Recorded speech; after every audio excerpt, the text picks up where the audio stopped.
等顾暖再次醒来的时候，夜色渲染。翠娘，还是卖了吧，留着招人闲话，卖了记得银钱，暖丫头还有机会再嫁不是？就是，如果留着这孩子，那咱们家里就别想过安生日子了。吵死了！什么乱七八糟的，哪儿来的孩子啊？等等，我这是穿越了！操！老娘母胎单身30年，还是穿到一个被人破了身子、怀了孕的女孩身上。还是卖了吧，等风声过了再说其他的吧。卖孩子？对，刚好临阵王员外无子，可卖给他，肯定是不会亏待了这野种的。你醒啦，刚才你祖母的话也听到了，你可有什么要说的？他能说什么呀？他有什么资格说话？他三姑，让他说说孩子的父亲是谁，也许还会回来呢。哼，要是能回来，怀胎10个月这么久都没见回来，恐怕连他自己都不知道是谁的吧。既然他没有这个福气去做镇长的姨太太，哼，那就让我女儿去。大姑，我真不知道，我醒来后就已经在家里了，我也不知道是谁。看吧，我就说了，卖了吧，留着也是个祸害，卖到临镇去，眼不见为净。不卖，孩子我不卖。顾暖也理清了部分记忆，知道这家人没一个是正常的，都是冷漠无情的存在。唯一对顾暖好的二哥顾城又出去学工了，听说要好几年才能回来。这里没你说话的资格。孩子是我生的，我为什么不能说话？还敢跟上辈顶嘴，我看你是活得不耐烦了。行了，要么卖了这个孩子，我让人送你去乡下老家，不愁你吃穿；要么将你除族，你选一个。我选第二个。哼，那行，希望你不要后悔今天的决定。明天族长回来就将你从族谱除族。瞬间就跟着走了个干净。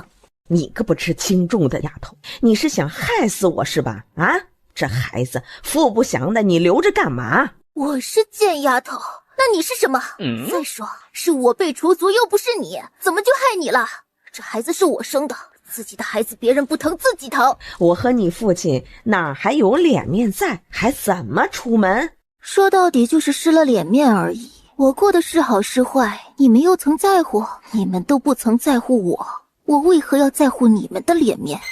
有你这么跟母亲说话的，遭雷劈的，白生了你这么个玩意儿。哼，那还真是要谢谢你生了这么个玩意儿，不然哪有我的存在？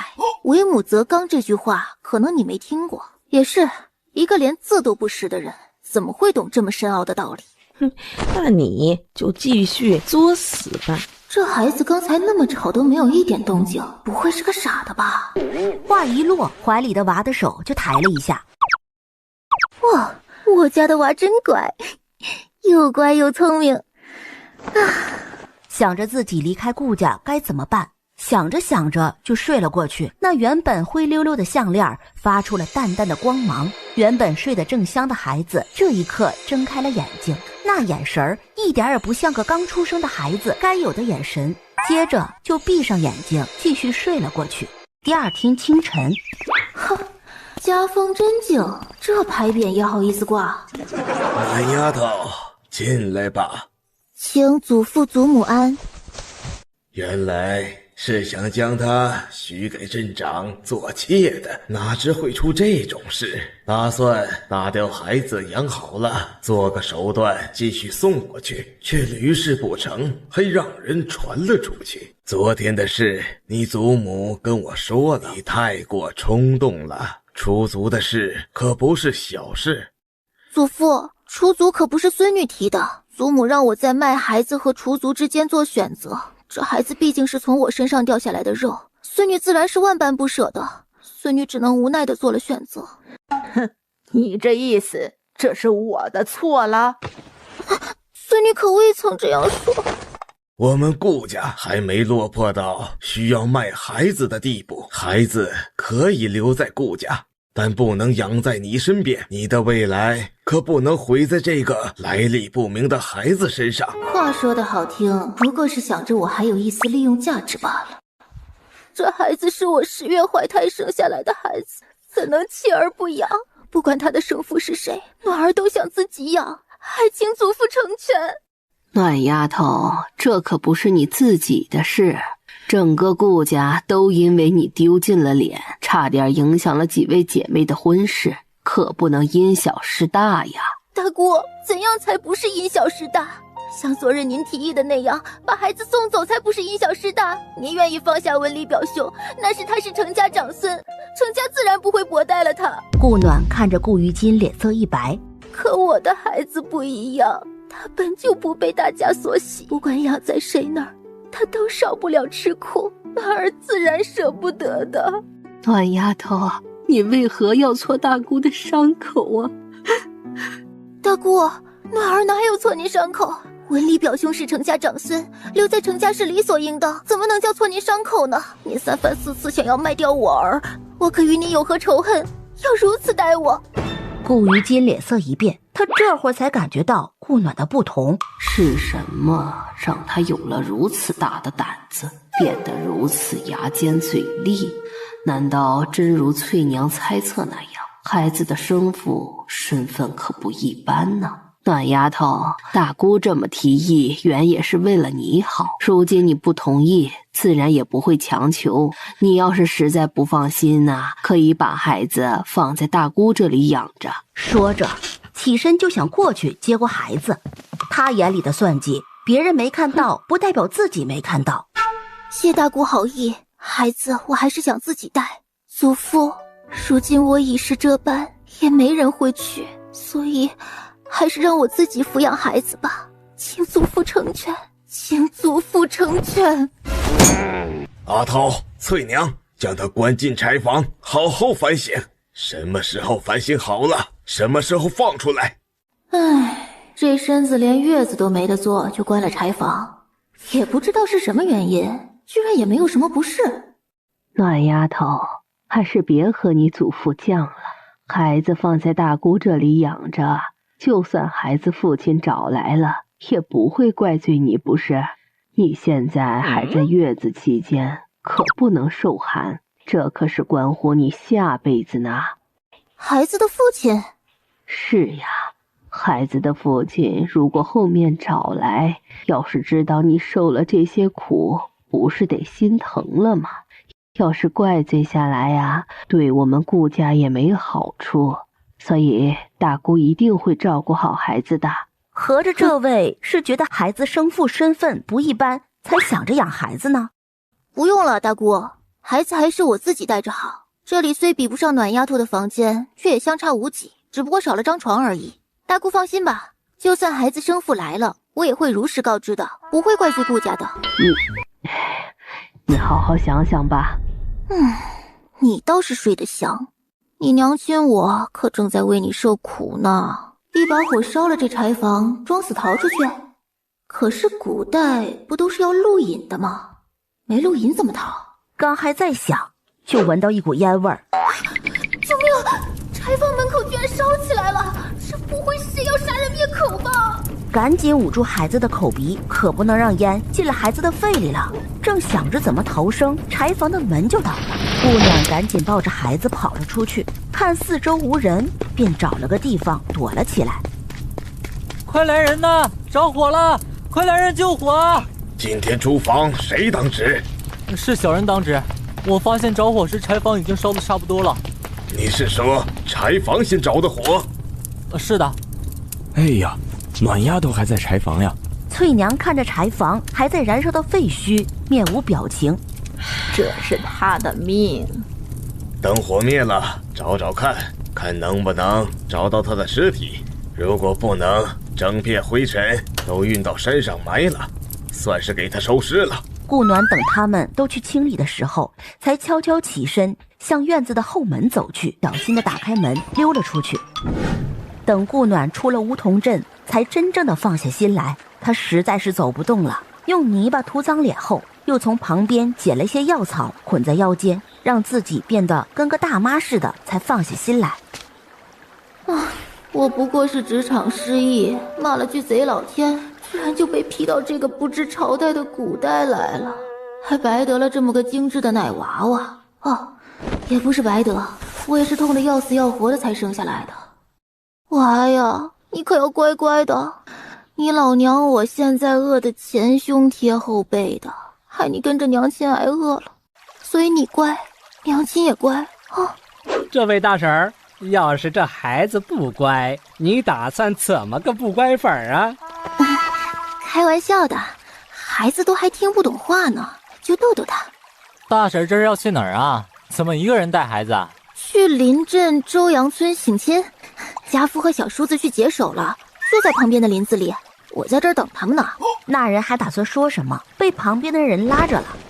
那婶子慢等啊，我们还有事儿就先走了。好，他们也快回来了，你们慢走啊。待俩人走远，顾暖立即选另一条小路走去，谁知道他俩会不会倒回来？大哥，我果然没猜错，他肯定是在唬我们。这只有2条路，除了刚才那条，就只有这么一条小道。我们顺着这条路追，我就不信逮不到这娘们了。顾暖看着两人气冲冲地跑过，才从躲着的树丛里走出来，往相反的方向走去。在顾暖感觉脚快要走断的时候，终于看到了一辆牛车。大叔，请问您去桃花村吗？不去，不过会路过，你要搭车的话就上来吧。叔，我现在身无分文，车费可否先欠着？坐着吧，反正也是顺路的事。谢谢，要不是遇见您，我估计都不知道能不能在天黑前赶到桃花村。这离桃花村也就2-3里路了，脚程快些呀，还是能赶到的。你应该不是桃花村的吧？怎么没见过你？你这是自己带着娃准备投奔亲戚？夫家遇难，过来投奔，希望能得他们收留。他会去桃花村，也是因为记忆里有一段那里的记忆，但应该和顾家没什么联系，不然他也不会往那儿去。该是会的，桃花村的村长陶大林人挺好的，你要是投奔哪家呀？看我认不认识，桃花村我还是挺熟的。谎言从开始到以后都得用一个个谎言来圆。我婶娘家好像姓李。李家？是李猛家吗？桃花村好像就有这么一户姓李的，其他的都姓陶来着。是的。叔，还不知道怎么称呼您呢，请问您贵姓啊？什么贵姓不贵姓的，老头子我姓刘，是桃花村邻村柳家村的，村里的都喊我大壮叔，你跟着这么叫就成。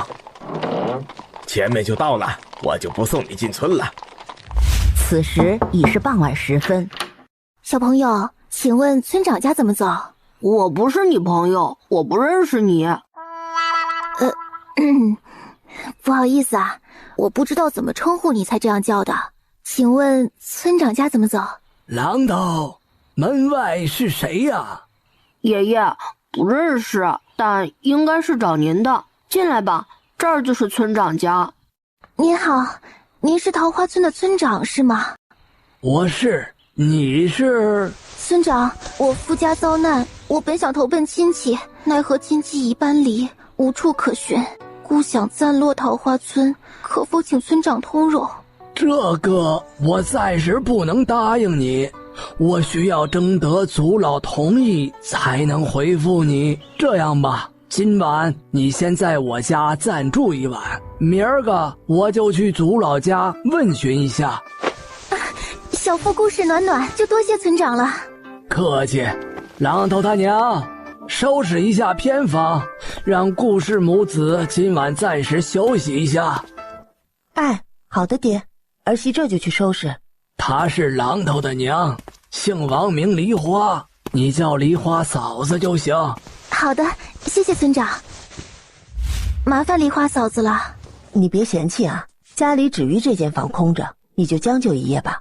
哪能嫌弃，村长能让我母子暂住一宿，已是万般感激了。嫂子，我姓顾，名暖暖，你叫我暖暖便行。那行，暖暖，你先坐一会儿，我去给你拿些被褥来。那麻烦嫂子了，我喂一下孩子。好嘞，我帮你把门带上。顾暖暖收拾好后，抱起孩子，刚调整好位置，孩子就凑了上去。娃呀，娃，娘给你起个名字哈，叫什么好呢？榔头叫榔头，要不你叫槟榔？好，不叫槟榔，你赶紧松口。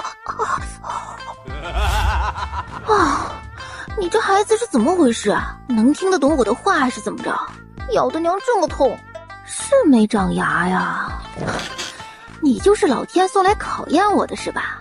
娘不过是开个玩笑就咬我，那我要是哪天被你气着了，想揍你，你是不是还得揍回来了？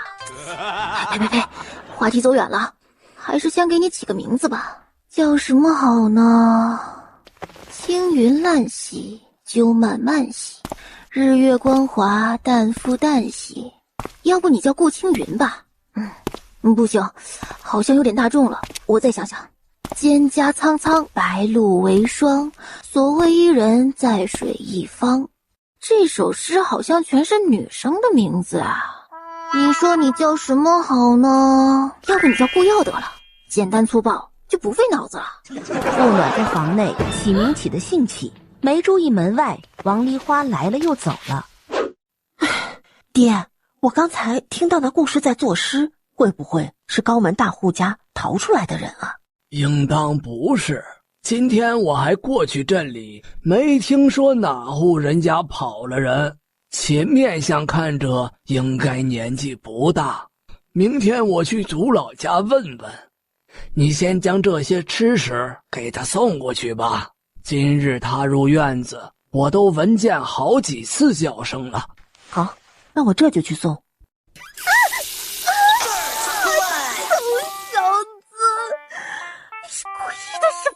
暖暖，嫂子可以进来吗？进来吧，嫂子，孩子已经喂好了。家里无新被褥，这套旧的你就将就用一下吧。这是给你准备的吃食，你也将就着用一些。梨花嫂子，真是对不起，您将被褥放在这儿就行，等下我自己来铺就好，真是麻烦你了。不是，那等会儿你就自己铺了，我先去收拾一下院子。看王梨花在打扫院子，梨花嫂子，这我来吧。哎呀，不用，就一些，我打扫完就准备睡了，你赶紧去睡吧。梨花嫂子，我已是多有打扰，不让我做点什么怎么好意思啊？你还是让我来吧。也好，那就谢谢你了。我去收拾一下厨房，你扫完就去睡吧，天都快黑了。好的，梨花嫂子。第二日，鸡一鸣醒过来的第一件事就是看了看孩子。孩子，你这只管吃不管拉的，是不是身体有问题啊？话刚落下，小子，你是故意的是吧？回应他的是孩子光溜溜的屁股。你这孩子成精了是吧？专门来克我的。哼，说来就来呀，顾瑶同学，你怎么不接着来一泡大的呀？爸爸也没看你了，你怎么不接着一起来了？顾瑶，你说我要不要跟你亲香亲香，让你也沾点自己的童子尿呀？暖暖，怎么了？没事，嫂子，打扰你了。我这被孩子撒了泡童子尿在身上，我正准备教训他呢。暖暖你……王梨花看着顾暖白净的脸庞，惊讶着。嫂子见谅，只身在外才如此，还请嫂子不要见怪。明白，苦了你了。教训什么？孩子这么小，哪知道什么？什么时候想拉，什么时候便拉了，哪会挑时辰啊？你快去收拾一下吧，孩子我帮你抱一会儿。王梨花今天的态度和昨天截然不同，原因自然是那干干净净的院子了。好嘞，谢谢嫂子了，那我先去洗洗。哎呀啊，榔头，你吓了我一跳，可是有事找我？你和昨天不一样了。这不是江湖险恶吗？我只能乔装打扮一番了。什么是江湖啊？江湖就是……暖暖，快过来，孩子拉臭臭了。哟，终于拉了。顾暖连忙跑了过去，接过孩子。呀，真拉了呀！真臭。哪臭了？你先给孩子擦擦，我去找一下榔头小时候用的尿布。好呢，谢谢梨花嫂子。刚给孩子包好襁褓，榔头就走了进来。你还没告诉我什么是江湖呢？榔头，怎么能没礼貌？要叫暖姨。没事，我刚来，他对我还不熟，等熟悉了自然就会叫了，是吧，榔头？梨花嫂子，榔头的名字就叫榔头吗？不是，这只是小名，大名还没起呢。榔头看着也有10来岁了吧，怎么还不起大名？榔头现在9岁半了，本来应该在他6岁的时候起的，却不想山上的老祖宗3年前出山一直未归，所以就耽误了。村里好些个孩子没起大名呢，都等着老祖宗归来再取。那孩子们都没入学？村里的孩子一直都是老祖宗的信徒教的，老祖宗出山了，信徒自然也跟了去了。老祖宗还有使徒？什么样的使徒啊？佣人还是徒弟？梨花嫂子，你都喊老祖宗，那这位老祖宗岂不是年纪很大了？何止是我叫老祖宗，我们桃花村全村的人都叫老祖宗呢。啊，连你们族老也叫老祖宗？可不是，这孩子长得可真精致。肯定呀，你妹妹都长得这么好了，孩子能不好看吗？你还真是不知羞。两人正说笑着，暖暖，这是我婆婆，你叫伯母就好。伯母好，不好意思打扰您了，昨日晚了，未能给您请安，实在失礼，还望您不要见怪。无事，孩子他爹去族里了，刚才让人传了话回来，说让你过去一趟，让榔头带你去一趟吧。好的，谢谢您了，我这就过去。那麻烦榔头带暖姨走一趟了。倒是挺懂礼的，希望是个好的。榔头看着个子不大，走起路来贼快。哎，榔头，你慢点，暖姨快跟不上了。前面就到了。榔头来了，可是来找爷爷的？大伯母早，我是带他过来的。你就是那故事暖暖吧？快进来吧，他们正等着你呢。麻烦伯母了，故事暖暖见过各位族老，打扰各位族老，暖暖万分抱歉。故事，你真的是要在桃花村落脚扎根？如果可以，自是愿意的，故来请族老通融。你应已知我桃花村有位老祖，如今老祖未归，我们也不能擅自决定。你如已决定落户我桃花村，就先住在东侧山脚下的那间茅草屋里吧。等老祖回来，再决定你是否能在村里落户。故事十分感谢族老的帮助。那你先回去收拾吧，我们还有事相商。伯母，族老同意我暂时落脚桃花村，让我先暂住东山脚下的茅草屋。哦，那间屋子呀，挺好，就是荒废了挺久，需要修缮一下才行。不是，有住的地方已是万幸了。伯母，可否请您帮忙照看一下孩子？我先过去收拾一下。当然可以，我照看孩子，你且去收拾。顾暖找到族老说的茅草屋时，就确定能住人。从朝阳初起到日上中天，顾暖饿得饥渴难耐了才搞定。暖暖回来了，刚好，快洗洗过来吃午饭。好嘞，谢谢梨花嫂子，我先去洗洗手。喂，赶紧把孩子还我！孩子是你生的？嫂子，这是大哥的衣物吧？可不是，他的衣裳总没件好的，不给他缝补好，他就得穿破洞的啦。梨花嫂子，那大哥他们呢？榔头爹去跑镖了，要2天后才能回来了。二叔在镇上开了一间铺子，一般半月回来一次。小叔在文家书院读书，因离得远，所以逢年才回来一趟。爹娘除了有他们3兄弟，另外还有一位小姑，已出嫁了，嫁的是镇上王员外的长子。嫁的谁？会不会就是云梦镇的王员外？原主本来要去做小妾的那个？云梦镇王员外家怎么了？啊，没事，我只是之前听说过一位王员外，不知道你说的是哪位而已。我们桃花村隶属于云梦镇，自然嫁的是云梦镇上的王员外长子啦。看着太阳没刚才那么热烈了。伯母，嫂子，我准备先搬过去。可打扫好了，我跟着你一起过去吧。都弄好了，你放心。那行，不过我还是得跟着过去瞧瞧。幸好还有间能住人的。暖暖，要不还是在我家再住段时间吧，等孩子他爹回来了，把这里修一修，你再搬过来。怎好一直打扰，这间屋子挺好的。桃花村是出了名的淳朴，也没有那些为非作歹的人，不会有事的。那行吧，不过这里没有被褥，我去帮你把被褥抱过来。乖儿子，这以后就是我们的家了。虽然破旧了点，但好歹有了窝不是？不过娘亲一定会努力的，争取早点让你住上青瓦房。唉，我那好不容易买下的2居室啊，还没来得及住，就被批到了这里。有那2居室在，哪还会住这破茅草屋啊？还没感叹完，就闻到了一股烟味儿，和在顾家闻到的一样。顾暖起身，将孩子抱到外面，放到最远处的一块平整的石头上，立即跑了回去救火。可还没等顾暖跑过去，就见火势已经蔓延至整间屋子，怎么又是烧得一干二净？转身准备去抱孩子。喂，赶紧把孩子还我！孩子是你生的？把孩子还我！这孩子是你生的？啊，不是我生的，难道是你生的？赶紧把孩子还我！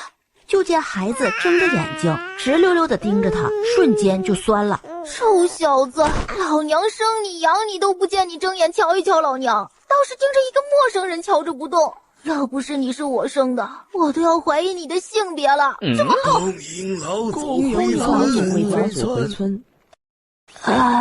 是叫你的不？他看了顾暖一眼，在石头上坐了下来。起身吧。谢老祖。老祖，从我记事起，可没抱过村里任何一个孩子，现在居然抱着顾氏的孩子逗弄着。族老收回眼光，看向那还在燃烧的火焰，赶紧叫人灭火。不用了，族老，这火也灭不了了，还是省点水吧。顾氏，这是怎么回事？怎么突然烧起来了？换个称呼，她是本尊夫人。一开口就吓傻了在场所有人。你夫人？我自己怎么不知道？不然呢？孩子都有了，她是本尊的夫人，往后本尊不是希望听到任何不敬，可懂？嫡孙陶然见过老祖母。其他村民见族老都行礼了，连忙跟着行跪礼。这句见过老祖母，轰得顾暖外焦里嫩的。受着，这是应该的。什么应该的？我们又没真的结婚，哪来的应该的？再说了，这是我的孩子，关你什么事？你的意思是要办一场婚礼了？这个没问题，我立即让他们操办。哈，这是办婚礼的意思吗？顾暖见族老都快抖成筛子了，赶紧跑过去将他扶了起来。族老，你们别听他瞎胡说。不敢，不敢。都散了吧。族老自是名义，抖着手挥手让村民离开。老祖，不知您今日归村，还未派人上山打扫，只能先请您和老祖母移步于孙家暂歇。于孙这就派人上山打扫。于孙，这还是孙辈，看着面容帅气的，也不像活了几百岁的老怪物呀。难道这世上还有长生不老术？不是，莫心已上山打扫。如此，于孙等人先行告退。跟我走吧。啊，跟你走？去哪儿？上山。言罢，就自顾自地走了。那啥，我应该怎么称呼您？也跟着他们喊老祖？宫卫离。啥？哦，你是说这是你的名字是吗？宫卫离，还挺好听的。那我以后叫您宫老，还是宫先生，还是卫离先生？你可以叫我夫君。想得美，我觉得老头子这称呼很衬你。哼！哼完就越过他，朝村子的方向走去，不打算跟他上山了。只是没走2步，就感觉自己在原地踏步。我明明有在走动啊，为何踩的都是原地？转身看向宫卫离，并没有阻挡我，可为什么我就是在原地踏步啊？怎么回事？走吧，跟我上山。宫卫离走向他抱过才到手没多久的孩子。哎，我又没同意上山。等一下，我说我刚才那原地踏步是怎么回事？上山后告诉你。顾暖没走多久就累得不行了，刚想坐下来，就见宫卫离转角没了身影，只能提起气继续往上爬了。孩子还在他手上抱着呢，正透着气休息，一道身影突然出现在他面前，吓得顾暖直尖叫。夫人，尊主让属下接您上山。尊主？宫卫离？是的，夫人。别叫夫人，我听了头疼。夫人，属下这就接您上山。说完提起他就往山上飞去。换我何事啊？我孩子呢？在房里。来，坐，聊一下。哼。孩子叫什么？顾耀。不过关你什么事啊？我的孩子，你说关我何事？你到底什么意思？这是你孩子？我像是乱认孩子的人？顾暖看着他那满头银发和想到祖老那个余孙，默默地点了点头。宫卫离没好气地看了他一眼，手指点在他额间。顾暖瞬间觉得自己脑子钻进了许多东西。宫卫离干了什么？舒心静气，好好接收，这里面有你想知道怎么原地踏步的。顾暖慢慢雾化了脑子里的东西。这个世界太疯狂了，还有个修仙界啊！这位老祖还是位仙尊，我瞬间感觉自己又另外刷了个副剧本，从种田文刷到了修仙文。孩子还真有可能是他的种，因为那2把火都是那孩子放的，因为感受到了他的意念。不是说修仙者子嗣不易吗？我是怎么怀上顾耀的？我也不知，不过耀儿的到来倒是挺让我意外的。你既是修仙者，怎会在桃花村做什么老祖宗？啊，当初历劫时得陶氏祖上相助，便应了他护桃花村500年。那还剩下多久到约定到期？已到期，只是甚喜桃花村的安逸，故一直住在这里。不打算离开桃花村了？暂无打算，不过就算我要离开，也会带着你和孩子一起的。可真是谢谢您了。可是累了？累了就进屋休息吧。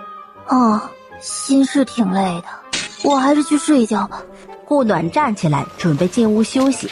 这卫离居看面积还不小呢，还以自己的名字命名，真是自恋。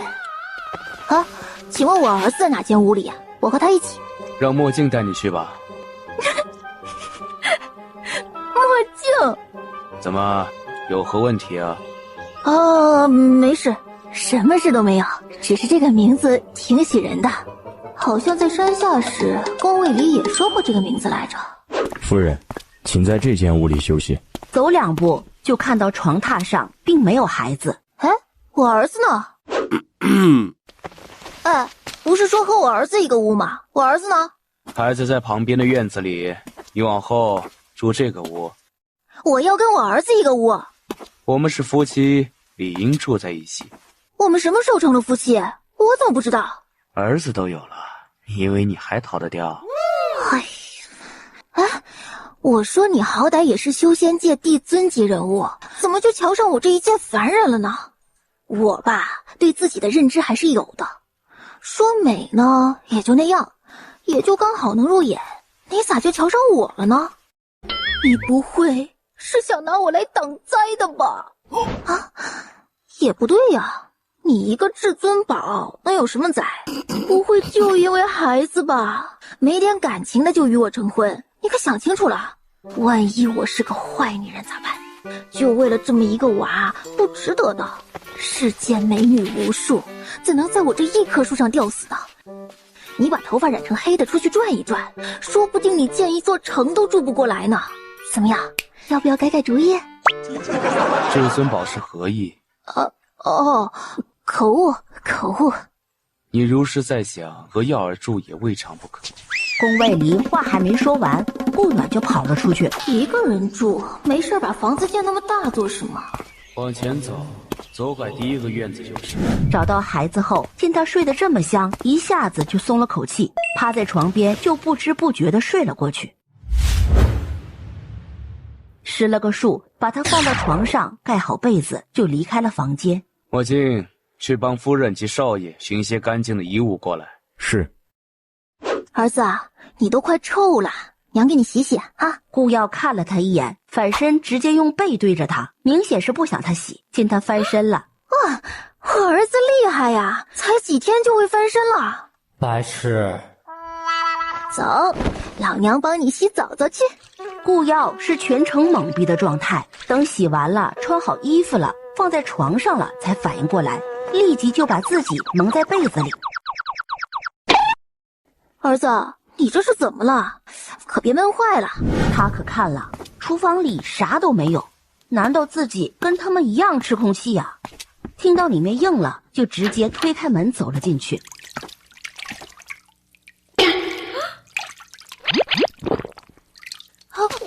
我什么都没看到。转身就想走，却发现又在原地踏步。我都不害羞，你羞什么？就算看了又如何呀？夫妻之间不就该坦诚相待吗？可我们不是还不是吗？放心，很快就是了。你的户籍庚帖明天就能送过来，到时3书6礼均不。啊，你来真的？为何你总觉得有假？本尊这么不值得你信任？宫卫离，我只是一介凡人，你却是修仙界的仙尊，100年后我自然会老去，你却永远是这个模样，你不觉得很恐怖吗？宫卫离听了他的话，放柔了表情，接过他怀里的孩子，牵着他来到榻前坐下。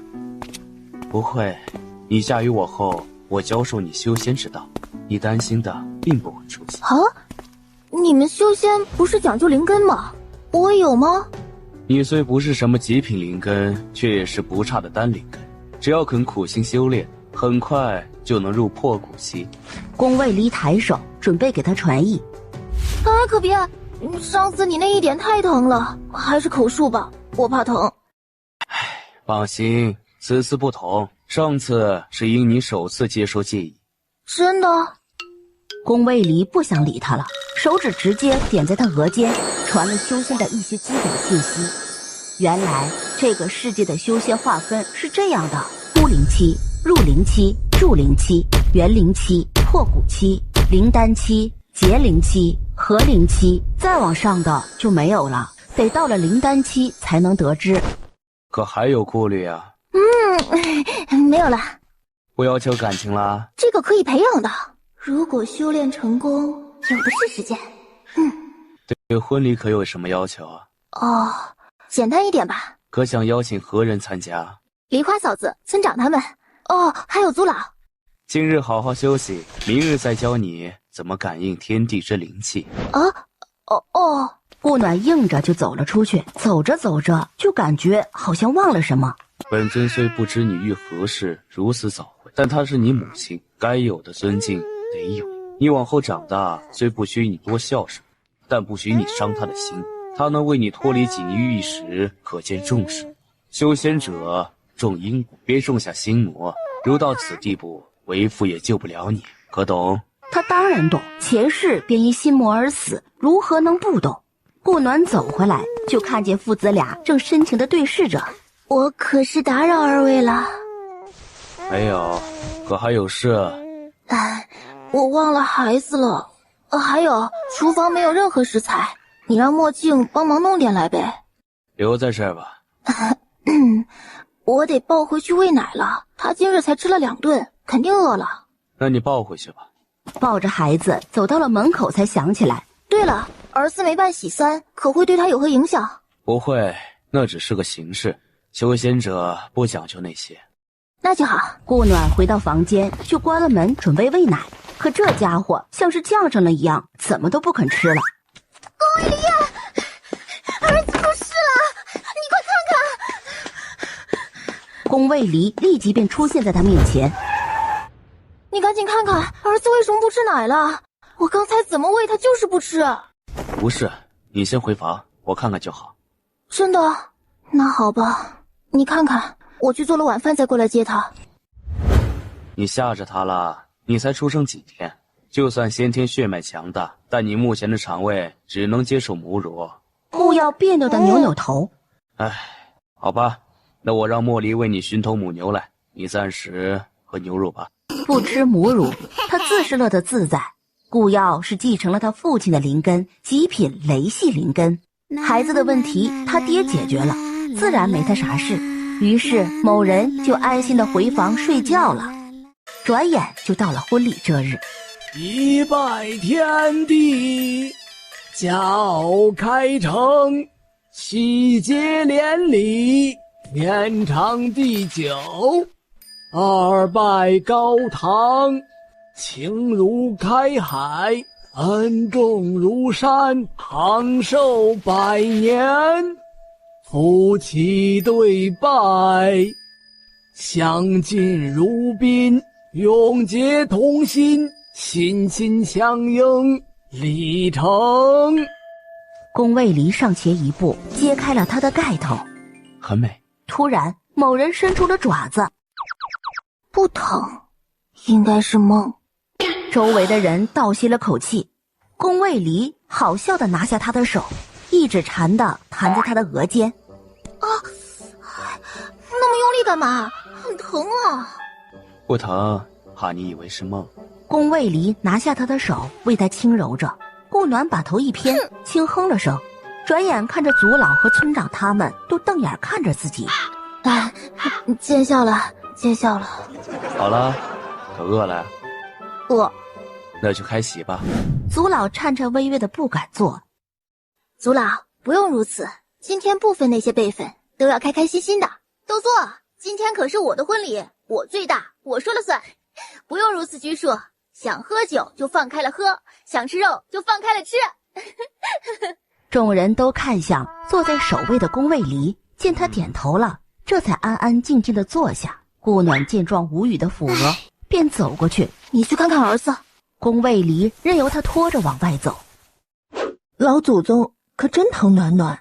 往后她是老祖母了，别差了身份。哦，是。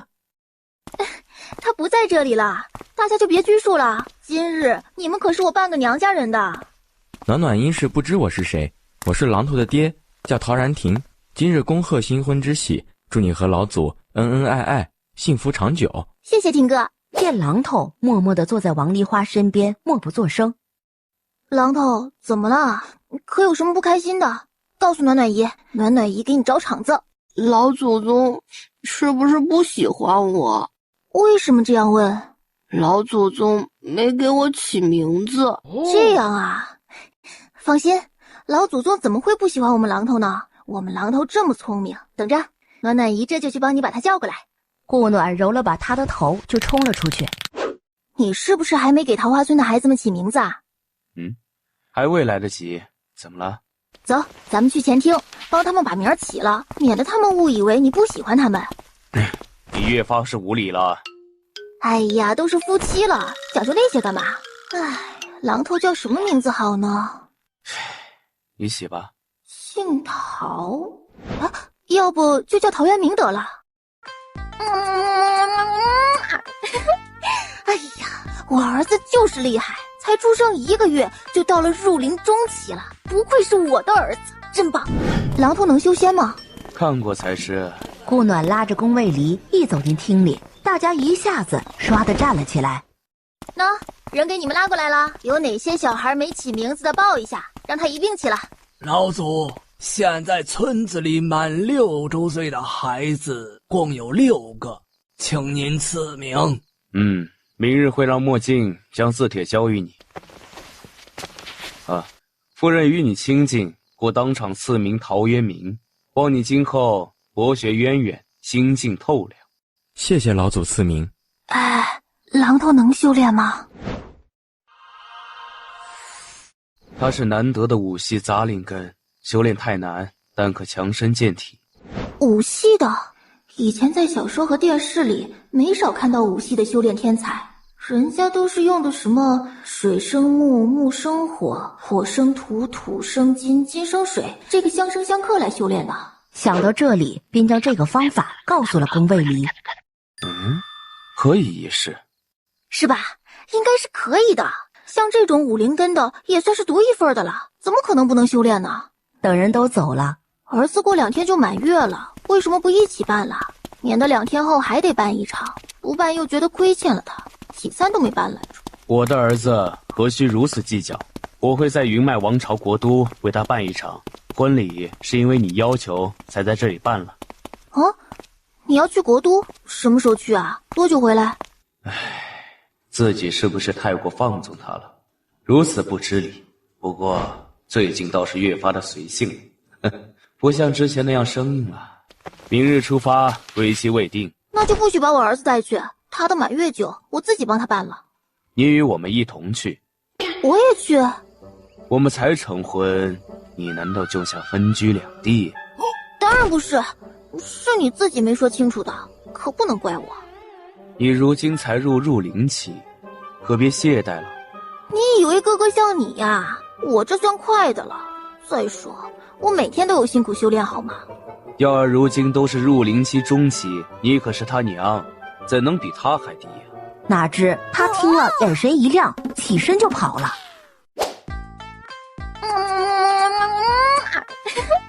哎呀，我儿子就是厉害，才出生1个月就到了入灵中期了，不愧是我的儿子，真棒。宫卫离听了他的话，险些气笑，不要被他亲醒，更是气得想揍人，只因太小，啥也不能干。第2日天微亮，就出发云脉王朝国都，只是过程与顾暖想象的不一样。我说，就不能用飞的吗？这样走得走多久啊？到国都，儿子的满月都过了。会赶上的，去为你做件事就走。我的事？你是要去顾家？其实自我从顾家离开，我和顾家便没有关系了，去不去都无所谓。是真的没关系了，我又不是原主，原主所欠的也只有顾二哥，他又不在顾家。不过得去趟村长家，答应给狼头说的故事还没说给他听呢。如今他有大名了，可以上学了，我已经把故事写了下来，让他以后慢慢看。对了，说好要教他初级修炼的，还没来得及教呢。干嘛呢？当我是小孩呢，还摸头。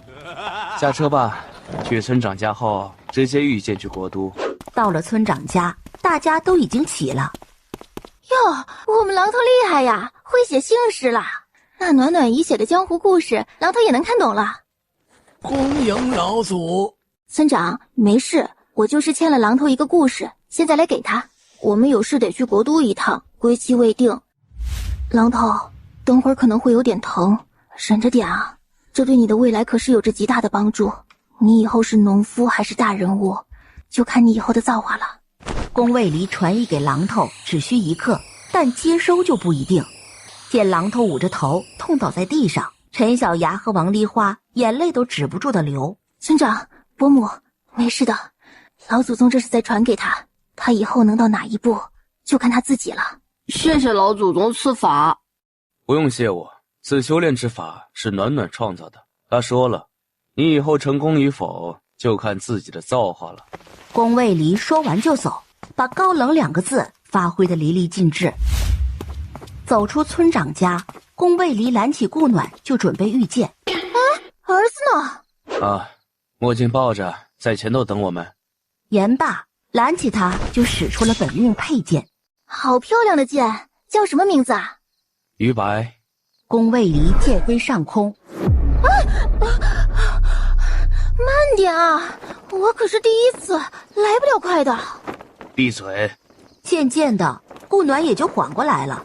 我们还有多久才能到啊？都在天上飞了1天了。都没飞机快，飞机跨越中国只要2、3、4个小时呢。快了，云脉王朝地界是所有王朝最广的，桃花村又在离国都以南的地方，故而从桃花村到国都阳城需飞行1天半的时间。今晚在附近的灵城休息，明天上午能到。起来用过晚餐再睡。顾暖泱泱地爬了起来，从行李翻出自制的奶壶，让墨镜去买壶牛奶或者羊奶回来，儿子还要吃呢。已经让墨镜去办了，你们有何事可以直接吩咐他。收起奶壶，直接趴在了桌上，像是没了骨头似的。如此嘞。你如今已是入灵期，身体素质都高了许多，为何如此疲惫啊？我就是懒癌犯了而已。哎，你去国都要干嘛？到了，你自然就知晓了。没劲。我没说喜欢啊，太弱智了，别放在我面前啊。暖暖，他才1个月，还不会玩。我在云脉王朝另有身份，我目前是云脉王朝的摄政王云朝歌。此次去国都，第一是云帝生辰国宴，第二是为了转交摄政之事。他不小了，此次生辰宴后也有16岁了，该自己打理朝政了。街里的草泥马在狂奔，自己没有金手指，穿越的时候苦。此刻他就想感谢老天，原来甜的在这里呢。那个，请问国都高手多吗？换夫君。可以改成换卫离吗？夫君什么的还没习惯。可以，国都没什么修仙者，加我也就3位，1位在皇宫，1位在将军府。你在国都只要不犯道义，天理难容，我均能保你。那就好。那我不是可以在国都横着走了？你要是有此爱好也可。好，就冲你这句话，你娘子我就为你入国都杀怪。记得要扫尾啊。那为夫便多谢娘子了。不用客气，都是一家人来的。说完又趴了下去。宫卫离眼里的宠溺，连他自己都没发现。第二天，卫离，阳城的人是不是都不知道你离过城？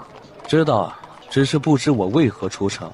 马车缓缓地走在繁华的街道上，顾暖把孩子放到宫卫离怀里，自己掀开车帘往外看着。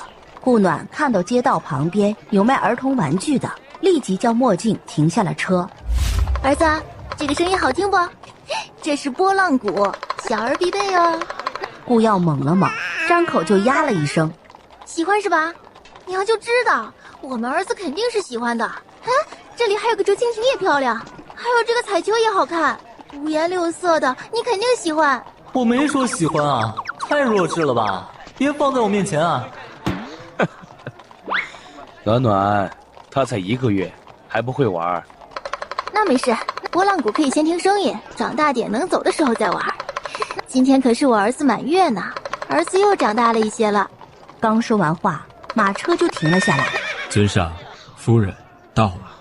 恭迎王爷王妃回府。一手抱着儿子，一手牵着媳妇走了进去。有时摄政王府大门再次打开，一队100余人的精卫从王府出来，奔向各个王公贵族府。秦王府在收到请帖的瞬间，就传出了许多瓷器破碎的声音。我不相信，摄政王怎么可能会有儿子呢？罗儿，我早就与你说过，摄政王不是良配，你硬是要栽了下去。父王，我不管，我就要嫁给摄政王，不然谁也不嫁。伽罗，你也不小了，该学会为家人考虑了。来人，将郡主带回平心院，没本王的命令，谁也不许放他出来。不要，父王，明天我也要去摄政王府。父王，你带我一起去吧。这事儿没得商量，我会对你负责的。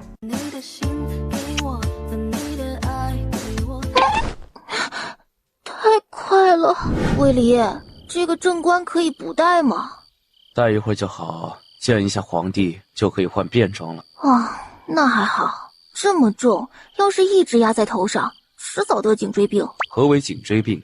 他总能给自己意想不到的意外。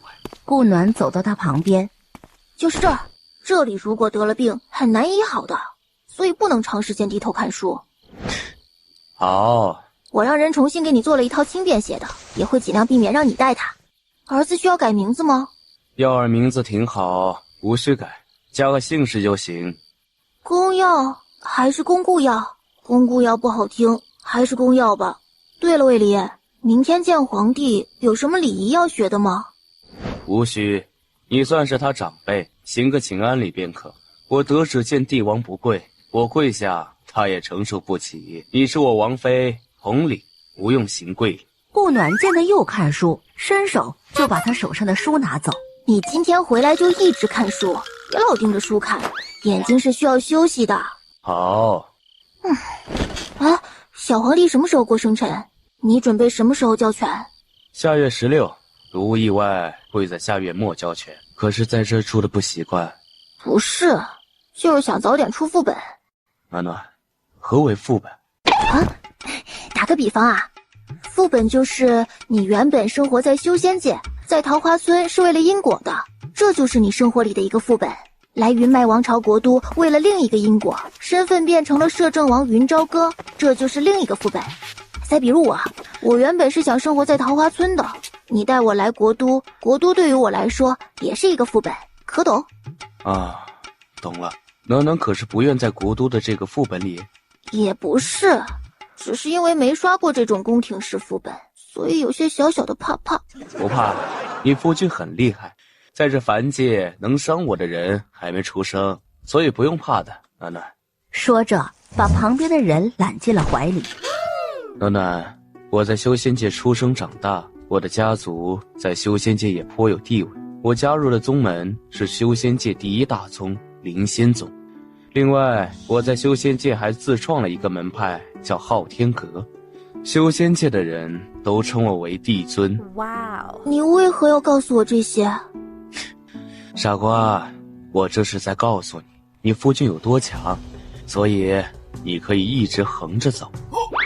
你别对我太好，我会上瘾的。可以上瘾，我会对你负责的。宫卫离低头，就在他的唇上啄了一下。太快了。我们是夫妻，你要适应。明明在桃花村的时候，你还不是这样，怎么就变了？我也是在这几日才发现对你动了情，既然已动情，自然就要变。宫卫离拿下他的手，又啄了一下。节奏太快了，感觉像是从认识直接跳跃到了恋爱。顾耀满月宴当天，暖暖，怎么了？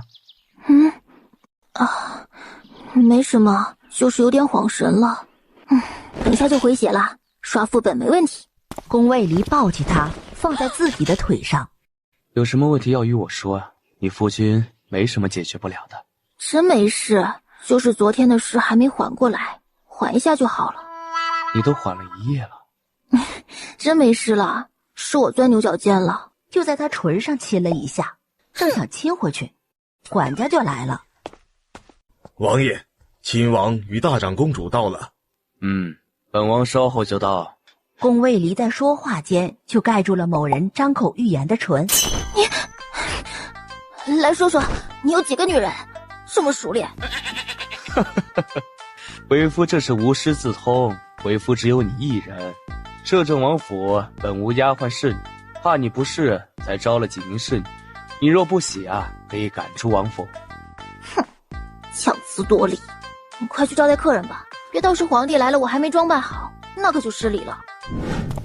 才走出崇明院来，就见宫卫离在不远处等着了，他还目不转睛地看着自己，上前悄咪咪地在他腰间捏了起来。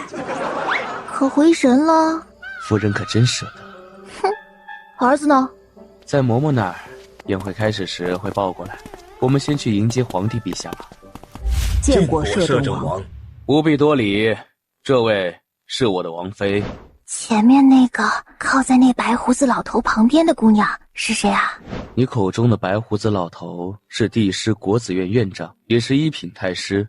他旁边的应该是他的孙女于燕妃。于燕妃被大家看得脸一红，瞬间躲到了爷爷身后。好在皇帝御驾到了，众人纷纷跪地行礼，只有宫卫离与顾暖除外。王叔，那这位就是王婶了。臣妾顾氏见过皇帝陛下。王婶免礼，朕今日带了许多礼物过来，想送给世子弟弟。弟弟呢？宫卫离的下巴往文武百官的扬了扬，皇帝好像才反应过来一样。哎呀，忘了，众卿请起。谢王万岁！今日摄政王世子满月是家宴，众卿不必多礼。宴席已备好，大家入府吧。大家坐定后，嬷嬷便抱着顾耀走了出来。这就是宫耀弟弟，长得可真可爱。想不想抱一抱？我可以吗？小心些啊，这孩子有点重。云南听高兴地接了过来，抱在怀里，一直乐得傻笑。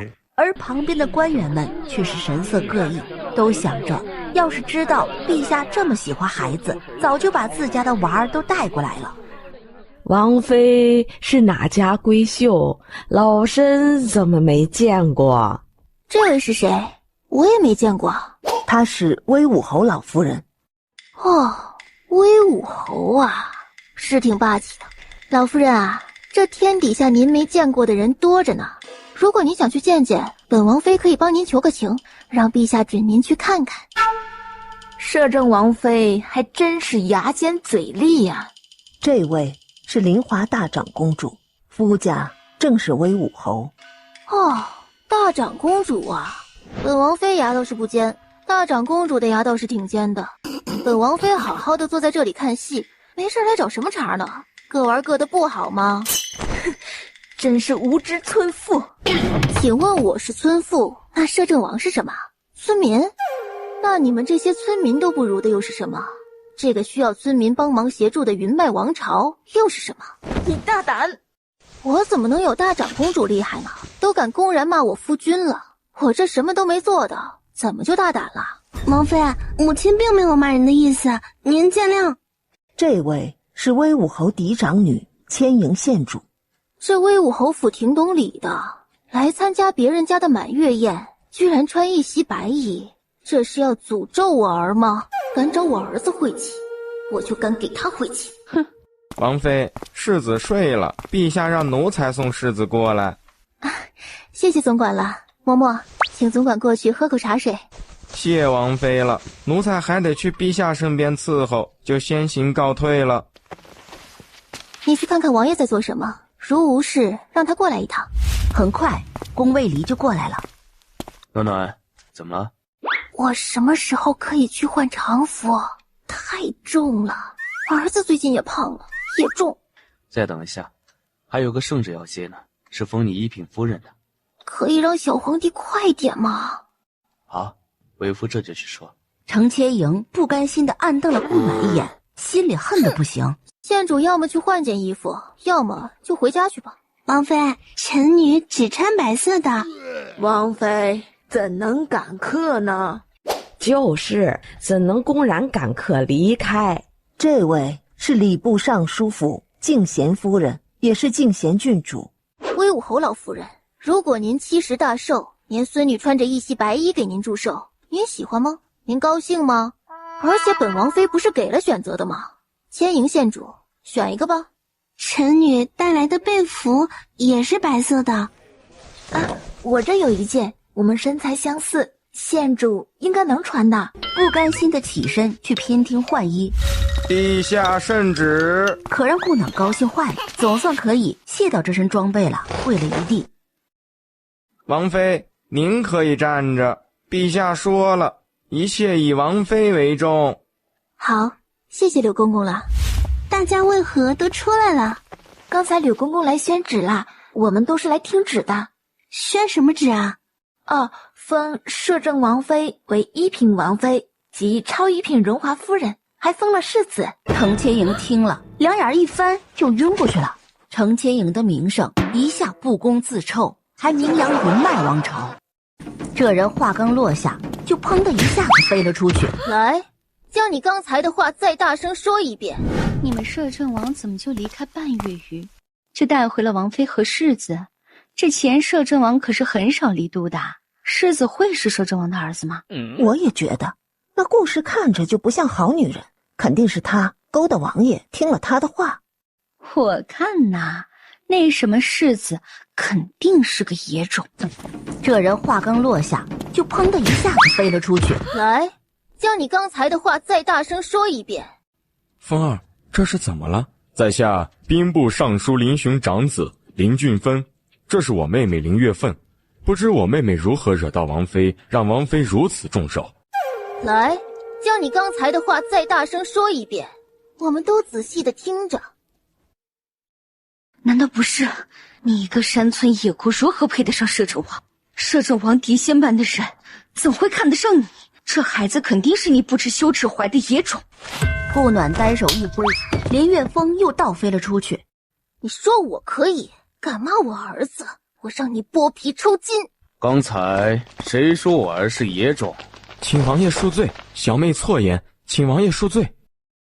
暖暖放心，我会给耀儿出血的，别生气了啊，眼睛都快瞪出来了。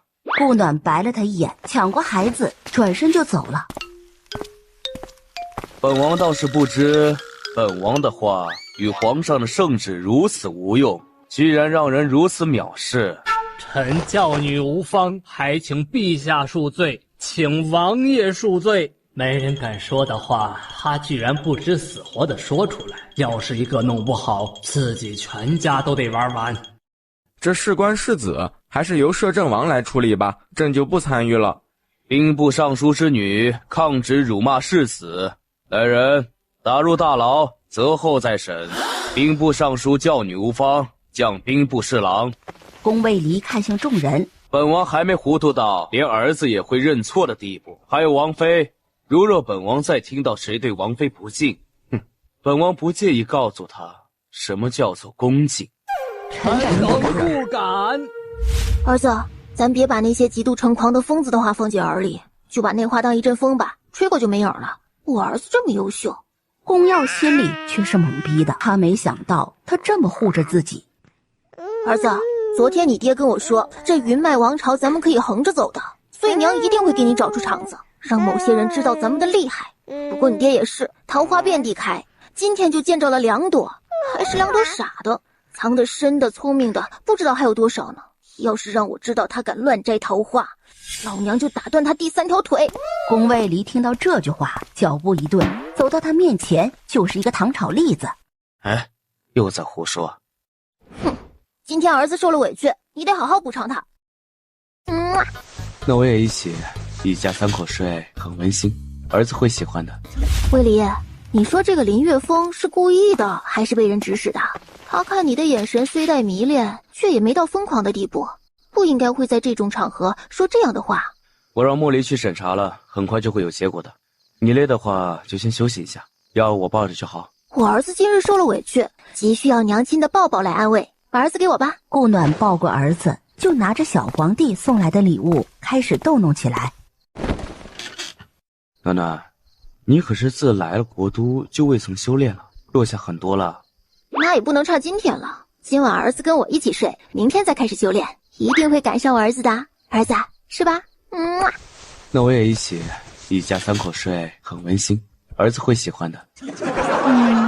也行，我们耀儿是爹娘的宝贝儿，是吧？这声应的稍有点违心。宫耀见状是想狠狠地翻个白眼，只是因为太年幼没翻成功。接下来就是顾暖努力修炼的日子，静待小皇帝过生日，静待某人交权好走人。暖暖，今天休息吧，明天就是陛下的生辰宴了，一天都会在皇宫里。我一直忘了问了，皇宫里有妃子啊、太后啊什么的吗？陛下还小，还未曾娶亲，也未招妃。先皇陛下驾崩前就下了圣旨，宫里所有的妃子要么陪葬，要么出家，要么就薛位归家了。先皇后陛下直接下旨陪葬了，所以那年有过一起造反案。这先皇可真狠心啊！先皇为什么要先皇后陪葬？因为他心思不纯吗？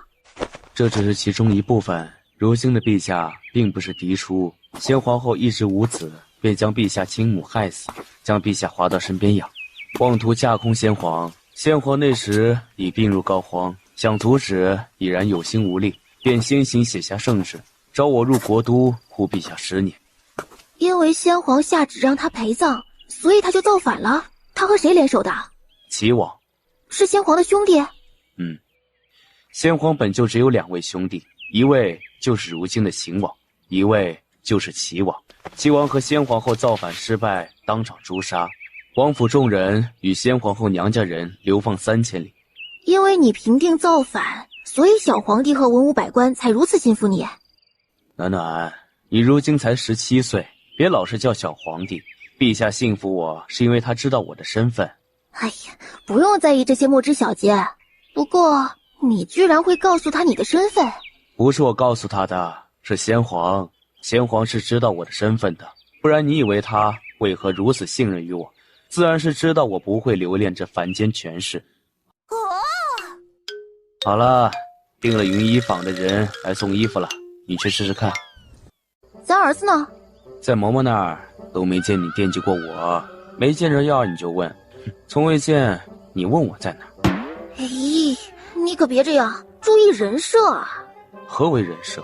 意思就是，本来你的副本就是个高冷摄政王，突然在这儿撒娇了，这画面您觉得美吗？顾暖说完就跑了。这可是分人的，不是谁都能让我这样。顾暖来到前厅，云衣坊的人已经在那等着了。王妃可需要试穿一下。这位怎么称呼？啊，民妇陶娘。民妇已成婚了。这云衣坊是你自家产业？不是，我只是东家请的掌柜的。哦，那这云衣坊的东家是谁来着？是前王府。顾暖朝外面招了招手，请王妃吩咐。去叫管家和王爷过来。是。王妃，可是有什么问题？不用着急，你等会儿就知道了。请王妃安，王妃可是有何吩咐？这位是什么时候招进来的？这应该是3天前才招的。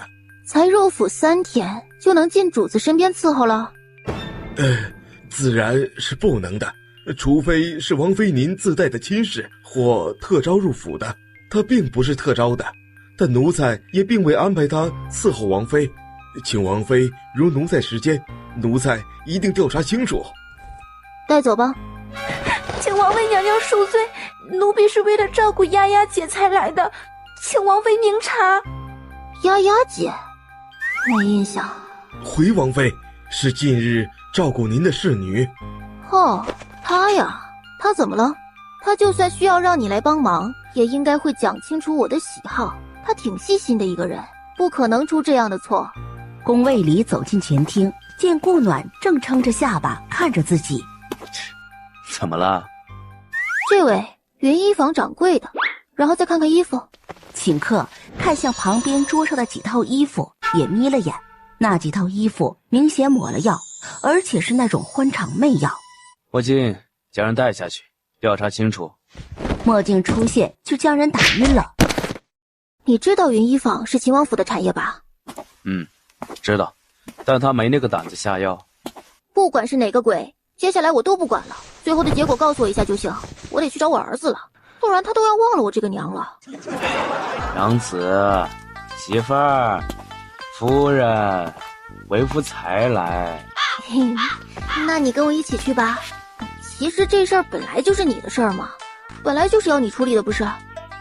是，娘子说的都对。三人在花园里正享受着亲子时光，就有人来打扰了。王爷，亲王前来拜访。挺快的哈。你去处理吧，我带儿子在这儿玩。顾暖夺过一个侍卫的长枪，一枪一个，全挑飞了。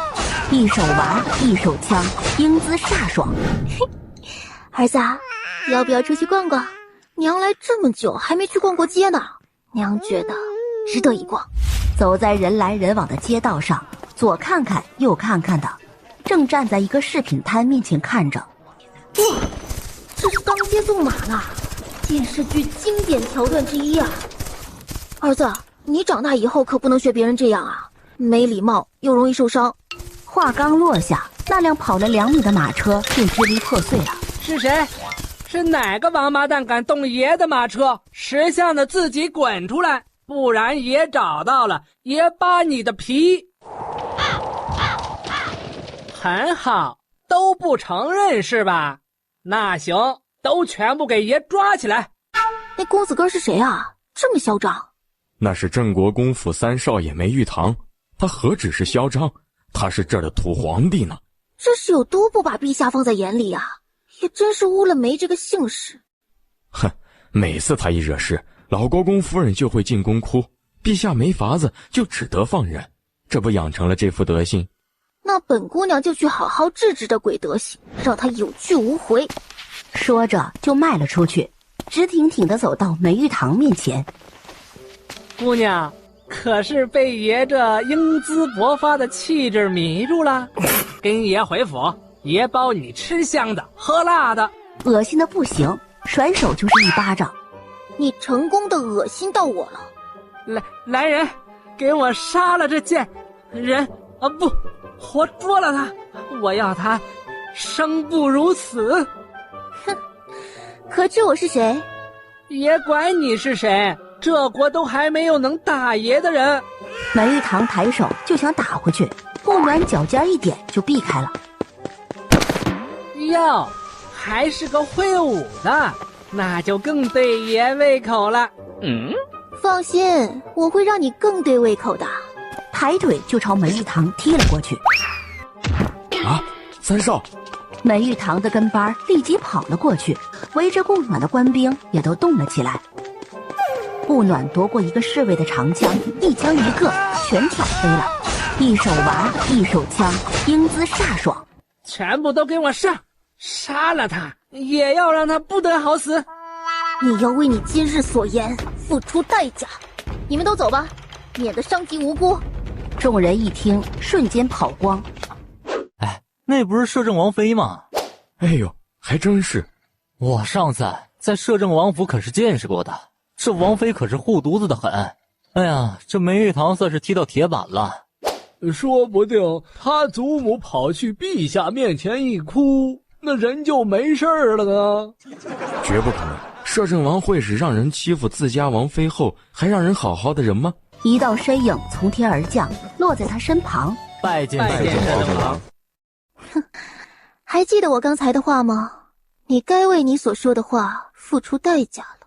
来人，将他押进刑部大牢，没有摄政王的命令，任何人不得探视。可受伤？我这么厉害的人，你觉得会让自己受伤吗？我家暖暖最厉害。我就说摄政王很宠王妃的吧。你有说过吗？宫卫里往这一看，便纷纷僵住，直到他离开。本来想来逛街的，还没怎么逛呢，真狗血。下次我陪你来逛，我们先回去吧，让你休息的，结果还打了一架。你陪着还能逛吗？你这张脸就是个人形武器，我都不知道自己还能不能逛呢。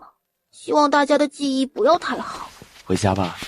不用马车也不用飞，就这样牵手慢慢往回走。这个人不许放，敢骂我儿子，不死也得脱层皮。还有，他当街纵马嚣张跋扈，完全不把皇权放在眼里，该治治他那臭毛病。好，不放，是该治治了，不是他要治，整个镇国公府都该治了。明天小皇帝生辰宴肯定会去哭的，所以为了避免打扰小皇帝过生日，我们要不要把那老夫人治治？不用，明天会让他闭嘴的。到皇帝生辰宴这天，今天又是要穿王妃正装的一天。王妃，别嘟嘴了，这妆可化不好了。哦，宫卫离抱着孩子等在那儿，就瞪了他一眼。宫卫离俯身在他唇上亲了下。见过陛下，祝完贺词就可以换下了，乖。乖你个头！着实不悦，留着高并不去了。算了，是我太懒太任性了，对不起。不用道歉的，暖暖，你就该是想做什么就做什么的人。因为我如此迁就了，怎能不任性？真好。暖暖更好。你低一下头。宫卫离低下头，顾暖微抬脚尖就往他的唇上亲了上去。这是奖励你的，再接再厉。那可不够。得出发了，其他的先攒着。好，攒着。摄政王的马车是可以直接驶进皇宫的，直接在设宴的汉庭宫前停下。见过摄政王，王妃。不必多礼，暖暖，你先带着药儿在这休息，我去看看陛下。好，这个你帮我带给他，送他的生辰礼物。宫卫离看着这礼盒，瞬间酸了。乖，你想要的话，明天我给你做个最特别的。好，宫卫离终于笑着离开了。顾暖环顾一圈，唉，有话就说，别拘束了，绷着神经不难受吗？然后就看到了之前在摄政王门口见过的姑娘。姑娘，来，过来一下。于飞燕看了看，确定是叫自己，才走了过来。王妃，您叫我？对，你是太师府的姑娘，你叫什么来着？臣女于飞燕。本王妃找你打听个事儿啊。他们这偷偷打量有话不敢说的样子，本王妃很可怕。他们是听说了您昨日在街上的英姿，还有摄政王的威严，这就吓着了？不能吧？啊，那个镇国公府老夫人来了吗？是哪位啊？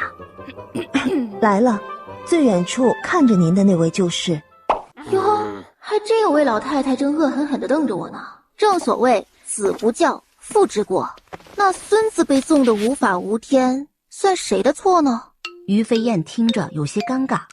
你去玩吧，就是看着你讨喜才叫你过来的。如今陛下正是娶后之时，还有什么猜不到的？这皇后啊，可不是摄政王和我能决定的，那要看陛下喜欢。他看上的人，不管身份地位，只要品行端正、心性善良，均可为后。所以啊，都别在这里想当然了。想当皇后的姑娘都可以好好展现自己。你的优势是什么？你觉得自己可以凭什么被陛下看中？本王妃善意的提醒一下啊，别被自己家世的优越感蒙蔽了心，往往越是觉得自己至高无上的，结果越容易打脸。王妃这是说的自己吗？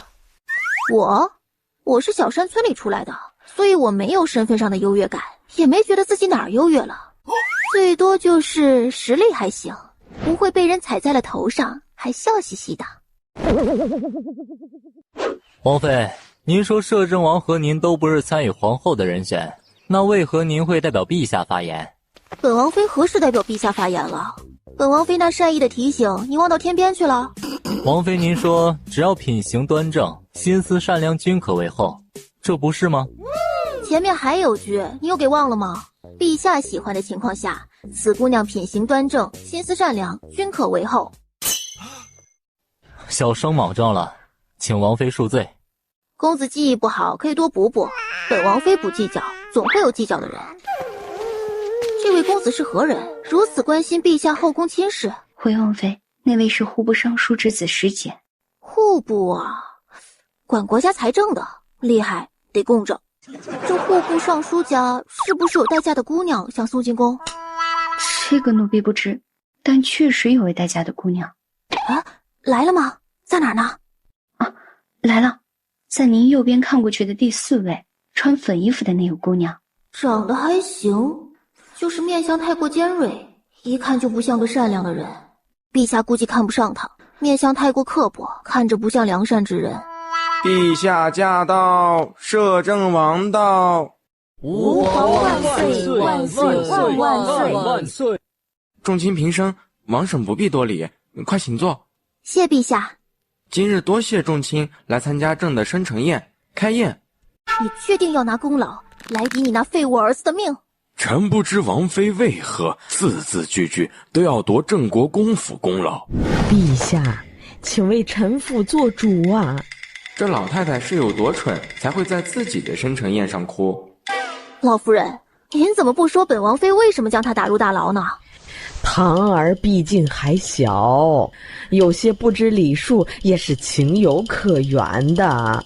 哼，17岁的人了还小，陛下今年才16岁，他就要管理整个云麦王朝，而且已经10年。而您还小的好孙子，吃喝嫖赌一样不落，当街纵马，还嚣张跋扈辱骂摄政王世子。您这声还小，还真好意思开口啊？堂儿怎能与陛下相比？有点自知之明啊。陛下是谁？云麦王朝国君，而他梅玉堂不过是每天溜街纵马、纵享酒色的顽劣之徒，真是辱了陛下。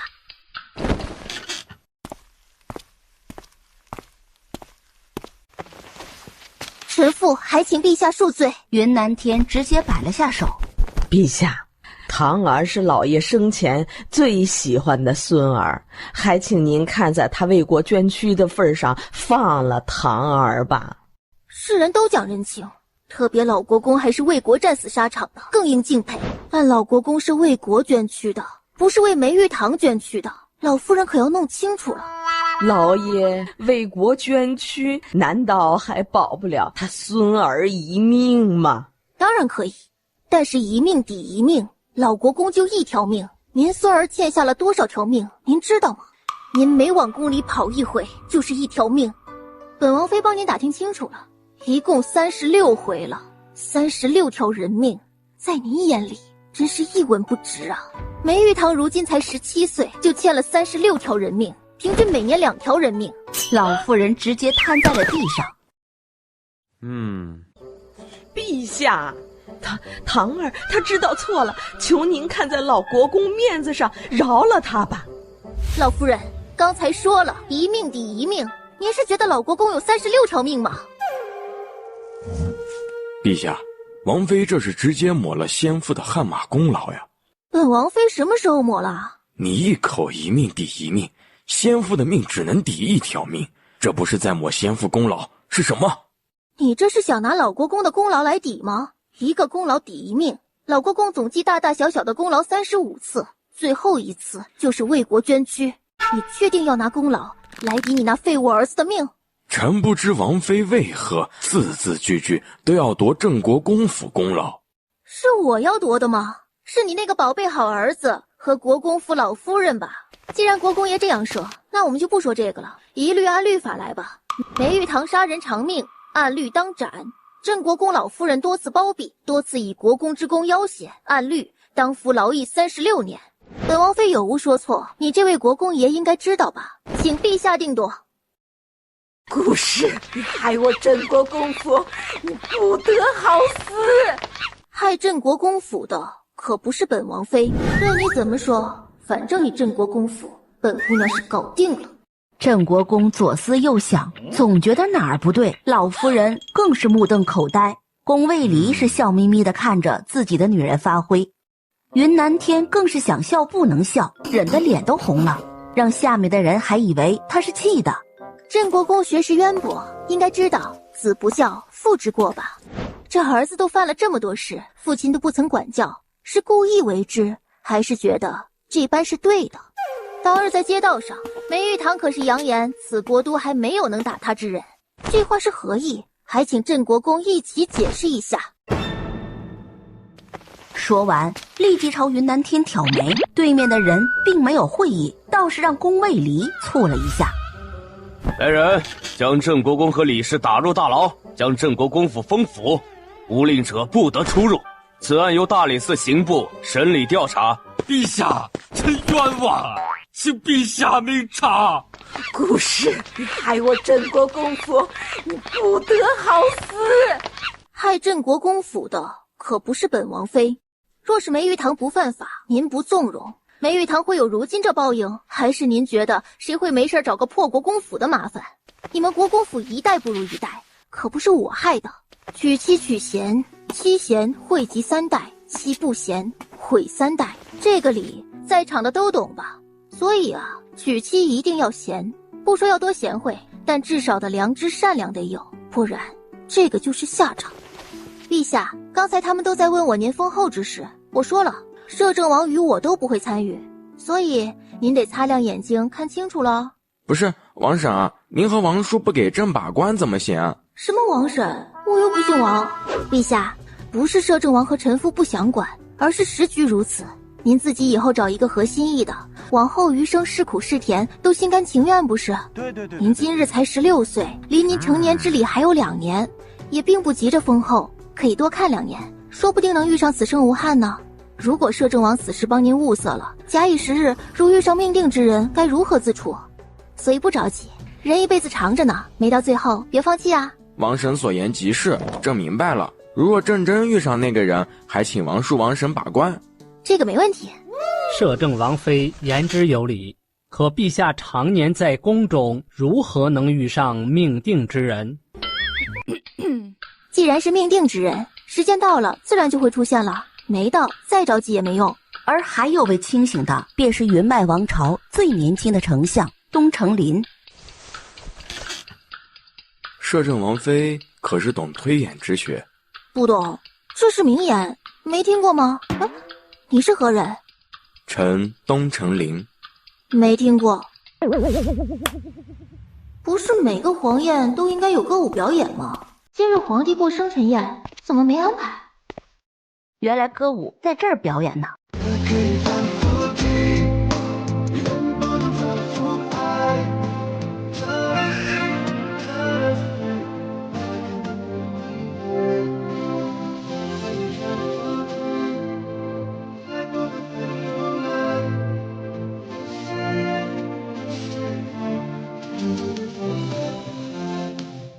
皇宫只要摄政王所到之处，必见世子。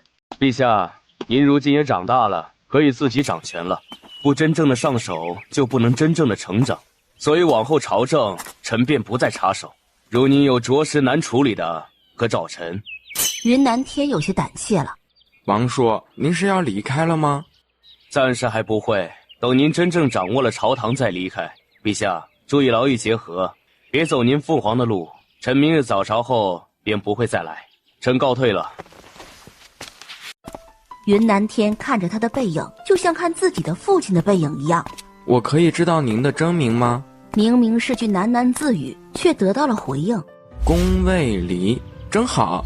护暖刚出关，就看见宫卫离抱着儿子走了进来。回来啦，儿子，今日宫里好玩吗？不，那咱以后就不去了。娘出关了，娘终于突破到筑灵境了。从明天开始，娘带你浪遍国都。宫卫离在旁边面无表情地看着，就是没亲他一下。吃醋了？怎么可能？那是我儿子。你爹吃醋了，你说要不要哄哄啊？算了，你爹那脾气向来是来得快去得也快。咱俩先去吃饭，吃完饭再说。顾暖抱着儿子溜达在大街上，一手抱着儿子，一手撸着羊肉串，还左顾右盼的，又一次体现了村姑进城的形象。这些东西如果我都要了，你看多少钱能给你？您看100两怎么样？我看着很像大鱼，可以任你宰。顾暖直接翻了个白眼儿，转身就要走。呀，娘知道，放心，娘能给你弄到的。哎，您别走了，价格好商量。怎么商量？算了，我不要了，就要这几个，你给个价。这给50两吧。这才几件就要50两，那玉的不是更值钱？那些东西都还行，怎么这几个不一样的更贵了？一共20两，爱卖不卖，反正是给我儿子玩的。摊主看那几个东西的确像是给小孩子玩的，就点了点头。顾暖付了钱，把东西收了，正准备走。王妃可是看中了什么？都看中了，摊主要价太贵，没买。你是何人？本郡主是伽罗郡主，王妃要是没钱买，本郡主可以帮你买下来，就当是给世子的见面礼了。顾暖见他眼里还含了恨意，有些不明所以。你要是喜欢的话，就自己买吧，见面礼就算了，要儿不差这点见面礼。抱着公药直接就走了。看到面前有一家卖糖人的店，儿子，你想要什么样的糖人？老板，帮我拉一个摄政王可以吗？不是问我的吗？姑娘，这我可不敢，我也拉不出摄政王的风采呀。没事的，像就行。拿出宫卫离给的金牌，暗暗的亮了一下。不用行礼，也别担心，快拉吧。摊主颤抖着手开始拉了起来。没想到老头子有生之年还能拉出摄政王的糖人，谢夫人恕罪。不用，是我要谢谢你，这是你的酬劳，别拒绝，收下吧，都是你该得的。可是尽兴了，勉勉强强吧。宫卫离就知道他想甩掉自己和儿子睡。这回你爹不会生气了吧？他要是还敢生气，老娘就吃了他。哦，要怎么吃了我呀？这样吃。宫卫离冷哼了声，没出声。这是我特意让人做出来送给你的，知道你吃醋了，所以买个糖人给你甜一下，可不许再气了。宫卫离接过糖人，在他嘴上亲了一下。好，不气了，是甜的。这大街上呢？乖，他们看不见。你做什么了？暖暖，你已经修炼到筑灵境，该学些法术了。你又没教我，我不是天生就会的。好，是我的错。变发为夫，陪你逛街可行？把公药塞他怀里，就跳着走了。勉勉强强行吧。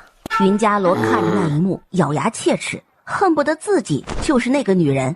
郡主，丞相大人约的您时间快到了。云伽罗反手就是一巴掌。本郡主知道，不用你一直提醒。是。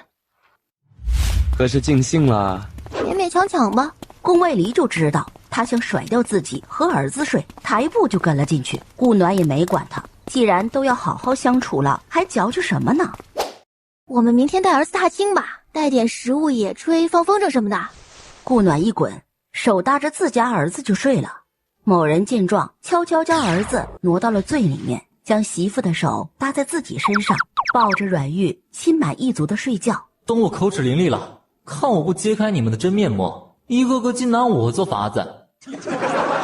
第二天，他向来是身子比脑子快，真的已经在草上滚了起来，从小坡上直接滚了下去。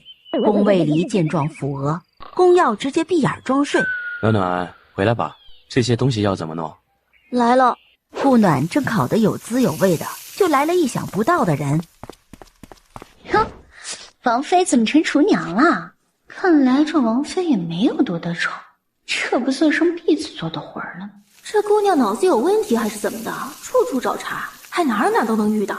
昨晚一出，今天一出。这位姑娘是……你，本郡主是伽罗郡主，睁大你的眼睛看清楚了。哦，是伽罗呀。可是找神母有何事？按辈分，可不是得叫婶婶。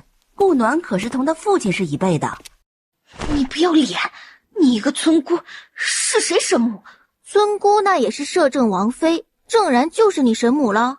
东丞相这是和伽罗郡主在约会呢。东城林挑眉含笑，并未开口。暖暖，教下人如何考就行。你不是想放风筝吗？起风了，可以放了。卫离，他说我是村姑，不是他神母。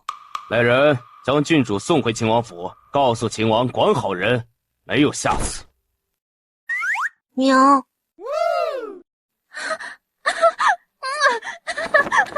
儿子叫我娘了，儿子开口第一句叫的是娘哎。别以为我不知道你想做什么，他是你长辈，把不该有的心思都收一收，我们才是最适合的。你知道我喜欢你，所以一直吊着我，我是不介意，但是最好别在我面前冲别的男人露出那样可怜兮兮的表情，不然别怪我不客气。言罢，甩开他，便气冲冲地走了。东城林，你等等我！看着那飘远的风筝，儿子，你是故意的吧？是你自己手欠要放我手里的，我倒是想拿稳了，可你也不想想我现在的年龄啊。暖暖，回来吧，如果还想放啊，让人去再买一个回来吧。不放了，这小子还太小，等他大点了我们再放。卫离，你说那个什么鬼郡主是什么意思啊？没事老找我麻烦，不会又是你的一个迷妹吧？你新鲜的词倒是不少。哼，看来是了，你这张妖孽脸得藏起来，免得太招人惦记。好，我们早日回桃花村，往后出行都戴上面具，这样别人就看不到了。那倒是不用，但是尽量不要往外跑了，少刷副本吧。我说你是不是太会抓我性格了？又套路我，上次也这样。啊？何为套路啊？哼，你就装吧。你不是交权了吗？打算什么时候回桃花村啊？再过些时日，等陛下真正的掌握了朝堂就回去，应该也快了。三人在草坪上躺了一下午，在太阳快下山时才回到摄政王府。过来说说，是不是那什么云衣坊的事查好了？算是，只是秦王闭口不认，打算让掌柜的顶罪。走吧，去看看这父女俩来所谓何事。哎呀，管好你媳妇儿，别乱亲我。哼，你以为我想？出息？那你最好一直有出息，以后离我娘子远点。我倒是想，但没机会啊。以后有的是机会，你别反悔就行。怎么可能？父子俩打机枪打了一路，顾暖自己在那碎碎念着，没一个人在听。儿子怎么了？不是，要爱就是困了。来，给我抱着吧。没事，我抱着吧。都快到宴客厅了，我们进去会他俩吧。安分点儿。娘。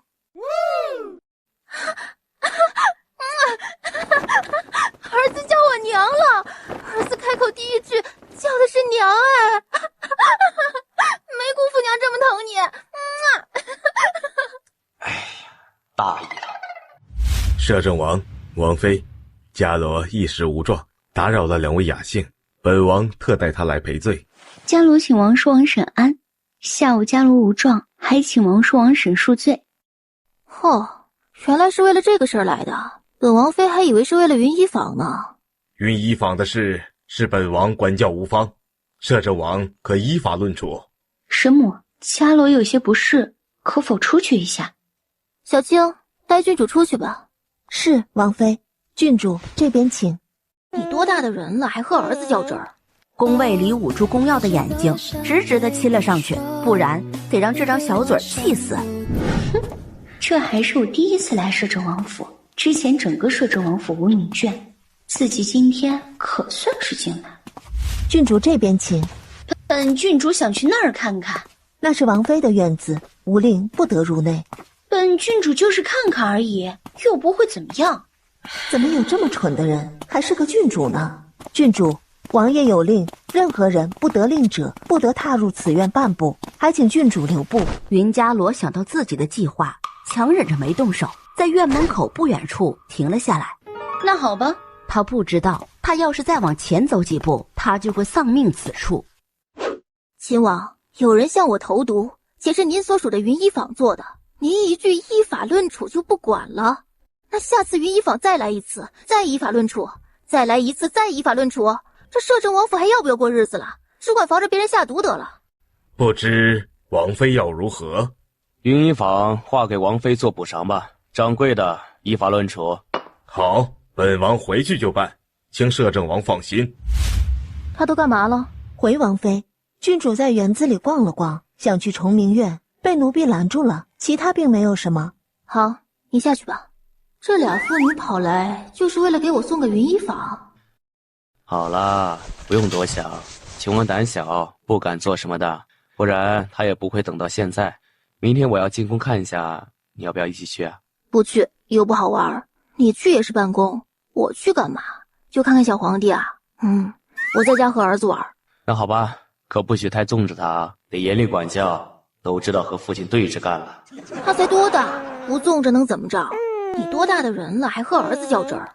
宫卫里捂住宫耀的眼睛，直直地亲了上去，不然得让这张小嘴气死。老不正经，儿子还在呢。老，为父很老哦。请问您今年贵庚啊？暖暖，最近越发的调皮了。第二天一早，他就起床准备出发进宫。继续睡吧，还早。儿子呢？他醒了，我抱过去给嬷嬷了。你再睡会儿吧。不睡了。什么鬼？他这么大清早的来干嘛？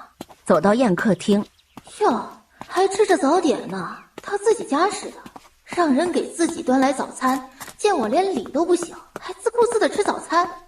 来人，撤了。什么意思啊？王妃难道连这些早点都吃不到？哟，这时还知道本王妃是摄政王妃呢，连本王妃来了都不知道行礼。昨天的礼仪过了一夜，就睡到狗肚子里去了。小青，去把世子抱来，他该吃早餐了。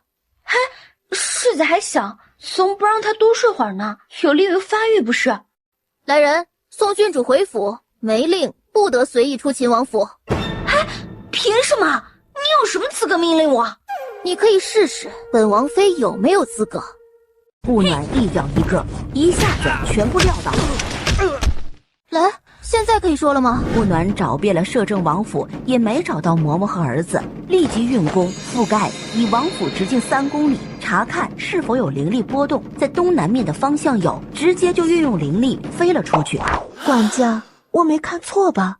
王妃飞出去了，而且飞得好高啊！没看错，我也看见了。快来人，跟上王妃，肯定是发现世子了。另外一个去宫里通知王爷。顾暖顺着灵力波动，直接找到了东南面的一间破庙。他直接抬脚走了进去，靠在最里面的一个大汉立即反身去抓孩子。顾暖哪能让他得逞，一挥手就把人扇了出去。伤我儿子者死！臭小子，你不是已经到了弱龄后期了吗？怎么还能让人弄出来了？来，我们好好的聊一下，是谁把孩子给你们的？嬷嬷又去哪儿了？来，我们说说。上一个娘们儿而已。顾暖一脚一个，一下子全部撂倒。来，现在可以说了吗？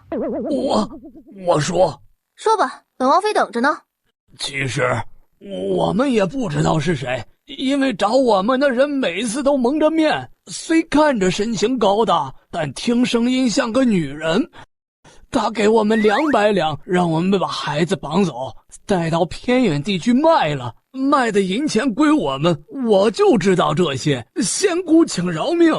很好，在这儿待着吧，放了你们是不可能的，所以乖点，免得受苦。属下来迟，请王妃恕罪。太慢了点，要加强训练。这些人押进摄政王府，等王爷回来处理。儿子可有吓着了？放心，不管是谁，娘都会给你报仇的。可有受伤？你知道没人能伤得了我，就是怕儿子被吓着了。要是让我知道是谁敢指使绑架我儿子，就把他打成狗，炸成刺猬，捏成泥。从顾暖手里接过孩子，也低头亲了一下，这还是他第一次亲他。耀儿可是吓着了？没有。耀儿能说2个字了，那叫声爹爹。娘亲。哎呦喂，娘亲的乖儿子，还是跟娘亲亲香啊！爹爹。耀儿又长大了些。卫里给儿子报了仇，咱们就回桃花山吧。等他大点了，能自保了，再带着他出来刷副本。好。还有，那个云伽罗不管与此事有没有关系，让陛下下旨把他支给东城林，反正他俩走的也近，让他老是惦记有妇之夫。今天要不是他，儿子可能就不会被绑架，他多多少少有点关系。如果他参与了，那就另当别论；如果没有，那也算给他一个美好的姻缘。好，我写信让精卫送进宫，让陛下明天就下旨，让他们尽快完婚。不错，有前途。绑儿子的我让精卫带回来了，我审了下，什么信息也没有，就是一个个子很大的女的，每次都蒙了面，没点有用的。嬷嬷也不知道去哪儿了，得找出来，她可能是关键。抽出藏在嫁衣内的匕首，直接朝顾暖刺去。他才冲出2步，齐齐发现，云伽罗瞬间就成了刺猬。放心，为夫会找到人的，别忘记了你夫君我是谁。好的，帝尊大人。母亲，让龙威出动，本尊明天要知道结果。另外，送信给陛下，让他下旨赐婚云伽罗与东城林，3日后成婚。是，尊上。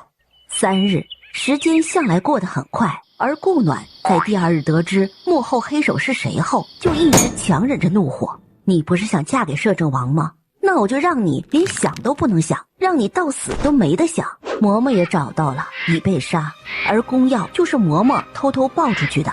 至于他为什么又从了凶手，凶手绑了他的家人，要挟的。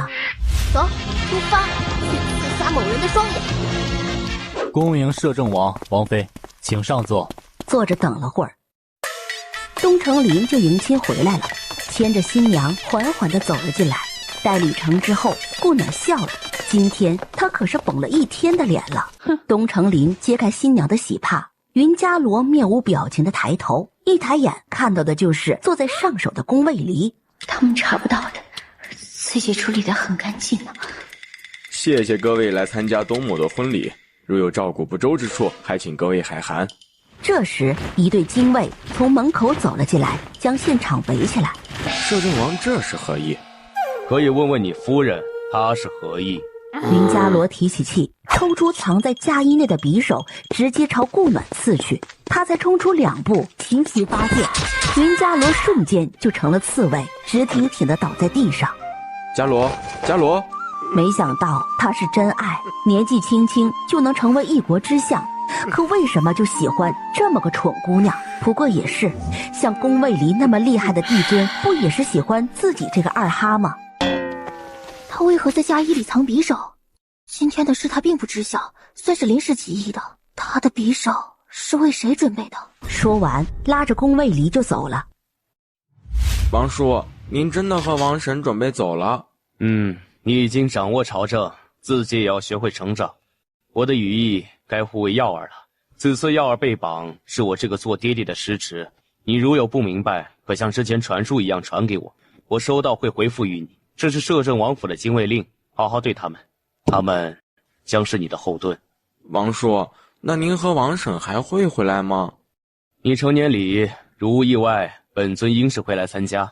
好了，本尊先回去了。你明日上朝时下旨收回摄政王府吧，那儿也许是用不到了。还是给王叔留着吧，哪天王叔回来也可以做休息之用。随你，记住你王婶说的话，娶妻娶贤。宫卫离说完这句话就消失在宫殿里，这是云南天真实的感受到了差距。顾暖加速往灵力波动比较强的方向赶去。你爹说不让靠近，可不靠近我们怎么看啊？这太远了，根本看不清楚。快，还有那袋没有？还有些没收呢。其他的带不了就不带了，卫离区都有。不拿走岂不便宜了小人？不会，这摄政王府陛下收不收？留在这里，以防我们回来时可以暂住。哦，那我们什么时候出发？再等一人，等他来了，我们便出发。等谁？故友。故友？你的故友不会是上面来的吧？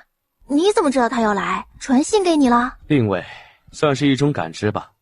暖暖，他来了可能会寻我较量，用时可能会比较久。没事，我可以旁观嘛，这个比较重要。高手较量，看着了都是经验啊。尽量远着点看吧，免得误伤。好嘞，没问题。俩人等了近半个时辰都没见人来，倒是来了另外一个。摄政王，本王想知道小女所犯何事？绑架我儿，下毒毒害王妃，今日行刺王妃，理由可够？你是本王从不滥杀，证据稍后我会让人送去府上。秦王深深地看了他一眼，点了点头就走了。他来只是为了证据？可能吧，不过等的人来了。没有啊。暖暖在家看着耀儿，为夫去会会老友便回。修为高了不起啊，说不见就不见。哼，走，儿子，咱们看你爹打架去。顾暖加速往灵力波动比较强的方向赶去。你爹说不让靠近，可不靠近我们怎么看啊？这太远了，根本看不清楚。宫耀翻了个白眼儿。靠近，爹爹不打。你是说我一靠近，你爹就不会再打了？那这也不行，那也不行的，咋弄？哎呀，儿子，他们打过来了，怎么办？暖暖，这位是谭麒麟，算是好友。又是一个妖孽，只是稍比他家宫卫离差那么一丢丢。何事算是好友？是就是，不是就不是。姑娘如何称呼？我是他娘子顾暖，这是他儿子宫耀。什么？他的娘子儿子？你何时成的婚？关你何事？宫卫离说着，牵着顾暖往回走，缩地成寸的走到国都城门才收回。哎，我们如何说都算是生死之交，成亲这么大的事，怎么不通知我？我和他成亲没多久，4个月了。宫卫离，你们老公家知道吗？你就在凡间打了个娘子，还连孩子都有了。不过这孩子的资质不错，和你有的一拼。我成亲与他们何关？第二日天一亮，几人就出发回桃花村。谭麒麟一到目的地就开始四处打量，不是说这就是说那，听得顾暖想把他直接赶出去。不喜欢就自己重新去见一个喜欢的，住在别人家里还挑三拣四的。山中无岁月，修炼无甲子，转眼就是2年过去了。儿子，你爹不是只匀2日就可以了吗？今天都第3天了，你爹咋还不回来？娘，爹才离开第2日。啊，好像是啊。娘，你好歹已是元灵后期的修为了，怎会如此迷惑？爹也放心让你一个人在家。这不是还有你吗？儿子，你可不许嫌弃你娘啊所谓一孕傻3年，娘这是延期了，要体谅一下。娘，你想爹便想爹呗，哪有那么多借口？娘也不知道是不是想你爹了，就是心里有点空落落的。那就是想了呗，爹明日便能回来。乖，再等一日。嘿，臭小子，你娘的头也敢摸，看来是欠教训了。徒儿，快来陪师傅喝一杯。虽然这凡间的酒差了点儿，但总了胜于无嘛。你刚说什么？来，再说一遍我听听。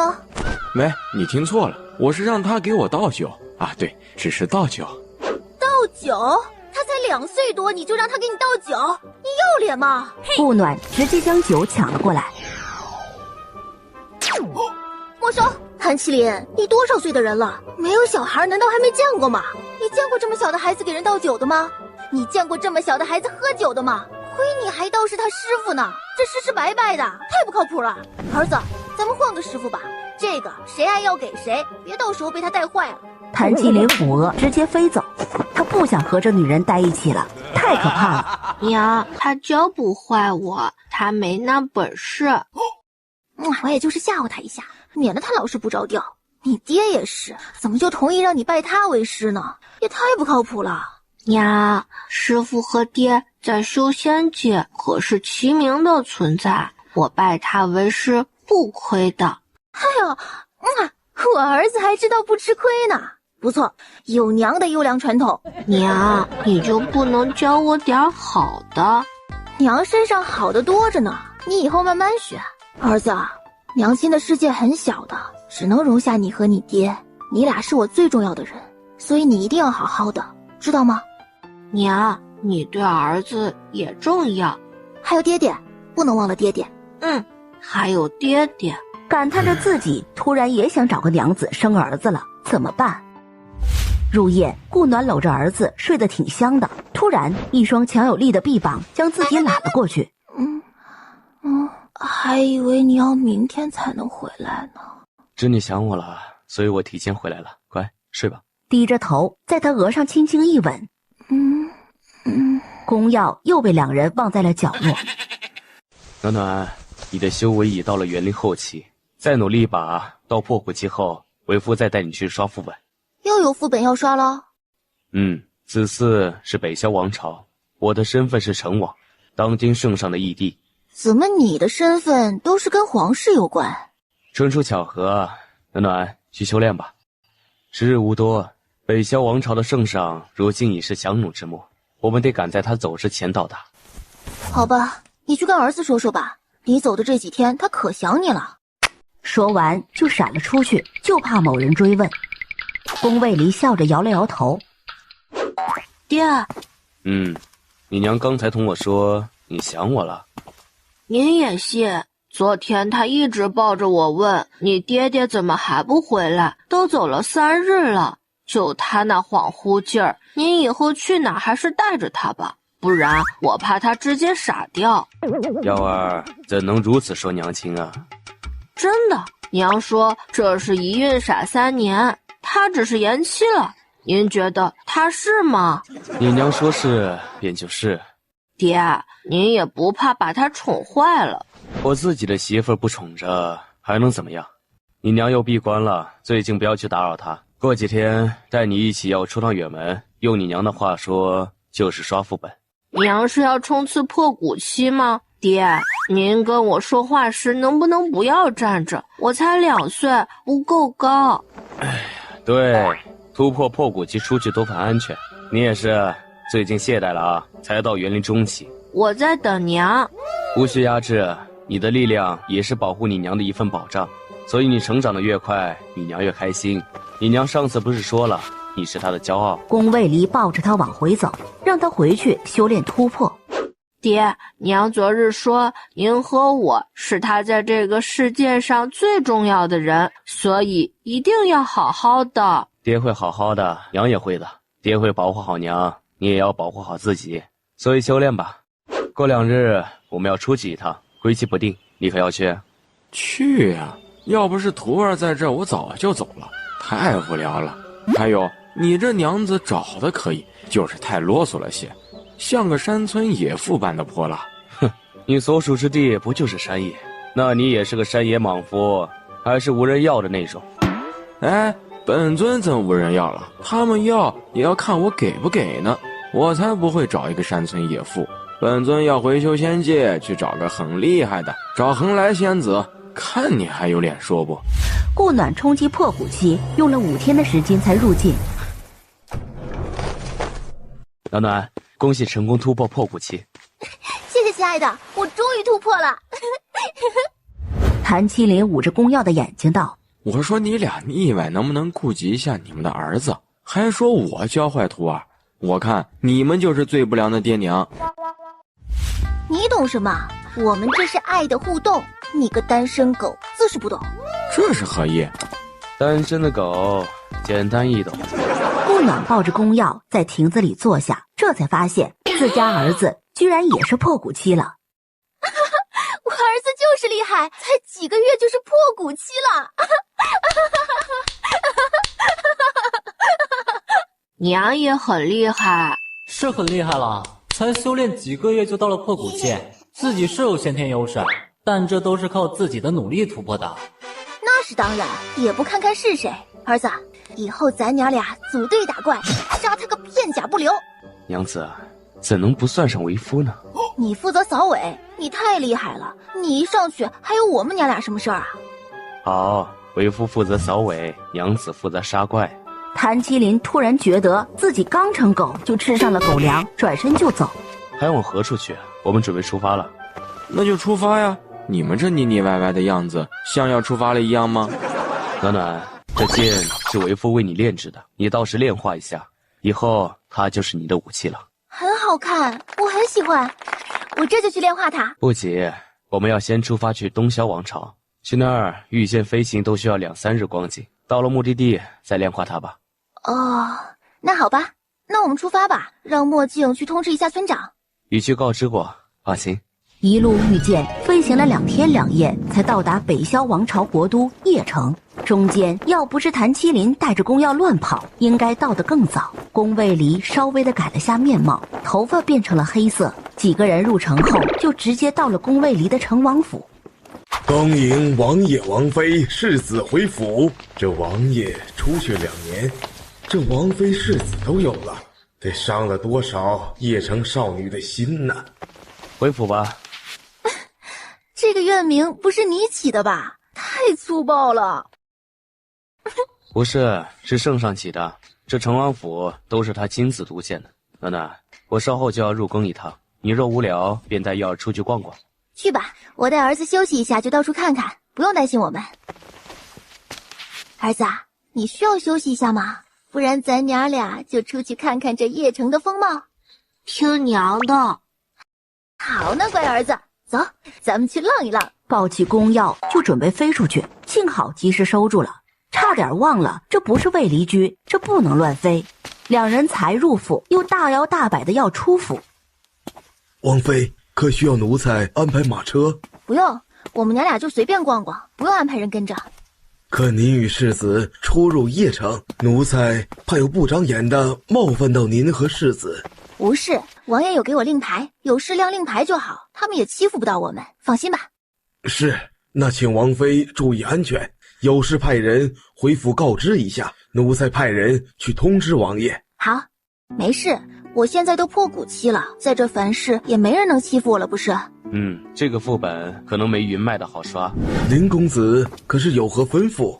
没有，你家世子呢？哦，王妃刚才带着世子出去了，说去逛逛。谭麒麟循着宫耀的气息，终于在一家酒楼里发现2人的身影。我说你俩出来也不叫叫我，好意思吗？怎么不好意思了？再说你这不是来了吗？还需要我们叫吗？耀儿，你娘如此便算了，你怎能也如此呢？我怎么说也是你师父，要尊师知道吗？师父，我是娘带出来的，怎么不尊师了？师父，您要出来可以随意的，不用如此找借口。你们一家人都是一个德行。谭麒麟看了满桌子的菜，翻了个白眼。你们不都辟谷了吗？怎么还这么重口腹之欲？这就是你这种人不懂的啦。人为食亡，唯美食不可辜负。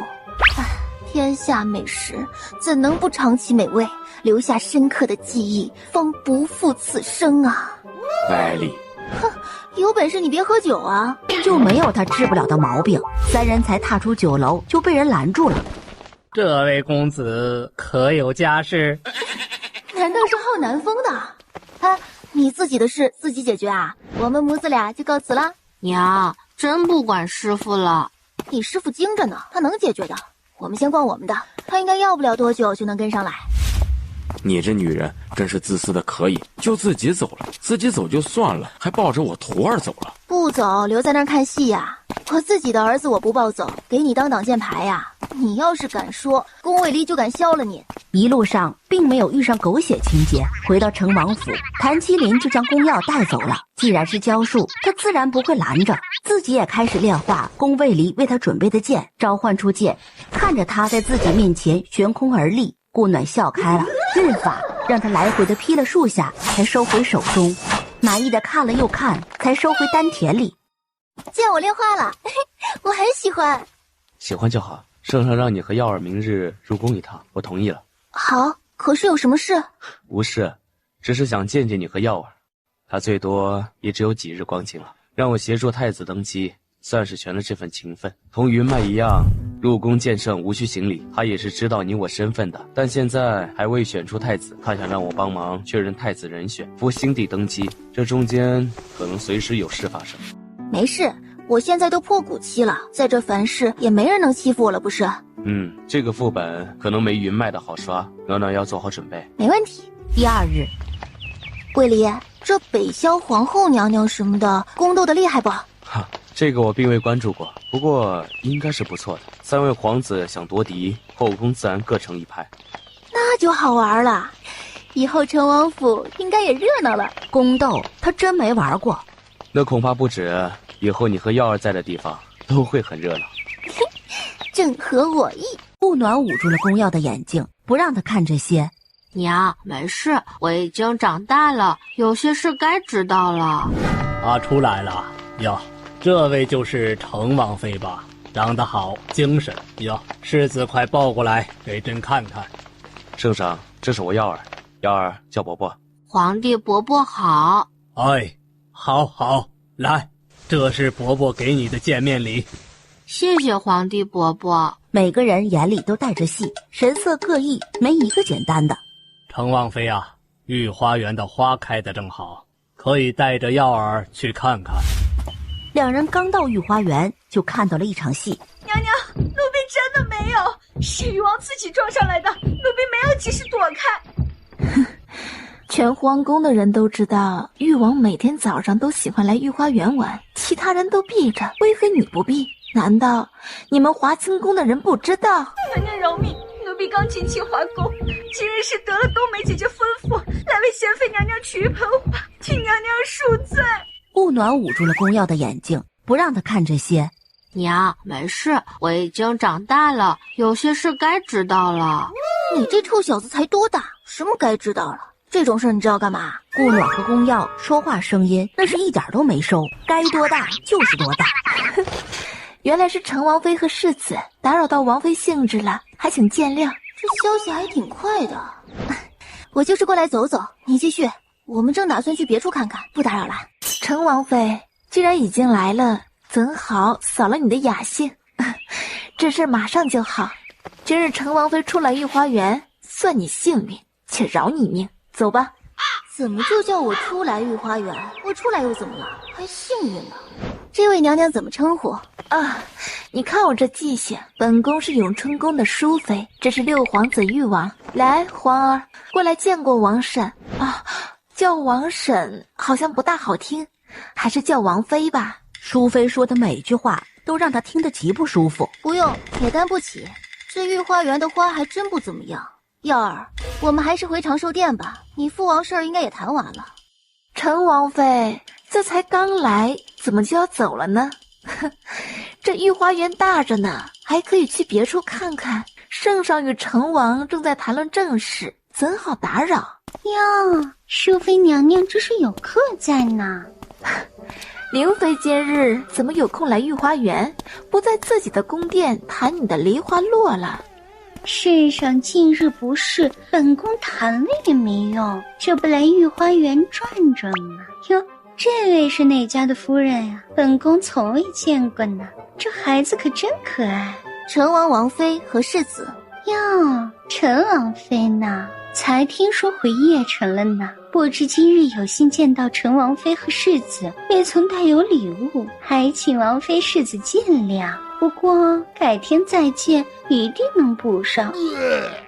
从这一点可以看出，这北萧皇帝有特殊癖好。别胡说。娘，我想爹爹了，我们回去找爹爹吧。好，这就去找你爹。这陈王妃真有趣。哼，再有趣也与你无关。那也与你无关呢。誉王这才多大呀？你想的未免太多了。景王、宣王、安王年纪正好，世上不可能退而求其次的选誉王的。妄议朝政，灵妃是觉得自己过得太好了是吗？怎么会呢？本宫是在提醒淑妃别做无谓的事，免得伤己累足。顾暖带着宫药回到长寿殿外，却被告知殿内正事还没谈完，于是两人就在长寿殿前的阶梯上坐了下来。儿子，你长大后要做什么？你想过了吗？娘，我才2岁多，会不会太早了点儿？您是不是太着急了些啊？对啊，宝宝才2岁呢。那儿子再玩玩，咱们长大了再想。唉，娘就是太无聊了，突发奇想了。娘，要不您再去御花园和娘娘们聊聊天？不去，那个灵妃太恐怖了，那声音听久了，我怕自己神经衰弱。有那么夸张吗？要不你去，娘在这儿等你爹。那还是算了，咱们在这儿等爹吧。御花园不好玩？都没玩就被吓回来了。哦，何人还能吓着你啊？不止我，儿子也被吓着了。那娘娘的声音真是天下一绝，嗲得我起鸡皮疙瘩了。我不想被残害，所以就带着儿子回来了。从这一点可以看出，这北萧皇帝有特殊癖好。别胡说，我们出宫回去吧。明日圣上要设宫宴，以为我庆祝为由，招百官与皇子一起进宫，想让我看看各位皇子的品性。为什么皇帝都这么信任你啊？云脉的先皇和你是义兄弟，这北萧的也是。说说，你还有多少个身份？很多，为夫等着你来挖掘。宫卫离，你变坏了。低头快速地亲了一下他的眉宇间。乖，其他的身份回去后再慢慢告诉你。走，先回去吧。抱起又坐回去的宫药，拉着顾暖慢慢地往宫外走去。三人走到离成王府100米的地方，却发现围了太多人。顾暖拉了旁边一位拼命想往里挤的人问：哎，姑娘，这是干嘛呢？将成王府围成了这样。这成王府啊，来了位仙人，俊得不行，所以大家都来看看。你这仙友太不着调了，要不要给儿子换个师傅啊？宫卫离笑着看了他一眼，抱起他轻点了脚尖，就飞过了人群，落在成王府门里。谭麒麟，你在干嘛？你们出去玩都不带我，太无聊了，找了点乐子。你这乐子找的有点特别啊，让这么多人围着看你喝酒。哎，这是意外，本来还想去逛逛的，但想着我没银钱，有些东西拿出来又没用，所以只能在这喝酒了。你难道就不知道找管家支一点吗？可以吗？不把外面的这一群人解决，你不许进来。公子，可以住我家，可以住我家。那行，那你跟他们回去吧。顾暖说完，将他推出了成王府。谭麒麟懵了：顾暖，你给本座开门，本座是你儿子的师傅，有这样待客之道吗？过了好一会儿，门才打开。王妃说外面的人什么时候散，您什么时候就可以进来。啪的一下，门又给关上了。半个时辰后，人终于走了，身后的门终于再次打开了。林公子，请进。王妃在宴客厅备了宴，请您移步宴客厅。算他还有点良心。这是干嘛？让我自己煮菜吃吗？这是火锅，懂不懂？要吃快点过来自己涮。就像我这样。宫卫里与谭麒麟都学着他的模样开始涮了起来。别说，这还真另有番风味儿。我要去修炼一下，吃过头了。今日百官进宫参宴，锦儿给成王叔、成王婶请安，欢迎王叔王婶回朝。顾暖见二皇子走了，皇子们知道他们父皇让你来选储君吗？不知。哦，那好玩了。不过很快他们就会知道了。为什么啊？不会又要封你做摄政王吧？昨日商议好的。请陈王叔王婶安，欢迎王叔王婶回朝。请陈王叔王婶安，欢迎王叔王婶回朝。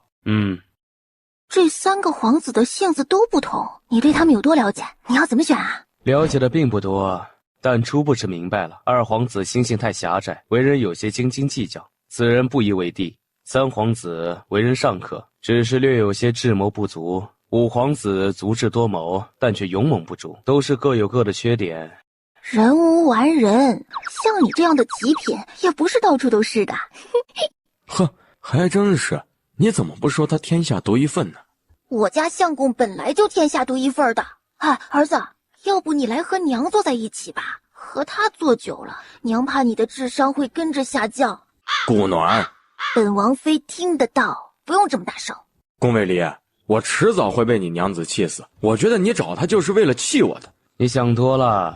大家都站了起来，恭迎圣上与宫妃们。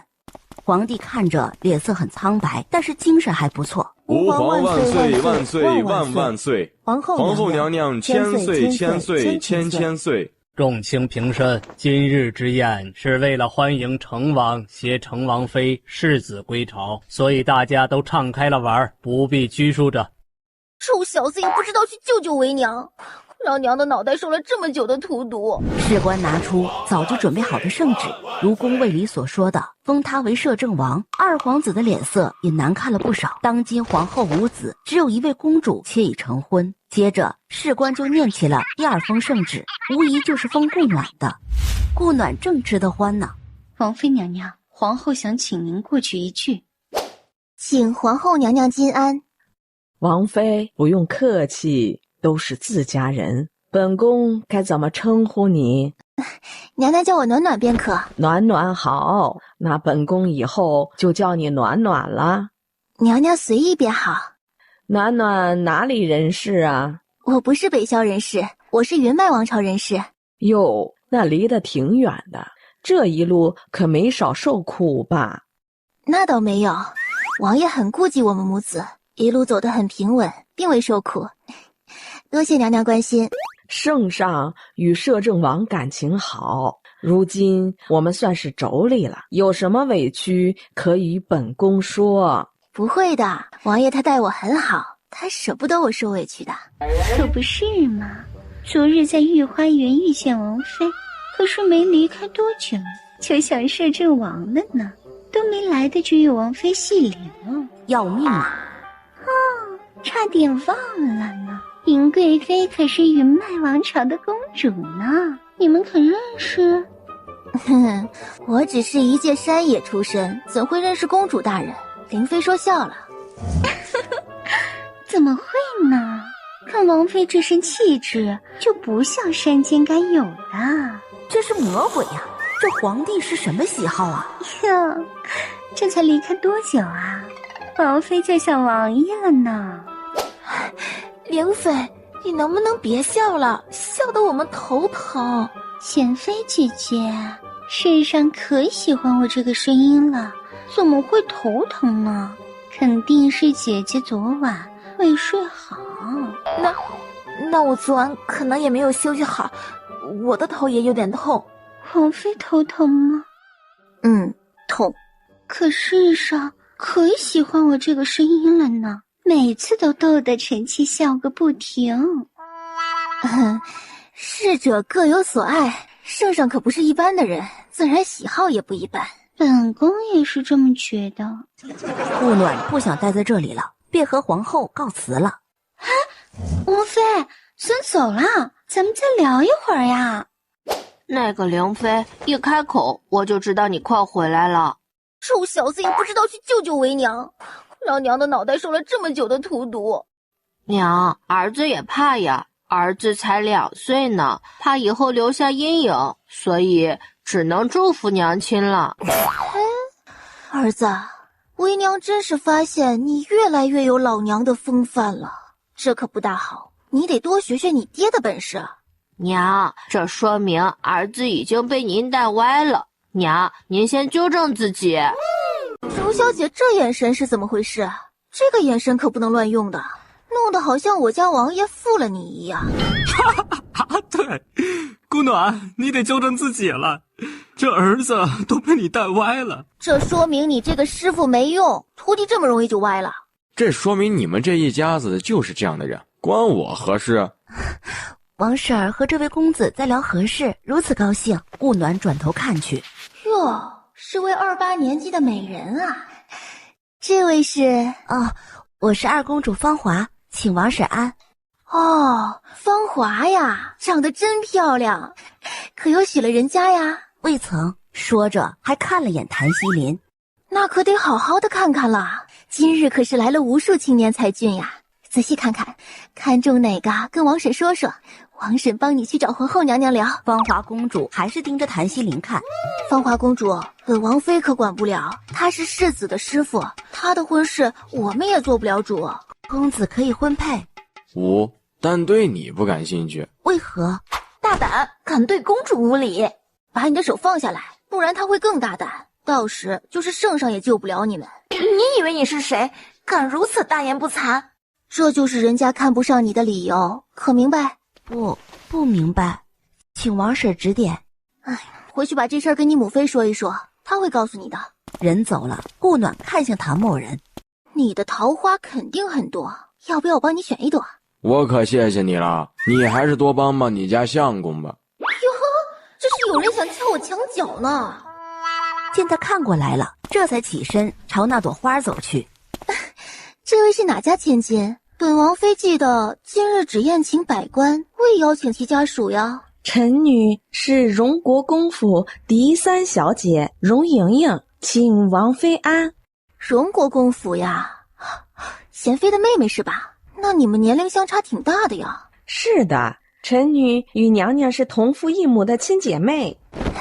你们俩刚才在说什么呢？看你们俩聊得挺久的呀。未曾聊什么，还请王妃不要误会。怎么会呢？我家王爷我是知道的，他向来不近女色，除了我这个娘子外，还没见他对哪个姑娘笑过呢，怎么可能误会？就是有点好奇而已。是呀，王妃很幸运能得王爷的青睐。荣小姐这眼神是怎么回事？这个眼神可不能乱用的，弄得好像我家王爷负了你一样。荣莹莹一下就懵了。王妃，您别误会，臣女和王爷真没什么的。我说荣莹莹，你是不是也是脑子不大好啊？我都说过了，我家王爷不近女色，就算有再美的姑娘勾引，也是不管用的。你为何还做这般姿态？这是很容易让别的人误会的。虽然我是很相信我家王爷，但别人不信呀。要是有损我家王爷名誉，我饶不了你。顾暖见贤妃正看着这边，便对他招了下手。贤妃皱了下眉，但还是起身走了过来。王妃叫本宫，可有何事？这你弟妹管好了，别一副我家王爷欠了他的情一样，看着恶心。哪来的土包子，居然一点都不吃这一套。王妃怎么这么说臣女？臣女可有得罪您的地方？王爷，你可是喜欢这位荣姑娘？不喜，娘子说的对，本王除了娘子谁都不喜欢，不必为了这种人生气。荣莹莹脸色立即一变，身体都有些摇摇欲坠了。那他为何一副你欠了他的情一样的表情，好像我是第三者一样？本王与荣姑娘今日是第一次见，刚才也是荣姑娘拦着本王不让走，才造成如此误会。荣姑娘说话模棱两可，也是着实让人不喜啊。今日本王在此说明，本王今生只会娶一妻，便是本王王妃顾暖，此生绝不纳妾。这种事小说里电视里太常见了，我都不好意思了。哎呀，荣姑娘，喜欢一个人是没错，但不能这样说话呀，这让人误会了王妃了。可多不好啊！你要是喜欢，就让你家国公爷去说和，何必自己来呢？这多招人闲话呀！现可好，什么希望也没了。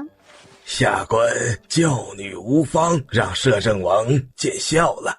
下官回去定会严加管教。他是好是坏与本王无关，只要不是惹到暖暖，本王便不会计较。可累不累？不累，就是想回去了。咱们回府吧。哎，王妃，好不容易聚一下，怎么就要走了呀？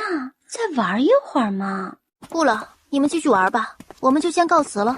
抱着儿子加快脚步就走了。你们走那么快干嘛？等等我呀！你可以再喝一会儿再回去，这里酒多的是。儿子，你最近是不是胖了？娘才抱了你一会儿，手就酸了。娘，你确定是我胖了，不是你变弱了？啊，怎么可能？为娘怎么说也是破骨期的高手，这凡间谁能打得过我？爹，你娘子这样过分自傲好吗？你娘有自傲的资本。哼，你就放纵着吧。我愿意。你们父子俩嘀嘀咕咕啥呢？我说爹太骄纵您了。他不骄纵我骄纵谁？我说你们是打算走回去？是啊。那你们慢走，我就先坐车回去了。这是我们家的马车吧？娘，这马车才从您眼前消失不过3刻钟。这是怎么了？谭西林下巴往马车前面点了下。哟，这是遇上碰瓷儿的了。哼，你错了，是你没有。谭西林气得飞脚就飞走了，就不能再逼真点吗？这么假？左左右右看了下，看到不远处的笼子里有几条菜花蛇，便拿了过来，拨开笼子，将蛇直接倒在那人身上，立马就跳了起来，哇哇大叫。旁边围观的人瞬间笑了起来。就这还想讹钱呢？碰瓷儿的见状想溜，地上的石子一踢，瞬间就趴在了地上。好了，回去吧，继续往回走。想到什么，又停下了脚步。哎，这几条蛇是谁的？记得去摄政王府要钱啊，别亏了。是小人，拿赔你的菜花蛇钱，你抓蛇也不容易，收着吧。啊，贵人，这太多了，只需要几10文就可以的。好孩子，你多大了？我8岁了。可有开始识字了？家里太穷，上不了私塾。哦，要不这样吧，明日让你爹娘带你来趟摄政王府，见过你爹娘后，如果可以的话，我就赞助你上学，但是如果你爹娘没过关的话，可能就不会了，知道吗？真的？当然，摄政王在这呢。大家听摄政王在这里，立即都跪地行礼。起来吧，大家无需多礼。见宫卫里点头，立即就笑着跑了，连银子都没拿，拉着自家相公继续往回走。你怎么会想到要赞助那孩子读书？我也是突然想到的。那孩子应该不错，就看他父母是怎么样的人了。看眼神是不错，就是不知道心性是不是一样了。光看一点也不能看全，且看着吧。顾暖说着，看到旁边有卖煎饼的，就上前买了2个。为什么我和宫卫离没有？你错了，是你没有。谭西林气得飞脚就飞走了。几个人才回到王府，坐下没多久，小男孩就带着他的爹娘找来了。小男孩和爹娘正紧张的左顾右盼，看着还有点抖。见过王妃娘娘。起来吧，不用先如此大礼。我想事情孩子应该跟你们说了，我可以资助他读书考取功名，我也不需要你们卖身什么的，就当从我这儿借钱吧，以后还上便可。但每项我只支持2次，2次考取不过，那便到此为止。钱你们是要照还的。可是需要我们另外做什么？不需要你们做什么，好好为国为民做事，当官就当个好官，做事就做些好事。王妃娘娘，谢谢您的大义，我们愿意。啊，不用行如此大礼，同意了，明天我会让人去找你们。你们看过协议，如无问题就签字，他们会安排孩子进学。还有啊，这事儿不能声张哦。谢王妃娘娘，不会声张的。民妇们这就回去等消息。这日带着公药，难得的修身养性。这花应该好养，种好了放在树荫底下纳纳凉，应该就好了。娘，您从哪儿得来的结论啊？当然是娘自己这儿啊，还能从哪儿得的？挺别出心裁的。那是。王妃，丽雅郡主前来拜访。丽雅郡主是哪个？丽雅郡主是靖王嫡女，靖王妃娘家是北萧皇商。皇商？有钱人啊！哎，贵族们不是都讲究身份吗？靖王怎么娶了商户之女，还是王妃？这个就不是小的能知道的了。哦，让他直接过来吧。是，王妃。儿子，这花好看吗？尚可。怎么是尚可呢？明明很好看。娘，客人进来了。郡主前来，所谓何事？丽雅二话不说，直接跪了下来。这是干什么？有什么话直说，这样一跪，感觉像是我们欺负了你一样。丽雅想出家，请摄政王妃成全。啊！你要出家就自己去好了，找我是几个意思？难道我还能帮你剃度？儿子，娘看着像尼姑。娘，哎，好吧，娘知道了。丽雅郡主，你要出家不应该来找本王妃吧？谁给你的信息说找本王妃就能解决问题？本王妃长得很圣母，看着就是可能给万民解决问题的人。你要出家不是应该找寺庙吗？不是应该找你父王吗？找本王妃是几个意思？北宫丽雅沉默地跪了一会儿，就缓缓地站起了身，行了一礼就走了。顾暖和宫耀对视了一眼，某个细胞告诉他事情不简单。墨镜，属下在。派禁卫去跟着他，看看他或者有些人想干嘛。是。事实果然如他所想，北宫丽雅一出摄政王府，就失魂落魄地上了马车，直奔城外的寺庙。然后整个邺城就传出来丽雅郡主被摄政王欺负了，这要有多逼真就有多逼真。儿子，怎么办？娘，你的鬼点子不是挺多的吗？你会没办法？有你这么说娘的吗？墨镜，去趟宫里，让你家主子出宫走回来，现在立刻马上。是。他人都在皇宫，我都不知道怎么欺负他的，真是绝了！做事前都不知道打听清楚的。娘，爹早上秘密入宫的，他们不知道也不奇怪。太莽撞了，现在可是又浪费了一招棋了，可惜。娘，您这语气可是颇为失望了。宫耀又拿起书看了起来。儿子，你何时识的字啊？娘怎么不知道？娘，不知道的事还挺多的。明日燕儿就要闭关冲击灵丹境了，您知道吗？啊，真的吗？哎呦，我的儿子就是厉害呀！这么快就要冲击灵丹境了，儿子加油！娘，您就不自卑吗？我儿子冲击灵丹境，我有什么好自卑的？我儿子厉害，不就是我厉害吗？你可是我生的。哎呀，还没有3岁的灵丹境哎，这放在修仙界也是天才中的天才吧？是，儿子自己傻，思维跟不上您。果然如爹爹所说。怎么坐在这里？等看着某些人打脸呢。怎么样？这一路回来，可有遇见什么奇怪的事？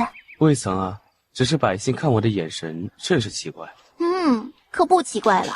那个什么丽雅郡主来咱们王府不过半刻钟，就被你这个不在家的人欺负了呢。本王妃听得还莫名其妙呢。你说奇怪不奇怪？北宫丽雅她一到王府就找我说要出家，她要出家找我干嘛？找我给她剃度吗？哼，我没同意，她什么也没说就走了。这一走就只传出了她被你欺负了的传言。要不是知道你不在家，这话我都要信了呢。这话他可是用了些灵力说的，这附近的人都能听到，大家都开始议论了起来。魏离，你说这是谁要对付你啊？设这种流言也太蠢了点。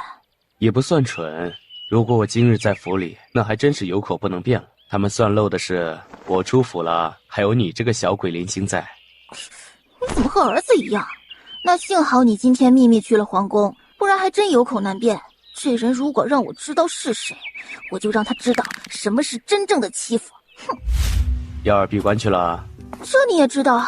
哎，我这个当娘的不合格呀。那怎么会不合格？幺儿有多黏你，你会不知道？那小子都快3岁了，让他自己睡还不乐意，整天就知道黏着他的娘子。好像是啊。啊，谭麒麟呢？说是太无聊，出去走走。出去也好，免得打扰我和娘子的2人世界。是有点无聊。哎，今天我还和儿子种花了，是我从后山上找下来的。宫卫离看着那一盆盆乱七八糟的花，有些无语。甚好。华清宫的气氛就不大好了。哼，摄政王今日进宫了，为何无人来报？摄政王是秘密入宫的，他们不知道正常，只是不知道他为何会秘密入宫。所谓何事？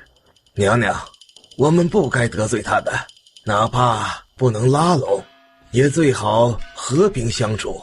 那就除掉他。晋王，你可知他为何被封为异姓王的？他是圣上还是太子时的救命恩人？如今圣上已登基13年，而他看着也就20多一点。那时的他最多10来岁的孩子，就能在所有皇子夺嫡风暴中救下圣上。如今的他只会更强，更难对付。哼，难对付也要对付。已经在对立面，他是不可能支持锦儿的了。既然不支持，那就只能除掉他。他再厉害，不还有孩子和妻子吗？从那2个人下手，总能得到手的。这个再想办法吧。我觉得那个顾暖也不好对付。再不好对付，也只是个女人。锦儿，母妃说了多少次了，不要轻敌，哪怕那个人是个孩子。锦王一直看不上女人和孩子这点，迟早会在这上面吃亏的。薛王今日去城郊做什么？我们的人跟丢了，只知道他去了那个方向。我会找人从那边开始调查的。这几日事事不顺，是不是该去烧个香了？你们都回去吧，做什么事都不要留把柄给人家，特别是你锦儿，那农女的事好不容易解决了，可不许再惹事了。现在可是关键时刻，一步错就会步步错，可知？知道了，母妃，儿子会注意的。您也注意休息，我和外公先出去了。外公，那个摄政王妃，你打算怎么对付？哦，晋王为何这么问？本王想了解一下，免得到时有个什么事儿措手不及。事实是他看上那个王妃了，可是连做梦都在想着她呢。这个还没想到，想好了再告诉晋王。只是晋王，你得多注意一下宣王和安王的动静。安王太过平静了。他呀，还在安王府弄之前父亲交给他的阵盘呢。那阵盘本王特意去看过，也就是普通的盘，没什么特别之处。晋王，我还有事，就先回府了。有办法了记得告诉我啊。宫卫离正给他按着后背肩颈，某人的眼睛却是越来越火热了。暖暖，娘子，可舒服啊？舒服。可否让为夫也舒服一下？可我不会啊。为夫会，为夫教你。说完就扑了上去。第2日，闷骚，拐着弯睡我。可还有不适的地方？你说呢？顾暖瞪着他，折腾了半宿，能没事吗？下次不会这样了，下次为夫会注意的。说说图谋多久了？昨日之儿子闭关开始。那之前都未曾想过。你未到破骨期，我不敢行此事。禀王爷王妃，长公主来访。请去偏厅吧，我们稍后就过去。是。这长公主为何会来？去看过才知道，她夫家中信侯府并未站队。2人到的时候，长公主都喝了2杯茶了。给王叔王婶请安。坐吧，长公主来访是有何事啊？我是为中信侯来的，他最近总被二皇帝纠缠，想请王叔出面帮忙说和一下。你应该去找皇后，而不是本王。已经找过母后，母后说找您或许有用。母后无子，在后宫中也颇为艰难。顾暖捏了下宫卫离的手，叹了口气。明日我会安排他外放一段时间，你让他做好准备。谢王叔。行了，你回去告诉他，忙我只能帮一次，其他的看他自己了。是，谢王叔王婶。这么简单的事，皇后也解决不了。皇后掌管东西6宫，却也是管不了前朝，她把自己分得很明白，所以就算无子，也能相安无事的当这么多年的皇后。她就没想过抱养？这不是宫廷剧里常有的戏码吗？所以说她看得很明白，她娘家势大，如果她还抱养孩子，那优先对付的就是她陈家。景王想招安中信侯，就是看上了皇后娘家的势力。那他也是个精明的人。哼，宫里没一个简单的。这话没毛病，宫里没一个简单的，不管是太监还是宫女。你准备把那个忠献侯调到哪儿去？离邺城300里的溧阳县前几天遭了洪灾，派他去算是给他个机会了。如果这也办不好，那他这一生就这样了。哟，我们摄政王还是个好人呐。在你这儿，我一直是坏人。好人，但在别人那儿必须是坏人，知道吧？顾暖也捏住他的鼻子。好，当然只能对我，与其他人无关。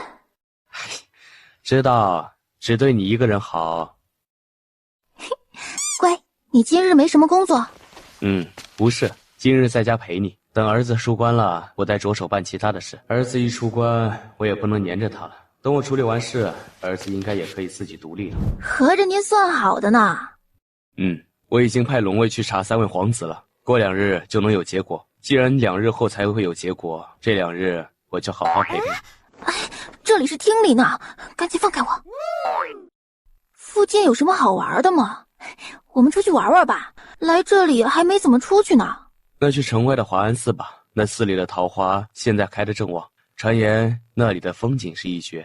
啊，那我们就去那儿吧。说动就行动，走吧，现在就去。这也太高了吧？不高，总共999梯，我们上去吧。就这阶梯，应该阻止了不少人上山看风景。爬上去只为了看一看风景，太亏了。不，来的人不少，这999梯不少人愿意爬，因为它的寓意好，还在此寺庙里面。宫卫离牵着他的手，慢慢就着他的脚步往上走着。这世上真的有神仙吗？那你修的是什么？修仙界的最长者已有5000多岁了，就差一步就能登仙了。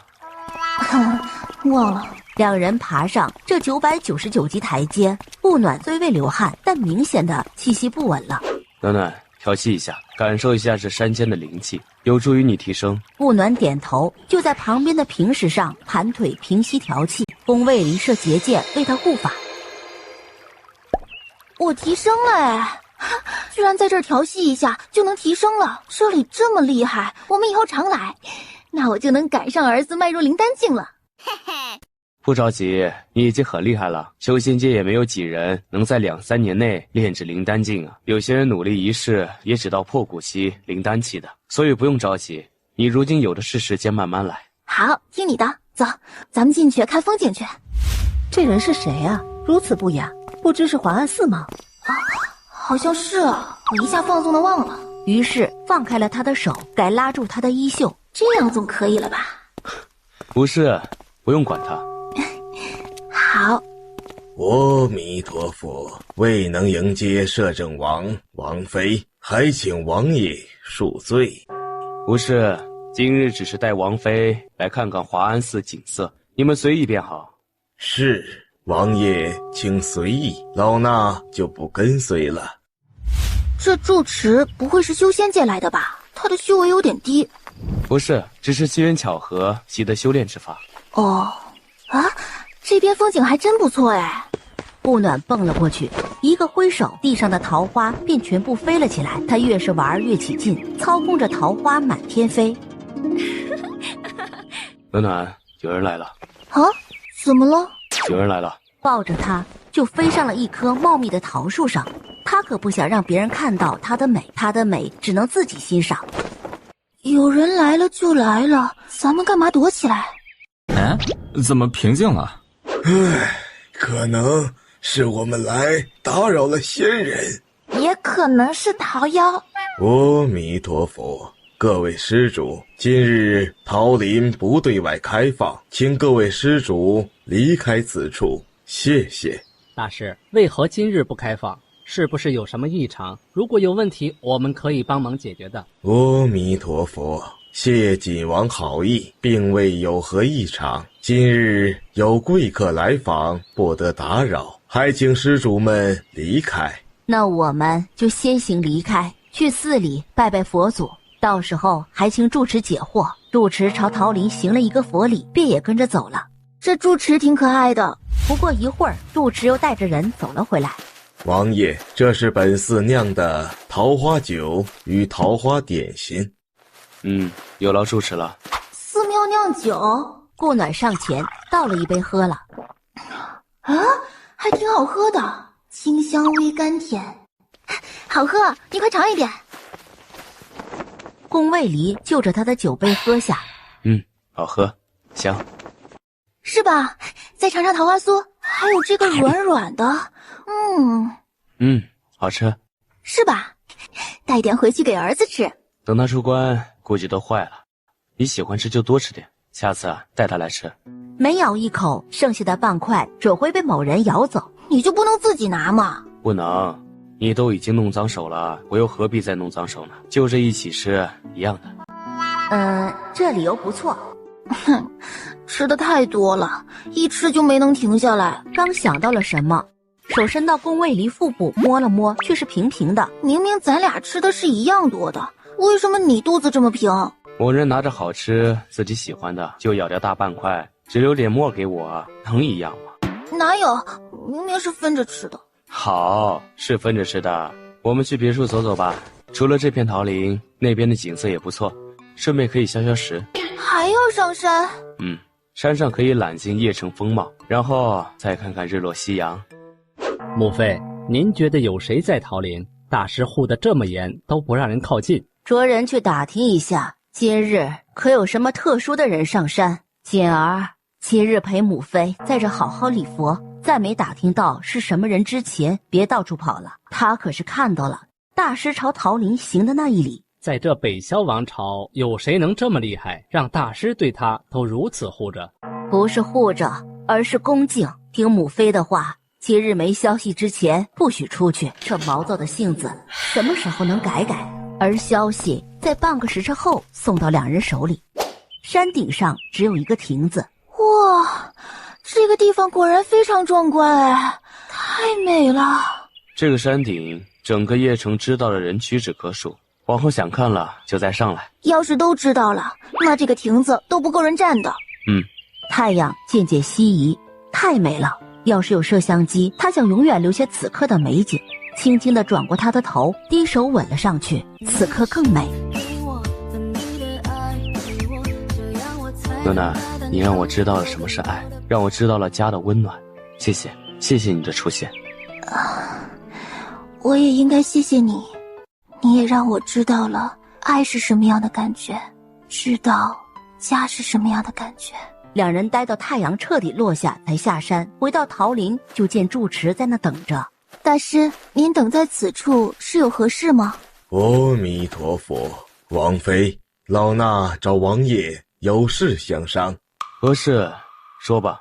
王爷，前段时间老衲在山下捡到个孩子，这孩子灵根不错，希望王爷帮忙看一下。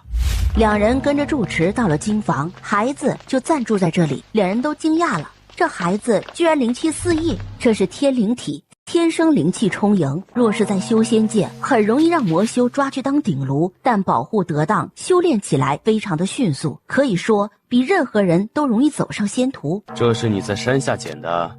是的，就丢在山下的林子里。若不是老衲去得及时，他可能就被狼叼走了。他体质特殊，如果不保护好会很危险，我们把他带走吧。阿弥陀佛，应该的，那就有劳王爷王妃了。知道这孩子多大吗？他身上有没有带什么东西？除了他身上的襁褓，什么也没有。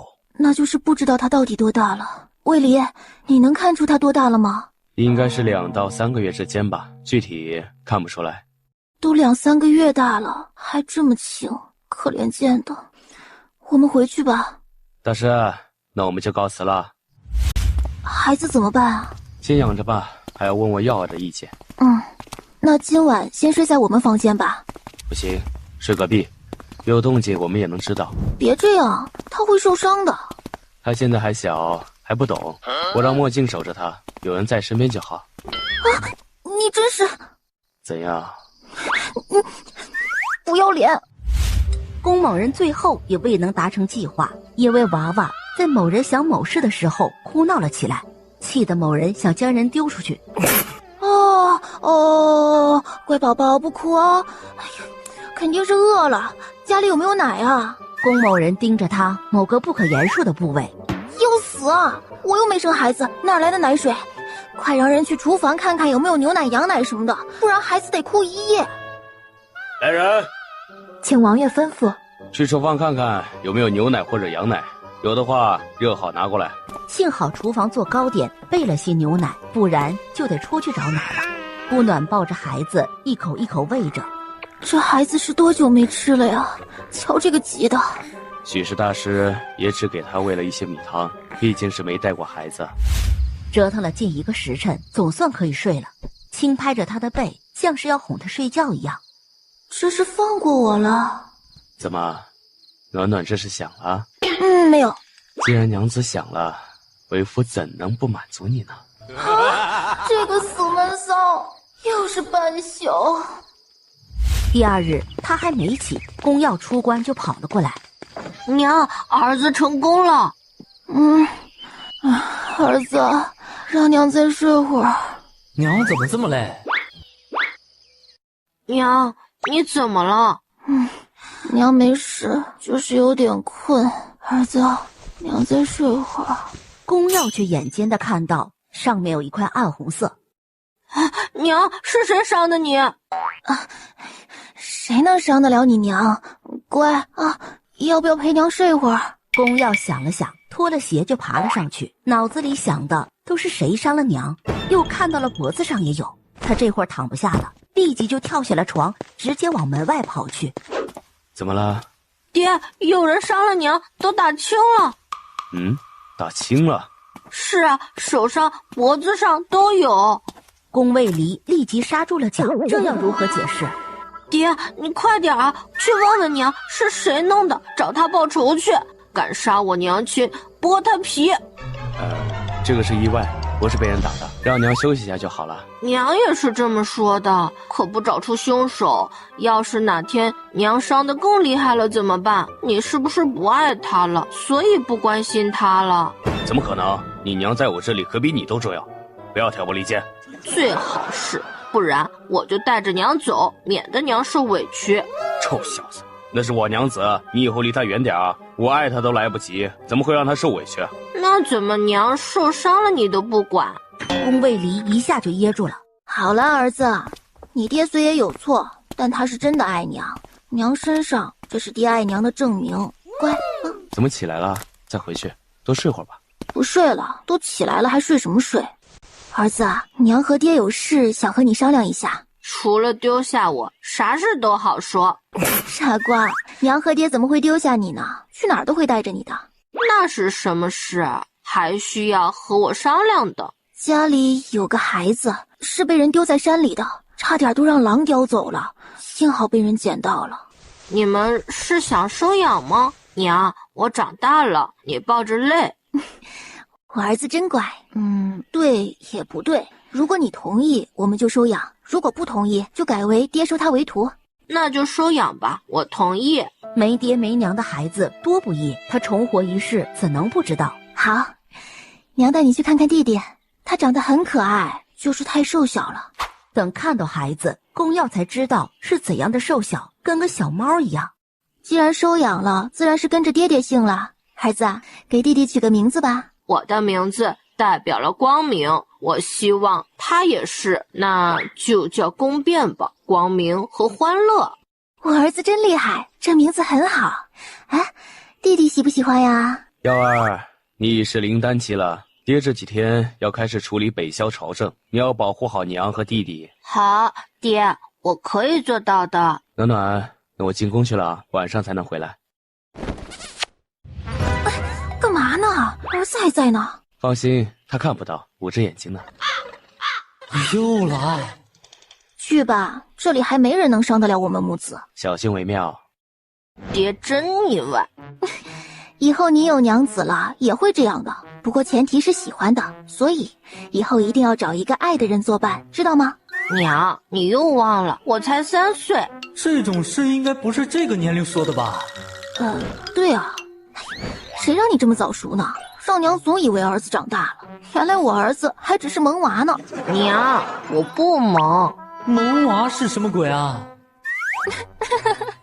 好，我们家耀儿是酷娃，超能宝宝，变儿才是萌宝，萌萌的宝宝。可是他们的欢乐才进行没多久，就有人来打扰了。王妃，奴婢是华清宫的奴才，今日奉娘娘之命，邀请王妃入宫一叙。今日可能不便了，这是王爷刚收养的孩子，今日刚入王府，还未熟悉，本王妃得照顾他，还请帮忙向贤妃赔罪。娘，你的副本来了。对啊，娘不喜欢宫斗，儿子有什么好的提议吗？娘，我才3岁，不过建议还是可以给的。你近期别出门，有弟弟在，他就是最好的借口。娘听你的，等你爹处理完了我们再出去，如果实在逃不过，娘就带着你俩上场，嘴不行就用实力碾压他们。娘，你的努力也不差。宫耀还是盯着宝宝看。娘，我可以抱一下弟弟吗？顾暖点头，一只手托住这里，一只手托住他的颈部。他还太小，骨头都没长好。娘，他真的太小了。他能活着已是幸运，所以以后要对弟弟好一点，知道吗？他以后会更幸运的。对，耀儿以后也会更好的。太懂事了，太爱了，这是我生的，我也太幸运了。晚上宫卫离回来，顾暖就将贤妃要自己进宫的事说了一遍。他是想打听昨日在华安寺发生的事，因为他打听到我们去过华安寺，现在是想来确认是不是我们，你不用理会他，他过几天便没有时间来打扰你了。启王和他的事情查出什么了？对，所犯之事不小，龙卫现在全力在找证据。那太子人选有了吗？圣上之前的意思应该是安王，但安王母家示威，圣上又怕他被架空，所以一时未定。今日耀儿怎如此听话，自己休息去了？儿子一直很乖好吗？他说要陪着变儿，他刚来，怕他会怕，所以要陪着。我们耀儿的确从小就懂事。好了，我们休息吧。放下，我自己会走，而且现在还早呢。不早啦，不然你明天又要精神不振了。怪谁？就不能让他开荤。轻点，别又弄出印子，到时候儿子问了，你自己去解释。第二日天微亮，宫某人就起床了，让他恨不得捶床。明明是他在动，为什么累的是自己？不公平！乖，再睡一会儿，今天我会早点回来，到时带你和2个小的出去走走。乖，我去看看儿子们，让他们晚点来找你。再醒来便看到宫耀站在自己床边。娘，别藏了，我都看见了。太丢脸了。娘，快起来吧，我刚才喂过小便了，你也该起来吃饭了。你先出去。好，我先出去了，你快点儿，我已经让厨房准备好了早餐了。宫耀摇了摇头，走了出去，觉得自己是大人了，床上那个才是小孩。没事的，小孩子的记忆不长的，一会儿就会忘掉的。等他到了偏厅的时候，见到宫耀居然在给宫变换尿布。我的个天，这个世界更玄幻了，我儿子才这么点儿大，居然就会换尿布了。儿子，可以让嬷嬷来换，或者侍女都可以，怎么自己换了？没事，我换也一样。儿子，你这样会让娘亲自卑的。我觉得不会。娘，您的脸皮的厚度已经大过了自卑度，所以放心吧。你可真是我亲儿子呀，有这么说娘的吗？如假包换，是您儿子才这么了解你。皮真的很厚。你爹说今天会早点回来，然后带我们出去走走。知道，爹出门前跟我说了。唉，突然觉得自己的存在感低了，是怎么回事呢？不，娘，您的存在一直都是顶尖的存在，只是你自己没感觉到而已。王妃，礼部尚书之女及丞相之女求见。他们找我干嘛？并未告知。什么都不知道你就来通报了？那要是来一群人说要见我，也要你一一通报吗？你是不是也要让我见见啊？管家的职责是什么我没去了解，但也知道一点，拦着不相关的人也是你的职责吧？然后顾暖还是决定见见那2个高官之女。这个管家不行，我知道，只是还不知道他是谁的鱼，还要调出他背后的主子呢。儿子，吃完早餐，你先带便儿回房去，你要去会会那2个侄女。好，这还真是2个小美人呢，一个娇娇弱弱的，眼眸含盈，顾盼生辉；一个是高洁清雅，似白莲。哎呀，好一朵美丽的白莲花呀！丞相福禄程瑶，葛幽娇见过王妃。坐吧，说说你们来找本王妃有何事吧？无事，只是来拜访一下。王妃来邺城许久，我们还未一睹芳容，故来此叨扰。因为没见过我，所以要见见。合着拿摄政王府当动物园了？只是为了来一睹本王妃真容。王妃说笑了。还有就是为您送来一张拍卖会的入场券，拍卖会明日午时开始。啊，那还真是谢谢你们了。只是这拍卖会有哪些拍品啊？如果没有感兴趣的，本王妃就不参加了。也不知道他从哪里拿出来的，就递过来一张镀金请柬，还有份拍卖清单。哎呀，都是些什么鬼？古籍、古画，还有个长寿丸，没什么感兴趣的，不过可以去玩玩。好，本王妃收到了，明天会如约而至。见俩儿子都睡着了，也没去打扰。什么时候回来的？刚回来，见你在修炼就没打扰。耀儿呢？儿子在修炼。我刚才去的时候，他还在睡呢。那应该也是刚入定，我们就等会儿吧。不过你打算带我们去哪儿玩？你不是喜欢吃烧烤吗？我让人学了。我们今天下午去游湖，在船上弄烧烤吃。这个好，嘿，奖励你一个么么哒。只要你高兴就好。我很高兴。宫耀进来看到的就是这一幕，假装捂了捂眼睛。你们要这么黏糊吗？我们乐意。好了，我们出发吧。已经让管家准备好马车了，先坐会儿，喝点水再吃。啊，可以吃了吗？啊，可以了，王妃请。可以了，卫离，你快尝尝。儿子，你还小，尝2串就好了。那我们是来看你们恩恩爱爱的吗？那也不错呀，狗粮也是吃的。宫耀狠狠地翻了个白眼。只是让你少吃，又没不让你吃。吃到嘴里感觉还不错，味道很新颖。船走到一半时被迫停了下来，差点和另一艘船撞上了。哟，又见面啦！程瑶见过王妃。见过王妃。年里，娘，怎么了？没怎么，就是撞着了。娘，再不回去，烤串就凉了。转身就回了船厢，留下对面船上的人面面相觑。这位王妃有趣啊！我比较关注的是他手上拿的是什么，看他吃着挺好吃的。船上有人在做饭呢，可真会享受。不够，薇薇，你们俩是只要能看到吃的就眼睛发亮啊！魏子锦，你知道什么？人生在世，不就为了口吃的吗？程阳，你今日不是去过摄政王府，见过这位王妃吗？人怎么样？性格比较随性。这时，船手前来禀告，说船舱已经进水，需乘小船离开。要不去摄政王的船上去蹭蹭他的船？你去吧。去就去。麻烦去通禀一下，可否让我们同船？我们的船进水了。护卫看了他一眼，点头进去通禀。过了会儿才走了出来。可以，但不能进去打扰王爷王妃。好，多谢。白污垢朝他们挥了挥手，让他们过来。让丫鬟和侍卫都回去吧，别都过了。梁伟伟一上船就跑到厨师面前看着。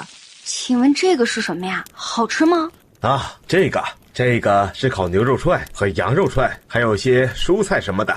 我能尝尝吗？这个我不能做主，要问过王妃才行。程瑶等人谢过摄政王妃，让我们上船。不用客气，带你们一程而已。是可以吃，但要付费给厨师，人家可不能白忙活。那个叫无垢的看起来还不错，叫伟伟的吃货他也挺喜欢的。听到说可以吃，梁伟伟就自己动手。啊，好吃哎！真的？白污垢也上前吃了起来。真的好吃哎！谢谢王妃。安静！从船厢传出来的声音吓了在场的人一跳。不用害怕，别太大声就行。小孩子睡着了。哎，你不用这么严肃。外面有俩小家伙，我还挺喜欢的。不许，你只能喜欢我。还有我。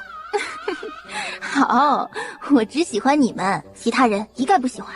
王爷王妃，可否还需要送串串进来？不用了，让他们吃些吧。啊，是。记得收钱啊！那是你的辛苦费。这还能得一笔，自然高兴了。唯一的要求就是这个配方不许外传。魏子金看了陆程瑶一眼，嘴角勾了勾，自不量力。另一个人叫吴传林，应是性子比较沉闷，整个过程就没见他说过一句话。县主啊，这个配方是王妃的，没经同意啊，不能外传。哈，好可惜呀。顾暖听着笑了，这性格他喜欢。那现在就多吃点儿。这孩子太实诚了。有这么好笑啊？真逗，这孩子。娘，您的笑点有点低啊。顾暖起身走了出去，来到梁伟伟身边，笑着看他吃。梁伟伟正吃得起劲儿，其他几人想出声，却被他阻止了。王妃，好吃吧？好吃。你也喜欢吃？是的。那欢迎你们俩来王府做客，下次弄点不同的。我这人也没什么别的爱好，就是喜欢吃，你们也不用怕吃不着，想吃啊就去王府做客。说完就回了厢房。王妃，我叫梁伟伟，谢谢您的招待。不客气。你的眼神我很不喜欢。怎么生气了？我连他们的长相都没看一眼呢。哼，你只能是我的，谁也不能觊觎。我只能是你的。爹娘，你们请别忘了我行吗？我们兄弟还在这儿呢。抱歉啊，娘没注意，下次注意。那边陆程瑶坐上马车后，眼里藏不住的恨意，想到宫里贵人的计划，立即又笑了。梁伟伟上车前叫了声白污垢，真是的，好弄快做什么？去宣王府，刚才那些人里面只有梁家没有站队了，因为当今圣上的妹妹嫁的就是梁家，长主公自然不会轻易站队。白家站的是安王，陆家明面上没有站队，实际上已经站了锦王，这些都是调查出来的结果。摄政王妃邀请白无垢和梁伟伟去王府做客，是有什么深意吗？魏子金到宣王府时已是戌时初了。这么晚来是有什么事吗？今日游船遇到了摄政王妃，摄政王妃邀请了梁伟伟和白无垢去王府做客，您说会不会有什么深意？不会，摄政王妃本王见过，她的性子直率，不会想弄这种事的人，而且对她也没好处。那摄政王也不会，本王见过他和王妃相处的方式，他很爱王妃，他是不会利用王妃的。子金，摄政王那里你不用担心，现在唯一不明的是安王太过安静了，锦王已是强弩之末，贤妃他们现在还努力的找死，我们也不用管他们了。该本王妃了啊！一刀一个全挑下来，没有致命也伤得不轻。戏好看吗？还有啊，明日的拍卖会能避着就避着点吧，不会有什么好事。是，王爷。晚了，你先回去休息吧。是，王爷。顾暖回到王府，你明天有什么事吗？有，明日大朝会时间会比较久。没事，我去看看。让耀儿在家里照顾便儿，我倒要看看有什么戏。那你注意安全，有什么事就传信给我。好，我会注意的。儿子，明日你带着弟弟在家，没问题吧？娘，我留在家里吧，您出去注意安全。好，儿子放心，娘一定把自己放在第一位。对不起啊，让你冒险了。为了你，我愿意。第二日，娘，没事就早点回来。好，娘知道了。摄政王妃驾临拍卖会，玫瑰阁蓬荜生辉呀。顾暖坐在包厢里，居然是一杯浓茶，这是让我清醒吗？终于等到拍卖会开始了，陆续拍了好几件东西，没一个他感兴趣的。就在他快要睡着时，上了件拍品，让他看着挺满意的。200两。拍卖师连叫了3声，无人应答。最后这个匕首就被他拍到了。看来这里的人都很给摄政王府面子呀。一场拍卖会快到结束，这做的也太过明显了。我看着很像傻子吗？看到底下有几个人暗暗的交流，然后慢慢向包厢这边走动。来了，一群人拿着刀就冲进了顾暖的包厢。顾暖笑盈盈的看着他们，不是应该害怕吗？怎么笑得如此诡异？画面一时有点安静。你们开始呀，我等了很久了，都差点打瞌睡了。唉，杀！一声令下，就挥着刀向他砍了过来。顾暖一脚踢开，反手就将人拍了下去，人直接砸在了下面的椅子上。哼，该本王妃了。一刀一个，全挑下了楼，没有致命，也伤得不轻。戏好看吗？说完就飞了下去，落在拍卖台上，刀一甩就插在那个人的脑袋边上。哼，还有吗？本王妃在这儿等着呢。上！10多个人向他围过来，顾暖全身飞起避开，一脚踢在刚才开口的那人脸上，将人直接踢到了2楼。顾暖高兴了，有人陪他练剑了，把其他人都挑进2楼包厢，就和他打了起来，不用尽全力，就慢慢的和他打着玩。王妃，你别欺人太甚，只和我打着玩，不让我走。哎呦，反正帮手还没到，咱们再玩玩呗。合着他是找人家打着玩呢，感觉后台有动静，顾暖剑一挑就将这人送上了2楼。一起上吧，本王妃还得回去带孩子呢。我儿子说让我早点回家的。这回他没玩了，又是一件一个的挑上2楼，不过一会儿就干净了，将剑甩在2楼的窗口上，直接飘下拍卖台。这个什么阁的不用存在了，若明日让本王妃发现还在，后果自负。没听说这摄政王妃功夫这么厉害，这一下就挑了100来个人呐！看那些人的功夫还不低呢，看他打的多轻松。我刚才数了，总共104个人。儿子，再等我回来呢。娘，怎么样？娘没事，将他们教训了一顿，太不知所谓了，竟然想派人杀我，就那些人也太 low 了。娘，太 low 是什么意思？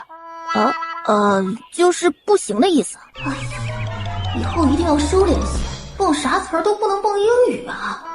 娘，您先去洗漱一下吧，身上有血腥味儿。好，在这和弟弟等着娘啊。梁伟伟到王府的时候，他刚换好衣服出来。我刚刚没记错的话，他好像也在看戏的那群人里面。这会儿到王府来找我是要干嘛？哼，那瑰宝阁是梁家的，如果没记错的话，应该是丞相府的吧。梁家不是钟丽家族吗？让他进来吧。这小家伙终于长胖了一点，没有刚来的时候那么干瘪了。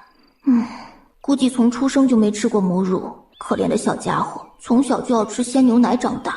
牛奶也是个好东西，得让公要接着喝，可以长个还健康。哎，王妃，您不是只有一个孩子吗？以前是，如今是2个了。这是我们收养的孩子，叫宫变。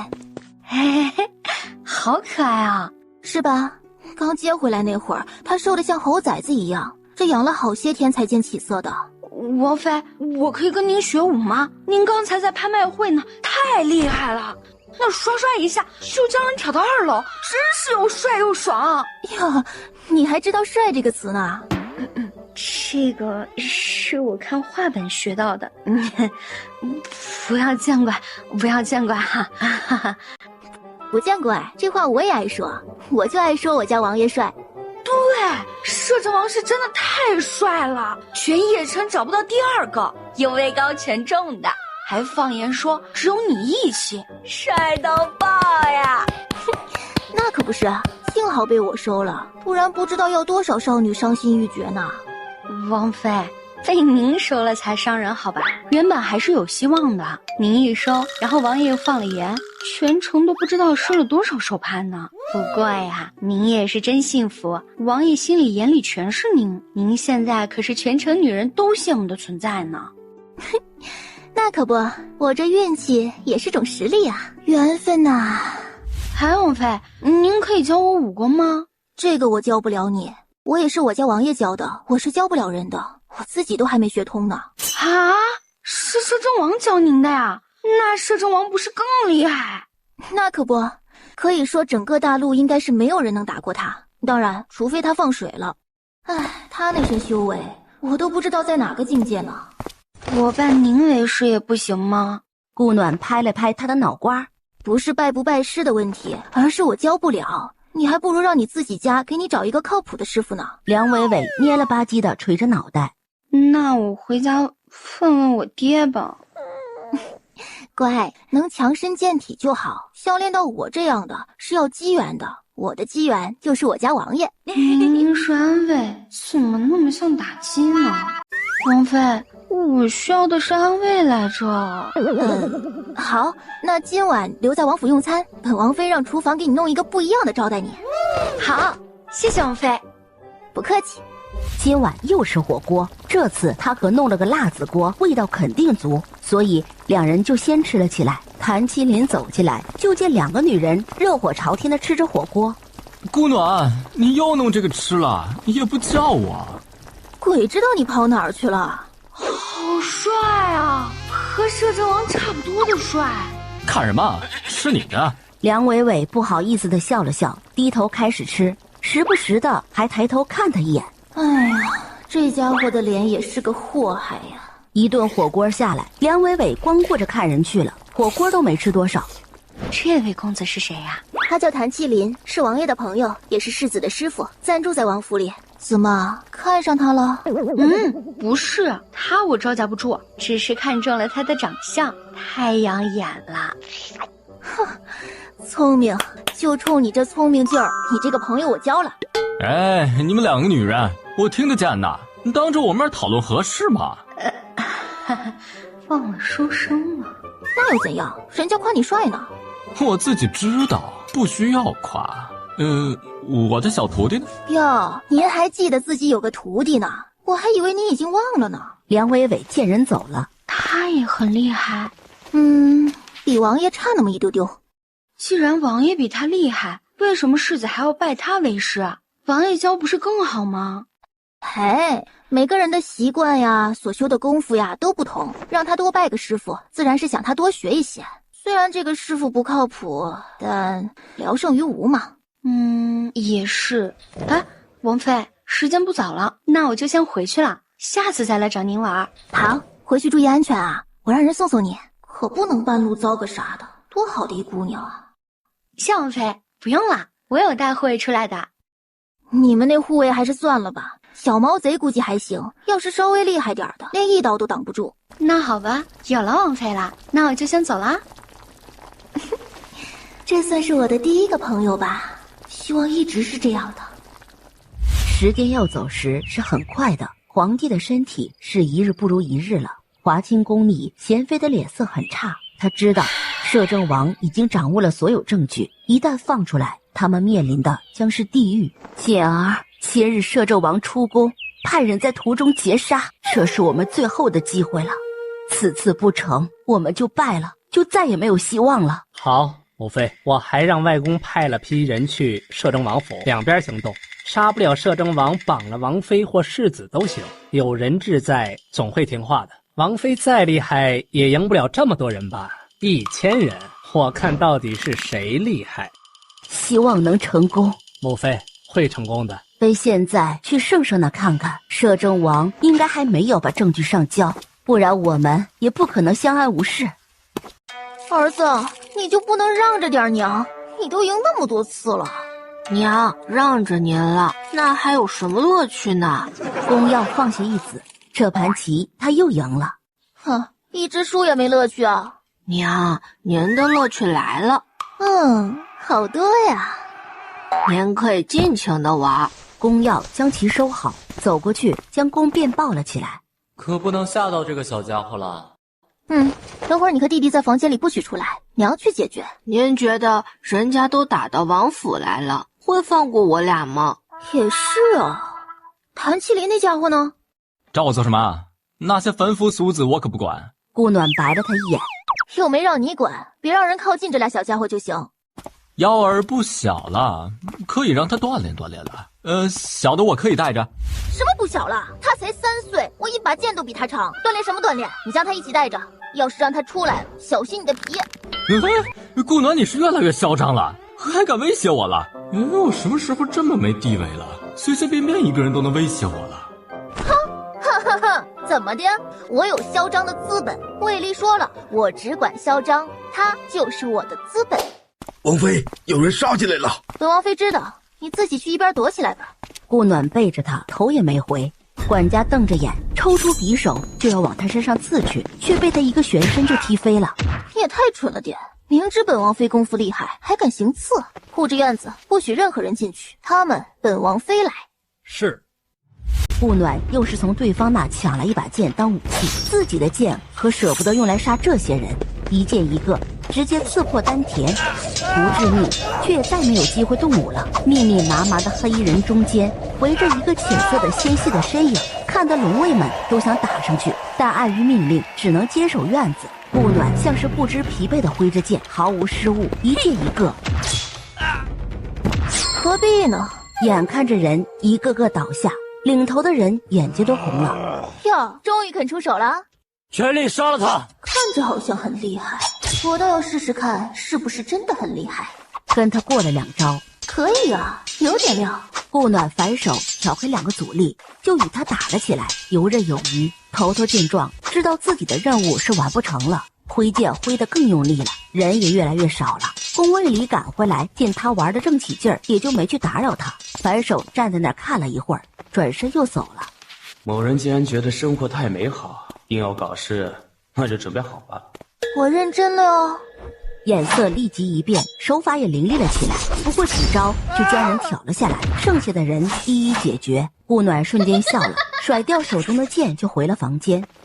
顾暖换了身衣服出来，刚想去看儿子。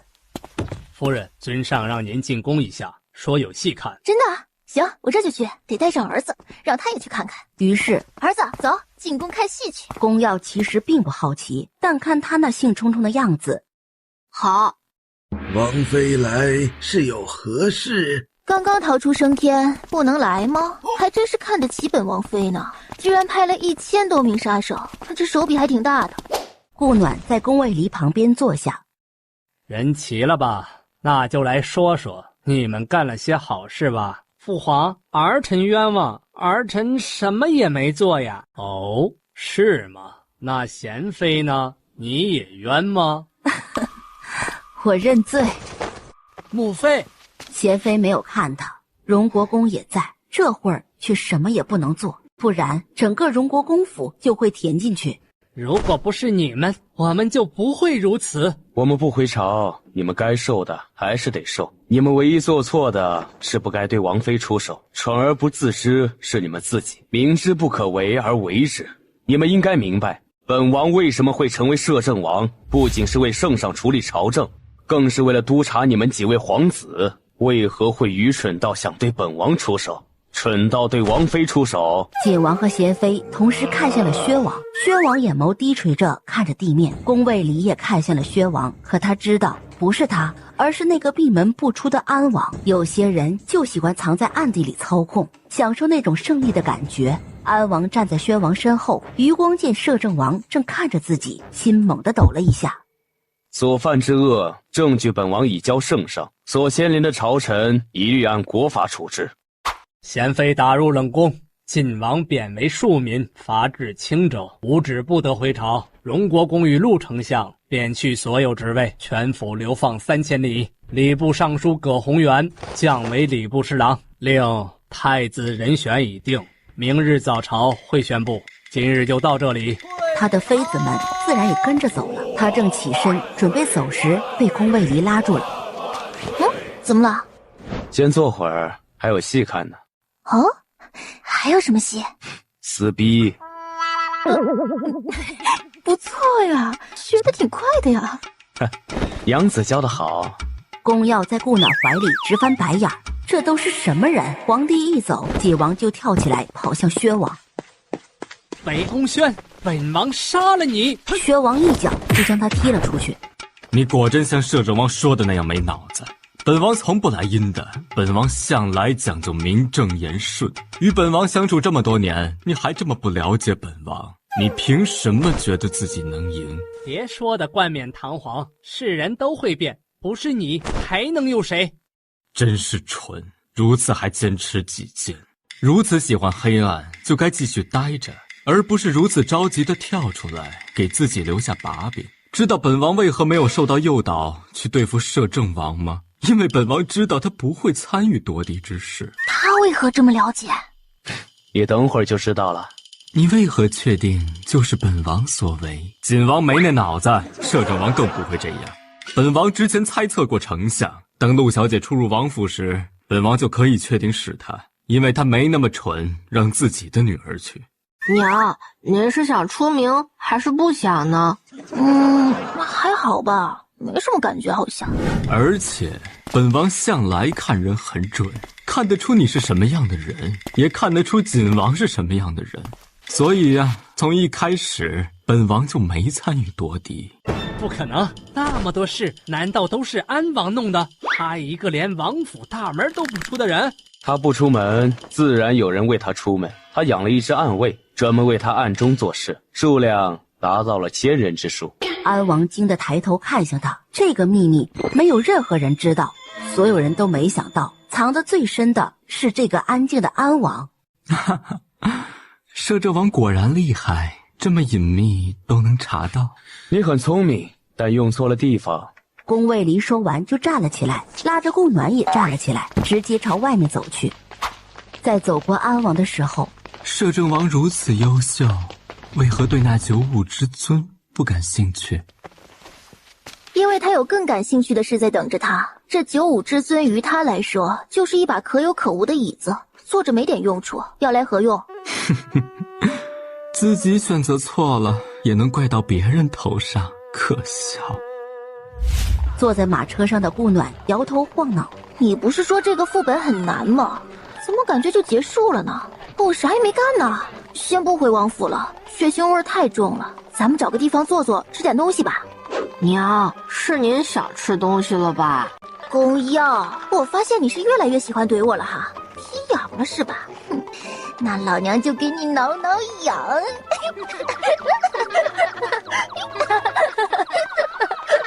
无聊。哼，你无聊就下车。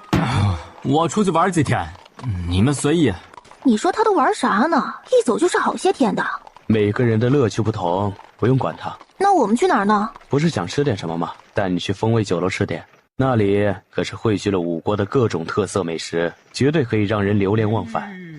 到了风味楼，顾暖见门外有那么多人排队，还有点打退堂鼓，人太多了。不是，我们有包厢。真的？那我们进去啊！站在门口都闻着香味儿了。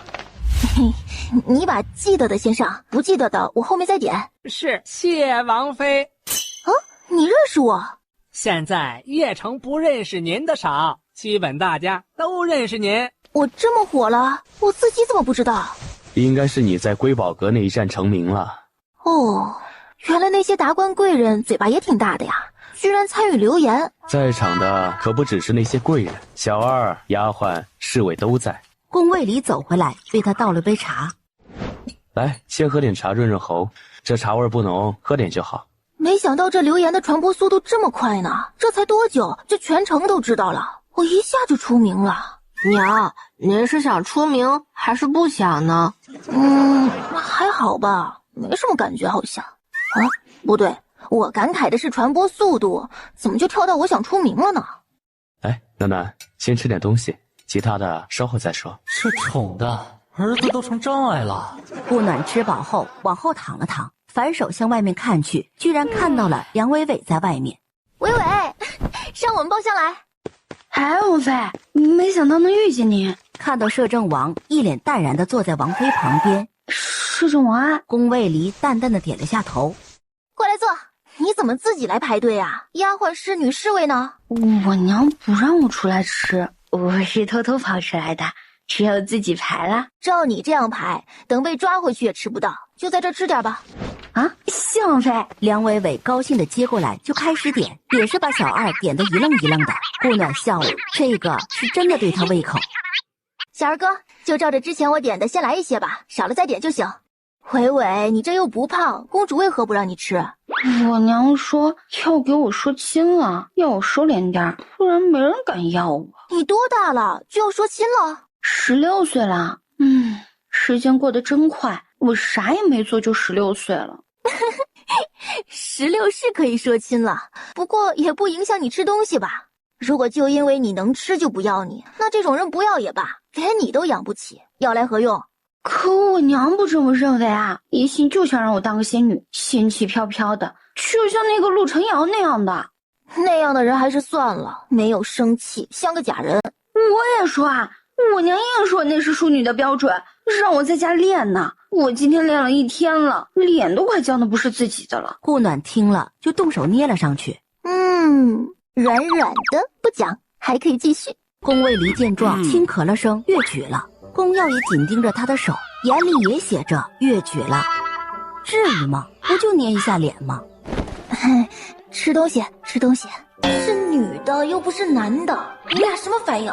宫卫离转头看向了窗外，顾暖就看向了宫耀。娘，刚才我好像看到了您脸上有脏东西，我帮您擦一下。来，咱们说说怎么回事？我不就捏了下人家的脸吗？你咳什么？你瞪什么？怎么我就只能挨着你俩，其他人都得远远的？宫卫离眼珠一眯，将怀里的宫便交给宫耀，抱起顾暖就消失在院里。你这娃怎么就不哭不闹呢？你要是哭一个，他们能走得了？宫卫离将顾暖带回自己许久未住的房间，直接将他压在床上。暖暖，你是不是忘了你自己说过的话了？啊？什么话？你是我的，所以只能我碰和碰我，忘了？没忘。那我提醒你一下，怎么了？不可以吗？可以。乖，你说我该怎么罚你？怎么罚呀？宫卫离开始解他的腰带。如此可好？顾暖迷迷糊糊的点了点头，迷糊的最终结局就是被吃干抹净。第二日醒来，怎么了？宫卫离，你不再是我认识的那个帝君大人了，你变了，你变妖了，太会蛊惑人心了。宫卫离放下粥，本尊只蛊惑你不好吗？好，太好了，好到第二天起不了床。看来精力还很旺盛啊，本尊需要再多多努力努力。你再努力下去，不是我死，就是二胎来了。哼，不许胡说，你的命没人敢收。哼，你就敢？你不知道吗？你的命就是我的命，我们两个是相连的，所以除非我死，不然谁也不能动你。来，喝点粥。你这样子犯规了，一下子就把我所有的怨气消得一干二净，这样会显得我有点蠢的。不蠢，不然如何拥有我这么一个优秀的夫君呢？哼，有道理。乖，多吃点。阿离，昨天皇帝说将锦王罚至青州，这青州什么地方啊？暖暖，你叫我什么？再叫一遍。阿离啊，这个不行吗？自然可以，再叫一下我听听。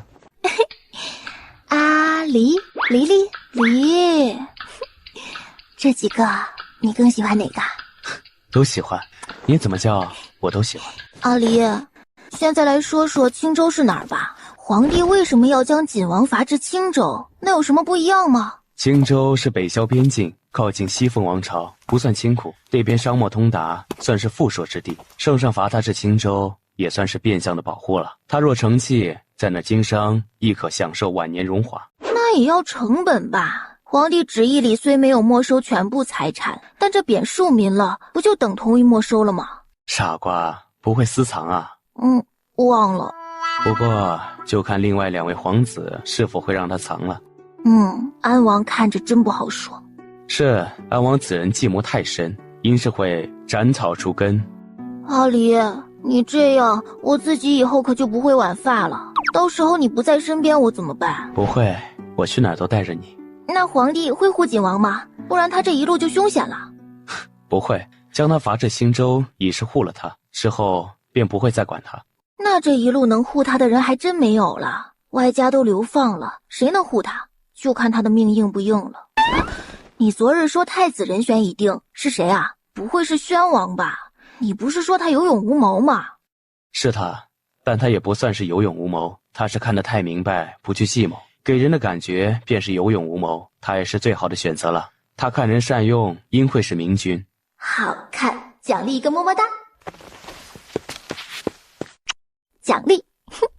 宫卫离揽住他，那为夫以后都要，怎能今日奖励，明日没有？往后暖暖喜欢，都要奖励为夫。这要看你表现啦，好就有，不好就没有。说着就旋身跳开了他的怀抱，往外跑去。宫卫离笑着跟了上去。宫耀从入定中醒来，看着蹦进来的自家娘亲及后面满脸宠溺的自家爹爹，无奈极了。儿子，走，娘带你出去逛逛啊，或者咱们再去华安寺啊，带弟弟过去看看。再去？你们什么时候去过啦？我和你爹约会的时候去过，不过那里的糕点很好吃，但是当时你在练功，怕带回来坏了就没带。这次我们再去吃一次，包你满意。那您是想逛街还是想去华安寺呢？去华安寺吧，我还是比较想吃那儿的糕点。宫卫离将老二宫便抱上，一家4口出发去华安寺。马车才从摄政王府转至正街，就遇上了阻碍。王爷，是有人在教训下人。我去瞄瞄。宫卫离自然不会下车，他一下车，某人戏就看不成了。本善让你娘，还不帮我弄，我让你永远弄不了。这是怎么了？打得这么厉害，人都打晕了还打？还不是这个宣王家小舅子刘公子想让这个人雕一个招凤木雕，这人不愿意，这不就教训上了吗？要说谁敢雕啊？不是皇后用的，谁也不敢乱雕，不是？抓住了可是要砍头的。这人是宣王妃家的公子？是啊，是宣王妃亲弟弟，平时也没这么嚣张，这不景王倒下了就嚣张起来了。大娘说着，见刘公子往这看过来了，立即就溜走了。刘耀武见顾暖指着自己，眯着眼走了过来。你是谁？这么大胆敢指本少爷？你很厉害，就是个空壳公子哥，菜得很。比你厉害就行。去将宣王请过来，让他来看看自家的小舅子有多厉害。是。你也很牛啊，我姐夫的主意都敢打。没你牛，你都牛上天了，哪有你厉害？你是哪家夫人？知道我的身份还这么嚣张？我倒要看看谁家夫人这么厉害，想请宣王就可以请宣王。摄政王家的。全场突然安静下来。是王妃，上次瑰宝阁门口远远的见过一次，是她。见过王妃。都起来吧，又不是什么皇子王爷什么的，不用行如此大礼啊！都起来，都起来！我倒要看看你有多厉害，看看刘尚书家有多厉害，能不能牛过本王妃？不敢，王妃饶命啊！怎敢！你这么牛气冲天的，本王妃怎敢要你的命啊？说着，宣王就驾马过来了。这个小舅子，他看得出本性不坏，平日也很收敛，今日怎会得罪摄政王妃？宣儿见过王婶。宣王看向刘耀武，也不说话，让他自己招。刘耀武很想说，他也不知道怎么说啊。王婶，不知耀武可是冒犯了您？如是，本王在这儿替他向您道歉。他本性不坏，只是一受人挑衅。这人是他打的，说是不为他雕刻什么朝凤木雕，人家不雕就把人打成了这样。本王妃想知道，这木雕准备送给谁呀？是莲香社，这个王后太子妃是可以用的，我才定的。蠢！你的书都读到狗肚子里去了，连谁可用谁不能用都不知道。果然容易受人挑拨，好蠢！等等，妈呀，这不是原主二哥顾城吗？这外出学技能学到这儿来了，都出国留学了。王婶儿，可是有何问题？此人我认识，送去摄政王府吧。还有，人太笨就别放出来了，别到手的鸭子让他给整飞了。是，谢王婶提点。摄政王妃的意思是定了我了。虽有猜测，这会儿得到证实，还是会有点激动。走，回府吧。怎么了？不去华安寺了？遇到了你舅舅，我二哥，我让人送回王府了。娘，您可以当没遇见的。他受伤了，且他以前也待我不薄，算是顾家里唯一给过我温暖的人。没遇到还好说，遇到了不可不管。回到王府，叫来府医为顾城看了一下，而这次也不是打晕的，而是饿晕的。有什么事可以跟我说，别闷在心里，你应该开开心心的。其实也没什么，只是不知道怎么说。这段时间都快被你宠野了，我都快忘了自己以前的种种。这次见到他，想了起来。二哥在顾家算是对我最好的人了，只要有吃的就会分给我，别人欺负我也会帮我。如今看到他这样，我有些难过。他当初离家学艺，没人知道他去了哪里，没想到他居然来了北萧。这路途遥远的，我们遇见都需2日，何况他一个凡夫俗子。我就是要将你宠野，宠到只有我一个人可以宠着的那样。你二哥稍后他醒来，你问问，看他最想做的是什么，可以帮的我们帮上一帮，算是全了他的恩情。之前说想帮他聊聊顾暖因果，他却说没有，原来是在这里。你真坏。眼尖的见公药王子来了，揽着他就走进了房间，将门一关，还上了锁。你干嘛呢？耀儿来了。来了就来了，干嘛关门啊？你想让他看你咬我？不是。暖暖，我对你在顾家的事并不清楚，也没去调查过，要和我说说吗？其实也没什么好说的，顾家重男轻女是深入骨子里的，而且又都刻薄自私，在那样的环境里生长，自然是比较苦的。我从小什么活都干，但有时还是吃不到东西。有时二哥看到了，就会分点他的给我，没看到我就饿一天。这样的日子一直过到了我14岁。我有一次出门时撞到了镇长，那老色鬼一下就看上了我，硬要让我给他做妾。顾家哪有不同意的？于是我才14岁，顾家就将我许给了镇长做妾。我并不想，在逃的时候不知道怎么的就被你那啥了。还有了耀儿，顾家就以我年龄小为由拖住了镇长。在生儿子的时候，我差点就死了，顾家都准备放弃我了，但最后我还是将儿子生了下来。结果第2天就听到他们要卖儿子，我没同意。顾家老太太就给了我2个选择，要么除族，要么留在顾家。留在顾家就必须把儿子送走，我就选择了除族。老太爷回来没同意，不让出租，改让儿子养在了大姑名下。大姑那是什么人啊？心眼比谁都黑的人，在他那儿能讨得了好？我硬是没同意，最后被关在了柴房里。哪知当晚柴房就着了火，我就趁机跑了，逃到桃花村，遇见了你。后来顾家估计是送了3姑家的女儿去镇长家，我记得那老太太好像说过。门外的公药红了眼，前世是不是也是如此？只是娘没能逃出来，而今生自己提前觉醒了火灵根，才助娘逃了出来。幸好遇见了你。宫卫里有些后怕，搂紧怀里的人像是怕他消失了一样。不怕，我在呢。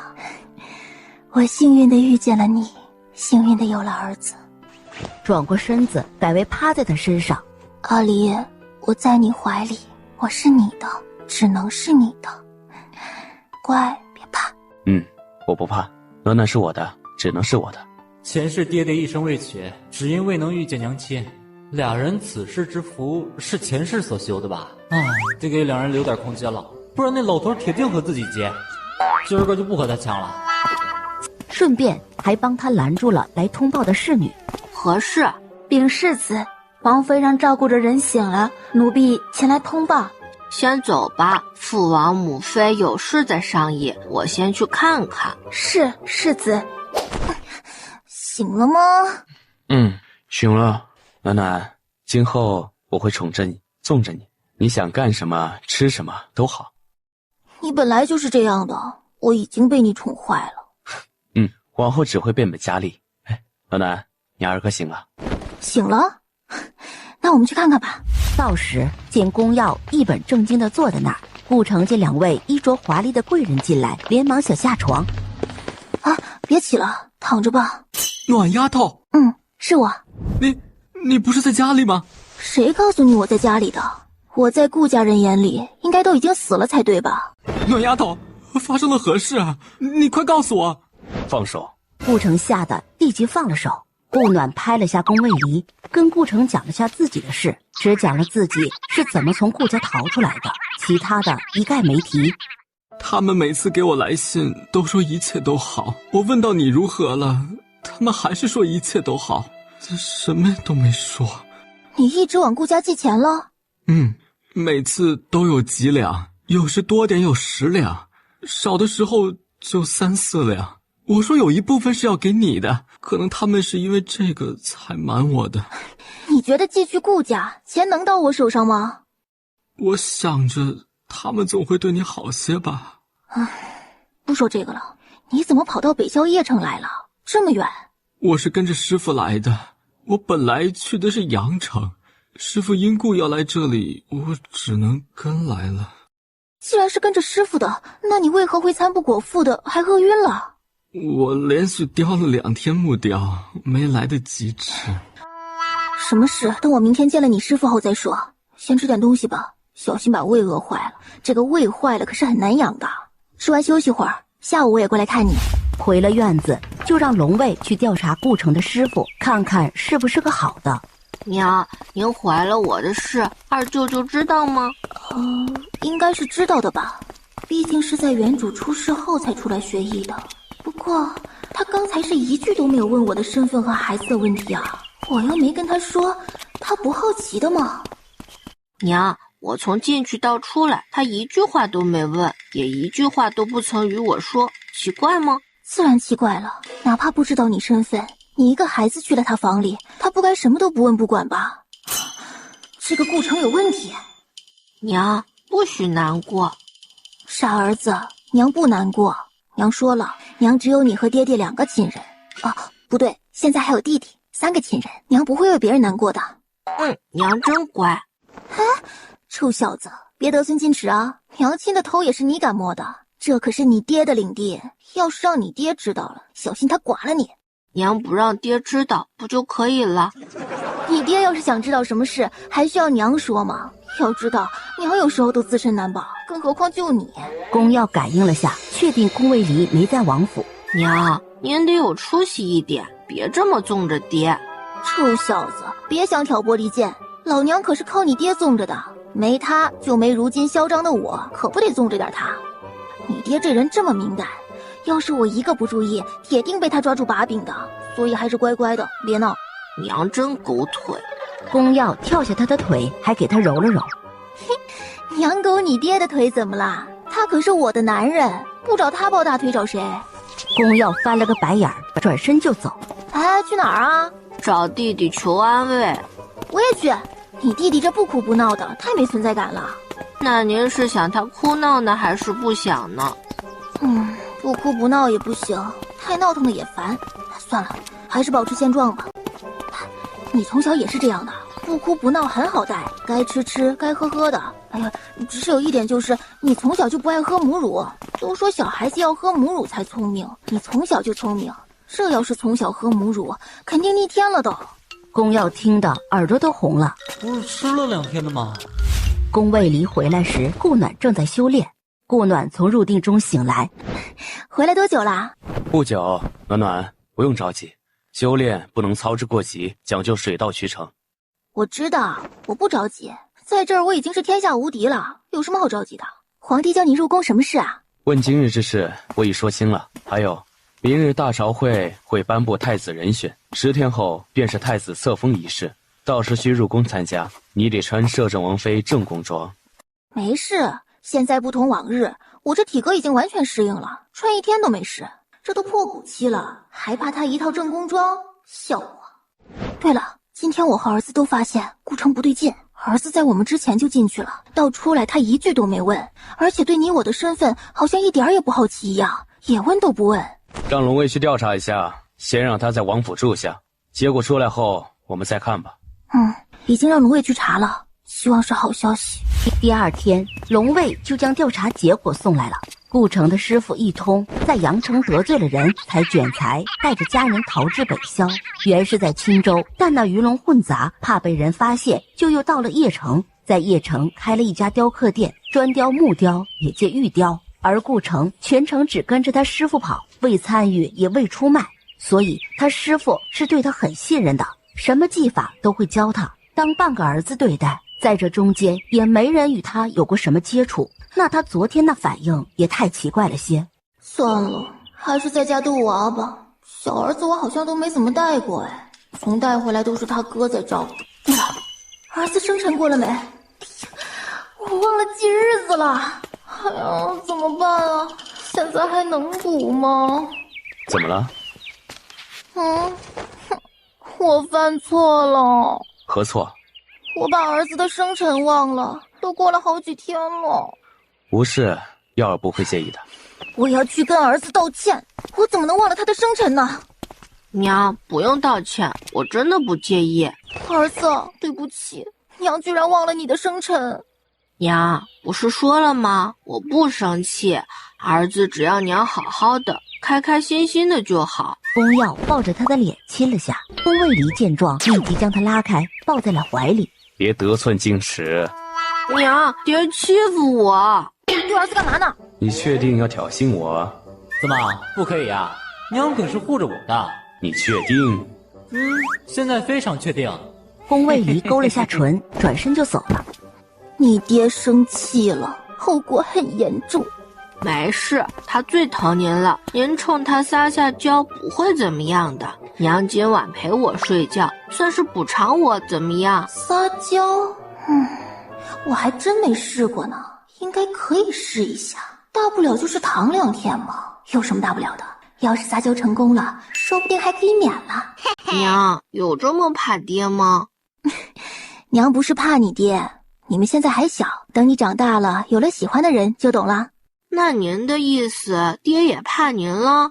是啊，你爹怕我伤心，怕我受伤，怕我受委屈，一切在我身上发生的事，他都怕。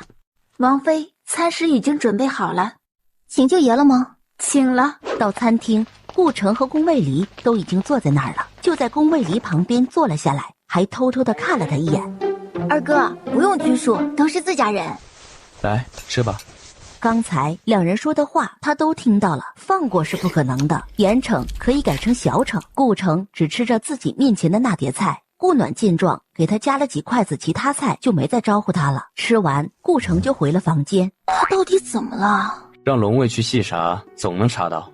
还说不会为我和2个儿子以外的人难过，怎么情绪还这么低落？只是想全了这个因果吧。我对顾城是真没多少感情，只是原主有。会好的。对了，今天册封太子的圣旨颁了吧？不过可能中间还有生些事。何事？上次派中信侯去溧阳县抗灾，未得捷报，现在有许多灾民朝邺城而来，不日便能到。这中信侯这么菜？菜为何意？就是没能力。那灾民怎么处理啊？让人拦在10里以外的村庄或郊区上，以免带着疫病进入邺城。所以册封仪式要延后了吗？我并不打算延后，这对太子以后登基不利。10天如果都弄不好这些灾民，那些大臣们都可以换了。顾暖看着他，觉得他好霸气啊！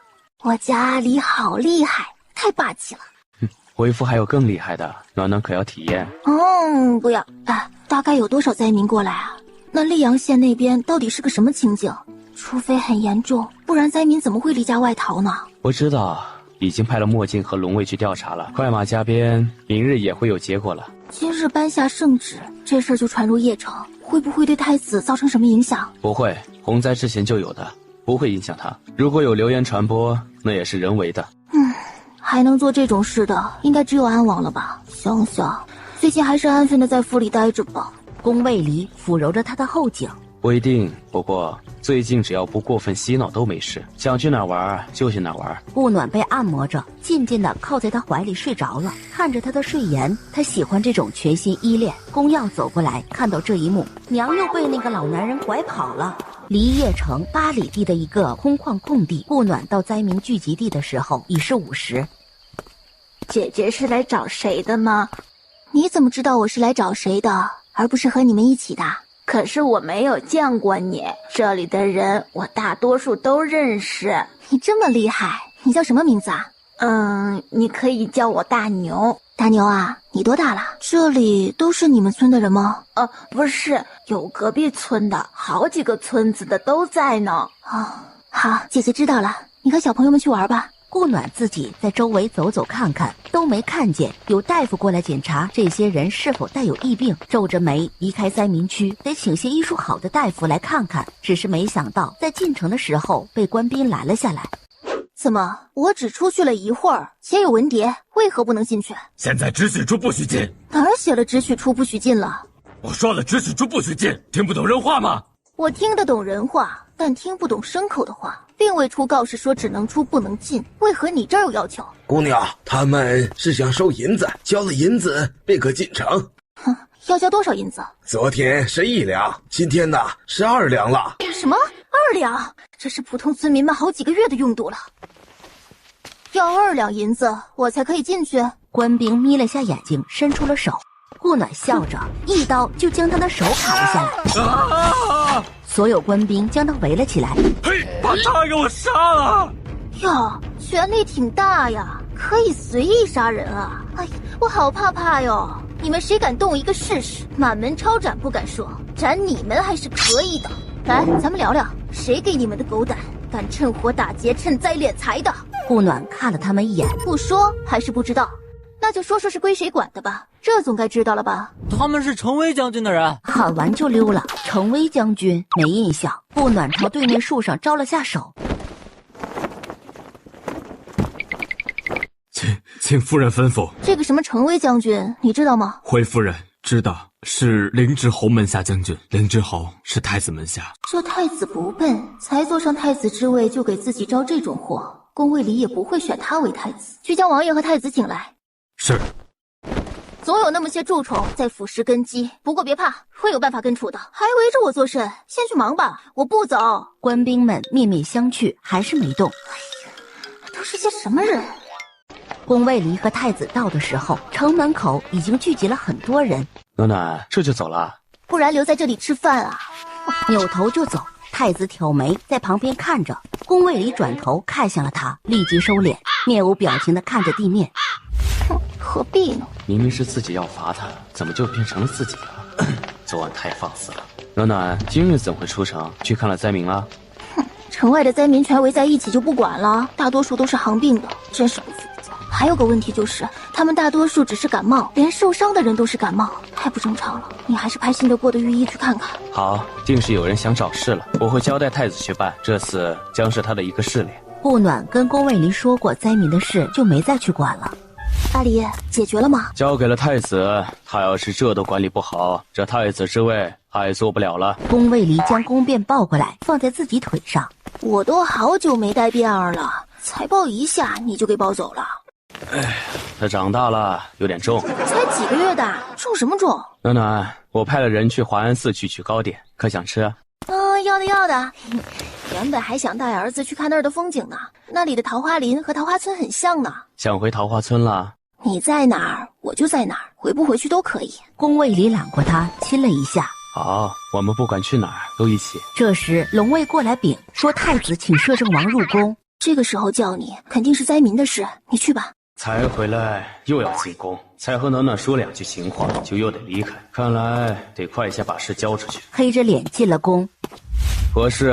王叔，查出来了，是毒，并且溧阳县中毒的有上千人了。我所以派人过去，但可能不好控制。果然让暖暖猜中了。能会在灾民中投毒的会是什么人？而且在关键时刻把人都引来了邺城，你自己好好想想，然后往这个方向查，民心就得你自己去想办法安。这是你身为太子需要学的，天子不是坐在这里就可以当的。不过本王可以帮你把你父皇手上的那只暗卫要过来，希望别让本王和你父皇失望。谢王叔，轩儿一定不负众望。圣上，你那只暗卫还是先给太子吧，我会另外留人护你安全。皇帝想了下就同意了。也不用派人来护我这个老头子了，我都这样了，死后也是太子继位，对他们不是什么好事。现在会对灾民下毒，不就是想制造谣言重伤太子？你可得好好保重身体。能用百姓之命制造谣言的，怎可为君？我知道，但也知道自己已是强弩之末。坚持吧，我让御医为你看看。让太子加把劲儿吧，不然他这地位如何能稳？宫卫离看了一眼，也不能给丹药给他服用，不能破坏人间的自然规律，不然贴罚是少不了的。这件事我限他在册封仪式之前完成，所以你一定要撑过那天。尽量吧。你好好休息，别再胡思乱想了，我就先回去了。回到摄政王府，他们都在吃从华安寺带回来的糕点。回来啦，快过来，给你留了些。你喜欢吃就多吃点。舅爷那儿送了吗？送了，他还是那样不说话。龙卫从头到尾查了个遍，也没查到什么。让龙卫再查细点。哎，你吃点嘛，特意给你留的。宫卫离笑着吃下。明日我要出去一日，你在家和孩子们玩，也可以叫梁家小姐过来陪你玩。没事，你去忙，现在正是关键时候。耀儿，你要好好照顾你娘和弟弟。你什么意思啊？我这么大个人，还有儿子照顾。暖暖，他修为比你高，我是让他在有危险的时候护着你。哼，在这邺城，你觉得谁能赢我？暖暖，你知道的，你是对我最重要的，千方百计我都得护你安全。那你这样说，我多没面子啊！而且还是在2个儿子面前。儿子会保护好娘的，儿子保护娘也是应该的。你们2个就哄吧。娘，明天可以请梁小姐过来弄上次弄的烧烤。不用，我弄个新鲜的。儿子，帮娘写请柬去，你的字比娘的字好看些。见儿子走了，是不是有进展了？如你猜测那样，灾民是中毒了。明着让太子去调查，按下我派了龙卫去查。相公厉害呀！乖乖的。你知道吗？乖乖也是种昵称。乖乖，你是想我这样喊你吗？宫卫离低下头啄了一下。不要，太羞涩了。宫卫离又是一早就出门了。顾暖起床时懵懵的，懵了好一会儿，才想起来今天请了梁伟伟过来，要一起吃麻辣烫来着。你到了怎么不让人来叫我一声啊？我是早就到了，可是阵王吩咐了，不让打扰你休息，我哪儿还敢呢？吃过早点了吧？没呢，在这儿等你呢。怎么不先用点儿？吃也要有的吃呀。我儿子起了没？来过一趟啊。你小儿子醒了他就走了，感觉你是他儿子而不是你的。没办法，我儿子懂事。侍女将早点端了上来，顾暖赶紧招呼他吃。吃完早点之后，我们自己动手来弄午餐吧，一顿新鲜的吃食，包你上瘾。真的呀？那好，快点吃。从摘菜、挑菜到洗菜、切菜，弄好后就开始穿起来。这些签子看到了吧？像烧烤一样，把菜这样穿起来。喜欢吃什么就穿什么。那我开始烫啦。顾暖将穿好的菜放进锅里烫了起来，3个人吃得热火朝天的。梁伟伟最是积极，在吃得最起劲儿的时候，县主，白公子的进士求见，说有急事。白无垢，他进士找我干嘛？梁伟伟放下筷子走了出去，顾暖和宫耀继续吃着麻辣烫。没多久，梁伟伟就回来了，还有些垂头丧气的。怎么了？白无垢家出事儿了，让都城军围了。白无垢进士偷偷跑出来打听，希望我能帮忙想想办法。可是我能有什么办法？我爹娘又不管朝堂之事，我能找谁？人家肯定是因为知道你最近与我走得近，想从我这儿想办法呗。既然管不了就别管，都让都城军围了，所犯之事肯定不小。是啊，所以我去了。白无垢算是比较好的朋友了，没想到他家会出事。好了，吃吧，我好不容易弄好的。肯定是查到了他家与毒害灾民之事有关吧，不然怎么会在这个节骨眼上出事？阿离昨天说的应该就是这件事吧。别想了，如果他们没犯错，都城军也不会围了他们不是。再说了，人家只是围了，又没押入大牢，肯定事儿也不大。吃完麻辣烫，2人就下起了五子棋。起先都是他赢，等梁伟伟弄明白后，他基本就没赢过了。宫耀在旁边看得直偷笑。你之前是不是装的啊？什么装的？傻乎乎的。我哪儿傻了？看着就傻呀。你才看着傻呢。宫耀一下没忍住的笑了出来，太好玩了。笑什么笑？没什么，就是在笑那有2只鸟一直咬来咬去，都不知道在咬什么。宫耀，你好样的呀，都会含沙射影你娘了。娘饶命，儿子知道错了，儿子是将你俩比喻成黄鹂鸟呢。解释就是掩饰，掩饰就是事实，这话没听过吧？娘今天就告诉你了。宫耀上蹿下跳的，他还真一时半会儿抓不住呢。梁伟伟见状就加入了战局，一起转攻他。你俩要脸，2个大人欺负我一个小孩子。我们是鸟，哪来的脸？娘，伟一，我真的知道错了，求饶。世子这身影真像仙童将士啊！可不是，我儿子如此之优秀。下来吧，饶了你啦。何时饶了他？回来啦。我们刚才在闹着玩呢。看得出，看着还出的。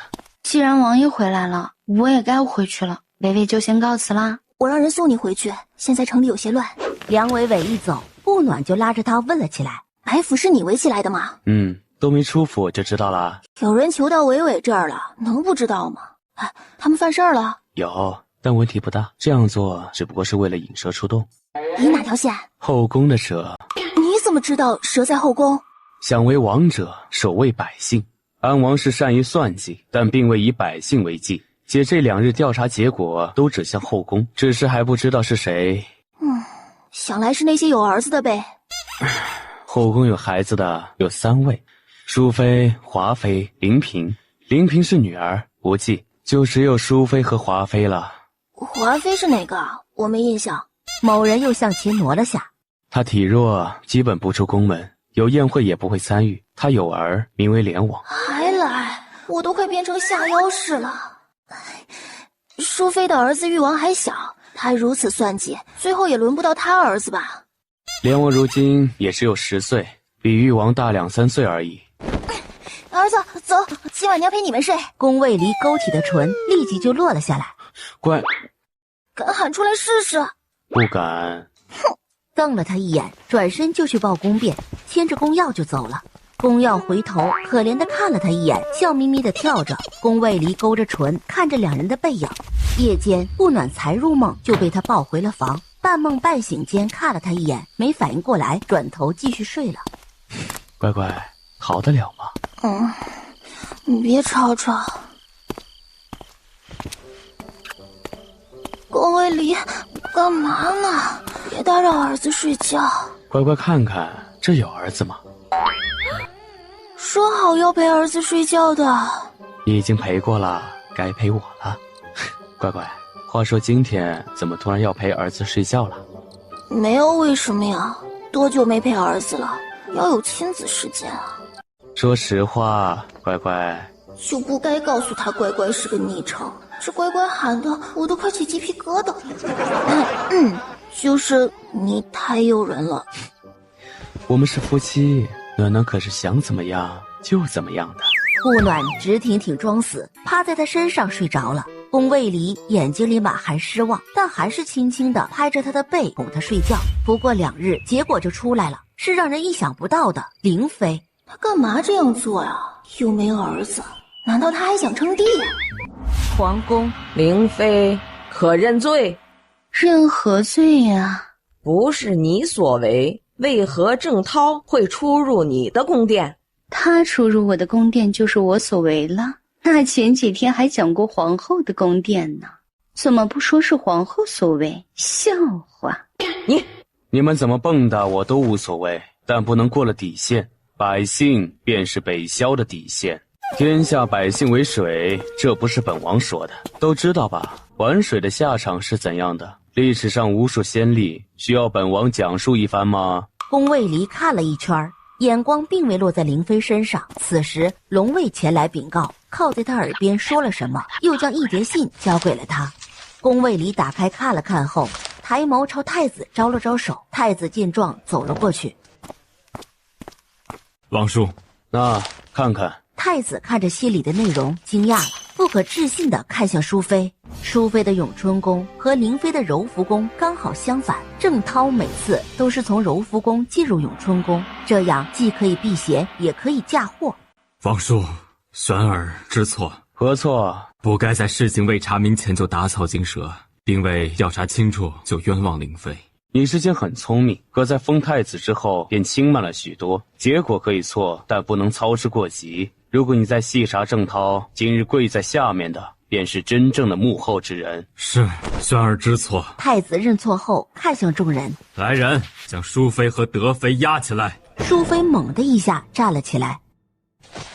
太子，我们可是你的长辈，相当于你的母妃，怎敢如此对我们？本王可否？本宫可是圣上的妃子，怎可如此轻慢？说压就压。灵妃笑着站了起来。姐姐这话说的，那刚才我被押过来的时候，你怎么不这样说呢？你自己没出息，本宫为何要为你出头？你有出息，你有出息会要以身示人，请人家帮忙，真是可笑。你胡说，小心本宫撕了你的嘴。那也要你有那个本事不是？我早就跟你说过了，没有希望的事不要做，你非要做，还做得那么绝，搭进去了吧？淑妃有何不满可以反驳，但希望这些证据你能反驳得了。淑妃一把抢过来看了起来，这是真的，是自己写的。只是没想到郑涛那个蠢货会留着，现在还成了至关重要的证据。完了，全完了。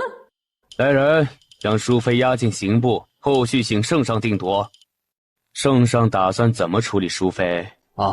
按律法办吧，誉王找个可靠的嬷嬷照顾吧。3日后的册封直接改成登基吧。可以，反正我也坚持不了多久了。我会召礼部和户部大臣与太子商议，3日着实有些急。另外，后宫你如何打算？灵妃我答应过她，会放她离宫归嫁，其他的按律法吧。让内侍进来拟旨吧。王叔，城外灾民着兵部派人遣返回乡，不得伤人。你去与灾民说清楚为何遣返。另外，我已与圣上商议，你的册封仪式改为登基，去通知大臣入宫商议。怎么突然就改成登基了？父皇，王叔说让我提前登基。朕答应了。你也跟你王叔学了这么久了，可还有什么不懂的？父皇，我还没做好准备。你在坐上太子之位时就应该做好准备了。你是一国之君，如此懦弱，如何堪当重任呢？儿臣知道了，父皇。出去吧，别在大臣面前露了怯，这是致命的。太子殿下，赵神回来，可是有事相商？先稍等，等其他大臣回来了再说。等众大臣到齐，大臣们听到皇帝退位让贤，宣布太子继位后，都面面相觑。太子殿下，是能否让我们见见圣上？我们许久未见圣上了。太子看向了宫卫离，圣上在殿后，你们可以进去，但只限4人。一时殿内嘈杂了起来。安静！冷冷地扫了一圈。3日后册封改为登基大典，礼部、兵部、户部要配合好，其他大臣们都要动起来帮忙。3日后一定要完成。城外的灾民也必须在3日内遣返回乡，不能影响新帝登基。是。都着手去办吧。宫卫离说完就直接走了。宫卫离离宫后，并未直接回摄政王府，而是直接去了城外灾民处。灾民已经处理好了，现在都在笑着收拾行李。看那打包的样子，似乎想把能带走的都带走。摄政王来了，这段时间谢谢王爷照拂了。不是，本王未曾帮上什么忙。你们收拾好，新帝会派人送你们回乡。新帝，太子殿下要登基了。所以可能会有担待不到的地方，各位还请不要见怪。怎会？这关键时候自然是比较忙的，还能惦记我们这些老百姓，已是感恩了。王爷，这是我们那儿特有的流心糍粑，送与您，感谢您这段时间的照顾。宫卫离从手里接过。谢谢。不过本王的确未曾做什么。能来看我就是一恩了。就是礼轻情意重。谢谢，本王就先回去了。回到王府，顾暖正在小湖边钓鱼。暖暖可有收获？没，这儿的鱼都太精了，一条都不上钩，吃饵就跑了。暖暖，这是一位老奶奶送的，你尝尝，很好吃。哇，真的好好吃哎，又香又脆又弹牙，太好吃了吧！剩下的留下给儿子明天吃。耀儿呢？谭希林回来，不知道把他带哪儿去了。要不是我刚好看到，都以为儿子又遭人绑架了呢。这下应该没几天是回不来的。那这个你还是吃完吧，明日耀儿不一定能回来。为什么？七灵是带他试炼去了，一时半会儿是回不来的。为什么不用我试炼？等你到丹灵境，为夫也带你去试炼。可一定要带我去啊！会的，这样有利于巩固修为。对了，灾民之事查清楚了，是淑妃。他想陷害灵妃，却忘了一点，灵妃无子，并且不知道圣上早就许了灵妃，在他100年后可以出宫归家。淑妃就是我在御花园遇到的那个，是欠缺了些脑子，但灵妃是我也想不到的，感觉什么都看得开，什么都不关心的样子，居然能让皇帝许下归家的恩典。这灵妃看着也就20左右，这么年轻就在后宫虚度年华。灵妃进宫也是个意外，具体的我也不是很明白，好像是家里的因故吧。还能是什么？为攀附荣华呗。只是不知道她归家后会是怎么样的，会不会还是那样对她？自然不会，她归家是以太妃的身份回去，谁敢吸了她去，那是在抹皇室脸面。另外，太子3日后的册封仪式改为登基大典，上午大典你可以不用参加，但午后的宴席你得出席。怎么改登基了？老皇帝不行了，怕时间赶不上。对，他身体最多只能再监视1个月的时间，就相隔1个月，还不如直截了当的直接登基。这是你决定的，老皇帝没意见。他自己的身体他自己知道，自然是没有意见的。刚过灾情，不宜也动不了几次。太子是有太子妃的吧？那是直接立后吗？有，就是你上次在街上遇到的那个刘家，是否直接封后由新帝说了算。牛上天的那位。对了，我二哥的事怎么样了？这几天你忙，我也就没去找龙卫。他其实也没什么事，可以说是为情所困吧。为情所困？他不是要和他师父的女儿订婚了吗？他喜欢了一个经常去店里的姑娘，但又有这个师妹在，自然是两相为难。被恩情绊住了脚。真的就这事儿？你还不相信我？没有，绝对没有。乖，等新帝登基后，为夫再帮你处理他的事。不急，让他在王府先住着先。新帝登基，全邺城都热闹了起来。顾暖抱着宫卞在街道上走着。哎，王妃，你也出来看呀？梁伟伟从后面拍了拍他，白无垢站在他身边，见他回头，行了一礼。听说今天会很热闹，就出来看看。可不是，新帝登基后要巡视的，到时百姓夹道拜见新帝。什么时候开始巡视？我还是避开的好，要不然全部跪下了，就我自己一个人站着，多尴尬。第1声钟响，新帝登基，大典开始。第2声钟响，大典结束。这第3声钟响就是出宫巡视了，大家开始准备迎接新帝。梁伟伟都已经吃上了，嘴里鼓鼓囊囊的。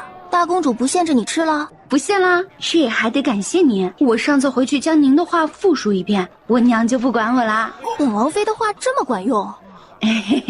我娘觉得也有道理，而且我本身就吃不胖，自然就有我啦。本王妃突然有点同情你未来相公了。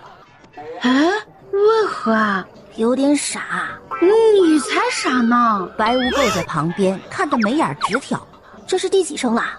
第3声。啊，那本王妃得回去了，稍后得进宫参宴。说的好像我不用一样。是我不用好吧？快回去吧。对，我也要回去更衣。说着拉着他就往外跑。出了门，顾暖早就没了踪影。王妃跑得还挺快的。今日非常的帅。你今日也很美，孩子要不要给我抱着？不用，这么帅气的你抱个孩子太讲人设了。老皇帝在新帝登基时出来了吗？自然，不过只能坐在椅子上受冠。现在回后殿了？他坚持不了多久。这新帝巡视要多久啊？应是要1个时辰左右。1个时辰？那我这么早进宫干嘛？乖，我让他们端点糕点给你先垫垫，先喝点水润润喉，等会儿点心就来了。等到顾暖觉得花都谢了的时候，终于回来了。众卿平身。我怎么看都觉得他没有帝王相啊。宫卫离侧目看向他，是没有，但没有比他更好的人选了。只希望北萧不要毁在他手上。这当皇帝可不是什么好差事。可还是有许多人喜欢抢这差事。那是他们脑子里欠。你看当皇帝的有几个长寿的？就这老皇帝不就才40多岁？这话可不能让那些人听到，不然得气死。那可不。新帝见两人在那嘀嘀咕咕的，正想问，想起昨晚父皇交代的事，就忍了下来。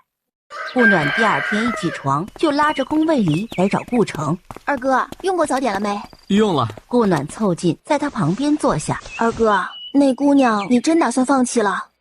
你怎么知道？二哥，你是不是忘了我的身份？不就是贵人家的小妾吗？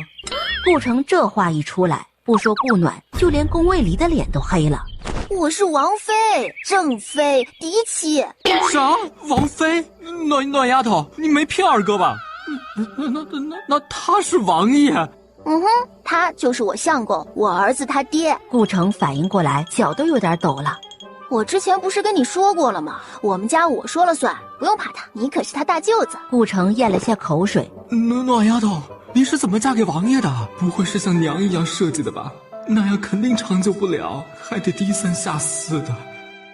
哦，被他骗回去的，吓得顾城就是一抖。别说我了啊，那个林姑娘你真的放下了？我可是特意去看了看她的，可是不错的。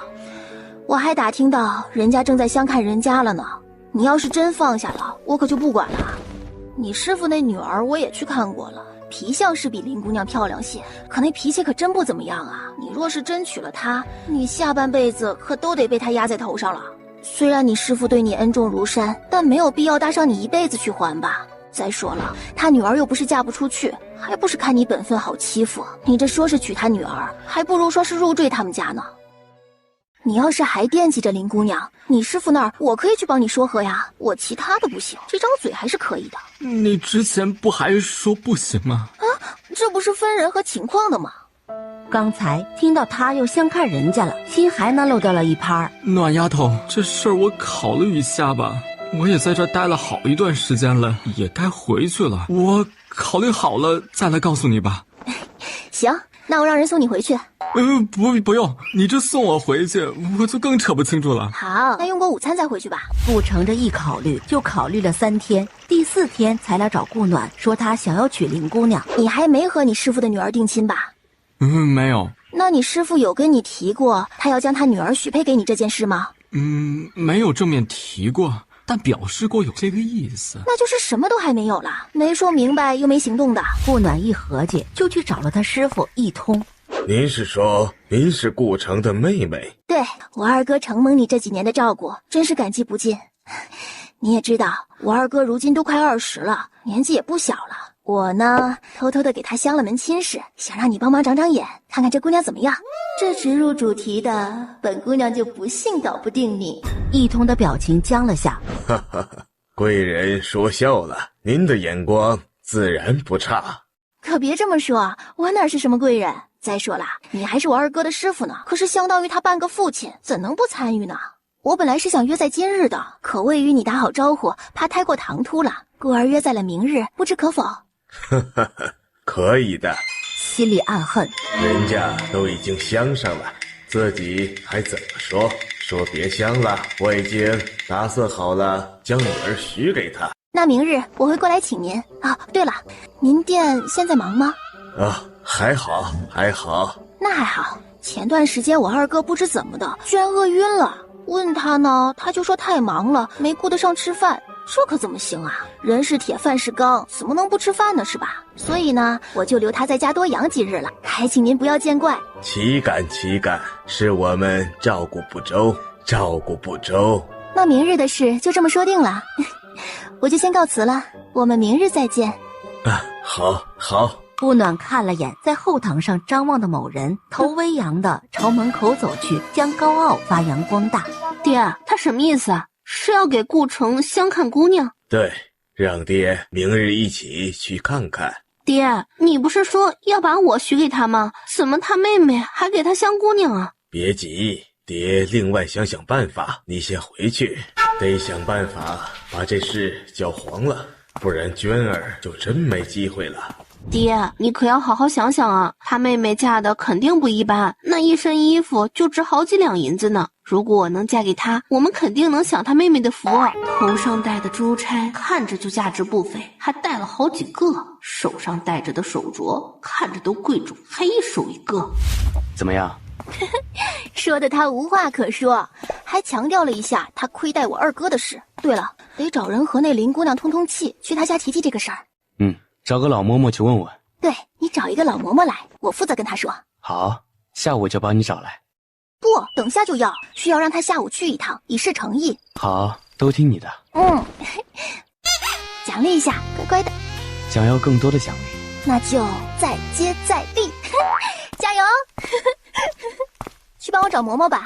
我去看看便儿。顾暖抱着宫便刚走出门口，就见他走了过来。你不是去？有很多人可以用。别老抢孩子，我都没抱他几次。龙卫把老嬷嬷带来，顾暖正在吃午饭呢。这老嬷嬷也是从宫里出来的，资历老，规矩什么的自然不在话下。第二天，顾暖又让宫卫离给自己弄成了上次那种妆容，打扮得特别土豪。顾城也不差，也知道了他的意思。三人在一家酒楼里等着，一通比林家早了一步。师傅，这一位是？这位是我请的于嬷嬷，她可是从宫里出来的老嬷嬷，规矩方面绝对没问题。咋还把嬷嬷请来了？看来这看得挺重的，自己计划能成功吗？等到了时间，还没见林家人来，顾暖和顾城都皱了眉头，都请动嬷嬷出面了，不可能不来，只怕是遇上了什么事。顾暖看向一通，见他那微扬的嘴就知道，肯定是他干了什么好事。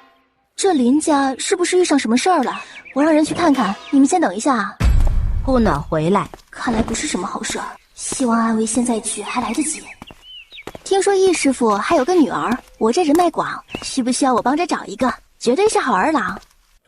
不用了，谢谢。我本来还想将她许给成儿呢。那你怎么不说呢？我二哥都在你这儿当学徒好几年了，有的是机会啊。难道你之前是嫌我二哥出身不好？也不对呀，顾家在梧桐镇上也算是大户人家了，条件也不差呀。听得一通直看向顾城。这阿成还真没同我提过，我这段时间也都在考察他，没想到你提前一步为他相人家了。哎呀，这不是见我二哥年纪大了吗？着急了，才自作主张的给他相看了。不过也可能是没缘分吧，不然怎么跟你女儿相处了好几年都没成的？定是两人有缘无分了。今日看看这林家姑娘吧，如果也无缘的话，我也只能让我二哥回老家了，回下条件就好了。姑娘呢，自然就不愁找不到了。以顾家的条件，镇上大户人家的姑娘都是可以的。不多久，林家的人就来了，个个灰头土脸的，看着就很老实。这是没成功，怎么都来了？林家大伯好，我呢是顾城的妹妹。今儿这局啊，是我让于嬷嬷弄的，就是看我家二哥年纪不小了，着急了，还请见谅。没有，我家小妹也不小了，这不也想给她相看人家了吗？林家小妹我知道的，我可是特意打听过的，是个好姑娘，勤劳贤惠的，不然我也不会这么着急不是？就是想早早的定下来，怕哪个眼光好的给抢走了。我家二哥之前呢一直在易师傅那里做学徒，做了也有3、4年了吧，早就学成了。我呢自然也会照顾自家哥哥一二的，会在邺城给他想办法开一家店铺。当然啊，也不会抢易师傅的生意，我们会开在城东那边，与你店铺是2个方向。城东是富人区，他刚来怎么可能租得起？小妹嫁给我二哥也是当家做主的，家里一切由他管，我二哥以后日子再好也不会让他纳妾的，所以呀，小妹嫁过来绝对不会让他吃亏的。林父自然是让他说的心动了，可就这样答应了也不是个事儿。林家大伯，你也不用觉得现在答应了就掉了小妹的份儿，我们家不来那一套。你要是答应了，我明天就请官媒上门提亲，3媒6聘，绝对不会少一样。老身不才也是从宫里出来的，规矩懂得很，一定会办得妥妥当当的。我是没什么意见了，我问问我女儿。林小妹最后轻轻地点了下头，这下除一通之外，所有的人都松了口气。二哥，去招呼店小二上菜呀，我们大家先庆祝庆祝。等等，我知道顾城不是邺城人，那他成亲后会回去吗？我不回去了，我会在邺城扎根，我的家以后就在这里。对，他的户籍我会帮他迁过来，他以后就是邺城人士。这他也能做到？迁户没有关系的话，根本就迁不了，更何况是从云脉迁到韦骁。一通回到店铺，怎么样？相成了。啊，你不是想办法阻止了吗？你好好在家，我去看看怎么回事。就没有小点的？这都是3院4院的，太夸张了。哎，有没有那种5、6间屋子，一个大院子的那种？哎，夫人，我这有一套，前才挂过来的，双院的8间房，但是分前后院的。后院是一片菜地，可以用来种花种菜什么的。前院有口井，可以免去挑水这一问题。哎，洗衣做饭也方便。哎，这个可以啊，我可以去看看吗？自然是可以，小的这就带您去看看。太满意了。虽然旧了点，但是旧有旧的好处。到时候让顾城自己修缮一下，价呢可以给他报的便宜些。能在东城找到这么小的院子还真是不容易。就这间了。这间院子多少钱？夫人，整套下来总计268两。这价格合适吗？你稍等，属下去问问。他们都说价格合适。我买了，多久能办好？需要3日时间。那过户到这个人名下。好的，请与我去办一下手续，很快就能好。这是我让王爷给你弄的户籍，你自己收好啊。明天可得靠这个去林家提亲呢。还有，我在城东给你买了间院子，不大，一家人住也是刚刚好的。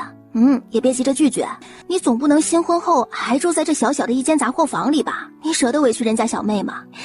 就当你一直寄回去的钱我还给你了。另外我答应你的那间铺子就当是你从我这儿借的，好吧？都收着。你妹我也没有什么能帮你的，也只能帮你到这儿了。暖丫头，你已经帮了我很多了，要不然我也不能娶到小妹。二哥知道自己没什么本事，但二哥一定会好好的，不会成为你的累赘的。二哥说的什么话呢？大家把日子过好了，谁也不会成为谁的累赘，知道吗？天色不早了，我就先回去了。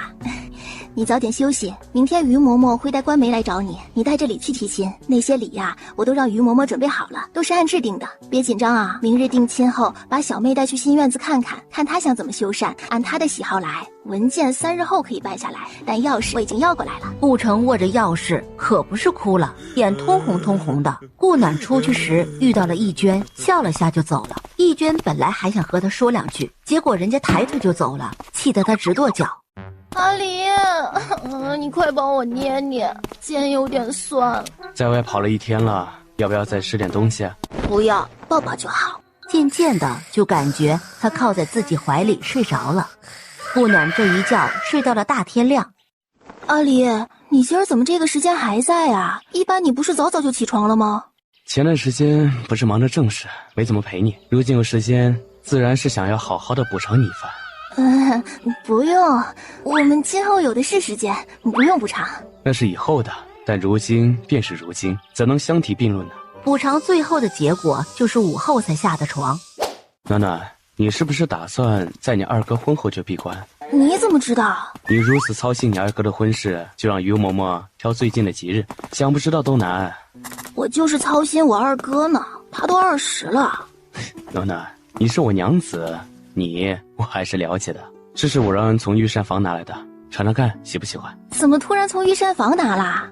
给你换换口味。才刚吃上饭，顾城就来了。王爷，二哥这么快就回来了？我带了小妹过来。人呢？在门外。你怎么能把人家留在外面呢？快去叫进来。过了好一会儿才把人带来。小妹，这是摄政王。李小妹立即跪了下去，行了大礼。不用这么多礼，过来坐。日子定在哪天啊？定在下月初6。下月初6，那还有20来天，可以。那时间够。院子去看了吗？还没，等会儿就去看看。好，嫂子看一下，那房子需要稍微的修缮一下，你看看哪里需要改，咱们一起改了。顾暖见他在这里紧张，就让顾城带着他去看院子。他很喜欢这个院子，不大却很温馨。阿成，我很喜欢，不用改了，稍微修缮一下就可以了。你喜欢就好，这是暖丫头亲自挑的。没想到你妹妹真的是王妃，我刚才都没敢看王爷。不过今天王妃和昨天完全不一样。她昨天那样打扮是为了我师父，她要是知道暖丫头是王妃，肯定没那么容易放过我。她会想尽办法从我身上扒一层皮下来，光是一个无情无义名声，就能让我在这邺城毫无立身之地。王妃那天的打扮也不差呀，她会善罢甘休吗？应是不会。你们昨天遇到的事儿，估计就是她做的。今日要不是林大哥酒后提了，我一定想不到，居然有人在半路想绑走小妹。幸好有人及时出现救了我们。那你师父太坏了。咱们以后尽量远着吧，逢年过节的送送礼，别短了礼数就好。如暖丫头说的那样，嫁给我后就是你当家，这个家你说了算，也不要怕谁，谁欺负你你就欺负回去。是因为王妃吗？是也不是，不能给他丢脸，也不能给他找事儿啊。时间过得不经意，转眼就离婚礼只有4、5天了。本以为一通上次失手后会收敛，没想到直接想杀人。林小妹在进城的路上差点受伤，一通的结局本是大牢。丽娟哭着求着谢恩图报，最后顾城求情后逐出北萧，遣返云脉。今天可是顾城成婚的日子，阿离，你去不去？我就不去了，你去吧。不过要早点回来。暖暖，你美的不想让你出去，怎么办？这小嘴甜的，我都不想出门了。今日奖励，奖励不够，不够等着，等本王妃回来再说。乖。暖丫头，二哥这一身怎么样？好，俊朗。顾城，快点，时辰到了。快点去，别误了时辰。拜完堂就是真正的一家人了。北萧和云脉不同，这里新娘要送入洞房，等新郎掀开盖头。顾暖随意的吃了点，就去新房陪新娘了。嫂子，饿了吧？我给你带了些点心，你先填一下肚子啊。林小妹盖头都没掀开，只能拿了块，低头慢慢吃着。嫂子，怎么不说话呢？可是不舍爹娘，这个不需要怕，想爹娘了，随时可以回去看看。我们不兴那些不过节就不回家的那套，这不对。你是谁？林小妹呢？那人抖了一下，顾暖将人给绑了，丢在床边，立即出了门，招来暗卫，让他先去找人，自己去找了顾城和林家大哥。看看床上的人是谁？小翠，你怎么在这儿？这小翠是谁？她是我大伯家的小女儿，近日是大伯母帮忙梳妆的。二哥，你去陪客，不要让别人知道了。林家大哥在这儿看着他，我去一趟林家村，看看能不能把小妹带过来，看得如何？林姑娘在屋里，但她娘和奶奶好像也在。顾暖听了，直接走过去，一脚踢开了门。林小妹哭红了眼。你们林家最好给我个解释，不然北萧邺城的大牢会很欢迎你们。你是谁？她是阿成的妹妹。哦，亲家姑子啊，你这怎么跑到这儿来了呢？你说呢？这新娘都还在这儿呢，你说我为何来这儿？新娘不是送去顾家了吗？当我们顾家傻呢，想换新娘也看顾家愿不愿意。外面的人听到声音都跑了进来。小妹，你怎么在这儿？这就要问问林家奶奶和这位了，是母亲还是伯母？她是我娘。怎么回事？就是让小翠替嫁过去了。你知道？我今儿早上才知道。那就任她替嫁，你的女儿幸福就不顾了。你还是她亲娘吗？干嘛呢？这事儿我同意的，你是不是还要打我呀？你同意了，我顾家没同意。这事儿你们不给说法，那就衙门见吧。另外，我顾家只认林小妹，其他人一概不认。嘿呦，亲家姑子，这事儿有话好说不是？我家小翠也不差不是？哼，差多了。首先人品就不行，还有我说了，我顾家只认林小妹。小妹我先带走了，那个什么小翠，我明日会送到衙门，你们去那儿领。哎，我家小翠都嫁过去了，你还送什么衙门？都是一家人了，这小妹带回去也不合适了，不是？合适？怎么不合适？发现的及时，还没嫁到我们顾家呢。林家大伯母直接被甩翻了。哎呦喂，这天杀的要杀人了！你很快就会知道什么叫真正的杀人。顾暖把李小妹带到无人处。小妹，你闭上眼睛，中间不要睁开。哈！顾暖抱住她，提气就往回飞。小妹，你还好吧？行了，先别问了，你先出去，让他俩换一下衣服。小妹，赶紧将衣服换上。晚上他们要闹洞房，到时掀开盖头是你，谁知道拜堂的是谁？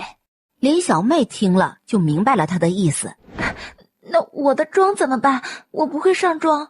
我会，你坐下，我来给你画，一定画的比他那猴子屁股似的好看。谢谢。不用谢，都是一家人了，哪还需要道谢？头发我不会弄，你自己来吧。嫂子，从今往后我们就是一家人，今日之事你就当没发生过。不过林家的气我还是会帮你出的，没得欺负了顾家人还能相安无事的。林家大哥，你对这件事儿有什么想法？你去我家看到了什么？可以跟我说说吗？顾暖看了他一眼，将林家的事说了一遍，也将林小翠送进衙门的事也说了。那就该怎么办就怎么办吧。说好的要早点回来的，结果又是这么晚。怎么回来的这么晚？那林家太不是人了，居然干出了替嫁的事儿来。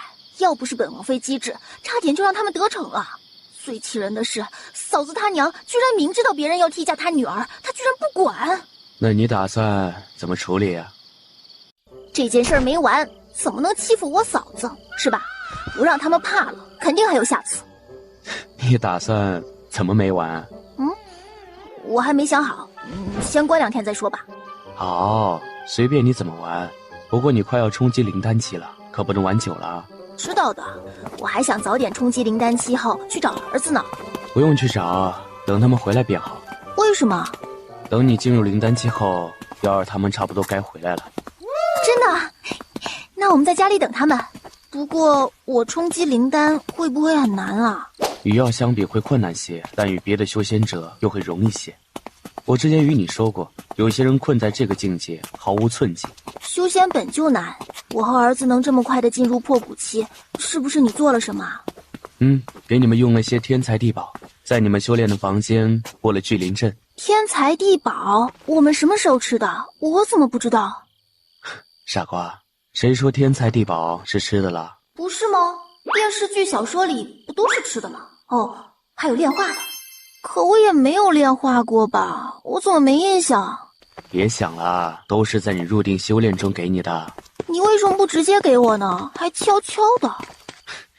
天材地宝保存方式特殊，放在外面久了会失效。孤儿你和耀儿，我都是在修炼中给的。不过若是到了修仙界便好些了，那里灵气浓郁许多。那你打算什么时候回去？你下来历练也很久了吧？不算久，我回去过几次，处理完问题又下来了。修仙界可以随意来回，那凡界不是也有很多修仙界的人？有，但不多。下界也是需要条件的，没有足够的灵石支持传送阵，就来不了下界。你们下来就是来历练的？也不只是修炼，也有来寻机缘和人才的。像你，如果让上界的人遇到，也许就会带回上界了。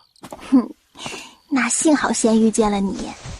幸好我先发现了你。宫卫离笑着亲了他一下，正准备为他更衣，就有人来禀，顾城来了。亲爱的，衣服不用换了，我又得出门一趟了。早点回来。好，乖乖在家等我啊。那丫头，林家来人了。我知道，走吧，边走边说。他们来了谁？都来了。哼，想人多欺负人少呢，那也要看看我乐不乐意。哼。顾暖直接走到主位坐下。老爷子，林家您能做主吧？自然是能的。那行，那说说吧，这事儿怎么解决？你个丫头，你太不懂规矩了。那主位是你个丫头能坐的吗？赶紧下来，让婆母坐。顾暖看都没看他一眼，只看着林老爷子。唉，不知顾家姑子想怎么处理呀？哟，把问题甩回来了。既然你要我说，那我就不客气了。很简单，你们林家分家吧。分家后，我就放了林小翠。什么？你以为你是谁？还管上别人家的事了？这个要求有点过分了。过分吗？我并不觉得。这一家人连这替嫁的事都干得出来，我不知道以后他们还会做出什么事。说不定我哥嫂还没安生过些日子，又来了什么替子的事呢。那个林小翠呢，还在衙门里关着，没我的同意，谁也别想捞出来。你们不同意，那就让她继续住着，反正包吃也饿不着她。你这是威胁？我威胁怎么啦？我没把你关进去，已经是给林家面子了。怎么，你也想去吃吃这免费的牢饭？亲家姑子，别为这种事伤了咱们的和气。这事都已经纠正了，就算了吧。哼，好笑。如果当时我二哥喝醉了，没发现新娘错了，你们会放过我二哥？还是想着让林小翠来顶着小妹的身份，在顾家逍遥自在的享受？我把话放在这里，不管是谁想进我二哥的门，没经过我的同意，就连小妾都别想当。还有，这事儿不照着我的意思分家，这事儿就没完了。不就是个女人吗？娶谁不是娶？只要是个娘们儿就行。你这唧唧歪歪的叫什么？既然这样，你怎么还没成家？是个娘们就行，你们村应该多的是吧？那你这贱丫头就是欠揍是吧？林老爷子想明白了。好，我同意了，分家吧。爹，怎么能分家呢？是啊，公爹怎么能答应了呢？她一个丫头片子能管什么？哼，你可以试试，我能管什么？哎，真是不好意思啊，我们家给你们找了这么大的麻烦。亲家叔父不用道歉，只是这媳妇儿以后还是要管好。再来次，估计小妹嫂子就真顶不住了。还有林家大哥还没成家吧？这以后问题多着呢。一定好生管教，我们也走了。叔父慢走，路上注意安全。第二天一早，林大哥和村长在官衙内备了案，送村长出城，就去了顾城家，将分家文书给他。阿成，这是我们家的分家文书，麻烦你帮忙跑一趟，让亲家姑子帮忙把小翠放了。大哥，你应该知道我没让你们分家的意思吧？自然是知道的，替我向姑子道谢。那我出去一趟，你在这稍等一下。好。等他走后，他待你好吗？很好，他成亲第二天就将所有积蓄都给了我，虽然不多，但我心里很满足。他重活累活都不让我动的。林大哥见状也就放心了，看到旁边堆着还没劈的柴火，拿起斧子就劈了起来。大哥，这放着阿成劈就行。没事儿，就几根柴火，一下就劈完了，反正闲着也是闲着。哥，可是我不知道这些他是要做成木雕还是当柴呀？小妹，这我已经劈开了，怎么办呢？没事，等阿成回来我问问他吧。顾城拿着文书到王府，林家拿着文书来，让你帮忙放一下林小翠。拿着这个去衙门要人吧，他们看到玉牌会放人的。这玉牌往后你就留着吧，有什么困难就拿着这个玉牌来王府，让他们帮忙。我已经吩咐过了，但是只限10次，10次之后这个玉牌就会碎掉。所以二哥，往后做什么需要谨慎的还是需要谨慎。我不会一直待在北萧的，也护不了你们一世。我知道，暖丫头已经帮了二哥很多了，这个玉牌二哥能不用就不会用。二哥，我这样说不是为了别的，而是不想让你和你的子孙后代养成一个依赖别人的习惯，这样的习惯会让一个家庭从兴旺走向灭亡，知道吗？这是帮你找的店铺地契，算是妹妹给你准备的礼物。我可能会有段时间不在府里，你有什么事找新管家就好，如果我回来了就会去找你的。这礼可太重了，二哥以后会还给你的。好，不着急，以后慢慢还便是，我们时间有的是。林家大哥怕是还在家里等着你吧，快去衙门吧，别让人家等久了。顾城点头，转身走了。宫卫离正抱着宫辩在那儿逗着。我可以闭关了，阿离。现在吗？宫卫离招来一直静候不远处的侍女，让他把宫辩带走，然后抱着顾暖就回了房。干嘛呢你？这大白天的。讨点利息。我欠你什么利息啦？你这一闭关，没一段时间是出不来的，怎的不讨点利息呢？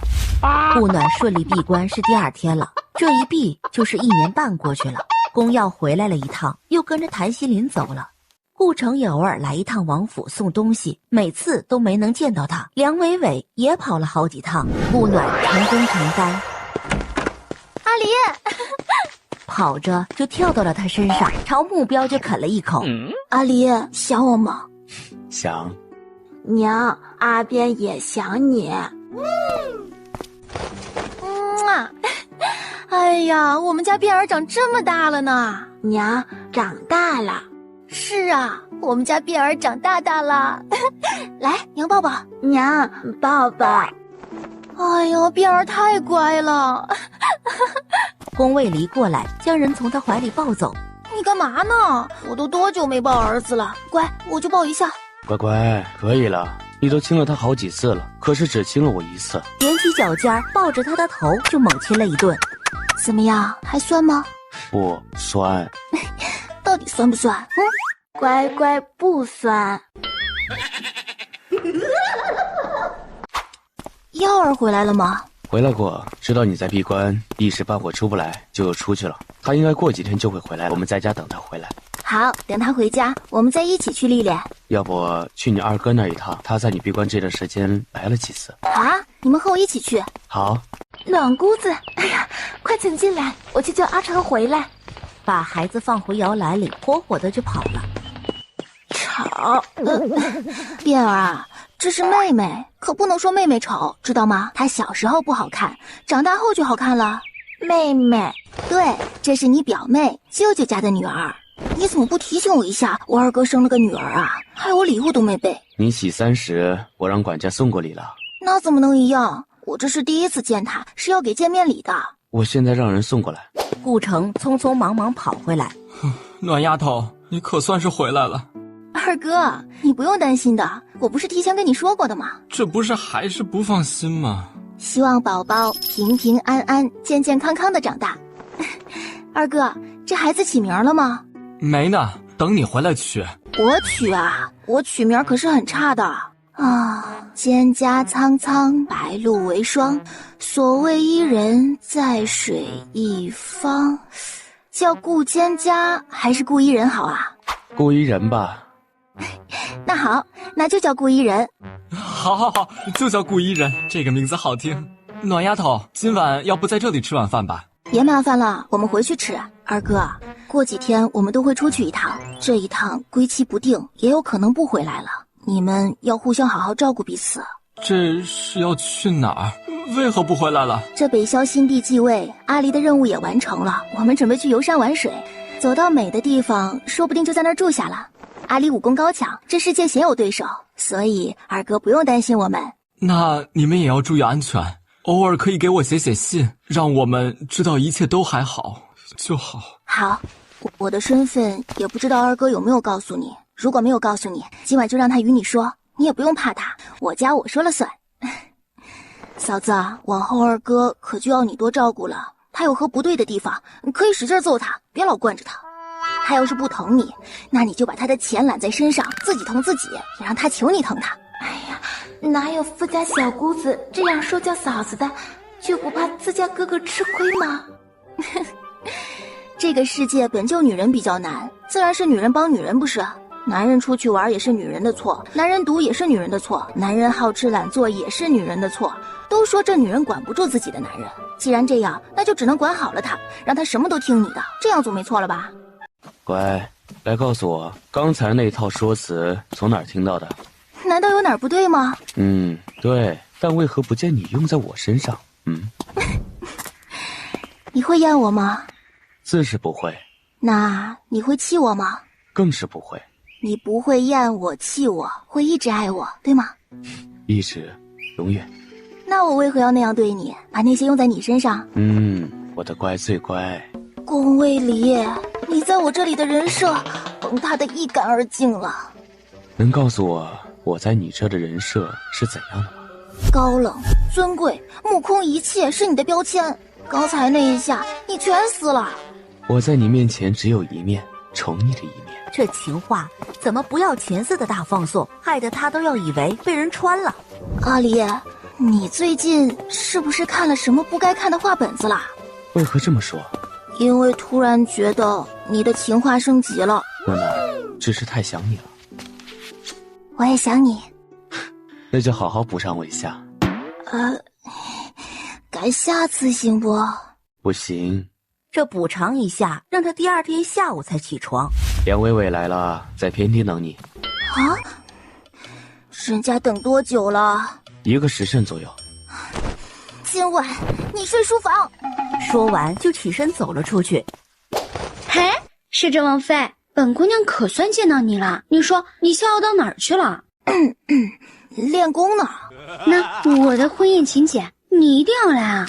哟，新郎是白无垢啊！你们俩这也是绝配了。来，跟我说说，你和白无垢是怎么成的？我也不知道，就是年前他突然带人来提亲了。白无垢对你一直有情，你不会不知道吧？啊，有吗？唉，为难人家白无垢了，跟在你屁股后面那么久，都还不知道人家的心意。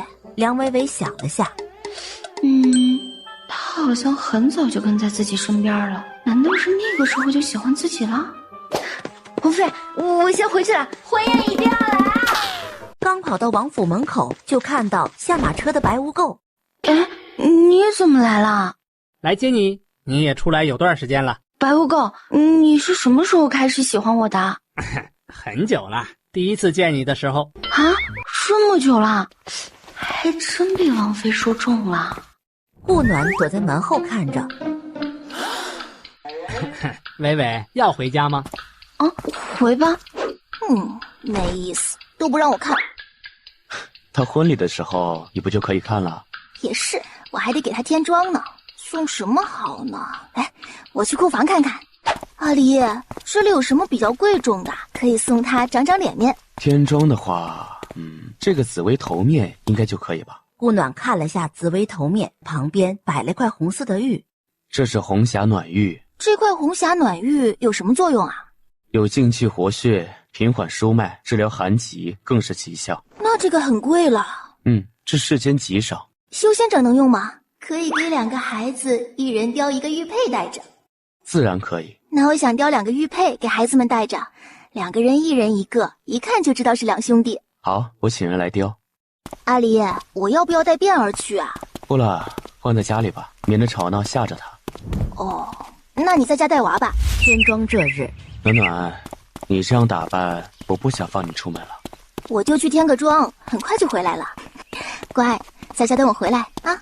宫卫离在他出门不久后就朝城外飞去。你怎么下来了？我为何就不能下来了？我来玩玩不行吗？随你，别打扰到我就行。哎，等一下，听说你成婚有个儿子了，我可以去看看吗？听何人所说？这个不重要，重要的是你这罐冰山居然成婚有儿子了。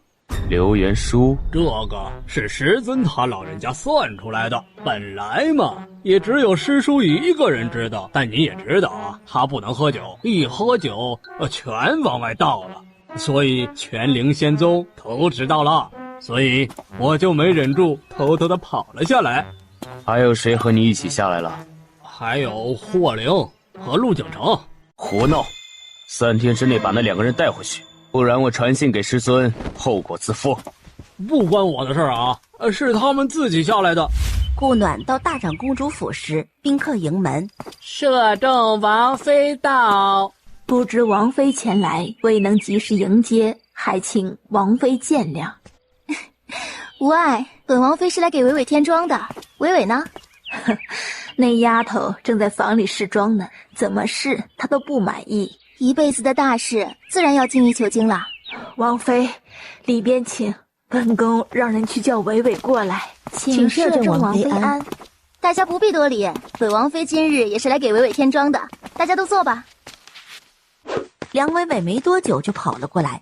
王妃，没想到你还会来给我添妆呢。伟伟怎能如此不懂规矩？你的礼仪学到哪儿去了？不是，今日他可是主角。这是送你的添妆礼物，你看看是否喜欢？梁伟伟笑着直接接过来就打开一看。哇，好漂亮的头面，谢谢王妃。喜欢就好，我本也不知道送什么，拉了王爷一起挑的。喜欢。伟伟，给娘看看。梁伟伟把礼盒评亮了一圈。王妃，这里太贵重了。它再贵重也是件死物，只要微微喜欢就好。马车走在街道上，他感觉到一阵灵力波动，却什么都没看到。这凡界居然还有如此修为之人，如此修为逗留人间作甚？这人修为很高，比你高。陆景城，你一天不怼我，你会死啊！人家修为确实比你高，已是灵丹初期，而你还在破骨中期，我有说错吗？灵丹境初期了，能看出是否是上界下来历练的吗？我可没公师叔厉害。观人辨识，你说这公师叔族在哪儿呢？怎么就找不到呢？你若跟着刘师叔，许就已经见着了。谁让你不跟呐？刘师叔族太难搞了，我说了半天不让我跟呐。哎，我们要不要跟着他去看看，看他是否有门派？你可以自己去看看，我就不陪了。哼，小气鬼，懒鬼！阿离，我在回来的路上感应到了灵力波动，可是有修仙界的人下来了。过2天就走了，不必理会。你认识啊？上届能下来的人里，少有我不知的。此次下来的是我同门师弟，还有2个小辈。下来历练的？不是。啊，那来干嘛？许是来看你的。看我？我有什么好看的啊？他们知道你成亲啦？我师尊算出来的，被我师叔醉酒传了出去。你还有个好酒的师叔啊？居然和谭西林那二货一样。那不用邀他们进来吗？不用管他们，一群私自行动的人，自是有人处罚他们。哎呀，师兄，你怎么能这么无情呢？我们好歹也是拜访师嫂的呀。有点辣眼睛。刚才在城外见着还正常，这会儿整什么幺蛾子？呵呵，师嫂，我是宫卫离的师弟刘元叔，你叫我元叔、阿叔都可以。别靠这么近，没眼看。师兄，你这娶妻的怎还是如此毒舌？要不把那俩人叫回来吧，毕竟是晚辈，一直让人流落在外面也不好。可不是，师兄见着我就让我带他们回去呢。去把他们带过来，休息一晚，明日便回去。刘元叔立即看向顾暖，希望他帮忙说2句。我自然是听阿离的。来一趟下界可不容易，还没待一会儿就走，多浪费呀！去找人。你这师弟挺好笑的，不过他说的也没错，刚下来就上去，的确也浪费。不过他们又不是历练的，下来玩也是他们自己浪费，不关我们的事。你这说还不如不说呢。娘，抱抱。哎呦喂，娘的辫儿来啦！来，娘抱抱。今儿不许抢，让我带会儿子。刘元叔带着陆景城和霍灵走进来。这是你儿子？不然是你的。刘元叔白了他一眼，就上前去逗孩子。景城见过师叔，霍灵见过师叔祖。你们俩都坐吧。刘元叔见2人这样，就知道他们不知道怎么称呼。哎呀，你们就叫师婶和祖婶就行了。祖婶儿？这什么鬼称呼？好，你们都坐吧。霍灵屁股刚坐下椅子，就站起来走到顾暖面前。祖婶儿，我可以看看孩子吗？可以啊，你可以抱着他。我真的可以抱？自然，他很乖的。你好啊，我叫霍灵。辫儿，你喊玲玲吧。便便。2人就这样来回的卯足劲儿的喊着。师兄，你什么时候带他们回上界？师尊他老人家可是盼着呢。再过段时间，我儿子还没回来。你儿子还没回来？这不在这儿吗？爹爹，宫卫离将他抱了回来。我大儿子宫耀。哈，还有个大的？我大儿子宫耀如今4岁了，与他师父出门历练去了，过几日便会回来了。4岁？这是怎么了？师嫂，你可真能生。这说的什么话？欠揍不是？不是，这不是在修仙界很难得吗？人家终其一生只得1子或1女。师兄修为这么高，还短时间就生了2个儿子，不是奇迹了吗？所以食言了，食言了。顾暖可不想在小儿子面前提他是收养什么的，就只好默认了。本来是让他们第2天就回去的，结果刘元叔硬是要等到宫耀回来。宫卫离冷冷地看了他一眼，也就同意了。阿离，这传送阵在哪儿啊？在七凤王朝那边，也是修仙者历练最常待的地方。那就是说，七凤王朝有很多修仙的人了。那为什么这边和云脉王朝都没人知道修仙的事呢？那是七凤王朝的人基本不往外走，都想有一天自己也能修仙登上上界。那耀儿他们是不是去七凤王朝那边历练了？既然修仙者都选择那里，应该是有什么特别之处吧？之前是，这一次我并不知道谭西灵带他去了哪儿。那如果我去历练，是不是也要去那儿啊？那边因是离上界最近的地方，所以灵气相对浓一些，且险境和猛兽也多些，更方便大家历练。相对的，又比上界要安全很多。上界妖兽无数且凶残，一些不放心自家孩子的，都会让人带下来历练。你当初也是这样下来的吗？不是，算是无意间下来的。幸好你下来了，不然我就遇不到你了。我们都得感谢他，不然我怎么能遇到你？阿离，我想耀儿了。过几日便能见到了。明日是伟伟的婚宴，刘元叔他们也是明天回去，我就不能去送他们3个了。他们不用送，自己走便好。走吧，去吃点东西，有备你爱吃的糯米糕。坐在客厅里的几位见2人这样进来，除了陆景城，其他人都眼眸含笑地看着。祖婶儿，下午带我们出去玩玩呗。好啊，我们去野炊吧。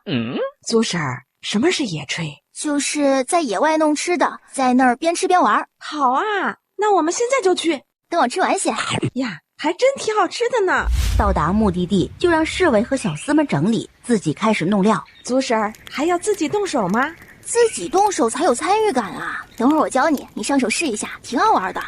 师嫂，我也要学。烧烤呢，一定要翻得勤快，这样才不会糊。等肉半熟的时候，再放盐和调料。小玲，你上手试试啊！今天自己做自己吃啊，不动手没得吃。师叔，您和师婶是怎么相遇的？意外吧？看来这个意外很好，您很喜欢他吧？这个意外的确很好，更好的是自己当时回桃花村了。吃点。不是说动手了才有的吃吗？为什么他可以吃？哼，因为他是我相公，有问题吗？啊，师叔祖，你的肉糊了！哎呀，我的肉！哎呀，这肉糊成这样了，能吃吗？不能，重新烤吧。师嫂，我可不可以蹭一点你的，尝一下就好？你问问你师兄，他同意我就没意见。他肯定不会给我的。所以还是自己烤吧。好吃哎！刘元叔立即从他碟子里拿了一串，吃了起来，是还不错。霍灵不敢对他怎么样，却还是暗暗地瞪了他一眼。景城，你可以尝一下，我那是逗你师叔的。谢师婶。娘，变儿要。变儿乖，你还太小，不能吃，娘有准备高高哦。师婶，您是什么时候开始修炼的？您是齐凤王朝的人吗？不是啊，我是遇到你师叔后才开始修炼的。我是你师叔教出来的呢。您和师叔认识很久了吧？这没有几十年的时间，不可能修炼到灵丹界。哦，4年零5个月吧。是4年零5个月16天。居然才认识4年，他4年就修炼到了灵丹界，4年生2个孩子，还能修炼到灵丹界。我想上山看看，你们有谁想上去的吗？结果是大家都想上去。霍灵抱着宫变不放，一抱上了山。宫卫离牵着顾暖的手不放，直接走到桃花林。上次说要带耀儿来这儿吃桃花糕的，结果我们来了，他又出去。那耀儿回来了，就再来一次。那挺漂亮的哎。走，我带你们去个更美的地方。哇，这都赶上云天峰了。云天峰上看到的都是绵延山脉，而这是一城啊。遇一人白首，则一城终老。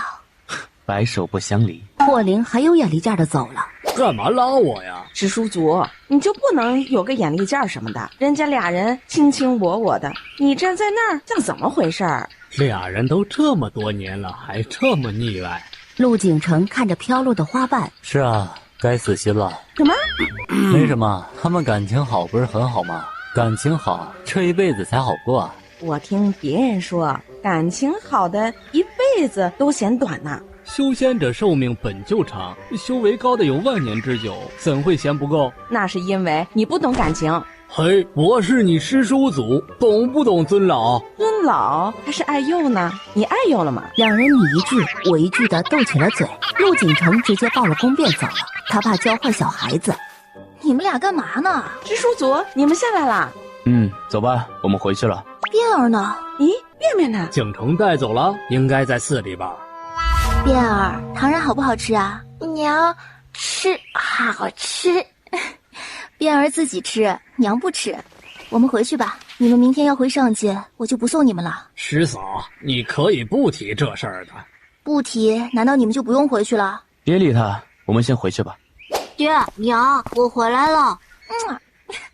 儿子，可想死娘亲了。娘亲，耀儿也想你呢。哎呦，我儿子长高了不少啊，这一下重了好多了。呀，这就是我大师侄啊，不错呀，居然到了灵丹后期了。耀儿，这是你爹的师弟刘元叔，你叫师叔就好。这位算是你师侄吧，叫霍灵。这位呢是你爹师兄的弟子，叫陆景城，你叫师兄就好。刘师叔、陆师兄、霍师侄，有个才4岁的小师叔，好崩溃呀！爹，你把弟弟放下来，我也好久没见弟弟了。哥哥，嗨，弟弟还记得哥哥啊？耀儿，你师傅呢？这谭麒麟不会把人送回来自己就跑了吧？师傅回去了，有人传信给他说有急事，他把我送回来就走了。还真是呢。幺儿你们也见着了，明日一早你们就走吧。知道了，你不用赶了。来了才多久，就赶了几次人了，也太不友善了。小幺儿啊，刘师叔这次没带礼物下来，等你们上去，刘师叔再补给你啊。好，谢谢师叔。阿离，你真不用去送他们吗？真不用，乖，不用担心他们，最小的也有5、60岁了，还怕他们丢了？啥？霍灵有5、60岁了？应是差不多55、56吧。暖暖，再不出门，新娘都要出门了。哦，对，我带幺儿去，你在家带辫儿，可以吧？可以，快去吧，早点回来。好，乖乖在家等我。看了眼还在睡的宫变，吩咐了侍女就出了门。你们师叔来送咱们了，趁师们还不现身呢。刘师叔祖，您和龚师叔祖其实差不多，谁也别说谁。宫卫离在路过南向王朝时，便下去看了一眼。陛下这是怎么了？你来了，快过来坐。也没什么事，就是我无子，这下面的兄弟们都在打我这主意呢。这么多年你就没看中一个人选？有2个，成王第3子南景卓是庶子，顺王2子南景春是嫡子，只是其他亲王都纷纷打着主意呢，一天到晚来我这儿啊，吵得头疼。你太优柔寡断了。可能是我总抱着希望吧。你这是路过还是回来暂住啊？路过，来看看你。北校的老头怎么样了？前段时间怎么突然让位了？身体不行了，也就这段时间的事了。你现在在北校？欠他的还了。云脉的、北校的、南向的、东林的，你都还完了吧？就差西凤王朝了。你是不是打算回去了？目前还没有，回去时会传信于你们。你好好注意身体吧。你们5人就只有你和凤帝身段还见了。拍了拍他的肩头就消失了，只留下一句当断则断。南帝愣了会儿，这才回神，立即写下一封密圣让进士去传。这就是你挑了好久的妆。别提了，这是我挑的看得最顺眼的了，其他的更吓人。去把脸洗了，我来帮你画，包你满意。哇，王妃，你太厉害了！好说，这算是新婚礼物啦。没问题。祝你新婚快乐，百年好合，早生贵子。谢谢王妃，你这里啊可是送了双份啊。因为我们来了2个人啊。摄政王也来了。是耀儿，他跟我一起来的，在外面呢。哎呀，我好久没见他了，赶紧叫他进来啊。得了吧你换好嫁衣我再叫。对，赶紧换衣服。梁伟伟招呼侍女帮自己换衣服，自己这算是送唯一的好朋友出嫁了。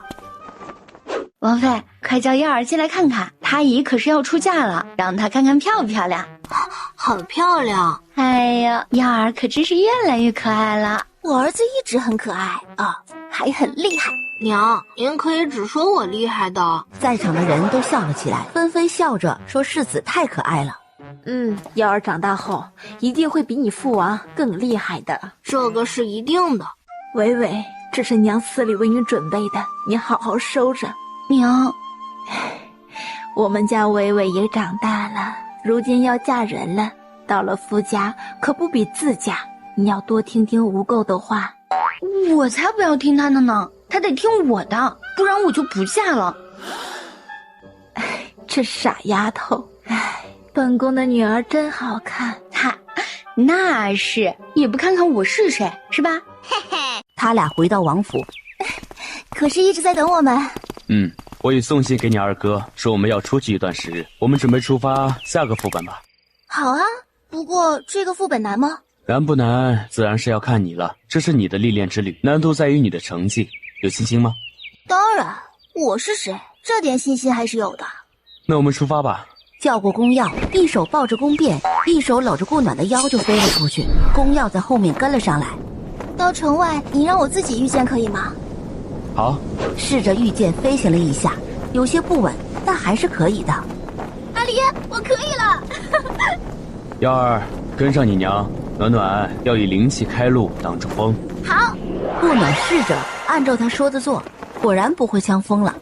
儿子，你这是什么剑？感觉很有来头的样子啊！小追影是师傅帮我寻来的剑。还挺酷的。娘，飞行注意脸神，小心掉下去。臭小子，有这么咒娘的吗？我这可不是咒您，而是在提醒您。哼，阿离，有多远啊？还要飞多久？跨过这片山河便是了。这边是南向王朝，七凤王朝与南向石岭。南向王朝，你是什么身份啊？不会又是王爷吧？也是异姓王。这个王朝的副本刷完了？现在只剩下七凤王朝的，其他均已完成。娘，爸爸，碧儿，娘现在还不是很熟练，还抱不了你，你下去了，娘再抱你吧。宫变嘟了下嘴，就趴进宫卫离怀里，不肯抬头了。要是进退，不是什么时候都可以任性的。宫变小身子一抖，扁嘴就要哭。哭个试试。他还小，你别这么吓他，道理也要他大一点才能懂啊。小辫儿，乖乖听话，娘等会儿下去就抱你，好吗？娘现在抱不了你，娘功力可没你爹的功力好。娘，爹坏。爹太坏了，怎么能吼我们小辫儿呢？爹坏，但是爹也是在担心你啊。要是你掉下去了怎么办呀？是吧？爹坏。好了，别闹了，暖暖下去休息一下吧。这是在七凤地界还是南向地界？这是南向地界，越过这座山脉就到七凤地界了。我们今晚在这儿休息吗？不了，我们等会儿加速越过这个山脉就到边城了，在那儿休息吧。到达边城，天已黑透。这边城是没人管的吗？外面看着很乱。算是三不管地段，这边既偏僻，交通又不方便，一般都聚集着凶神恶煞之徒。什么人都有，那应该也有修仙者了。应是有的，除了这边城，前面的山脉内就有猛兽了。儿子，你来过这儿吗？没有，师傅直接带我越过了这片山脉的。儿子，到七凤后，你可得跟在爹娘身边了，不然让别人拐走了，娘可就找不到你了。还是你小心些比较好，要时刻跟在我身边。你的修为可是比儿子低，不过也不用担心，从上界下来的都是修为比较低的。你怎么都灵丹期了，不用害怕。谁害怕了？少在儿子面前拆我的台，我不要面子的呀。娘，您不用怕丢面子，您儿在这基本没有。嘿，臭小子，没大没小的，娘是你能编排的吗？公要啥都不怕，就怕痒。娘，儿子知错，饶命啊！此时求饶，为时已晚。娘，儿子再也不敢了。哎呀，儿子啊，你这认错的速度太快，以至于娘未能看到你的真心呐。你说如何是好？娘，儿子快岔气了，再不认错就完了。娘，下次能不能换种方式？这个儿子受不住了。既然是惩罚，自然选你受不了的来，不然我逗你玩呢。暖暖，先去擦擦身子，早点休息。我没事，让耀儿先洗。暖暖，做好准备，明天就开始了。我只会在不远处看着，一切由你自己来，可以吗？可以。是人都要成长，不然白修炼这一身修为做什么？而且我也希望我在每个时候都能帮到你，而不是只能在旁边看着你。好，我现在告诉你我的修为及以上修为为何。我之前只告诉你到了合灵期，那个传译的合灵期只说了一半。合灵期除寿数可达2000余年外，还可以破音瞬移，可以掌握领域之力。来，收身合一，我为你传译。指尖点在他额间，随后便放了下来，让他自己接收。合灵期后面就是炼神期，可化分身，寿数可达5000余年；合体期初长神通，化1000万分身，寿数可达上万余年；大成期自创神通，寿数可达2万余年；渡劫期体内灵力逐渐向仙元转换，成功则融会贯通天地法则，可与天地同寿，为仙者。仙以上的自然是无从得知了。你的修为还没告诉我呢。我目前是炼神期，已有50余年未寸进了。这么多年，想想也是，要不是天才地宝，我和耀儿应该也没那么快到灵丹期吧。不过你到底多少岁了？不想说。说嘛，我又不嫌弃你，儿子都给你生了，还怕什么？231。4舍5入，你其实也就是31岁，配我刚刚好。喂，这已经重新送来，先去洗漱一下。洗完才发现自己什么东西都没拿。阿离，帮我送浴巾进来一下，我忘拿了。暖暖，你何处为夫未见过？浴巾和衣服留下，你出去。宫卫离将衣服搭在屏风上，不必害羞，为夫为你更衣。妖孽，就知道勾引人。不会如何的，孩子们都还在呢。睡吧，明日需早起出发。天微亮，爹。你已到灵丹期后期，与结灵期只有一步之遥，可有何打算？我这身体到灵丹后期已是极限了，想要迈入结灵期，预计还需要我10岁之后。这段时间我不打算再做什么了，就陪在娘身边吧。娘，变儿啊，不要揉眼睛哦，小心伤眼了。变儿乖，娘去洗漱一下，你去找哥哥玩。哥哥抱抱。等娘帮你擦了脸，哥哥给你拿吃的。哥哥吃。不用，这个是玩的，便便自己拿着玩。宫变看了看手里的东西，想放进嘴里。便便，这个不能吃，哥哥刚才说过了。这东西哪儿来的？不知道，应该是便便昨日在山上捡的吧。这个我好像在哪儿见过哎。啊，这是我在云麦一个地摊上买到的，一起还有好几样东西呢。当时幺儿也在，是他指着要我才买的。宫卫离揉了下眉心，这是幸运还是不幸？怎么了？这些东西有什么问题吗？没有，这2颗石头我收着，其他的东西你收好了，别轻易拿出来。宫卫离将2颗石头收好。这几样东西都是修仙界在疯找的东西，怎么就落到下界来了？这几样东西很厉害。修仙界的人找了很久的东西，所以别轻易显露出来。宫变见自己的石头没了，扁嘴就要哭。宫耀见状，立即掏出一个东西给他。娘爹爹，没事，便便在玩呢。没事，让他们玩。今天你的历练开始了，我给你挽个简单方便的发。怎么样，好看吗？好看，英姿飒爽。什么蛋这么大？没看出来，但看气息的话，这蛋不会有什么问题。幺儿，这蛋哪儿来的？历练时在深山里捡的，也是感觉它气息温和，还是活的，就捡了。它的壳很硬，我掉地上几次都没摔破。刚才便便拍了几次也没事。让边儿拿着玩吧，应该没那么快孵化。你先用些早点。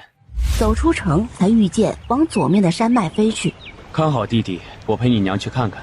好，暖暖就在前面，你自己去找。今天的任务是10只猛兽的耳朵，我不会上前帮忙，全程你只能靠你自己。经验都是在打斗中吸收的，你已经是灵丹期了，可以轻易的对付每一只猛兽，但你没有多少打斗的经验，可能会很危险。我只能在你危及生命时才会出手，当然你喊我，我也会出手。暖暖，准备好了吗？准备好了，说好以后要和你并肩的，怎能退缩？乖，不能逞强，知道吗？我还要和你一起活过1万岁呢，怎么会不珍惜？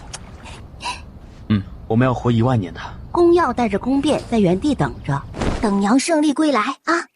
娘加油！抬腿就往他说的那个方向走去，换出剑握在手里，直挺挺的往前走。忽的听到一个呼噜声，拨开树叶一看，我去，一只野猪，想着就跳了出去，一剑就把野猪宰了。刚准备收了，结果一群野猪跑了过来，全欧啊！顾暖想也没想，直接拔腿就跑，完全忘了自己来干嘛一样。跑了一段距离才想起来，一个急刹车，反手就是一剑。不要以为是我怕了你们，姐刚才不过是在热身而已，真格的，现在就来！跳过去就杀了起来，基本都是一剑一只，可是全收呢，还是收1、2只啊？挑了一只瘦的，一只肥的，正准备走，扬手就是一剑，结果还是让他给避开了。这人的眼神不好，还是先吃了再说。大家伙，怎么吃我的劳动成果啊？杨金虎只抬头看了他一眼，又低头继续吃了起来。大家伙，吃饱后和我玩会儿呗。你吃的可是我的东西，不陪玩怎么能算是吧？杨金虎轻吼了声，这是答应了？哎，那我可算是你答应了哈。他这个娘子真是奇才。哎，咱们要讲道义，你都吃了，陪我玩会儿怎么了？杨金虎低吼了声，大家伙，我不杀你，就陪我练练剑什么的。哎呀，真不杀你，他们是意外，他们都朝我奔过来了，我不杀他们，自己不就死了吗？啊，玩会儿就行，我等会儿找别的兽。就这么说定了。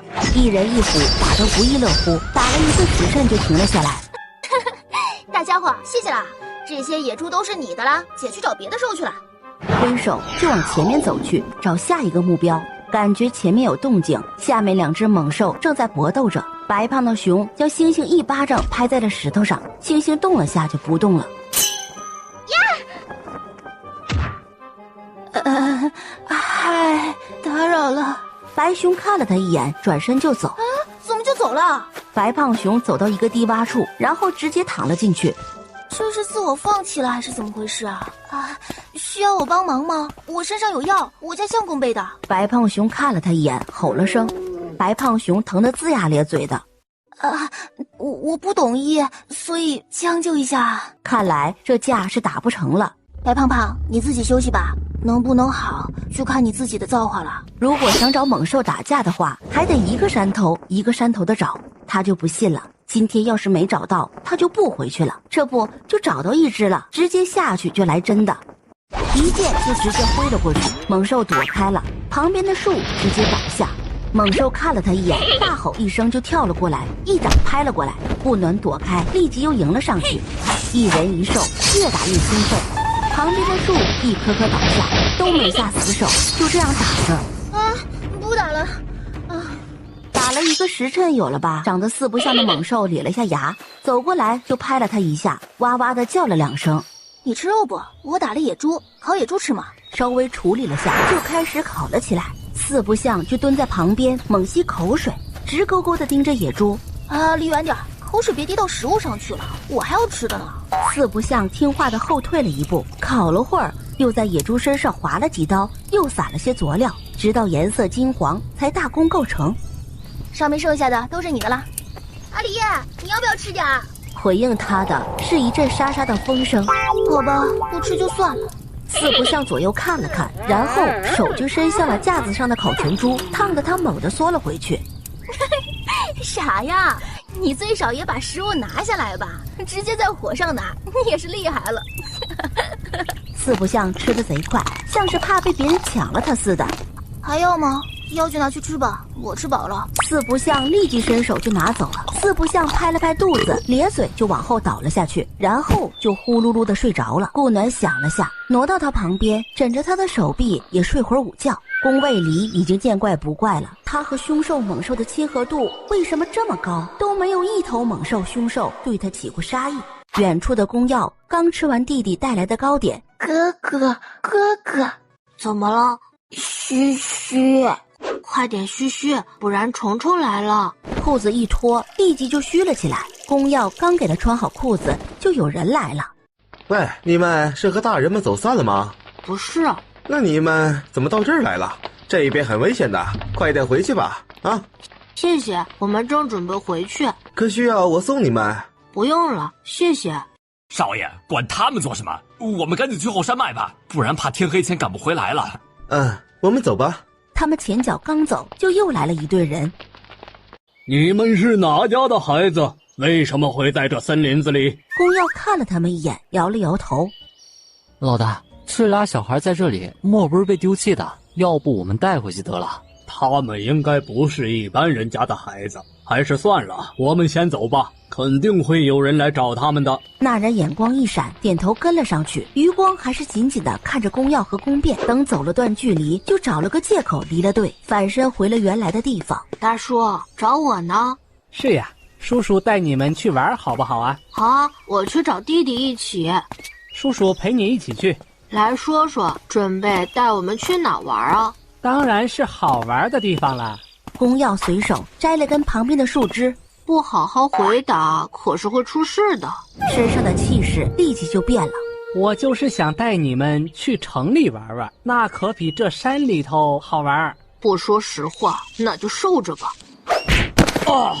顾暖一觉醒来，起来啦，咱们再打一场。四不像直接翻了个身，不理他了。陪我练练了，我晚点给你再烤一头猪。这一人一兽又惊天动地的打了起来。这一打又是1个多时辰过去了。之前遇到宫耀的公子哥飞快地往这边跑了过来，看到到处都是倒下的树，躲藏起来。顾暖感觉到有人，便停了下来，四不像差点就一巴掌拍在他身上。在下修容，不好意思打扰了姑娘，姑娘还是赶快过来吧，那赤征兽很是凶猛的，免不了伤了你。四不像，先休息一下，等会儿再打。四不像点头，在旁边坐下，这看得修容目瞪口呆。你是来干嘛的？如果没事的话，就先走吧，别打扰我打架了。我们是上山来采药的，急需一株药材，这里才有，不是有意打扰姑娘的。这姑娘是谁？定是从上界下来的人，如此厉害，竟能让凶兽如此听话。采药？我都没有注意有没有药啊，这附近好像都被我破坏完了。不过这个我们是来了多少人？你们来了很多人？没有，只来了3人，另外2人正在找药材。你走吧。修容没走多远，公子拦住在下，有何贵干？忘了你刚才看到的，你没有遇见过他，可明白？在下知道了，在下定能守口如瓶。宫卫离睨了他一眼，直接消失在他面前，立即转身就走。忘了。四不像，今天谢谢你啦，这只猪就当是谢礼啦，有缘再见。顾暖没走多远，阿离，想你了。也想你，回去吧。可是累了？还好，阿离，今天你都看到了吧？这事不能对其他人说，以后在外人面前也不能表现出来，知道吗？是不是没出现过啊？对，未见有记载。那我知道了。娘，爸爸。哎呀，辫儿有没有乖乖听哥哥的话呀？乖。哎呦，我们家辫儿真乖呀。幺儿也辛苦啦。没有，娘辛苦。看来要将这小的尽快送出去给老头子作伴，不然老是跟自己抢人。阿离，明天让他们都跟着你吧，我们到时候走哪儿就在哪儿安营扎寨。可以。第二天，顾暖先去看了下白胖熊，见他已经生龙活虎了，想着要不要和他打。这是送我的。白胖熊点了点头。谢谢你了，今天也不找你打了，再见。挥了下手就换另一个地方飞去，今天也不找四不像了，不能老跟一个打。飞了一段距离，就看到地上躺了不少人，一条比自己还粗的蛇爬了出来。这东西他不想打怎么办？大蛇眼看就要朝唯一清醒的人咬去，顾暖咬了下牙，还是跳下去了。大蛇没注意，直接破了个口子，怒着看着他就朝他奔了过来，在最后一刻终于被击中了。好险啊！多谢仙尊救命。我不是什么仙尊，出手也是偶然。朝旁边的那个山头飞去。今日终于是杀了条蛇了，找了2个山头都没看到凶兽，难道都跑了？爹，你知道娘在干什么吗？看着就好。顾暖打了一套太极，果然舒服多了，于是又开始寻找凶兽了。他还就不信了，这个这么大的山脉就这几只。走到一处断崖边，看着崖壁上有只正散着细小光的花，从储物袋里拿出一个玉盒，放进玉盒里，然后盖上。东西一收，立刻就有东西过来了，尖叫了一声，抬脚朝他挥了过来，提剑就与他打了起来。我去，这个狮子很难打哎！挑战终于来了。顾暖转身跳到巨蟹背上，一剑插入了后心。暖暖，这只巨蟹兽体内有妖丹了，你可以看一下。左右看一下，没看到人。这是传音入秘，改天教你。妖丹在哪儿啊？不是说修仙界的妖兽不太有妖丹的吗？在妖腹处，他是得了机缘以炼制半妖。暖暖，你也得了机缘。我得了什么机缘？后面结束了再说，你继续。顾暖飞过2个山头才落下，也不找了，直接用灵力搜了一下，很快的他就找到了，直接朝目标掠去。Hello， 你声音挺独特哈。和你商量一下，陪我练练怎么样？就玩玩，不杀你啊。他不杀对自己没杀意的凶兽猛兽。怎么说动手就动手啊？那我就来啦！顾暖和他打了半个时辰，都未能碰到他，斗志一下就上来了，进攻的更加凌厉，速度也快了不少。直到天黑。谢谢啦，也不知道你是吃什么的，我这也没什么别的东西，只能口头感谢了。好，明天给你送过来，再见。阿离，你之前怎么没教我传音入秘啊？之前我们一直在一起，一直没用着，所以便没想起来。那你现在快教我。好，注意接收。又是以传译的方式传给他。你这师傅真不称职，教什么都是以传译的方式，这样更易懂，你理解的更快些。你说我得了机缘，是什么机缘？你摘的那株花是千银流沙，是炼药师毕生所求。你说你机缘好不好？干什么用的？有毒吗？无毒，但你没用手碰它也是对的。它不能沾人气，沾则凋谢。它是渡劫丹最需要的一株药，你说它是不是毕生所求啊？这也是修仙者毕生所求吧？是啊，千银流沙极为稀少，500年只出现过一株。那这怎么出现了一只呢？这个人气不能沾，仙气呢？哪来的仙？修仙界修成真仙的也寥寥无几。至于为什么会出现在这里，可能是天意吧。天意让我找到这花？你要求的耳朵可是没有啦。总共才几只凶兽，还几只都发展成了好友。不是，这为夫也所料未及。宫变一见他进来就叫着要抱抱。娘身上脏，等娘洗漱后再抱你啊。娘，爸爸，乖，等娘洗漱了再抱你。阿离，陪我去山河边洗洗，刚才没有先洗过就回来了。暖暖，往后在外面洗漱只有我在场。好。如果你不在场，就是臭了也不能在外面洗。如到劫灵期，可展开神识方可。那你不是可以看到了？好久没自己穿衣服了，都快退化了。你再一直这样下去，我以后都不会自己穿了。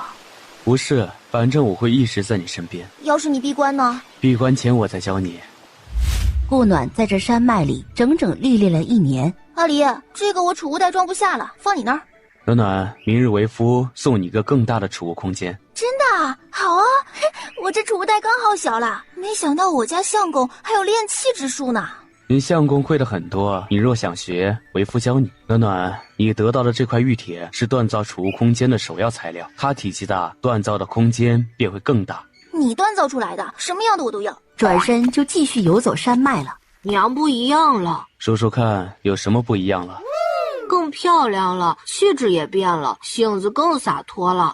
从今日起开始教你弟弟修炼。爹，这不是你该做的事吗？然而离去的背影并未回答他。哥哥，爹是说我可以修炼了，是吧？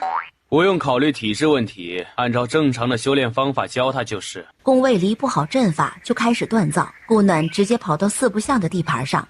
香香，你这儿有什么法宝？拿出来给我瞧瞧呗，我拿好东西给你换。四不像直接摇头，拿屁股对着他。香香，我教会了你烤肉，你除了陪我练功，可什么都没送我啊。好像也是啊。顾暖咧嘴，知道有戏了。没多久，四不像就拿了一个东西走了回来。怎么又是石头啊？不过先收着吧，能被他宝贝着的一定是个好东西。谢谢啦，香香，改天再见。香香，快放开！哎呀，顾暖和四不像打过招呼，就直接去了另外一个山头。天黑前，他将所有山头的凶兽猛兽都呼了个遍，总共106只。回到营地，见他直直地看着自己，眼露痴迷。满意你看到的吗？满意，非常满意。小妖精。那你是大妖精，我们刚好凑一对。天生一对。拿出自己锻造出的储物戒指，滴血探入灵力，看看空间大小。顾暖伸出手点了点自己的无名指，让他给自己戴上。宫卫离笑着为他戴上无名指。顾暖跳起来，整个人挂在他身上，对着唇就吻了下去。一吻结束，顾暖笑眯眯的在戒指上滴了一滴血。好大呀！我也看不出来它的空间有多大，反正非常非常大。喜欢吗？喜欢，很喜欢，非常喜欢。只锻造出一个戒指吗？玉铁我切割成了4块，不然太大不好锻造。今日只锻造出1个，明日再为耀儿锻造1个，变儿等到大些再说。你自己不需要吗？可以锻造一个跟我这个一样的，这样我们就可以戴同样的戒指啦。然后你也为我戴上，对吗？对，无名指连着心脏，我被你套牢，你被我套牢。那暖暖为我护法，为夫这就炼制。好。顾暖在旁边盘腿坐下，直至天黑。请娘子为为夫戴上。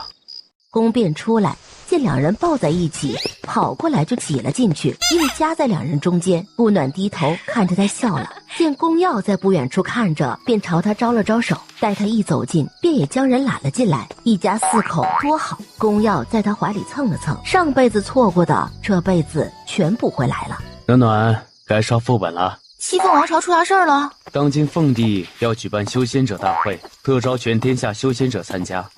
这儿的修仙者大多数不都是上界下来的吗？他办什么修仙者大会？不是在搞笑吗？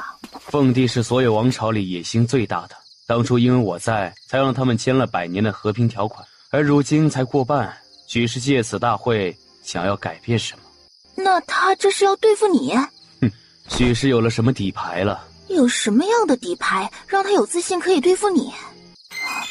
难道是上界要对付你的人下来了，两人达成了交易？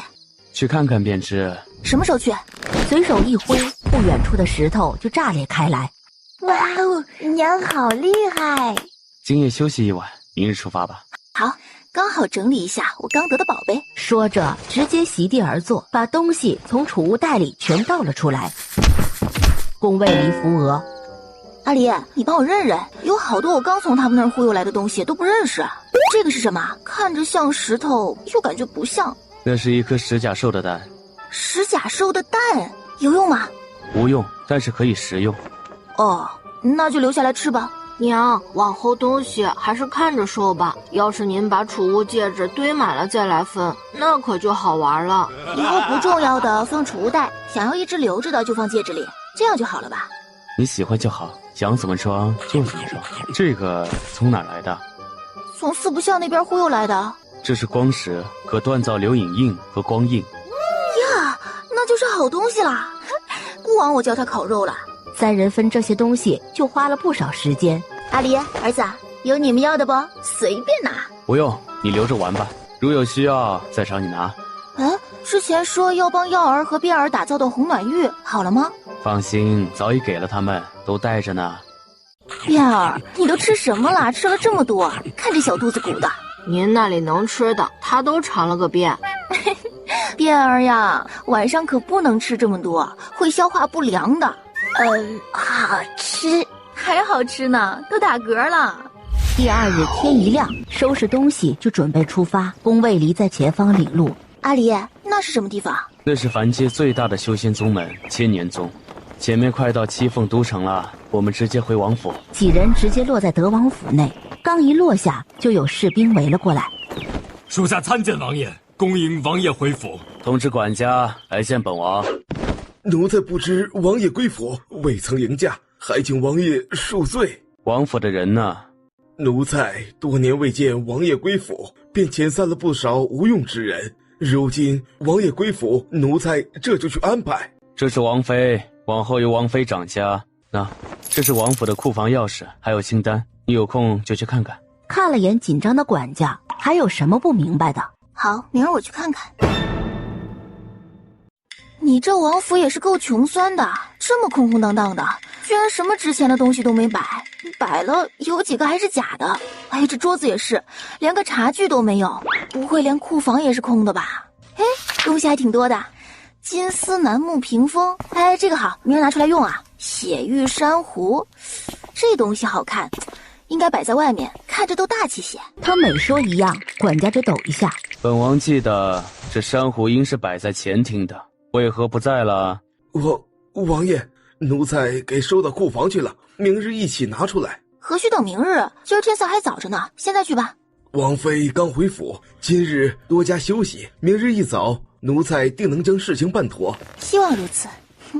就看你能吐出多少了，逃肯定是逃不掉的。管家，你是知道我叫王爷身份的吧？是，属下知道。好了，去安排吧，找人打扫一下王爷的院子，我们暂时就住在那儿了。是，奴才这就去办。要不把人抓起来吧，直接快速。可以，守卫王府的都是龙卫，有什么都可以找他们。直接让龙卫将管家和相关人员都抓了起来，真抬东西搬到自己家了，直接打到招为止，但还少了部分现银，都让他儿子拿去赌了。这么多年拿着银子在外面开几家店铺，不一下子就能把本儿赚回来吗？还真是只有当奴才的命。重新从伢子手里买了些丫鬟侍女，总算是像点样了。宫卫离在他处理管家的时候就进了宫。你这么快就来了，朕还以为你还得过段时间呢。凤帝很失望，不是你让本尊尽快过来的吗？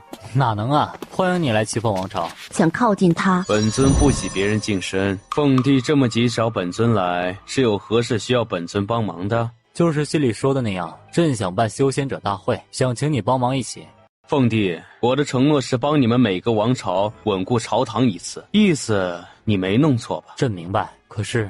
既然明白，就没有可是。其他王朝的承诺我都已如实兑现，西凤自然也不例外。西凤如面临灭朝之危或朝堂不稳，本尊都可帮忙，其他之外的不在承认范畴之内。本尊知你的野心大，但野心需要实力支撑，不然就是万劫不复。朕有实力。如你毁约，我的承诺将不在，你自己考虑好。说完，身形就消散在御书房。你的实力如果是他的话，那就不算是小卒之辈吧。凤帝一下惊了，心里把不准他到底修为如何。他若修为高，何须在下界虚度100年？还小卒之辈，本座倒要看看谁才是无名小卒。黑袍人见他脸上的犹豫，轻笑了声。他在人间这么多年，我早已超越了他。凡界怎能与修仙界相比呢？他如今已有妻儿，更加容易对付了。妻子还是在凡界娶的凡人，真是不知好歹呀！修仙界有如仙子的人等着不娶，反而娶了个凡人为妻，愚蠢。你调查过他妻儿？凡人何须调查？本座一只手就能捏死他。这下凤帝是真的放心了。宫卫离回到王府，阿离，你也来，这个平心静气还有助于修炼。于是宫卫离也加了进去。顾暖打一招念一句，他一下就掌握了。练了会儿，就感觉自己沉浸好久的东西要松动了，于是更加的放空自己，慢慢的跟着他的节奏来。你才学，怎么就打得比我还好？暖暖，你这套功夫是什么？太极？怎么了？我感觉自己的瓶颈松动了。真的？那我们再多练练。够了，明天再练，今日练再久也无用了。他没想到，这看似毫无章法的功夫会让自己瓶颈松动。爹娘，便便进入初灵期了。顾暖立即跑了过去。我们便儿真厉害，才2天就成功了，比你娘我厉害。耀儿，最近看好便儿，别让他出王府。这修仙者太杂乱，为防别有用心之人，尽量别离府。是，爹，孩儿知道了。那皇帝怎么说？让我协助举办修仙者大会，我拒绝了。这种事不在我的承诺范围之内。他应该会毁100年之约，他若毁约，我的承诺便不在。他应该不知道，有一句话叫做贪心不足蛇吞象。此句甚好。便儿长大了，娘力气小，抱不动了。娘骗人，前2天娘还搬了个大石头回来。那不是双手抱着的吗？你看娘单手抱你，肯定就抱不动了。这只手放开就可以抱我了呀，牵着爹干嘛？爹这么大了，不需要牵了。宫耀第一个笑了，直接笑喷了。她是我的娘子，就应该牵着我。她是我娘，要抱我的。她先是娘子，再是你娘，你要排后面。她是我娘。多大个人了，直接松开她的手，轻拍她的背，哄道：好了哦，娘是你的娘，没错。立即朝宫卫离露出胜利的笑容。宫耀在旁边看得摇头叹气。宫卫离勾唇看着他笑了，眉间一挑，他直接晕了过去，看着像睡着了一样。我送他回房。幸好当初自己没有这么作死吧，不然晕的就是自己了。你摇什么头呢？没事，就是感觉爹越来越黏您了。你爹不是一直都这样吗？哎，在自己儿子面前秀好吗？没有哪里不同啊。宫卫离出来看了宫耀一眼，他立即自觉地起身离开了，一瞬间就笑眯了眼。何事如此高兴啊？你能让你开心，我很荣幸。丫鬟侍女我找衙人买了，管家要不还是龙卫来吧。明日墨镜便会过来，到时让他来做便可。墨镜有段时间没见过了，去哪儿了？让他回了趟上界。见周围没人，他直接就趴在他身上睡着了。可要回房睡？不要，他就想赖在他怀里。待天将黑，便将他抱回了房。顾暖是一觉睡到天亮。外衣未穿，怎能站在窗口啊？这不是你不在吗？可以换我。想看你练太极，太好看了，所以不忍打扰。随时都可以看，想看的话，回复便练与你看。娘，爹坏，他怎么坏了？来说说，娘帮你教训他。让我睡着了，多睡觉觉，好长高高。宫变歪头想了下，谢谢爹爹。后面走进来的宫耀直接喷了。耀儿，带弟弟去吃早点。爹娘一起。爹娘还有事，你们去吃吧。说完就看了宫耀一眼。阿离，我们有何事？马上你就知道了。来到前厅前坐下。在等谁吗？徐氏会来。什么人啊，让你这么的紧张？我娘。啥？你娘要来？你怎么不早说呢？我啥也没准备呢。无事的，她来就不会有好事，所以静观其变便可。哎呀，那也不行，第一面的印象很重要的，更何况是婆婆呢。你不用当她是便好，她生而未养，我与她并不亲厚。这就是你拒绝我的提议，娶一介凡间女子的理由。这真是你娘，也太年轻了吧。修炼无甲子，她容貌依旧，很正常。何止正常啊，这也太美了。见她临丹期了，也是惊讶了下。我是她娘，重月宫公主月琴纱，你跟着她喊就好。娘，我孙子呢？在后院吃早点。她真是你娘？如假包换。哇，娘真是太美了，难怪你这么帅，得感谢娘啊。美人娘进去不一会儿就抱着小的牵着大的走了出来。这两个我可以带走吗？不行，您可以看，但不能带走。这一会儿怎么看得够？您可以住在这里啊，随时都可以看。不行。阿离，那怎么办？娘要将儿子带走，我不要。放心，我不会让他带走的。娘，祖母。对，娘知道，你不用介绍了。两个至少我可以带走一个吧？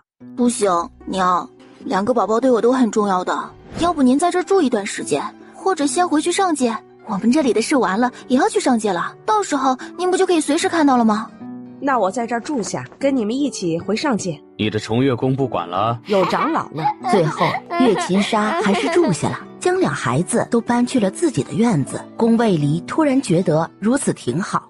阿离，你说娘只生未养，与你不亲，是怎么回事啊？我娘与我爹结妻多年，因为意见不合吧，就分开了。在分开前，我娘发现自己有孕了，于是便留在了宫家。在生我时，因意外差点没命，便被她师孙接回了重月宫，便再未回宫家了。我长这么大，她后来从未入过宫家家门，我爹也未曾去过重月宫，细节我并不清楚，也未去打听过。你爹有小妾吗？并未。那你爹和美人娘分了吗？就是断气了吗？好像也未断气。生你时的意外，你没问过？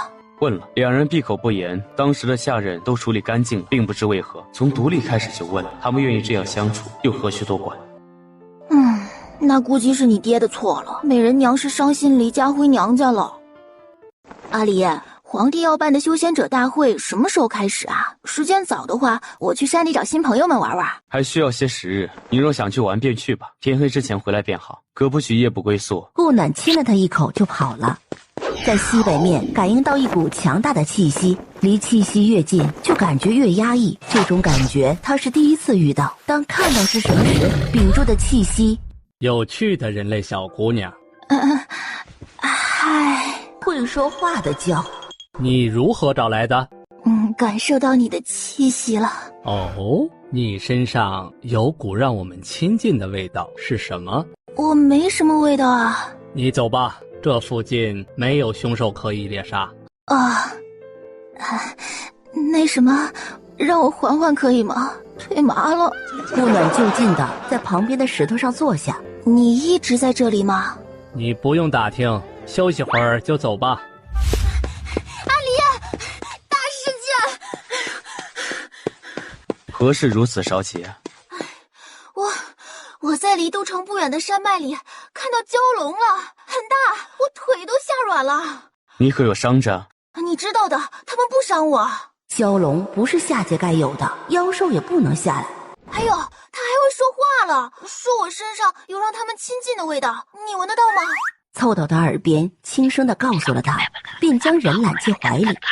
他应该在那里有段时间了，他说附近已经没有凶兽了，要么被吓跑了，要么猎杀干净了。回府去看看，看过才知道到底怎么应付，是敌是友。我也要去，随时跟在我身后。好。暖暖在哪儿？就在那儿，那边空了一边的地方。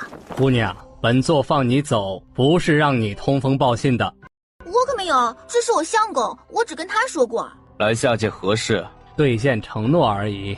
欠了人情就要还，他也是重情义的妖兽。不危害百姓，本尊不会管你。本尊守诺护这100年，你已可化形，为何还以原形在这儿？尚未好。宫卫里点头，打算离开了，却见顾暖直接走到了蛟龙身后。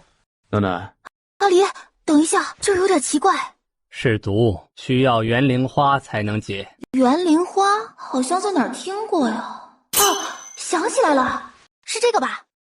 可以给本座吗？本座可以给东西交换。给你可以，不仅要给东西换，也不许对付我相公。没问题，本座被带下来，也只是来助威，不伤及无辜的。我相公也是承诺护着七凤100年，若凤帝毁约在先，承诺自然就无效了。那估计你家相公不用兑现承诺了，凤帝好像要病了。蛟龙说完就闭了嘴，好像说了不该说的。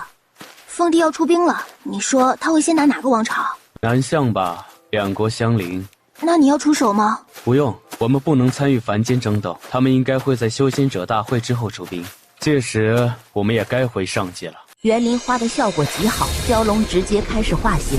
顾暖还想看看是怎么化形的，结果被捂住了眼睛。阿离，他们化形我不能看吗？公的你不能看，一身光溜溜的，怎能给你看？什么公的？说的这么难听。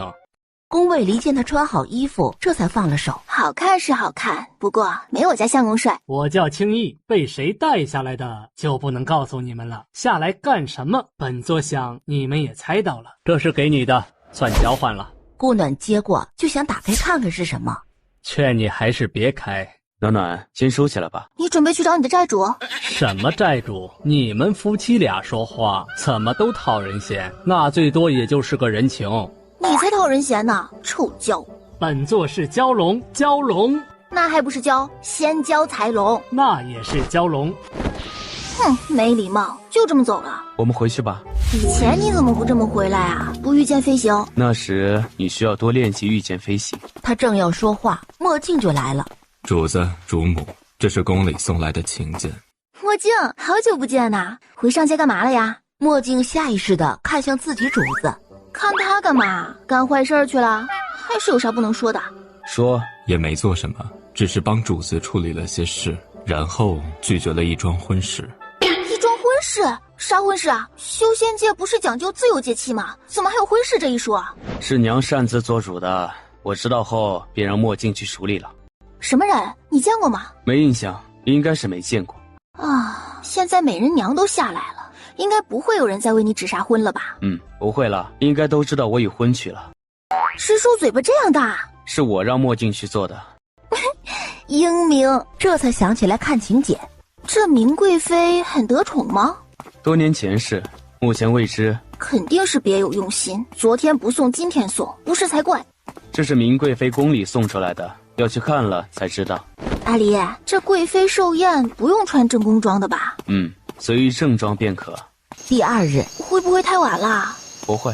现在皇宫里所有人都在等着，凤帝的脸黑红黑红的。德王妃到。德王归城，正好今日明贵妃生辰，那边一起庆祝一下。凤帝的意思是我家王爷还不如明贵妃呗？既然如此，那这七凤王朝的德王我们便不做了吧，正好可以回上界了。在上界好好的帝君不当，在这凡界当什么王爷，也太掉份儿了。朕说错话了，自罚一杯。哼，这德王妃是瞧不起本宫了呀？一个妾有何资格让我瞧得起啊？又有何资格与我家帝君相提并论？你德王妃是何修为，如此的嚣张？我很嚣张吗？我还有更嚣张的，你要体验吗？凤帝，本尊说过，你若毁约，你七凤王朝事成是败，本尊都不会再管。你请的人，本尊知道是谁，他找的谁，本尊也知道。你们好自为之吧。说完，抱着顾暖就消失不见了。各位爱卿，宴会就到这儿了，都散了吧。你到底有几分把握？9分，不要着急，还有6天就是修仙者大会了，到时你发兵是万无一失的，那天也将是他的死期。你找的是何人？为何他说他也知道了？他不可能知道，我找来的是妖兽，你觉得他会知道是谁吗？什么妖兽？他要是失控了怎么办？妖皇境的怎会失控？那好，朕去找将军商议，6日后点兵南乡。等他走了，蠢货回到王府。哼，这个皇帝有点蠢，不是很蠢。看样子是要开战了。你当初是怎么与他们签的协议？为何要签这个约？当时与他们几人相遇纯属意外，他们是怎么聚到一起的我不知，我是在之前带你去历练的山脉中遇见他们的。那时他们都还小，10多岁的年纪，意气风发的要进山打猎，而我当时被封了修为，正在被凶兽追，刚好遇见他们5人，便出手救下了我。经过几天相处，才知道大家的身份。当时是云脉仙帝提议的签订100年和平之约，由我见证，而我得他们所救，便许下100年守护之约。100年和平之约不毁，我便许每一个王朝一次和平。之前与你说过，其他王朝的承诺已兑现，只有七凤王朝的了。如今他要毁约，这份承诺将不再有效。谁封的你的修为？这需要比你高的人才能做到的吧？还有一种药也可以封住修为一段时间，而这段时间足以让人失去力量被消灭。你为何不先找他报仇，而是在凡界耗了这么久？我自然是上去过，我毁了他的修为便下来了。这里第一有桃花村之约，第二有这5个王朝之约。桃花村之约是你第一次下来欠下的是吧？那给你下药的人修为已经被你废了，那这次是谁？应是他儿子龚离浩，而且我并没有废了他的修为，只是将他的修为打至破骨期。姓龚，你族人？对，给我下药的是族叔，现在应在刑事殿受罚。他原来是什么修为？和灵后期。和灵后期，差点就迈入炼神期了。你将人家打到了破骨期，能不黑你才怪呢。为取他性命，这惩罚已是算轻的了。人家说不定宁愿你取他的命呢。暖暖，你这样明日又别想起床了。不行，你的奖励已超龄。凤帝在修仙者大会前期没有再出什么幺蛾子，只是这都城修仙者是越来越多了，随时能碰见斗法的。顾暖走在大街上，看着前方一对身穿紫衣的人径直朝这边走来。顾暖退到旁边，让他们先过。看到路过中的一人有些眼熟，像谁来着？云脉王朝的丞相，他怎么也加入了修仙门派？那个什么场地不好看？还行吧，这七凤都城是越来越乱了。娘，你可要帮忙看好边儿啊！谁敢在我眼皮子底下抢人，本公主剥了他的皮！宫变拍开他的手就往顾暖身上扑。娘，祖母坏。嘿，变儿说说，祖母怎么就坏啦？祖母老是逗我，哼！好，祖母不逗你了，祖母带你去吃好吃的。好，娘可不能让他吃多了。放心，不会的。宫卫离正在院子里看书，不是去看场地去了吗？怎么这么快就回来了？看了，没什么好看的就回来了。阿离，你说他这修仙大会的彩头是什么呀？总要有吸引人的东西，人家才会放下时间过来参加的吧？据说是妖王内丹和一柄地级灵剑。妖王内丹不会是你那族弟提供的吧？还有这灵剑还分级别的吗？灵剑分天地玄黄4级。那你给我练的剑是什么品级的？圣级。你刚不是说天地玄黄4级吗？是你4级没让我说完，4级之上还有圣级与仙级、神级。你那柄呢？应该是半神级吧？为何是半神级？师尊炼制神级失败，在仙级之上，神级之下吧。哦，你师尊很厉害吧？不过你也不差，妖王内丹应该不好取吧？不然一颗妖王内丹和一柄地级灵剑就吸引了这么多人。妖王相对于灵丹期修士，而且还会占有天生的优势，并不好猎杀。而且你也不要小看一柄地级灵剑，在凡界，一柄地级灵剑就值万颗灵石了。这么值钱啊！顾暖回头看着他笑了。我家相公价值连城，是无价之宝呢。啊，那这2样东西咱们要不要？你要是想玩，可以去玩玩，东西咱们不缺。需要报名吗？无需，乖乖别动。哦，对了，我在千年宗的队伍里看到云脉的那个丞相了，云脉丞相东城林。是叫这个名字吧？那个与郡主成亲被咱们毁了的那个，看他样子好像进青年宗不少时间了，是元灵期修为。应是我们走后，他就离开了云脉。你说他恨咱们吗？恨不恨都无所谓。如果恨，他终其一生便最多只能到结灵期；若是不恨，他做什么都与我们无关，哪怕他成就大能。修仙者大会这日，暖暖，为夫不想让你出门了。你娘子我也不想让你出门，怎么办？那就不去了。那可不行，我打扮得这么漂亮，就是为了闪瞎他们的狗眼。娘和爹真登对，神仙眷侣，儿子有眼光。听说这德王是上界下来的大能，修为应是常里人最高的。那可不，听说这王妃啊，还是他在这凡界娶的凡间女子呢。不过这王妃修为看不透啊，难道已入破骨期了？应该是，他们带过来的小孩修为也不低了，都是看不透的。他们家如果要争的话，我们千年宗怕是没什么希望了。我们宗主也才灵丹期。哎，别说了，宗主来了。宗主，你说德王他们会上场吗？应该会的，小世子应该会上场玩玩。至于会不会争到最后，不好说。弟子苦着脸退了回去。别丧气，世子应是上场玩玩，你们尽力就好，别坠了千年宗的声望就好。是。顾暖看过去，就见东城林正看着自己这边。儿子，你去不去？宫耀直接摇头。得，那就看看吧，都太菜了，上去太掉价了。众位仙者都辛苦了，请坐。修仙者大会，朕请了上界的大能前来主持。今天大会的奖励大家应该都已经知道了，现在我再出一个得冠者，本座便收他为徒。所有散修一下子都沸腾了起来。看得出是你族弟吗？看不出，他用灵气阻碍了神识探索。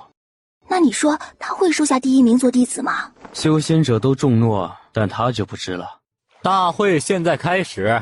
锣鼓一响，就有人跳上了挑战台。凤帝，你毁约了。那又如何？有他在，朕怕什么？既然已定，那就好自为之吧。明日本尊便会搬出德王府，德王此贤也不合适了。不用明日了，让墨镜现在就安排吧。府邸我早就找好了。看你能得意多久。阿离，你族弟多大了？近200岁了吧？怎么了？你看看他身形，像吗？你族弟个子这么小？他从小就瘦弱，我下来前他还是小小的个子。早产儿吗？这个位置他是叔父从外面带回来的。挑战台上已是元灵期的修士在挑战了。宫卫离突然看向了南方，怎么了？青翼来了。青翼，你不是应该在边境吗？怎么来这里了？和你的约定是吓唬一下人，已经全部吓过了，自然就回来了。青翼话一说完，直接就飞走了。能者，是怎么回事？他怎么走了？大会继续。这位能者不知可否露出真容？黑袍人看了他一眼，就挥了过去。本座是你想看就能看的。宫卫离站了起来，挥手就撕裂了他的衣袍。阿离，你族弟是个女人？不是，我并不认识他。那肯定是什么时候你得罪他了，他眼里对你有恨意。不知，对他没有印象。不过可以确定的是，他是魔修。那人见计划失败了，立即想逃。宫卫离怎会让他逃了？直接将人从半空中击了下来。呵呵，宫卫离，你也别得意的太早。这次计划虽然失败了，但还会有下次。你是何人？为何要针对本尊？我是谁并不重要，我师父是不会放过你的。他的计划到底是什么？难道只是为了招人入门，一起加入魔修的队伍？宫卫离看了眼凤帝，朕不知道，这大会一直都是由他操办的，朕只管出钱就好。蠢货！挥手掀开挑战台，发现几个之前在台上挑战过的人神色都有些诡异。挥手将人提了出来，阵眼里的血就飞出了16滴，直接飞进了他们的嘴里。过了好一会儿，人才渐渐的清醒过来。阿离，这个阵法是不是有什么问题？这是邪魔的阵法，摄取修士的灵魂功力为己用。下面那些修士虽然救回来了，但算是彻底毁了，往后将无法寸进。阿离，你都不认识他，为何他对你有如此深的恨意？不知，回了上界，也许就知道了吧。好端端的，怎么突然要搬家呀？和凤帝闹掰了。娘，您知道魔修吧？我们今天在大会上遇到了，看着还跟阿离有仇似的。自然是知道的，可魔修是如何下来的？传送阵守护者没查出来吗？问题是，不仅他自己下来了，还带来了个妖皇。阿离，你不觉得他带轻易下来有点大材小用了吗？会知道的，不过今晚他便会来找我们，因为他需有人带他回上界。对，普通修士可藏不了他，他只能来求我们。才不过1刻钟，人哦不是妖就来了。茶可好喝？不错。可喝饱了？没有。有事就说，没事滚蛋，别在这儿碍眼。你这女人也太粗鲁了。我家相公喜欢，关你何事？明知本座为何来，干嘛还要问？交易，本尊带你上去，你告知如何下来的，下来究竟是做什么的？这是江湖道义，怎么能透了人家的底呢？是吧？那你就继续在下界待着吧。其他也没让本座做什么。第一就是吓唬边境上的士兵，第二就是帮着他防着大会的人逃窜，这第三就是最后想办法拖住你。就这些，那也没必要辛辛苦苦把你带下来吧？你以为要拖住他很容易啊？更何况本座当时还是受了伤的情况下，本座出于道义伤好了，可是没告诉他的。可真是谢谢了你的道义啊！不过也是，就你的确不是我家相公的对手。欠了何等人情？这人是谁？这个发了新魔誓不能说的，应该是宗门之人吧，不然何须以心魔誓要挟？我反正是不能说的。就算计划失败了，但我和他的交易也算完成了，互不相欠了。准备一下，明日回上界。说完，2人就消失在前厅。这夫妻俩真会生，居然生出了个天灵体。阿离，明天真的要去上界了？也该上去了。修仙界是什么样子啊？会是电视小说里的那样，各处仙气飘飘，景色美不胜收吗？和这凡间并没有什么太大的不同，唯一的区别应该就是灵气浓郁些吧。别害怕，有我在呢。有你在，儿子也在，我不怕。第2天一早，几人就去往传送阵，轻易直接变小，藏在宫卫离的衣襟内。1万个下品灵石一个人，这么贵，他们这一行5个人就用掉了5万灵石，换算成钱的话，都够买下一座城池了。娜娜，没事吧？没事，就是有点晕车。晕车？没事了，没事了。居然是在一个石洞内。离儿，娘先回崇月宫了，要不变儿我先带回去吧。娘，您有空随时都可以来看他的。月琴纱冷哼了声就走了。走，随我去拜见师尊。灵仙宗恭迎师叔祖回宗。你的辈分到底有多高？灵仙宗掌门是我师兄，他座下弟子无数，应是有4代了。哟，我们这雪剑峰的长老灵君师弟舍得回来了？见过掌门师兄。见过掌门师兄。哎呦，这是师弟妹吧？不错，虽然修为低了点儿，但在下界有此修为也属不易了。哟，这是我小师侄呢，还2个，哎，真是太好了。公耀见过掌门师伯。哎，好，不错不错，这么小就灵丹后期了，比你爹强。伯伯有礼物吗？有，当然有了，走，跟师伯去拿。不要了。为什么又不要了？谁知道你是不是坏人？要是把我骗走了怎么办？那你看我像好人还是坏人？姐姐，他是好人吗？他是爹的师兄，你觉得他是好人还是坏人？那是好人，哥哥是好人。那这是师伯送你们的见面礼，可要收好了。娘，师伯送的，自己拿好。谢谢掌门师伯了没有？师兄，我带他们去拜见师尊了。去吧。变儿，跟掌门师伯说再见。师伯再见。宫卫离带着顾暖来到主峰后的一座山峰。师尊，徒儿灵运带妻儿前来拜见。进来吧。徒儿灵运携妻顾暖，儿宫耀、宫变回宗前来拜见师尊。哎呦，可算是回来了，好孩子，起来吧，跟着灵君喊师尊就好。是，师尊。哎呦，这是我的2位徒孙呐，乖孙都起来吧。谢祖师爷。爷爷好。哎呦，乖孙好啊。礼物。谢谢变儿的礼物，爷爷有礼物给你啊，这个送给你。耀儿，这是爷爷送你的。谢谢爷爷。云溪太尊摸了下他的头，就把剩下的那个盒子和宫变的灵气给了顾暖。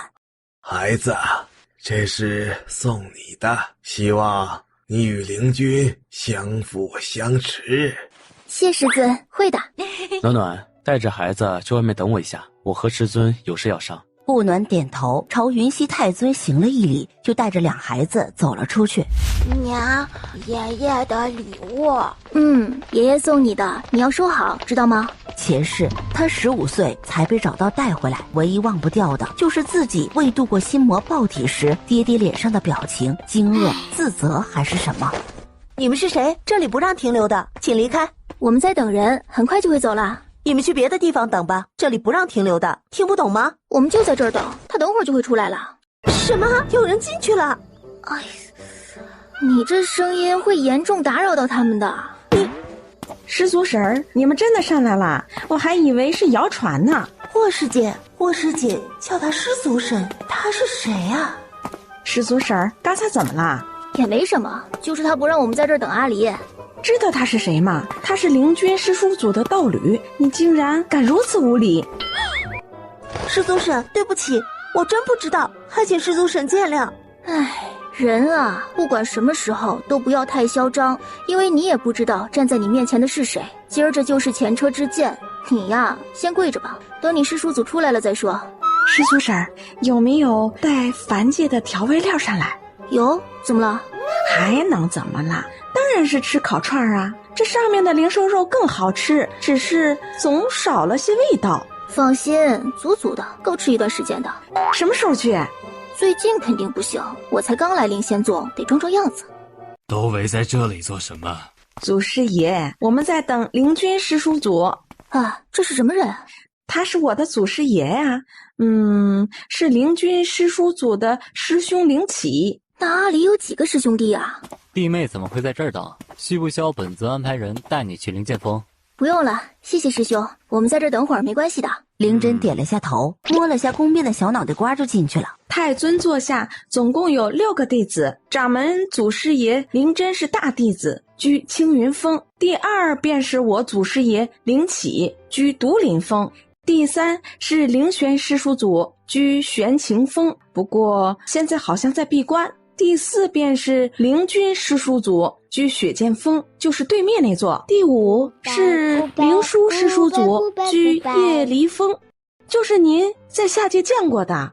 最后一位是灵犀师叔祖，居月晴峰，她是唯一的女弟子，现在也在闭关。灵仙宗总共有23000多人，分关门弟子、记名弟子、内门弟子、外门弟子，有些关系比较复杂了，有些我也都不大记得。可以了，其他的有的是时间慢慢了解。啊，那陆景城是谁门下的？他是掌门师祖的关门弟子，他还是灵犀师叔祖的弟弟。哦，你知道谭麒麟吗？他是什么人？师祖婶儿怎么会知道他？他是耀儿的师傅呀。师叔祖厉害呀，谭尊主可是谭月仙宗的宗主，很厉害的。那是有点厉害，一宗掌门。不过，这个谭月仙宗不会是家族宗门吧？这时，宫卫离和他的师兄们走了出来。回去吧。等等，起来吧，下次注意些。是，谢谢祖婶。他们一行4人来到雪剑峰半山腰上一座和桃花村卫离居有点像的房子。这边是我们以后的居所了，这里是我们的房间。我让墨镜重新布置了一番，若是有什么要改的，就通知门下的弟子。耀儿和变儿的房间在对面，出了这道门，拐个弯就是。他们都有各自的居院，可有何不满要改的地方？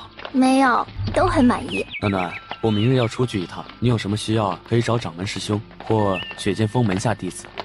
啊，你有收弟子吗？未曾，但有3名记名弟子，等会儿让他们来见见你。两人才坐定，3名记名弟子就来了。弟子袁卓然见过尊上、夫人。起来吧，明日我需要出去一趟。夫人和公子有什么问题，你们负责解决。是，尊上。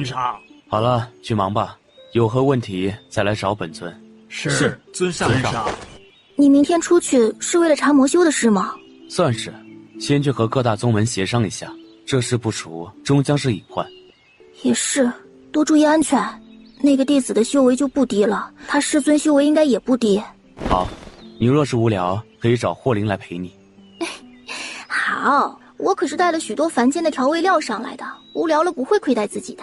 不行，还可以修炼不是？我可是卡在这灵丹期很久了的。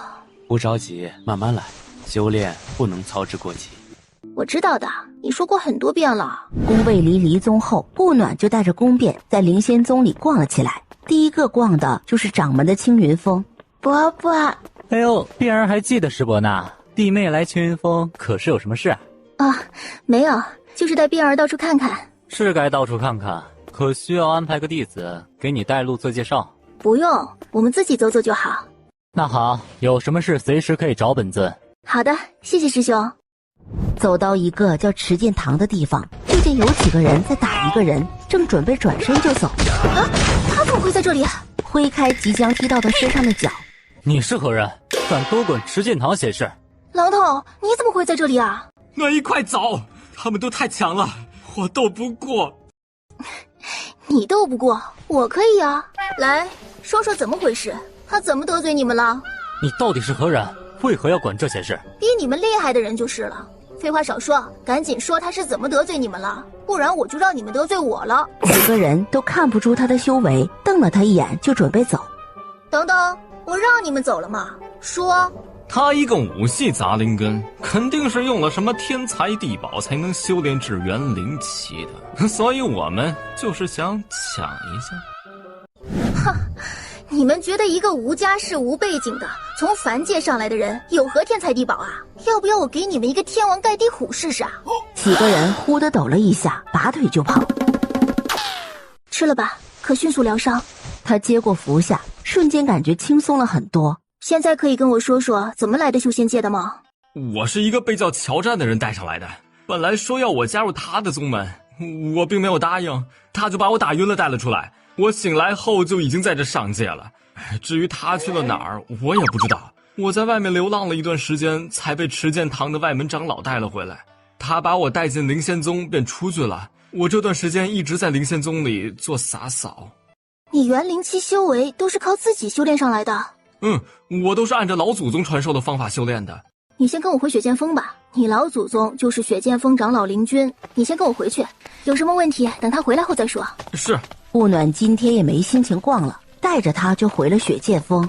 娘，我该带便便去修炼了，他最近落下了很多了。哎呀，我们便儿睡着了呀，那可怎么办呢？要不把他放到床上睡觉，我们先去练功吧。好啊，娘，那我们走吧。娘，我也要去。好，让哥哥带你去，以后每日半天修炼时间不能少了，不然娘出去玩就不带你了。宫卫离直接来到谭青林的房间内，这人大清早的还在沐浴呢。去，宫卫离，你这个死老头干嘛呢？出息，你比本尊更老，300多岁的人好意思说自己老？你有出息你试试。我们在人界遇到魔修了，是从上界下去的，直接处理了不就行了，还特意来找本尊干嘛？蠢，自是处理了。他死前说师尊不会放过本尊，那便不会只有他一个徒儿，也不会就此罢休。那又关本尊什么事儿？宫卫离闪身躲开，面无表情地看着他。要本尊参与也行，赢了我再说。两人从殿内打到了殿外，迎来了整个谭月仙宗弟子的围观。本尊赢了，这事对你们谭月仙宗并没有什么影响，你自己估量，不可能是真的针对本尊。本尊长期在下界，为何要针对本尊？本尊自是不会让魔修混入宗门。3年后就是宗门大比，也是他们很好的一个机会。下界那个魔修在挑战台下设了抽魂阵，如果他们也在宗门大比的挑战台下设下阵法的话，那些优秀的弟子将会毁在那里。我可以不管修仙界其他宗门，但身为灵仙宗长老，不得不管此事。需要本尊怎么配合？目前本尊没有任何线索，只是先告知你一下。那你传个信给我就好，干嘛非得跑一趟？以你刚才的行为，本尊并不认为信件有用，本尊还需去一趟公家，就不先了。话还没说完，一掌就挥了出去，下面的一名弟子立即飞了出去。将你的话再说一遍。都知道是怎么回事，这人嘴欠的说灵君上尊的妻子干嘛？这人是谁门下的？回宗主，是六长老门下重任堂主的弟子。难怪这么蠢。重任堂主教徒无方，贬去堂主一职，暂由关羽担任。你还有事就先走吧，管教无方，本尊会登门道歉的。本尊的妻子无人能辱，无人能欺，违者定不轻饶。说完就走了。别好的不学，学村妇嚼舌根，特别是明知不好惹还偏去惹的，蠢。3年后的宗门大比，希望你们还能有如此悠闲的拿下。宫卫离来到宫家，他多久没来了？50年还是100年？来了就进来吧。见过父亲。坐。你妻儿呢？在灵仙宗。你娘下去找你了？与我们一同上来的。宫卫离就安安静静地坐着，眼睛看着桌上的石纹，也不出声。下次带着你的妻儿来看看。是。这儿子是怎么找到媳妇儿的？就这性子，他妻子得多闷呐！幸好有孩子了，不然他真怕这媳妇儿跑了。就这闷葫芦的性子，谁受得了？宫卫离突然抬头看向他。何事？我在下界遇到了魔修，说是为了对付我下去的，但也需您这边多注意一下，免得混进公家。魔修已经800年没出现过了，之前的魔修功法灵技都一一销毁，怎么又出现了？不知，现在还没有任何线索。你娘知道吗？知道。那就好，我会注意的。父亲，那孩儿告退。走吧，这臭小子绝对是故意的。顾暖呆着无聊，就开始入定修炼，这一坐就是2日。你怎么去了这么久？我都想你了。我也想你。这是惩罚。娘子，随意惩罚，为夫领着。妖孽，落我手里了吧？看本座怎么收了你。第2日日上3竿才从床上爬起来。对不起，为夫梦浪了。哼，为夫就是太想你了。哼，为夫下次一定会注意。哈，这话你之前说过，可信度为0。今日大宗会，我们需去广场上一趟。什么？要开大宗会，你居然还折腾我？昨日未想起来。哈，有本事一辈子别想起来。可喜欢？喜欢。哦，榔头被意外带上来了，进了灵仙宗，你看要怎么处理啊？你收他为徒吧。我收？他也是你带入门的，他的修炼功法可以说是你传的，在你门下最合适。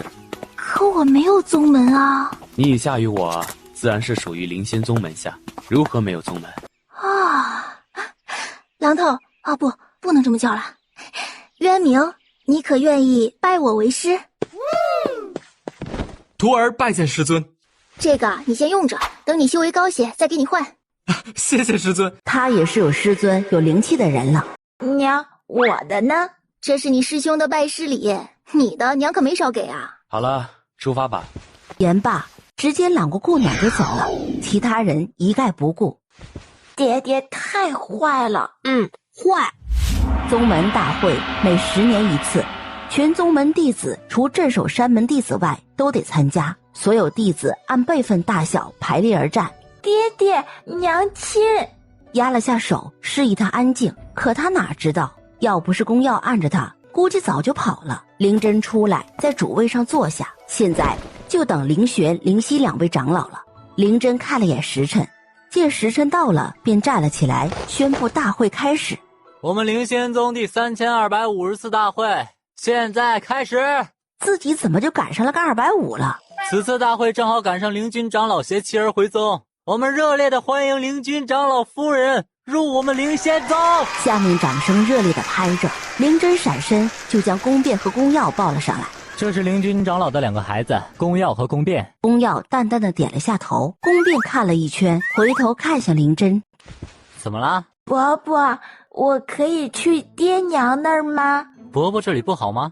爹娘那里安全些。为何？伯伯这里不安全吗？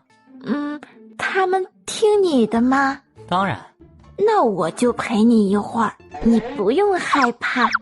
下面的人努力憋笑。宫耀看了他一眼，朝自己爹娘走去，直接站在2人之间。哥哥走了，我也要走了。勇敢点。说完就跑了。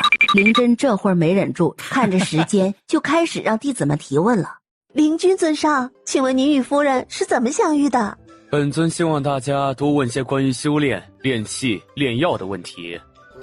话不能这么说的，在这枯燥的修炼中，也要有休闲八卦的时间去闷呐。所言甚是。我和他相遇，可以说是意外，也可以说是注定。我家着火，他出现在我家院子里，然后我就被他拐走了。就只有这些？不然还有哪些啊？他怎么拐的你？他说可以告诉我修仙之事，我当时都不知道世上还有修仙者的存在，就跟着他走了。夫人，您和灵君尊上认识多久了？认识5年了。5年这2个字一出来，现场沸腾了。您现在什么修为？灵丹期。大会现场瞬间安静了。好了，大家也别八卦了，还是多问些与自己有益的问题吧。请问尊上长老，这位五系杂灵根是怎么修炼到元灵期的？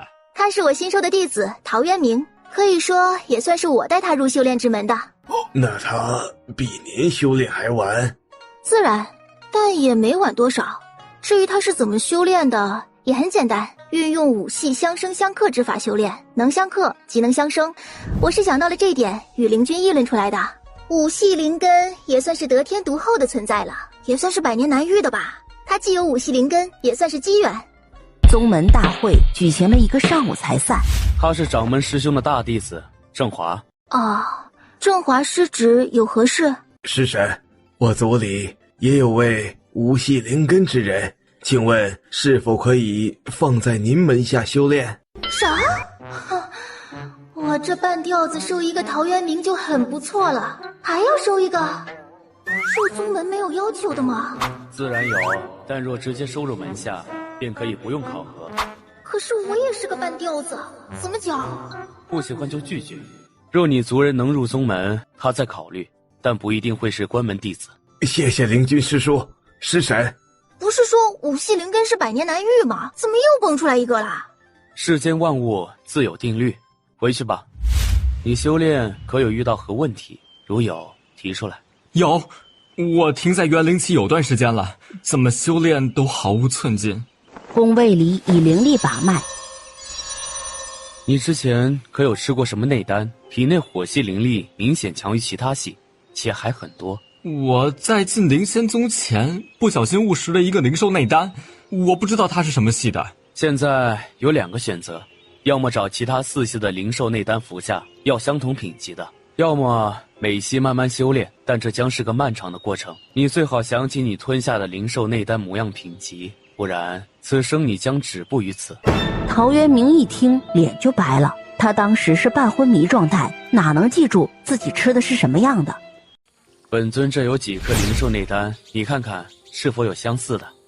尊上，我记得我吞的要比这些大很多。又拿出2颗妖皇的灵兽内丹。差不多就这么大。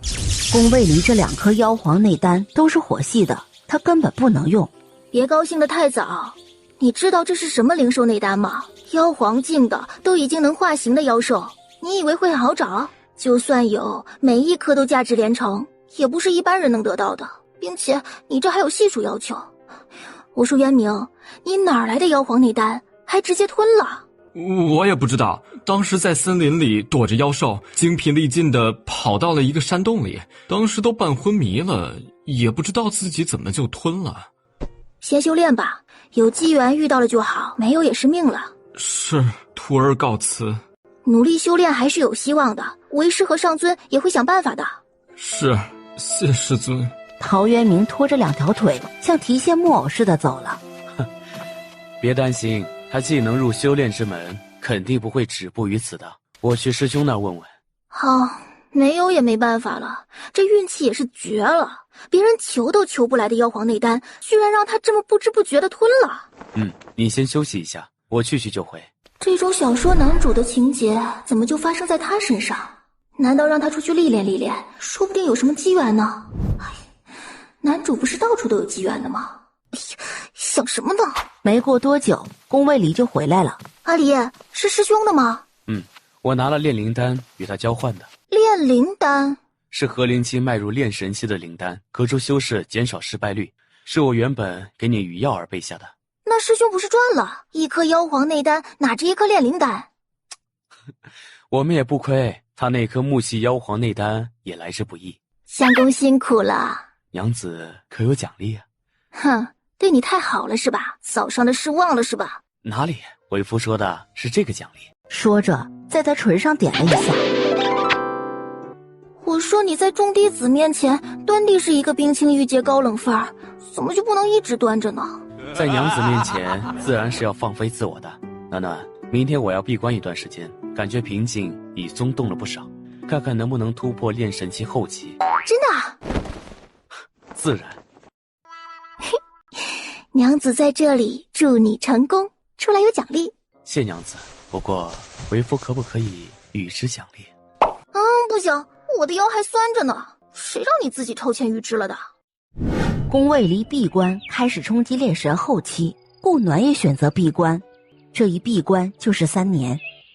顾暖出关时，宫变正在整一名女弟子，吓得人家花容失色的。哎呀，疼！娘，你出关怎么就送宝宝这么份礼物？哼，可以呀，宫变，3年不见长本事了呀！这整人的本事都是从谁那儿学的？是陶师兄教的。你怎么不说是你哥教的呢？拜见师尊。渊明，这3年如何了？一切都好，师尊还是先放开便便吧，他耳朵都红了。要是让我再看到你欺负人，就小心你的耳朵。娘，你不想儿子，儿子可想你了。娘也想变儿了，可是一出来就看见变儿在欺负人，瞬间就不想了。这3年是不是都没听哥哥的话，整天就想着玩了吧？哪有，变儿可听哥哥话了，不信娘去问哥哥。哼，娘会去问的，快点给这位小师姐道歉。顾暖将宫变放下，把小女孩扶了起来。你叫什么？什么时候来的雪剑锋啊？多大了？弟子叫罗云朵，去年入的雪剑锋，今年13岁。果然还真小，把宫变拉了过来。快跟小师姐道歉。夫人，当不得的。那就直接叫云朵吧。对不起，我不该吓唬你。没关系，是我胆子太小了。胆子的确很小，那么不惊吓。你哥呢？不知道，应该在院子里吧，要么就去伯伯那儿了。师尊，药师弟去找掌门上尊了，刚去不久。你在宗门内一直修炼也不是个办法。我们宗门内后山不是有片历练山脉吗？如果没事儿就去历练一下，别走得太深就好，可以提升一下自己的体质和搏斗技能就好。是，师尊。拿着用，什么都比不过命重要。不管做什么，先把命保住再说。是，谢谢师尊。顾暖见他没有储物袋，便将自己多余的储物袋抹去印记给了他。你们俩都去忙吧，我这身边不用跟着人，如果有需要我会找你们的。陶渊明和罗云朵走后，顾暖就看向了宫变。变儿，你也不错呀，都到筑灵期了，继续加油。娘，您夸得好不走心啊。你想怎么走心？说来听听。霍人师侄说您烤肉很好吃，要不娘烤肉奖励儿子一下？可以呀，宫变，越来越精了。娘，好不好嘛？去通知一下霍灵和你哥吧，我去找头灵兽回来。好的，娘。宫变拔腿就跑了，顾暖直接朝后山飞去，感应了一圈，最后锁定在了一头正在狂奔的火焰牛身上。将火焰牛收进储物镜。就见陶渊明走进了山，这家伙还真是听话，说让他出来历练历练，就自己跑过来了。顾暖在后面跟了段距离，见没什么危险就走了。陶渊明小心翼翼地走在山谷里，他其实还有上次的阴影在，那次吓得太严重了，每走一步就小心地左看右看了会儿，然后才继续走，一不小心就掉进了一个石窟里。娘，我回来啦。娘，这烤的熟吗？放心，娘的技术是杠杠的，绝对没问题。石叔婶儿，这样也太大块了吧？不过看着好带劲哦。那是，如果想吃片的话，那边还有一半，自己去片好。跟他来的姑娘安安静静地跟着他。小雨，你去坐着，片儿就好了，很快。不用紧张，就是过来玩玩，吃吃烤肉的。嘿，你叫什么名字啊？不说写出来也行。小雨姑娘从火堆里抽出根柴，直接在地上写了3个字：霍青雨。你和霍灵是一个家族的？袁卓然和秋楠看着飘散的烟走了过来，朝顾暖行了一礼，也加入了队伍。看到雪剑锋冒烟的人不少，有人立即就报了灵针。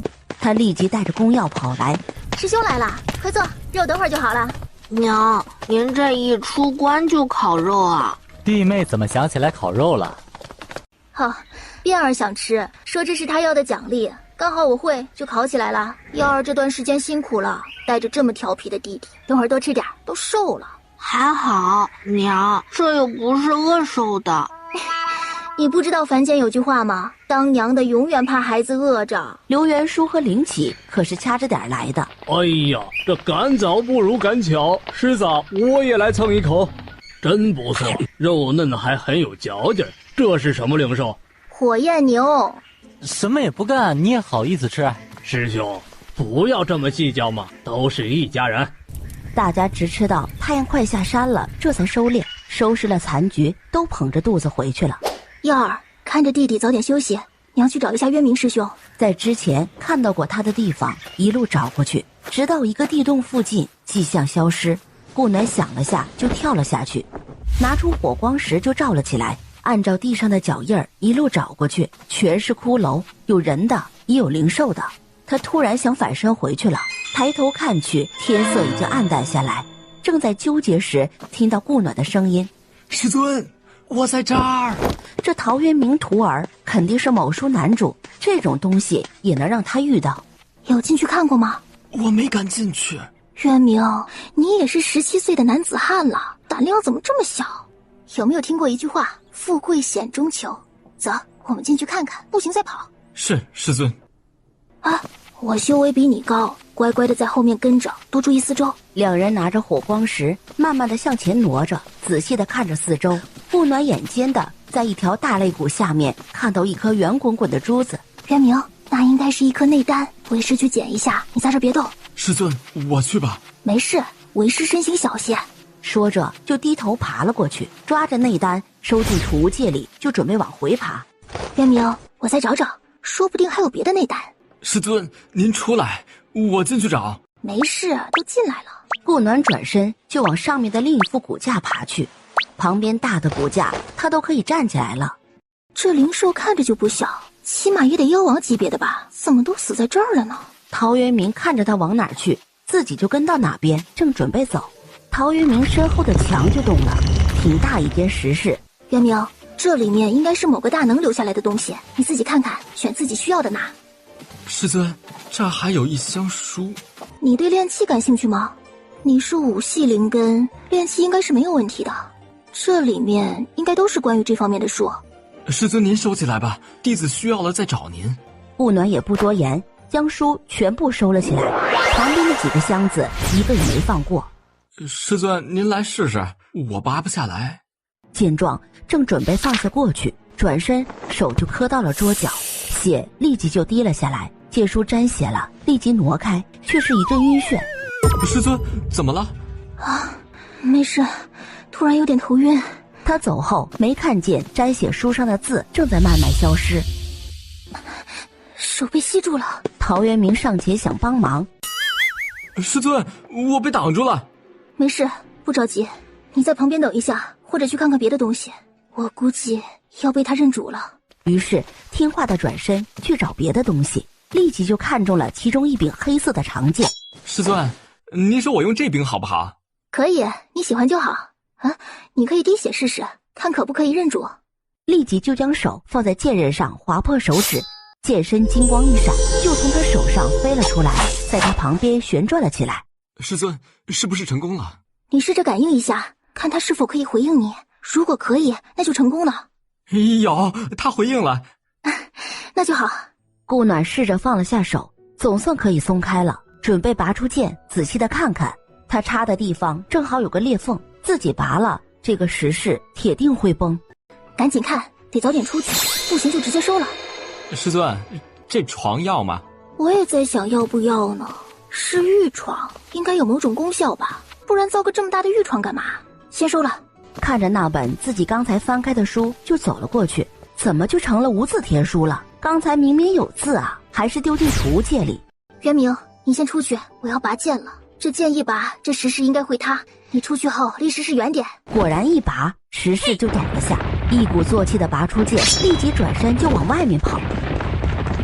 师尊，您还好吧？很好，我们走吧，回去。师尊，这剑很漂亮哎。我们先回去吧，回去再说。你先休息，我去找掌门师兄一趟。是，师尊。弟妹何事找我？好事啊，也不算好事。我的弟子渊明今天去后山脉历练，不小心掉进了一个洞里，发现里面有大量的灵兽遗骨，不知师兄可有兴趣一看？弟妹去看过了？自然，不然我这徒弟还回不来了呢。如今已晚，明日一早劳烦弟妹带我去看看。好，那我就先回去了，出发时传信给我就行。娘，这您从哪儿弄来的？在后山脉里捡的。哎，快帮娘分类，自己感兴趣的就自己收好。东西一样一样的归类，再一样一样的看过去，然后再按品级分开放好。儿子，既然你对炼药感兴趣，那就都收着，娘如果需要了再找你。这一堆的东西分到天亮才分好，全是些好东西。儿子，娘这儿现在好东西多着呢，你以后有什么需要就找娘拿。好的，娘。哎，娘等会儿还得带师伯出去一趟，你看着弟弟啊，别让他调皮捣蛋。没想到林启和刘元书两人也在呢。走吧，不是很远。刘元书是第二个下来的，刚站稳，就见墙面上出现一张脸，直接吓了一跳。师嫂，我终于知道那卞儿爱恶作剧像谁了。这灵兽得了妖圣级别了吧？这么大，这是难得的炼器的材料啊！师兄，这兽骨先带回去吧。肯定是要带回去的。再看看其他地方吧。弟妹可有看过？没，只看过骨架和这个石室。这个石室我把剑一拔，它就塌了。剑？哦，剑没带来。他这话一说完，一柄剑就悬在了他身后。这怎么还能自己跟来？弟妹，是这柄剑吗？对，就是它。不知怎么就自己跟来了。三人齐齐地咽了下口水。弟妹，你知道它是什么品级的吗？顾暖抬头看着他，直接摇头。神级啊！只有林启死死地盯着那柄剑，那眼神吓了顾暖一跳。师兄，你这是怎么了？弟妹，这剑能让我看看吗？直接就递给了他，等他接过就走了。刚准备摸剑身时，剑唰的就飞走了，直接停在了顾暖身后悬着。师兄，那儿有株花，半透明的，你看看。灵真走过来一看，直接叫了出来，样子都不装了，直接爬了进去。师嫂，可以啊，这你也能看到？这花很难得，有什么作用吗？当然了，千金难求，不，应该是天地难求。这株花叫幻晶，我这一辈子才见着这么一株，你说难不？它的作用可以修复神识。哎呀，我们灵仙宗也有幻晶了。哪个宗门还有吗？不是天地难求的吗？哦，就崇月宫有一株。回到宗门，什么事啊？师尊，我的这8颗灵兽内丹看着和我之前吞下有差不多大，但我不确定是不是。先别急，等你尊上出关了再说吧，免得又误事了。还有段时间就是宗门大比了，过几天应该就要出发了，你跟着一起去看看吧。是，师尊。另外，有些东西别轻易拿出来，别招了祸，毕竟不是自己宗门内。是，师尊，弟子会注意的。这次去的人数有限，你的3位师兄也只有袁师兄能去，耀儿也会去。你的名额是我跟掌门师兄要的，到了外面遇事别慌，打不过就跑，没命了还要脸干嘛？是，师尊。行了，你先去准备吧。等他一走，顾暖从储物戒里拿出那本无字书。哎，这书和你有关系吗？我可是把血先滴到他身上，然后才握住的你。来，为我们以后的友好交流、友好相处，告诉我和你有关系不？剑身微微抖动了下，过了会儿才慢慢的浮了起来，直接朝他射了过来。顾暖吓了一跳，剑尖直指他眉心，渐渐的他额头上慢慢出现了一个奇形怪状的印记，然后原来的本命剑慢慢的浮现出来，直接去掉了上面的印记，飞了出去，一剑就插在了墙上。脑海里也慢慢出现了书上的内容，一字一句的浮现，直接贴在了识海四周。顾暖的手也慢慢抬了起来，握住剑身就直接刺在了眉心，剑身一颤就围着他转了起来。顾暖抬手，慢慢的他就舞动了起来，慢慢的他的速度也越来越快，他的修为一下子直接从灵丹中期跳到了合灵初期，一舞臂修为停在了合灵中期。看眼丹田里的灵婴，瞬间笑了。这才一下未见，自己怎么就看不透他的修为了？娘，您这是？儿子，娘厉害吧？娘现在可是合灵期修为了哟。啊，娘厉害！娘，您偷吃啥了？一下子长得这么快，不会有副作用吗？娘这是得了机缘练的，不会有副作用的。对了，你是火灵根，娘这有几颗火系灵兽内丹，你要不要？要，直接给了他几颗火系的。娘，您这是去哪偷的？嘿，臭小子，这是和昨晚那些一起找到的。哼，昨天没弄明白，所以今天给你。娘，我过几天要去参加宗门大会了，你要不要去啊？可以去玩玩。娘，我也要去。你不能去，你体质特殊，没你爹在，娘可不敢带你出门。边儿乖，等爹爹出关了再带你去玩，好不好？宫边一听，立即就嘟了嘴。那个边儿啊，那娘在家里陪你好不好？娘也不去玩了。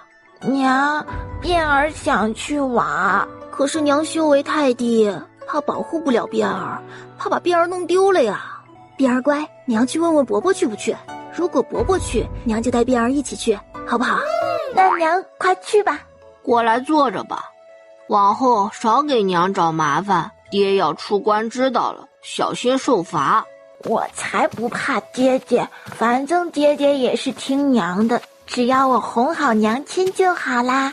到了青云峰，就直接去找灵真。弟妹，你这是吃啥了？这修为怎么长的？那柄神剑弄的，刚才跟他结了气，他现在已是我的本命剑了。结了个气，修为就长了，还没副作用？不然你觉得呢？那你要多注意了，这事绝对不能让别人知道，不然总有小人会觊觎的。本命剑我可以暂时不用，可修为我改变不了啊。我去师尊那儿讨个灵戒，你在这儿等等。回来的倒也挺快。这个可以掩盖你的修为，只有合体期以上的修为才能看得出来。师兄，宗门大会你会去吗？自然是要去的，怎么了？哎，边儿那小子吵着也要去，你也知道他的体质，你们不去，我怕我自己保不住他。宗门大会人多眼杂，是不好带着他。这样，让灵叔师弟一起去吧，他也是半步炼神级的修为了。那就多谢师兄啦，我这就去告诉边儿，他可以去了。没事，我们都很喜欢他，我们这儿可就只有他和幺儿2个孩子，不宠着点怎么行？2孩子果然还在这儿等着。娘，怎么样？伯伯去也同意你去了啊，但是这几天你得好好修炼啊，你这筑灵期的修为都不够别的家1根手指头捏的呢。那我现在就去修炼。说完就跑了，永远风风火火的。幺儿可是担心修为的事？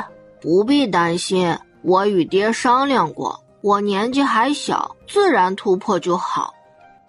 我家幺儿才7岁就已经是灵丹期高手了，在这修仙界绝对是一流的。娘，您不用这么夸我，我不小了。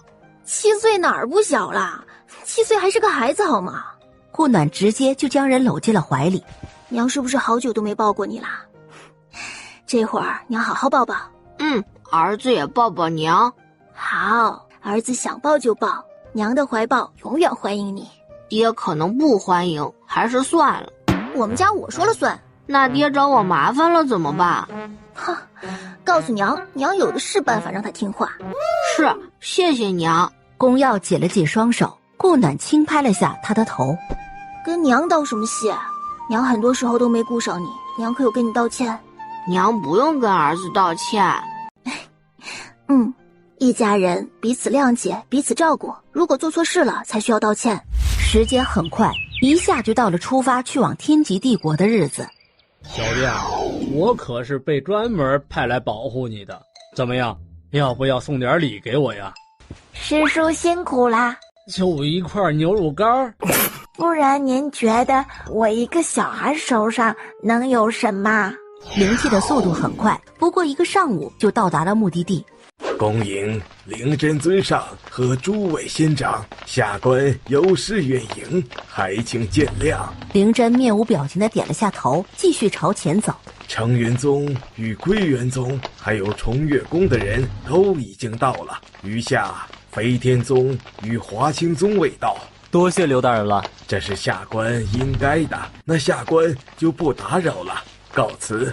弟妹，你带着2个孩子住在一起吧，免得不方便。孩子们，要不要出去走走？要。叫上了刘元书，然后又跟来了陶渊明、袁卓然、霍灵及陆景成。呀，要买这个看着好看。他基本是有求必应，谁在他身边就帮他买。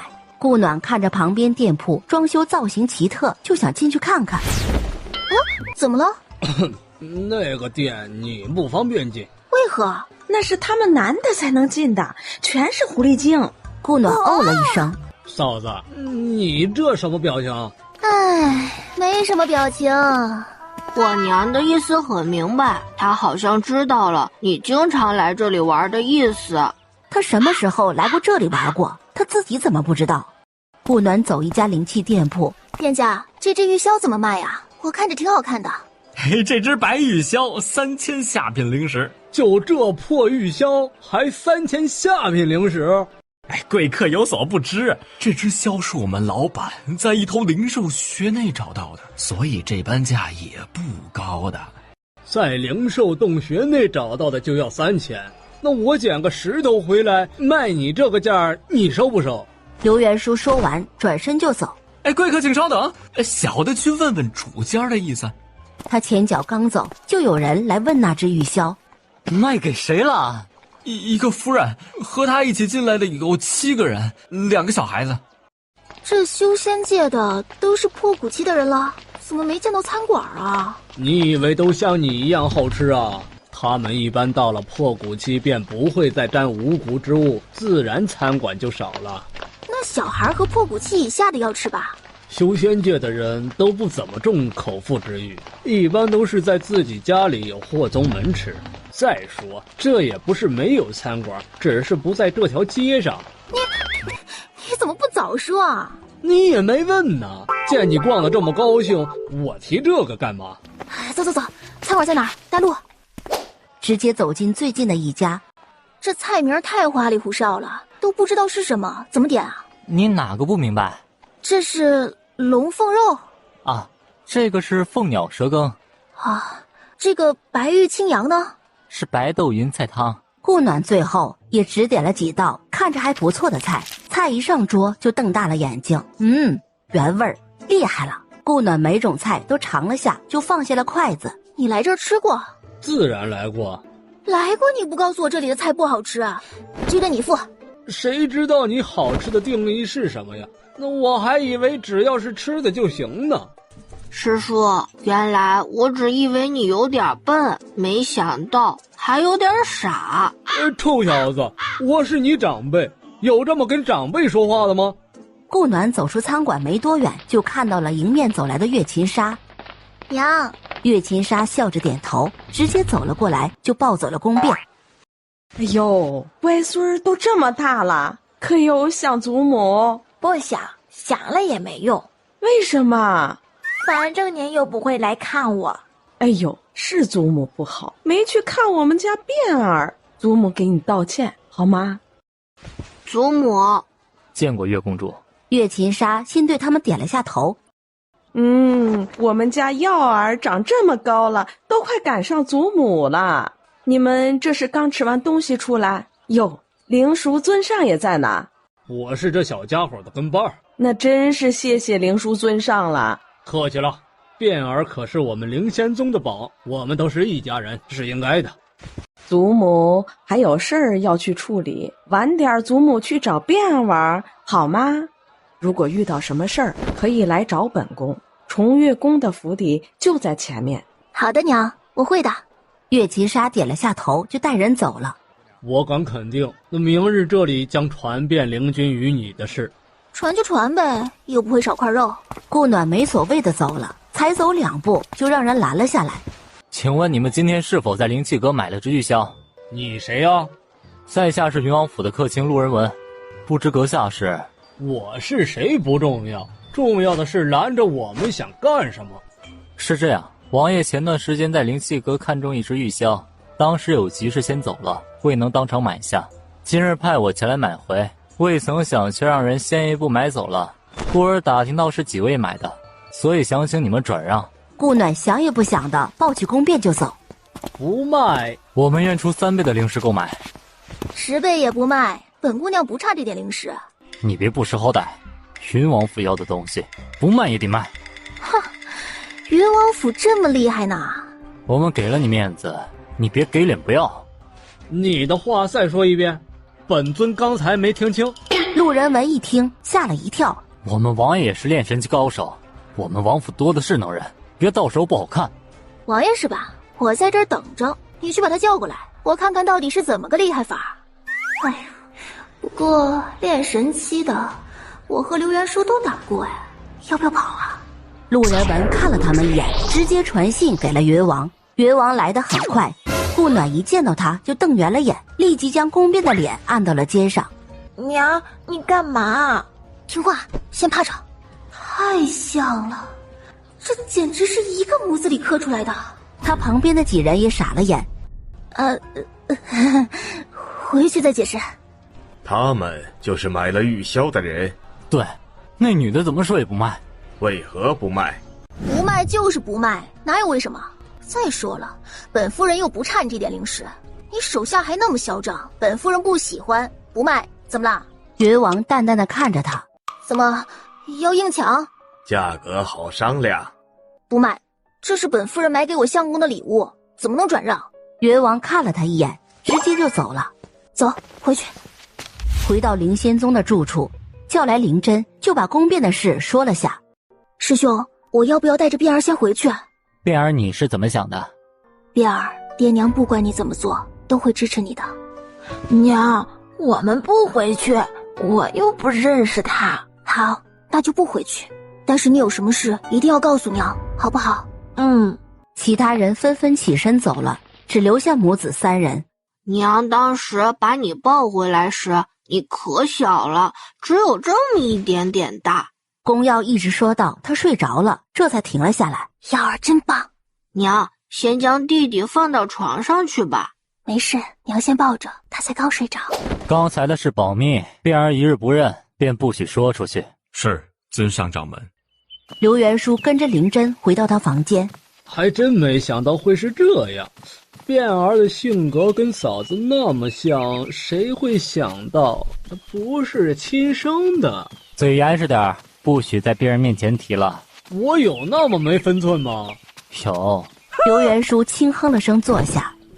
希望师兄能闭关成功。会的，炼神后期以上修为的修士，修仙界总共19人，希望他能成为第20人。灵仙宗元熙太尊合体后期修为，玄昊太尊合体初期修为。灵仙宗能站稳修仙界第1宗门，就是因为有这2位大能。如果灵君能够突破合体期，那灵仙宗将更加稳固。200多年修炼至合体期，算是修仙界第1人了。他妻子也是不得了的，才20来岁吧，已经合灵期了。一家人没一个简单的。拿出那只玉箫看了起来，真的和神剑是一样的花纹。唤出神剑，结果立即就两相对了起来。老神，你认识他？神剑抖了一下，对了对玉箫。人家不愿意搭理你啊。老神，这玉箫和你同出一源的吧？你兄弟？神剑抖了抖，直接消失了。你是神器吧？哎呀，算了，跟你说什么？回去给我家相公看看。回头一看，就见宫变正眼巴巴地看着自己。娘打扰你睡觉了。娘，你刚才的样子看着好笨啊！说什么呢，臭小子！有这么说娘的吗？娘，我错了，您饶了我吧。宗门大比前，顾暖也没再带俩孩子出门了。大比会场在城中心，陶渊明看到程云宗队里来的一人，立即站了起来，想到了什么，又立即坐了下去，低下了头。他的动作顾暖看到了。大会由丞相主持，顾暖看了一会儿就失去了兴趣。怎么这才刚开始就没兴趣看了？这有什么好看的？要看大能们打才有看头。越王从坐下就一直看着宫变，那孩子实在太像他了。怎么样，那是你孩子吗？我没印象，但可以肯定的是，他和我绝对有关系。能没关系吗？他那模样都差点是照着你的模样刻出来的。没想到我们清心寡欲的云王，居然也会有风流债呀！老弟呀，你仔细想想，你什么时候欺负的人家姑娘？这孩子看着也有几岁了，会不会是你6年前那次弄的？那次要不是本地找你，你估计都快记不得自己是谁了。这样算来，这孩子年龄倒是相符，还长相一样。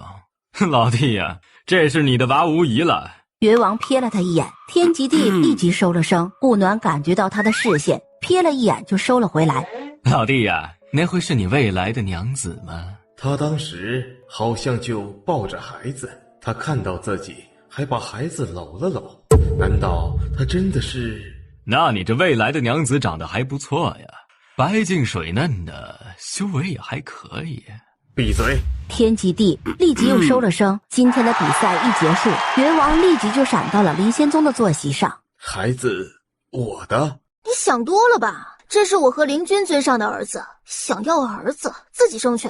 云王，有什么事回去再说吧。我是你儿子，但是认不认在我，你看他也没用。她是你娘？是啊，干嘛？那她就是我娘子了。不要脸！谁是你娘子了？我相公是林君，关你什么事了？越王低头思考了起来。停止你的胡思乱想！奇特的脑回路，变儿是我领养的。再这样说，小心我让我家相公揍你！不好意思，误会了。本王并不知道你的存在。6年前我练功受伤，失神了一段时间。要不是皇兄及时赶到，天极帝国估计也没了云王。所以那段时间发生的事，我并没有记忆了。感觉变儿亲娘和自己的遭遇一样啊，只是他放弃了变儿，自己没有放弃耀儿。这么好的儿子，怎么能放弃？娘，他说的是什么意思啊？他的意思就是他并不知道你的存在，他6年前失忆过，所以也不记得你的亲娘是谁了。娘，这是渣男吗？渣男？变儿，这词儿你哪里学的？娘说的。渣男是要看他负不负责任，花不花心了，这个娘看不准。本王无妻无妾，没有不负责任，也不花心。最后，越王除了知道宫变是他儿子，是顾暖收养的外，什么信息也没得到。之后的几天，天天来灵仙宗府邸报道。第6天的时候，顾暖就没忍住问了：“我说云王，送这些东西的招是谁给你支的？”是皇兄给的意见。这天极地不是面无表情很威严的吗？这招支的不像啊。第7天大比时，顾暖特意多看了天极地2眼。真的不像啊！送拨浪鼓和木剑情有可原，送的那什么鬼娃娃是怎么回事啊？变儿又不是女孩子。哎呀，还有那些衣服，各种颜色的，真的不是嫔妃给出的主意。老弟呀，变儿他娘老盯着我看是怎么回事啊？渊明，大比第1天程云宗来的时候，你情绪有点不对，能跟为师说说吗？乔战就在程云宗里，就是今天倒下的那个。乔战是魔修，他拉陶渊明上来也是想让他参与魔修。你还记得他与哪些人接触过吗？他带你上来可还有其他人？没有，弟子当时也是晕着的，没有什么印象。顾暖想了下，就把灵真叫了过来。那他们应该从下界带了不少人上来。之前一点根源也没有，所以不好查。现在有了迹象了，也好查些了。成元宗在6大宗门里也不是末位，他们为什么会跟魔修扯上关系？也不一定是成元宗就有问题了，也许是藏在里面的魔修。那别的宗门兴许也会有了。我们自己的宗门查过了吗？灵君回来就查过了，并没有发现。其他宗门之前有去过新的，但可能没有放在心上吧。因为今天这事儿，应该也会有警惕。魔修要怎么查看才知道他是魔修？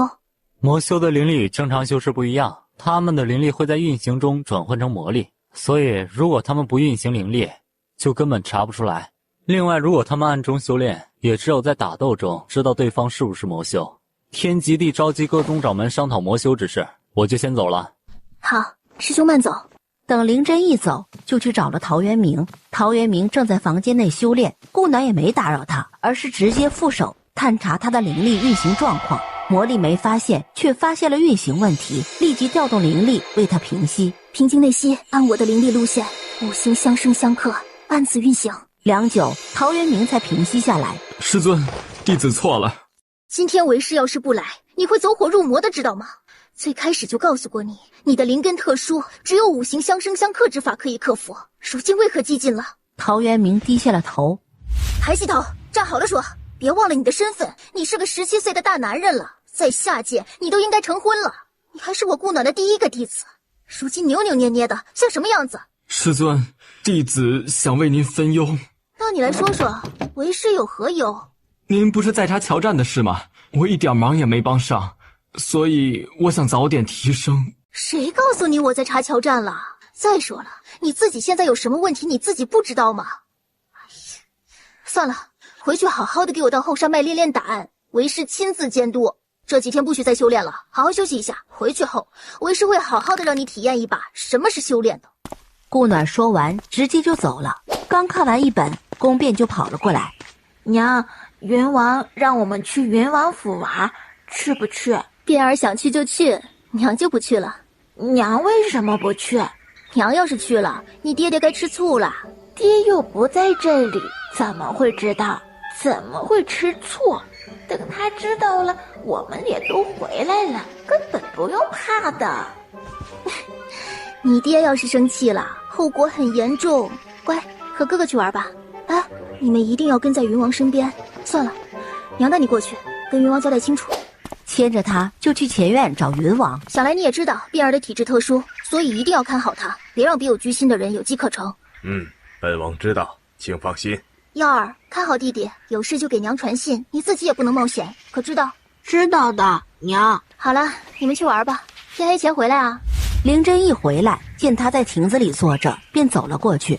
怎么样，有结果了吗？那个人成元宗一带回去就死了，这样一来线索就断了。这样成元宗还没问题就说不过去了。照那个人的脸色，不会死才对。我已经让灵叔去查了，所以最近这段时间暂时别带小便出去了。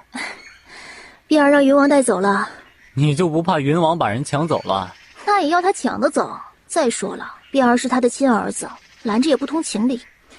而且变儿多一个爹就多一份保障，对他以后有好处。对，那你继续看书，我就先回去了。好，师兄先忙。灵真一走，他坐下继续看。夫人，外面有位梦迷的姑娘找您。梦迷？谁啊？他没说其他的？没有。哦，让他进来吧。过了好一会儿，人才到。梦迷见过夫人。有何事？我是云王的未婚妻，想来看看云王的孩子，不知可否？云王的未婚妻？看他孩子？他找我干嘛？就算变儿在这里，他也不该找我的吧？孩子连父亲都没认呢，这个连婚都没结的就想来看孩子，想得挺远的。你要看云王的孩子，你去找他，为何找我？孩子在这里，我自然来这里看了。夫人是不愿意？本夫人愿不愿意不重要，重要的是人家让不让你看。说完就直接当着他的面传信给云王，让他赶紧过来一趟。云王来得很快。夫人找本王何事？他说是你的未婚妻，想来看看孩子，你觉得可以吗？孟小姐，你何时成了本王的未婚妻？陛下说的。皇兄说的是让本王考虑一下，并没有下旨。孟小姐是不是想得太多了？云王，你何必如此伤人？我们重月宫与你联姻，有何不好吗？等一下，这位孟小姐是重月宫弟子？对，大长老关门弟子，有何问题？那你是未来的重月宫接班人？夫人可别胡说。那你与云王的婚约为何扯上重月宫啊？你能代表重月宫？自然不能。孟迷小姐修为也不低，灵丹期，很不错的修为。云王若是娶了你，的确也不亏。顾暖说完就走了。本王与你不可能。为何？因为孩子的母亲。与你无关。留下的孟迷气得直接就挥开了亭子里的石桌，转身就走了。大比结束了，虽然灵真和刘元书还是没什么时间，但云王有啊，就让云王带着他们去天极帝国最出名的天极峰玩。999梯之上不仅不能御剑，也不能使用灵力，所以你们确定要上去？当然，你们说是吧？出发吧。顾暖迈入第1000梯的时候，就感觉自己身体里的灵力一下子就调动不了了。碧儿，要是爬不动了，就告诉娘，知道吗？好的，娘。爬到第1250梯的时候，宫变就爬不动了。爬到2000梯的时候，陶渊明走不动了。来，介绍一下新的锻炼方法，就是压力提升。一个个的过来，我看看。师尊，怎么弄？过来，运行灵力，调动内息，然后继续往上去。在走不动的时候，再调息一遍。娘，我感觉要突破了。先压着，等压制不住了再突破。现在继续往上爬。陶渊明已经实在爬不动了。渊明，实在爬不动了，就原地入定修炼，调整好了再继续。陶渊明听话的开始在旁边入定。宫耀又爬了一段距离，终于压不住了，就直接席地而坐，开始突破。顾暖也没继续上去，在旁边为他护法。宫耀瞬间成功结灵，最终在结灵中期停了下来。陶渊明调息好，爬上来。师尊，这里不是压制了灵力吗？为何还能进阶？这里只是限制了使用，又没限制你们动形灵力。而且你们没发现吗？这天极峰的灵力很充沛。好了，继续往上走吧。渊明先断体，其他的等回去了再说。是。耀儿，好好稳固。是。运气调息，不是说了吗？爬不动的就运气调息，让灵力在经脉里走上一圈。弄不动了。继续往上走，你是体质太差了，所以有些力竭了。师祖婶儿，我真的是爬不动呀。既然你不想爬了，那就先下山等我们吧。说完就带着宫耀和陶渊明继续往上爬。娘，林子里有人，你们继续，娘去看看。你是谁？我是来爬山的，你在这干嘛？我上山来采药的。采药？你就不怕山峰上有灵兽？这天极峰上是没有灵兽的，也很少有人会上来。哦，能让我看看你的灵根吗？我是3系杂灵根，修不了仙的。让我看看，也许我能让你修炼呢。男孩瞪大了眼睛看着他，微颤着也伸出了手。金木火3系还行。你住在哪儿的？可有家人？我没有家人了，我是被赶出来的。啊，可愿意跟我回宗门？我是灵仙宗的。可是我不能修炼。我不是说了吗？我也许可以让你修炼啊，就看你愿不愿意了。啊，不过能不能顺利也要看你的悟性。如果你能成功进入灵期，我便收你为弟子，传你其他技能。我真的可以吗？可不可以要看你自己。如果你够努力，说不定成功了呢。啊，你还没告诉我你今年多大了，叫什么名字？我叫袁凡，今年11岁，住在天极峰上，离这里不远，就在前面。我还有其他同伴在一起爬山，我们先去找他们，然后再陪你去收拾行李，好吗？好，谢谢。我算是领你进门，你可以先叫我老师。好的，老师。两人回到阶梯上，继续往上爬。袁凡，你是一直住在这天极峰上吗？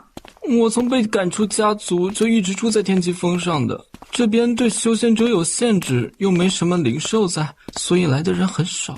除了我们，就没有什么其他人上来了？好像没有，有人来也是最多就在1000来梯的地方就停了，不会上来的。那你爬到这上面来住，不吃力吗？我开始也吃力的，只是后面爬着爬着就不吃力了，所以才在这边住下的。还可以这样？那你最多爬了多少梯？我也没试过，我基本就在山林间穿梭的，没有特意去爬梯子。那跟着我们试试，看你能爬多少梯。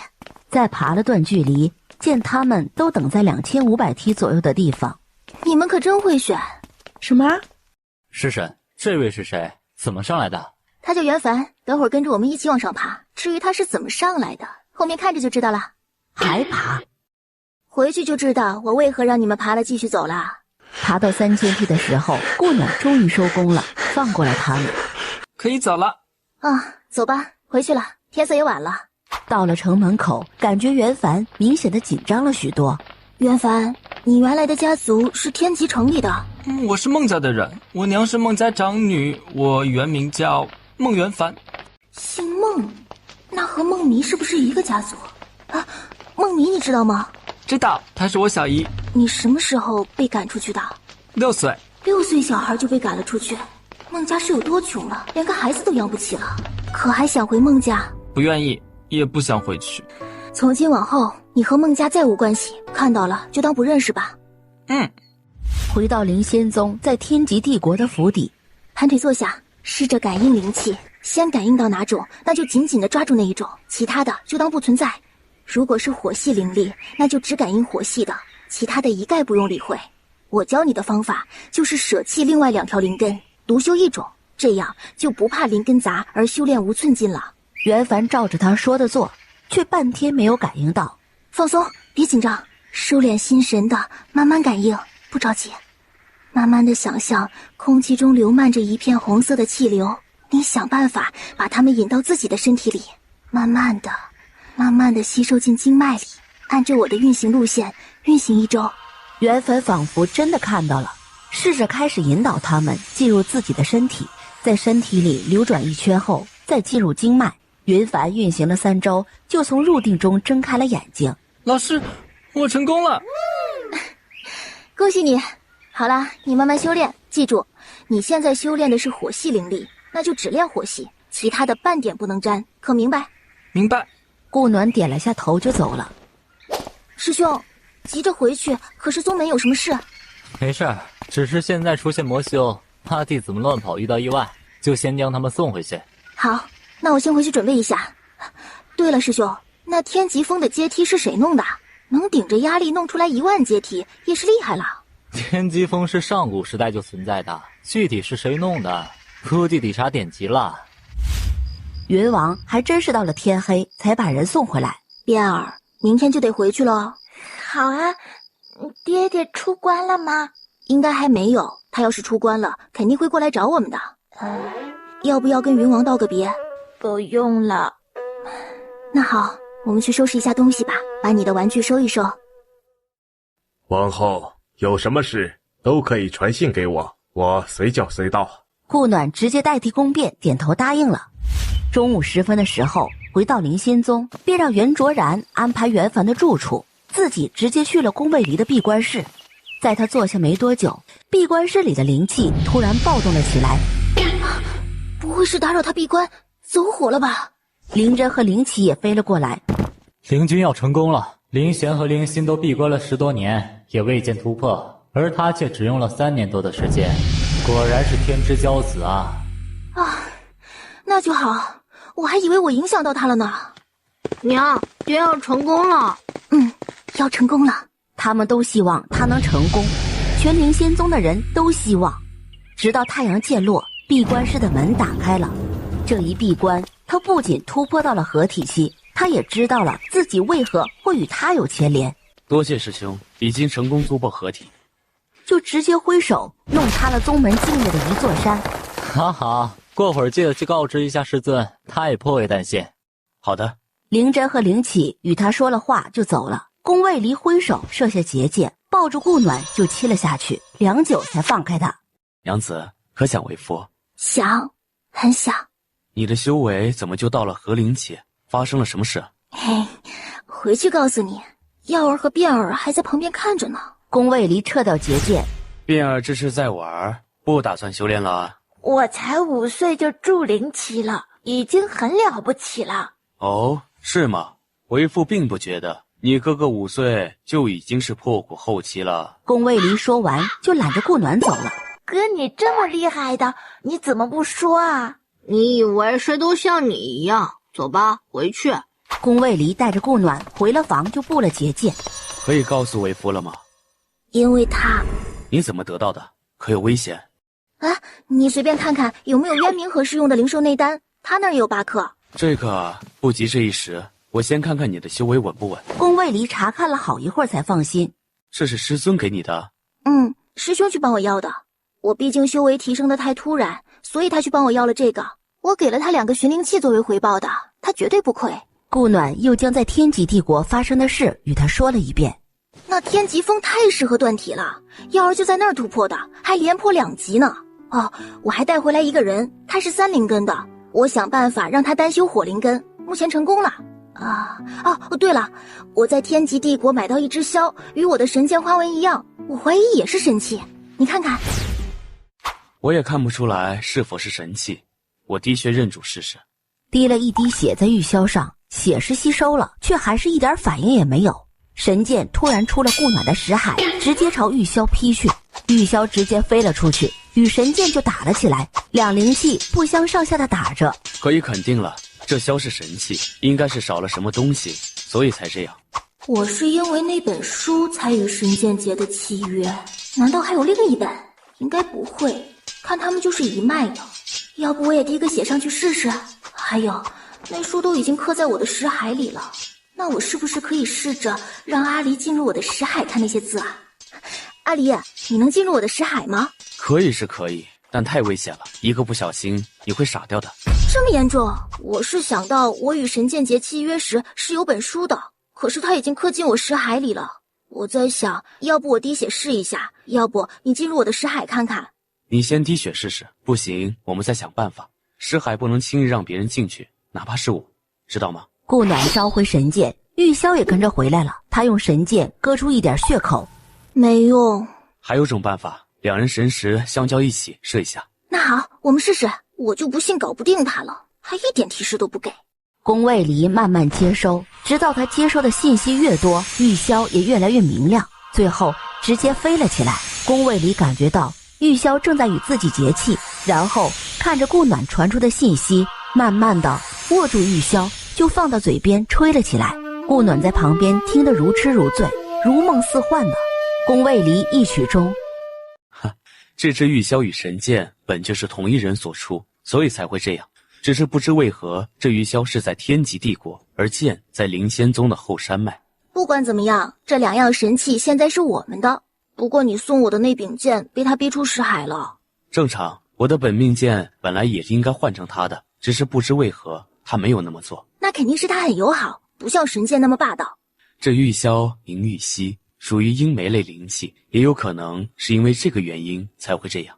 暖暖，之前在下界时，你不是问过我是怎么与你相识的事吗？其实当时我自己也没有什么印象，现在终于知道了。是什么让你这谪仙的人居然干出这种事？我当时应该是中了望仙草的毒，然后又中了云毒，才会造成那样的后果。望仙草会让修仙者忘记2天之内所发生的事，云毒就是凡界所说的媚药。谁给你下的毒？你现在怎么又想起来了？修为突破了合体期，那些毒自然就没有用了，所以我就想起来了。下毒之人也想起来了。望仙草是一个意想不到的人下的，云毒是云伽罗下的。那个人是谁？不能说吗？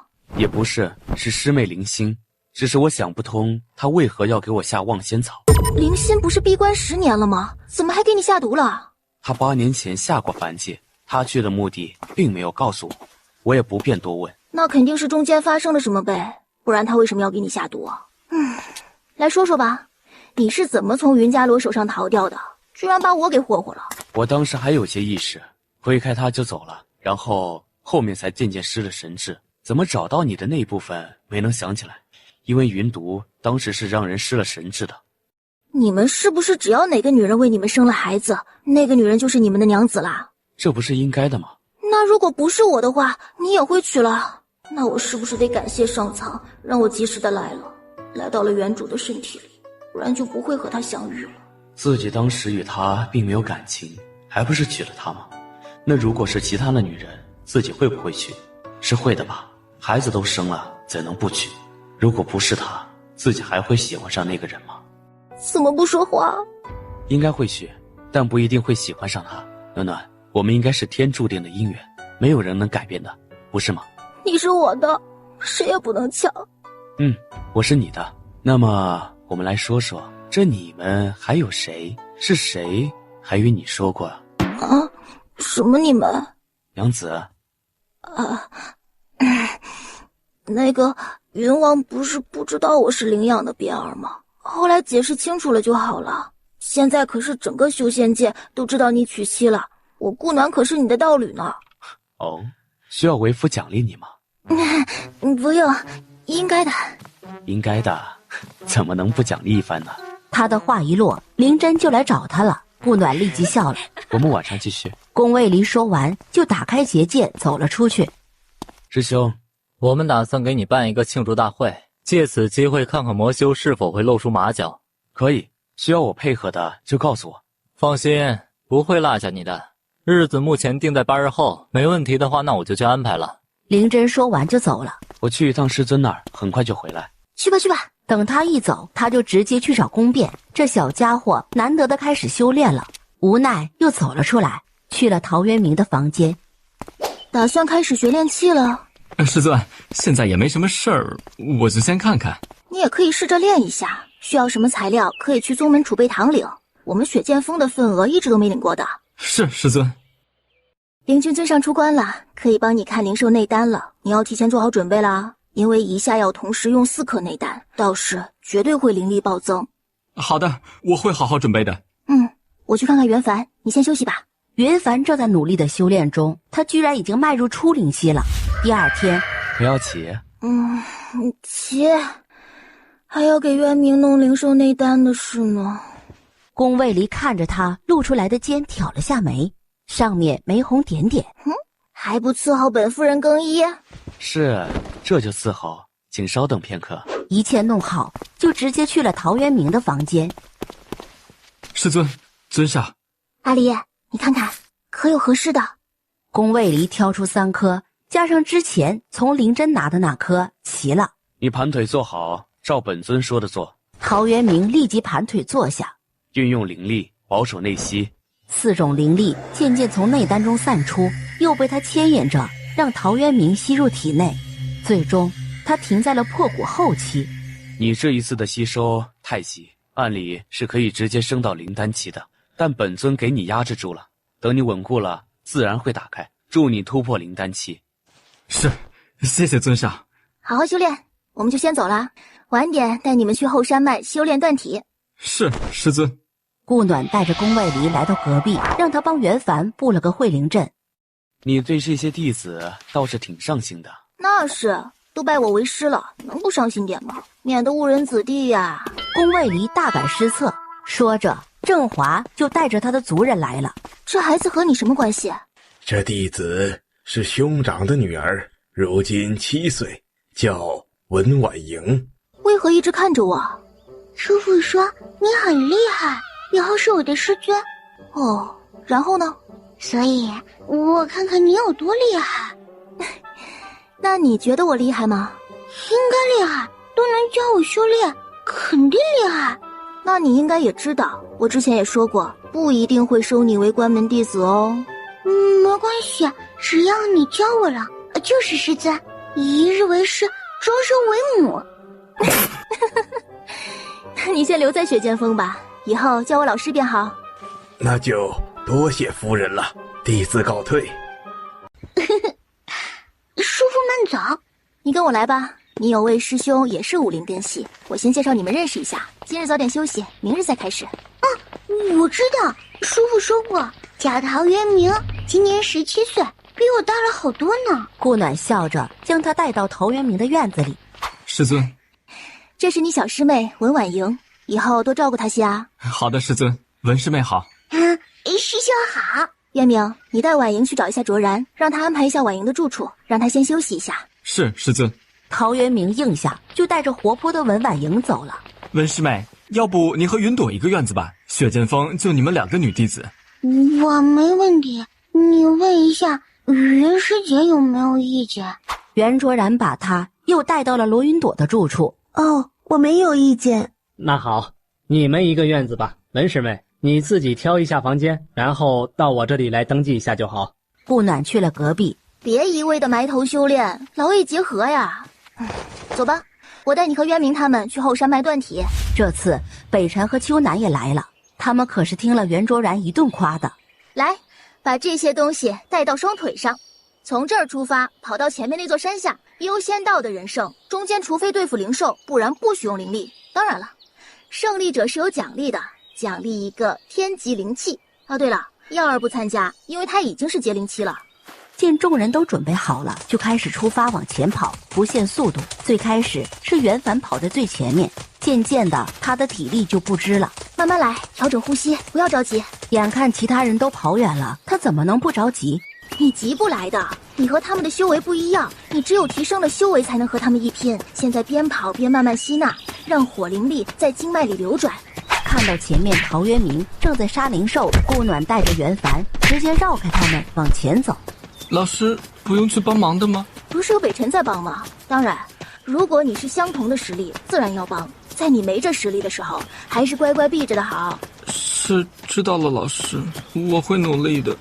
好了，你停下来休息一下。是。他也是实在跑不动了，坐下来就入定修炼。小凡，你在这边别乱走，我设下阵法可以护住你。我去看看他们再回来。是，老师。他们正在围攻一头妖王，你怎么不帮忙？他们搞得定。耀儿，你这点负重是不是太小了呀？需不需要再加一点？娘，我才几岁啊，你太看得起我了。几人是一路跑一路打，顾暖跟了段时间就返了回去，把人叫醒，继续出发往前跑。突然跳出来一只雪棕熊，妖王天级灵兽。小凡，你往回跑，直接回雪剑锋。可是老师，这熊看着很厉害。那也没有我厉害，我一个合灵期还怕它？快走吧，你在这儿我容易分心。等袁凡一走，你都开了灵智的，说吧，拦我干嘛？我的伴侣受伤了，需要你们的养血丹。养血丹我倒是有，可我为什么要给你呢？我拿东西跟你换，你一定满意。啊，走吧，我看看你有啥，看看你伴侣是怎么伤的。雪棕熊将人带到自己的洞穴内。你伴侣在哪儿受的伤？在离这里100里的山谷里，那里住的人伤了他。里面住的人，那有可能是他们的窝了。那个山谷在哪个方向？那个方向，那个山谷很隐蔽，我和他也是无意间走进去的。可以再带我们去一趟吗？他们修为很高的。没关系，我相公修为也很高。见他点头，顾暖立即就传音给宫卫离，让他立即带人过来。顾暖和雪棕熊出了洞穴，在离洞穴1里路的地方等。暖暖，你说的都是真的？当然，他看到的。他在宫卫离一来，就躲到了旁边的岩石后面。老宗，走，快带我们过去。到了地方，你就可以回来了。在离目的地1里路的地方，那边我就不去了。山谷就在前面那一片藤蔓下面，从那就可以进去。说完，转身就跑了。师兄，我去看看情况。好，注意安全。慢慢朝藤蔓靠近，越是靠近，越能感到里面压抑的气息。可以确定，这就是魔修的据点，高手不少。见他这么快就出来了，怎么样？这里的确是魔修的据点，里面的高手应该有3个以上，人数众多。那我们先回去找掌门师兄商议一下吧。你们先回去，我再去看看。知道的越多，对我们越有利。无事的，你先跟师兄回去，我不会让自己有事的。你不是还带着弟子在后山脉修炼吗？都没你重要。我与你心脉相连，怎能让自己有事？乖，听话。好，注意安全。说完，转身就走。宫卫离在他走后，又返回藤蔓后，使用隐身灵气，让自己隐去身形，一路沿着道路靠近屋舍。宫卫离一间一间的探去，发现有6名结灵期，3名合灵期，其他的也差不多都到了灵丹期。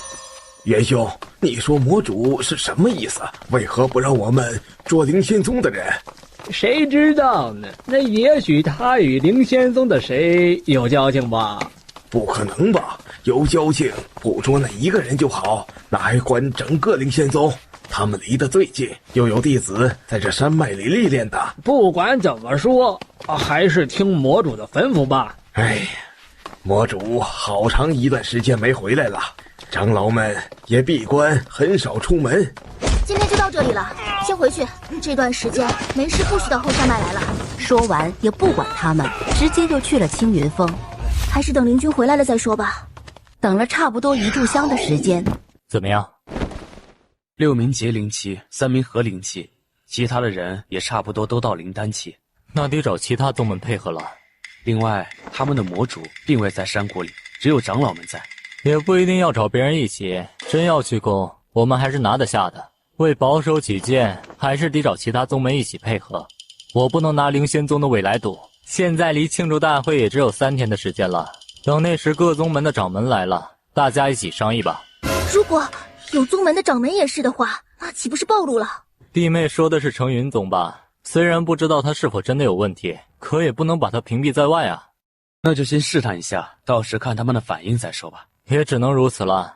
师兄，那我们先回去了。宫卫离抱着顾暖回到了房间。暖暖，副本又要开始了，可会害怕？自然是不怕的，我怎么说也是合灵期高手了，这点小事情会怕？不过阿离，我有预感，这次肯定不会那么容易就能除掉魔修。哦，为何？不知道，就是预感。不用担心，我才不是担心，就是心中有这种预感，就算不能成功，也能让他们元气大伤。大会这前3天，雪界峰的人都很安静。娘，我突破到破骨期啦！果然是天灵体啊！这才几天的功夫，一下就跳到了破骨期。那他以后要是认真了，超越我，不是分分钟的事了吗？臭小子可以呀，不鸣则已，一鸣惊人啊！嘿嘿，是吧？娘，我厉害吧？扁儿厉害，和爹比呢？那倒是没有你爹厉害，你爹都合体期了，你怎么和他比？那我要是到了合体期的时候比他小，是不是就比他厉害啦？到了合体期的时候比他小，是到合体期的时候比阿离现在的年纪小，还是实际年龄小啊？他永远都比他小吧？是的吧？和我比，等你到了合体期再说。放心，我迟早会赶上你的。我怎么觉得他蠢了不少啊？这孩子精着呢，只是偶尔有点蠢萌。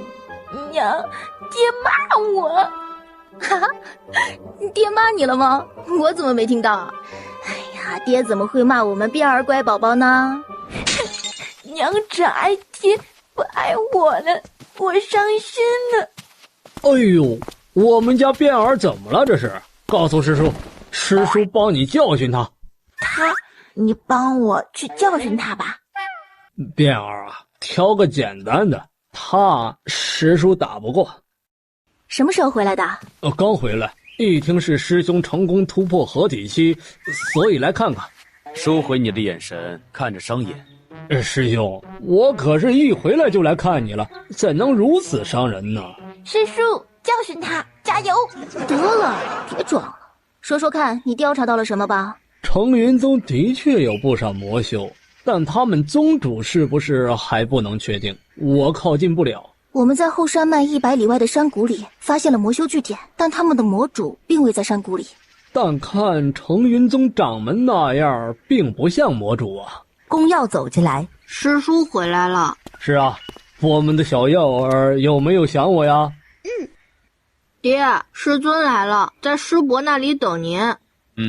谭麒麟这家伙舍得冒头了。宫卫离起身走了出去，刘元书跟了上去。耀儿，你这师尊拜的可没一点用处。用处还是有的，我在凡界时还是带过的我。哥哥，师尊是谁呀？他是谭月宗的宗主谭麒麟。他很厉害？没有爹厉害。哦，那还是算了。宫耀没明白的看向了自家娘亲，他就是想找一个比爹厉害的，可以帮他教训爹。娘，你知道谁比爹厉害吗？知道啊，你师公就比你爹厉害，你爹绝对听你师公的。那我找师公，娘快带我去。我可不带你去，要去你自己去。哥哥带我去。不去，你自己都破骨期了，你自己去也可以。哼，小气，自己去就自己去。宫辩说完就走了。娘，您可真行，要是爹知道了，您也得受罚。没事，你弟弟不会说的。那可不一定。宫卫离和刘元书一道请云峰，也不知道叫我一声，来者是客，不懂吗？说吧。其实也没什么事儿，我宗门里抓到一个魔熊，只是还是个小喽啰，并没有得到什么有用的信息。另外呀，我也是打算带耀儿回宗门，他毕竟是我的弟子，不是？耀儿的主意别打了，他是不可能跟你回去的。你们谭月宗是家族宗门，他去也不合适。人都是要变通的嘛，更何况我们修仙宗门呢，不是？喂，耀儿，你还真别打他主意啊，我们也有这意思啊。别介呀，你们灵仙宗人才大把的，干嘛要和我抢徒儿呢？是吧？他天资更好啊，更适合。你既然来了，就在灵仙宗多待几日，后日便是灵君的庆祝大会了。哎，你进阶成功了。你可以去雪剑峰看看耀儿，但别企图将人带走。说完直接就走了。你还是住到雪剑峰吧。说完也走了。这是什么待客之道？只能自己去了雪剑峰。路上遇到宫变时还愣了下，这孩子也这么大了。宫变看了他一眼，就直接朝主峰后飞去。他还要去找师公呢。到了目的地，看着威严的门，又有些胆怯了。来了就进来吧。那我进来了哦。哎呦，变儿，找爷爷有什么事吗？爷爷是师公吗？对，是的。听娘说你比爹爹厉害，爹要听你的话是吗？可以这么说。怎么，你爹欺负你了？可是都没有一个比他厉害的帮我教训他。哦，要怎么教训他？也不用干嘛，让他别欺负我就行。那变儿说说，你爹是怎么欺负你的？他说我蠢，还给我甩脸色，让一直帮我的娘都不帮我了。爷爷，你可以帮我教训你弟子吗？哦，那罚他100大棍可以吗？爷爷，你都是这么教训不听话的弟子的？那可不，还有比这更厉害的呢。等一下，我考虑一下。能改成别的吗？轻点儿的。哎，这是最轻的了。那还是算了吧。其实也没怎么着我，就是伤我自尊了。哟，爷爷看看伤着哪个了？说着就要扒他的衣服。爷爷，你也欺负我？没有，爷爷怎么会欺负我们变儿呢？你不是说伤着了？爷爷看看。爷爷，你要不要跟我去雪剑峰住？我娘做烤肉很好吃的。不了，下次啊，你娘做的时候，你帮爷爷送点过来，让爷爷尝一下，怎么样？可以，不过现场吃才好吃呢。没事，爷爷尝一下就好。那爷爷，我回去啦，有的话我就给你送过来。宫变说完就跑了。谭麒麟飞到雪剑峰时，就直接去了宫卫里的院子。哟，谭宗主，稀客呀！既然是稀客，不是得好好招待吗？哎，你们这是什么待客之道啊？以其人之道还治其人之身。大会这天，云王面无表情，到处乱看着。变儿在雪剑峰。云王直了一礼，就转身走了。哟，天极云王怎么有空来参加庆宴？云王看了他一眼，招呼都不带打的，就往变儿的院子走去。你怎么来了？来参加灵君上孙的庆宴。哦，那应该在主峰，怎么到雪剑峰来了？云王来得够早啊！夫人，我先来看看变儿。云王以前来过雪剑峰吗？如果没有，就让变儿带你到处走走吧。谢夫人。宫变想了下，嘟着小嘴，还是带着云王走了。到主峰的时候，已经很热闹了。才坐下来，就有人来了。夫人，本尊恒来。恒来上尊，请坐。恒来仙子想在他旁边坐下。抱歉，这个你不能坐，那是我相公的位置。夫人，与灵君上尊感情很好。不，以后要改称为太尊了。那是自然。空气一瞬间的安静了。顾暖也没管他，而是看着自家相公去了。他是修仙界不可多得的奇才，才300多年就练成了合体期了。天地之间少有的。而你配不上他。哦，那你觉得谁配得上他？自然也要修为匹配才行。可否请教，这位修为匹配者是何人？本尊。你可不配。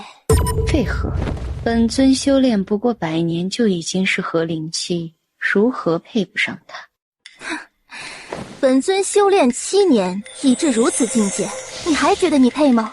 合龄期中期，比自己还高了一个境界。恒来，仙子，你做事之前应该打听一下的。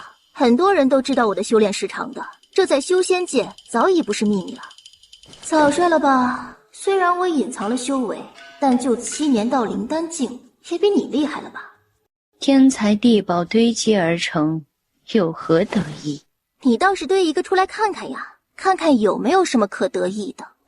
恒来突然站了起来，转身就走到了宫卫离面前，说句话就走了。宫卫离走了过来，他与你说了什么？怎么突然就走了？他回去了？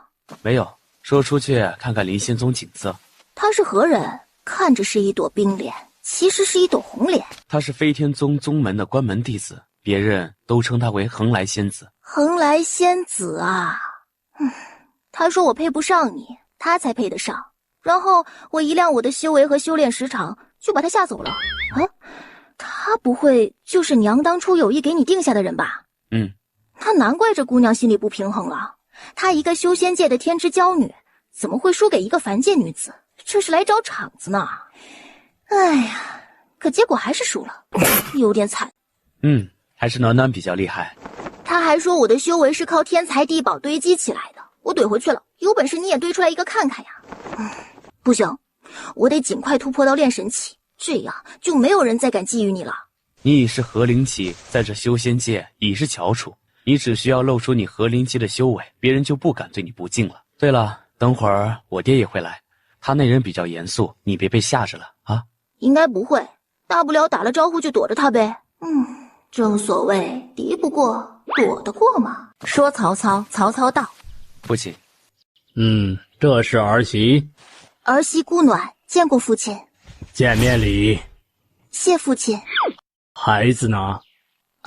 耀儿与他师尊出去了，应该快回来了。碧爱儿带云王到处逛逛，也快过来了。怎么让小孩子做这些事？父亲，里面请。父亲还真看着有点凶。前面的宫伯义脚步一顿，哎呀，吓着儿媳了，怎么办？等会儿会不会吓着孙子？你说话，父亲听得到的。那父亲岂不是听到了？顾暖见他默默地坐在那儿，想了想，父亲，这是儿媳自己做的灵兽肉干，味道还不错，您可以尝尝。咦，味道是不错哎，香中带着点辣味儿，还带着些咸味儿，里面灵力保存的也不错，不错，辛苦了。不辛苦，这个辫儿也很喜欢吃，我经常做着给他当零食。好，有心了。顾暖行了一礼就退走了。耀儿，你祖父来了，快去见见。孙二公耀见过祖父。宫伯义看着他，有些不知所措。祖父不让我起来吗？快起来，这是给你的见面礼。谢谢祖父。然后就在他旁边坐下，明显的感觉到他身体僵了一下，暗笑了下，又坐过去了点，果然更僵硬了。便便，这是祖父。孙儿宫便见过祖父。宫伯义同样的是给他一个盒子，见哥哥坐得那么近，还好奇的看着他。祖父一个人坐着无聊，我陪陪他。宫伯义听了这话，内心是可开心了。宫便想了下，也在他旁边坐了下来。坐下来的瞬间，也感觉到了他的僵硬。祖父这是怎么啦？他只是不习惯，让他习惯一下就好。祖父，这个很好吃，是娘做的。好。宫耀是在旁边看着想笑的。祖父，您什么时候到的？大概2刻钟前吧。祖父常来灵仙宗吗？不常。那要不要孙儿带你去到处走走？好。顾暖回来时，就见三人要往外走。这是我带别扭的祖父出去走走。果然是别扭的祖父。师祖婶儿，你笑什么呢？啊，没什么。怎么到这儿来了？听说恒来仙子来了，所以我来看看。她很有名？听说她长得很美，所以我来看看。哦，人应该在后峰吧？刚才看她往那边去了。那我和小雨去看看，我们先走了。还有会儿，庆宴就要开始了，结果人不在店内。阿离，你去哪儿了？我在后峰站。转身就朝后峰走去，刚走到转角，哎，你们别说啊，灵君上尊，哦不是灵君太尊，与恒来仙子看着还挺配的。我觉得没师祖婶配，你那是与师祖婶交好才会这样觉得。霍林刚想对回去，就见顾暖从旁边走了过去，宫卫离将手中的树叶递给他，并未说话。顾暖与人王在后峰私会。谁给你的？一个弟子，不过样貌我记住了。这人有点蠢啊，都不打听清楚就想栽赃，段位太低了。走吧，先回主殿，快开始了。恒来仙子看着他们的背影，抿了下唇。他手上也有一片树叶，是相同的内容，他没拿出来。这是谁做的？他向来讲究正大光明，这明显是要栽赃他的。恒来随后便走了进来，看了他们一眼，就在自己的位置上坐下。月琴纱是踩着最后的点儿来的。顾暖当时还懵了，宫卫离庆宴为什么给自己礼物呢？你是他娘子，给你是一样的。见两个都在宫伯义旁边坐着，就拉下了脸。祖父，您这样会吓着祖母的。如何能不吓着他？您看着他的时候，表情得柔和些。像我爹，看谁都冷着一张脸，但看我娘的时候就不一样了，那温柔都快不是他了。还真是那么回事儿，看得牙都酸了。祖父试试。祖母，我来陪你。哎呦，还是我家辫儿最好啦。祖母，你是不是不喜欢祖父啊？辫儿怎么突然这么问？因为爹娘坐在一起，你们是分开坐的呀。祖母和祖父是两个宗门的，所以坐的位置不一样。那你嫁给祖父了，不是应该是一个宗门了吗？月琴纱感觉自己被问到了，总不能告诉孩子两人在吵架吧？这个你还太小，长大点就知道了。灵真见人都到齐了，便开始致辞，说了一通，让开宴了。阿离，是不是级别越高的灵兽肉越好吃啊？那也要看是什么灵兽了。这是一头云凤妖王，它的肉质鲜美不柴，还饱含灵力。像有些灵兽，就算级别再高，它的肉质太差，也是不能食用的。你要是喜欢吃，改天我去抓2头回来，你按自己喜欢的味道弄。好啊。师嫂，要不改天我去猎一头云凤灵兽回来，然后烤着吃。好啊，这免费劳力，没道理不用啊。灵真见大家吃的差不多了，各位掌门，今日是灵君的合体齐庆宴，另外还有件事与大家商量一下。是何事？还需在灵君太孙庆宴上说。各位在之前的各宗门大比上就知道魔修之事，今日要说的是魔修据点之事。魔修据点，你们找到了？找到了，他们人数众多，光合灵旗就有3人，所以需要大家配合一下。这魔修不除，弟子在外试炼，终将是隐患。顾暖看到了，在师兄说3个合灵期时，腾云宗的掌门眼睛闪了一下，果然是有问题的。我们华清宫已经失踪了7名弟子了。我们千年宗也失踪了不少，这魔修不除，也不放心让弟子出宗门试炼。灵真上尊，这魔修据点在哪儿啊？我们需要怎么配合？因为不确定这大殿内有没有混入魔修，所以我想了个办法，每人展出自己的灵力一关，若有魔气的，便是魔修了。这殿内这么多人，一一试过，未出魔修，有何不可？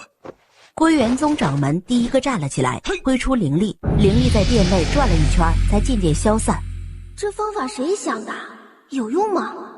有用，在场的人修为都不低，修为越高，魔气越重，这也是最有效的办法了。顾暖就站了起来，挥出一道绿色的灵力。和灵气，完了，忘了藏了。不用担心，反正知道的人不多。灵仙宗果然是第一大宗门，又突破一位合体期，还迎来了一位合灵期，可喜可贺啊！弟妹戴着隐灵镜，本尊还真没有注意到，就差承云宗了。夫人不知怎么称呼，总不能一直喊夫人吧？字忘忧。忘忧上尊，听说你才开始修炼7、8年，虽然就到了合灵期，是有什么机遇吗？我有没有机遇不重要，重要的是晨光上尊可以先试一下吗？你这逃避也不是办法，就算我说了什么，你不还是要试的？请吧。晨光恶狠狠地瞪了他一眼，宫卫离朝他挥了下手，他下意识的就反手一挡，挥出灵力，虽然不重，但还是感觉到了魔气。魔气？晨光，你何时做了魔道？别废话，要杀便杀。你是炼神期修为，为何还要修魔道？为何？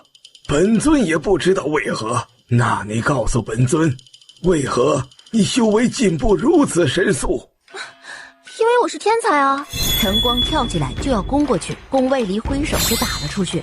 晨光见离自己最近的是宫耀，就想去抓，却被宫博义打了出去。本尊的孙儿，你也敢碰？其实我也没啥机缘，我在凡界时就已经差不多这个修为了，来上界这么久才修到合灵中期，有什么好奇怪的？不过晨光上尊，其实你不说，我大概也猜到了点，你不会是被情所骗吧？说完，就见他的眼睛瞪了瞪。哦，猜对了，会是谁呢？有没有什么八卦是说他心上人的？并未听闻。他是魔修，那承云宗岂不是凶多吉少？去看看吧，希望不是全部。那我与各位掌门先去承云宗，据点的事稍后再议吧。本公主就不过去了，如有需要，再给信儿与本宫。灵真拿出灵气，带着众掌门一起走了。霍灵从门边溜了进来。师祖婶儿，怎么了？这是怎么都走了？没什么事，他们去承云宗了。你通知一下，让弟子们没事别出宗门。爹，祖母和祖父吵架了，你们不管的吗？儿子，你这样当着当事人的面说，好吗？管不了。儿子，你怎么知道祖父祖母吵架了？霍灵正眼睛发光地看着，岳秦沙一个眼神，立即起身跑了。我猜到的，祖母都离家出走啦。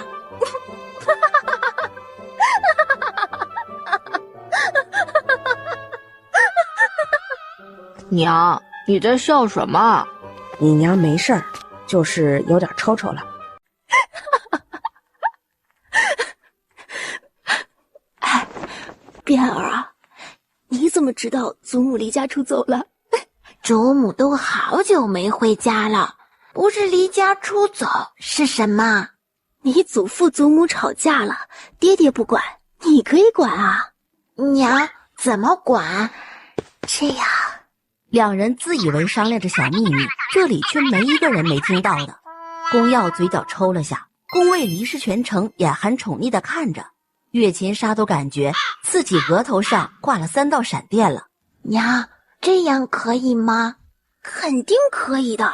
你想想，他俩儿子都有了，孙子都有俩了，自然不会不好意思的，都好几百年的夫妻了，是吧？娘，变儿才几岁，你这样教他好吗？变儿，我还是带回去吧，我怕你把孙子给带歪了。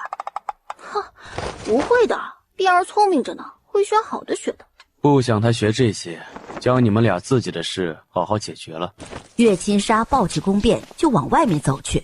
祖母，您要抱我去哪儿？不要祖父了吗？还笑着朝宫博义招了下手。宫博义蹉跎了下，才跟了上去。哎呦，还是变儿厉害啊！你怪会作怪，雍王，变儿的事情不能勉强，他年纪还小，大点也许就知道了。谢太尊，那本王就先回去了，还需将魔修之事告知皇兄。慢走。阿离，你说他们会怎么处置那些魔修？前世魔修是费了很大的劲儿才找出来的，而这世他才8岁，程云宗的魔修就找了出来。是不是因为娘的到来，所以才提前了？爹也跟着改变了。原来前段时间他们在商议的就是魔修的事。如果没记错，魔修最大的魔主在我死后都没有找出来，那魔主他们应该也能提前找出来吧？看多少人吧，也许会送去深渊。深渊？那是个无灵之地，就算你有灵力，到了那里也会被剥夺。那边是修仙者的绝地吧，而且只许入不许出。还有这样的地方吗？那里还有人看守的吗？对，那里设有一道禁制，只要一进去就没有人出来过的。里面究竟是什么模样也无人知晓，我们所知的都是史记记载的而已。史记上记录那是堕仙伐地。堕仙？那里说不定是另一片天呢，说不定那里的生活和凡界一样呢，那里也是日出而作，日落而息，生活得更惬意呢。也有可能是地狱。阿离，咱们要往阳光的那方面想，不能太悲伤了。好，听暖暖的。再说了，能有史记记载就说明有人出来过，不然史记从哪里来的？总不能凭空想象的吧。那边月琴纱抱着宫变，气急败坏地飞了过来，把人往顾暖怀里一塞就走了。变儿，你祖母怎么了？哎，应该是害羞了吧？害羞？嘿，你祖母为什么会害羞？不知道祖父和他说了什么，他红着脸就把我抱回来了。我想估计是被气的。暖暖，我去一趟程云宗，你在宗门里也要注意安全。宫卫里一到程云宗，怎么回事？程云宗老祖，圣光太尊走火入魔，直接击杀了晨光后就自爆了。掌门师兄和其他掌门都在殿内，他们也都受了伤，将他扶了起来。宫卫里转身就进了殿。师兄，抱歉来晚了。唉，不能怪你，我们都没想到晨光会挣开束缚，跑去圣光太尊的闭关处，害他走火入魔。最主要的是他挥出的魔气，圣光太尊是感受到他的魔气才会走火入魔的。程云宗弟子呢？跑了一部分，还有部分关在侧峰。他们的长老呢？陈心上尊在圣光太尊出来的时候就死了，其他2位并没有看到。先看看侧峰的弟子吧。宫卫里转身就去了侧峰。顾暖从宫卫里走后，就一直皱着眉头，也没挪地方。娘，不用担心，爹的修为能伤他的无极。娘知道，所有掌门都去了，还找你爹，说明事情不简单。娘有预感，这魔修之事没那么容易。宫卫里一回来，怎么都在这儿坐着？怎么样？程云宗太尊走火入魔，击杀了晨光后自爆伤了不少人，程云宗也逃了不少弟子，应该有不少魔修逃走了。果然没那么容易。突然石海内的字体飞速地转了起来，顾暖一阵晕眩就倒了下去。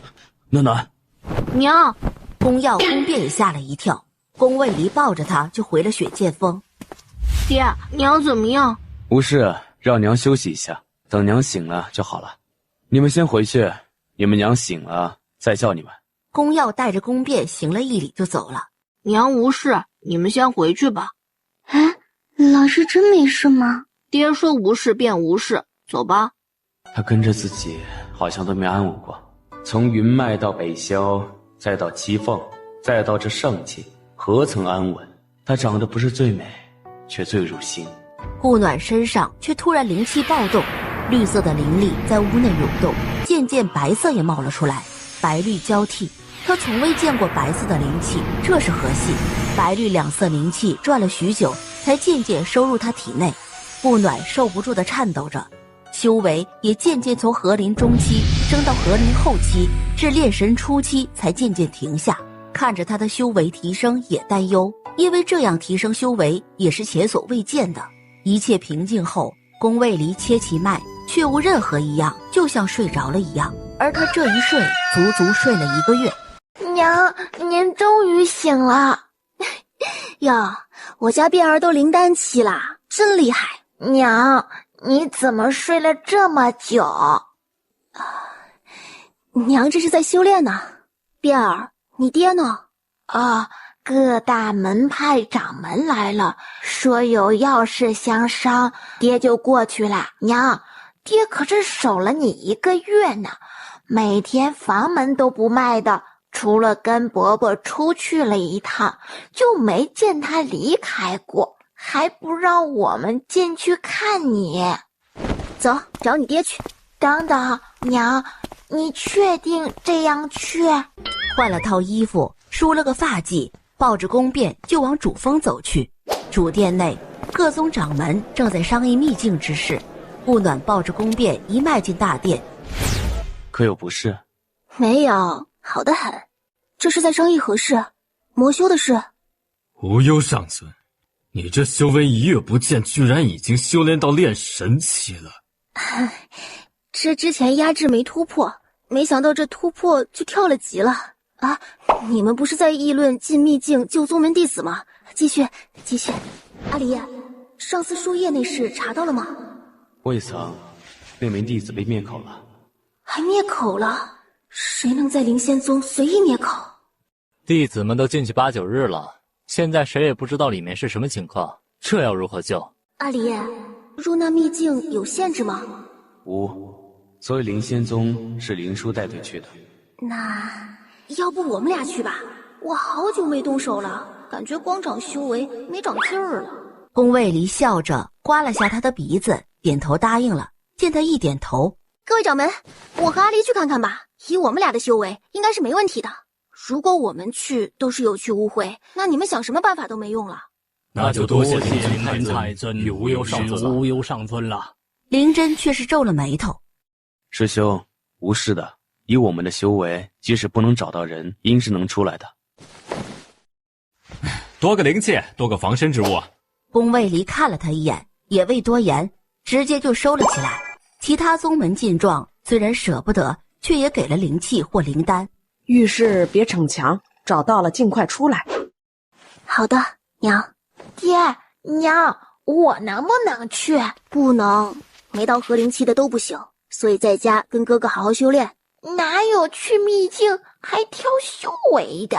变儿，你娘说的没错，未到合灵期都不能进去。你师叔灵叔和祖母宗门长老都合灵期后期了，进去了也没能出来，所以乖乖在家听话，等爹娘回来。这么厉害！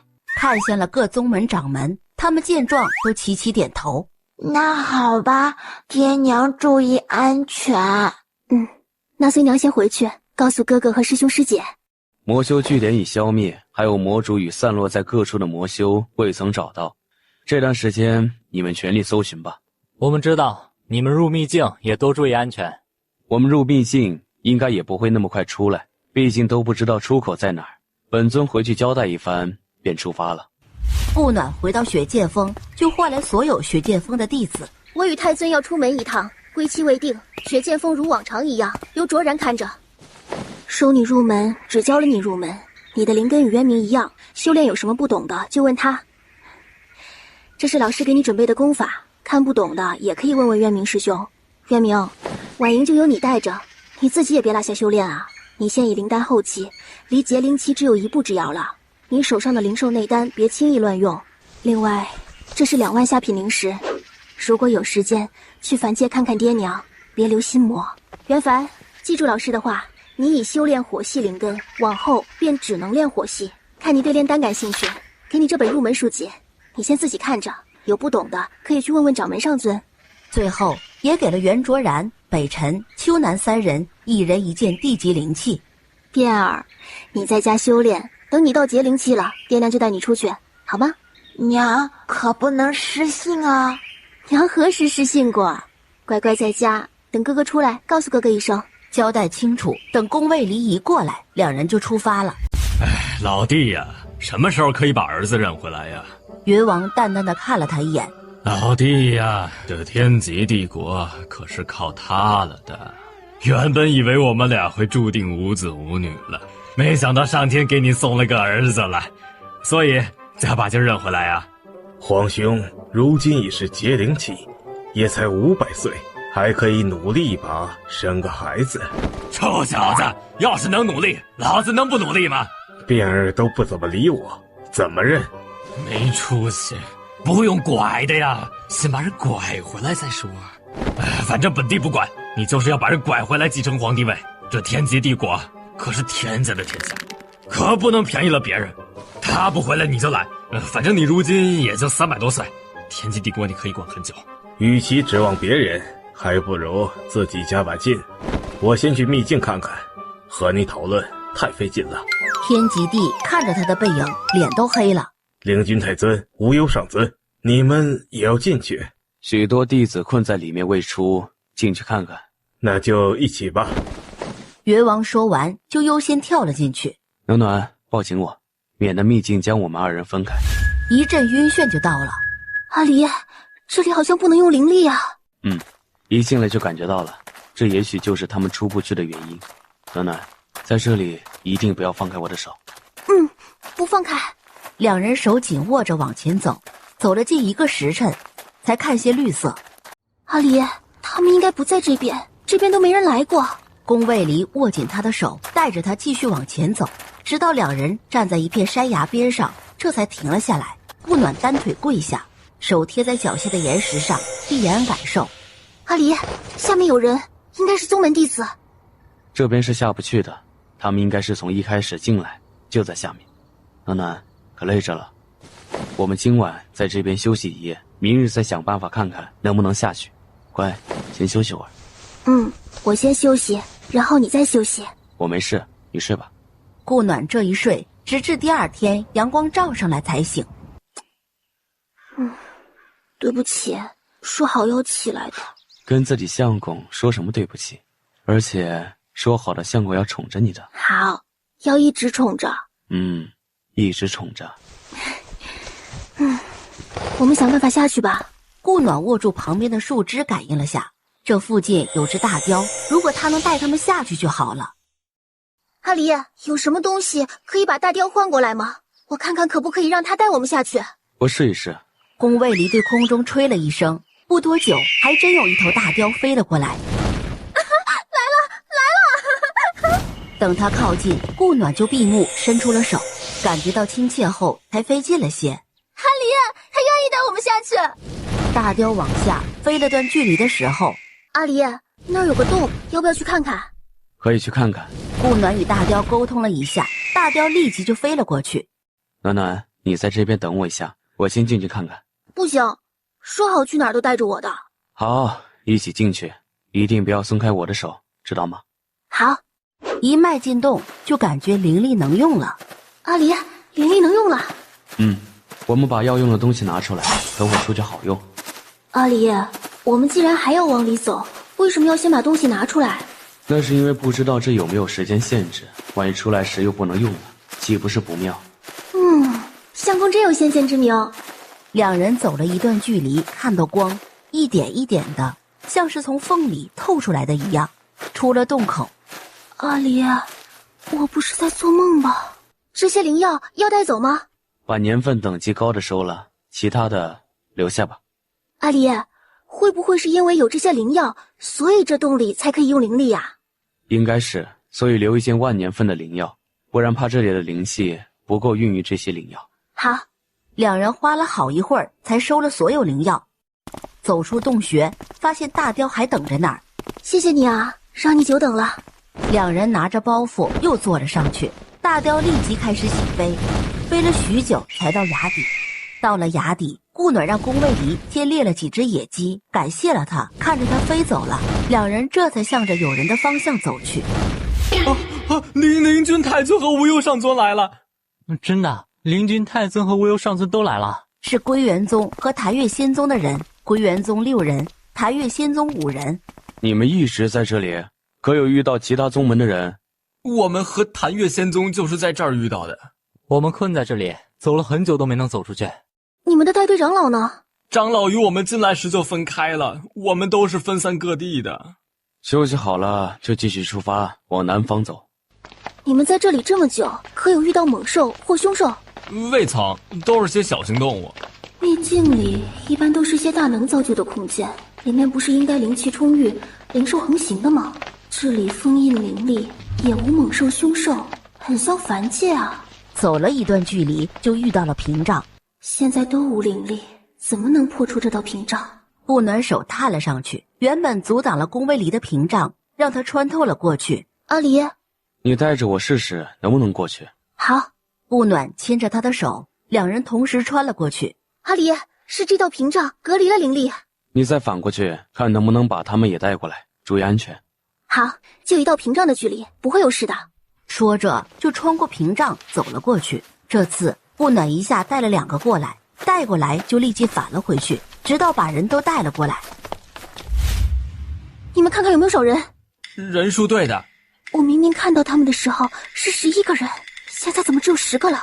先莫慌，别离开我身边，后面再看情况。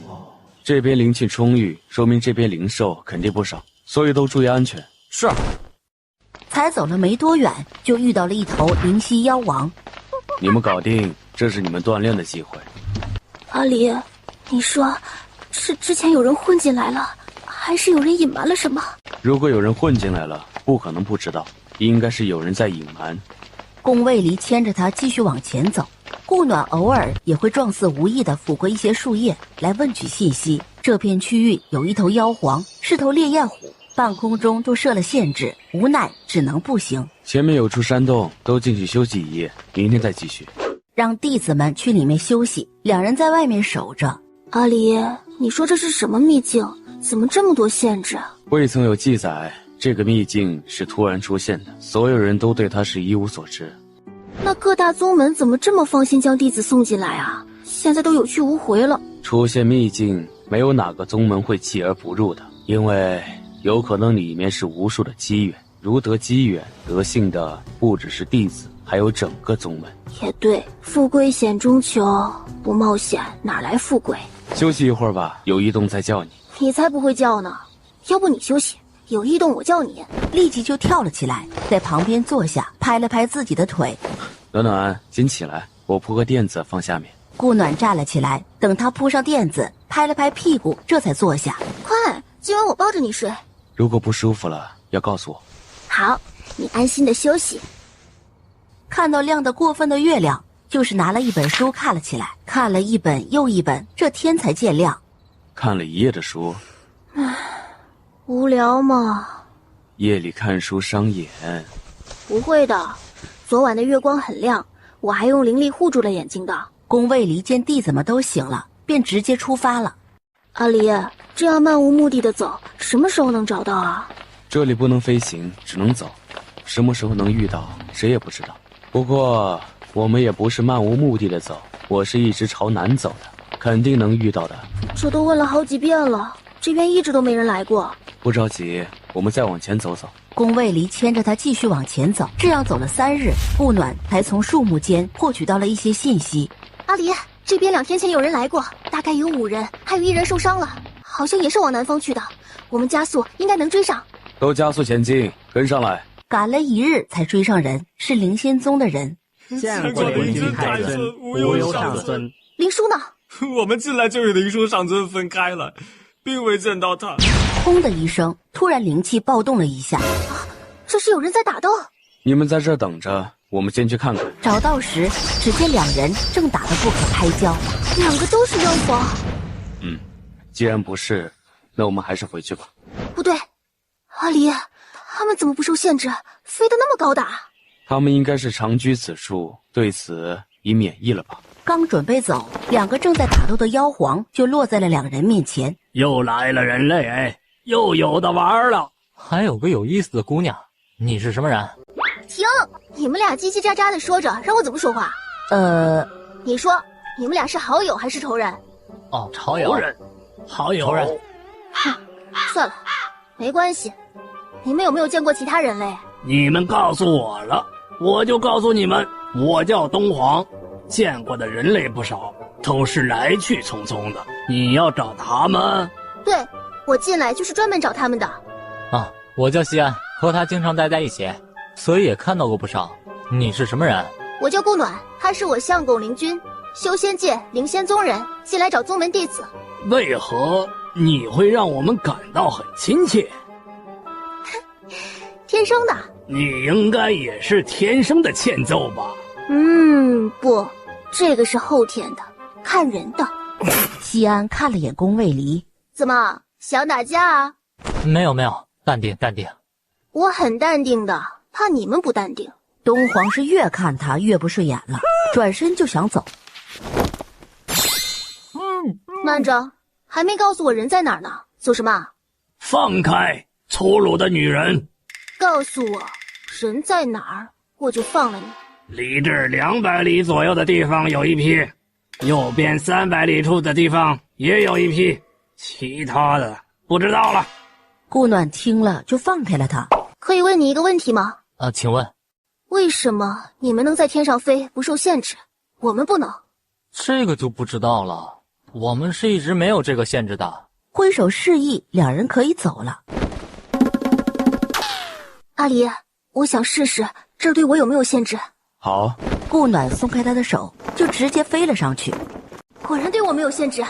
阿离，我那天传给你的内容你能不能学？不能，但你对感知多些。好可惜啊。不可惜，你习得就很好了。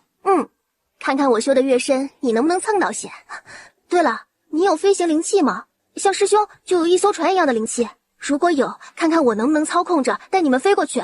有也不能用，不能暴露你的特殊。你的修为提升速度已经很招人眼红了，再有别的，难保不会有人觊觎。哦，那我们回去找他们吧。两人回到弟子们所在地，带着他们朝东皇所说的方向去。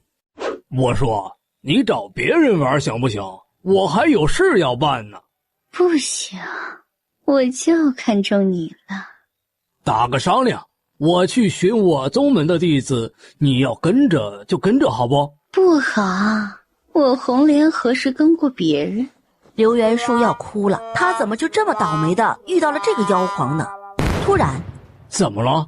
你的同伴来了。真的？别急，快来了。宫卫离和顾暖到的时候，哟，我们灵叔师弟艳福不浅啊！那我就不打扰你们了。师兄师嫂救我！救什么救？我又没怎么招你。对嘛，人家又没怎么招你，加油啊！拜拜。师兄，你们真走呢？不走，在这儿陪你玩。走吧，跟上去吧。他们应该是要找你说的那些弟子。本座知道你不聪明，没想到还挺笨的。谁笨了？你才笨呢！得跟着他们去看看。那个女人，她相当感兴趣。她还没见过与灵兽有如此高的亲和力的人类呢。再次找到宗门弟子的时候，你们这是被打劫了？让一个妖皇强者打劫了，抢了东西不说，还让我们围着他的宫殿跑了一圈，才放我们走的。这爱好怎么那么像竹生呢？有宫殿？那宫殿远吗？我们可以去借宿吗？找竹生借宿？这人脑子没抽吧？或者去你家借宿也行啊。你家远不远？顾暖见他不说话，我们会把他留在这里陪你，暂时不带他走。为什么是我留在这里？我不要。因为他喜欢你啊，不留你留谁？顾暖说着，凑到了红莲身边。我可以治好你的暗疾，条件是收留他们在你家待一段时间。你怎么知道我有暗疾？哎呀，自然是看出来的。别慌，我这人很会保守秘密的。你看，我把他留下来陪你，他们又不用你管，就让他们住在你家就行，怕什么？你真能治好我的暗疾？当然，我人都给你做抵押了，还怕什么？好像是。那就这么说定啦。好了，我们去你家吧。来到红莲的宫殿。可以呀，你这都快赶上皇宫了。你们这里幽黄境的都是这样建宫殿的？各有千秋，都是按自己喜好建的。顾暖拉着宫卫驴跟了上去，走了几步，见弟子都未跟上。怕什么？有灵书上尊在，他不会伤你们的。我和灵君太尊带着你们不好找人，把你们放在林子里也不放心，所以还是只好在这借宿啦。无忧上尊，我们可不可以在这边上建个小木屋，搭个帐篷什么的住？里面全是妖王境的灵兽。那就搭帐篷吧。阿离，你看着他们一下，我进去找他说说。好。顾暖走进红莲的宫殿。你们好呀，你干嘛要绑他？他又不会跑了。刘元叔猛点头。放心，他是不会跑的，外面还有那么多弟子呢。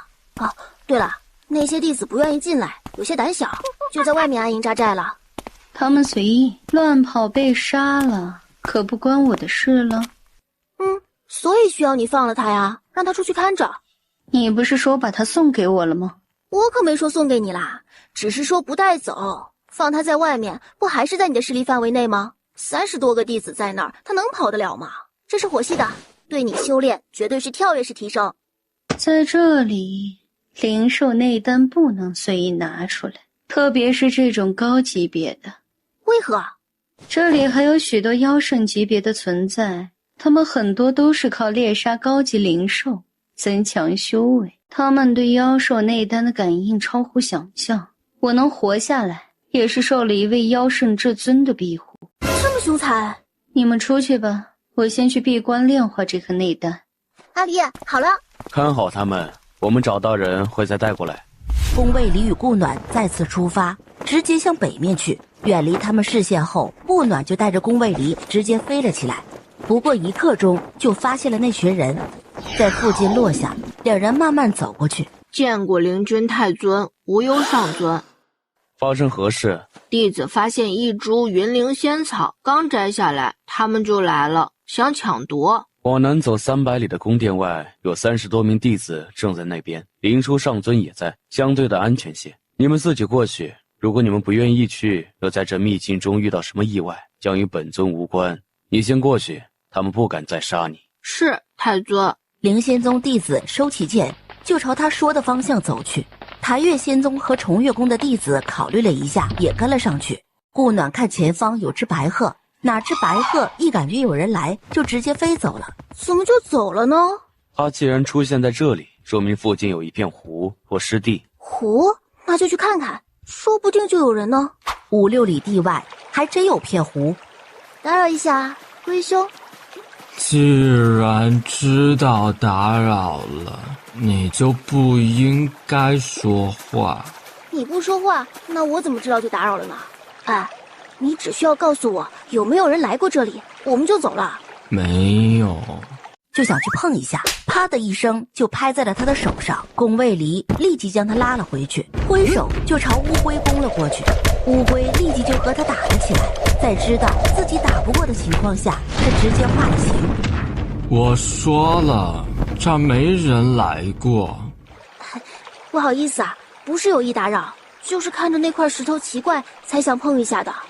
我虽然打不过你们，但这东西你们也不能碰。还有什么特殊的吗？还碰都不让碰了。宫卫离把顾暖拉到自己身后，还想来，拉着他就走了。那石头肯定有问题。那应该是年轮龟，史书记载掌管年轮之力，只是不知为何会在这秘境里出现。年轮龟听起来就高大上哎。顾暖说完，拉着他就飞了起来，往北而去。阿离，那座雪山，我们去看看。还没走到一半，就有人，哦不，有兽阻了去路。阿离，他怎么那么像青衣那家伙呢？什么叫像？本座就是。啊，你怎么也进来了？不怕这里面有妖圣把你宰了？本座是无意中被带进来的，想出去没找到出口。你拦着我们干嘛？又想让我们带你出去？别得意，你们也不一定能找到出口。那好啊，你别跟着我们。有话好好说嘛。往南300里地的红莲宫有我们宗门弟子，你去那等着。我一个人去，他们把我当凶手抓了怎么办？宫卫离抛出个东西给他，就拉着顾暖走了。青翼最后并没有去找什么弟子，而是直接跟了上去。阿离，那雪山顶好像有座房子，你能看到吗？这雪太伤眼了。谁让你跟来了？不看不就不伤眼了吗？阿离，要不要上去看看？而他刚踩上去，一股吸力就将他吸了进去，在宫卫离眼里瞬间就失去了他的踪影。他慌了，想去追，怎么也过不去，随即就唤出了本命剑。千万别，在这秘境里全是灵兽，灵兽都不可能伤他的，这你不可能不知道吧？那里面可能有他的机缘，咱们先等等，先等等，这秘境什么情况谁也不知道，要是被你弄崩塌了，那可谁都活不了了。宫卫离渐渐平静下来，直接面朝雪山，盘腿坐了下来。啊，那个，不好意思啊，打扰了，我现在就走。说着慢慢后退，才退了2步。好疼啊！大哥，有话好说，疼啊！妈妈咪呀，阿弥陀佛呀，东瞻圣佛呀，千万别是飘啊！顾暖感觉没啥动静了，悄咪咪地睁开了半只眼，气还没下去呢，立即就一声尖叫划破云霄。安静！我这宫殿都要塌了！顾暖瞬间收声。叫什么叫啊？我有这么吓人吗？你叫什么名字？怎么上来的？哎呀，这里有上万年没来过人了吧？今天居然来了个奶娃娃！啊，我叫顾暖，背着雪山袭上来的。我不是奶娃娃，我都是孩子他娘了。你这娃也才20来岁，怎么就想不开嫁人生娃了呢？你是谁？我想想啊，好久没有自我介绍了，都忘了自己的名字了。我叫什么来着？你等等，我去查查看，我忘了叫什么名字了。说完就飘走了。顾暖见他走了，松了口气，发现能动了，直接就站了起来。刚想转身走，阿飘就飘回来了。这怎么了？这是？你说呢？哦，对了，我想起来了，我叫归墟真君，怎么样？霸气吧？霸气侧漏了都。你别老趴着呀，这样聊天多不方便。我倒是想起来呀，可是也得您让我起来呀。忘了，你可以起来了，我撤了压制了。不是你让我上来的吗？不是我。那是谁干的？你去哪儿啊？这宫殿里就你一个。你没来之前，一直就我一个人在。以后也会只有你一个人，不，一个阿飘在。那边的炼丹房和炼器房里的东西，我能拿吗？你可以拿呀，随便拿。这个想法在看到他的动作后，直接打脸。所到之处，夜夜不留啊。那就谢谢啦。进门就将那些丹药全收了，看到后面进来的归墟一愣一愣的，收了丹药，又进了炼器房，把里面的灵气、仙气、神气全都收了。在他要进炼阵房的时候，你这是洗劫啊！一件不留，全拿了。反正你又不能用了，那你也得给我留点吧，这样你不会良心不安吗？不会，哪能呢？怎么敢呢？这样，你拜我为师，这个宫殿都送你了，怎么样？划算吧？不要。为何？我可是仙级至尊。我怕阿飘。阿飘是何物？你这样的。那没事，看久了就不怕了。还有，我这宫殿可是神器，我可是练了好久才练出来的。我那12个徒弟都想要，我都没给呢，可是便宜你了。12个徒弟，不会就是外面那12座铜像吧？你那12个徒弟，不会都不是人吧？有人有妖，怎么了？那你是人是妖？我当然是人了，不，应该说是仙了。你是仙还被困在这里啊？还不是呢，我那不孝徒弟走之前居然忘了把我带出去了，不然怎么会困在这个破地方？怎么样，要不要考虑拜我为师？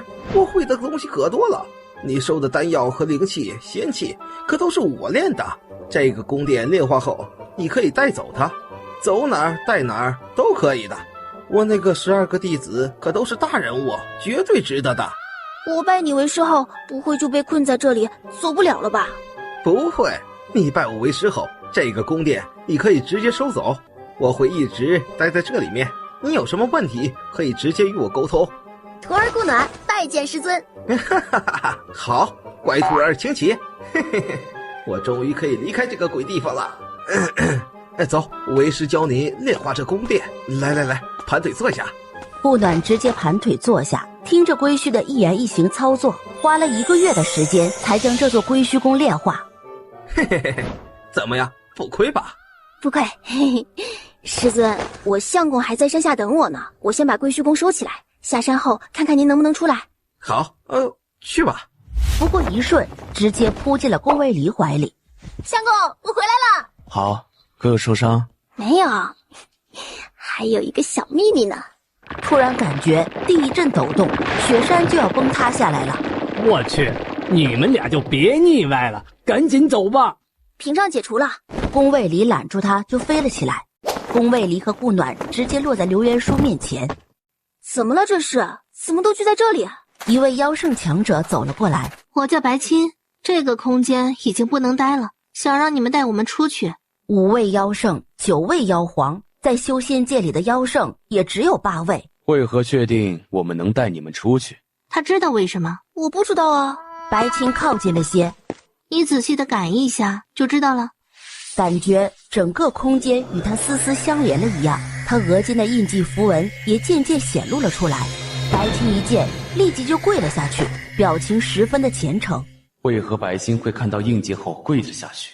是有什么特殊意义吗？所有弟子和长老在还没有反应过来之时，就直接被空间送了出去，只剩下本就在空间里生存的灵兽们。只要看见顾暖额上的印记的灵兽，都默默地跪了下去。顾暖睁开眼，看着那块石头，这本该是你守护的，你还是继续守着吧。这片空间我不带走了，这片空间会一直存在，我会封掉入口，你们一样可以在这里修炼，一样得大道之能。如果想要出去，我也可以带你们出去，但要立誓不能滥杀无辜。当然，你们出去后的安全我也是不能保证的。选择出去的站左边，不出去的就可以走了。半晌，竟然没有一个妖圣或妖皇离开，连年轮龟都没有离开。你们都要出去？我去哪儿都一样，你带着我就好。都起来吧，那我就送你们出去。出去的地点不定，你们做好准备。可否告知我们你们的宗门？灵仙宗。怎么，你要去？我们从开智便在这空间里成长，对外界一无所知，自然需要充实对外界的知识，当然也不白教。我愿意为灵仙宗守宗1000年。我也要去灵仙宗。可以到灵仙宗找灵真掌门，给他看这个，他就知道了。你们记住我的话，我现在送你们出去。阿离，我们也出去吧。不过我还把握不了地点。不是，先出去再说。心念一动，空间一阵扭曲。这是哪儿？宫卫里展开神识，查探了一番。不知，去附近看看吧。阿离，东胜帝国，你知道吗？知道，修仙界的东方奇越大陆帝国。这里是东胜帝国衡水山脉，山脉中灵兽为尊，很少有人类进来。如此稀薄的灵气，这边的修仙者能达到结灵期，已是天赋异禀了。阿离，这是无意中进入了隐藏副本啊。可能是吧。我们先离开山脉，去打听一下如何回云耀大陆。两人直接遁光而行，有一座名为衡阳城的，两人都将修为隐藏至结灵期，便进了城。老板，这个怎么卖？仙长，这个送您，想吃多少随意。不用，我有钱的。你是要多少钱？3个月币。月币？这个银子你要吗？要。那你看看我这个碎银能买多少糕点？那您可把我这个摊都买下了。这银子可以换多少月币啊？可以换2000多月币了。把糕点包起来，再将你手上的月币给我就行，剩下的归你了。顾暖直接拿起了一块糕点吃了起来，味道甚美，把剩下的就塞到宫卫离嘴里。老板全程兴奋的打包，自是没看见。我只有100月币，实在抱歉。没事。大仙儿呢？阿离，这感觉和七凤差不多啊，一样的是有修仙者和凡人。这里的灵气都没有下界的浓郁。两人慢慢的走在街道上，突然有人拦在了两人面前。2位仙长，我家主子有请。带路，这边请。就在对面的酒楼上，宫卫离神识一扫，就看到了坐在楼上的人，转身就走。仙长。姑娘气得直跺脚。桃花挺旺的。为夫指望暖暖。求生欲还挺强。阿离，我们该去哪儿打听啊？去宗派里问最好，这些散修或百姓里应该问不到什么答案的。那就走吧。钱满派。这什么鬼门派？钱满？做生意的门派？2位仙长到此有何事？你们是修仙门派？是的，我们掌门是灵丹强者，请问是有什么事要找掌门吗？是很强，厉害。能否帮忙通禀一下你们掌门，有客来访？守门弟子直接点头就跑了。阿离，我觉得这掌门可能知道的不多。未可知，也许他知道呢，怎能以名字定义？守门弟子跑了回来。两位仙长，有请。只有更好的，没有最好的。哎呀，两位仙尊大驾光临，真的有失远迎，失敬失敬。我还以为是普通修仙者，没想到都是大佬，都怪这守门弟子，怎么不说清楚呢？这要是让仙尊恼了，可怎么办？可知云耀大陆？知道，但是想要过去，却是很困难。有3种方法，一个是越过深渊，这个基本没可能了。另一个是越过衡水山脉到雾灵大陆，再从雾灵大陆到木玄大陆，再从木玄到云耀大陆，最后一个也基本没可能，那就是从传说中的云中路过去。既然是传说的，找起来就很麻烦了。这里离东胜帝国都城有多远？那倒是不远，不过也要御剑飞行2、3日，自己去一趟都城回来也要5、6日吧，肯定没错。那我们便先告辞了。哎，这天都快黑了，休息一夜再走嘛。不必。两人在天黑前，在下一个城镇里落脚。为什么一定要去都城啊？我们直接从那儿越过衡水山脉不就可以了吗？要不就是直接去找云中路。这个云中路为什么是传说啊？因为都只听说过，都未曾有人去过，就像深渊一样。去都城也是为了了解一下这边的情况，这边为何灵气如此稀薄？可有传送阵去别的大陆？宫卫离穿好衣服，笑着走到他面前，擦了下他的小嘴角。哎呀，流口水了吗？为夫可好看？好看。乖。第2日，不过1个上午，两人就到达了都城。阿离，这么多人，我们要不要从别的地方过去？不是。我怎么就没想起来呢？宫卫离带着他一路往前走。前面干嘛呢？前面广场上是各大正门正在招收弟子呢，都赶着去看看能不能入修仙道。哦，好，谢谢啦，我们过去看看。好。哎，听说啊，今天万影宗宗主放言要收关门弟子呢，所以灵根稍微好点的，都去万影宗排队了。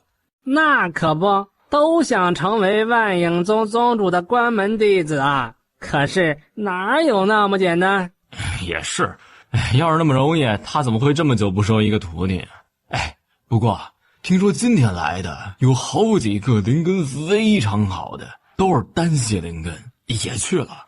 哎呦，那是不错，不过灵根好还是看资质，不然灵根再好也修炼不上去。你看他们今年不知道从哪儿弄来了个测制资质的东西，让测着呢。阿离，那东西真能测资质？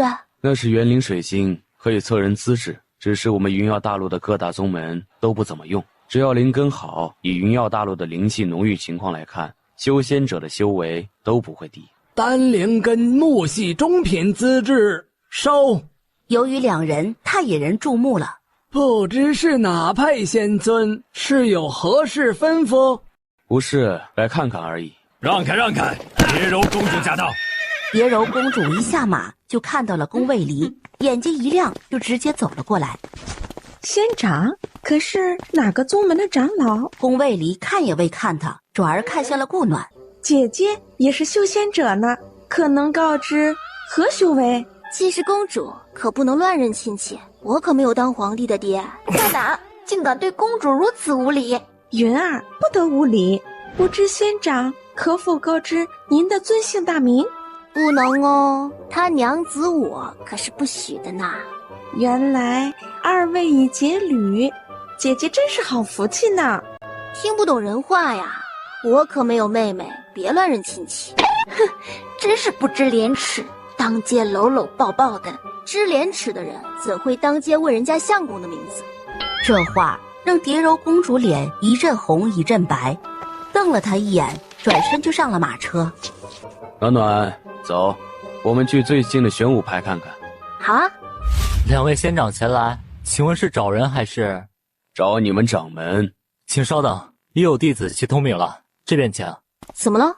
顺着看下去，上面还有2名弟子正在攀岩呢。这个要是可以，我们灵仙宗也可以弄一个，多好的炼体方法呀！是可行。不知两位仙尊驾临，有失远迎，请多包涵。两位仙尊请移驾门内，让弟子好生招待一番。不用，坐。本尊只是有事一问，问完了便走。仙尊请问，可知有何法可以去云耀大陆？没有，您也知道，这边灵力稀薄，有许多修仙者想去雾灵大陆或云耀大陆，都未曾成功过。穿过衡水山脉太危险，那里是灵兽的天下，走深渊更不可能，所以没有人成功的离开过启月大陆。多谢掌门告知。两位仙尊是从云耀大陆来的吧？怎会到启月大陆来呢？意外。那可不好回去了，除非是怎么来便能怎么回去的。两位仙尊，再过几日便是东胜帝国的生元节，到时会很盛大，你们可以看看。何为生元节？是东胜帝国每年4季交替，冬季换春的一天，为了庆祝下个春季更好而庆祝。这不就是过年吗？那倒是可以看看。阿离，我想看看。好，你想看就看。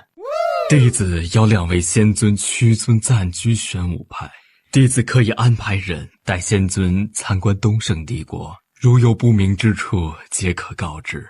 宫卫离看了他一眼，点头应下。那弟子去安排仙居，起身行礼就跑了。这玄武掌门挺有意思的哈。不过是想留我们2人在门派里撑场面罢了。见那边招收新弟子的长老带着新弟子回来了，那阶梯起码也有2-3千梯吧，未修炼的新人爬这么高也是可以了。不暖看着最后面的小萝卜头走了过去，手探在小萝卜头身上，木火双系灵根。不暖蹲下去。多大啦？5岁。5岁了，还是3-4岁的身高，可见是吃了许多苦的。你自己从山下爬上来的？小萝卜头点了下头。叫什么名字？孤楚幽。可愿拜我为师？你很厉害吗？比他们俩厉害，也比他们掌门厉害。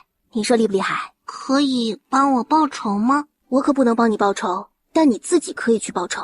如果拜我为师，我给你2年的时间给你报仇。如果不行，那你就只能留在这儿了。怎么样，还愿意拜我为师吗？弟子孤楚幽拜见师尊。好，跟着2位长老进去收拾一下吧。我们会在玄武派暂住几日。2位长老向2人行了一礼，就带着新弟子进去了。又不由自主地收了个弟子。你最近倒是热衷上了收弟子，刚开始还说自己不会教呢。这不是收了那么多书，加上脑子够用了，所以有底气了吗？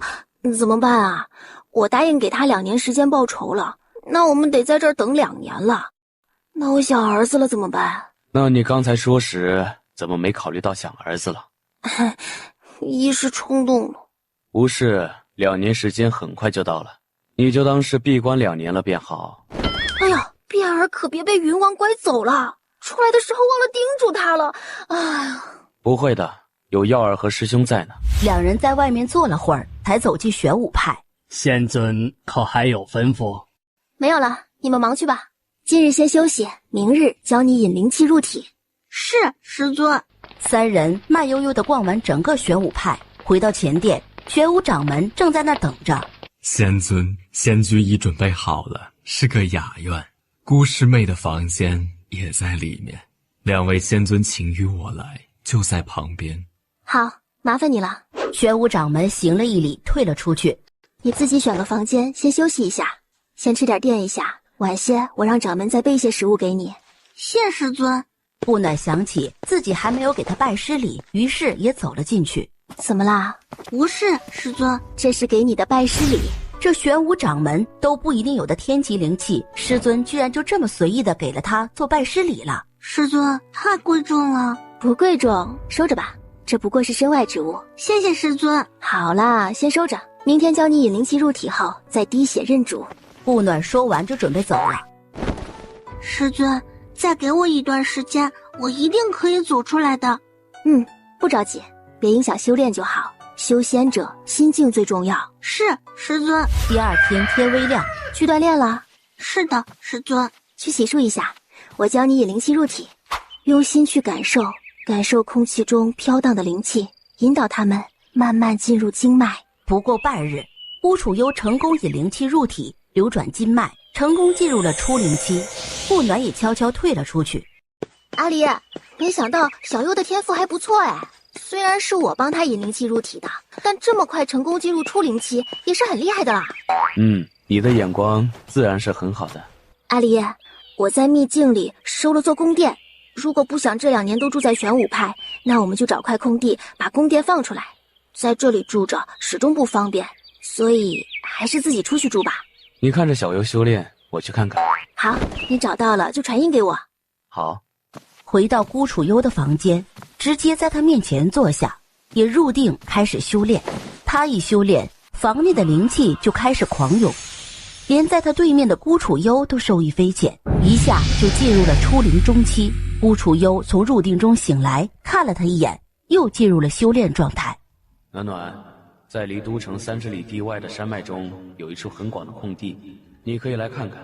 顾暖从入定中出来，看醒孤楚幽，等他醒来后，走，师尊带你去个地方。小优，这里以后就是我们接下来2年住的地方。孤楚幽早就惊呆了，宫卫离也开始打量起归墟宫，推开门走了进去，迎面就是归墟半透明的脸。阿离，这是我师尊归墟。小优，这是师祖。孤楚幽见过师祖。哟，我有徒孙了，快起来，快起来！宫卫离见过师尊。还算不错，配我徒弟虽然差了点，但勉强也能接受。宫卫离僵了一下。我知道送什么给小徒孙了。那此剑名为清幽，送你的见面礼。没事，师祖给你的你就收着吧，刚好还与你的名字相配呢。谢谢师祖。你已能进入初灵期后期，但是为了安全，还是先收着吧。等你修为到了破骨期了，再试着认主契约。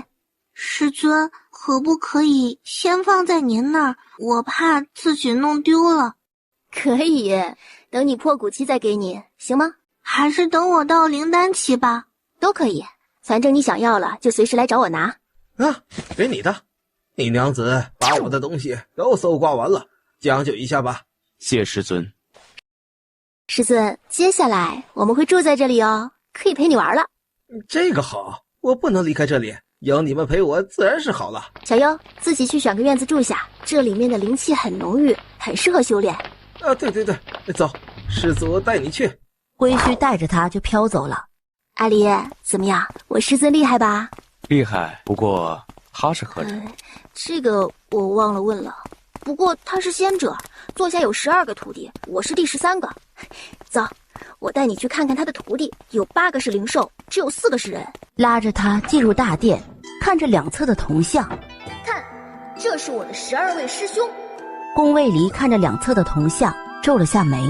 其他的他不知道，但左侧第2个，此人是通天仙尊，掌管天道至尊，他是归墟的弟子。那归墟到底是谁啊？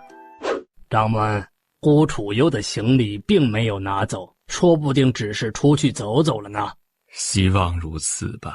这个希望如此，直到过了3天都没见人回来，慢慢的希望就破灭了。师尊，小优很棒啊，这就入灵初期啦。师祖偶尔有指导我。来，为师烤一个给你吃，绝对美味。慢慢的香味就出来了，连归墟都飘了过来。懂什么呢？连我这个魂儿都能闻出味儿了。那您真厉害，这都能闻到。师尊，您不吃？不用，为师辟谷啦。徒孙，给师祖尝点。您怎么吃啊？你撕一点丢给我试试。孤楚幽撕下个鸡翅膀丢了过去。我吃不到。师尊，可有什么办法可以让你恢复真身？归墟摇了摇头就走了。有，但是他不想。你先吃，我去看看师祖。师尊，今天好像是东胜帝国的生元节，您要不要去看看？我不能出这里的，也出不了。您有没有可能可以附在某个东西上，然后徒儿带着你出去？对呀。等一下，徒儿，为师去挑一个漂亮的东西来附身。小优，生元节是不是今天？好像是的。怎么了？你要去看看？你师祖心情不好，想办法带他出去走走。徒儿，快来，我找到了。顺着提示来到一个他没来过的地方。师尊，你还藏了这么个地方啊？您不是说我把您的东西搜刮完了吗？这是什么呀？这个归墟宫都是你的了，这自然也是你的了。我要附身到这个灵气里，我试了，我可以附身。您能看到外面吗？可以。那好，我将它戴在我的头上，这样您可以看得更远，也更方便了。顾暖拿着云朵就走了出去，直接去炼气坊找宫卫离。他沉浸在炼气的世界，已无法自拔。想推门，发现他设了禁制，也不能破坏，只能直接走了。哇，好多人呐！您淡定点。这位姑娘，我家主子有请。不用了，不方便。说完，抱着孤楚幽绕过他就要走。姑娘，我家主子身份不一般，还请赏脸。他身份再不一般，也不关我的事，我为何要赏脸？还有，别打扰我逛街的兴致。看了楼上一眼就走了。这姑娘是谁呀？没见过，居然修为如此之高，不应该默默无闻才对。有些人还是别招惹的好，我先回去了，你们随意。他一走，余下三人就变了脸色，还真以为自己是什么人物了，不过是个废物，整天傲气的跟个什么似的。他虽不能修炼，但好歹是顾将军的独子，有资格啊。本王先回去了，你们随意吧。两人没走多远，师尊，您能看出来这个是什么蛋吗？那是赤蟒的蛋，并没有什么用。妈妈咪呀，摸了半天是蛇蛋。看到前面迎面而来的人笑了，顾暖当没看到他似的，想直接从他旁边走过。请问这个小孩是谁？与你有何关系？只是看着他眼熟而已。那也只是眼熟而已。顾暖这次直接绕过他就走了，看着表演场地，直接上了旁边的酒楼。蝶柔公主将他旁边的包间定下。皇兄，顾承鹤，你们怎么也来了？跟了你一路了，是有多没长心？你们跟着我干嘛？你想多了，我们要跟的是与你说话的那姑娘，你刚好在中间而已。那你别费心思了，他已经结侣了，他和他的仙侣修为都不低，所以人家看不上你的。已结侣，为何还输个姑娘发髻？顾楚幽正慢慢的吃着，这些都是他没吃过的东西。顾暖神识一扫，差点喷了。这不是从秘境出来的其中的一个人吗？怎么也到了这里，还当了仙子？轿子的雪容感觉到他的神识，轿子立即在他窗口停了下来。一看到他，立即就跪了下去。当没看到我就行，我只是来看看而已，你照往常的走就好。雪容点头，平静了下，起身重新坐好，轿子继续往前飞，直到停在广场上。下面的百姓只以为轿子在那停了下而已，只有顾暖隔壁包间的人才看到了雪容下跪了。那个女人到底是什么身份？哟，她不是雪狐吗？怎么也跑出来了？我把他们放出来的。你怎么想着把他们放出来了？不怕他们为非作歹？放心，我让他们立了誓的。雪容表演完后就直接消失了，直接来到顾暖的包厢，然后跪下。上尊，请您带我离开积月大陆，可以吗？以你的修为，越过衡水山脉去雾灵大陆是没问题的吧？衡水山脉有位妖圣强者，我试过，受了很重的伤。妖圣？那我和阿离还是可以对付的。除了你，还有谁来了这里吗？没有遇到其他人了，只遇见了您。我们会在这儿待一段时间，如果走的话，会通知你。好，那雪容等您通知。雪容告辞。说完就行了一礼走了。有想去的地方吗？顾楚幽直接摇头。师尊呢？我也就是想出来看看，看过了就可以了。那好，都没有想去的地方了，就回去吧。走出门口，姑娘，之前冒犯了，请多包涵。顾暖淡淡的点了下头，看了顾承鹤一眼，抱着顾楚幽就准备走了。姑娘，是不是出了什么问题啊？你被人封了灵根，我也只是看出来了，也不知道怎么封的。顾承鹤瞪大了眼睛，谁都没想到他不能修炼是因为灵根被封印了。他一到玄武派十分抱歉，突然离开，忘了跟你打招呼了。只要不是弟子招待不周才离开的就好。不是啊，这是感谢你那2天照顾的谢礼。怎敢啊，都是应该的。收着吧，我们在后面山脉里，如有重要的事，我们会帮上一次。顾暖带着顾楚幽直接就走了，只限一次。回到归虚宫，宫卫离还在炼气房没出来。徒儿，你再试着炼一炉回春丹，如果还能出10多颗，那说明他的炼丹天赋很强。好，我试试。顾暖回忆回春丹的方子，开始配药。这一炉出来，将近有20颗了。好，看来你很有天赋。现在你已经是黄品上级，再努力一下晋升到天品。是不是只要我炼出天品丹药，就晋升为天品炼丹师了？对。那我直接试一下不就得了？咱们能不能一步一步的来？试一下又不会怎么样。半个时辰后，还真练出来了。我了个兜，你之前真没练过？没啊，之前只看过书，没有练过。顾暖就起身出了门，直到后面的山脉。喂，陪我玩一下好吗？不用灵力，纯肉搏的，来不？风灵豹直接摇头，掉头想走。怕什么？我又不杀你。风灵豹使劲地蹬了2下，最终趴下了。得，走吧，不为难你了。风灵豹得令，直接飞速消失。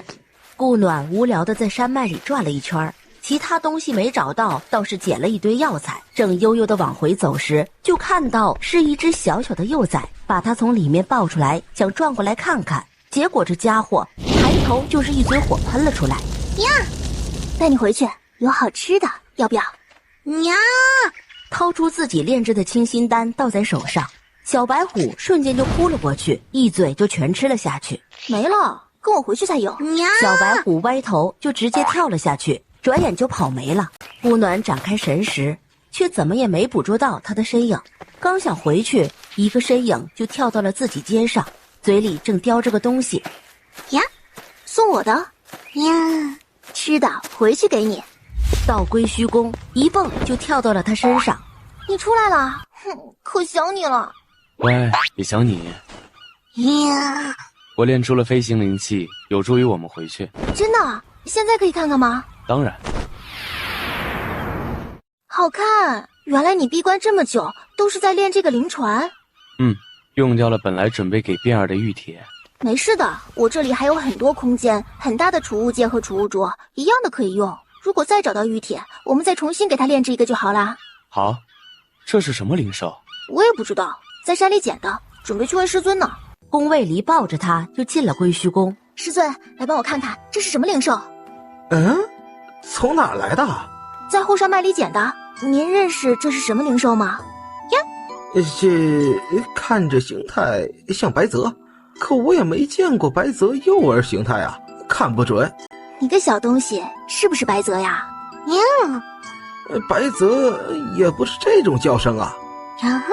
先养着吧，应该费不了什么事。那就叫你小白算了，等知道你是什么灵兽了，再改名字，好吧？这日复一日的，顾暖不是去山上采药，就是跟宫卫离谈情说爱。这会儿正带着小白在后山脉里采药。仙尊，没想到会在这里遇见你，很是荣幸的。仙尊可否需要帮忙？本尊采个草药而已，并不需要帮忙。顾暖换回小白，带着他就走了。明天就是父皇的生辰宴，一定要捕到灵兽家宴，不然就不好交代了。顾暖也没回去，只是换了个地方继续找药材。这是要猎人呢，还是猎兽呢？搞得这么隆重。看着他们弄好陷阱离开，等着看看是谁好运的会掉入陷阱。不过一会儿就看到了来人。呀！萧王立即抬头看向了他。仙尊，咱们又见面了。不是又，是我在这儿看戏，没想到入戏的是你而已。什么意思啊？我刚才看到有人在这儿设了陷阱，所以想看看谁这么幸运而已。要不是我家小白，你就是那个幸运儿了。萧王沉思了下，换出线往前面地上一挥。很好，来人，将刘初抓起来。殿下，不是臣呀，不关臣的事啊。不是你带我来的这边，不是你说这边有灵兽，那你说说是谁？臣真的不知道啊，臣是听到声音了才说这边有灵兽的。把人丢下去，叫刘家人自己来收，是死是活，看你自己的造化了。掌门这是有何事找我们？这是东胜帝国送来的请柬，邀请您参加东胜帝的80岁生辰宴。东胜帝怎么知道我们在这儿？东胜皇室有位老祖，他应该是知道的。好，我知道了，你先回去吧。顾暖拿着请柬就进了归墟宫。要去吗？去不去自然随你，你想去便去。那就去吧。好，带你一起去呀。归墟又附身到云朵里。哈里，我们是去抢人眼球的吧？你一直都在吸引眼球，出发吧。两位仙尊，请上座。一直不出世的东胜皇室老祖走了过来。两位仙尊来东胜帝国，未曾招待周全，还请见谅。无意打扰，不必过谦。东胜皇室老祖在见过两人后就回去了。顾承鹤想了下，走到两人面前就跪下了，求仙尊帮忙。你这灵根是至心封印的，需你至心解封，我们帮不了你。仙尊，这种封印有什么要求吗？需他的修为在合体期以上的才能做到，你说呢？父亲才灵丹期修为，不可能做到。母亲从我出生后就失踪了，听父亲说也是灵丹期修为。那究竟是谁封印了自己的灵根？又为什么要这样做？你的灵根可能很有独特性，或者太过逆天了，他想保护你，所以才封住。仙尊，真的没办法了吗？有，找到破厄丹，它能解你的封印。那就是没希望了。你可是顺了我不少破厄丹吧？我有破厄丹哎。先看看再说吧。没过多久，东胜皇帝就带着他的妃嫔们出来了。众卿平身。东胜皇帝看向宫卫离和顾暖，两位仙尊初到东胜，请仔细领略一下东胜的风土人情啊。我们这里虽然灵气不是很充裕，但是特色却很鲜明，一定会让两位仙尊不虚此行的。顾暖吃着吃着，突然看向了宫卫离，怎么小优也跑来了？不是在闭关修炼吗？陛下，有人闯进来了。让他进来吧。是。过了会儿，顾楚幽就走了进来，见到顾暖在这里，还愣了一下，行了一礼也没说话。你是谁？顾楚幽。你是他的孩子？明知故问。没想到这小徒儿一段时间不见，就升到元灵期了。怎么怕了？旁边的禁卫立即就拦下了他。顾楚幽小手挥开禁卫，又走近了些。我不为难你，我只要知道是谁杀的就行。朕不告诉你又怎么样？小小的元灵期修为，居然也敢跑到朕这里来撒野。蝶柔公主回身想提醒，却发现自己怎么也出不了声。萧王也一样，我自然会让你知道怎么样的。哦，那朕拭目以待了。顾楚幽直接走到顾暖身边站着，而他什么话也没说，只是饶有兴味地看着他。仙尊，他与您是什么关系啊？这是本尊徒儿，怎么有什么意见吗？不敢。顾暖揽过顾楚幽，让他在自己身边坐着，还以为能看戏呢。在宫卫里揽着顾暖起身时，仙尊，请留步，请移步御书房，有事相告。几人来到御书房。其实我知道的也不多，4年前的事了。顾家有颗妖圣内丹，这本是秘密，但不知道怎么就让人泄露了出去。妖圣内丹自是无数人抢夺，那时顾家可以算是蓟越大陆数1数2的大家族，竟也一夜被血洗。顾家老祖也是结灵期强者了，最后也是身首异处。顾家家主也就是他的父亲，长相十分惊人，一直都是蓟越大陆的传说人物，许多人都想抢其为奴，他不愿受辱，在他妻子死后就自爆而亡了。不过这些我也都是听说的，因为我赶去的时候已经进入了尾声。大家搜遍孤家也没有找到妖圣内丹，于是有人一把火就烧了孤家。是哪些人？你总该知道吧？其实这很容易猜啊，能杀劫灵期强者的能有哪些？哪些门派能灭你孤家？妖圣内丹自然是招人眼红了，但能敢觊觎你们孤家的人有限。三派两宗一门都有份了？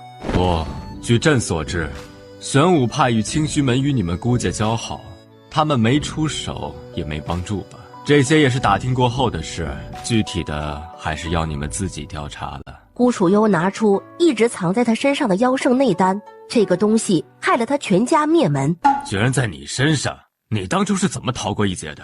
不知道，师尊，给你吧。这个我有一大把，不用给我。这话让东圣帝瞠目结舌。不要觉得是他害你们家被灭门就不降了，但你可以用的时候直接炼了它，不就什么都没有了？要是实在不想要了，就送给想送的人吧。孤楚幽看着他，好吧，我收下。等你需要灵内丹的时候，我拿别的给你。谢师尊，我还有个哥哥，至今应该18岁了，他并未在那场灭门中被杀，你知道他去哪儿了吗？没有听说过，不过孤家长子孤楚燕听说一直身体不行，从没有露过面。他当时在没在孤家，大家都不知道。当时也有人找过，只是没找到。师尊，弟子问完了。东圣帝见他们一走，就松了口气，回到归虚宫。先别想太多，先把修为提上来才好报仇。以你目前的修为，都不够人家一个手指头摁的。再说，你不过是个5岁的小丫头，着什么急？大不了长大些了，再想办法回来报仇啊！还有，你今天也太冲动了，要不是我与师丈在，你会有什么后果？弟子就是想着今天人多，他也不能欺负我一个小孩子，所以才去的。弟子还给你留了信的，如果弟子没回来，您就去救弟子。那要是我和你师丈回来的晚呢？以后没有绝对的把握前，不许瞎行动，知道没？师尊，弟子知错了。罚抄廊上第1层书架第1本书一遍，快去！孤楚幽垂着头领命去抄书。他其实并没有识过字，都是梦里知道的。梦里他15岁进入玄武门，一进门就被玄武掌门收为关门弟子，后来才渐渐知道了自己的身世，自己还有个哥哥，但是在他18岁的时候死了。前世他在哪出现的呢？好像是在衡水山脉附近的衡阳城，希望他一直都在。我一定要争取在2年内报完仇，哪怕做不到也要争取。2年后我就7岁了，可以了。阿离，我们要不要去找找那个传说中的云中路啊？可以，时间也正好还有1年半。说着把云朵留下，让归墟通知孤楚幽。第一个东阳东，不知2位仙尊找老朽有何贵干？打听一下云中路。这个老朽真不知道。云中路一直都是传说中的存在，记载中只出现过1次，还是在深渊附近，后面就没再出现过。云中路是飘忽不定的吗？那不是就算找到它，也不一定能去到想去的地方了。可以，只要到了云中路，你想去任何一块大陆都可以去。仙尊，如果真想找云中路的话，可以找渊阁，那里的信息最多也最广。多谢提醒，这是给你的谢礼。顾暖抛给他一瓶丹药，就与宫卫里走了。不知仙尊驾临，有何指教？指教没有，请教有，可方便？自然方便。2位仙尊请。不知2位仙尊有何事要问呢？云中路。仙尊，说实话，我知道的也不多，也只知道云中路20年前在深渊附近出现过1次。4年前被灭门的孤家就是从云中路来的，另外的我就不知道了。你是说孤家是从云中路来的？对，这点儿证实过，不过知道的人不多。可惜的是4年前突然被灭了门，也不知道是谁干的。听说他们孤家个个长相精致，不管男女都是天仙般的长相，也不知道为何他们会从传说中的云中路来到这灵气稀薄的霁月大陆。那这样说，云中路一般进去的，没人会想出来了。那可不，记载中说云中路灵气浓郁，小孩从出生就开始会修炼了，一般10来岁就到了破骨期了，那里到处都是炼神期高手。这个云中路刚好与深渊相反，深渊是隔断灵气的地方，云中路是灵气最浓郁的地方。20年前出现一次，只因为孤家来了霁月大陆，如果他们没来，那你们也发现不了云中路了。那是自然呐。阿离，我怎么想都觉得这个云中路怎么和深渊有瓜葛呢？你看啊，一个隔绝灵气，一个灵气浓郁，两个都与世隔绝，唯一出现的一次还是深渊附近，不是有什么联系是什么？再向你打听个事。您说。孤家4年前被灭门，你可知他们家的孩子去哪儿了？乐山愣了下，才道：都被灭门了，自然都没了呀。想清楚了再回答。他们家小女儿是我夫人弟子，帮她打听而已。不是我不说，而是答应了不能说。我这一屋子书可都是他给的。那你转告一下，他妹妹孤楚幽在禁域山脉中的归虚宫中，若想见，可去那儿寻。限时1年，若1年之内不来，我们将会离开。宫卫离说完，就带着顾暖走了。你怎么知道他知道孤楚燕的下落啊？不知，只是他知道孤家是从云中路而来，顺便问下而已。不过没想到真的知道，那隔渊的书不知凡几，居然都出自孤楚燕之手。渊阁深渊，果然有意思呢。顾暖与宫卫离也没回归虚宫，而是直接去了深渊。这就是深渊？根据记载，这里只能进不能出，这屏障应该就是这个作用。要不要试试看看对我有没有用？不可，万一出不来了怎么办？你拉着我的手，我探进去看看，看是不是与在外面看到的一样。不行，太危险了。那好吧。两人沿外围走了一圈，却什么都没有发现。这样是看不出什么的，除非这个时候有人从云中路出来，不然怎么可能看到什么？暖暖，等一下你拉着我进去看一眼。其实我看最好。你的力量大，如果存在拉扯力的话，你也可以把我拉回来。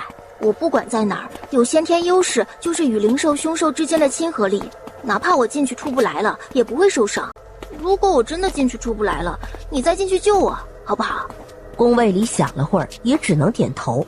顾暖紧握住他的手，慢慢探了进去，却发现什么都看不到。怎么了？什么也看不到，看来得整个人进去才能看到了。那就另外再找吧。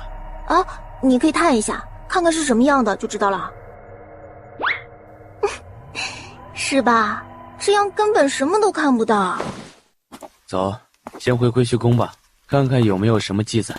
要是有的话，师尊早就提了。归虚宫里的书大多数都是跟修炼有关的。我对归虚宫不说了如指掌，但也知道有些什么东西。还有1年的时间，不怕。如果实在不行，那就跨过2块大陆回去吧。回到归虚宫时，你这是要在这里安营扎寨了？乐山看到他，立即就笑了。哟，您可终于回来了！我都来了好几回了，您都不在，实在不行，不就想在这里等您回来吗？留个信儿，我回来去找你就好了。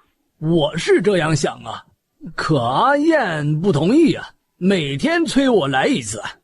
他来了？顾暖往帐篷里看着。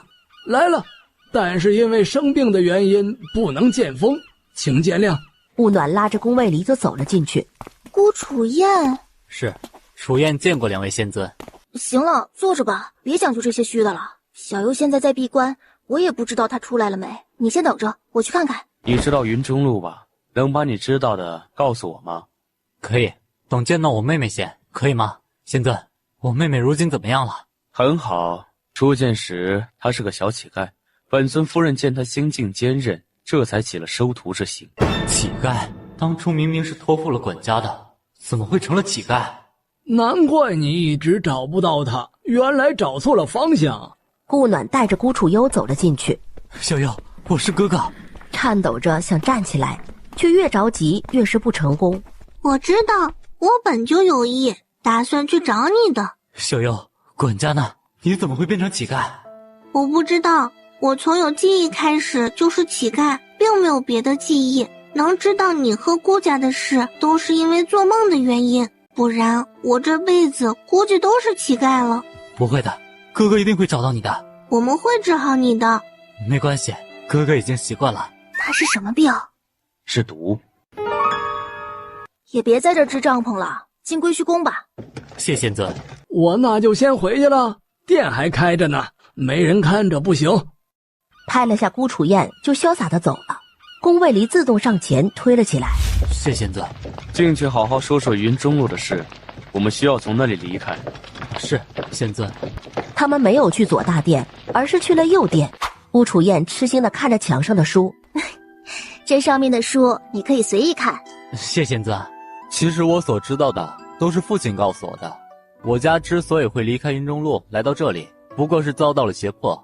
我们顾家在云中路也算是上流世家，我们下来的这只只是顾家3房的一只而已。我父亲与母亲是从小就定了娃娃亲，在适婚之龄成婚，却在成婚当日，父亲被陆长之女陆凤鸣看中了，他胁迫我父亲休妻娶她为妻。我父亲不愿意，他便胁迫了顾家。顾家再大也比不过陆长，自然只有同意的份。族长要父亲休妻另娶，父亲自然还是没有同意。大长老最后帮助父亲逃出了云中路，父亲带着娘亲和一位管家来到了蓟越大陆，本以为可以平安一生了，哪知我12岁的时候，陆凤鸣找了过来。他第一时间就找到了东胜帝国皇室，自然很快就能找到了我们。当时娘亲正怀着妹妹，他看到时气得差点就杀了娘亲，要不是有限制，我们当场就被杀了。他当时还想绑走父亲，但被管家爷爷拦住了，最后他是无功而返。不过2年，他又带着人来了，不知道他是怎么做到的，居然没了限制，还散不出我们家有妖圣内丹的事。虽然我们家本来就有，还是从云中路里带出来的，但是他这一散布，就引来了很多人的觊觎。当时我身体不适，就被父亲送去了清虚门内休养，而逃过一劫。妹妹当时才1岁多，被爹托付给了管家，其他的我就不是很清楚了，都是打听到的。你说从云中路出来的人会受限制，是什么限制？就是压制修为，自动压制到灵丹境或是结灵期。老管家与我父亲在这待了近10年，限制才慢慢消除的。你当时不在，你怎么知道是他出来杀的？因为我在顾家废墟里找到了他的珠钗，他当时出来时带过。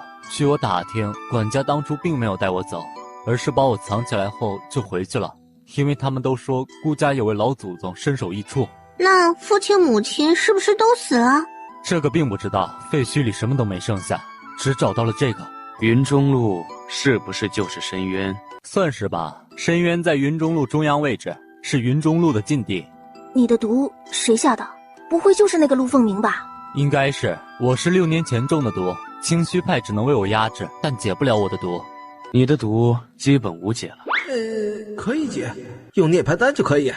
顾楚燕吓了一跳。这是我师祖。你好。哎，小子，你灵根不错，不能就修炼就可惜了。顾暖一听，拿出涅槃丹给宫卫离，让他收下这徒弟。这是涅槃丹，吃了吧。顾楚燕整个人都懵了。顾楚幽见他那呆呆的模样，拿过丹药就给他喂了进去。顾楚燕刚想说话，就全身痛了起来，不断有黑色的液体从他身体里冒了出来。宫卫离拎着他就出了归墟宫，用灵力化作一个独立的水池后，就把人丢了进去。这一下子水就黑了，把2个池子都净化掩埋后，你也稍微的温柔点，这感觉像是从哪儿捞出来了某个东西一样。没事，我好多了，谢谢仙尊。我有意收你为徒，可愿意？弟子拜见师尊。宫卫离随即给了他一个仙品灵器作为见面礼。谢师尊。顾暖也给了个天级灵器。谢师母。你的灵根是极品冰灵根，有得天独厚的天赋。因为为师是雷灵根的，为师的功法你不适合练，为师另外会为你寻找你适合的功法。你先去挑个院子住下，你已是筑灵期修为，前面的为师也不需要再教你。如有遇到不懂之事，再来问为师。是，谢师尊。顾楚幽带着哥哥去挑院子。妹妹，我从未想过自己还能站起来，还能继续修炼。你想不到的事还多着呢。小妖，以后哥哥一定会照顾好你的。你就住在这里吧，我就住在隔壁。师尊与师丈就住在前院左边的院子里。好。这是我在灵仙宗后山脉收到的书，这个应该适合他修炼。好，为夫先替他谢谢你。自家人谢什么？我家徒有难你不管。当初渊明因为灵兽丹的问题，你不也去师兄那儿找了？我都没给你道谢。更何况是我们两个，更不用分彼此。我们还去云中路吗？当然，我家娘子如此聪慧，居然能想到深渊便是云中路。那是，我是谁？这点聪明还是有的啊。不过忘了问小燕，出云中路需要什么了？有的是时间问。那也不用等2年了，随时可以出发了。对了，那个人还救吗？就是封了灵根的人。你想救吗？我是无所谓，我破厄丹多的是。那就救吧。说着就把人带回了房间。不是去救人吗？如今已晚，明日再救。第二日，天道玄武派告诉他们要离开的事，因还有个承诺没兑现，便给了他一个天级灵器作为补偿，然后就去了顾府。也没什么事，就是给他送一颗破厄丹。真的？自然。赫儿，破厄丹。爹，怎么了？破厄丹，赫儿。真的是破厄丹？吃了吧，看看效果怎么样。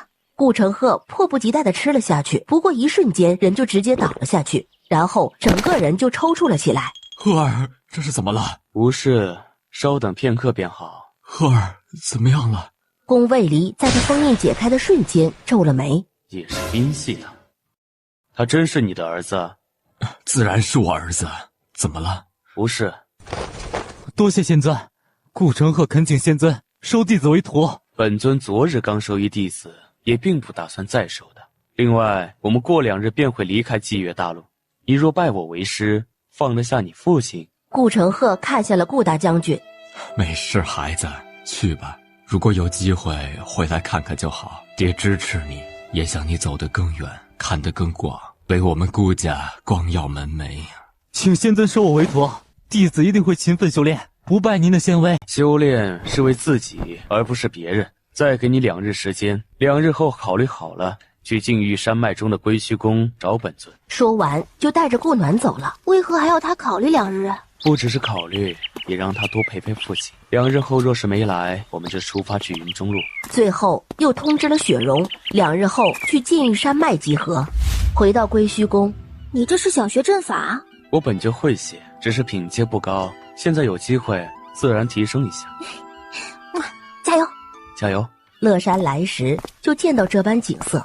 不是，弟子前来给阿燕送些东西，他既然已在归虚宫住下，自然得给他送过来。等一会儿，他过会儿出来。是，谢仙尊。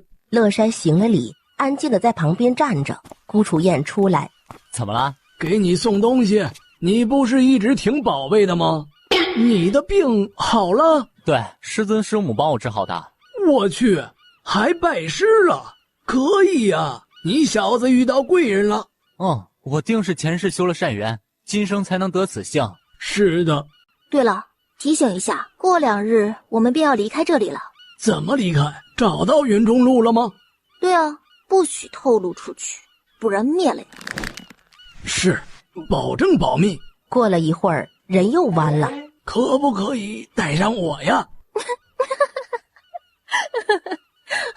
问他掌舵。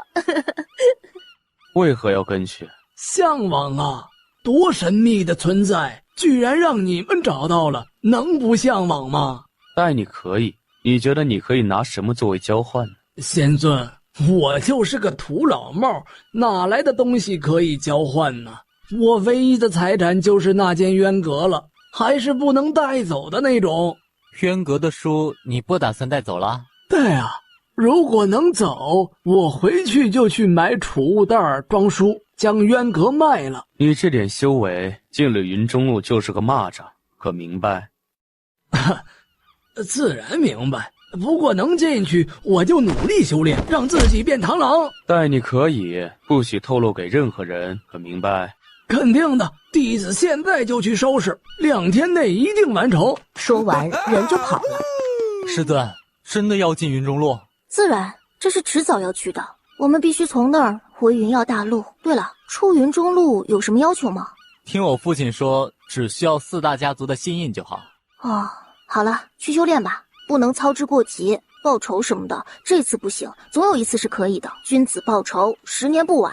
是，师母。顾楚燕行了礼，回了归虚宫，不着急，怎能不急？他还要去调查父亲母亲是否还活着呢。顾承鹤在第2日就来了，进来吧。顺着神识牵引来到右殿。弟子顾承鹤拜见师尊。起来吧。同样给了个仙级灵气，叫来顾楚燕带他去休息。第2日一早，还好赶到了，吓死我了，还以为你不来了呢。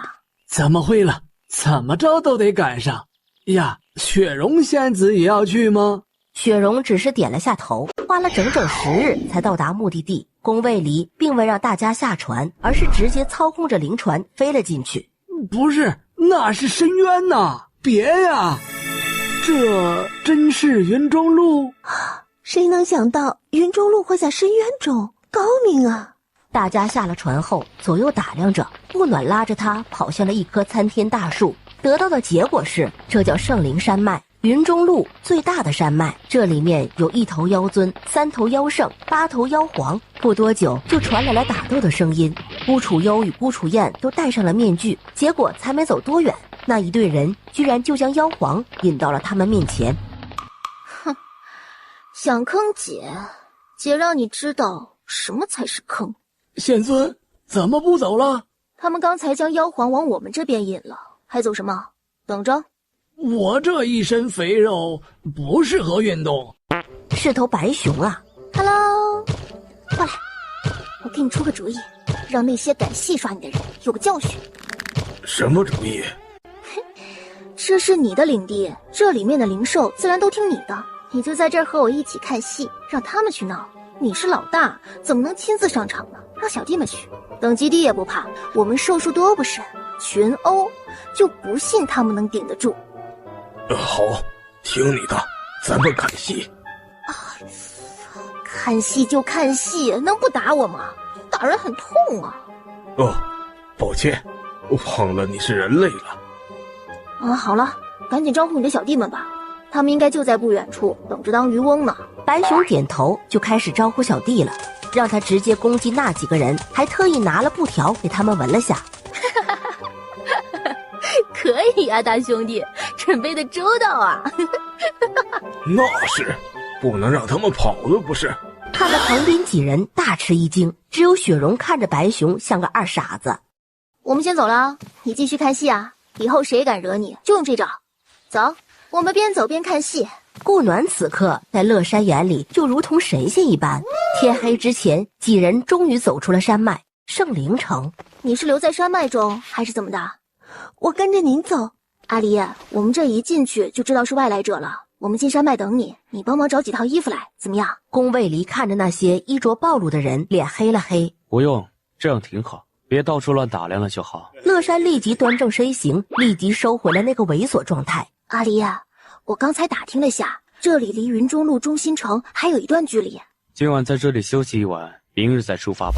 第二日天一亮，刚走出门口就遇到了昨天在山脉中看到的队伍，队伍里好像少了几人，他们自然也看到了他们。宫卫离放出灵船，哎，等等等等，我也要上去。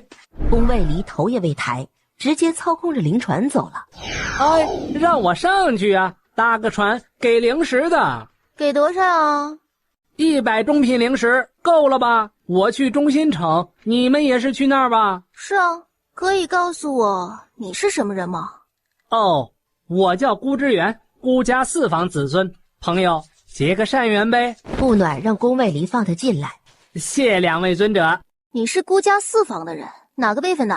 看名字应该是按辈分起的吧？小优他们应该是楚字辈的吧？不过长相不怎么像啊。没有小优他们容貌的1/10啊，只能算长得清俊吧。在下自然是之字辈，那上面是不是就是楚字辈？他怎么知道孤家辈分之事？对，尊者怎知？哦，刚好认识2个楚字辈的人。坐，还远着呢，是哦，没想到小优他们辈分还挺高的，侄子辈的都这么大了。您认识我们孤家楚字辈的？请问是哪位长辈？不可说，你以后就会知道了。灵船飞行了2日，才到达中心城。尊者们可愿去孤家暂住？不了，有住处。这山脉是无主的吧？那边是路主的，他在里边养了许多灵兽。这边是无主的，怎么了？没事，谢了，算是信息费。乌之源看着手中的灵石，愣了下。走吧，进城看看。上尊，我还是不进去了。没事的，在这儿如果遇到大能，你跑都跑不了。走进城里，尊者，前面就到孤家了，可否进去小坐？不了，我们看看就回去了，你随意吧。那在下先告辞了。顾暖点头，看着他走进孤家。你还没辟谷，买些吃的吧。是，师母。找了个大桌坐下。哎，听说路主除了悬赏，要收一头妖圣级别的灵兽，还要水系的。妖圣级别的？没有合体期以上的修为，谁能对付？再说了，合体期大能会差那点钱？你们说，路主收水系妖圣是要做什么？谁知道呢？不过听说是凤鸣小姐的夫君要的。别说夫君了，连婚都没成的，还是抢回来的。只能说是侍夫。吴楚燕听到这里，手立即就握了起来。哎，你们还真别说，听说这人从凤鸣小姐抢回来就没露过面。听说啊，凤鸣小姐都还没得手呢。你怎么知道呢？哎，有人啊在路主府当差。哎，这听说的。这位师傅不从他，一心只知道修炼。抢来的嘛，自然没有心甘情愿的好了。说不定那个人还有心里人的呢。他这话一落，人立即就飞了出去。再说一遍。哎，小姐饶命！小子知错了，小姐饶命！姐姐，何必这么大的火气呢？人家说的又没错，何必如此欺负人呢？顾暖立即挡住了宫卫里的眼睛。哟，吃醋了？没有，不需要。都不让他看我了，还不是吃醋了？行了，就在那儿，别过来了。我这儿都有人流鼻血了。乐山真的是流鼻血了，都滴到了衣襟上了。这人长得还真特别。我叫陆凤舞，很高兴认识你啊，小妹妹。哼，你好，我叫顾暖，很高兴认识你。小妹妹这爱好可以呀，还带着他到处跑。陆凤鸣看了他们一眼，又收回了视线，又踢了那人一脚。小妹妹，我们说不定还会再见的哟。然后也跟着走了。贵客需要点什么？特色菜都上来些。看着满满一桌子的菜，顾暖食欲大动。等乐山反应过来的时候，我去，要不要这么饿？抓起筷子也不嫌弃，也吃了起来。仙尊，您不是都辟谷了吗？怎么胃口比我都还好？哼，这辟谷不影响我享受美食不是？唉，不过我最近是比以前吃的多了些。走，出城去那边的山脉看看。下次可不能这么胡吃的啊！想吃我们下次再来便好。对，下次得注意了，这小肚子凸的都不好看了。几人慢慢往城外走，出了城，只有中间区域有片空地，不过那片空地不足以放下归虚宫。归虚宫可是神器，在这里也是独一份的存在，会不会被那些大能们觊觎？归虚宫自带禁制，看不出的，那就直接压上去吧，也没别的地方可选了。我去把那些灵兽驱走。待这片中心没有灵兽了，他这才放出归虚宫，很像本身就在这里的一样，还真的很合适。你们俩是怎么想的？我想跟着您，可以吗？跟着我？跟着我做什么？我可是要回云耀大陆的。那属下就跟着您去。我也要跟着你们，你们没管家，要不我做你们的管家吧？我一定会尽职尽责的。属下也可以做管家的。可以，留下你们没问题。如果谁敢有异心，可就别怪我不留情面了。属下立誓不背叛主子，听候主子一切命令。2道禁制直接落在两人身上。那乐山掌管左殿，雪容掌管右殿吧，自己进去熟悉一下。以后归虚宫所有事务就交给你们2人了。是。乐山咧着嘴就跑了进去。怎么了？弟子告退。徒弟们走了，只剩下了宫卫离。阿离，我应该要突破了，需要闭关了。好，去吧，我在外面等你。这一出来，可就和宫卫离一个境界了。阿离，自从来了这里，有没有灵气自动入体的感觉？未曾。怎么，你是这样的？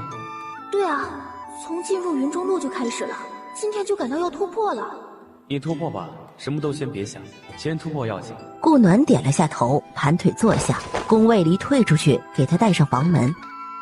师尊，弟子有事想请教你。何事？暖暖说，他从一进入云中路开始，灵气就自动进入经脉，都不需要他运功修炼。您知道这是怎么回事吗？有这种，以前我也听说过，有人可以不修炼，灵气也能自动充盈经脉。不过从古至今，只有一人有这种能力。至于小徒儿为什么会这样，我也不知道。看看是不是跟他所练的功法有关。他练的是何功法？不知，但是他之前给我看过。我虽不能练，但我也能受益。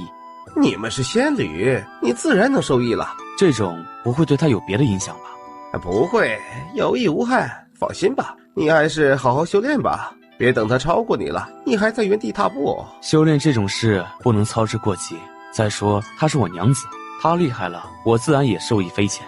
归墟翻了个白眼，直接飘出了左殿。切，有仙侣了不起啊！乐山刚转了圈出来，看到归墟，直接就叫了起来：“闭嘴！你是谁？你主子的师尊。主子的师傅？主子的师尊是个魂体。”乐山抖着小腿回了房。顾暖这一闭关就用了近2个月的时间，睁开眼，愣愣地看着自己的肚子，有孩子了，还这么大了。走进店内，愣愣地看着自家相公。怎么了？相公，我怀孕了，都4个多月了。恭喜师尊师母。宫卫离回神，可有哪不是？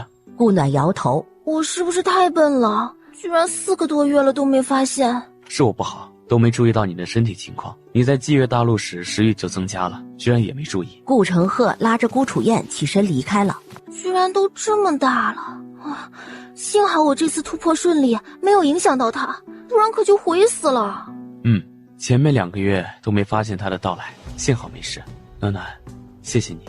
谢我做什么啊？这也是我的孩子，不只是你的。阿离，我们是不是很厉害啊？不是说修仙者修为越高越难有子吗？咱们修为都这么高了，竟然还能有孩子，是不是很厉害？很厉害，暖暖是最厉害的。2人窝在右殿许久才出来。恭喜师尊，谢谢。小佑又成功升了一阶啦。这是男孩还是女孩啊？现在可不知道哦，得生下来才知道呢。不过在云耀大陆，我还有2个儿子，他们2个可都比你大呢，你都得叫哥哥啊。宫卫离揽着顾暖在归墟宫散起了步，才没走多远。哎呀，我听说小徒儿怀孕了，快让我瞧瞧。师尊，也得出生后您才能看到吧？没事，看肚子也一样，他住在里面呢。好了，以后有的是时间看，别一直盯着了，你小徒孙害羞啦。对，以后有的是时间看。哎呦，我要去给我的小徒孙准备礼物去了。2人走了一圈，回到右殿。可需要吃些什么？我让乐山去买。好，多买些。而乐山早就出去了，他现在都已经提了2大包往回走，可把他的积蓄花了不少，没注意到他身后跟了条尾巴。这可是属下逛遍了中心城买的，您尝尝。这个可以。是吧？这些我都尝过买的。有心了。应该的，这主子怀了小主子，得小心伺候着。这里面有1万下品灵石，3只中品灵石，不够的再与本尊说。这是给我的奖励。谢谢仙尊。顾暖吃着点心，见状笑了。从此他也就开始了养猪模式，每天不是吃就是在吃的路上。这会儿在归墟宫后院的花海里晒太阳，宫卫里将他安排好，就又去给他准备吃食去了。感觉到外面有人来了，就换了乐山去看。请问有何事？我是孤家的管家孤丹，受家主所令，给归墟宫主子送请柬。我是归墟宫的管家，请柬给我便好，我会转交主子的。孤丹看了他一眼，眼里的轻蔑一点都没隐藏，走到后院。主子，这是孤家的请柬，他们管家送来的。孤家月阁宴是什么意思啊？叫顾楚燕过来就知道了。啊，他在闭关，还是别打扰了，去了就知道了。不过顾家怎么会给我们送请柬？难道是顾之源？那管家说家主令他送的请柬。宴会3天后去了就知道了，别多想了。乐山退了出去，去右殿找功法开始修炼。主子说了，朗上的功法随我们挑选的，还敢看不起爷？等爷超过了你，让你知道什么叫自卑。阿离，我能去吧？想去便去，如何不能去？我们也是合体期修为了，他们也不敢随意对我们怎么样。第二天，顾楚燕出关，就让他看了请柬。这月阁宴其实就是孤家弟子的入阁仪式，4大家族都会办宴，请各族人过去观看。什么是入阁仪式？弟子也是听父亲说的，知道的也不是太具体，大概就是从族中挑选优秀的弟子，送进深渊银阁，那里面是家族弟子历练的最好场所。深渊银阁据说是从深渊引来的某种能量而造，每一季家族可选10名弟子入内，在里面待得越久，所得感悟就越深。中心城的4大家族分别是4个季度，孤家是秋季，陆家是春季，令家是夏季，侯家是冬季。现在应该正是孤家入阁之时。深渊的某种力量。师尊，孤家怎会请我们？这你师尊和我都不知道为什么，除了遇到过孤之源，就没见过孤家的谁。我们也才来中心城没多久，并没有出名到让孤家家主都知道了。算了，过2日去了就知道了。你去不去啊？算了，我的灵根太特殊，容易暴露。这个可以隐藏你的灵根，谁也看不出来，带着便好。是，谢师尊。顾楚燕收起灵气，直接带在身上。这个带给你师弟。是，师尊。宴会这天，他们只带了顾楚燕去。尊者能来，蓬荜生辉呀！令家与侯家也没想到，他们的修为，他们竟然看不透。顾家家主见人来齐了，便通知宴会开始。顾暖慢慢吃着桌上的点心，偶尔才抬头看一下。陆凤鸣最终没忍住：“尊者可有孕在身？”“啊，对啊，我也想要个孩子，可那人都不愿意碰我，什么办法都用过了，宁愿忍受痛苦也不愿意碰我。而他相互悉心照顾，整个人都嵌在幸福里，我好恨，恨不得杀了他们。可是不行，这2个人的修为自己敌不过，父亲肯定也不会让自己乱来。”“阿离，我们有机会去看看那深渊银阁吗？”他就是要让其他家主听到。自然是有的，等会儿您可以仔细观看。啊，那就多谢顾家主了。等弟子们一比完，4个家主同时站了起来，在台上设了个阵，一座塔就出现在台上。难道3房已无人了吗？顾家主，这10层塔可有弟子都登上过？没有，最高只有人登到过第7层。这么难？顾暖撑着下巴看了一会儿，好半晌才有人登上第2层。顾家主，进塔的修为限制是多少？结灵气以下，但都会以弟子为限，一般进过1次将不会再进第2次。在登塔失败后，银阁会自动将人送出来，能登多高看的不是实力，而是资质。哦，能登上第7层的人多吗？不多，至今登上第7层的只有1人，第6层的有5人，第5层的只有13人。顾暖看着深渊银阁是越发好奇了。顾暖伸展意识，化成丝，慢慢向深渊银阁探去。刚接触到银阁，就被他吸了进去。他紧张了一瞬，后来感觉没什么问题，慢慢的让神识在阁内游荡起来，慢慢从第1层上了第2层，发现里面什么都没有，怎么就说的那么难呢？等他上了第6层的时候，才感觉塔里有一点点的那种压力。顾暖又上到了第7层，有人到了第7层了，是绿色木系灵根的。顾暖又登上了1层，上了第8层，感觉这层数的压力是成倍增的。哪个扯犊子的混进去了？扯犊子的顾暖慢慢的又爬上了第9层。9层了，9层变了，我的天，这人不得了了！恭喜啊，顾家主，这顾家是要出大能了，这都能登上第9层了，还如此速度的登了上去。哼，多谢啊！你是有多没长心啊？进去的是些什么灵根，你长眼没看吗？还有，这登上第9层的到底是谁呀？明明进去的都是自家弟子，怎么会有木系灵根登上第9层呢？还速度那么快！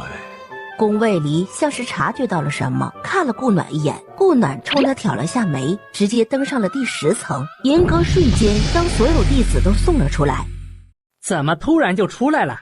我才登到第4层，明明还可以登上去的。登上第4层修为就晋升了1级，如果能再登上去，那就更不必说了。4大家主直接走到了深渊银阁面前，不可置信地看着深渊银阁速度转到极致。顾暖脑袋刺痛了一下，赶紧收回神识，也站起来看着银阁转了会儿，直接唰的一下消失了。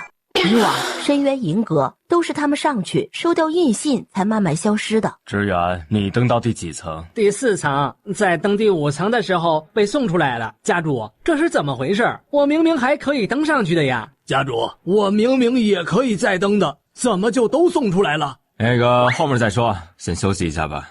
抱歉，今日宴会到此结束了，我们4大家族还有事要商议，招待不周之处，还请见谅。宫卫离等到大家都离场了，这才揽着顾暖往外走。顾楚燕抱着最后的希望张望了下，还是没什么发现。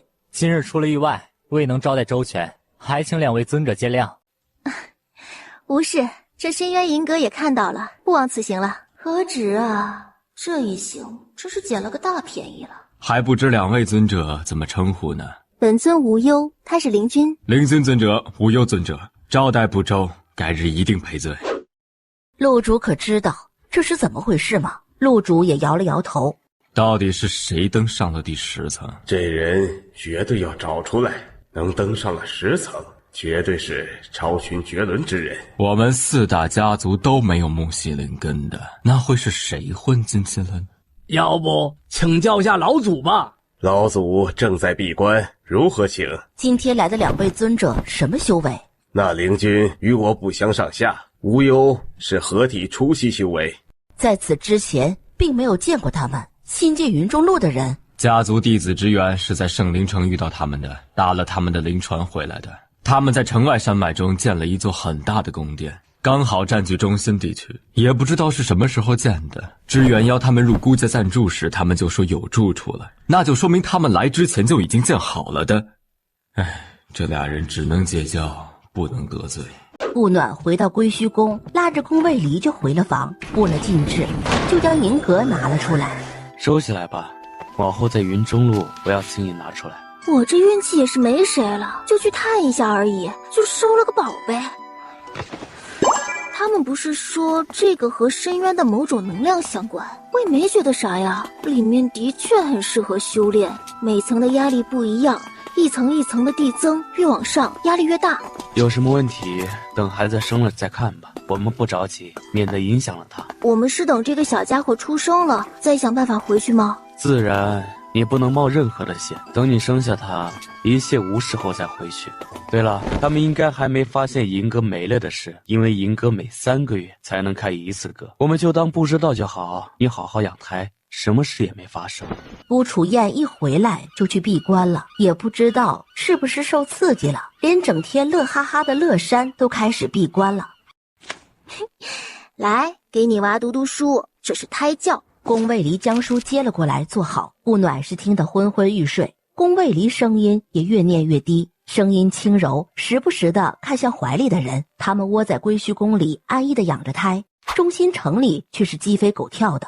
父亲，需不需要去灵城找找？也不一定是中心城的人。你和凤舞一人去1个，不要声张，带上元灵水晶去，是木灵根，还要看天赋。是，父亲。陆凤鸣行了一礼，又回了房。见心上人还是在修炼中，也没敢打扰。他一走，榻上的人就睁开了眼，不过一瞬又闭上了眼睛，继续入定修炼。怎么，人家又没理你？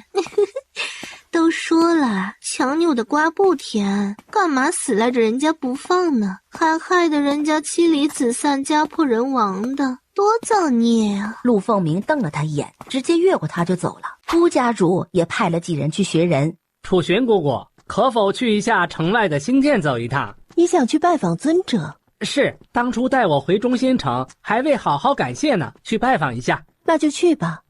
来到归墟宫面前，三人都愣了愣。顾家少爷可是来寻主子的？对，麻烦你通禀一下。里边请。乐山将人带到新开辟出来的湖边亭里。各位请稍等，主子过会儿就来。宫卫离扶着顾暖缓缓地走了过来，后面还跟着孤楚幽小萝卜头。见过灵君尊者，无忧尊者。都坐吧，你们来，所谓何事？上次烦您带我回来，还没正式向您道谢，今日特意来道谢的。不用，你已经道过谢了。这是要出远门？不算出远门，就是去临城出任务。这是给您的谢礼，小小的一点心意，还请笑纳。好，我收下了。那我们就先告辞了。打开姑之园送的东西一看，小白闻着味儿跳了上来，直接叼起一块就吃了起来。小优，尝尝姑府的糕点，好吃。喜欢那就拿回去吃。谢谢师尊。呀，你压什么？你反正什么都吃，吃别的也一样。喏，莲花糕多吃点。起身回了右殿。怎么不叫我去接你？就几步路，有什么好接的？我这才5个多月呢，也不能一直闷在归墟宫里吧？你想去何处？不知道，这云中路又不熟啊。对了，要不去姑家拜访一下？小燕可是很惦记三房的人了，上次宴会上她可是张望了几次了，当事人多也不好帮她问。你想去便去，那就让乐山去送拜帖吧，下午就去。说着就传音给了乐山。过了会儿，主子，我们归墟宫的标志是什么呀？您看孤家送过来的请柬上都有图腾，咱们不是也得弄一个吗？在这等会儿。不多时就拿了一叠请柬样式的册子递给乐山。用这个写。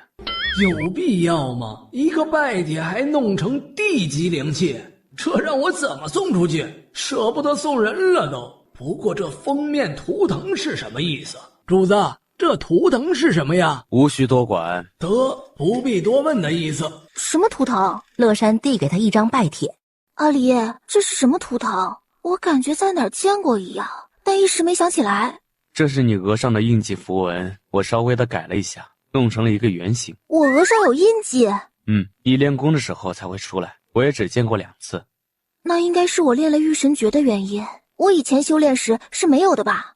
对，可能就是因为它，你也可能因为练了御神诀的原因，修为才会进步如此迅速。我也感觉到了，自从修炼了它，我有了之前没有的本事，能与万物沟通，又有了一点点的预知之能，能感受天地间风云之变。这些都不能透给旁人，可知？自然是知道的。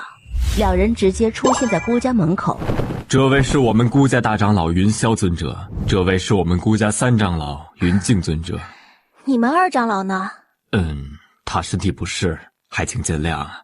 孤家主，我们也不和你绕弯子，我们就是来找三房的人的。孤家主看了2位长老一眼，可是有得罪之处。若得罪又如何？没得罪又如何？三房的人如今早已深居简出，不知是何处得罪了2位？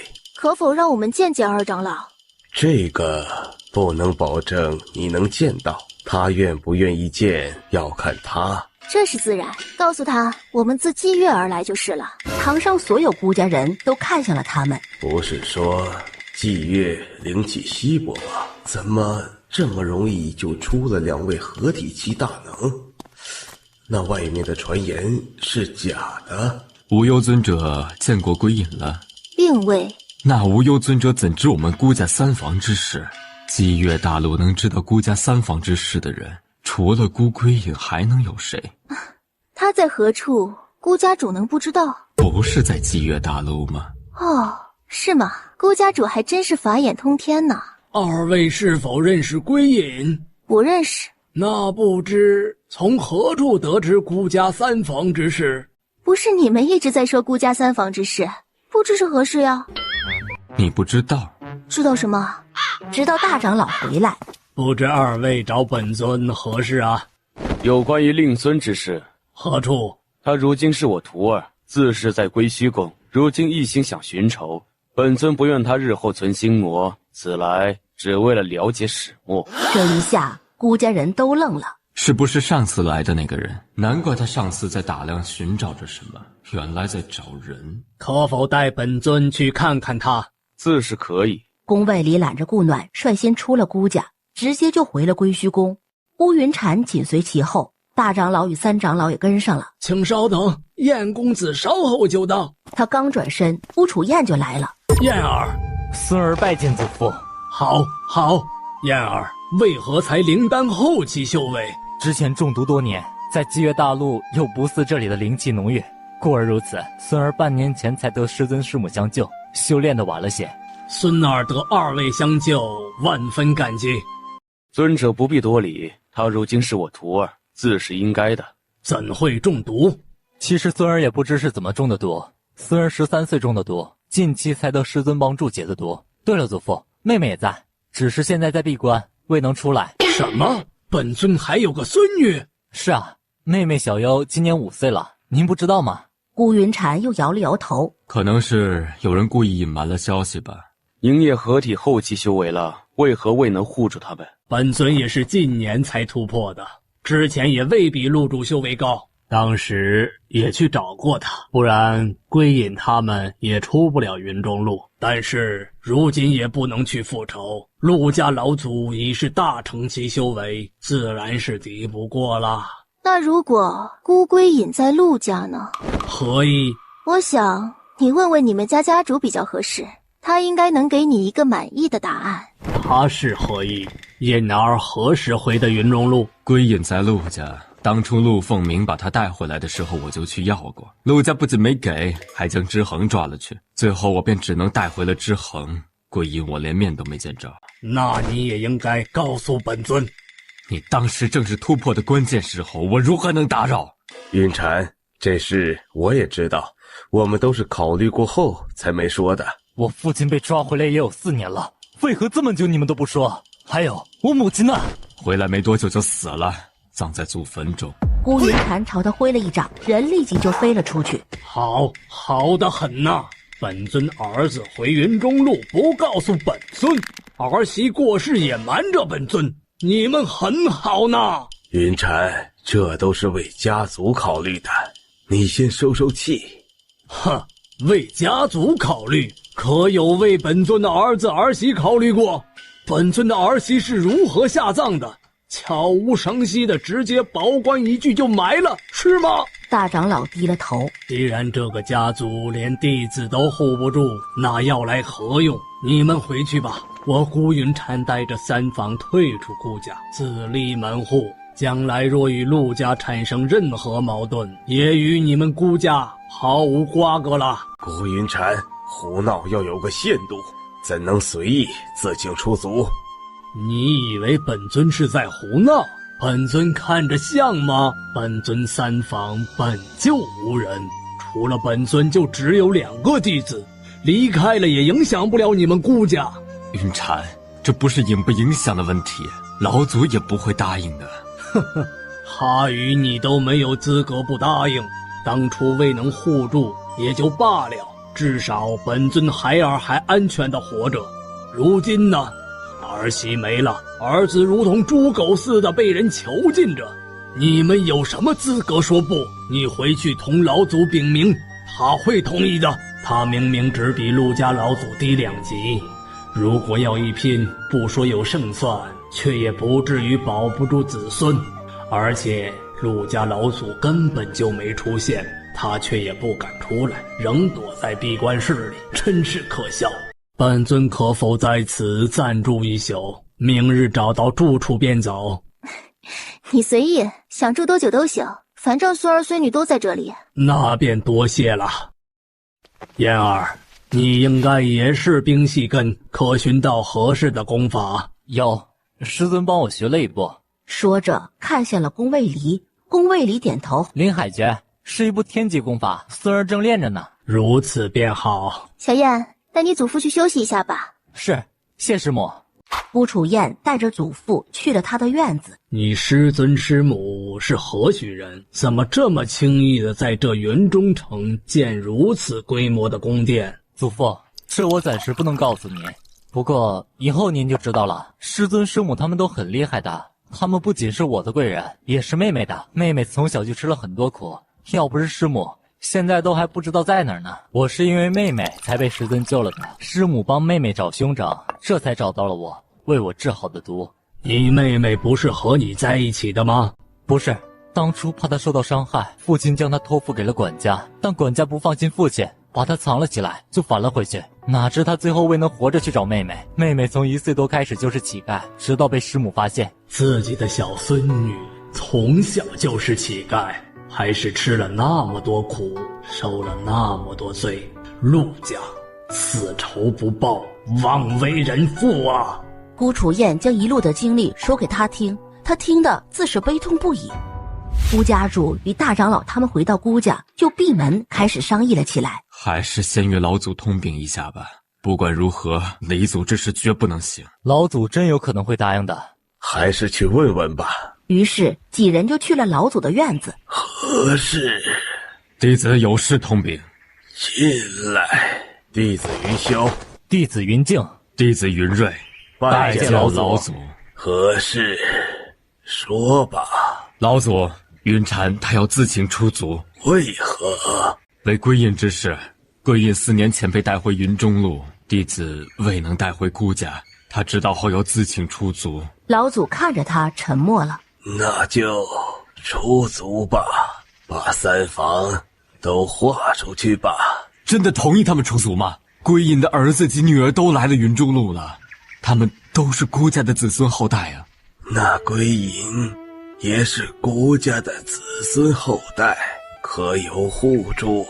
走吧，他们势必会去救归隐，你若不愿他们离开，就同他们一起救出归隐，他们自不会再自请出族了。顾家主沉默了。真让他们自请出族吗？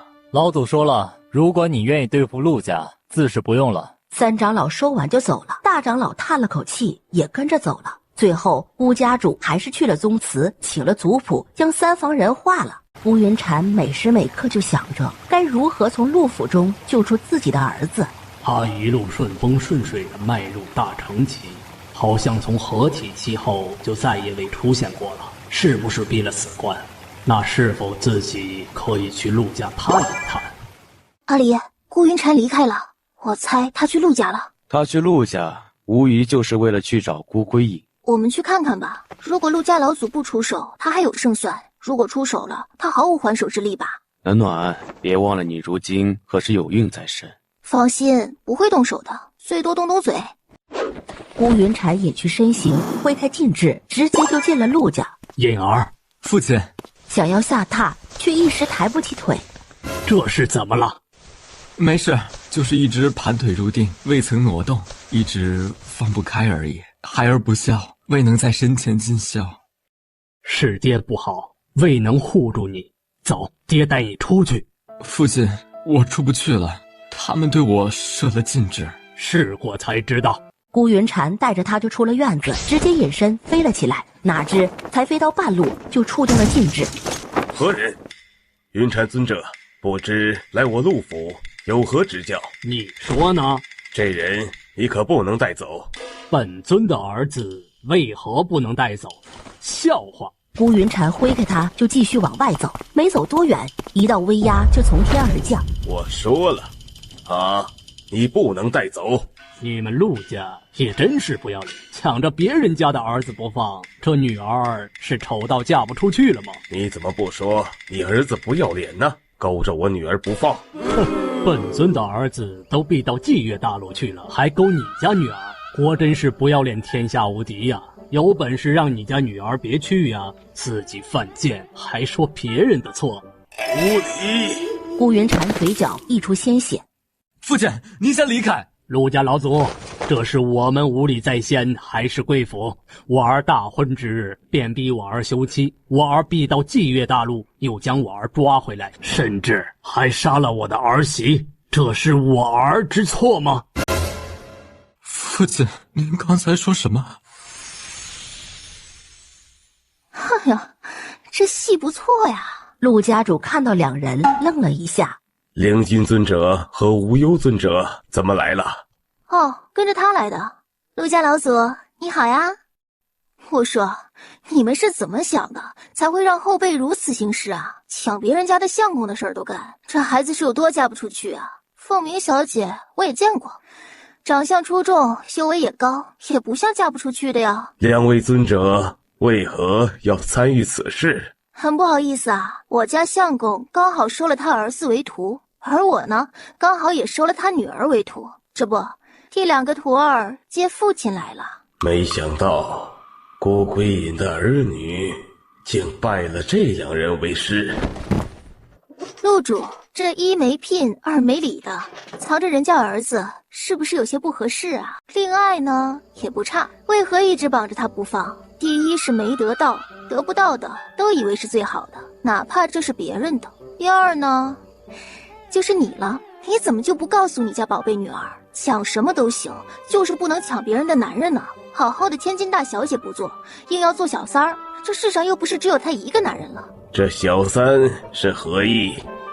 哦，就是第3者，放在这里的意思就是小妾吧。顾暖一说完，就觉得威压朝自己涌来，宫卫离立即为他挡住，朝后面看了看。陆家老祖，我这话有错？在人家有正妻之上抢人做相公，不是妾是何？你也别不爱听，如果不爱听，就不应该纵容子孙如此行事了。好一个牙尖嘴利的丫头！这人有几千多岁了，黑色黑眸，脸上半点皱纹也没有，真的是陆家老祖？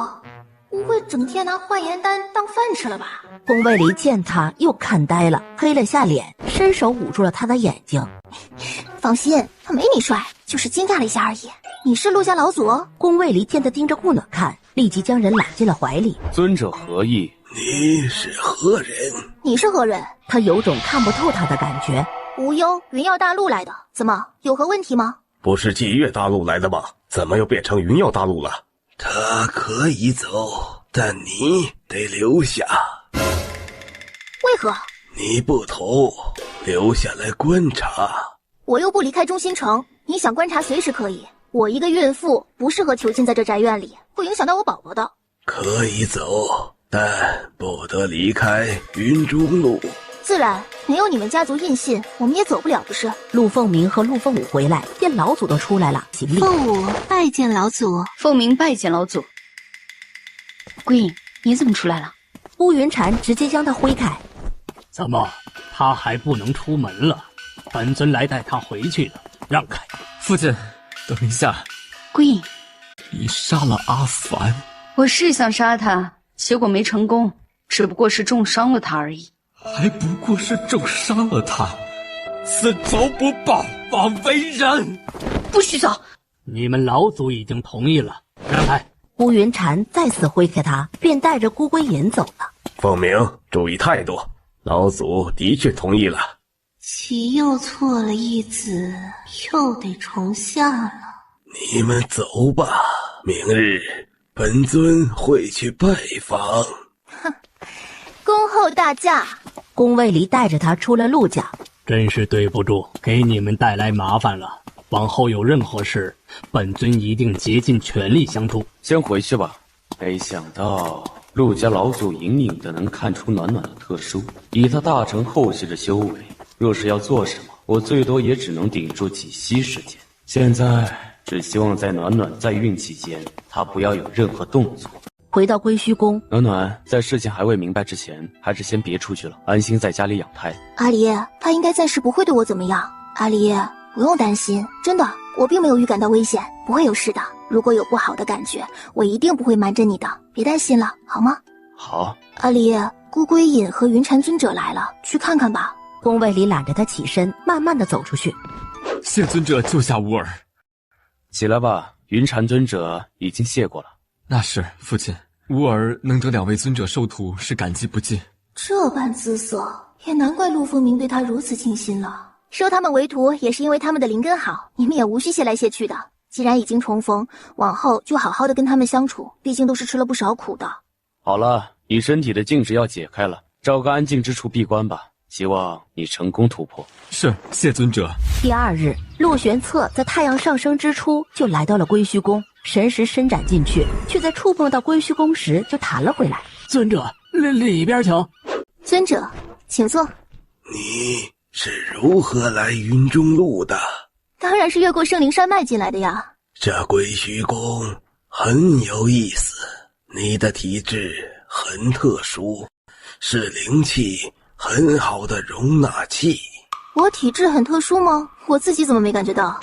玄策尊者，你说他是天纳体？他虽然隐藏得很好，但这种灵气自动入体的人，除了天纳体，没有别的可能。这也是他如今几十岁之龄，却能成为合体期修为的原因。老大，我能修到合体期，靠的是御神功，好不啦？不要随意脑补，这样会出事的。玄策尊者，我可以确定的是，我并非什么天纳体、天纳水什么的，我来了云中路后才有这种现象的，在云耀大陆完全没有。陆玄策眯眼看着他，快速出手抓过他的手。那应该是你腹中胎儿是天纳体，不然为何灵气自动入体？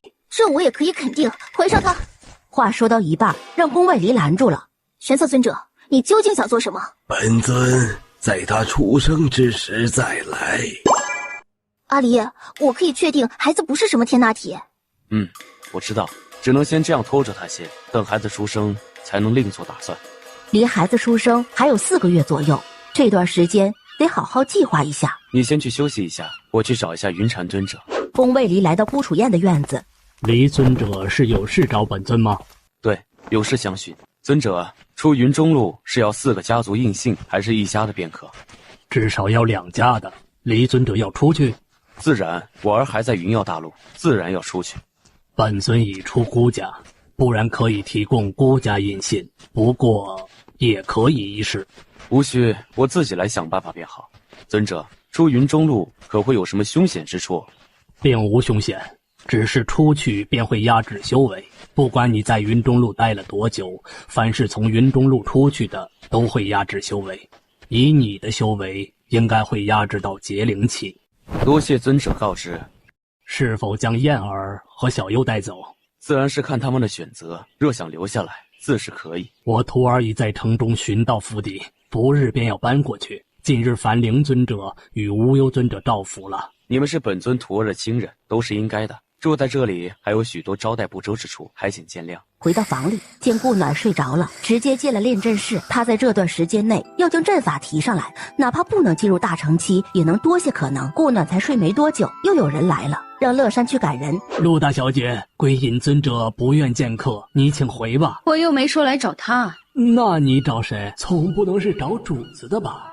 找你家主子。去通禀一下，主子有孕在身，不便见客。怀孕的不是你家夫人吗？你主子有什么不便见客？哦，找李主子呀，他在闭关。陆凤鸣眯了眼，换出剑就朝乐山劈了过去。要是能劈到我，老子给你秀！你们还设了禁制？当然，防小小之辈，自然是要防着些了。你给我等着！凤鸣小姐，我等着你哈。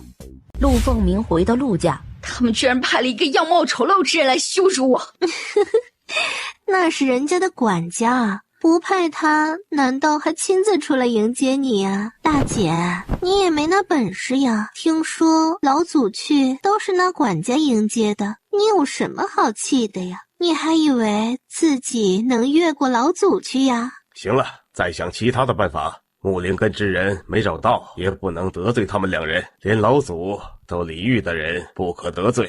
父亲，要不让妹妹去吧，她反正也没有心上人，也没有婚约。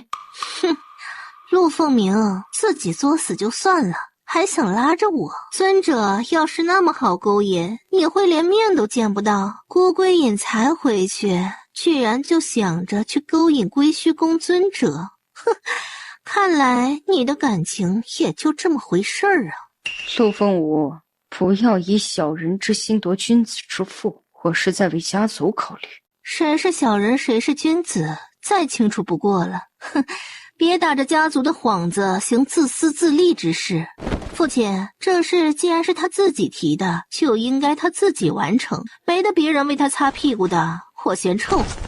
陆凤舞说完，直接就走了。凤舞说的也对，你提出来的计划还是你自己完成，如果需要配合的，再找他。等陆主一走，陆凤鸣直接一掌劈开了旁边的假山。很好，你们多给我等着看！我陆凤鸣一定要让你们生不如死！他来到一栋竹楼前，直接推开门就走了进去。看到坐在桌前的人，直接就把人挥到了榻上，用灵力撕掉他的衣服，就拿出鞭子抽了起来。被打的人也不出声，只是紧紧的将自己缩成一团。陆凤鸣直接抽满20鞭，这才收起鞭子又走了出去。陆凤舞回到了房，就关上了门，直接进了房里的暗道。今日心情不错呀，我让你办的事办好了吗？自然，你的吩咐怎能不如实照办？孤龟哥，你真要舍掉孤家？废话就别问了，有事就说吧。陆凤鸣出主意要去勾引归虚宫尊者，连门都没入，他自己进不了，还想拉我下水。哼，我没同意，不过他肯定没那么容易放弃的。你想我如何做？想办法把孤龟引出来。你又想做什么？自然是让姐姐她心想事成啊。4年都未能成事，你以为这次就能成？别想了，此事不通。试试才知道，乌龟哥，我们在一起也有30-40年了吧？为何就是感觉不到你的心跳呢？陆凤舞，别惹火。惹了又怎么样？乌龟哥，你惦记的人已经死了那么久了，该放下了。又扑了过去，乌龟哥再次挥开他，转身就走了。怎么陆家的姑娘就喜欢有心上人的男人呢？这是家族病吗？顾暖再次醒来，已是日落西山。小白最近也不见了踪影，连师尊最近也不知道跑哪儿去了。娃呀，娘可是天天给你弄胎教的，你可得长聪明点，不然多浪费娘的口水啊，是吧？小少爷或小小姐呀，你们可不能像主子呀，你们得往好的长呀，比如资质啊，比如李主子的才貌啊。将糕点放在他面前，正要退下的时候，乐山，最近别出门了，那陆凤鸣不是什么善茬。是主子，属下正是这样打算的。啊，我生产所需要的东西准备好了没？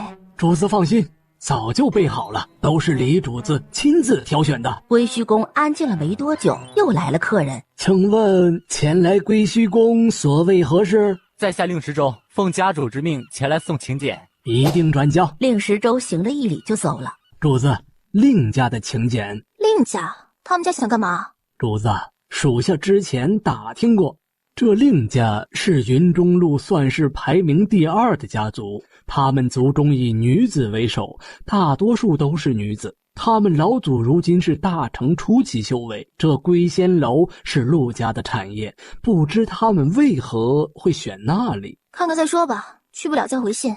明天也不知道阿离能不能出关。第2天，他并未出关，顾暖只能让乐山去一趟令家了。才走到令家，他陆大小姐就出现了。主子呀，属下要倒霉了呀！硬着头皮往那边走去，才靠近陆凤鸣，就让他一脚踢了出去。牛啊，你不是要等着本小姐吗？本小姐这一计等得欢喜吗？乐山痛得说不了话，咬牙忍着。陆凤鸣又是一脚踢了过去，想直接踢在他丹田上，立即用手挡住了，一双手骨瞬间就断了。我家主子不会放过你的。你家主子难道还会为了你这只小家畜来得罪陆家？抬腿又想踢过去，却被一道灵力直接挥开了。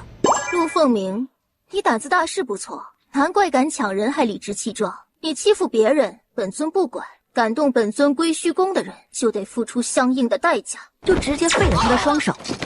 我们陆家不会放过你的。哼，你可以试试，看看陆主他敢不敢动本尊。陆凤鸣，平时看你的脑子也不像蠢的，怎么会想着动本尊的人？狗胆长得挺肥的。而对面的酒楼上，陆凤舞撑着下巴，笑眯眯地看着下面的戏。陆凤鸣，我说过我主子不会放过你的。见陆凤鸣瞪了过来，却又往顾暖身后躲了躲。顾暖嘴角抽了抽，陆主一过来，凤鸣，怎么回事？父亲，那肥猪昨日得罪了我，今日我想教训他一下，无忧尊者却为了那只肥猪断了我双手。无忧尊者，这为了个奴才，打折凤鸣的手，是不是过重了？就他那想废人家丹田的劲儿，我并不觉得重。陆家主，不要以为人家修为低就不是人了，机缘深浅，谁知哪日他不会是大道之徒。看了陆凤鸣一眼，带着乐山就走了。这个归虚宫的女主人你见到了吧？有何感想啊？并无。她年纪轻轻，却已是合体期修为，没有特殊之处，谁信呢？这肯定也是老祖为何对她另眼相待的原因。老祖看似平易近人，却比谁还狠，这点陆家人都有体会，不然也不会人人都怕他，都对他敬而远之。你最好收敛些，他不是你能对付的。谁说我要对付他了？有的是刀子借呀。陆主回到陆家，让你不要得罪归虚宫，为何会蠢到在大庭广众之下去动？脑子呢？陆主训了他2句，就让他回去养伤，感觉手好了些，就出了陆家去了竹楼。顾暖带着乐山回到归虚宫，以后说话留点德，没那实力别干那事儿。属下知错了，属下一定努力修炼，让自己可以随心所欲。得，你随心所欲去吧，只要不坏了我归虚宫的名声，随你怎么玩。乐山立即回房闭关去了。宫卫离出关后，看着他窝在软榻里看着书，心疼极了。暖暖可是闷了？还好，都已经习惯了。孩子还有3个来月就快生了，可以为他想好名字。若是女儿就叫宫暖曦，若是男孩就叫宫盛，都带着光，可好？好啊，阿离，我一直没问过，宫家不用按辈分排名吗？自然也有，幺儿他们说这一辈是橙子辈，到时启安时用便好。阿离，以后不管去哪儿都要带着我，知道吗？当然，暖暖去哪儿也要带着我，我们一直说好的。顾暖会这样说，是因为这2天的感觉不大好，心里隐隐的有些不安，却又不明显。今天又收到了侯家的月阁请柬，他原本是不想去的，但是想想还是决定去了。孩子没出生前，他也不会怎么样。帮他简单的梳了下妆，就带着他去了侯家。这次只带了乐山去。顾暖坐下吃了些东西，就看着与顾家一样模式的笔斗。在4大家族去放印信的时候，顾暖看着时机放出深渊银阁，4位族长都松了口气。陆凤舞在那边时不时地打量了他一下，看得他心烦。洛儿小姐，有话直说，看得人心烦。无忧尊者，这是快要生了吧？还早，还有几个月呢。侯家宴会比顾家顺利多了，直到夜幕降临，这才散了。宴会散席，3人刚走出侯家，陆大小姐这是换目标了，又觉得本尊的相公英俊潇洒、帅气逼人，又被他给迷倒了。哼，陆大小姐可真是长情呢，这爱好也非同一般，就喜欢做小三。陆凤鸣转眼瞪向他，这一瞪立即就让宫卫离挥了出去。原本该遮住的地方都未遮住的，此刻却有入目不堪了。宫卫离看也没看一眼，揽着顾暖就往回走。姐姐，你还真是不死心呐，瞧这模样还真是难以入目啊。还有，并不是衣服穿少了人家就喜欢了，要有自己的风格。像无忧尊者就很有自己的风格，不然怎么会这么得离尊者的喜欢呢？陆凤鸣狠狠地环视了一圈，原本偷偷围观的人一下子全躲了起来，转身走进旁边的巷子里，才没走多远，就让人疯了灵力无感，直到有人把他带进了一个地下室内。是谁？谁给你们胆子抓的本小姐？凤鸣小姐可曾想到有朝一日你也会沦落至此呀？你究竟是谁？我是谁不重要，你是谁才重要。今日地狱使者会来勾你之魂，入18层地狱。陆凤鸣，你最大的错误就是不该动凡儿。你究竟是谁？出家的人！又是一刀扎进了他另一条腿里。我说了，我是谁不重要，重要的是你做过的事。凡儿说他在地下很无聊，所以想找人去陪他，可你是该下地狱的，怎么能陪得了他？所以啊，我让你的小心肝下去了，怎么样？是不是很好？你最好躲好了，不然陆家会让你生不如死的。这就不用你担心了，陆家发现不了的，你就乖乖在这享受吧。乌龟哥抽出刀，陆凤鸣立即就叫了出来。放心，戏才开始呢。救命！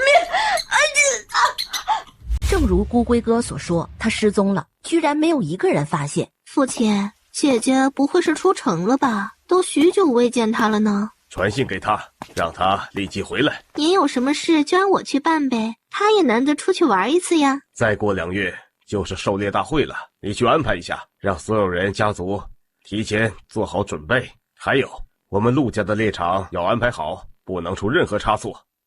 是，父亲。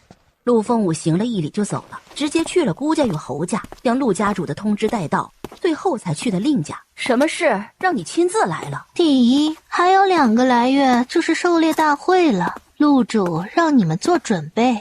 第二，我会将山脉灵兽的分布图给你，如何将孤家人引过去，就是你们的任务了。第三，要你约灵君和无忧2位尊者出来，怎么还没约呀？注意你的语气，前面2个知道了，约过他们一次，有事没来。当时你不还安排一场戏吗？后面我会再安排一次，希望你把握好机会，只此一次了。我会的，也没什么机会了。无忧都快要生了，那就不是本家主管得了了。再约一次，如果还是没来，你自己得想办法吧。我不能久待，就先回去了。约到了通知我啊。顾暖不知为何最近突然有些焦躁了。暖暖，别紧张，不会有事的，为父也不会让你有事的。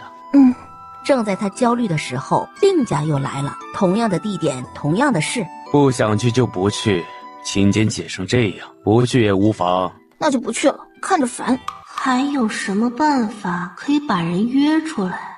难道要等到狩猎大会？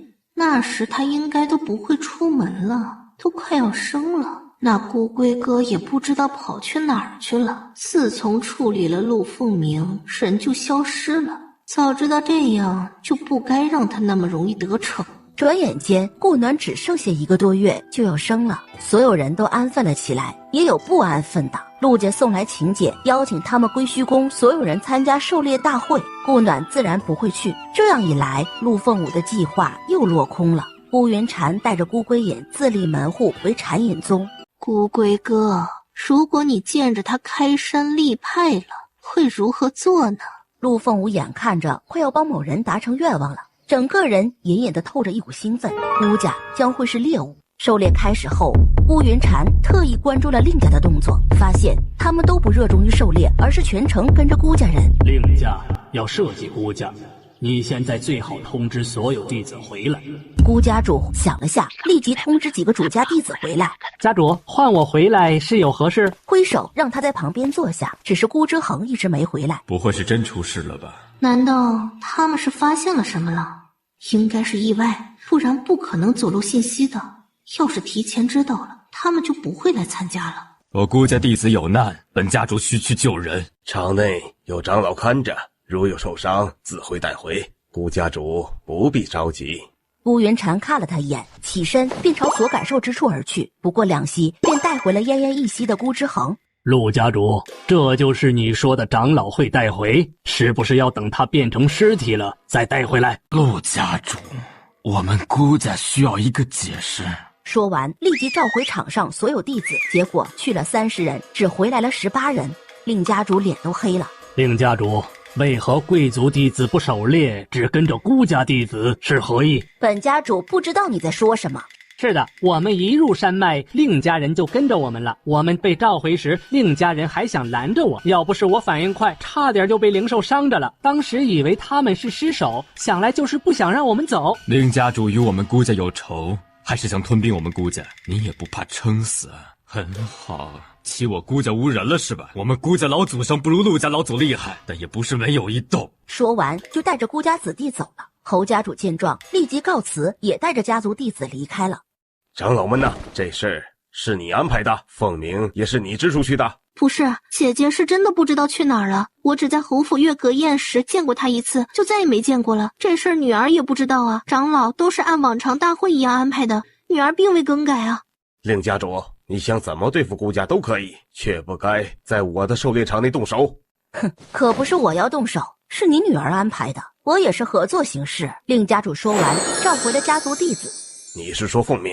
难道他这么久不见，就是安排这事去了？陆凤舞垂着的脸一喜，而顾暖的时间却是没有多少了。宫卫里也去开始找印信了，也不知道他与孤家达成什么协议。孤家的印信是拿到了，现在去的是侯家，令家与陆家都不在他考虑的范围内。尊者，不是我不介意你，而是我们侯家本就是末位家族，一旦被抓住错数，就梁难再站在4大家族之列了。宫卫里拿出一尊仙级灵鼎，本尊只是借用一下，出云中路而已。拿仙级灵气与你交换，已是相当送了你们一个仙级灵气。本尊是云耀大陆人，无意参与云中路之事。如是本尊长期待在云中路，那侯家真有可能不保4大家族之位了。请容本家主去请示一下老祖们。侯家老祖有3位，均是合体后期修为。侯家主没多久就出来了，尽量尽快归还，快到陆家入阁之时了。会在那之前还给你。宫卫离拿着印信就走了，时间也快到了。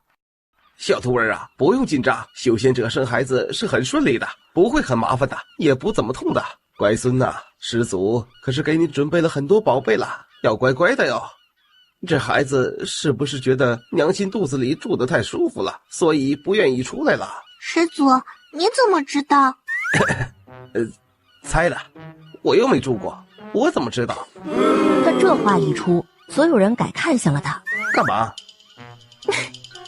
师尊，您是从石头里蹦出来的，有些孩子到月份没出生很正常，别担心，都别围在这里了。其他人都听话的散了，除了一老一小。顾楚幽难得的没有听师尊的话，还是直勾勾的盯着他的肚子。师尊，我觉得宝宝要出来了。哦，为什么？不知道，感觉他要出来了。那你觉得是弟弟还是妹妹？不知道，没感觉到。夜里就发动了。宫卫离还比顾暖这个孕妇先发现，他要出来了。别担心，我守着你们。李主子，听说生孩子男人不能在产房，您要出去吗？没事，你在也没关系。好，我陪着你。宝宝，咱们不折腾啊，早点出来，我们早点看世界啊。乖，不折腾娘亲。主子，宫口4指了。顾暖一听开了4指，连忙开始使劲。乖，咬这里，别咬牙。去他娘的！谁说修仙者生孩子不痛的？老娘锤死他！说这话的人正在外面转圈呢。师祖，您能不能别转了？看着晕。前辈会没事的，您别急。哎呦，知道啊，可就是忍不住飘了嘛。主子看到头了，再加把劲儿，小主子就出来了。顾暖一听，想着要使出洪荒之力，结果才用上一半，就感觉肚子一空。小主子出来了。暖暖，怎么样？有没有哪儿不舒服？是小小姐。宫卫里抖着手，不知道怎么接。李主子，您快接住，属下还要去给主子清理呢。宫卫离连忙接了过来，看向顾暖。是女儿，我们儿女双全了。小暖西来了。辛苦了，好好休息一下。让他们都别出去，只要没我同意，没有谁能进来。顾暖说完就睡着了。是位小小姐。哎呀，乖孙女儿终于出来了。怎么还没看够？没有，怎能够？要不要喝点水？顾暖点头，休息一下，灵气还提1轮就已经好多了。不着急下床。小暖西饿了肯定。你还不走？不要，我是你相公，难道还要避嫌吗？结果半天也没吃到，立即就哭了起来。怎么哭了？顾暖抿嘴看着他，将事说了。宫卫离看着，耳根红了下，他要抢女儿口粮了。最后宫卫离跑了，顾暖笑了。孩子一生，陆玄策就感觉到了。等到天一亮，这才去了归虚宫，想进去却被禁制阻拦了。陆玄策攻了过去，却发现道道攻击都能挡下，且还会反弹回来。父亲，别看了，信念太重是突破不了的，还容易走火入魔。你说的对，不能操之过急。我们有的是时间，而他时间正在慢慢缩短。先不管他，等你休养好了，我们就想办法离开，试一下看能不能离开。宫卫离将他带回房里，他已经炼制了一个假的婴儿。别担心，我们都会好好的，女儿也会好好的。夜里，顾暖趁着大家都睡着了，宫卫离闭关去了。他要趁着今晚炼制一个阵法。过一会儿，我会带着一个假的仙奏，你帮我看好小暖溪。我一走，你就去叫灵君尊者，让他赶紧带着你们走，知道吗？雪容只能红着眼点头。记住，抓紧时间。陆玄策已经不在上空了，但他的神识覆盖在归虚宫上。顾暖将灵力将自己包裹着，立即朝深渊而去。眼看深渊近在咫尺了。怎么想去深渊？你这么想得到我的女儿，我自然只能带着她逃。云中路出不去，但深渊还是可以进去的。哦，你试试。放出神剑，全力一击。神技，把孩子交出来，免得伤了他。不可能，陆玄侧眼一眯，挥手就是一剑。顾暖立即扬手抵挡，却被震得后退了2步，心中一喜，发现他攻击自己时，后面的禁制会松动。既然如此，顾暖立即挥剑攻了过去，在保证可以进入深渊的情况下，使出最大的一击，计算着怎样才可以不死进入深渊，却在灵力到达之前被拥进了一个怀里。顾暖反应迅速，将他的方向改变了一下，灵力却还是直接打在了他的身上，两人直接被灵力打进了深渊。陆玄策反应过来，立即飞了过去，想把人拉回来，却还是晚了一步。不知道过了多久，身体的疼痛也没有了。阿离，你在哪儿？想站起来，双腿却软弱无力，只能慢慢的往前方爬去，最后摸到了一个人。见心跳还在，立即松了口气。阿离，阿离，是我不好，阿离。周围是漆黑一片，不知道这是深渊什么地方，也不知道会有什么样的情况。慢慢的适应了黑暗，才看到了些东西的影子。不知道过了多久，阿离，你醒了吗？醒了，这是在哪儿？不知道，但应该是在一个洞里。这里灵力封了，神识也只能看到一点距离。宫卫里感受了下自己的伤，是不是伤得很重？没事，一点内伤而已，真的没事，不要哭，乖，我们尽快找到出去的路。我扶着你，慢慢的走，难受了就休息一下，我们慢慢来。这样走走停停的，都不知道走了多久。阿离，这会儿还是在山洞里吗？没事，我们都注意一点，现在只能……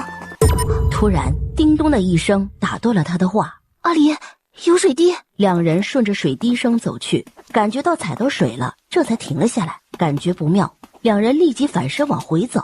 还没走几步，就有个庞然大物停在了两人面前。无意打扰，请见谅。宫卫离将他揽进怀里，自己往前站了下。阿离，没事的。你们是如何进来的？我们是被人追杀误闯进来的。你很有意思啊。他挪开了头，转身进了水里。不用紧张，我对你们没兴趣。这里进来了就出不去了，所以有个说话的人也好。这是哪儿？是在山洞里吗？深渊禁地。你们进来前没看吗？我们知道这是深渊禁地，就是不知道有多大，是什么样的情况。你们不是从外面进来的？是啊。那还问？我们是从云中路进来的，一进来就在这山洞里了，所以想请问一下，这山洞是在深渊内部什么地方？云中路是什么地方？深渊的外面。深渊的外面？这个禁地本尊也没出去过，所以都不知道深渊是什么样子的，更何况外面呢？你们运气不错，一进来就进了深渊禁地。这里除了本尊就没有其他生物了。本尊被封妖力，在这洞里关了2万多年了，每天都在数着日出日落。尊者怎么称呼？称呼啊，好像叫渊少吧。你刚才说在这里数日出日落，那就是能看见光的。现在是夜里。不是夜里，你以为本尊就应该被关在个暗无天日的地方啊？不是，是我们一醒来就一片黑暗，所以才不确定。本尊不知道外面怎么样，这里面白日很短，夜里很长，不过天快亮了。天又稍微亮了一些，顾暖看清了与他们对话的渊少。阿离，我没看错吧？怎么，看到本尊很惊讶？能不惊讶吗？龙哎，我此生第一次见哎。少见多怪的。这种岩壁更像是晶体一样的存在，不可能破开出去。顾暖手撑在墙上，慢慢去感应。好饿。怎么了？好饿，这石壁会饿。扶着宫卫离，让他在唯一的石头上坐好，他继续去感应。顾暖换了一边去感应，得到的都是好饿，又换了一面墙，还是好饿。直到最后，水池边的墙虽然还是好饿，但是上面却透露了一丝丝的灵气，让顾暖高兴地跳了起来，从储物戒里一股脑拿出好几种丹药。阿离，那面墙上能透出一点点的灵气，快把丹药吃了。暖暖，还有感觉到别的吗？还感觉到好饿。好饿？对，就是好饿。另外3面墙的反应都是好饿。宫卫离和渊少沉默了起来。暖暖，我这有一个帐篷。有问过我这个主人的意见吗？你有别的办法送我们出去吗？看到宫变的玩具蛋，就想起了俩孩子，还有刚出生的小暖西。袁绍的头突然探了进来，这蛋哪儿来的？我儿子捡的，怎么了？看着有点像皇族的蛋，又有点像龙族的蛋。这确定不是蛇蛋？看着还是幼气，要出生还早得很。袁绍说着就退了出去。这么小，会是龙蛋吗？那到他出生还要多久？如果灵气浓郁，应该在100年左右。像在这里啊，等你死了，他都不一定能出生。袁绍说完就闭上了眼睛。阿离，这是要在这儿定居啦？这里暂时是出不去了。你说咱们怎么就运气这么好的进到了深渊的禁地里了？没关系，总能出去的。我继续出去感应一下，为什么是好饿？顾暖闭上眼问：为什么好饿？就是好饿啊！你是谁？好饿。好饿，要吃东西吗？要吃。那好饿要怎么吃？怎么吃？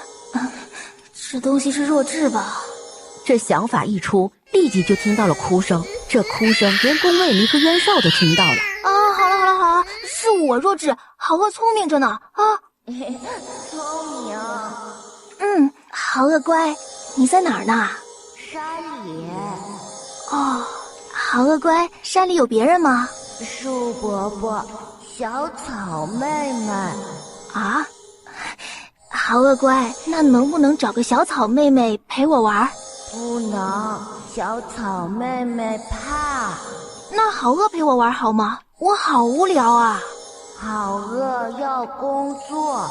什么工作呀？都饿着你了，还给他工作什么？他都没给你吃的，为什么还要给他工作？答应了要工作的。你说他是不是压制这里的灵兽什么的？有可能。本尊想到了一个可能。什么可能？我们在他身体里，他是魂石，魂石成灵能镇压万灵，这是上古流传。不过本尊也未曾见过，只是不知道是谁，居然找来了魂石灵来镇压本尊。那能出去吗？不知道，本尊也只是听说过魂石，也没见过。听说深渊是堕仙伐地，那就是说镇压了许多像你一样的神兽和仙者了。本尊都说了，本尊未曾出去过。你问本尊，本尊问谁去？我去问好饿。顾暖也白了他一眼，就继续沟通了。好饿乖乖，旁边有别的好饿吗？有啊。你们总共几个好饿呀？1、2、3，我们有8个好饿在呢。这么多？好饿问问旁边的好饿有没有工作？有啊，我们都有工作的。那好饿真厉害。好饿，我在你肚肚里吗？不是的吧？那我在哪里啊？不知道啊。阿离，总共有8个都有工作，那就代表镇压了8个人或兽。你说有多少人？8个，怎么了？有话站在原地说就好。8个？这魂石怎么这么随处可见了？一下子就存在8个，自己好像并没有得罪谁啊。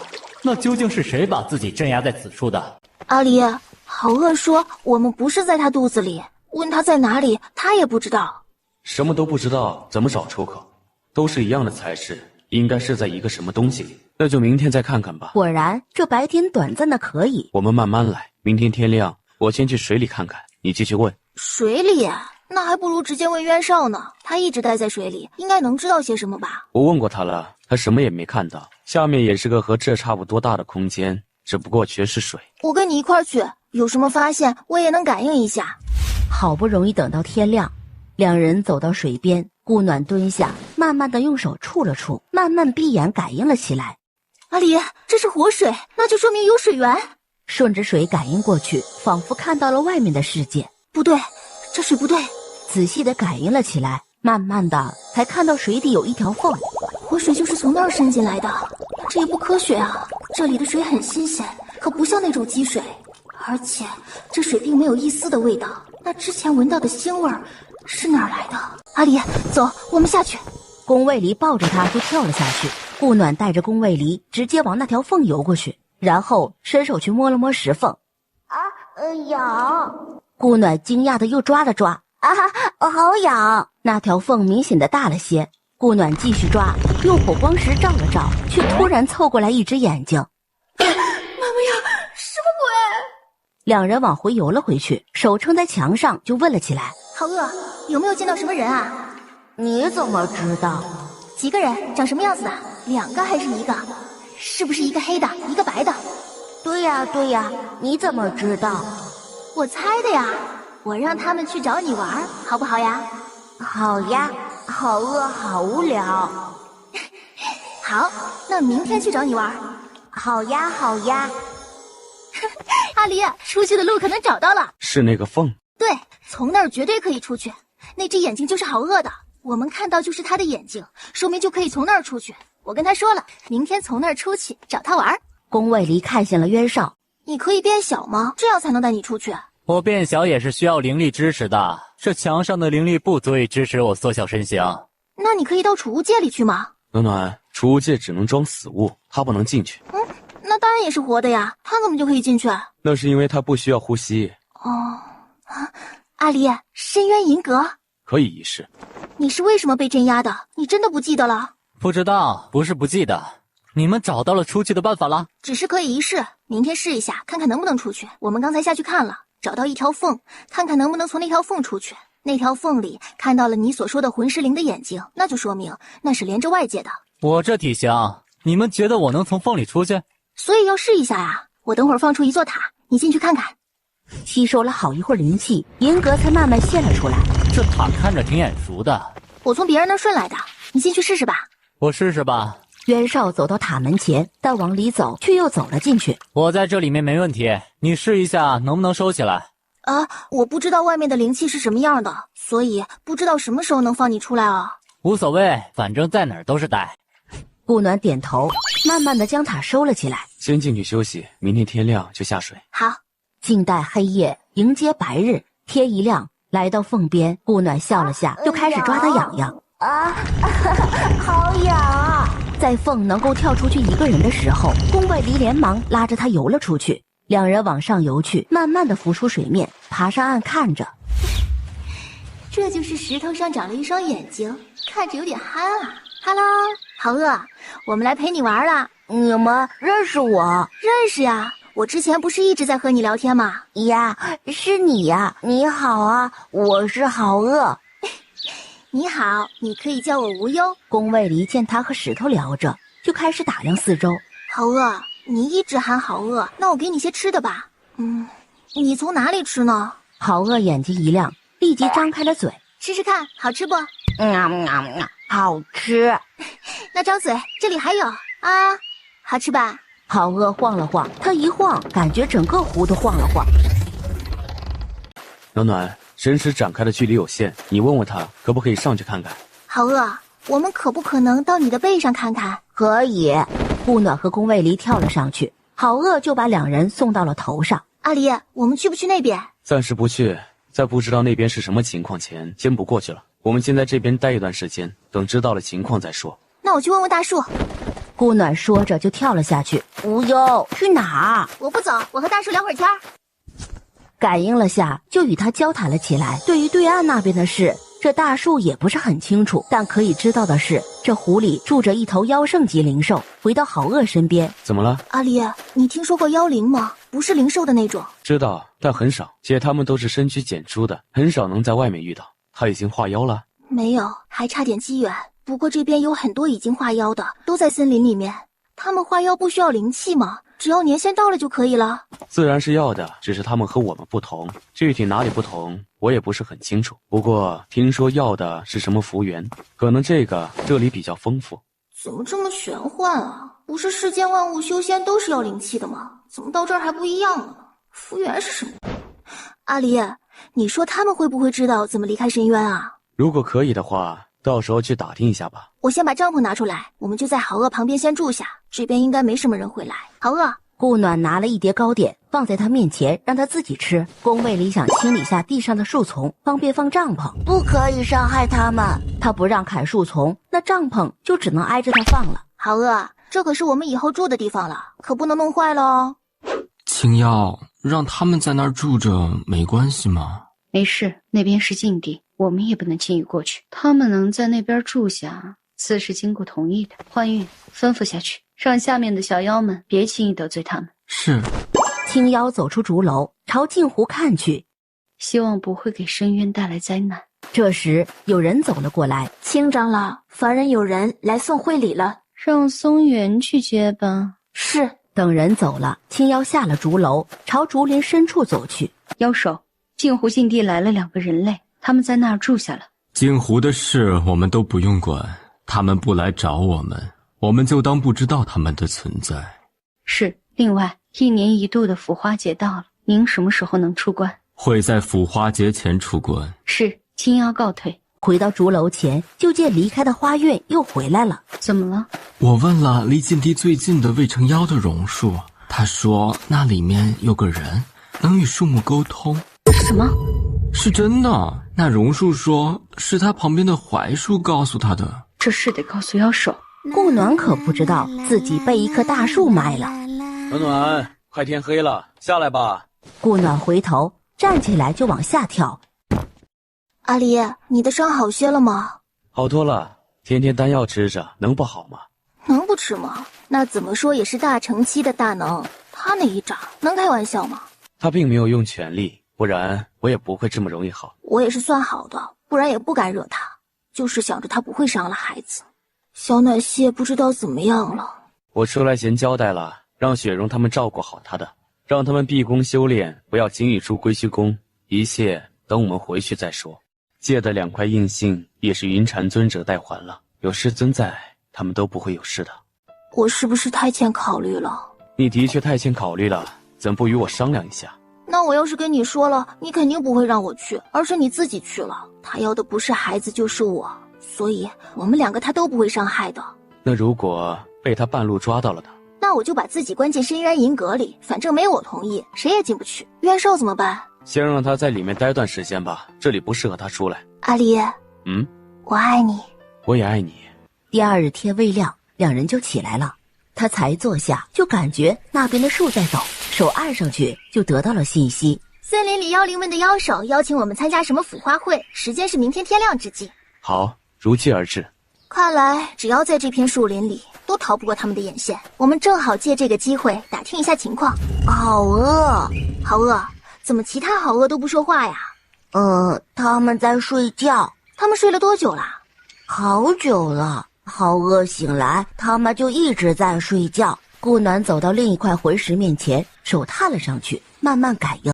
看来每一块魂石下面都镇了什么，只是有8个这么多，会是谁做的？还将这里定为了禁地，这深渊是因他们而存在的，还是他们找到了深渊来封印他们？第2天天还没亮，2人就起了，2人准备妥当，就往森林里走去。就应该简单点，忘了这儿没路了，这一丛一丛树枝的。没事，走出去就好了。在下花韵，前来迎接2位参加花会。你好，我叫无忧，他是灵君。不过这看不透修为什么的，有点懵啊。这边请。 2人朝他指的方向走去。2位请坐，花会1个时辰后开始。过了好一会儿，你是什么人？为什么花仙要给你行礼？花仙，花韵吗？你又是什么人？我为什么要告诉你？你好无礼！你有理？你自报家门了吗？你行礼了吗？你一开口就是你是什么人，本尊欠你的。这人自称本尊，这里只有仙手才自称本尊，他到底是谁啊？小秀，快回来！叫小秀的姑娘看了他一眼，直接跑了。哼，无礼！顾暖看到碟子里的菜，愣了下，全是花做的菜。也是，全是植物药，自然不会吃植物，那只能吃花和叶了。哎，这个好，花酒一般都很好喝。在花会开始前，妖手终于现身了。恭迎仙手！怎么这么容易醋啊？你不花痴，我就不吃素了。我哪儿花痴了？我就本着欣赏的态度看了一眼就收回来了。乖啦！妖手看着2人，无忧，名字挺好的，他还能与树木沟通，是上天送来的礼物吧？宫卫里感觉到他的视线，看了过去。阿离，咱们先别理他，我又不是什么花仙子，这么招人喜欢，他估计也就看一个新鲜而已。好啦，乖，这个糕点很好吃啊。好吃。青妖见时间到了，便上台开始致辞。问个事儿呗。那妖灵看了他一眼，点了点头。那边是凡人吧？那妖灵还是点头。那他们为什么也来参加你们的腐花会？他们上了贡品，自然要邀请了。贡品？你们腐花会多久办一次啊？自然是1年1度了。那妖灵感觉上面投来的视线，立即坐直了身体，低下了头。腐花会就是妖族们找伴侣的时候，妖手给两妖施了术，两人身上一道法则降下，就是结侣成功。然后就是凡人向妖族们求愿，1年1个愿望。花会在日落前结束。无忧姑娘，妖手有请。就只有我去？对，妖手只找你。请告知你们妖手，我不方便单独过去。青妖看了宫卫里一眼，转身走了。阿离，你说这妖手抽什么风呢？找我干嘛？目的不纯。宫卫里脚步不停地往树林走去，妖手直接落在了两人面前。无忧，干嘛？本尊看上你了。这什么神操作？你什么意思啊？有病吧？还看上我了？你是上天为本尊量身定做的，不该是我的吗？啥？兄弟，有病得治。顾暖说完，拉着宫卫离绕过他，说要走。他是我的。妖手又拦住了两人。你为何看到本尊不怕？为何能与树木沟通？我为何要怕你？还有，我的能力是后天的，不是先天的，所以与你无关。我也不是什么上天为你量身定做的人，为你量身定做的人正在森林里等着你去找呢。说完，拉着宫卫离就走了。在森林里等我？怎么可能啊？这么多年都没见到，怎么可能会在森林里？这片森林没有一处我不熟悉的，并没有见到啊。回到镜湖边，喏，这是那边花卉上的糕点，味道还可以。好吃。宫卫离从回来就一直皱着眉，想不通那妖手的意思。好了，他们就是见的人少，这边的人见到他都是信仰，所以才会对我这个例外感兴趣。如果他遇到了一个不买他账的妖了，估计也会以为那个是为他量身定做的。不过今天好像没打听到什么有用的信息，真是浪费了。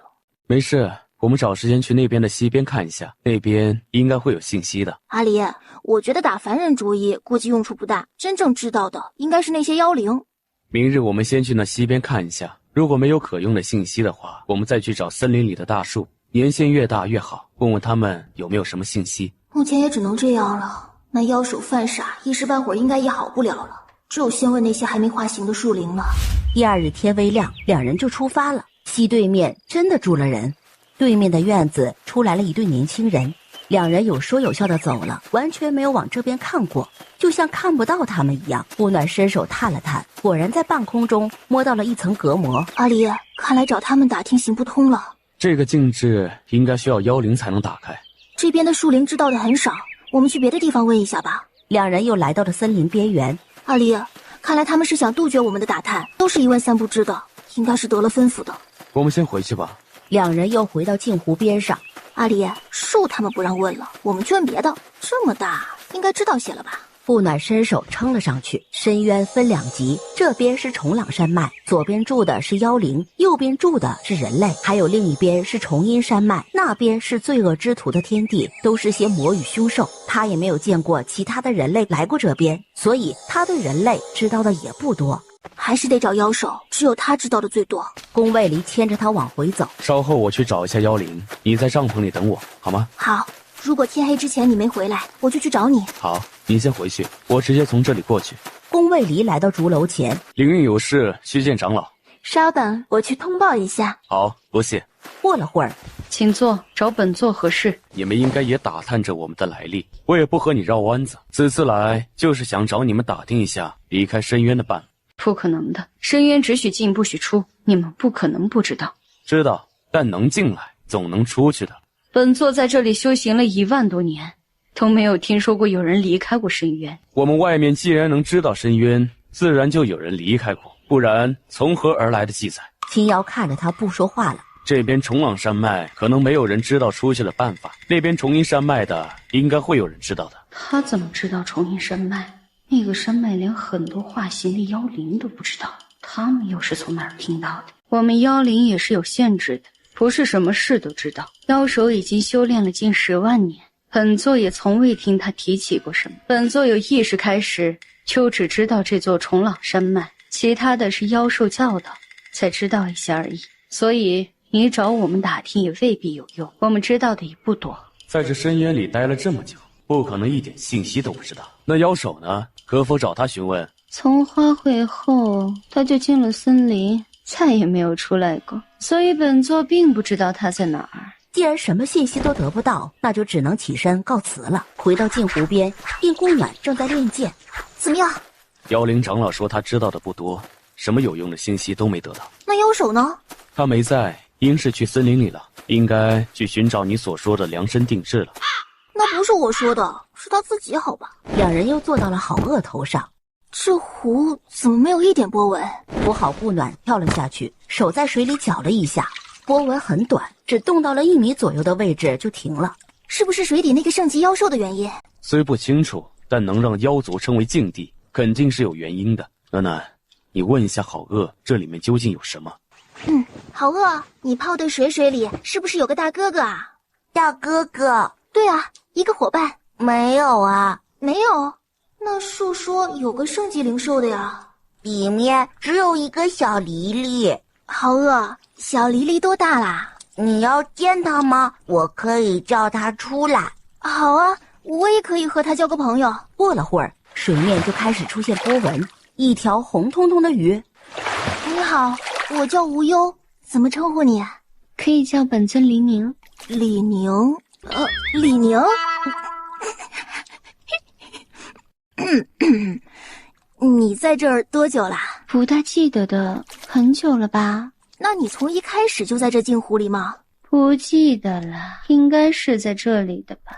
下面还有别的灵兽吗？李宁摇头。我可以下去看看吗？可以呀。阿离，我跟李宁下去看看。好，如果没看到什么，就立即上来。顾暖直接跳进水里，往水下游去。这就是我平时住的地方，也是我意外发现的。我可以四处看看吗？你随意，你是第一个进来这里边的人。啊，很荣幸。走过走廊，就是一个非常大的空地，上面有一尊石像，看着很眼熟。李宁又走进另一个入口，顾暖赶紧跟了上去。李宁，这些石头是干嘛的？不知道，我找到这个地方的时候就在了。这里是最后一间了，还有一间有禁制，进不去。在哪儿？刚才没看到啊。在入口的旁边。我能拿些石头走吗？我每种颜色挑一个就好。你随便，反正也不是我的。顾暖听了一咧嘴，那就直接不客气了。这肯定不是凡物了，得收着。拿出一个玉盒，将花收了起来，满意的走出这间石室，来到最初的入口处。顾暖抬手摸了上去。之前的那些禁制对我都无效，但深渊里的却对我都有效，是什么原因呢？顾暖想了下，试着运用石海里的字，开始运功，然后再伸手探去。果然阻碍没了，顾暖直接弯腰走了进去，看清了整个石室。顾暖走过去拿了出来，蓝色的一颗珠子，直接收进储物戒里。顾暖走到另一根柱子前面，抬手摸了上去，后退一步，换出神剑，直接挥了上去。石柱应声而倒，里面是一柄小小的木剑。转头看向旁边，把剩下的6根全砍了。一个柱子里藏一样东西，一柄红色的剑，一个鼎，一把扇子，一把琴，最后一个是个瓶子。最后看向了中间最大的一根柱子，围着打量了一圈，在想着要不要也一刀砍了的时候，外面的动静让他放弃了。原来是宫卫里找过来了。阿离，你怎么进来啦？从你下来到现在这么久没上去了，能不担心吗？你怎么找到这里啦？这个洞还挺隐蔽的。李宁带我进来的。我刚才看东西去了，忘了时间了。这个入口设了禁制，我刚才进去了，得了8个东西啊，里面还有具骨骸，也看不出什么了。8个？和上面镇压的8个会有什么关联吗？阿离，这里还有好多灵药和灵兽内丹，见李宁都可以用的，我就没收了。顾暖将宫外离拉到自己不认识的那株灵药面前。阿离，这个你认识吗？不知道，我也没见过。想要就拿走吧，本尊又不会炼丹啊，那就多谢了。那里面的我都可以采吗？随意。拉着宫卫离就跑进去。阿离，你看这上面的灵药。宫卫离却是看着那尊石像。你也觉得很眼熟是吧？我看着也眼熟，就是一时想不起来在哪儿见过。暖暖，你不觉得他很像龟须师尊吗？师尊，阿离，这石像我要带走。可以，你试一下，看看能不能收起来。阿离，收不了。站了起来，抬手触着石像，这才将它收了起来。这是怎么回事啊？应该是灵力的问题，这石像应该比较特殊。收走的石像底下有一块玉牌，顾暖捡了起来。应该是师尊的玉牌，可是怎么会在深渊里呢？这应该是身份玉牌，只是为何会在这里？对啊，师尊明明是我们在秘境里发现的，怎么又和深渊有关系呢？先把玉牌收起来吧，等出去了问问师尊吧。暖暖，你有没有发现一个问题？什么？为何这里没有灵气，这些灵药还长得如此好？对啊，我都忘了这个了，这是为什么呢？顾暖凑到了那株灵芝底下看着。暖暖，你运功试一下，这里能感应灵气。顾暖听了一愣，连忙盘腿坐下。真的可以，而且有很好的效果，那应该也能用灵力了。难怪之前运行御神诀是那么容易。我们可以在这里修炼吗？随意陪着我也好啊，那就多谢了。暖暖，我上去将帐篷收了，还得告诉好友一声。宫卫离说着就走了。你不用修炼的吗？修炼？怎么修炼啊？像我这样的，只不过你们灵兽修炼方法应该和我们不一样。李宁走到他旁边，也盘腿坐下，学着他闭着眼睛。刚开始也没觉什么，慢慢就感觉有股气吸到了身体经脉中，这是他睡觉时才有的。难道真的离开去找重阴山脉了？不可能，去重阴山脉必须经过重朗山脉这片森林，并未见他们来过呀。妖兽一直未归，也不知道做什么去了。华云，你派人看着点金湖，如果那边有动静了，就告诉本座。是。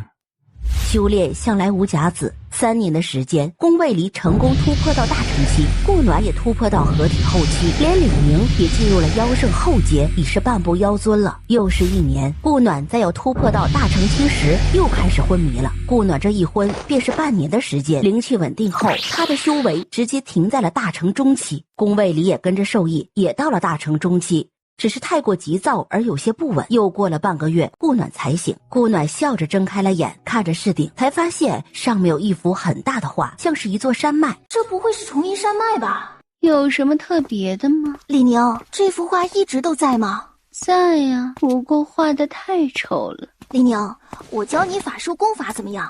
什么法术功法？就是可以用来打架的，你记忆里有吗？好像没有。那我给你找找。花了半个时辰，终于找到了华清诀。试试这个，你可不可以修炼？试着练了一下，发现还不错，抱着书就跑了。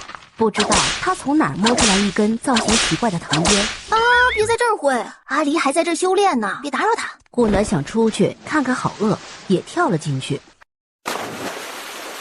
好饿，我来看你啦。好饿。我知道错了，没跟你道别就消失这么久，我用好吃的跟你道歉好吗？很好吃的。过了好一会儿，你不带我玩，你不是在工作不能离开吗？而且我也不好带你啊。好饿。顾暖一出现，青妖就收到了消息。李宁过了一会儿，一身的草就走了过来。怎么了？我刚才去跟那个妖精打架，没打过他。妖精？松远那家伙，你才刚学，怎么可能打得过人家？要多练习，把这鞭子舞的可以按照你的想法指哪儿打哪儿了，你就可以再去找他打啦。好想撸啊，好柔软的小呆毛啊！头发不能乱摸，小心长不高了。当时是化了形才出来的呀。李宁开始努力练功了，鞭子挥得呼呼的。他练了2天。就又跑去找那个松原去了，然后又是垂头丧气的回来。顾暖笑着看着他，你和那个松原有仇？有仇？没有啊，我也才跟他认识没几天。哟，这才认识的就经常找人家打架了。哎，下次带我去看看可以吗？暂时不行，我还得练练才行。见宫卫离从水里出来，好了吗？稳固了。你知道我在下面发现了什么吗？发现了什么？疑似重阴山脉地图的东西。是不是洞顶的那幅画呀？对，你看到了。你觉得那是不是重阴山脉的地图啊？是不是重阴山脉的地图我不知道，但我发现洞里的灵气来源是那里，那就是一个阵法。谁这么牛，在深渊里搞一个这么大的阵法？他又是怎么做到灵气化无的呢？要不是你试了，估计都不知道这里面灵气浓郁的快成实质了。我猜应该洞里还有别的阵法。那我们再下去看看。于是两人又下了水，最后宫卫离在海谷边的地方发现了机关。阿离，这还可以修复好吗？修复不了了，破坏的太厉害了。那是奇怪了，这里都没人进来，怎么会被破坏？要么是设置阵法的人破坏的，根本不想让人发现什么。能看出是什么阵吗？是传送阵。阿离，我去那个石室看一下，里面还有个像画了奇怪花纹的台柱没有看。你带我进去看看。宫卫离成功的被他带了进去，打量了一下，看着中间石台上的花纹，皱了眉。暖暖，这上面画的是金乌，而且还是用血画的，应该是底下镇压了什么东西。这种属于邪魔阵法，而创造这里的人应该不是什么好人了。阿离，这里面的味道你闻到了吗？并不像血液的味道，带着股异香。宫卫离走到其他被毁的柱子前看了下，这些都是我拿了。知道，这里也只有你进得来。暖暖，拿一件我看看。顾暖拿出那柄红色的剑，是神器，那其他的应该也是神器了。这里封印8个神器，是为何呀？暖暖，有没有可能这些都是封印在魂石里那些大能们的神器？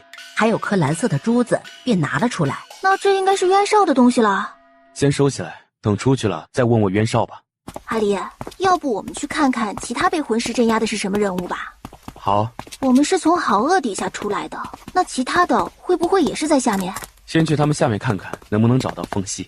宫卫离拉着他就进了水里，朝最近的魂石游去。两人来到魂石底下，最后顾暖先发现了缝隙，用同样的招数开始挠痒痒，果然还是有用的。宫卫离没有发现，就游了过来。两人又抓了下，好半晌又挪开了点。两人拿着火光石游上了岸。你好，麻烦后退一点，让我们上去一下。你们是何人？如何能入这禁地？你很有趣。尊者有礼，我们进来一位查探，二位带您出去。带本尊出去？真是本尊被封印这么多年来听到最好听的笑话。你的隔壁邻居我们已经救了，你应该也能。邻居？这旁边还封印了其他人？您离远点儿，您的气息太大了。是啊，一共有8个封印，目前只救了1个。你救出来的是谁？说说看，本尊认不认识？渊少，认识吗？什么？渊少？他怎么也被封了？你们认识啊？他现在已经被救出来了，在其他地方。他是本尊师弟，你说认识吗？那不知尊者如何称呼？本尊离望。你们是何人？为何会来救本尊？纯属路过，你信吗？我们遭遇追杀，逃到深渊来的，误入渊少的封印之地，就将他带出来了。然后想出深渊，却发现没什么门路，所以凑着有时间，就想着把你们都救了算了。你们觉得本尊有门路？并不觉得，你都被封印了不知道多少年了，怎么可能知道？往水边的墙上探去，想弄点灵气把衣服弄干了，却发现并没有灵气，于是走向另一面墙，也没有，居然都没有。怎么了？阿离，这里面没有灵气，4面墙都没有。肯定没了呀，如果有灵气，那还能封印住本尊？没有一丝灵力，就等于你出不去，可懂？本尊也没想过能出去。再说了，这设了封印灵力的禁止，有灵气也没用啊。谁说的？有灵气的话，可以带动体内的灵气，自然就可以用了。顾暖走到他旁边，拍了拍他。渊少那里有面墙，能透出一点点灵气，所以能将他带出去。可你这里没有，以你这么庞大的身躯，就很难出去了。你们真的将渊少救出去了？真的，不然我们怎么知道他？阿离，有那种储存灵气的灵气吗？如果有，可以储存了灵气带过来啊。有是有，但我们没能炼制的材料，乌钢。乌钢？怎么听着像炼剑的材料啊？乌钢是一种可以吸纳灵气的一种灵石，很稀有。长什么样子啊？和普通灵石的区别在于，它不透灵气，看着像普通的石头一样，像采石一样。啊，那我们有啊！你走，我带你去看看。等着，我们想到办法了，就过来带你出去。然后拉着宫卫离就下了水，两人返到洞口，看看这个是不是？这里还有一些我留下的，你没看到吗？是乌钢，可这里怎么会有乌钢？那人既然要封印他们，又抽空灵气设下禁制，怎么还会留下乌钢呢？我之前没来过这间石室，所以没看到过。那可以炼制储存灵气的灵气了吧？自然可以，我多炼制几个。顾暖在他开始炼气时，又去四周看了看，看了一遍回来，捡了根丢在一边的灵兽骨，边走边敲着，走回石壁走廊。灵兽骨敲在石壁上，闷闷的声音，有暗示。按耐住，回到宫卫离旁边等着。阿离，我在那边发现了个石室。不用急，跑不掉的。这些都是储灵器，你戴在手上，这样在需要用灵气的时候可以随时的用。啊，这样戴着太像土豪了吧？用掉的就收起来便好，下次可以再储存灵气。宫卫离牵着他来到石廊。哦，这边，我怕打扰你，就没动。幻出剑直接就挥了过去，石壁应声而倒，立即就从里面扑面而来一股奇怪的味道。宫卫离看清里面是什么后，立即施术封住了破坏的闭口，再施术将其恢复成原状。阿离，里面是什么？封印的魔族，也不知道刚才进去的灵气会不会触醒他们。阿离，魔族不是说在重阴山脉吗？这里怎么会封有魔族？唯一的解释就是，一旦这里有人破坏封印出来，这石室势必会塌。这一塌，那些魔族就会解开封印出来。希望刚才流入进去的那些灵气不足以让他们破开封印。那我们将他们都悄悄带出来，应该就不会弄塌这个石室了吧？刚才进去了不少灵气，希望他们不会醒来。以我刚才看到的魔族，他们的实力不小。那我是不是做错事了？不是，幸好你发现了，要不然一不小心触塌了这石室，将不堪设想。暖暖，得想办法把这整个石室封印了，不然迟早会出来的。要不直接把这里填了，让他们永远封存？可行，不过得想办法把上面的那个阵法转移到别处。还得去问问李宁呢，得让他同意我们填了。两人来到画下，这里太小了，不然可以直接挪到深渊银阁去。深渊银阁受你操控，你让它多大便可多大，自然可行。对啊，忘了，那就先将里面的石室填了，然后再将这个阵法取了。这要怎么填？我还以为你想到了呢。我只想到了意见，还没想过方法。去找石头或土来填吧，不然还有什么可以填？要是有混凝土就好，直接灌满就成。走，去找石头和泥土。先把黎望救出来吧。对啊，差点忘了。1月闪3年又延迟了。黎望，你这本尊是何神兽？是刃法神兽。我们来带你出去了，我等会儿放一个塔出来，到时你进去就好。那个渊少就在里面，你们两师兄弟可以好好聊聊天了。哦，还有啊，外面的情况我不知道你知不知道，深渊外面的灵气是很稀薄的，所以暂时不便放你们出来。你们需要在塔里面待一段时间，可愿意进？进，总比待在这里好吧？顾暖点头，开始唤出深渊银阁。进去啊！顾暖见他进去了，就将深渊银阁收了进来。走，填那石室去。两人出了禁湖，就见李宁正好坐在好鳄头上。李宁，要跟你说个事儿。随意？你知道我要干嘛吗？就随意了。不就是看中下面什么东西了吗？随便你怎么弄。那我要把那石室填了。也没事。为什么要填？因为我在里面触发了魔族封印，不填怕哪天他们会出来。他们一旦跑出来，这里将会变得和重阴山脉一样。那我们修炼怎么办？你想打过那松原，先将你的体能功法练上来先。这上面没什么灵气，你纯靠体能与他打的，自然要加油练体能功法了。那我去练习了。那里面随便你们怎么弄，别把我的禁湖搞坏了就好。那不会，我们知道这是禁地的，怎么会弄坏？真填了？不然还有假的？那我往后住哪儿啊？总不能一直漂在水里吧？虽然水是我的生命之源，但也得有个住处吧。放心，我们会帮你弄个房子的。我们什么时候将其他6个都救了？不着急，暖暖，我刚才看到了妖兽，好像在林子那边，相信很快就有信息来了。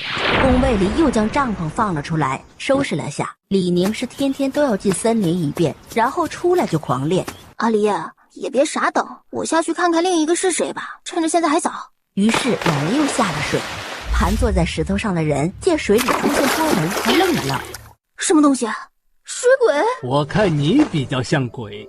你们俩是什么人？怎么进来的？尊者如何称呼？本尊好像叫万君来着。对，大家都称本尊万君真君来着。那你俩撞上了，他叫灵君，我叫无忧。哎呦，那是缘分呐。万君尊者，想出去吗？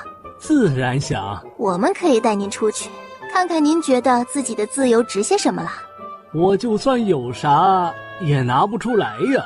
这里这么点灵气都不够我吃的，怎么拿东西？那你就欠我个人情，怎么样？不会让你杀人放火、伤天害理的。那没问题，本尊应了。我等会儿放出一个塔，你进去，我们才能出去。啊，还有2个伙伴在里面，你是不会无聊的。什么伙伴？你进去看看就知道了。这丫头是什么人？哪儿得到的这个塔？居然还认主了！万军带着疑惑走进塔里。你们怎么会在里面？二师兄，你们也是被封印了？我就觉得你们认识，原来还真是师兄弟啊！我说，你们是不是得罪什么人了，让人家一锅端了？那其他的5个可能都是我们的师兄弟了。什么？还有5个？那就不打扰你们兄弟相聚了。我们去看看其他的，是不是你们兄弟？这感觉像是一个宗门的人都让人封印了，可能还是精进的人做的，不然他们怎么都不知道是谁封印了他们。阿离，我们是先上去，还是先去看看其他的？先去看看另一个吧。上岸后张望了一下，却没有看到人或兽。你们是怎么进来的？雀鸟飞到顾暖肩上落定。你很有意思。我知道，很多人都这样说过。不过你想出去吗？你能带本尊出去？能。不知尊者如何称呼？本尊黄兰，说说如何救本尊出去。等会儿我放出塔，你进去就好。直接就将深渊银阁放了出来。丫头，这塔你哪儿来的？从别人那儿顺来的。进去吧，里面有惊喜。他话刚落，黄兰就走了进去，瞬间又退了出来。你给这塔里造了幻影，不然里面怎么会有3个不想见的师兄在？顾暖上前直接把他推了进去。没幻境，眼见为实。师兄们怎么也在？哎呀，来看看你而已。傻妞，我们和你是同是天涯沦落人。什么意思？意思就是我们也被封印了，也是刚被救出来而已。走吧，天黑了，我们先回去吧。返回帐篷。怎么了？是找我有什么事吗？你们一直都是这样的吗？对，一直都是这样的。你要是遇到对的人，他也会这样对你的。是吗？李宁若有所思地走了出去，没一会儿又返回来。宗元说要见你们，明天就在那边的林子里。好，会赴约的。夜里进来请打声招呼，免得看到不该看的。她心智可还是小女孩呢，别吓着她了。不提醒，下次又直接走了进来。好啦，先睡吧，明天看看他要做什么。你说这松原是谁啊？会不会就是妖手？8成是的。好了，既然不想睡，那就做点别的。见2人终于出来了，还以为你们不打算出门了呢。放心，不会放某人鸽子的。放鸽子是何意？就是说我们一定会去的。走吧，去见见这松原是何方神圣。说着拉着宫卫离的手就往那边林子里走去。走进林子里，果然是他。你能不能下来说话，让我们一直仰着头看你吗？说吧，叫我们过来何意？你们在打听离开深渊的办法？正是，不知妖手可有什么建议可以告知？想出就很容易啊，却也难。出口在重阴山脉以东的镇魔司里，那里镇压了无数魔族大修，想要离开，只能过镇魔司，打过镇魔司的神兵。镇魔司的尽头就是深渊的出口，也是入口。你的意思，所有送进深渊的人都是从那里进来的？对，所以能在这里看见2位，着实有点奇怪呀。如何去重阴山脉？越过这重朗山脉就是重阴山脉。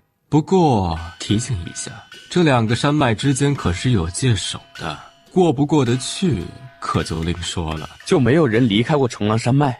目前没有，我们妖灵自然没有人会动这念头，那边的凡人就更别说了。李宁莫名地看了他一眼，往顾暖这边挪了挪。还想请教一下妖手，那界手是什么样的？本尊又没见过。李宁啊，我们打算出去，你去不去啊？去哪儿？自然是离开这里啊，不然在这儿养老啊。哼，本尊本来就不知道那界手是什么。我又没说什么，你急什么呀？不是说我是为……本尊错了。他们在说什么？不是，有人犯了点蠢而已。回去吧。好啊，趁时间还早，可以再去救一个。2人一走，松原就看向了李宁，结果李宁直接给了他一个背影。2人回到帐篷边。你不和那松原打架了？又打不过，打什么啊？话可不能这么说，经验都是在较量中获得的，每一次打的时候多关注对方的招式，你对对方的招式熟了之后，自然就能破解了他的招了，自然就能赢了。加油！李宁觉得他的话有理，就去找松原了。松原正要回去呢，见他来了，面上一喜。你怎么又回来了？自然是和你打架。顾暖和宫卫离看着眼前的，您是一只猫吧？本尊修齐。您想出去吗？无所谓。您的师兄弟们都在，您去不去？都有何人？渊少、黎望、万军、黄兰。直接跳到顾暖肩上，伸出利爪。在何处？放开他！阿离，没事，他们都在里面。你如何得到这个的？哎呀，从别人那儿顺的。他们为何会在里面？他们都是被封印的，都救出来了。另外还有3个。另外3个人是谁？不知道啊，得救了才能知道是谁啊。看到里面的4个，扭头想走。大师兄，别走啊！万军走出来，就将他提了进去。赶紧放开本尊，成何体统？顾暖好奇地走了过去。这是怎么了？回答他的是一扇门。阿离，走，去下个。直接去另外一个，这次也是个人。敢问尊者如何称呼？速记何事？带您出去。何求？无所求。人非圣贤，孰能无求？非圣贤，却也无所求。您师兄弟们都在，您去不去？有何图谋？无所求也无所图。您要是不想走，我们也不勉强。不过过了这个村可就没这个店了哈，我们不会再来第2次了。慢，本尊去。推开门，师兄师弟们好。你怎么也被封印了？本尊不知，醒来时便在此处。进来可以，但是进来后不许再说话。可。这才成功的进了塔。阿离，要不要速战速决？好。两人又下了水，直接出去了，就朝旁边的魂石游去。可是这颗魂石让两人遇到瓶颈了，他不怕痒，抓了好一会儿都没动静。先下去一个。两人又继续往前游，这个还好，怕痒了，顺利的游了进去。那个石头怎么不怕痒呢？不是，过会儿再试。Hello， 你们是谁啊？他灵君，我无忧，您如何称呼啊？重阳，你们怎么进来的？可以带我出去吗？就是进来带你出去的。那快点走，我在这里好无聊。你在那儿就好，我放出塔，你进去就行。重阳往塔里张望了下，见自己师兄弟在里面。啊，师兄、师弟、师妹，别进来，把你的毛收起来再说。可是我收不起来呀，伸只手进来，这里边有灵气，赶紧把毛收起来，不然不许进。重阳开始收毛，旁边的顾暖看得目瞪口呆，他恢复原样了。万军这才把他放进去，然后一把关住了门。这是我的塔吧？怎么感觉像他们家了？不是，等出去了，把他们都丢出去便好。我们去看看那个不怕痒的石头吧。还是明日再看吧，天快黑了。好吧。第二天，两人又来到了那颗魂石下面，又抓了抓，发现还是不动。宫卫里使出灵力，把他往旁边推了推，居然还真推动了。两人游过去，露出水面。暖暖，放出深渊银壳，让他们出来看看。这个快不行了，你们来看看吧。万军将了宁带进塔内。这是精炼，我们如今的情况根本断不开。需要什么来断？神器就行。可是我们现在根本就拿不。顾暖劈开精炼，还不带进去救治？也是傻，这里拿不了，回塔里拿出来不就行了？顾暖将深渊银阁收了起来，看着地上的那滩血，皱了眉。阿离，那儿有颗珠子。暖暖，让万军出来一下，这有可能是那个了宁的内丹。顾暖又放出深渊银阁。内丹有这么小的吗？这是了宁的内丹吗？万军看到一惊，立即去捡了起来。多谢。确认没有其他的东西了，这才将深渊银阁收了起来。走吧，先出去。宫卫离拉着他往回走，回到帐篷里换了衣服。我现在很想知道是谁封印了他们。乖，会知道的。我们明天去看看那个界首到底是什么，看看能不能去重阴山脉。那界首如果只是禁制的话，我们很容易就能过去。如果是有人守护的话，以我们储存的灵气，也能一搏吧？明日去看看就知道了。想到什么，顾暖立即跑出帐篷，看着最后救出了宁的那块魂石，用意念与之沟通，却发现毫无反应。他已经死了。两人往回走，顾暖见李宁回来了。如果我们要离开，你要不要一起？我不走了，在这里挺好的。那好，那我们想办法帮你弄个房子。这不是有了吗？这种房子不能久居，很容易破的。第二天天还没亮，两人就出发去看界首。怎么，你也要去看看？只是来送送你们而已。又不是不回来了，放心，会回来的。顾暖挥了下手，和宫卫离继续往前走。顾暖和宫卫离两人走了2天了，又是2天。阿离呀，快到了。这个距离起码还需要1天时间，可是脚走累了，坐下来休息一会儿，我帮你揉揉。没事，不用揉。只是这看着没多远了，居然还要走这么久。那是因为你站在至高处，看着便近了。我们继续吧。看着这黑白分明的界限，有些诡异。难道是有人触碰了这禁忌才会出来？顾暖伸手碰了下禁制界限，却发现毫无反应。难道这道禁制就是界首？那可能就是这一道禁制了吧。我们先回去吧。宫卫离牵住他往回走，没走几步就发现了不对劲儿，2个影子跟了他一会儿才消失。这看影子只能看出是2个穿了盔甲的人，其他什么也看不到啊。应该是鹰将，从地狱而来的鹰将，是本身就镇守在这里的，还是被谁召唤而来？这一路回去稍稍走慢了些。如果不是孩子都在外面，其实在这里生活也挺好。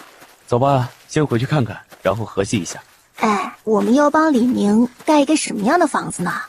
这里全是木灵，不能随意伐木。要不我们也弄个竹屋？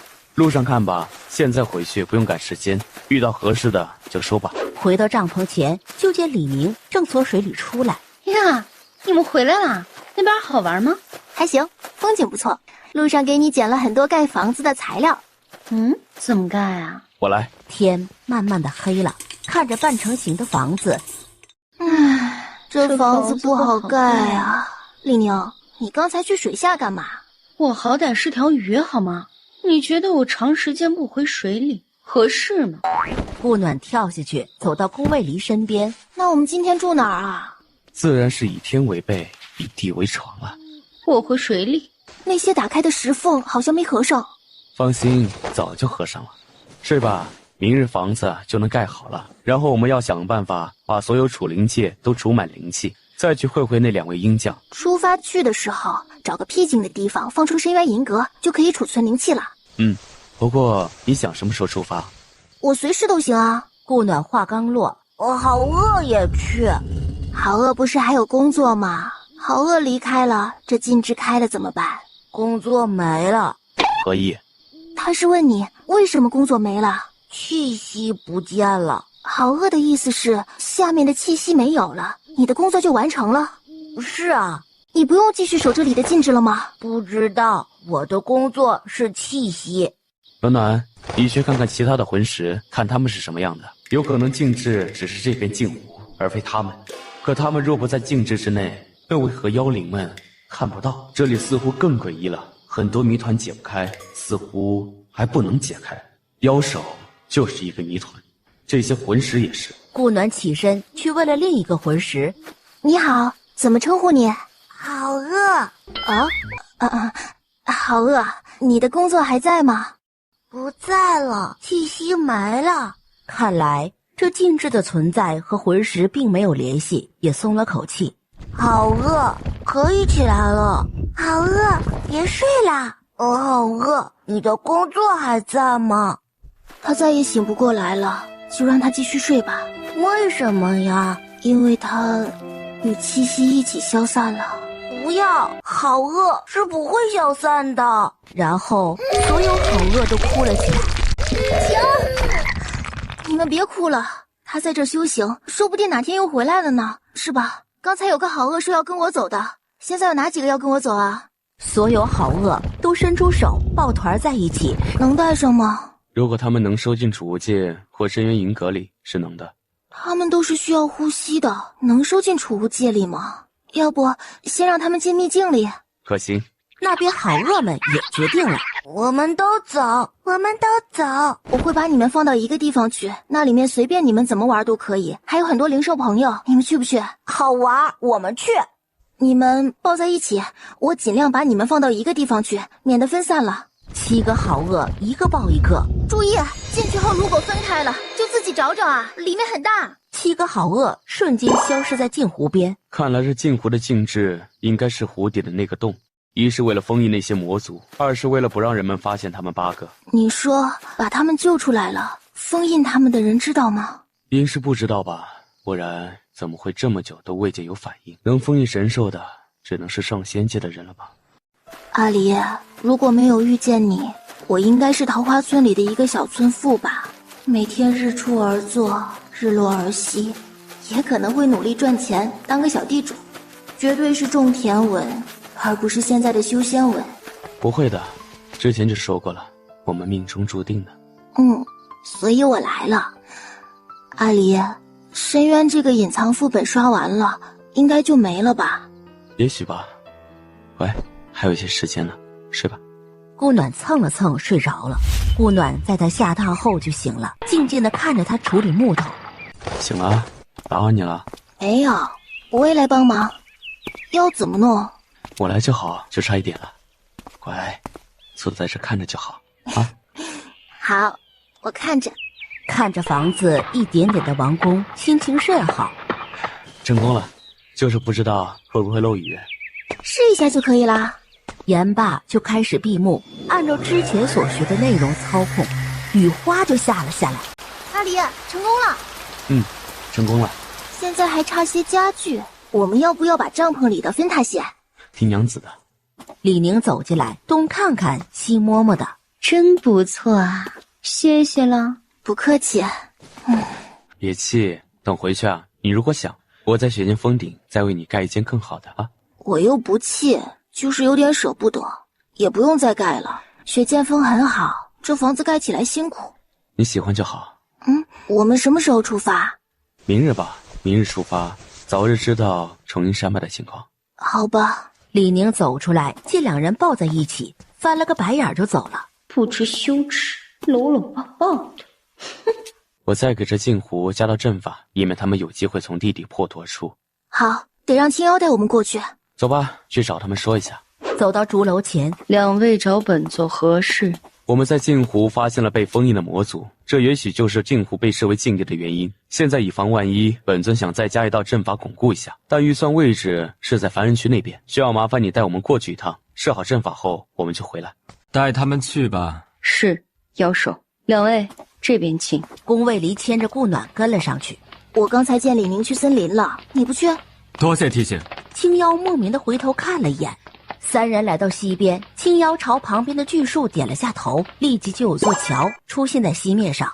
请。宫卫离牵着顾暖先走了过去，青妖才跟了上来。暖暖，后退些。宫卫离走进湖边，开始展开神识，探入地底，每一颗灵石都深深的打入地底，直贴那间封印着魔族的石室。你们能看到湖面吗？自然是。 平静无波。阿离，那是因为你阵法的原因吗？部分之前的魔气已经开始慢慢渗出来了，所以才会那样。在那边感受不到，但这边很明显，站在湖边都能感受到一丝魔气。走吧，可以回去了。让人别轻易靠近，也别破坏阵法。这镜湖有禁制，没人能靠近。这边本座也会交代下去，让他们不要靠近。他们开始往回走。 刚走没多远，之前求愿的老爷子赶了过来。不知青仙过来，有失远迎，还请见谅。无事，那边都设为禁地，任何人不得靠近。是，一定办到。修仙便是修道，道心不稳，莫强求。他怎么看出来的？若强求，必魂飞魄散。这么严重？第2日天微亮。 李宁，我们要走了，死去就不会再回来了。那送你的，一路平安。没想到我们小李宁都会用成语了呢。什么成语啊？一路平安就是。来抱一下。你自己在这里要好好的，如果没有伴的话，就找一个玩得来的作伴。不过他一定要像阿离对我好的那样对你才行，不然就不能要，知道吗？愣愣的点了下头。好了，我们就先走了。顾暖撸了下他头顶的小呆毛，拉着宫卫离就走了。这样会长不高的。脑子里突然蹦出了第一次见到他的情景，突然感觉眼眶湿湿的，有什么东西流了下来。我出水了，我要死了！松原，我要死了！怎么了？看，我眼睛都出水了，我是不是要死了？刚才谁欺负你了吗？欺负？没有啊，刚才我又抱了我一下。那，像这样。还有啊，他还摸了一下我的头，像这样。拿起他的手放在自己头上摸了下，然后我眼睛就出水了。李宁看着他没反应，皱着脸道：你是不是不知道？知道，这是眼泪，别怕，不会死的，这是人的一种情绪。悲，一个人悲伤的时候会哭，就是眼泪。有些人开心的时候也会流泪，而你可能因为舍不得他，所以不由自主地流了泪，也可能是因为这个拥抱，也可能是因为这个安抚。我想起了第一次和他见面的样子，他就低下来了，那是不是因为我舍不得他？对，那我要去找他。松原立即将他一把拉住，别走，那你跟着他走了，会不会舍不得我？会。那就不走了好吗？他有他的相公陪，我没有人陪啊。你还是想走吗？人长得也好看，也能打架，应该可以做自己的伴吧？你能做我的伴吗？你说什么？我说你能做我的伴吗？阿宁，你知道这个是什么意思吗？无忧走之前跟我说，让我找一个玩得好的作伴，我们就玩得很好啊，可以作伴。不过他说一定要像林君对他好一样对我好才可以，你能做到吗？如果能做到才行，做不到就不行了。他的意思是让你找一个可以对你很好的伴侣，我可以做到，但是你还不知道伴侣的感情是怎么回事，等你知道了我们再接侣好吗？伴侣和伴有什么区别吗？当然，慢慢的给他解释了伴侣和伴的区别。你们是不是也太不把自己当外人了些？什么外人？不都是自己人吗？谁跟你是自己人？放心，迟早会是的。不可能，谁要跟你们是自己人，倒了血霉了。哼！顾暖冷笑一声，直接走了。好了，就让他们再待一会儿，等出了深渊就好了。对，一出深渊，我就要把他们全部丢出去。看到前面一道瀑布前的彩虹，阿离，彩虹，很漂亮。两人用了6天时间才到达禁制界限附近。今晚先休息，明天再去会会那界首。好，看看他们的本来面目，应该不会和师尊一样是个魂体吧？想起李宁送自己的包袱，打开一看，这都是什么呀？树叶、花，还有2颗石头。两人来到界限边，顾暖捡起1颗石头就丢了过去。两位，还请现身一见，我们想入重阴山脉。过了会儿，尔等为何要入重阴山脉？自是有要事。怎么看着像刚吃了东西过来的呢？这偷吃不剔牙不擦嘴的啊？那是菜叶还是啥？要入重阴山脉者，须过界首一关。吃吗？2骷髅和宫卫离都看向了他。吃好吃。我就剩1点了，吃了可就没有了。真的不要？2骷髅对视了一眼，点头。顾暖朝2骷髅眨巴下眼睛，直接朝他们攻了过去。才打了2-3个回合，2骷髅就倒下了。哼，承让。顾暖悄悄的又把剩下的1包糕点递给了他们，2骷髅拿了，直接消失了。相公，我厉害吧？厉害。你怎么知道他们喜欢这个？他们牙上的东西我看了半天也没认出来，只是猜一下而已，没想到还真成了。哎呀，这糕点真是太棒了，以后得多备点儿。出去后相公帮你备。两人直接跨过界限，进了重阴山脉。阿离，知道那个镇魂司在哪儿吗？之前看壁上的地图，应该是在中心位置的城里。看着眼前突然蹦出来的一头，顾暖手上握着鱼白，握了下宫卫离的手就攻了过去，与他打了起来，一剑斩下了他的头。宫卫离拉着他就跑。得赶快离开这里，魔兽对于血腥味很敏感的，等会儿肯定会有魔兽聚集过来。不行，要练起来。阿离，后面遇到都让我来，不练起来怎怎么过这重阴山脉？好，先离开这里。宫卫离从魔兽的头颅内挑出一颗魔珠，是每头魔兽都有这个珠子吗？宫卫离看着前面的魔兽停了下来。不是，等级太低的没有，像这头就没有。顾暖直接上前杀了，看了一下，果然没有。前面只要遇到弱的，都是由顾暖出手，厉害的宫卫离才出手。两人坐在最高的石峰上，夜里是魔兽出来觅食最佳的时间，明天肯定还有更多的魔兽要打。天微亮，阿离，怎么了？没事，就是叫一下你。我在呢。准备好了吗？走吧，先离开这里。一路上遇到什么就杀，顾暖也没得选了，强的弱的都得来，他的战斗力直线上升了。两人就这样打打杀杀了1个月，才看到一座城。要进去吗？进去看看，打听一下消息。缴纳20魔珠。走进城里，全是魔族。多注意，尽量少说话。宫卫离握紧他的手，四处打量着。宫卫离带着他一直走到一家看似客栈的店里。20魔珠。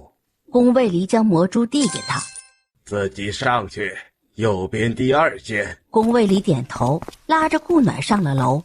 这里的魔族很奇怪，除了好奇，居然没有任何反应。他们看我们的样子，有那么点像看盘中餐似的。两人对视了一眼，立即打开旁边的窗户，往下一看，楼下已经聚集了很多魔族。都安静，男的200魔珠，女的2000魔珠。他才200，我居然2000。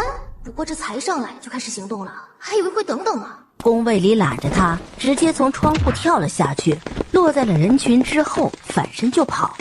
快追，人跑了！跑到城门口，见城门已经关了。宫卫离动了灵气，直接带着顾暖飞过了城墙，落到外面，里面瞬间安静了。快去禀报城主，有仙人来了！啊，他们是什么意思？有仙人？应该是之前有人来过，我们需要绕过这座城才行。那早知道往那边跑了，这样就直接穿过了这座城。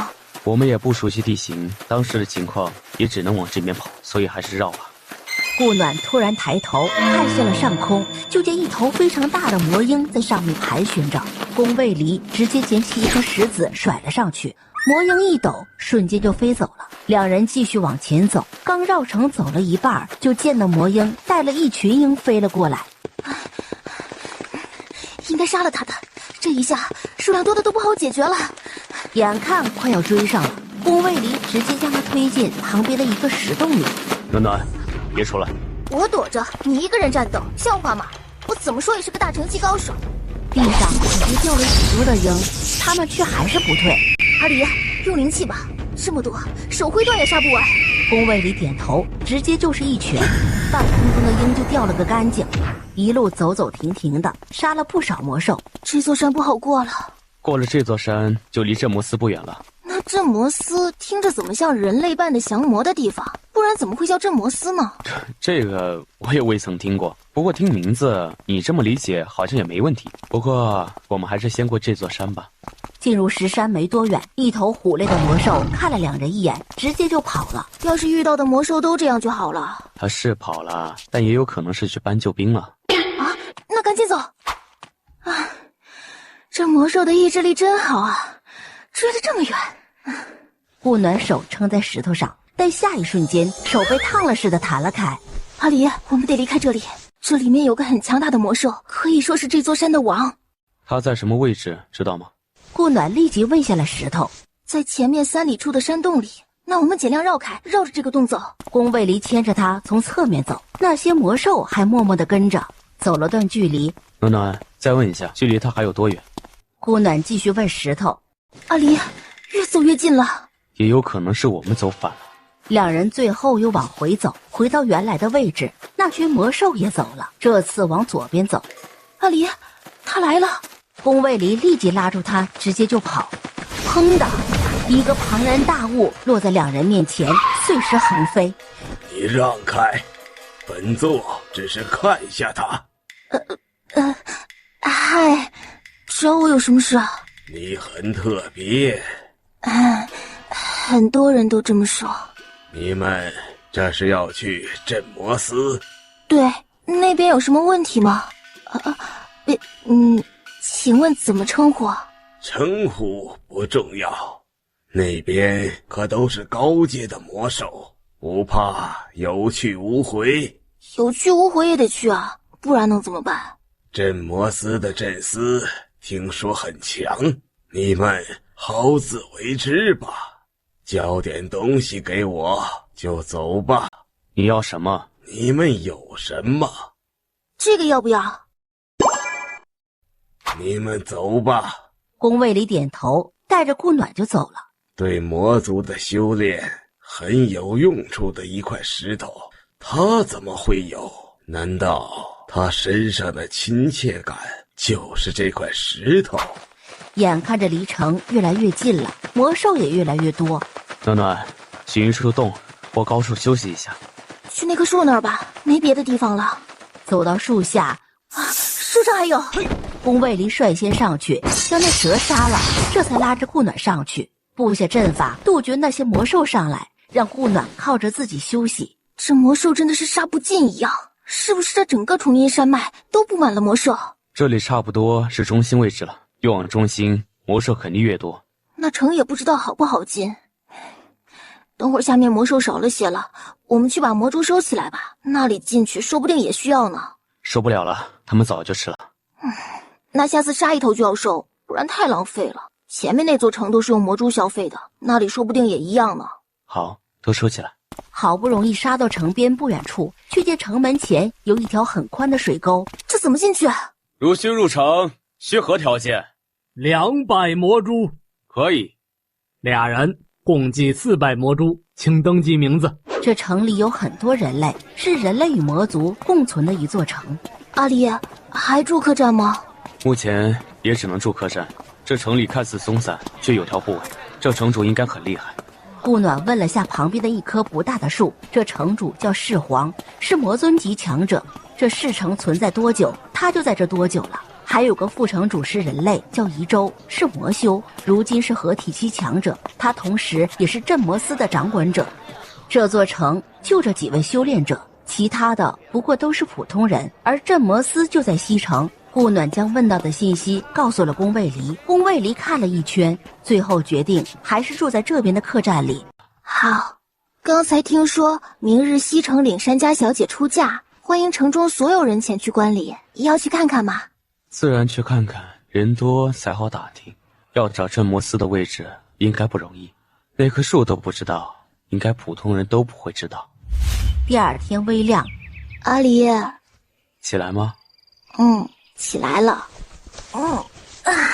睡得真舒服。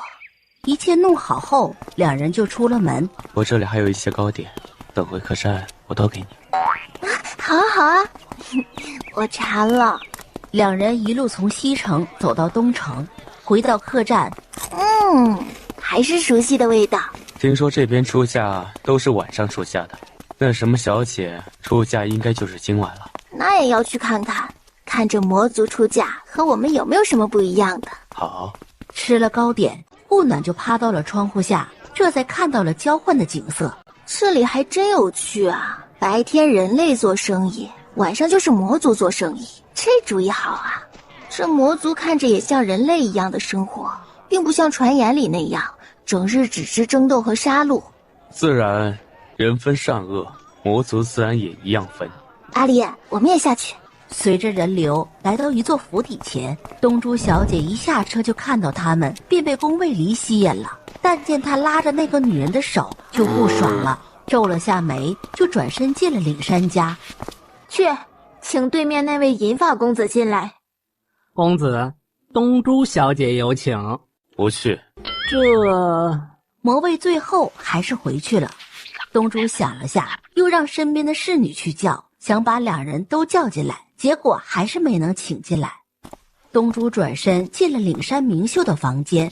哟，是谁惹我们东珠小姐生气了？本小姐去教训她。门外有2个人，应该是新入城的人，居然敢驳本小姐的面子。本小姐派人请了2次，居然都不来。本小姐倒是要看看他们什么样的身份如此大胆。是来观礼的人？应该是。站在对面台阶上，那个女人像没见过世面似的乱看着。岭山明秀摇了摇头。顾暖看着街对面来的车队，就知道是迎亲的人来了。没多久，就抱了个穿着黑衣裙的小姐走了出来。东珠见两人还在，等马车一走，直接就往这边走过来。本小姐请你进去，为何不去？为何要去？本小姐问的是他。这是我相公，那又如何？休了便是。这话一落，宫卫离便一脚朝他踢了过去。你敢对本小姐动手？嘴巴放干净点，跟本小姐拦住他们，将他们抓回去。顾暖一脚就将快扑到自己身上的人踢了出去。放肆！本尊也敢扑？他们是何人？居然敢这么自称！将人全踢完了，两人继续往前走，回到客栈。这样能不能行啊？东胜是魔族，还不如找犀利呢。会找他的，先会会这个东胜。没过多久，东胜就来了。灵君与无忧是吧？在下东胜。东胜将军有礼。小女莽撞了，还请灵君公子多多见谅。不敢，初来乍到，不周之处，还请见谅。不知两位从何处来呀？你们过了界首？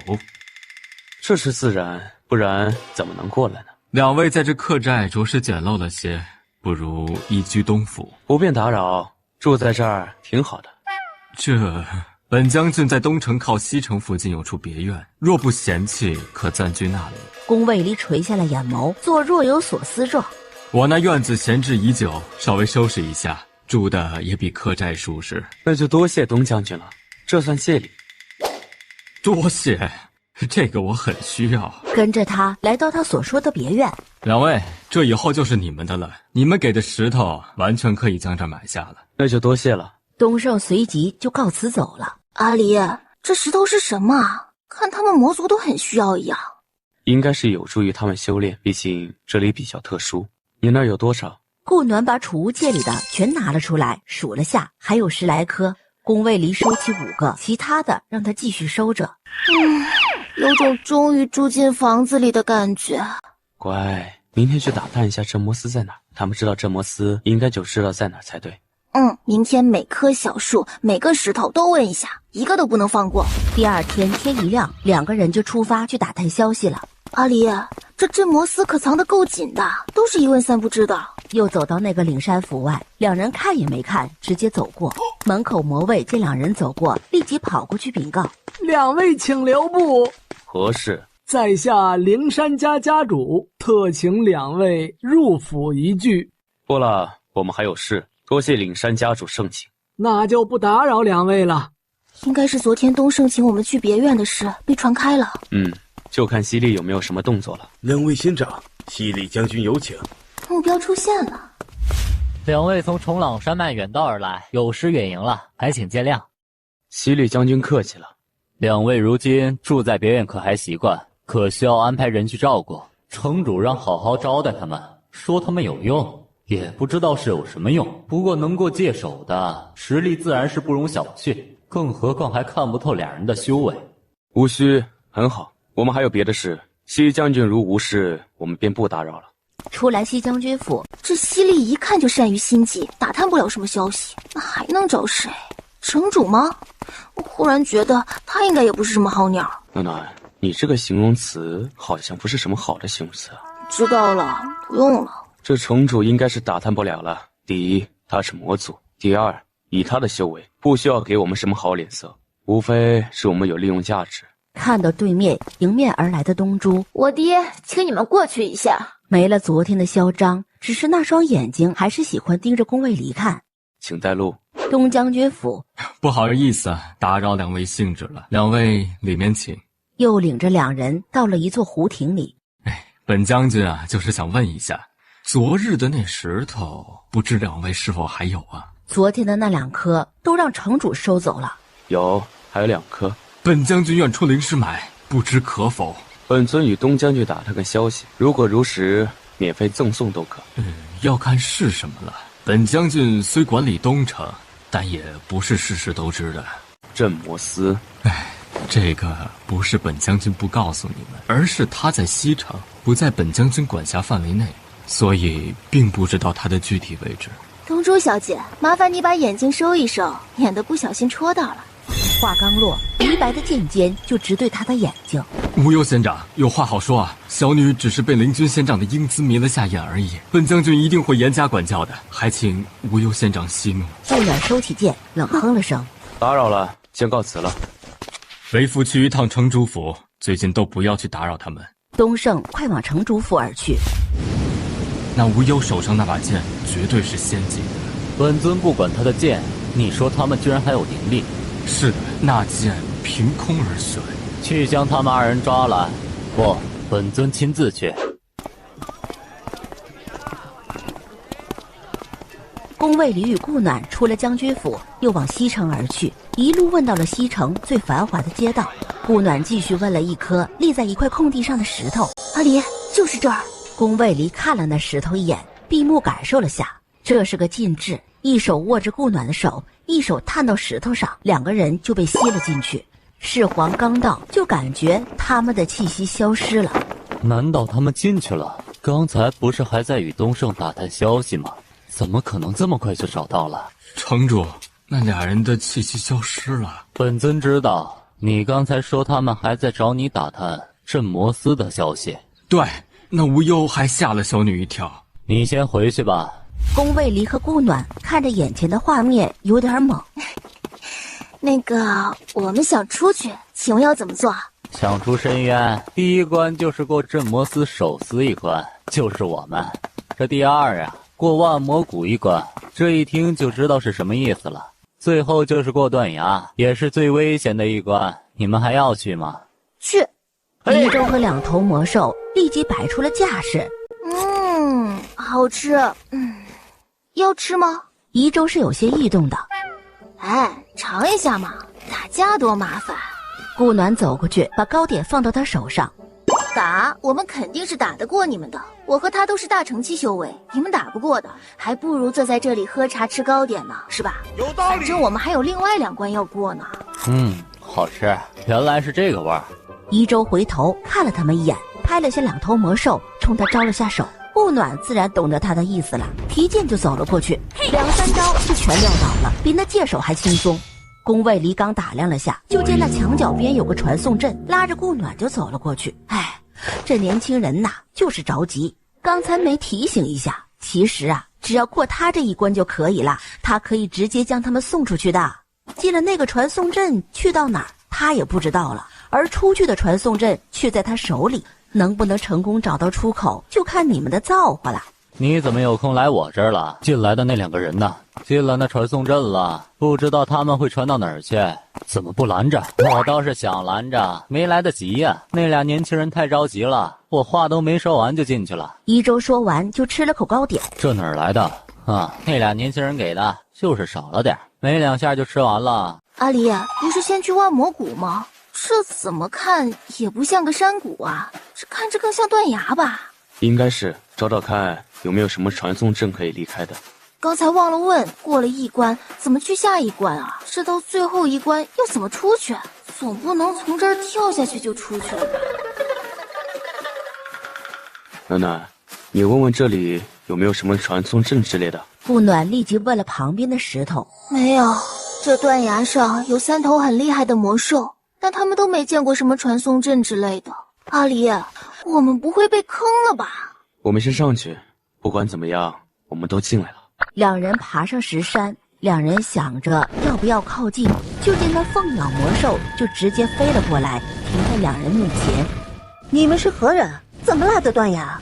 请问这有传送阵出去吗？你觉得可能有吗？如果有，本座还会被困在这里？一周那臭小子骗我们，这根本就是有进无出嘛！一周，臭小子，你们认识一周？不认识，只见过1次，然后就让他骗进来了。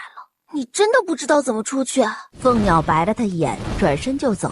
暖暖，我们围着这断崖看看吧。这断崖不大，走了没多久，2人又回到最初的地方。阿离，我们这真是一个空间套一个空间啊！这深渊应该是天地自行而成，这个空间应该也是。继续盯着不远处的白云看，突然伸手一碰，发现这还是真被禁制隔离的。 因为这样才自成了一个空间。阿离，过来！怎么了？你伸一下手。禁制，我怀疑从这儿出去应该就是外面了。阿离，你拉住我，我探过去看看。顾暖运行御神诀，往禁制里探了探，看了眼前的画面，立即回身。阿离，是外面。跟我们出去。顾暖点头，抱紧他就迈了出去。我去啊！怎么不带上我？拿翅膀触碰了下，发现根本穿不过。失策啊！早知道打好关系了，让他们带我出去。这大的没抱住我，这要等下一个进来的人，得要再等多久啊？两人落在草地上，我们真的出来了，这是云中路。终于回来了，走，先回去。对，赶紧回去，我要看看小暖溪。两人直接回到了归墟宫。顾暖一进归墟宫就展开了神识，将归墟宫内所有人都唤了出来。师尊，您终于回来了。小优不错呀，已是和灵期了。松开孤楚幽，小白就跳进了他怀里。小白，你怎么还是这么点儿大呀？小白立即跳了下去，直接变大了。好，我们小白也长大了，会变小一点。恭迎师尊师母归来，起来吧。雪蓉抱着宫暖溪赶过来的时候，两个人的眼睛都看着他怀里的孩子。小暖溪，我是娘，娘抱抱。娘，你们去哪儿了？这么久才回来？娘亲和爹爹让坏人打进了深渊里，想了许多办法才出来的。来，这是爹爹，叫爹爹。看着宫卫离那紧张的样子，直接破涕而笑。爹爹为什么头发是白色的？爹爹从小头发就是白色的。这是爹爹和娘亲。这段时间辛苦你们了，希儿多谢你照顾了。是应该的，小姐也很可爱。师尊和乐山呢？四人的笑脸都落了下来，连宫暖溪也皱了脸。怎么了？归墟尊者3年前因为护着归墟宫，所以元气大伤，现在还没醒来。乐山出去为小姐找奶源，也受了重伤，现在还在昏迷着。顾暖抱着宫暖溪，立即往乐山所住的院子走去。不是他不重师尊，而是他知道，就算去了师尊那，他也帮不上忙。宫卫离上前看了一眼，为乐山吃些丹药，发现他筋脉尽断，连丹田也被毁了。我如今是玄级炼丹师，但也只能吊住他的命而已。知道是谁做的吗？顾暖拿出涅槃丹，宫卫离接过来，就给乐山喂下了一颗，用灵力帮他重塑。四人都摇头，他是直接被人丢回归墟宫的外面的。那就只能等他醒来了，才能知道是谁了。小希儿，有没有见过师祖？见过，就在左殿，不好看。来到左殿，师尊，徒儿回来了。火焰跳动了下，徒儿可有什么可以帮您的？顾暖看着那火焰，半晌才得到回应。是，徒儿明白了，徒儿会想办法找到的。娘，师祖可以说话了吗？还没有，是娘跟师祖在用意念沟通，所以才能听到师祖的话。那小希儿可不可以和师祖说话？当然可以，希儿说话，师祖可以听到的，只是暂时还不能给你回应。小希儿，对不起啊，娘亲和爹爹没有一直陪在你身边。不怪娘亲和爹爹，是坏人太坏了。娘，可以再亲我一下吗？感觉暖暖的。希儿想亲多少下都可以。宫暖溪也亲了他一下。娘有没有感觉暖暖的？有，很暖。等会儿小希儿也给爹爹送点暖暖，好不好？好。不过爹爹都不抱我，是不是不喜欢我？顾暖抱起他出了左殿。怎么会？爹爹只是不知所措了，他怕自己吓到你。真的吗？不信啊，你问一下爹爹。爹爹抱。宫卫离快步走了过来，立即接过他，动作轻柔的不得了。宫暖溪抱着他的脖子就亲了一下。爹爹。希儿乖。也暖暖的。爹爹是不是很喜欢我们家希儿啊？喜欢。放轻松，当初你抱耀儿和辫儿的时候可不是这样的。那不一样。娘，耀儿和辫儿是谁呀？耀儿叫宫耀，是希儿的大哥；辫儿叫宫辫，是希儿的二哥。不过他们不在这里，在云耀大陆那边。过段时间就带你回去见他们。啊，我有大哥二哥呀，他们长什么样子？悠悠师姐之前有给我看娘亲和爹爹的样子，所以我知道，可是没听说过哥哥。娘没有哥哥的存影，所以要回去才能看到啦。娘也好久没见着他们了，也不知道他们长多高了，是不是乖乖听话修炼。小希儿有听话修炼哦，悠悠师姐教我的。我们小希儿真棒。顾楚幽走了过来，师尊，乐山醒了。顾暖点头，抱着宫暖曦就往他住的院子走去。宫卫里转身进了左殿。多谢师尊，我们回来了，定会为师尊报仇的。我如今与暖暖都是大成期的修为，不用怕任何人，所以师尊放心，我们也会尽快找到方法帮师尊恢复的。先多休息一下，你的修为尽失，需要重新修炼。不过现在重塑经脉，你后面修炼起来会比以往快上许多。没死已是万幸，多谢主子救命之恩。应该是我们谢谢你，要不是为了希儿，你也不会受这么重的伤。知道是谁重伤了你吗？我们此次回来，有仇报仇，有冤报冤。是陆主，他亲自动的手，废了我的经脉，再废我的丹田。很好，好好养伤，等你好点了，咱们就去报仇，把你身上的伤全部还给他。娘，什么是报仇？就是之前打伤乐山叔叔的人，他无缘无故打伤了乐山叔叔，那么等乐山叔叔好了，自然要打回来，这就是报仇。如果是乐山叔叔有错在先，我们就不说了，谁让他犯错了？可问题是，乐山叔叔并没有犯错，他居然就废了乐山叔叔的丹田，自然是要报仇了。哦，那我可以去看看吗？可以去，不过不能乱跑。好。你们对云中路的信息清楚吗？结果都是摇头。主宴，写一张请柬，邀请你祖父过来一趟。没过多久，两位这修为……顾宗主，请坐。我们如今是大成期修为，此次请两位来，是想知道一下云中路的情况。如今云中路已是陆家一家独大了。自从陆玄策出关，他们行事风格就变了。顾家如今也败了，许多顾家弟子加入了禅隐宗，顾家算是倒了。令家和侯家都依附了陆家，所以才得以生存着。这云中路早已面目全非了。顾宗主有意做这云中路的路主吗？你们要对付陆家了？哼，这不明显的吗？都被气得与孩子分离了近5年，这仇怎能不报？还有我家管家之事，新的旧的一起算。我儿当年之事也查清楚了，是陆凤舞与顾家叛徒设计的。我们也有新仇旧恨，只是实力太弱，一直没能报仇。那就一起呀！等我家管家的身体好些了，咱们就行动，将他们陆家一锅端了。那我们顾家等你消息。与陆家有仇的是顾家，而非禅隐宗，所以到时候出来的自是顾家人。这就是当初的孩子吧？长得真精致。对，取名暖曦，很好的名字。顾楚幽走到他身边，拉住了他的手。小幽，要跟你爹去禅隐宗住几天吗？再过几天吧，师尊才刚回来。如果你不打算跟师尊离开的话，那就多陪师尊一会儿。如果你想跟师尊离开的话，那可就要多陪爹爹一会儿了。虽然随时可以回来，但也不会像现在这样想见就能见了。能从这里建一个传送阵吗？以这里出去需要2块硬性的要求，如果建立传送阵，应该也会需要。那没事，把陆家的那块收过来，加上顾家的，够了。不过这个传送阵只能几个内部人员知道，不然都想着云中路的灵气浓郁，都往这儿跑，那还了得？这边就建在禅隐宗我的院子，这样不容易被发现。那另一个便建在雪剑峰上，只有我们自己知道就好。乐山休息了2天，就活蹦乱跳了。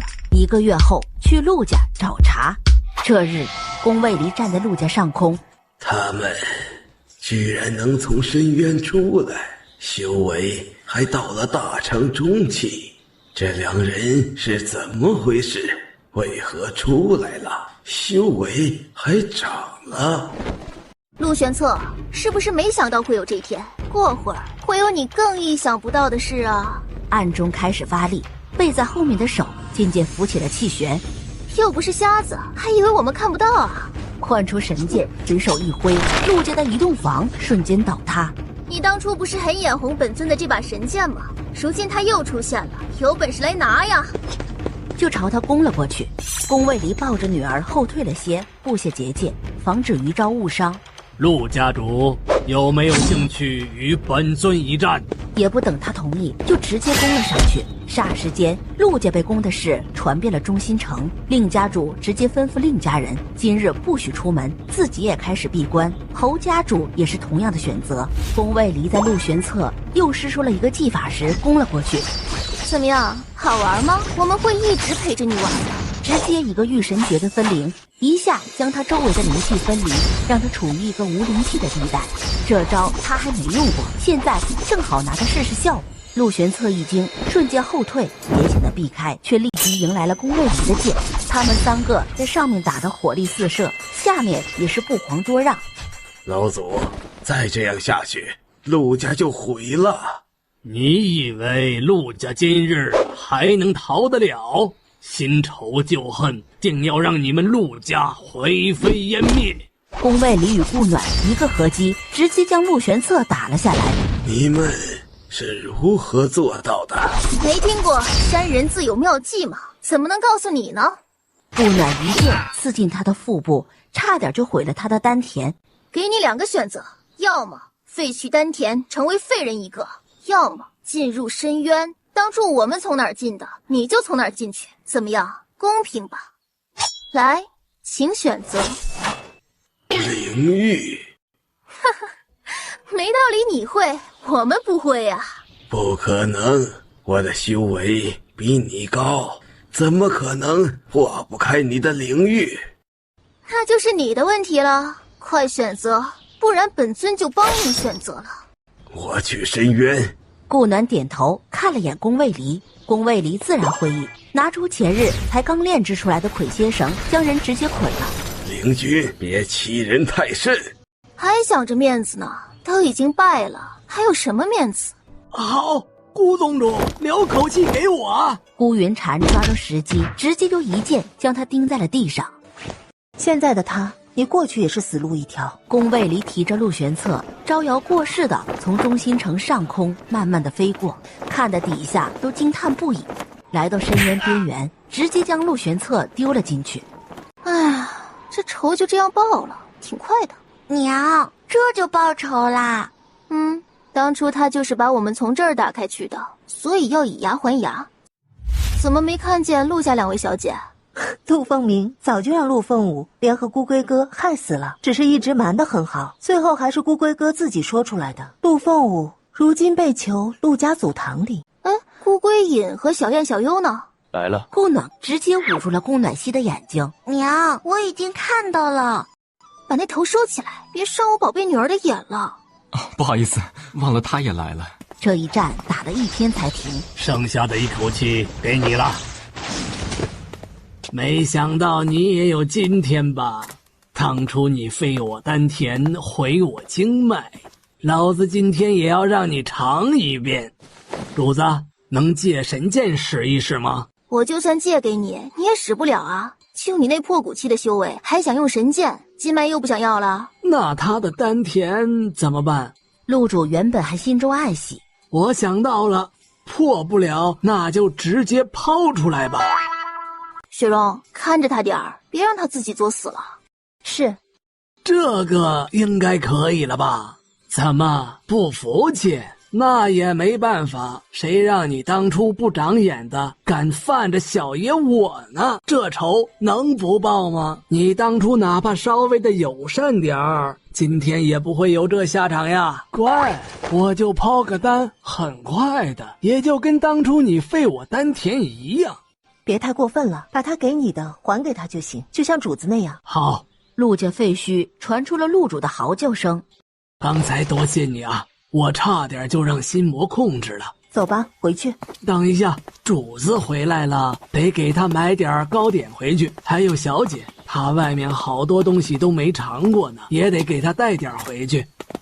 回到归墟宫，小姐，这是云糕，很软很甜的，你尝尝。这是清蒸鲮鱼，很鲜美的。希儿，去试试看，都可以尝一下，有很多啊，娘也很喜欢吃的。看着宫暖曦去吃了，雪柔，希儿这4年是吃什么长大的？灵兽奶是楚燕少爷和程鹤少爷悄悄进山抓回来的，如今那灵兽还养在后院里呢。小姐有时候还会去和他玩。往后多腾着些。娘，这是什么？顾暖连忙走过去给他解释了起来。小白闻着味儿也跑了过来，在一堆东西里一顿翻滚，气得乐山咬牙切齿。顾暖溪吃得饱饱的，下次少吃点，我们有的是时间慢慢尝。如果还想吃别的呀，爹和娘再带你去吃啊。顾云禅弄好陆家的事，和顾归也来了归虚宫。顾宗主来有何事？陆家已败，令家主与侯家主想见2位尊者。不用见，以后云中路的事由你说了算，我们不打算参与。你确定好传送阵的地点后，通知本尊一下，布好阵法，我们便要离开了。我们如今的禅隐宗在中心城东边的山边，地势还可以，不打算搬了，但需要扩建一下，所以还请尊者多等几日。最多2个月，我们只能待这么久。他先告辞走了，顾归也留了下来。要不要跟爹回禅隐宗住些时间？顾楚燕点头，顾楚幽也点了下头。顾归也笑着带着俩孩子走了。陈赫呢？2个月的时间很快。爹爹，快带我去看小白，小白回来了。小白从后山脉叼了一头类似虎的灵兽回来，让顾暖给他烤着吃。顾暖找来木材，架上灵兽肉就开始烤。娘，这是要干嘛？娘烤肉给希儿吃，好不好？这是我的。好啊好啊，我们和小白一起吃。啊，娘，你真厉害。这是小意思，希儿想吃了，娘随时都可以烤给你吃。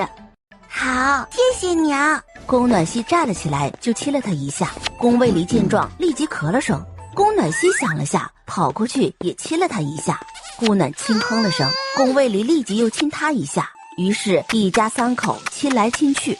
哼，别以为我是兽，我就不知道了。好吃，那就多吃点儿。不过别吃撑了，还想吃的话，下次娘再给你烤。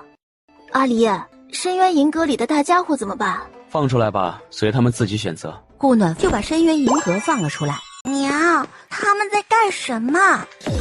娘也不知道，估计是抽风了。等等，到外面了，我们可以出去了。我突然觉得你们并不适合出来，我觉得这塔更适合你们。别这么说嘛，你女儿都这么大了，我们在塔里待了这么久吗？哎呦，这娃的资质不错，要不要拜本尊为师啊？本尊可是上知天文，下知地理的。敬谢不敏，我们高攀不起。怎么会呢？拜师都是讲究缘分的，又不是看家世的。修齐跳起渊少的头，直接跳到了宫暖溪的怀里。可愿拜本尊为师？本尊是他们的大师兄，知道的比他们更多。宫暖溪捏着他的后颈。娘，这是猫吗？无礼，还不放开本尊！本尊是骑虎，什么猫？有没有点眼力劲儿？他一看就没出息，还不如本尊呢。本尊至少还是个人，他连人都不是。婉君小儿，休得无礼！本尊岂是你可辱的？反正都压制了修为，谁怕谁？等恢复了修为了，直接跑就行了。你们还是待在塔里更合适，免得误人子弟。继续把万军也推了进去。在他要关门的时候，万军余光看到了个熟悉的建筑。等等，还有什么事？怎么看那都是我的。你的？对啊，不然还能是你的。师兄师弟们，本尊看到师尊的宫殿了。塔里的瞬间都想挤出来。归虚宫？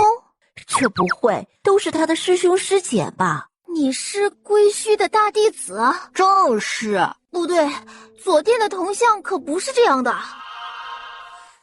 你们真是归虚的弟子啊？本尊是2弟子。本尊排行第3。本尊排行第5。本尊排行第9。本尊排行第10。本尊最小，排12。塔里面重伤的那个排老6。你怎么会有师尊的归虚宫？因为我是师尊最小的弟子啊。啥？真的？不然还能是开玩笑的。进来吧，都做好心理准备啊。来到左殿，怎么回事？我怎么知道？我遇到师尊时，师尊就已经是魂体了。他上不去，但顾暖可以上去。我被人打进深渊时，师尊为保归虚宫，被人伤了，如今还在休养。你们可以试着与师尊的意识联系一下，我之前试过，是可以的。修齐试着与师尊联系，不行，联系不了。顾暖也试了一下，也不行了。应该是师尊闭关休养去了吧？你们说，你们有哪点和这些铜像像了？不然我也不至于不认识啊，是吧？娘，他们都挺像的呀。一点儿都不像啊，哪里像了？于是看见了宫卫离，宫某人直接摇头。这都是师尊根据我们的原型炼制的，怎会不像？只是如今压制了修为，所以外表都有些变化了而已。小师妹，你在哪儿遇上师尊的？一个秘境里，你们要去看看吗？小师妹，你连秘境都收了？对啊，怎么了？秘境内的灵气如何？很深郁，和这里的差不多。我说，你们都不知道是谁封印的？你们？齐人齐摇头。这里有尊师尊的石像，这石像不对劲儿。怎么不对劲？修齐伸手探上石像，却被弹了开。顾暖也探了过去，不过他没有被弹开。你是不是做了什么不讨喜的事啊？不然几次都被挡住了。哦，师尊之前老喜欢坐在你的肩上了，也不知道他在想什么。大师兄之前也是师尊的坐骑，所以师尊才喜欢坐在他的肩上吧。这石像发烫了。所有人都看见了石像，石像以肉眼的速度开始红了起来。暖暖将师尊的身份牌拿出来。骷髅突然站了起来。师尊！骷髅走下来，直接停在了石像的面前，背对着石像站着。修齐想了下，直接放出灵力给骷髅，骷髅明显的动了下，然后又归于平静。宫卫离将宫暖溪交给顾暖，也上去帮忙。希儿，去找雪蓉一玩，娘和爹还有众师伯看看师祖。所有师兄师姐都在输入灵力，立即也上前加上了自己的灵力。他一来，骷髅融进石像的速度明显快多了。等骷髅全部融入石像，这是大帅哥呀！师尊不是个糟老头吗？是不是哪里不对呀？石块越掉越快，也露出他的真容。修齐他们7个都跪了下去，还没完全融合。宫卫离放出一张软榻，将人放了上去。师兄啊，这是师尊吗？不是师尊，还能是谁？你是不知道啊，我见到的魂体是个糟老头啊，这不是不确定了吗？真的？我还能骗你不成？除此之外还有别的吗？于是顾暖来劲儿了，将归墟的事抖落得一干二净。臭丫头，够了，别在这儿败坏我的名声了。哇，真活了！哦，好像是真的。现在是真的了吗？哦，呀，师尊，干嘛敲这么重？痛啊！哟，还知道疼呢？我还以为你不知道呢。哎呦，该死来了！快进来，快进来，让师祖看看。娘，这师祖怎么不一样了？希儿就当师尊是返老还童了。什么鬼话！我一直都是如此气跃清风的。小希儿，师祖这样不好看吗？好看。小希儿，以后跟着师祖修炼可好？我要跟着我爹爹和娘亲。你娘都是我徒儿，跟着他跟着师祖不是一样的吗？哪儿一样了？别想怪我女儿。小希儿多好的资质啊，不好好培养，岂不浪费？放心，有阿离在呢，浪费不了。再说了，我只希望她平平安安的。修仙的世界里，只有在绝对的实力之下，才能平平安安。希儿怎么想的？是跟着爹爹娘亲，还是和师祖一起修炼？那能见着爹爹和娘亲吗？当然可以呀，师祖还要教你娘呢。师尊，两宁受了重伤，如今才刚恢复了内海，修为一点也没恢复，也一直未醒。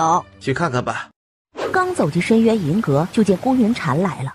这云中路怎么一下多了这么多大能尊者？他们都是从归虚宫出来的，和灵君尊者他们是什么关系？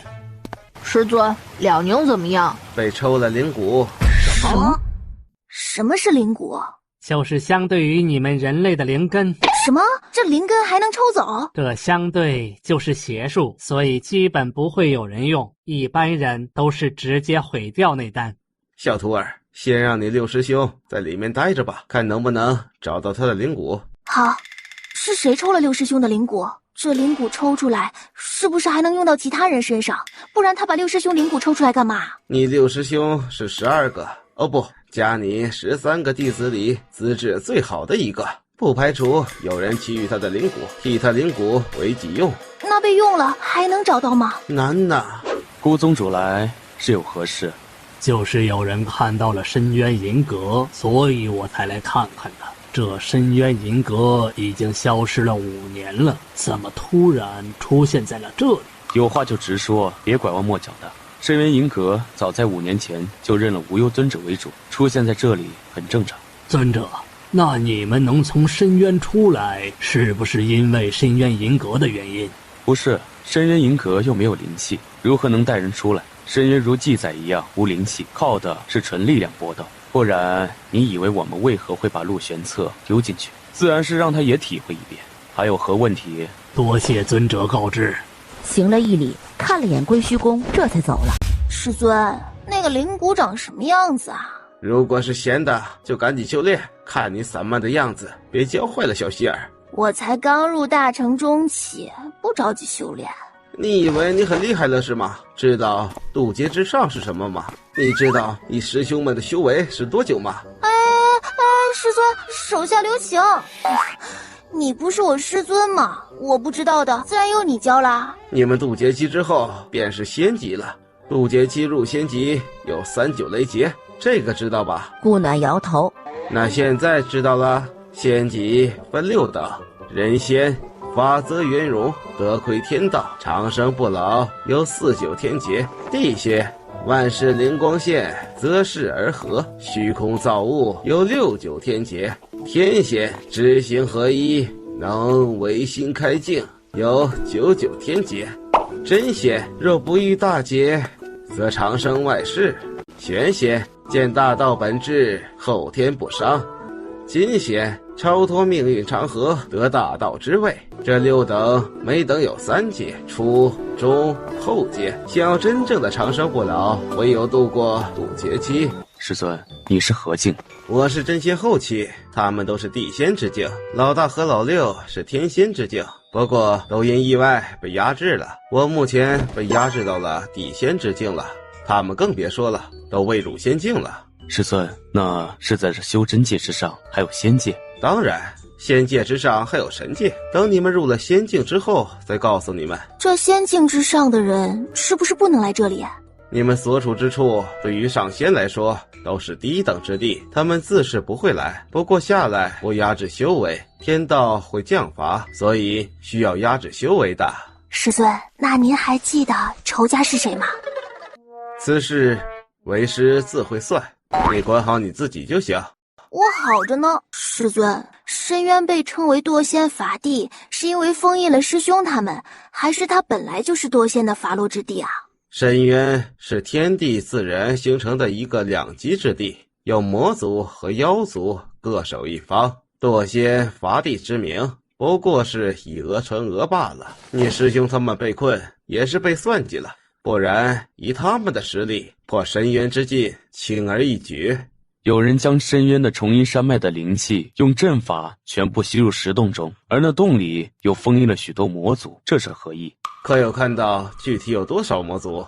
当时只打开了一个口，见里面是魔族，便又将洞口封住，并未看清楚有多少。不过当时应该进了不少灵气，不知道他们有没有醒。那就要看他们封印有没有松动了。如果本身已松动，一丝灵气都将是破茧的钥匙。如果是封印了很多魔族，许是用来针对你们师兄他们的。那个师尊，我们把那个洞填了，又在洞上面加了个阵法，有用吗？这主意是你出的吧？这馊主意，别说，还挺管用的。好了，你们该问的也问了，不要打扰他们修炼了。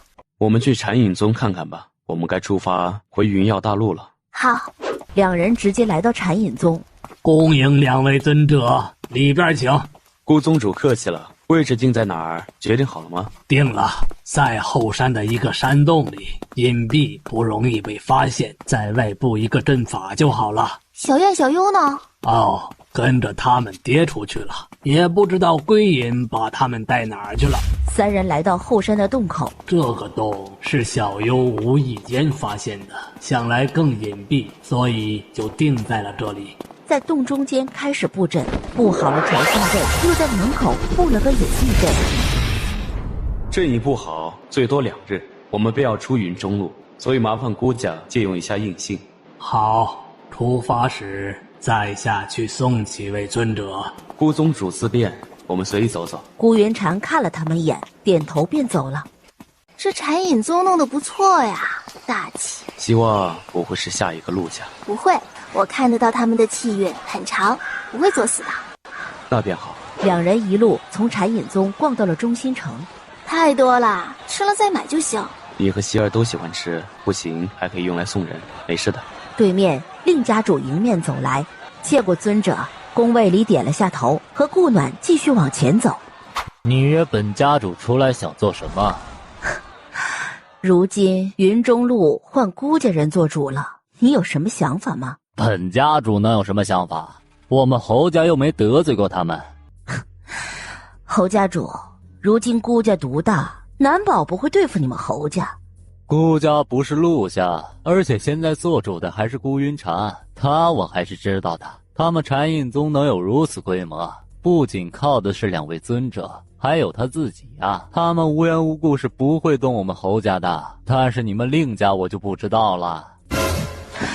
人是会变的，为了利益，谁都知道他会变成什么样。陆家原本不也是道貌岸然的，可后面呢，还不是开始想自立为王了？随你怎么想，想做什么都随便，别拉我们侯家下水就行。侯家主说完就走了。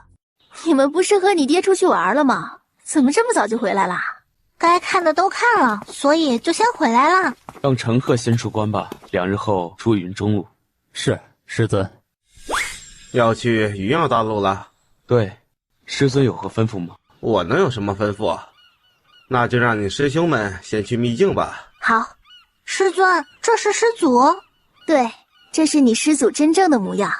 楚幽拜见师祖。免礼，像往常一样便好。师兄们，该去秘境啦。师尊，他们都是师伯吗？可不是。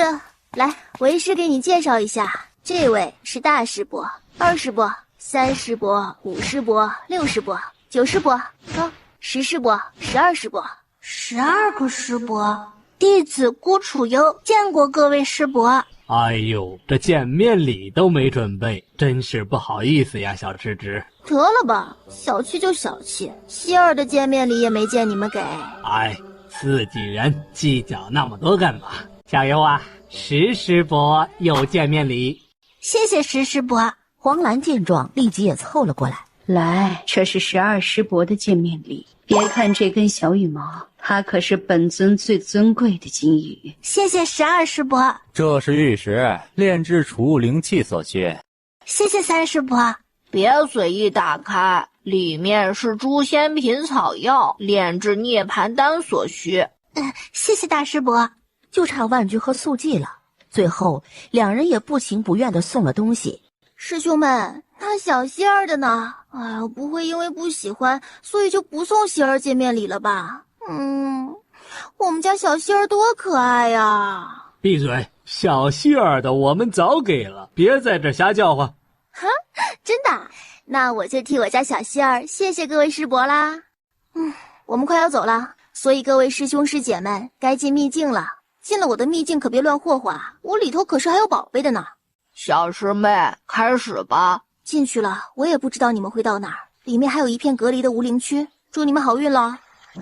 话一落，就将人送了进去。师伯他们去哪儿啊？刚才你都没在听的，送他们去秘境了。这么多人，不好都去云耀大陆，所以他们只能去秘境了。如果哪天你想进去历练了，告诉师尊一下，师尊送你进去。好的，师尊。此次出云中路用了3天的时间，来到云中路南方边界。孤家主拿出2块印信，和孤归隐齐力使禁止打开，朝他们挥了下手。走吧，回去吧。等他们到了，就会布下传送阵，要不了多久就能再见了。是，父亲。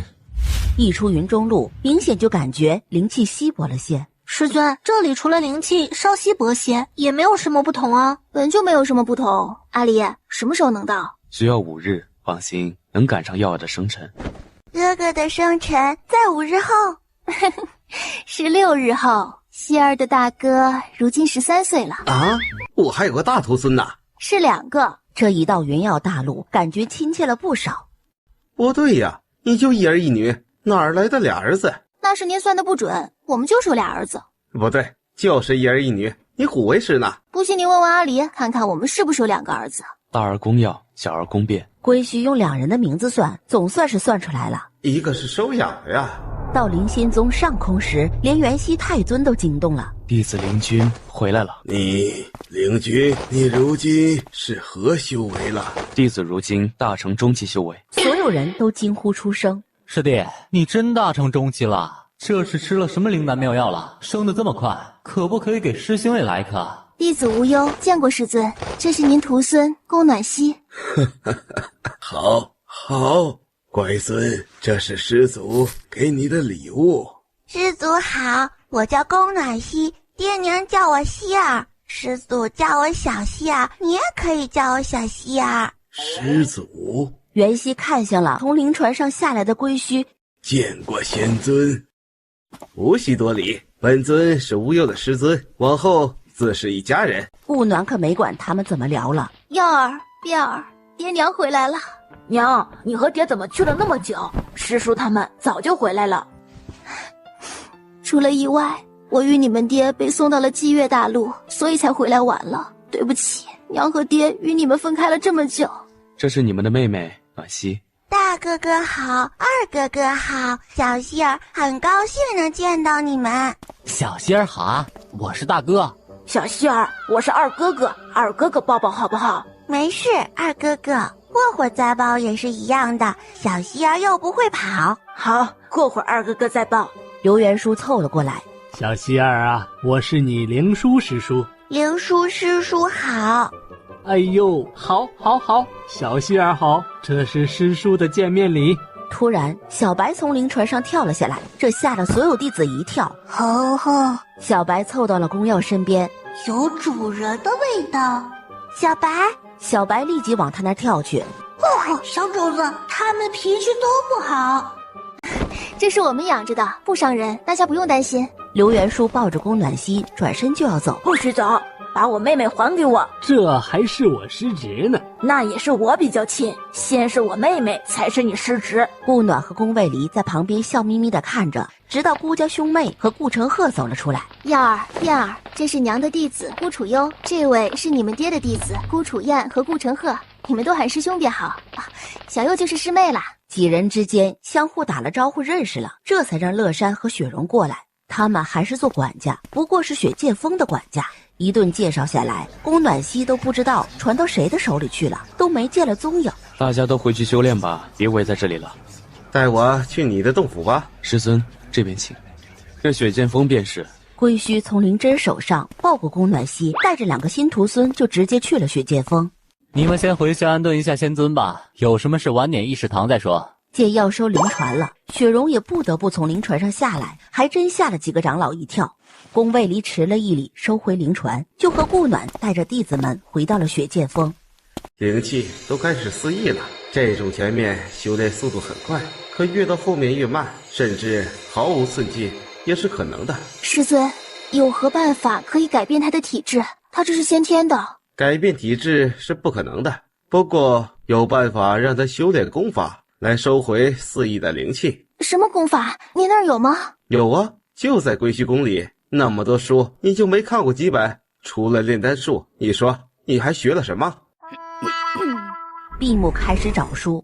师尊，是哪本啊？哟，为师还以为你知道呢，叫天荣灵诀，在右殿最左边的最上面那一层。多谢师尊。师祖，我是不是修炼了那个功法，就能解决修炼越困难的问题？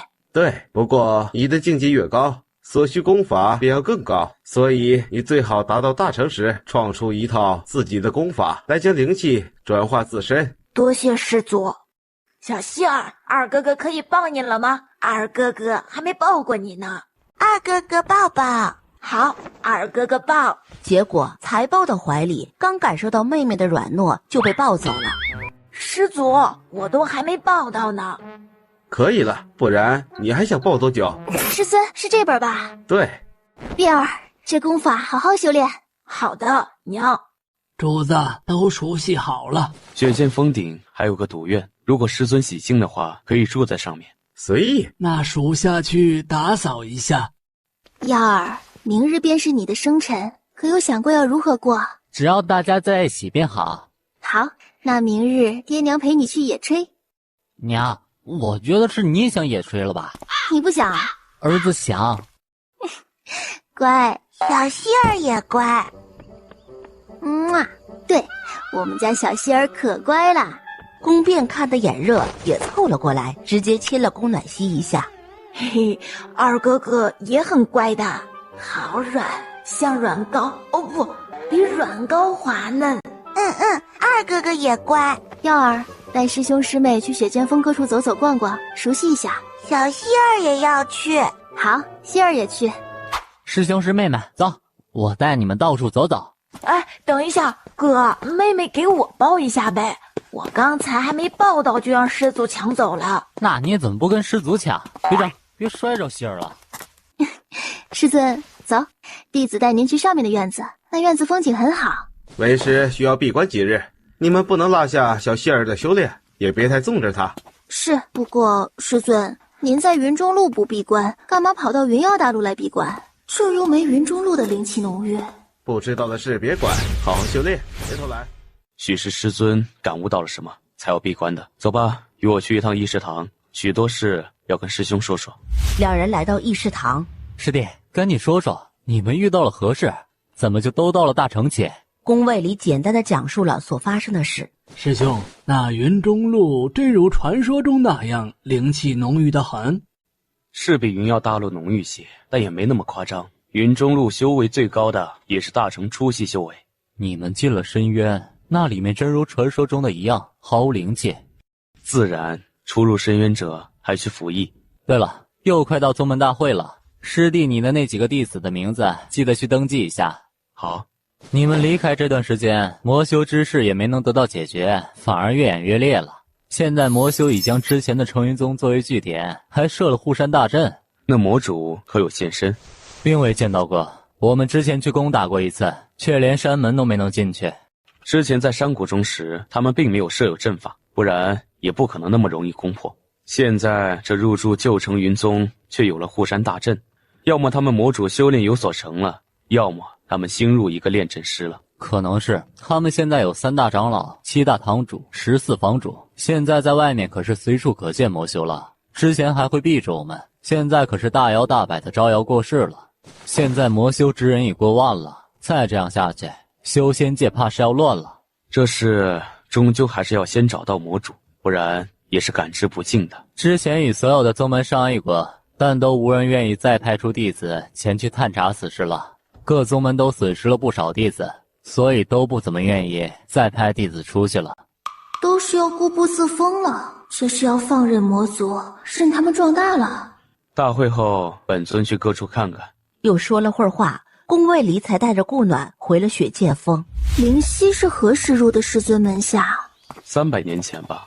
怎么了？我与他并没有什么交集，我平日都是在闭关，后来又都是在下界，所以对他的事也知之甚少。大会后我们去趟宫家，这么久了还会带你去过。好，想起那个别扭的公公，他就想笑。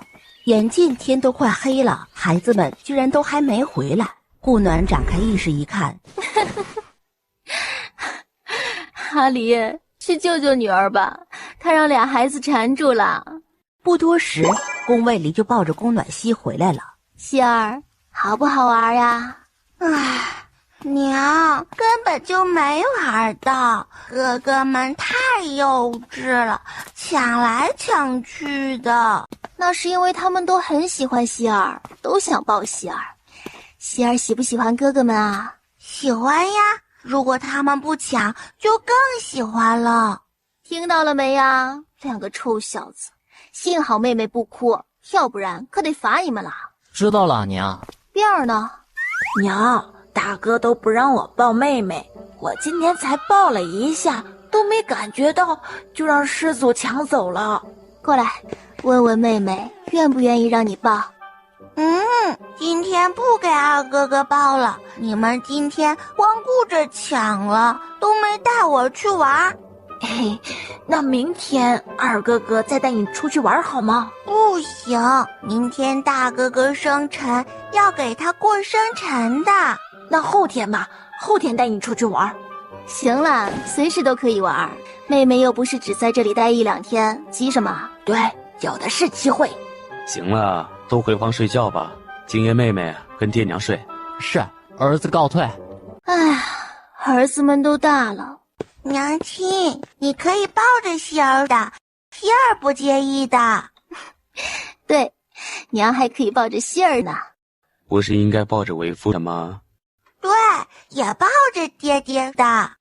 宫卫离换了套衣服，也上了床。宫暖曦睡在两人中间，一会儿左看看，一会儿右看看。怎么啦？娘亲，你和爹爹不会走了吧？不会走了，不过有时候也会离开几日，但是会尽量带着我们小希儿的。知道，爹娘也有事情要做的嘛。乖，睡觉吧，爹娘都在呢。第二天一早，宫变就来院子里等着了。不管他，不用管，等希儿醒了再说。起吧，今日耀儿生辰，说好要带她去野炊的。妹妹还没醒。你不用修炼的吗？你娘给你的功法练了吗？今日不是大哥生辰吗？等过了大哥生辰再去闭关。爹，放心，我一定会好好修炼的。儿子还要保护妹妹呢。去把你的师兄们都叫出来，大家一起出去野炊。是。宫变直接跳着就蹦走了。顾暖看向卓元然，渊明和元凡还有婉莹呢。禀太子，渊明师弟去下界探亲了，他们2人都跟着去了。哦，那大家就出发去后山脉吧，找一片宽广一点的空地野炊。妹妹，二哥哥带你去好吗？宫暖曦想了下才点头，伸了手让他抱。宫变终于得偿所愿了，抱着他就往后山脉而去。宫耀是第一个回来的。哎呀，这个灵兽肉质鲜美，好久没吃了。娘，我如今大了，可不能再这样亲了。你大了不还是我儿子？我亲自己儿子怎么了？大了的确不可以亲了。哼，不就是又醋了吗？我知道。儿子，这是娘给你的生辰礼。娘，这您还是留着自己用吧。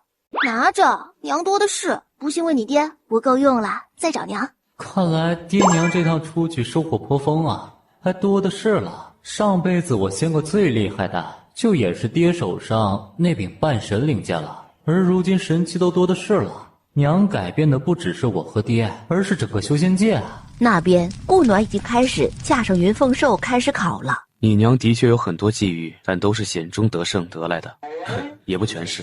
那深渊银阁就是她临时起意顺的。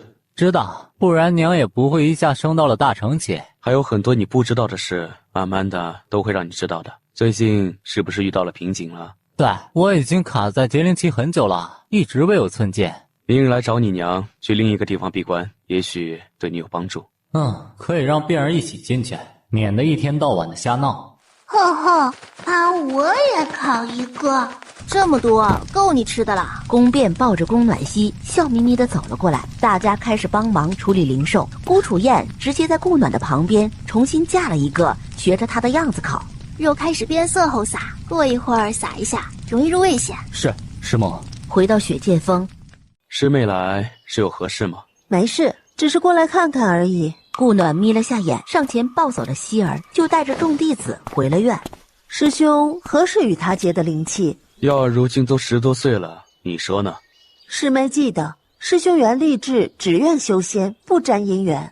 本尊从未立过此志，大家许是误会了。师妹还有事，就先不打扰师兄了。说完就直接消失了。怎么？他说了什么？问我们何时结的道侣，说了些奇怪的话。不过忘了问他为何要给我下望仙草了。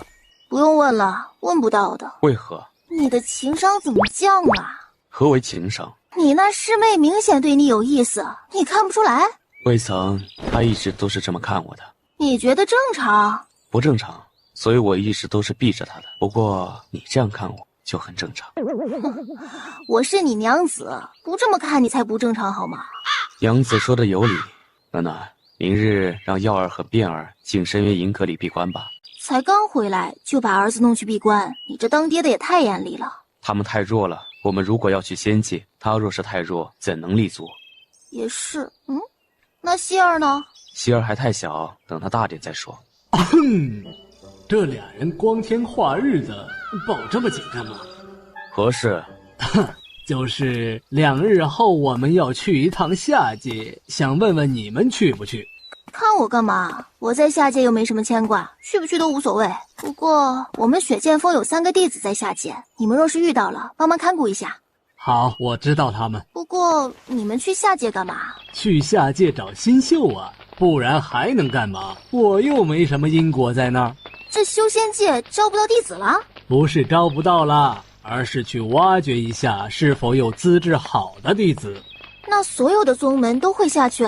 不是，是看各宗门自己的。据我所知，重月宫和善月仙宗都会有人下去，什么时候去就不知道了。正所谓先到先得，那就祝你们好运了。你们真不下去了？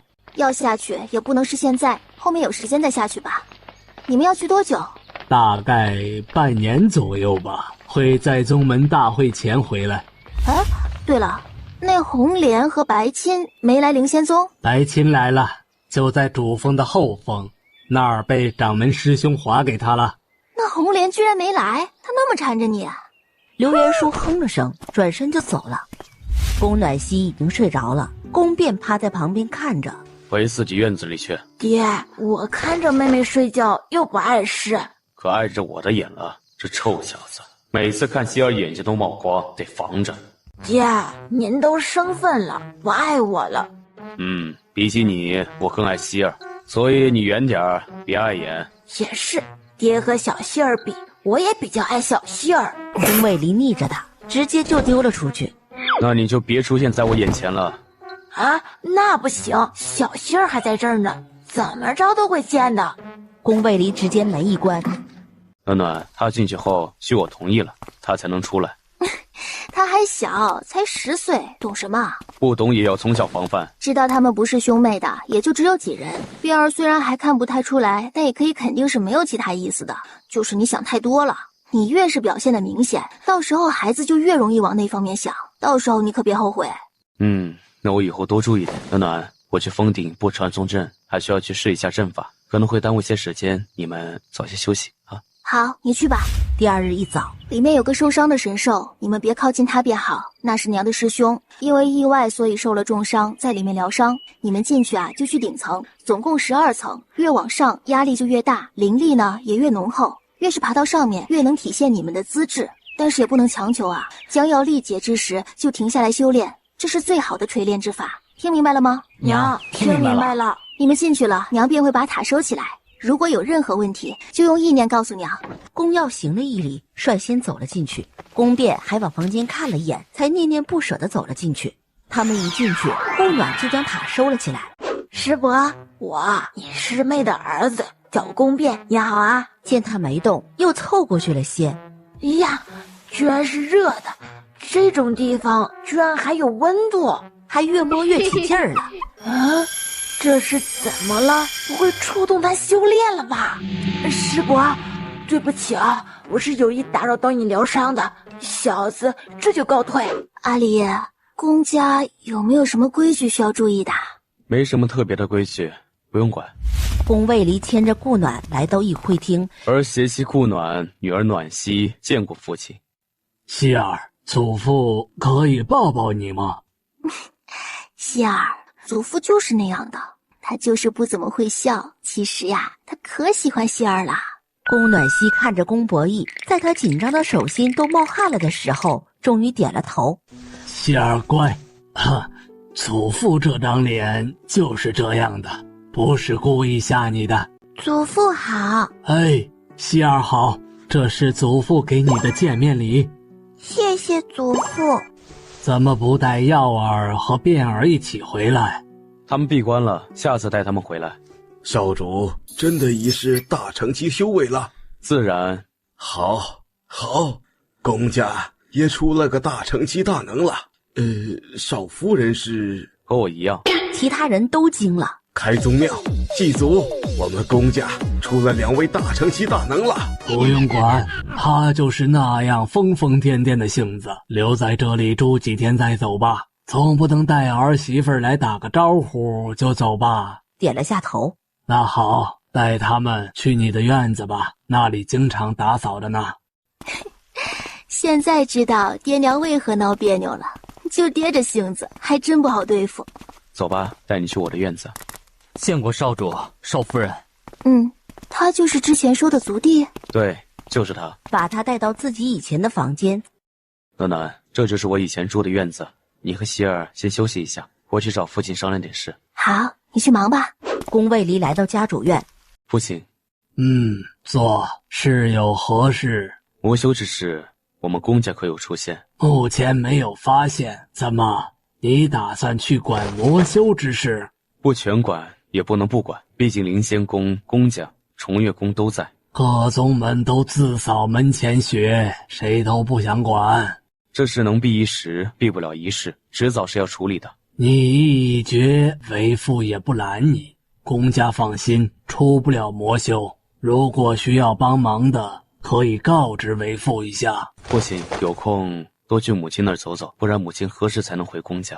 站起身，转身行礼走了。臭小子，你以为老子不想啊？是你娘不让我进去，怎么多去走走？想了想，人也直接消失在院子里。宫卫里走到嘉怡院。少主，何事？父亲请您过去一趟，他不能出行事堂，故请需您过去一趟。走吧。走进行事堂。族叔唤本尊来是有何事？你不是一直好奇我为什么会向你讨要吗？如今我可以告诉你，但有一个要求。本尊已不需要知道了，是你投的，你受到惩罚了，此事便了结了。不，没结呢，他还盯着你呢。盯着本尊不一定代表他就能胜过本尊。等一下，你真不想知道是谁？已不重要了。如果他是魔修之主，你还是不想知道？宫卫离皱眉，是不是意想不到啊？他那么早就在算计你了。他找到了我，给了我很大的诱惑，还想让我修炼魔功，不过我拒绝了。然后他就给了我一个承诺，只要我给你下药成功，他就许我做公家的家主。我瞬间就心动了。我知道自己资质如何，最多也就是个炼神期，顶了天了。所以我就想啊，既然与仙法无缘了，那就博权势。谁知竟也是一败涂地。这个他是谁？想知道啊？可我不告诉你。她可漂亮了，一个眼神就能让人神魂颠倒，可惜呀。女人，你有何条件？啊？什么条件？当然是出行事堂了，还能有什么条件？要看你说的对不对，若不对，你便出不了行事堂。没问题。他叫什么我不知道，不过我记得他的长相啊。宫伯姬点头就要起身，而他才站了起来，整个人就倒了下去。父亲！宫卫里也上前探了探。这是与那人签了契的，如今背叛了，便人消魂散。少主，父亲这是……他与魔主有签订契约，背叛者人消魂散。他既然已与魔主签了契，为何又突然要说？而且这种契约限制只有子约，母约却没有任何副作用。这种契约为何要签？我爹从去年开始便一开始有点神志不清了，偶尔就会说些胡话，新的旧的也不知道是真是假。你父亲平时都说了什么？零零碎碎的，也记不太清楚了。不过君臣老是说什么绝云什么哭的，都是碎碎念的。绝云哭是什么意思？通知族里好好安葬你父亲吧。宫卫里转身就走了，他没看到一丝黑色灵气在空中飘散了。难道他是魔修？可他刚才不是说自己没修魔功吗？怎么会从他身上散出一丝魔气？宫卫离回到嘉怡院，在想什么呢？这么入神？没什么，就是那个族叔跟我说了些事，提到绝云这个词，我一直回想，也没想起来在哪听过或见过。这是人名还是地名？不知道，他神志有些不清，所以只得了这2个字。不过还有个字，就是哭。他说当初给我下药就是受魔主诱使，还有一个就是这魔主应该是个女人。那时你应该刚成年不久吧？他就要对付你，有可能是爹的仰慕者，在得知爹有了你之后心生嫉妒，不然他给你下药干嘛？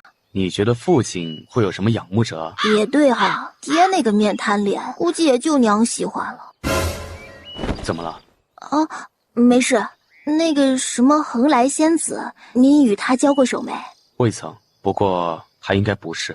绝云是什么？这肯定有什么关联。公伯一传音给他，通知他明天带妻女参加族会。这一场族会后，顾暖就让一个小姑娘缠住了。是有何事吗？不是的，我来找小姑姑玩的。宫暖熙直接反身抱着顾暖的脖子。小姑姑今日不适，也不能与你玩了，以后有机会再玩吧，好吗？好的。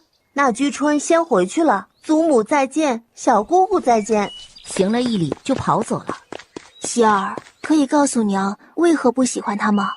不知道，就是不喜欢，从这里不喜欢。好，不喜欢那就不和他玩了。顾暖展开神识，找到了宫居春，在与自己面前的乖巧就是两面派呀。眼看他就要踢到地上的孩子，是谁？谁在多管闲事？是本尊，怎么你还要教训本尊？弟子不敢，请堂祖母恕罪。顾暖没看他，而是看向倒在地上的孩子。你是谁？居然看不到，这是什么情况？要么就是杂灵根，要么就是单灵根。第一次遇到这种没有灵根的。弟子宫城院见过少夫人。程字辈，和希儿一个辈分。你是哪房的？堂祖母，他是二长老的孙子。没有灵根的杂种。你与他同源，那你是什么？你既然是二长老的孙子，为什么还任人欺负？我没有灵根，修炼不了。你爹和你祖父不管？见他沉默着，娘，我要下去。顾暖将他放了下去。哥哥，疼吗？我和他接触了几次，他都不理，居然理了个废物。摇了摇头，肯定疼的，都出血了。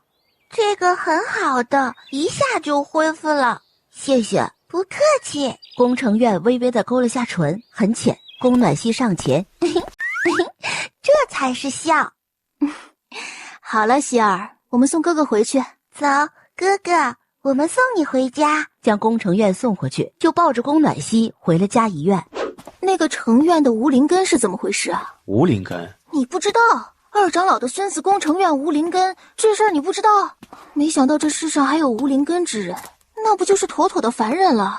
这个我也没听说过，最差的也是杂灵根，没听说过无灵根之人。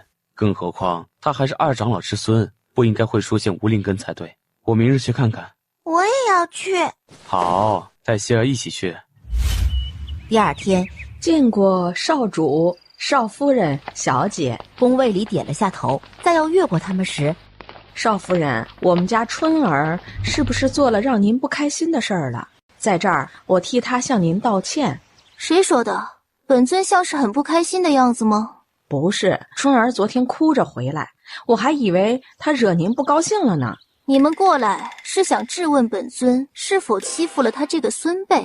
不是，是怕他惹您不开心了，所以过来道歉的，还请少夫人原谅。他还没那个资格能惹坏本尊的心情。以后没有吩咐，不许靠近家主院及少主院。是。瞪了宫居春一眼，站起来就走了。少主与少夫人、小姐怎么有空过来？来看看城院。哥哥，小希儿来找你玩了。哥哥，你在干嘛？扎马步。好玩吗？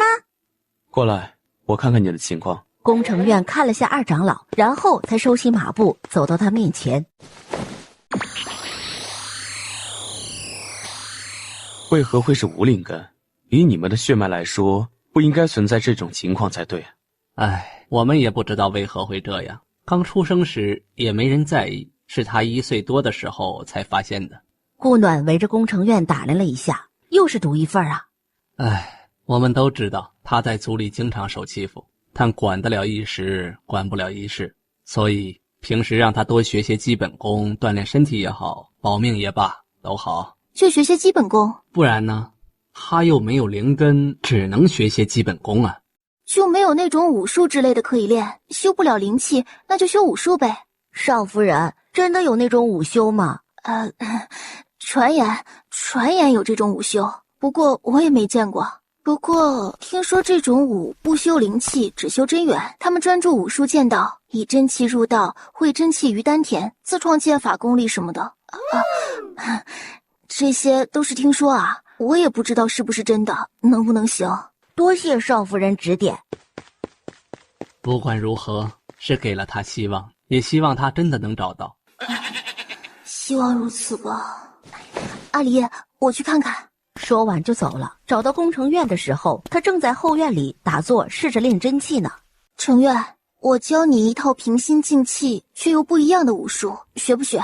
学。多谢少夫人。少夫人可需要拜师？不用，这个你家少主也会。顾暖摆好架势，来，跟着我的动作，记住我的口诀。宫城院每一处都仔细看着，仔细听着他念的口诀，打完一套，看着他打了一套。我今日冲动了，将一个自己都不会的说给了你听。如果试了不成功，也别太执着了。没事的，少夫人，总比只能强身健体的强。听说修炼真气分好几个阶段，练通小周天、大周天，炼精化气，炼气化神，炼神化虚。我也只能想起这些了，你自己试试吧。希望你能成功，成为全新的宫城院。谢少夫人指点，城院感激不尽。顾暖木着脸点了下头就走了。回到嘉怡院，直接去了宫家的灵气堂。你们这里最差的灵气是什么？自然是皇级灵气了。少夫人，何事有何吩咐？没事，我参观一下可以吗？自然，您随意。堂主，你们这里能锻造那种凡兵利器吗？管事想也没想的直接摇头。刚走出炼气堂，少夫人，顾暖淡淡的点了下头就走了。堂叔，上次跟您说的那个东西找到了吗？哎呦，阿浩啊，找到了，虽然不怎么好找，不过阿浩，你要这个干嘛？又没什么用。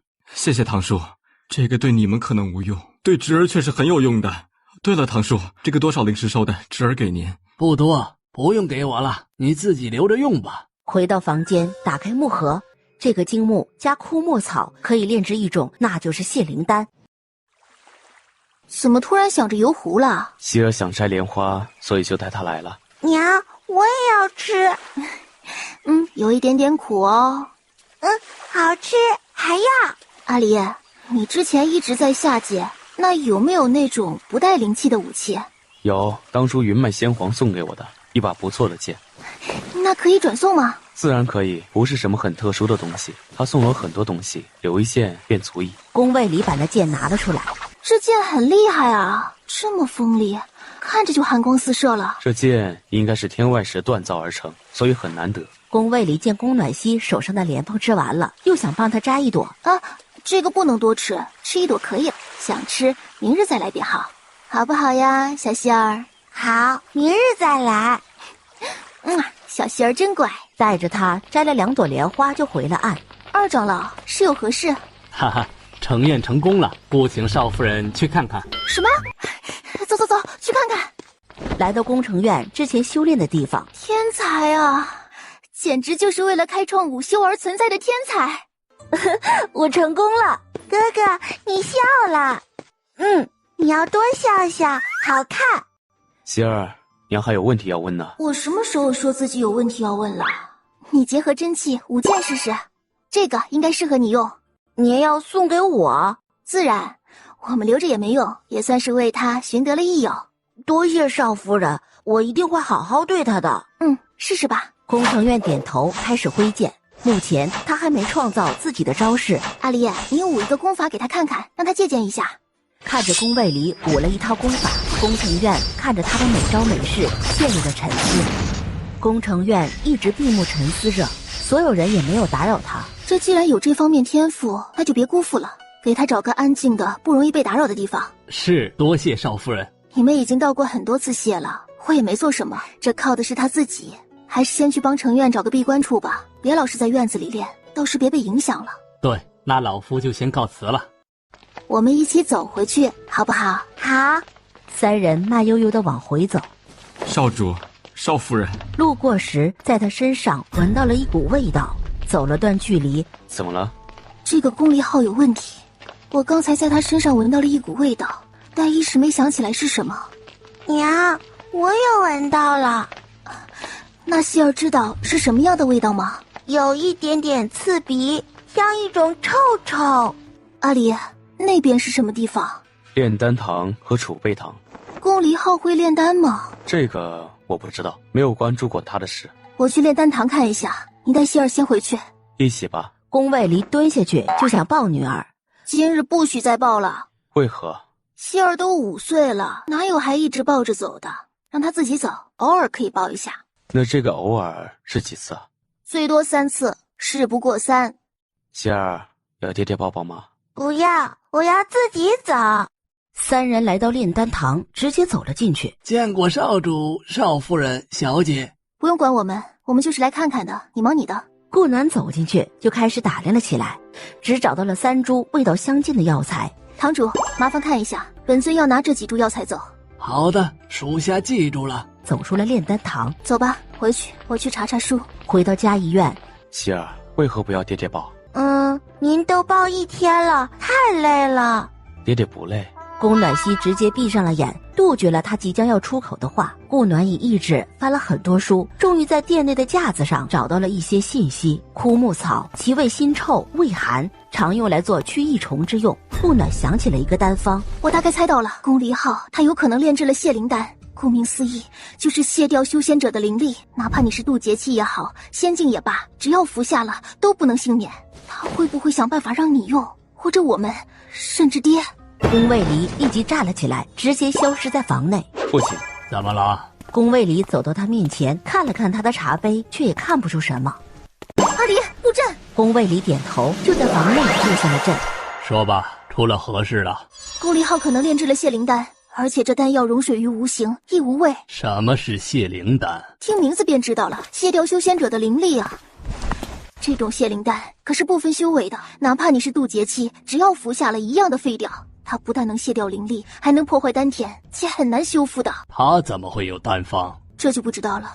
泻灵丹又不分品级，只要会炼丹的人得到丹方就能炼制出来。就因为很容易炼制，又有如此恐怖的力量，所以这个丹方早就毁了。他从哪儿得到的丹方，只有问他了。还有，得尽快确定他到底有没有炼制泻灵丹，也得把丹方尽快销毁。这时，外面传来了宫离浩的声音：“家主，离浩有事就见。”顾暖与宫卫离对视了一眼，直接走到隔间，隐匿了身形。进，找本尊何事？家主，离浩自请为父守灵7期49日。为父守灵不是应该的吗？何须来报？离浩还有一事想禀告家主。何事？宫离浩一直趴在了地上，猛地朝他和宫卫离撒了一把药粉。宫卫离迅速展开空间之力，将他和药粉控制在一个空间里。这是什么药粉？我既然敢用，自然就不怕你们。你们还不知道吧？我还在宫家的饮用水井里下了，就算我死了，还有全宫家人陪葬。你不是宫家人吗？是宫家亏待你了，还是虐待你了？是你对不对？你一来宫家我就感觉到了，你不一样，一定会破坏我们的计划的。哼，本尊怎么不一样了？本尊也就修为高些，胆子大了些，也没什么不同啊。你周身气息很特别，带着一股让人难以抗拒的吸引力。你一定不是普通人，你一定有什么秘密。那我的秘密可多了，随便一个都能让这修仙界震一震。来，我告诉你一个，你告诉我一个，怎么样？你不就是想知道我撒的是什么药吗？我告诉你也没用，无药可解。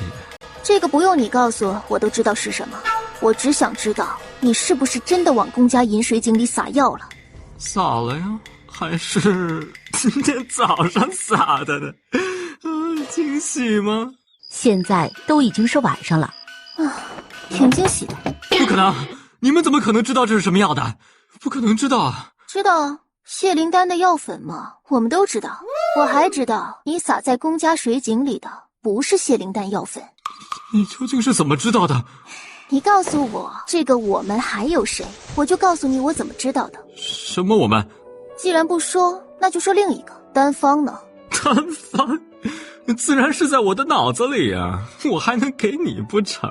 我不需要丹方，我只是想知道在哪儿而已。你吸入了泻灵丹药粉，灵气已经开始外泄了，药力也开始慢慢破坏你的丹田，怎么样，好受吗？只要你告诉我丹方在哪儿，这个我们的其他人是谁，我便有办法救你。不可能，泻灵丹无药可救。好，那涅槃丹呢？真的有，丹方在我炼制成功后就烧了，不过我记在脑子里了。这个人啊，我也不知道是谁，他50年前就找到了我为他提供信息，他为我提供信息。这个计划是他设计的，我在公家水井里投的是一种可以让人短时间封掉灵力的药，他今夜子时会让人来攻打公家，那时全公家无一人能幸免。走，去议事厅。来到议事厅，很多人都失去了灵力。没事，过段时间就恢复了。就是之前给我下的那种药，让他们都到议事厅来。今夜子时会有人攻打公家，让大家都到这儿来。我设下阵法，他们一来，一网打尽。第一个到的是大长老。家主，这是怎么回事？宫里号在井里投了药，可以封印灵力一段时间，就是之前少主种的那种药。想上前踢，先让所有人都来议事厅，有人要攻打我们公家，让没有封掉灵力的人开始备战。大长老听了，立即往外跑。顾暖看到宫城院进来，便向他招了下手。少夫人，这是我娘。见过少夫人。不用这么多礼，在这边坐下吧。今夜怕是要在这里过了。谢少夫人了。旁边的白氏看得咬牙切齿。宫居春抬头看了他们一眼，手悄悄地拿了一个丹药放在手里捏碎，慢慢地朝他的方向挪了过去。顾暖突然笑了下。怎么了，月儿？可有哪里不舒服？程远，你的武术真气修得怎么样了？还在刚入门的，让少夫人挂心了。不着急，你还小呢，慢慢来。挥了下手，直接将宫居春压制住。启春，你怎么了？你还是别动得好，他手里握着的东西可是会让你灵力尽失，成为废人的。白氏立即退了好几步。哼，你这小丫头，年纪小小的就不学好，这是想毁了公家呀！今夜过后，搬出主院，不得令不许进。三长老，这丫头自己做的事儿，我们都不知道啊，请三长老饶恕。阿里不能出主院呐，那他的前程就毁了。子不教父之过，连孩子都教不好，何况自身。老夫教导无方，还请家主恕罪。过了今夜再说。所有弟子都过来了吗？差不多了，就差旁支的一些弟子了。让他们快点儿，时间不多了。宫伯一说完就走了。家主一走，一时便闹哄哄的。安静！灵力只是暂时被封了而已，吵什么吵？有灵力的出去备战，没灵力的安静的待在厅里。家主和少主、大长老他们都会护你们的安全。所有人都安静了。本尊会将厅里的灯灭了，都别怕，安静的待着。来的修为最高的也就是炼神后期103人。宫伯一要出手时，我来。宫卫离来到大长老身边。你是何人？转身就想逃，直接就用空间之力将他拦住。本尊的空间之力，若是让你破开了，本尊这一身修为有何用？告诉本尊你是何人？顾暖见所有人都制服了，便开门走了出来。宫卫离扯开那人的面巾，我去，这不是那个小表妹吗？怎么也来上界了？陈文静。顾暖把孩子给了宫卫离，来说说你什么时候上来的？怎么混到魔修的队伍里去了？还搞成这副德行，记得他好像很得顾老太太看重来着，不会是那老太太干的好事吧？你不是死了吗？我那是假死逃出了狼窝而已，你是怎么上来的？可以说说吗？还有，你在魔修里是什么身份？此次的计划是你计划的，还是谁？你就是那个无忧太尊。对，你就是灵君太尊从下界带上来的妻子。顾暖莫名的看着他，点头。他就是那个孩子的父亲是吗？你知道些什么？我知道什么？知道当初若不是害怕逃走了，我便是他的妻子。若不是你来了，我也没机会逃。所以，都怪你，是你抢走了本该属于我的一切，你就应该在那场大火里死掉。你为什么还要活着？为什么还要活着？陈文静，本尊终于知道你这副模样是怎么来的了。我这样，都是你害的。你自己胆小怕死，还怪我？脸呢？我当初吃苦受排斥的时候，你可是在享受着宠爱的。我顶着大肚子在干活的时候，还洗过你的衣服呢。你当时在干嘛？不不是还嫌弃我洗得不干净吗？那时的一脸高傲呢。现在我过得好了，就觉得我抢了你的东西了。你怎么不说自己抢了我的东西？你本就不是顾姓，却在顾家享受着比我这个顾家女还好的待遇，你当时怎么不说啊？那也是我应得的。他们想拿我做筹码，怎么可能不供着我？对，所以你现在是沦为他们的筹码了吗？怎么可能啊！我将他们都杀了，然后烧光了顾家。他们想把我卖给一个什么狗屁战神，一个年纪和祖父都差不多的人。他们不是想要荣华富贵吗？我给他们烧了无数的纸，随他们怎么花都够了。来说说你在魔修里的身份吧，我们可以不杀你。我不过是个堂主而已，这种计划怎么可能是我计划的？我只是个执行者。顾暖，我知道你们想灭魔修，我也想灭，可是灭不了的。三大长老都是合体后期修，他们如果联合起来，灵君太尊就算是大成期，也不会是对手的。我是二长老苟成杰10年前带上来的，他那次带了有上百人来，我只是其中一个，而上来的100多人里，现在只剩下了3个，我为堂主，另外2个现在是房主。你见过魔主吗？只见过一次，不过她戴着面具，只知道是个女人，修为也不知道。顾暖，我不想死，我想活着。我答应不杀你，便不会杀你。顾暖想了下，打开领域，把宫卫离和宫博弈叫了过来。你知道成云宗的护山大阵是谁弄的吗？你们魔修的分布是怎样的？护山大阵是大长老弄的，他也是后来才加入了魔宫，因为他实力强，被魔主直接封为了大长老。他叫什么我不知道，但也是个女人，都称她为圣姑。她手下有3大堂主，6个房主，分布在修仙界各处。二长老手下2名堂主，我和拓石。我今晚带来的就是我手下的2个房主及部分手下。3长老叫张树，也是2名堂主，4个房主，他们都是镇守魔宫的人。把魔修的具体分仙写一下，写完我送你去深渊。什么？去深渊？深渊没你想的那么恐怖，不过没有灵气也是真的，里面有很多魔族与凡人，他们都是和平共处的。写吧，在里面你还有机会活着，在这外面可就没什么活命的机会了。你去过？自然，不然怎么会知道呢？你不会是想报私仇吧？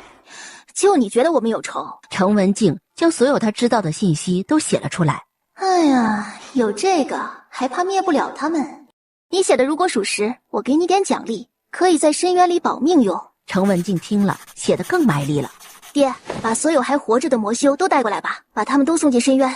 我送他们去深渊，你在家和爹商议魔修的事。我与你一起去。把孙女留在家里，为父看着。不要，一起去。宫博弈看着他咬牙，带着希儿去也是不方便，不如你还是在家里看着孩子，和爹商议一下魔修之事吧。我现在出发，到深渊也不过2日便能到了。我不放心你，我现在把希儿送回灵仙宗去，再陪你去。臭小子，你什么意思？我带不行，灵仙宗带可以是吧？你的脸太臭，我怕吓着希儿。那去把你娘叫回来带，总可以了吧？顾暖看着他笑了，还朝他竖起了大拇指。不要，娘的性子不适合带希儿。怎么，就你适合带希儿？也不看看你那面瘫一样的脸，冰块一样的性子，哪儿合适了？好啦，娘也就带3天，没事的。月阶杀来得很快，听说让他带孙女，立即就来了。我宝贝孙女呢？哎呦，我的宝贝乖孙太可爱了，快给娘抱一下。吉慎，过会儿让您抱个够。对，他们等会儿要送魔修去深渊，孩子让我们带。怎么，魔修来攻打公家了？对，与人串通，给许多族人下了药，幸好发现的及时，不然后果不堪设想。哟，一段时间没见，发现你话多些了呢。娘，我们要出去3天左右，希儿就拜托您帮忙看一下了。没事儿，去多久都行。上前就抱过了宫暖曦。希儿全名叫什么？宫暖曦。眼见天都快亮了，解开宫暖曦的五感封闭。爹爹娘亲爹爹娘亲都在呢啊！希儿，这是祖母，不用怕的。希儿啊，祖母吓着你了，自己长得不难看吧？怎么就吓着了？祖母，对不起，希儿没注意到。没事儿，没事儿，祖母再抱抱希儿，好不好？宫暖曦看了顾暖一眼，宝贝乖孙女儿哟。希儿，爹爹和娘亲有事要出去3天，这几天你跟着祖母玩，好不好？希儿不可以去吗？因为去的地方不好，还有许多坏人，所以不好带你去。好吧，那娘亲和爹爹要早点回来接希儿。好，3天后，娘亲和爹爹就回来了。希儿只和祖母玩就好，别和他学别的，好吗？臭小子，你什么意思？好的，爹爹。希儿乖，娘就先走了，乖乖。阿离，把灵船放出来吧，再拖下去，天大亮了。都带上吧。等灵船出了宫家，宫暖曦的眼睛立即就红了。希儿，爹爹和娘亲说了，只去3天，3天后就会回来接宝贝希儿的，可别哭了。祖母带你去祖母的崇月宫，好吗？要带也得在公家带呀，怎么就带去崇月宫呢？那自己的计划不全泡汤了？谁规定的只能在公家了？那不管，说好的我们2人一起带的，外孙儿去哪儿我就去哪儿。希儿想去哪里？不去哪儿，就在这里等爹爹和娘亲回来。哎呦，好，我们就在这里等爹爹和娘亲回来。宫伯义倒是想跟着，可这边的事还没处理完呢。还站在这里干嘛？看戏吗？赶紧把这些都收拾了，把井水都处理一下。宫卫离操控着灵船来到深渊边缘，把所有人都送了进去。这是魔族很需要的一种石头，不过也别轻易拿出来，它将是你的筹码，懂吗？谢谢，我知道了。进去里面会到什么地方我不知道，不过我听说里面会要服役一段时间，如果不想服役，你就动动自己的脑子想办法了，其他的我也帮不了你了。我之前用糕点贿赂过里面的人，你如果遇到难处，小心着试试。那里面没有灵气，这些东西怎么拿出来？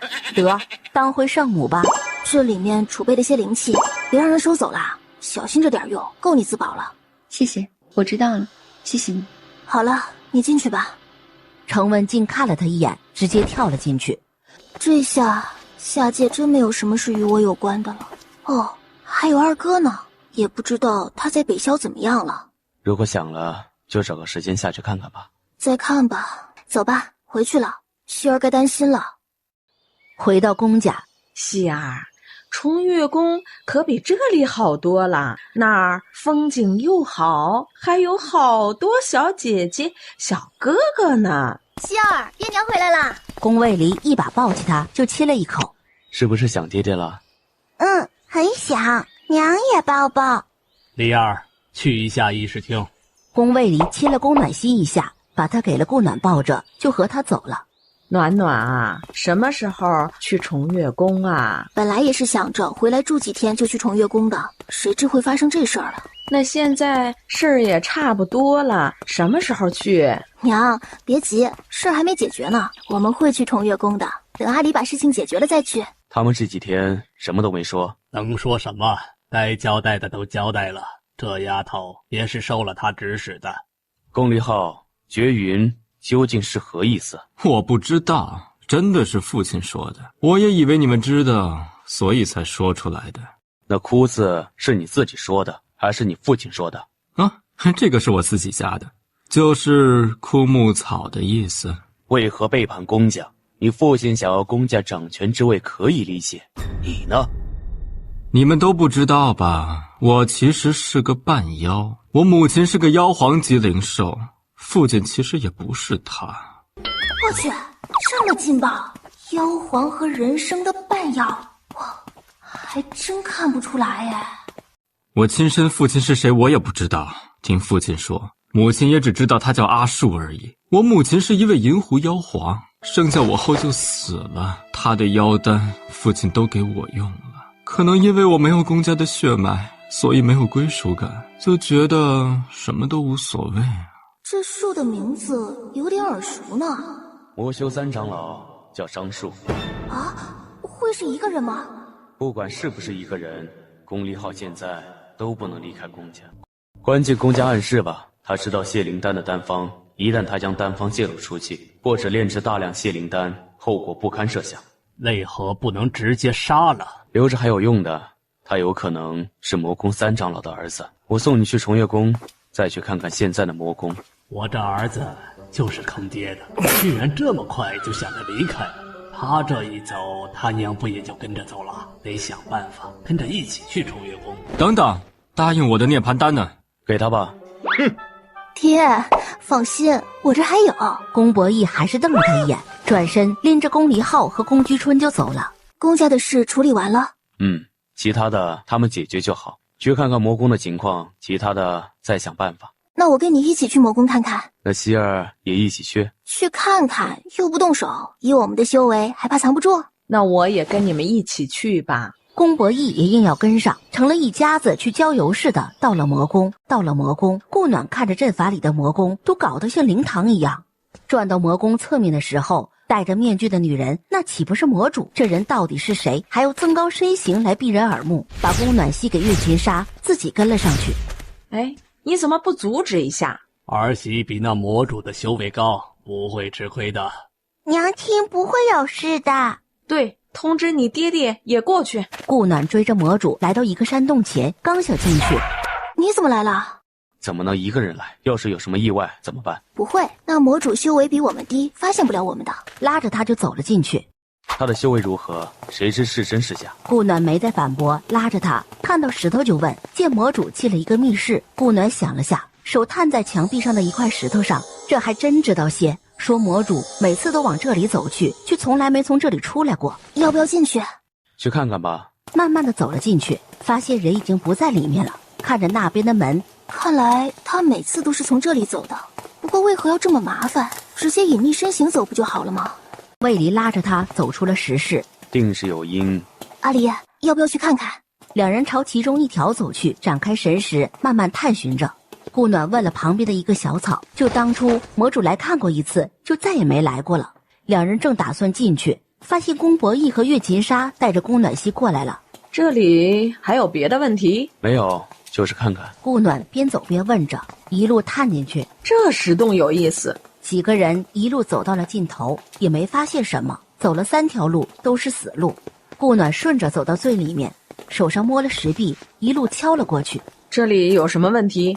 娘，你没发现吗？这里神识都展不开，之前还可以展开些，现在都不行了。顾暖最后抬着头看着头顶的石头，使用灵力让自己碰到石头。说实话，入口在哪儿？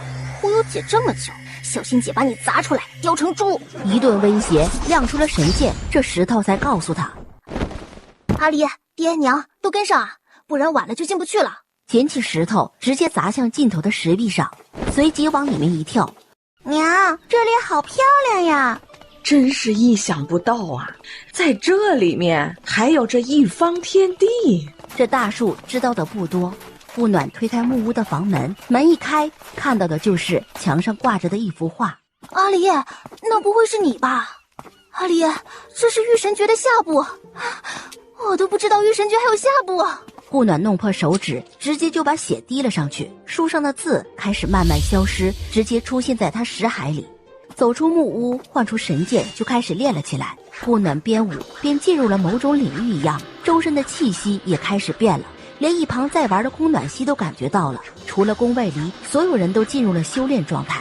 顾暖觉得自己进入了另一个世界，他像能感知到这世界的所有。外面雷电交加，出现了修仙界从来没有过的地动山摇。怎么回事？看着微晃的山脉，皱了眉，掐指一算，却什么收获也没有。一时就能看见各处空地上盘腿坐着不少修仙者，这一盛景，修仙界史无前例。顾暖感应到外面生灵的呐喊，霎时一股气息从他身上散发了出来，直至整个云耀大陆。宫卫里有了某种感应，立即开始入感应。阿离，我感觉我又快进阶了，我还感觉我自己的感知能延伸到整个云耀大陆了。暖暖很厉害，不过感知的事要保密，谁也不能说，知道吗？这时月琴纱突破了，进入了合体期。里面都看完了吗？没有，只是随意的看了下。顾暖拉着他又走了进去。这里为什么会有一幅画呢？这人又是谁？为什么挂着他的画还没画脸呢？这灵液是不是灵气汇聚成的液体？应该是，收好，不要让别人知道。阿离，你看得出这雕的是什么吗？暖暖，你滴血试一下。你滴。直接破开手指，滴了一滴血在上面。小石雕射出一道白光，使顾暖受不了的闭上了眼睛，但对宫卫离却没什么影响。阿离，是什么？是一只白虎幼崽，已经进入了识海，还在沉睡。为什么会封印着白虎的幼崽在里面？阿离，这种符箓之前我怎么都没见过？这种是斗法符箓，有的是用来斗法的，也有人用来战斗。这种符箓早已失传，修仙界都没几人会画。不过师叔好像会一些。师叔？师叔一直在闭关，等他出了关，带你去见他。全修仙界估计也就师叔会一点点的符箓了。为什么会失传？符箓的作用不是很大吗？怎么会没人学？我对此没什么印象，也没什么记载。不过听说是某位大能一下将全部符箓师都杀了，连他所知的符箓功法秘籍都烧了个一干二净，所以没人敢再修此法，也没能修了。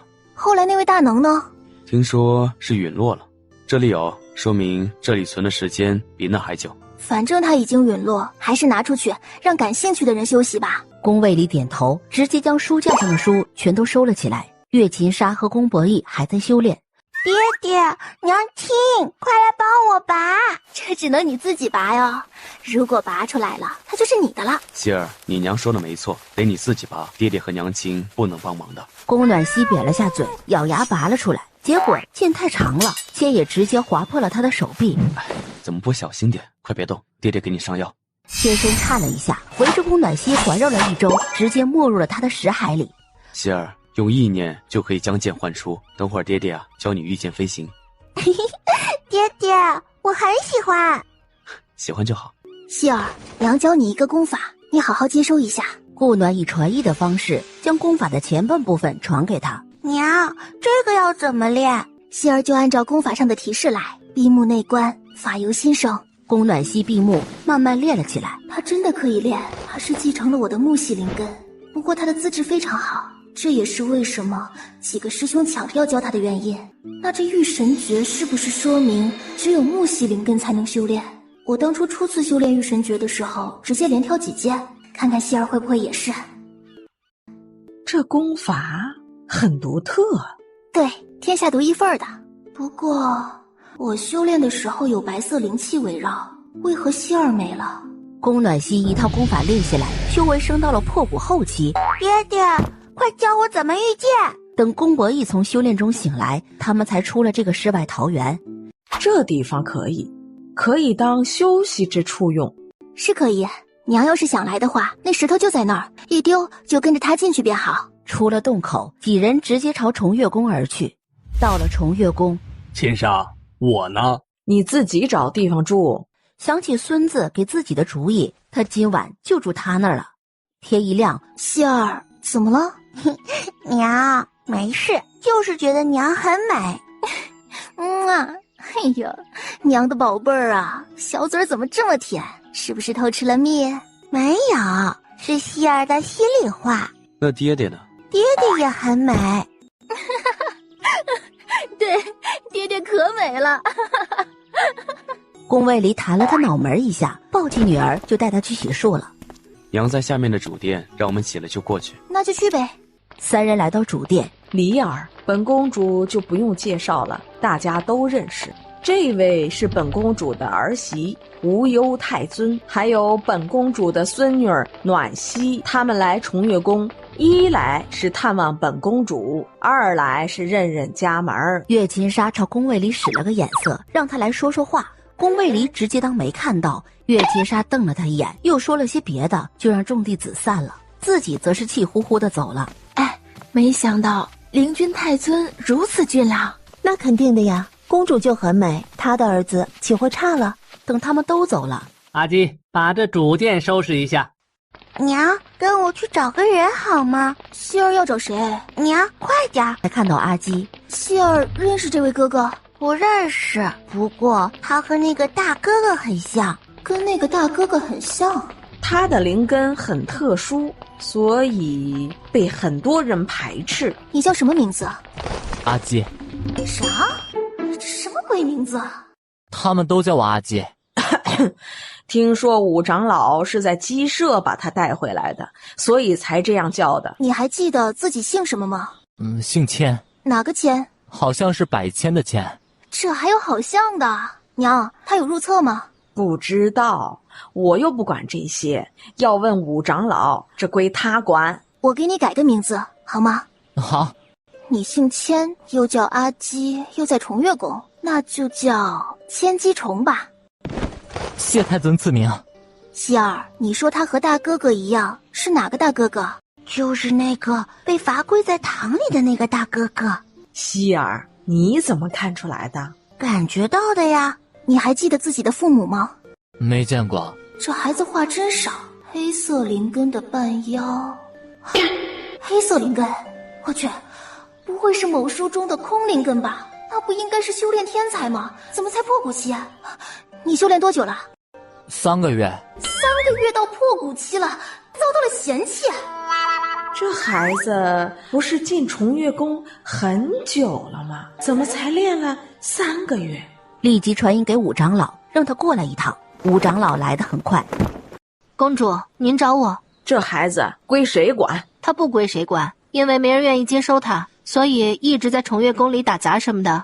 所以你也没管，把他丢在这里自生自灭。唉，他灵根特殊，我们也教不了他，又没有人愿意接收他，也不能强求呀。是谁教你修炼的？没有教，自己会的。自学成才啊，又一天才。哈，我是天才挖掘机呀。才3个月就入了破骨期，还是自学成才的，这放出去都是损失啊。虽然是半妖，但不影响啊，反正又没人知道。可愿拜本宫为师？徒儿拜见师尊。收拾一下东西，过会儿到天月殿找本公主。是，师尊。将她划到天月殿去。果断。李儿，带暖暖四处走走看看，黑色灵根能修炼什么功法？娘，他什么功法都合适，怎么厉害怎么来就行。暖暖，你怎么知道的？黑色灵根，如果不出意外的话，应该是空灵根，可以吸收各种功法，任何灵气。修炼中的天才，修仙中的战斗机啊，说不定不过几年就能赶上我们了。别人修炼还挑灵气，他又不挑，啥都可以，能不厉害吗？3人来到了后峰。娘，那是什么？那是彩虹，是太阳照射水滴而形成的，很漂亮呢。如果下雨时出太阳，也会有彩虹哦。 3人看彩虹，看到太阳渐下，才起身回了房。见过灵君太尊、无忧太尊。你们是来干嘛的？弟子们是来伺候2位太尊的。谁安排的？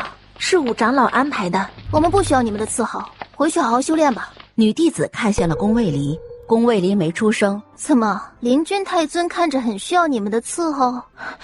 如果我们完不成任务，会受责罚的。哦，什么任务？什么责罚？来说说，这些人脑子里都装了豆腐吗？我这个无忧太尊在这里，还想着来勾引宫卫离，脑子带出门了吗？还是根本不把我放在眼里？就是伺候2位太尊的任务。是伺候2位太尊吗？不会是只要伺候好1位就可以了吧？需要本尊把武长老叫过来吗？不用了，我们这就告辞。等他们走到房门口时，本尊不发火，不代表本尊好欺负。这么不把本尊放在眼里，请问是谁给你们的勇气？无忧太尊，我们真的是武长老安排来的。哼，是不是？本尊很清楚，蠢就算了，还以为别人跟你一样蠢。女弟子涨红了脸，怎么还要留在这里伺候？3个女弟子连忙跑了。他在重月宫里的形象是好色之徒吗？还是说是有人知道了我的经历，所以想来个西贫东笑？暖暖，有话直说。你是不是在重月宫里的形象有点差呀？怎么就会有人在我还在这里的情况下来勾引你呢？杨子，暖暖，你觉得我的形象怎么样？还行吧。只是还行。你们在说什么？齐摇头。见过灵君太尊、无忧太尊，公主请2位太尊去一下主殿。走，去看看吧。 3人又来到了主殿。来啦，坐吧。大长老说，今日出现了地动山摇这事儿，波及到了整个云耀大陆，也不知这是不是魔修整出来的事儿。几大宗门都派出了长老级的人出去查探，都一无所获。好像是我搞出来的。对，且当时灵气暴动，许多当场修炼的都受益匪浅。那就不会是魔宫弄出来的事。如果是他们，岂会让别人受益呢？就怕他们是别有目的。无需担心，不是魔修弄出来的事。这次灵力暴动，受益的不止一些人，魔修也还没这个本事，能弄出这么大的动静。下次如果还有这样的事，修炼就好，能受益多少便受益多少。灵君太尊怎么知道还会有？预感，本尊的预感一向很准。不知昨日去探查魔宫，可有什么发现？月金沙又瞪了他一眼，并没有什么发现。不过魔主应该是个女人。娘，不是应该，而是一定是。公主，你们都见着她了？戴了面具，一身红衣，能看出她是什么修为吗？表面上是合体初期，不过实际就不知道了。可还有其他的事？2日后，四长老会去下界招收弟子，你们可要下去？不用了，娘，我们暂时不去，等魔修之事了了再说吧。那可没那么快，那也不过几年的时间，没事的。顾暖突然看向五长老，无忧太尊是有什么事吗？五长老，我们呢向来不喜欢打扰，所以不劳五长老安排弟子伺候了，特别还是那种妖妖娆娆的弟子。要不是这是重月宫，本尊都差点以为是特殊地方了。什么弟子伺候您？我没安排哟。哦，是吗？天黑的时候我们回去，有3名女弟子打扮得耳目一新，说是您派去伺候我们的呢。这件事我一定会调查清楚，给2位太尊一个交代。那就有劳五长老了。那我们就先告辞了。他们一走，这还真是给我们重月宫长脸呐！那3人查出来，直接罚到行慎寺去。是，公主。调查清楚，是不是有人指使，这人也要受罚。月金沙看了他们一眼就走了。可不关我的事，可不关我的事儿，我还没那么傻去惹无忧太尊。就是，谁能犯这种傻？吴长老看了2人一眼，直接转身就走。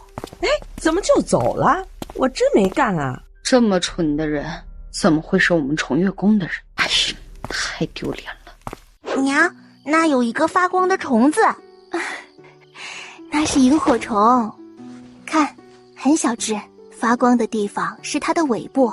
娘，它不咬人吗？不咬人，而且它的寓意很好的，它象征着巨能、奉献、理想，即使再微小，也有属于它自己的人生意义。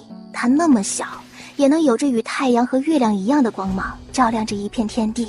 那它好厉害呀！我们希儿也很厉害呀，是我们所有人的宝贝。希儿，有想去玩的地方吗？娘带你去。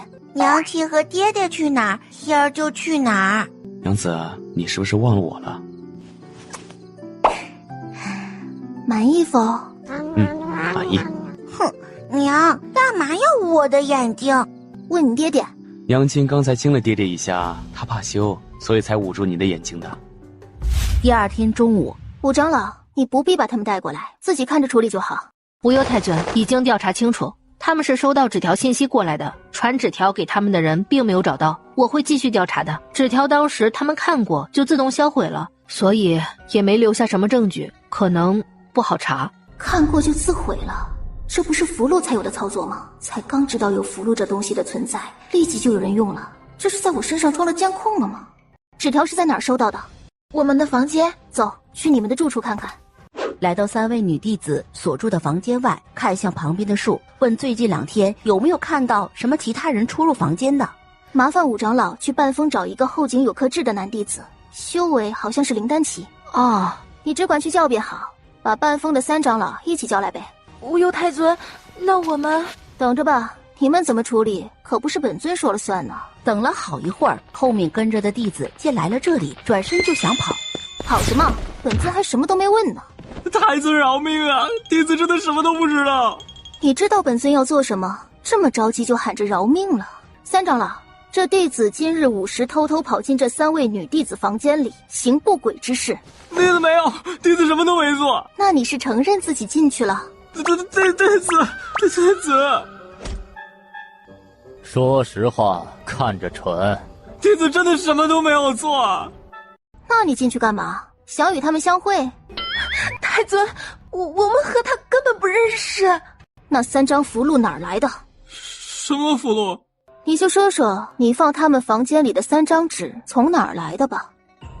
弟子也不知道啊，是和另外一张纸放在弟子的房间里的。我只要把纸条放到他们的房间里，就能得到100块下品灵石。顾暖有些烦了，他就不信了，还能有下一个？走，去你的房间。起身就去了半峰，又问了旁边的一棵树。你们等一下，本尊去找个人，马上回来。神识展开，很快就找到了人，二话不说，直接提着他就回了半峰。说说早课时间进他房间干嘛？一通威逼利诱的问下来，终于没有下一个了。百灵娜弄的。阿芬，何事？唉，这弟子说他是受娜娜所托做的，于是将事情经过说了一遍。不可能，娜娜平时连只蚂蚁都不舍得踩，怎会做这种事？闭目展开神识，直接覆盖了上峰所有的树木，将百灵娜的事一一打听了个遍。五长老，弟子根本就不认识他，可别冤枉了弟子呀。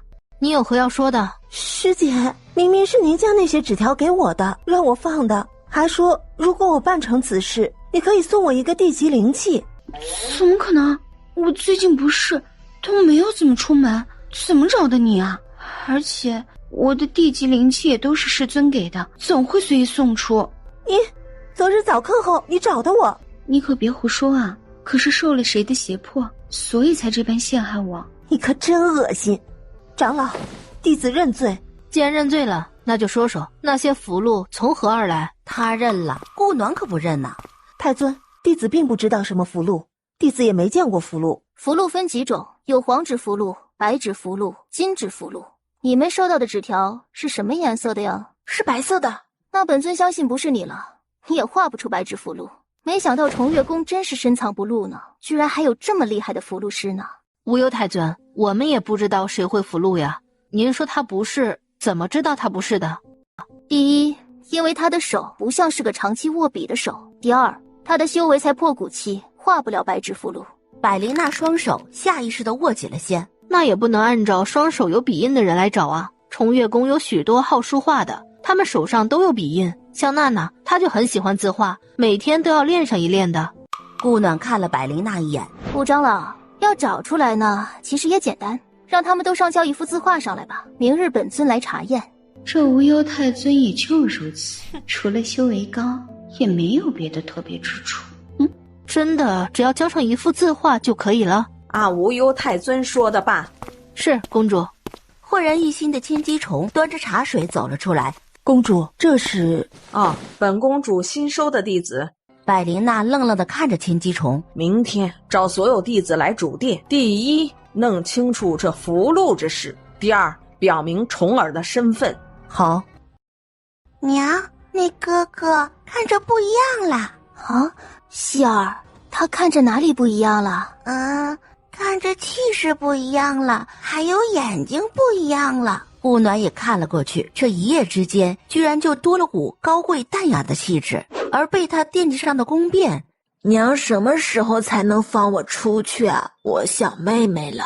师伯，我妹妹可可爱了，又可爱又软的，我都不敢用力抱她。软软的妹妹啊，会不会等我出去了，她就把我忘了啊？唉，不过也没关系，大哥也在这里，要忘两个一起忘。我一个10来岁的小孩子都到了合龄期了，怎么还不放过我？我也不容易啊，这破身体漏灵气啊，我创出自己的功法啊，估计爹都不会让我出去的。了宁睁开眼看了他的侧面一眼，又闭了回去。爹呢？当天夜里就让娘赶回去了。这是怎么惹到娘了？留宿一晚都不让了，感觉负荷难啊。都先去思过洞，等明日结果出来再说。等所有外人走了，岳秦沙一松懈，就凑到了顾暖身边。暖暖啊，你说重儿什么功法都可以修炼，怎么厉害怎么来，是什么意思？如果我所猜不错的话，他是空灵根，可能容纳百川的那种。他不挑灵气，不挑功法，如果修炼得好的话，应该很快就能追上您了。这么厉害，那我要去给他找厉害的功法。如你所说，怎么厉害怎么来。说完就走了。我们去哪儿？带希儿去附近的城镇逛逛吧。好呀，走，出发。关仙镇，希儿，看着有什么想买的，咱们就买，咱们不差钱儿。娘，那个好看，是漂亮，不过爹爹那儿有个更好的，等回去让爹爹给你。好。不过走了半条街，宫位里已提了不少东西了。三人走进一家酒楼。希儿，好玩吗？好玩，我们下次还来。好，我们下次还来。他们逛到了灯火阑珊了，这才返回重月宫。顾暖来到百灵娜的房间外。大兄弟，他经常开着窗练符箓。怎么可能？闭窗闭户的，就肯定在练了。那你知道他把东西都放在哪儿了吗？那我怎么知道？我的叶子又伸不进去，你还不如去问问他房间里的花花呢。可有看到什么？肯定是有收获的，不然怎能这么容易就回来了？娘，是他画的符箓吗？对，就是他。希儿真聪明。得什么样的年轻才俊才能配得上我们可爱又聪明的希儿呢？都配不上。希儿，没有爹爹的同意，绝对不能答应任何男子的婚事，知道吗？什么是婚事？希儿，不用管他，你爹爹乱说的。我没胡说。希儿才多大，都还不知道什么是婚事呢，你还说？宫卫离吸了口气，收了声。知道那女人的目的了吗？不知道，不过她这样做，感觉就是想坏你名声。如果是想勾引你，为何她自己不来，让3个女弟子来？第二日收拾妥当，来到主殿。无忧太尊，请过目。这章是何人所写？是弟子所写，写得很好，继续加油。谢太尊赞赏。这章是谁写的？很有意思，笔迹时浓时淡，时刚时柔的。是弟子所写。这章字里隐含了某种手法，你自己可能没意识到。才刚说一半，怎么了？尹仙宗出事了。说完，拉着他就走了。都安静，这些字画先留着，等他们处理完再继续查。另外，本公主宣布一下，这位是本公主新收的弟子千机虫。恭喜公主，也恭喜姬虫师弟。既然没有其他事儿，那就散了吧。直接转身就走了。一到灵仙宗，出什么事了？师兄说师弟在下界失踪了。是景城传回来的消息，灵叔师弟失踪了3日了，叫你们回来是想让你和灵玄下去看看，是不是让魔修害了。好，那现在就下去吧。我和你们一起，好找人。希儿怎么办？给我半个时辰，我很快就回来。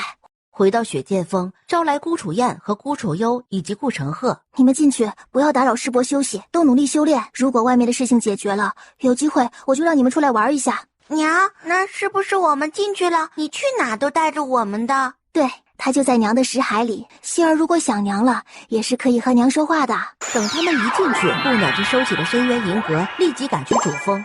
小希儿，怎么爹娘把你也关进来了？爹爹和娘亲有事要办，让我们好好修炼。那小希儿可有想二哥哥？没有，只想爹爹和娘亲。好吧，我也想娘了。咦，这就是师伯呀，我还没见过呢。对呀，他一直没醒过。见了宁睁开了眼，师伯居然醒了！小希儿，你一来，师伯居然就醒了。嘿，果然还是小希儿厉害。我在这儿陪师伯说了好久的话，他的眼睛都没睁开过。师伯，你怎么不说话？是还说不了话吗？宫变又凑近了些，结果没站稳，一下就趴到了他头上。对不起，师伯，我真的不是故意的。二哥哥，你好笨啊！师伯，二哥哥的确不是故意的，就是有点笨笨的。了宁看了他们一眼，然后就闭上了。二哥哥，师伯不怪你的，走，我们去修炼吧。小希儿，越往上越不好走，你要是走不动了，就在那一层修炼，知道吗？好的，二哥哥。守镇的人肯定有问题。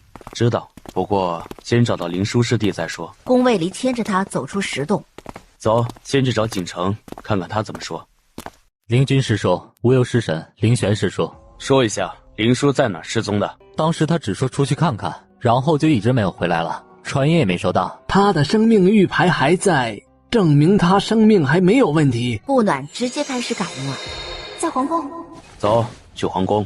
4人直接去了皇宫。你们怎么下来了？你近期可有新纳嫔妃？我如今已这副模样，还纳什么嫔妃？我们去一趟你的后宫，那边有异常。顾暖在前面领路，一路来到了月明宫，这是明贵妃的宫殿。哟，这不是德王和王妃吗？怎么在上界混不下去了，来下界了？顾暖直接越过他走了进去。顾暖看着墙上的那幅画，掀开画，按下了墙体，暗门就打开了。你们都要干什么？都给本宫出来！这是本宫的地盘，你们放肆！他们怎么知道密室在哪儿的？不仅放肆，我们还放六了呢。顾暖直接走了进去，就看到了挂在墙上的留言书。宫卫离直接推开手链，怎么样？灵力被抽空了，丹田损坏的很严重，灵力都受了损。我来吧。凌玄把人背了起来，3人走了上去。谁教你的功法？就算你们救了他也没用了，他算是废了。说是谁教你的？本宫为何要告诉你？你算个什么东西？宫卫离一脚就把他踢到了旁边的假山上。你算个什么东西？敢辱骂他？本尊再怎么样，都比你这个妾要强。一个妾室有什么资格穿红色？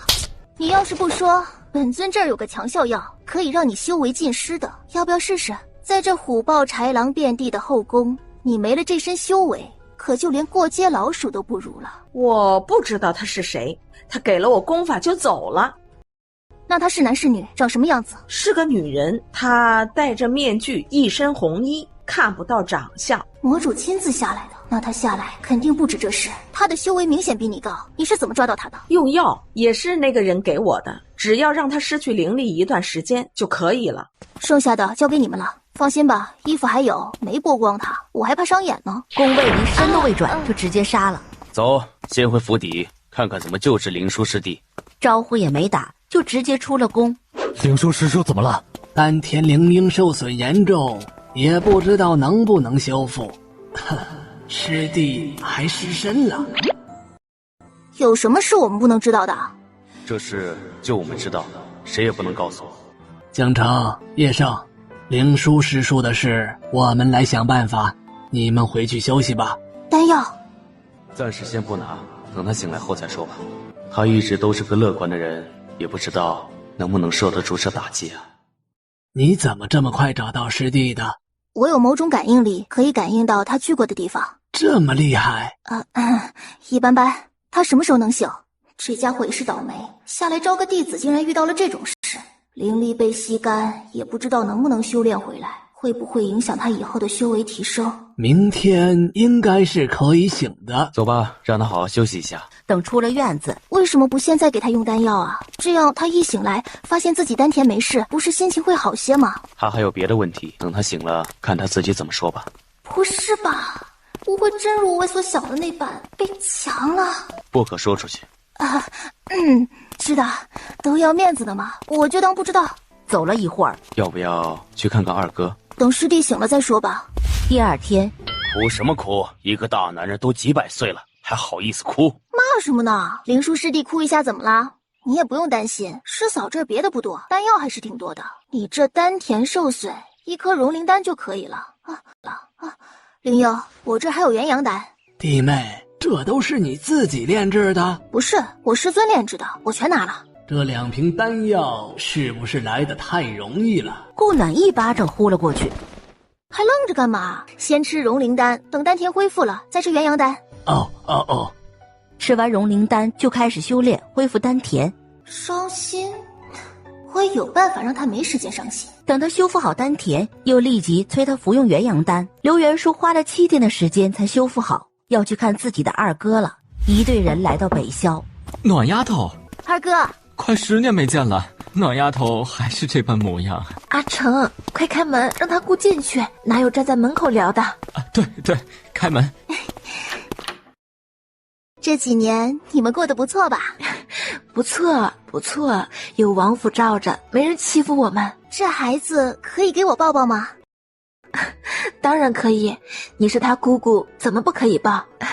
我给你介绍一下，这是你以前抱过的伊人，这是老二叫顾佳，这是老三叫顾霞，这是老四叫顾然，这个是老五叫顾漾，你手抱着的叫顾兰。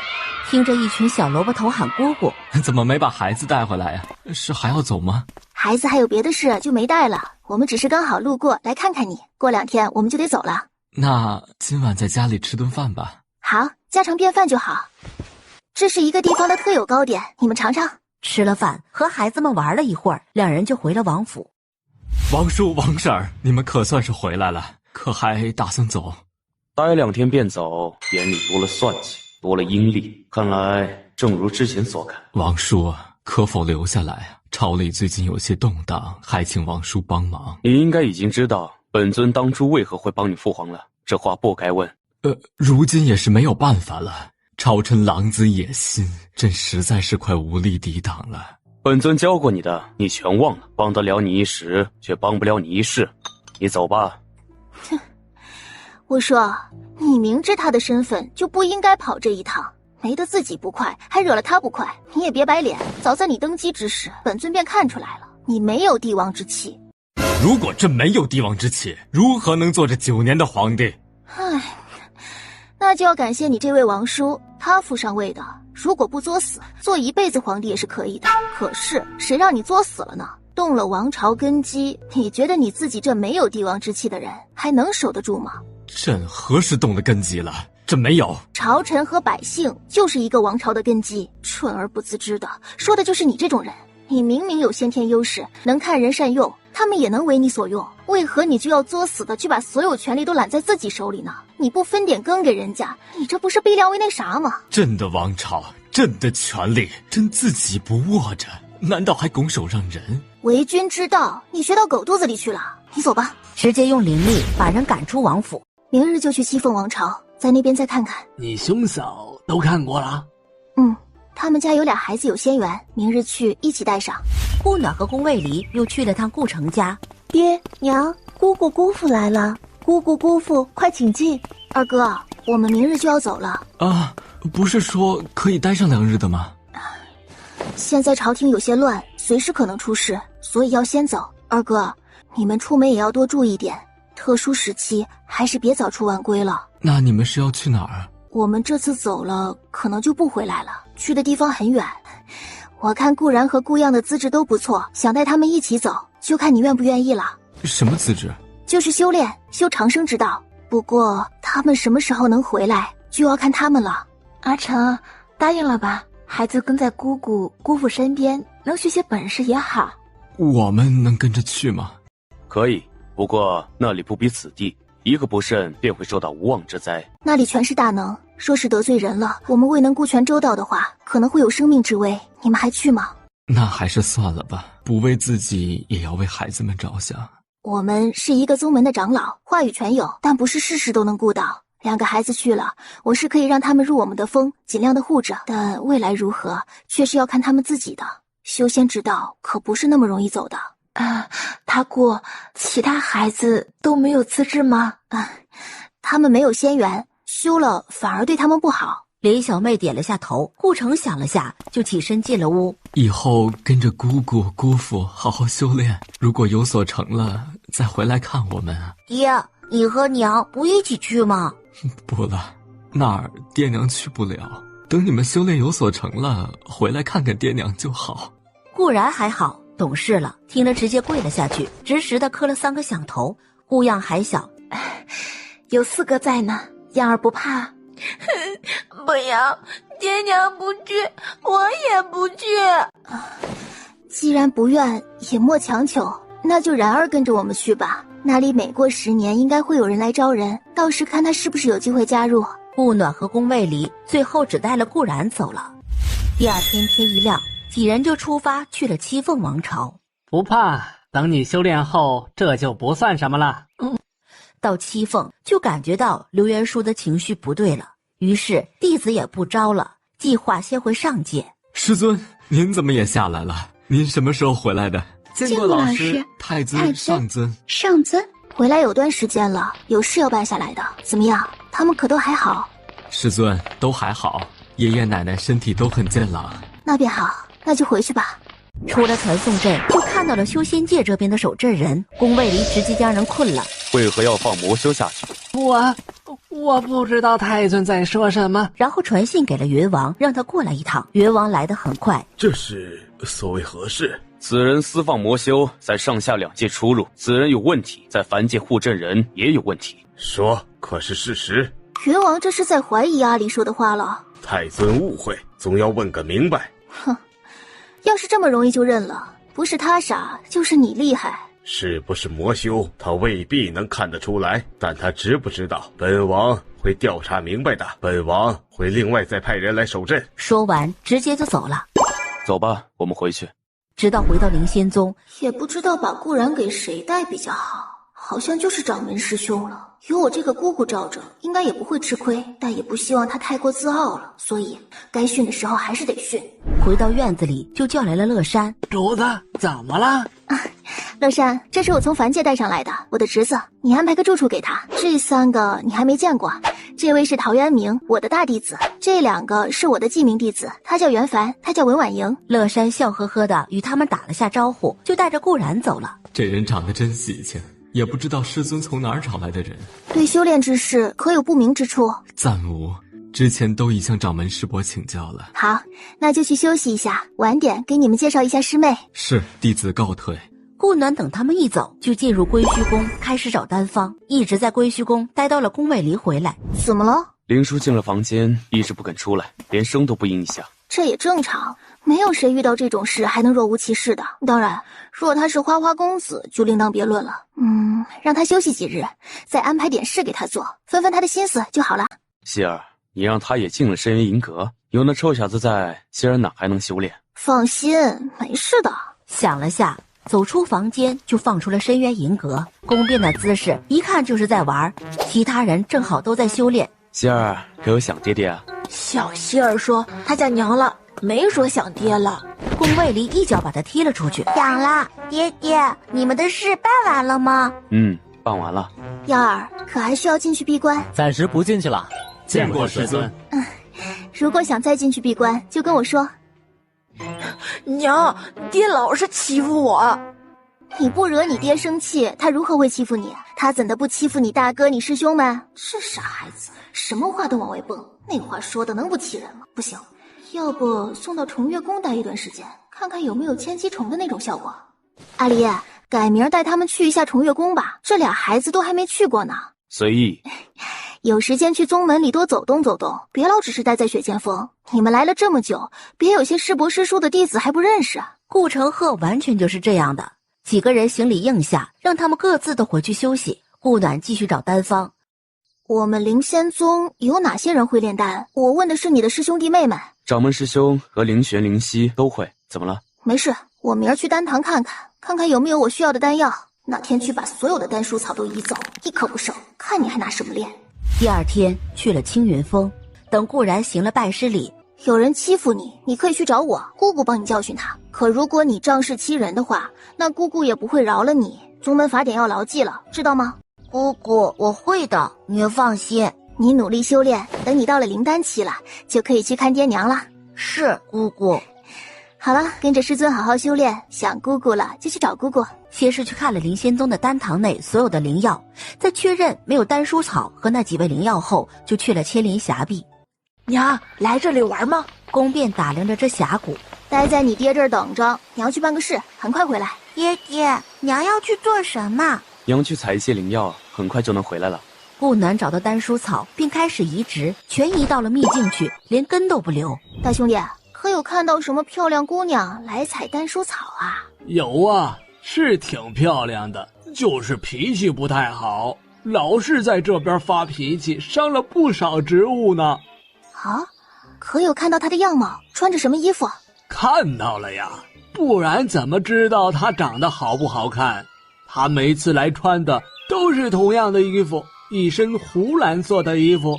湖蓝色？我去，不会真是她吧？那可就不好玩了。大兄弟，可以商量一下，共议一下吗？不行，对我又没什么好处，干嘛要给你共议？我看你也快要化形了，只是时机还没到。我送你1颗千机丹，助你化形，怎么样？大岩石沉默了。怎么样？考虑好了吗？过了这个村可就没这个店了。我也不看别的，就看那姑娘是谁就行了，不会影响你的。真的？不然还有假的？快说，行还是不行？说着，做事就要走。等一下，行是行，不能看别的呀。一个石头，说话还扭扭捏捏的。顾暖一等他点头，就开始与他共议。最后定格在他来的时候，这大兄弟几乎是全程盯着人家看的，还真是他。他采了药就会在这里发一堆脾气，也不知道是谁气着他了。我的千机丹呢？喏，给你，不会少了你的。别啊，你也得帮忙到我嘴里呀，不然我怎么吃得到？嘴？你的嘴在哪儿啊？半空，半空，你飞上去就能看到了。顾暖笑了下，飞了上去。这个不是，那是个给我凿的洞，我的嘴还往上一些。顾暖打量了那个洞口一下，走了进去。大兄弟，他凿这么个洞是为了住？知道，我当时刚开灵智，可痛死我了。吾东陵仙君破落于此，在此修身养息，等重返之时，必是雪恨之时。此流三道无身法则，望有缘者感悟，得益于身，修炼易进。觉得可以让宫卫离进来看看，于是就传了音给他。暖暖，你们看看能否参悟到？你总能发现这些稀奇古怪的地方。没办法，谁让我运气逆天呢？他们总能让我遇到。顾暖看着3个孩子已经盘腿坐下了。阿离，我刚才问这大兄弟了，他说来采药的姑娘是身穿着湖蓝色衣服的人。先别打草惊蛇，等找到了证据再说。阿离，你打算什么时候开始对付那些魔修？我知道他们那种封印灵力的丹方了。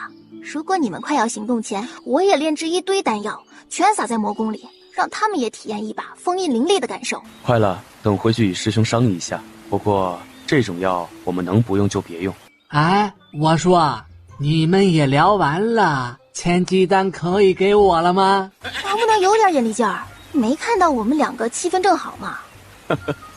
又不是不给你，等我儿子女儿参悟完了，给你不一样的嘛。你都做石头这么多年了，也不差这一会儿了，着什么急？大兄弟直接闭嘴了，直到夜幕降临。娘，我只参悟了1点。没事，这种事不能强求，只说明你与他无缘。你如今可想到办法自创功法来改善灵气四溢的问题？没呢，哪有那么容易？更何况我还是个10岁的小孩子。公家比你小的族弟都能自创功法了，你还有脸说自己小？姐，你是魔鬼专来克我的吧？你还是专门来克我的呢，臭小子！他不是人，我是人啊，正常的人做不来这种事儿的。信不信我把你关塔里，让你待一辈子？姐，你得了吧，那塔听娘的，娘才舍不得关我那么久呢，是吧，娘？都闭嘴，别吵着他们参悟了，不然老娘1人1个爆枣。娘，什么是爆枣？嘿，好吃吗？顾暖看他那期待的眼神，立即就给了他1颗。娘，儿子知错了，唉，可真疼啊！宫耀在跃上半空时醒了过来。哥，你参悟了多少？反正比你多。娘，我觉得自己又快要突破了，需要进塔。哎，等等，娘，我去看看师伯。宫变也跳了进去，听他说到师伯，顾暖也跟着进去看了一下。师伯，我来看你喽。燕儿，不是说不要打扰师伯的吗？没事，师伯之前醒过，不怪我的。宫变说着就摸上了了宁的头，这儿子知不知道男人头女人腰不能乱摸啊？了宁睁开了眼。哟，师兄，你可算醒了。自我介绍一下，我是师尊最小的弟子，叫顾暖，字无忧。这臭小子他娘。师兄，你现在还不能说话呀？可需要丹药补补。了宁又眨了下眼。娘，师伯为什么受了这么重的伤啊？这个娘也不知道，得等师伯伤好了之后让他告诉你。了宁看了宫变一眼，又闭上了眼睛。走吧，让师伯好好养伤，我们先出去。宫暖曦这一参悟用了近6天的时间，修为直接提升到了灵丹后期。啊，小希儿，你也太厉害了，才5岁就灵丹期了。你这样让二哥哥我怎么活啊？希儿的资质本来就比你们好，如今又遇到此番机遇，自然进步神速了。在这等会儿娘啊，娘去给大家伙送点东西，我们就走。飞上半空，喏，给你了，能不能化形，看你自己的造化了。多谢。好了，走，回去了。回到灵仙宗，耀儿，希儿都灵丹期修为了，让他自己走。那个不愿呢，改牵着他的手往雪剑峰而去。宫变则是要硬牵着他的另一只手，三人排排站着走着。确定了吗？确定了，只是还没有找到证据。要找到证据也容易，去他的院子里搜一搜，肯定能搜到东西的。不一定，他院子经常有宗门的弟子打扫，这么久并没有发现什么异常。我觉得他的修为应该也有隐藏，不可能直到鹤龄后期。现在说得通，他为什么要穿增高鞋了。终于知道为什么那个据点会在灵仙宗山脉边缘了，还有为什么那里面的魔修说不能动灵仙宗的弟子了。只是他为何要给自己下药？200多年前，他也不过刚入宗门不过100年而已。我也确实与他并没有什么交集。他封了我的灵力是为何？对付公家又是为何？顾暖见两人都沉默了，便展开神识，直接探入月晴峰，问了那院子里最大的一棵树。灵心又闭关了。对，上月就开始闭关了。灵叔下去受伤的事，会不会与他有关？有关。绑灵叔师弟的魔修的功法，可以确定是他给的。师兄，师叔闭关多久了？宫卫离来到师叔的闭关室，破开阵法，感应了一下，立即推开了门，里面什么人都没有。师叔是合体期大级，他肯定也不能一下就吸走他的灵力，所以找找看，阵法未破，那只能说明人不是从外而入的，这屋肯定被开了密道。顾暖展开神识，在左墙角发现了一个不大的洞口，在这里。但开凿这样的洞口，师叔不可能不发现啊。那就说明在这个洞口开凿出来前，师叔就已经中了药了。那药还真是被他们利用得很极致啊。师叔一闭关是不容许外人打扰的，他怎么能在不破坏外面的阵法的情况下让师叔中药的？是风，阵法并不能阻挡风，他把丹药弄成粉，随风飘进来是可行的。顾暖问了下外面的树，灵心7、8年前来过2次，要进去看看吗？说不定他自傲，并没有把洞口堵上呢。顾暖说着就走了进去。你们先别下来，这洞口很小，去他们的旧据点看看，大概是往那儿去的。师兄，你先回去，我和暖暖去看看便好。宫卫里揽着他，直接往后山脉而去。阿离，在那儿！看到挂在墙上的老人时，立即红了眼。宫卫里看着墙上的老人，整个人都颤抖着。阿离，先把师叔放下来。宫卫里将圆寂师叔放了下来，直接抱了起来。走，先回去。两人回到灵仙宗，直接去了青云峰。在那山谷里找到的？对，叫林渊过来，他是师叔唯一的弟子，他应该知道。灵真想了下，便传信给了灵元。师叔不仅被吸去了灵力，还被收了所有的化神灵元。他是怎么做到的？灵元走进来，掌门师兄找我何事啊？元寂师叔陨落了。什么？师尊已是合体期大能了，怎会陨落？用力掀开白布。师尊，去通知一下师尊吧。灵真一走，是谁？魔主，师叔是我们在后山脉的石洞中找到的。灵元立即皱了眉，设了阵法，要不是暖暖感应到了，不一定能找到。师尊不是在闭关吗？怎会到那山谷之中？有人给师叔投了药，然后从地底凿了个洞，把师叔带走的。你可以去看看。他知道灵元一直对灵犀有好感，如果让他知道了真相，定会道心不稳，走火入魔。宫卫里还想说话，就收到了灵真的传信。暖暖，快走，师尊也失踪了。顾暖走进去，就立即问旁边的植物是几天前被带走的。洞在这里。灵真说完就下去了，顾暖也跟了下去，去看一下其他闭关的弟子有没有失踪的。好。宫卫里也进了洞，一路走了很久，对应的却是雪剑峰。何事？师尊，无事了，我们还有别的事，就不打扰您了。哎，等等，小徒儿啊，为师算出你有一劫，不知祸福，可得多多注意啊。不知福祸。多谢师尊。师尊，魔修以风之力给阿离师尊投了药，将他带走了。我们现在要去找他，您在这里闭关，也请多注意。归墟打开门走了出来。无事，你们先去找人吧，我看着孩子们。多谢师尊，那我们就先走了。顾暖带着他们一路来到了魔宫，看着护山大阵，宫卫离想也不想的就直接破开了。宫卫离直接展开空间之力，便将他们全部留在了原地。顾暖是不管不顾的，直接跟着树木临时的指示走。这人交给我，你们去找师尊。直接对上了樟树，宫卫离破开阵法，直接走了进去。顾暖看了一眼墙角探头探脑的人，你是何人？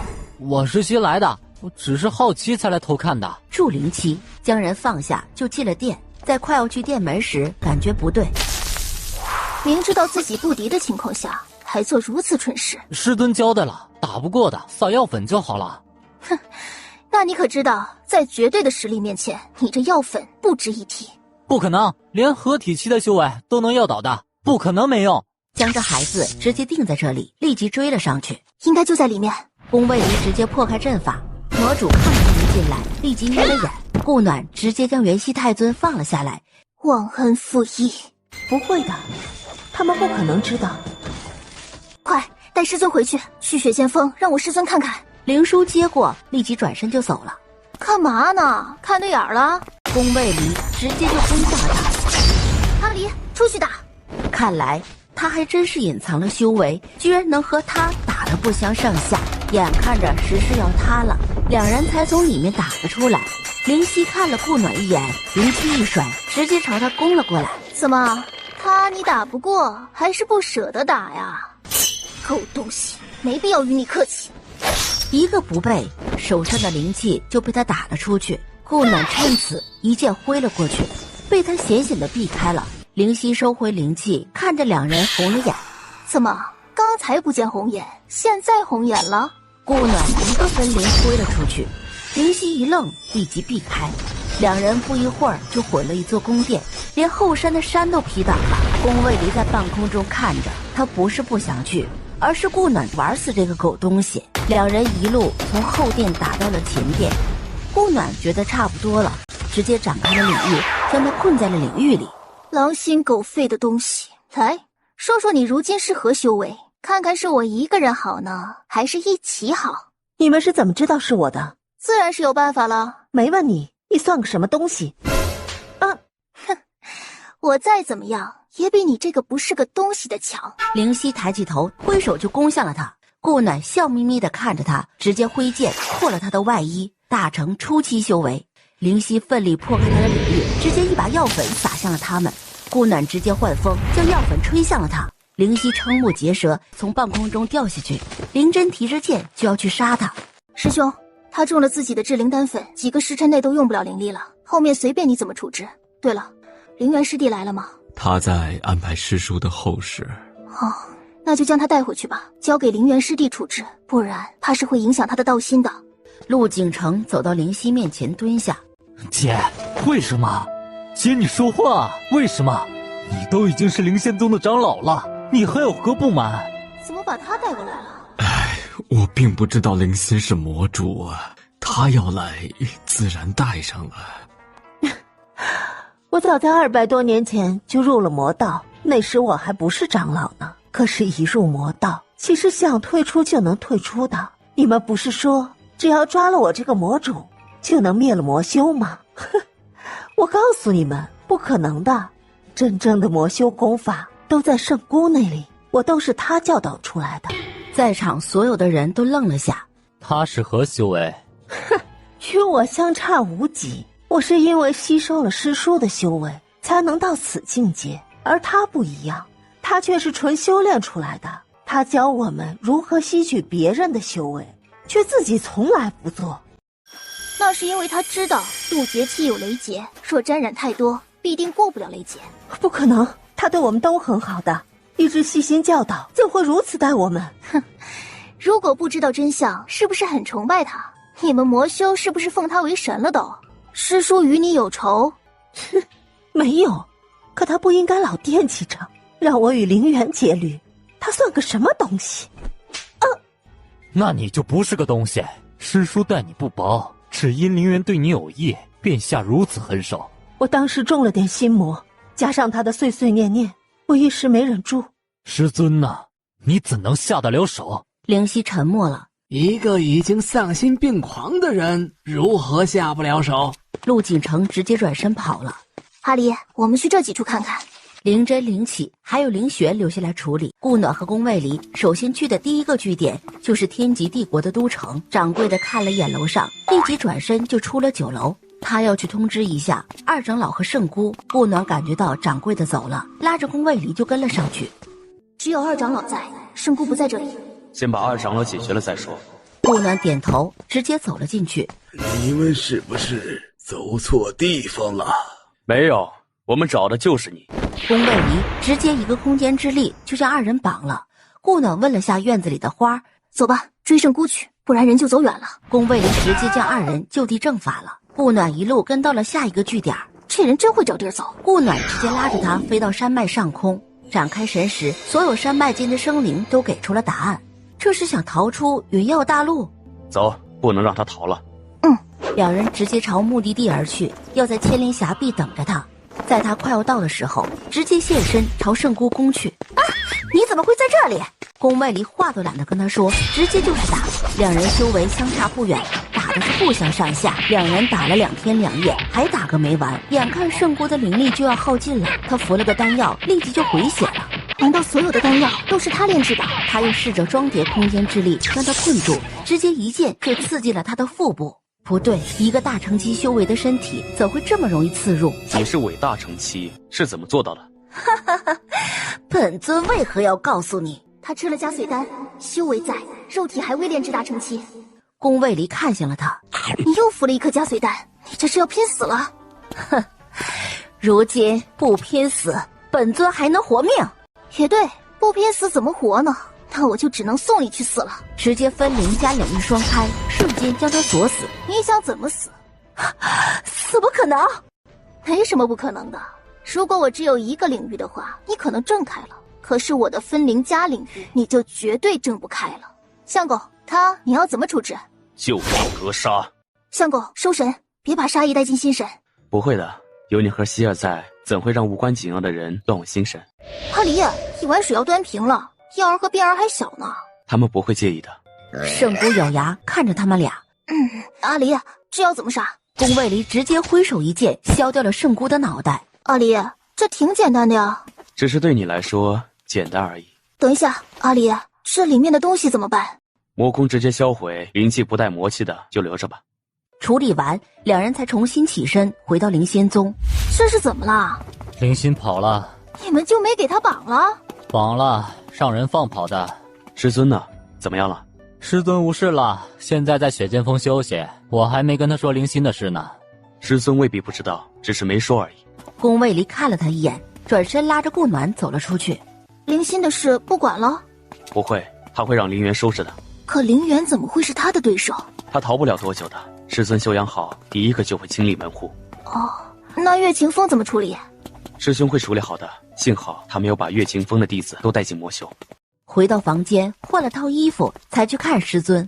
师尊在宫药的院子里休养。师尊可好些？元熙太尊看着他点了下头。暖暖，先带孩子们出去吧，我与师尊有事要说一下。好。娘，爹和师祖要说什么呀？你一个孩子，好奇那么多事做什么？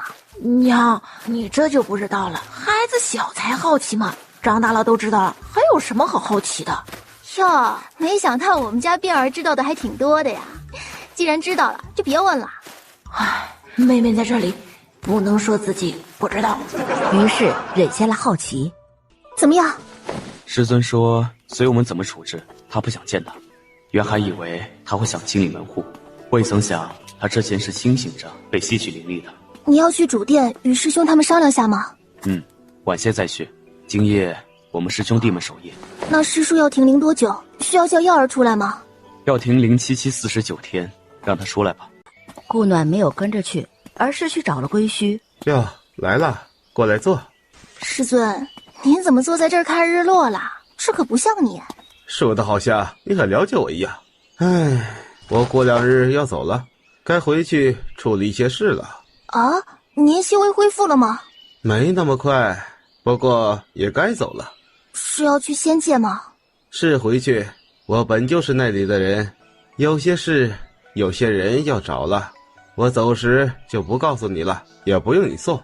等元继太尊的丧事过去了，归墟就走了。无事的顾暖就准备带着3个孩子去崇月宫了。听说你们去攻打了魔宫，怎么不叫上其他宗门？他们都是必宗自保型，叫了也白叫。不过这次也算是灵仙宗的私事，叫上你们也不方便。不过魔主还是让他跑了。元继太尊怎么会陨落？还不是魔主那狗东西害的，也是鬼点子多，居然挖了暗道，把在闭关的师叔带走害了。这么狗，那我得看看崇月宫有没有人在闭关中失踪了。虫儿，去把这事儿跟大长老说一下，让他安排人去看看。是。祖母，好久不见，您都没看到我呢。哎呦，我们小辫儿怎么会看不到呢？这么的可爱俊秀，来，祖母抱抱。祖母好久没抱我们辫儿了。宫变直接就跳了上去。祖母，抱一会儿就好，辫儿长大了，重了很多，不能累着祖母。没事儿，祖母抱得起，辫儿多重，祖母都抱得起。怎么就你带着孩子来？灵儿呢？灵仙宗还有许多事需要他帮着处理，等处理完了再过来。那你来是不是要继续查符箓之事？是的，怎么了？没事儿，我大概猜到是谁了。是谁？百灵娜，她一直在收买崇月宫人心，现在许多人都挺向着她呢。我也知道是他，之前要不是因为有事，早就把他救出来了。现在不着急了，我们看看他还想玩什么花样。以他上件事的行为，表示他的智商还是有限的。何为智商？就是智力的意思。娘，你那儿有没有留影石？我去玩玩。那注意安全。你们都跟着祖母去玩，等我回来了，你们再来玩。娘走得真快，我还想她能带上我呢。宫耀白了他一眼，拉着宫暖曦进了后院。他带上你不方便，跟祖母去玩不好吗？好，和小希儿一起。嗨，大兄弟，我又来了。里面在练符箓呢。我怎么知道？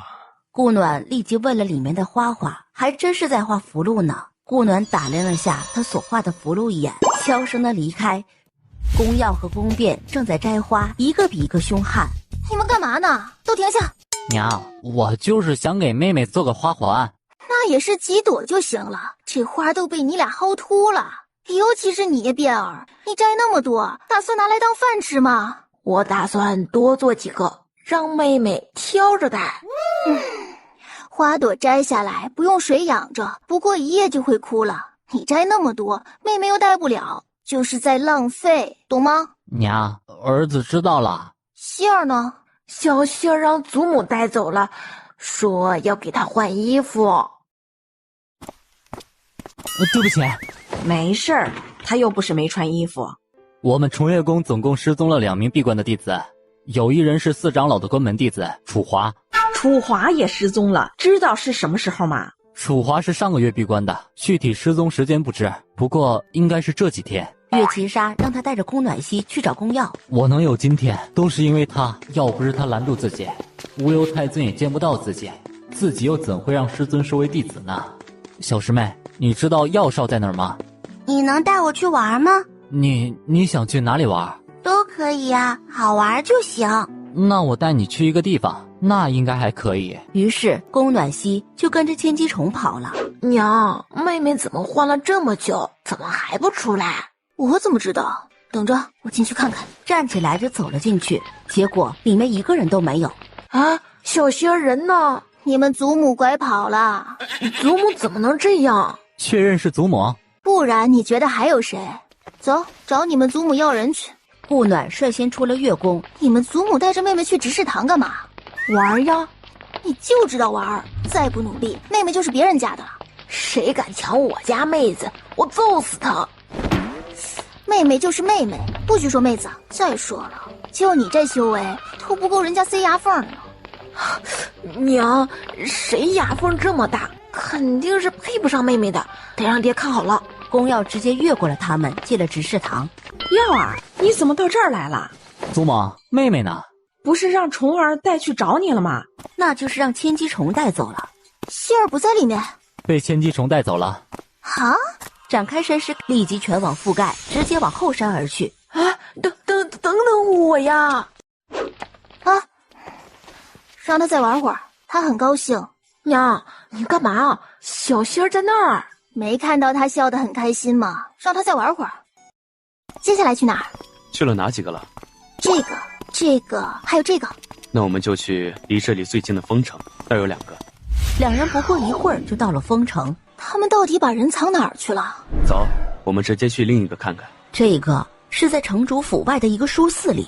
顾暖展开神识看了一下，阿离，灵仙宗没发现弟子少了吗？少了3个，之前在魔宫已经找到了2个，这应该是最后一个了。2个人就将这个据点端了，把3个弟子放了出来。能自己回去吗？我们还要去找别的人，不方便带着你。可以，谢谢太尊。2人走出据点，我们先休息一下，明天再继续。刚走进酒楼，就看到走出来一个人，跟着他直接到了山脉，然后那人就立即消失了。这地方很奇怪。神识探不了，我问他们也是一问三不知，却来回几次都没能进去。这地方有意思了。走，先回去。 2人又回到了丰城。阿离，那儿是不是设了阵法，所以看不到也找不到？对，而且造诣很高，我没找到阵影。啊，看得出它与魔修有关吗？如果没有，那我们先清理魔修吧。看不出来，我们先清理了几个据点，再过来看看。今晚也别去别的地方休息了，就在这里休息吧。娘，这是留影石，记录了他画符箓的样子。过2天便是宗门议会了，到时再说吧。对了，你们有在魔宫看到重月宫弟子吗？我们失踪了2个闭关弟子，都没有任何痕迹。他们闭关没有设阵的，如果想把他们带走，很容易。应是没有的，如果有，灵真师兄早就派人通知你们了。那人都去哪儿了呢？娘，我去魔修的几处据点看看。你帮着看着孩子啊？你知道在哪儿？当初魔修攻击公家的时候，活捉了几个，让他们写的。那行，我保证看好这3个孩子。南希啊，娘要出去几日，你先跟着祖母玩，好吗？好的，娘亲，你要早点回来。好，你想去哪儿玩就让祖母带你去，别自己去，好吗？好的，娘亲，你要注意安全。好，娘还要回来陪我们小希儿的呢。斜眼看着旁边的俩臭小子，要看好妹妹，知道吗？娘放心，一定会看好的。第2天天微亮，2人就出发去了其他据点。1天之内把剩下的5个据点全部端完，总共救出了26个弟子。阿离，那个灵心呢？要去找吗？他已经被带回灵仙宗了，是锦城带回去的。他带走又送回来了。当初不是他放走的，而是灵星的弟子，他只是发现跟了过去。他那弟子和灵星都带了回来了，只是不知为何灵星的修为散了。啊，陆锦城弄的？不知锦城不愿说。走吧，我们去丰城。 2人回到丰城。阿离，我去附近看看，看有没有什么能发现的。我跟你一起去。 2人走了进去，手贴在上面，再次感觉还真是死的。问旁边的树，这颗石头死了很久很久。阿离，这颗石头很大，但是死了，已经没了生灵，还是非正常消散的。你说是怎么样的非正常消散会让它发出哀嚎？许是只有凿开它，造成它的非正常消散。走到最里面，走进去看看。暖暖，要进去吗？进去看看吧。阿离，你感觉到了吗？感觉到了。越往里面走，这种感觉就越浓。慢慢的靠近，见灵兽内丹还摆在那儿，那就说明这的确没人来过。妖圣内丹，顾暖直接闭目感应了起来。暖暖，把神识收回来。顾暖却没有一点反应，立即抱起他就往黑暗中跑去。暖暖，还能听到我说话吗？都不知道走了多久，终于到了尽头，却是一面墙。顾暖又被困着醒不过来，一路顺着墙面走，走了没多远，就感觉顾暖扯了他一下。是要回到原来的地方吗？顾暖的手又动了动，宫卫里就抱着他走回原来的地方。暖暖，这岩壁后面是不是有一片空间？顾暖的手晃了一下，睁开眼。阿离，怎么样？还有哪不舒服？没有，不过阿离，里面有一种光点可以强化神识的，你要不要去试试啊？起初我被拉了进去也吓了一跳，但是后来吸收了那光点后就能出来了。宫卫里想了下，点了下头，盘腿展开神识，任神识被扯进去。不过多久也不知道3个孩子可不可以吸收，直接把3个孩子放了出来。娘，这是什么地方？怎么这么黑？娘，爹是在修炼吗？差不多。叫你们出来也是为了这事儿。娘在这里面发现可以强化神识，应该对你们都有好处，所以让你们也进去试试。来，你们盘腿坐下，展开神识时会被扯进去，不要担心，顺着进去就好。在里面呢，会看到白色的光点，你们试着接触一下。刚开始会有些痛，后面就会好些。想出来了就直接出来就好，明白了吗？宫耀点头，宫便看了宫暖曦一眼，也开始了起来。希儿乖，娘和爹都在这里呢，不怕啊。宫暖曦看了旁边的宫卫离一眼，点了下头，直接就在顾暖面前盘起了腿。见3个孩子都进去了，顾暖就打量起了四周。等会拆都要拆很久。你出来了，怎么样？很不错，你再进去强化一下，我看一会儿。顾暖在里面吸收了近1天的时间，就会出来接替宫卫离，让他进去。两人就是这样一直交换着。3个孩子也是熊，到把里面的光点吸收光了，这才退了出来。你们继续进去修炼，爹娘看看这有没有问题，就会出去了。娘和爹去玩都不带我们，老让我们进来修炼。以我这年纪，怎么自创功法啊？了宁睁开眼看着他，刚才就放我们出去提升了一下神识，又让我们进来了。这里面多无聊！师伯，你什么时候可以说话呀？顾暖收起深渊银阁，就和宫卫离四处看了起来。顾暖唤出神剑踢了过去，岩壁应声而倒。过了好一会儿，两人才走了进去。阿离，这不会是个墓吧？这种符是用来困灵的，这棺椁里的人很有可能是活葬。会是大恶之人吗？不然怎么行这恶毒之事？这就不知道了。那可以打开吗？可以打开看看。如果没猜错的话，里面的人很有可能还活着。那我打开了。宫卫离拉着他后退了几步，然后任由他一剑挥了过去。这是个有钱人啊！随即就闻到了一股香味儿，很淡。我去，好美啊！看着棺材里的人，黑了脸，拉着顾暖后退了2步。阿离，等等，看看他是活的还是死的？是活的。这是什么修为？看不透哎。看不透，说明比我们都高。这么一个妖孽，修为比我们还高，那就是渡劫期了，怎么就让人给困住了呢？阿离，那石头有没有看着很眼熟？没见过。顾暖想了半天，在储物戒里掏了一下，拿出了他刚重生时带着那颗灰扑扑的石头。还真的很像，我的这颗小很多。阿离，知道这是什么石头吗？这和年轮龟守着的那石头不是有点像吗？他是什么人？为什么有这种石头？还有啊，这颗是我从小就带着的，也不知道从哪儿来的。也只能等他醒了才能知道了。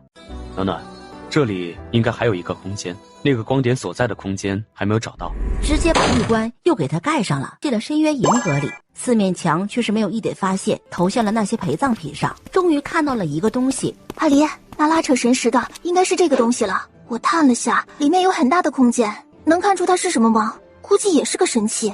看不出是什么，不过神器应该是的。你收着就好。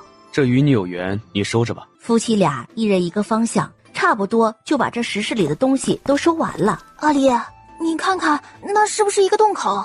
两人直接飞了上去，越往上空间越小。阿离，你让开一点点，我把这一片削掉，你就可以过来了。宫卫离退开了一些，顾暖挥剑削去一片石头。里面会不会连接着那人进去的地方？不一定，这里的位置高很多，但也有可能是。那就进去看看。两人走了进去。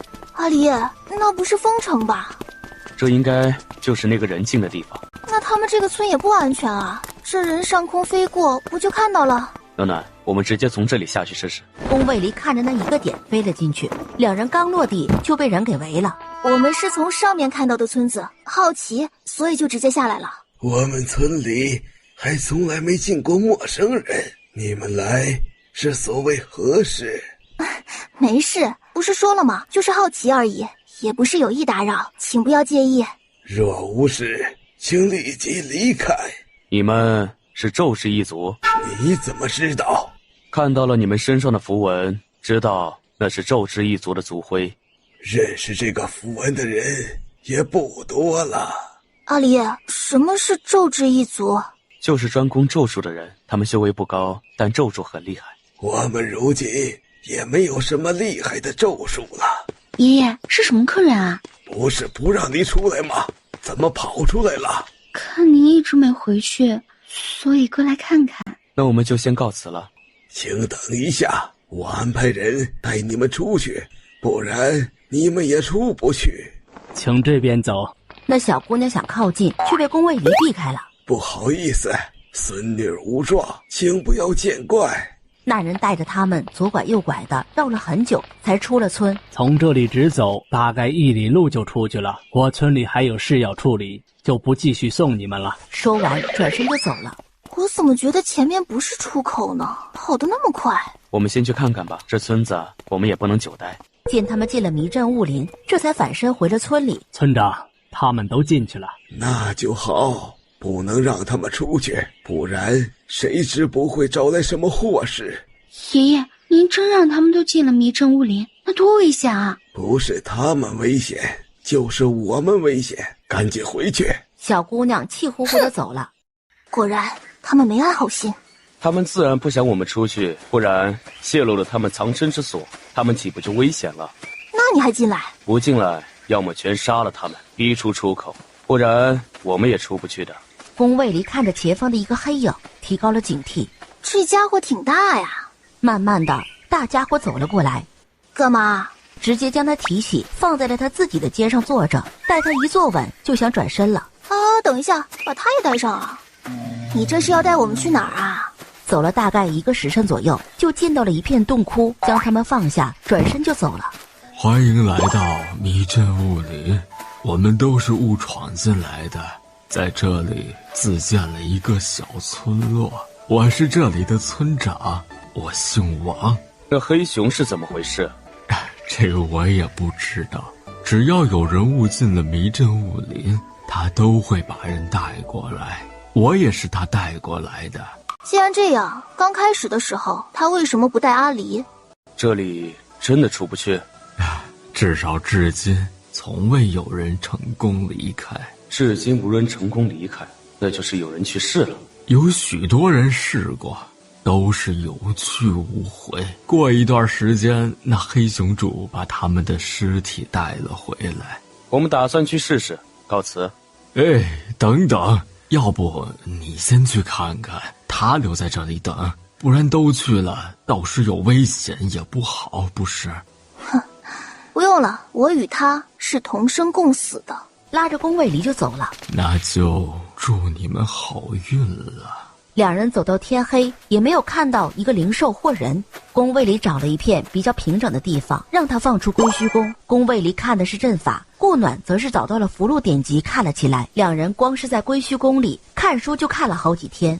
两人出了归虚弓。怎么，怕我们在这里死了，要给我们收尸？我不过去了，我们还有其他事，你忙你的去吧。转身就走了。说不定他知道出口在哪。那他自己怎么不出去，而是一直守着这片森林？难道是有人派他守着的？不无可能。走吧，我们先去别处看看。阿离，这迷阵雾林会不会因为是迷阵，所以其实也没多大？我们不过是在原地打转而已。拦住他就飞了上去，结果在半空中被拦了下来。暖暖，你来试试，看看这个禁制你能不能出去。阿离，我们能从这上空飞出去吗？只能先试一下了。想到了一个可能。暖暖，先下去，我想到了一个可能。顾暖带着他落了下去。什么可能？这里应该有一条天然灵脉，不然这么大的阵法不可能支撑得起来。只是这灵气稀薄又是怎么回事呢？会不会像深渊里一样，把一个地方的灵力抽到另一个地方去？我们朝灵气稍微浓郁一些的地方走，可能阵眼就在那里。我感应灵气是往这边走的，我们先往这边看看。一路回到原来的地方，就是洞窟处。怎么会在这里？阿离，往山上走的。宫卫离与顾暖来到山顶。阿离，我怎么感觉这灵气成精了，在耍我们呢？先跟着走，如果又回到了原地，说明这灵气真有问题了。两人又跟着灵气走到了溪流的下游处。灵气进了瀑布里。我们进去看看。里面果然是一片天地。阿离，这是灵液。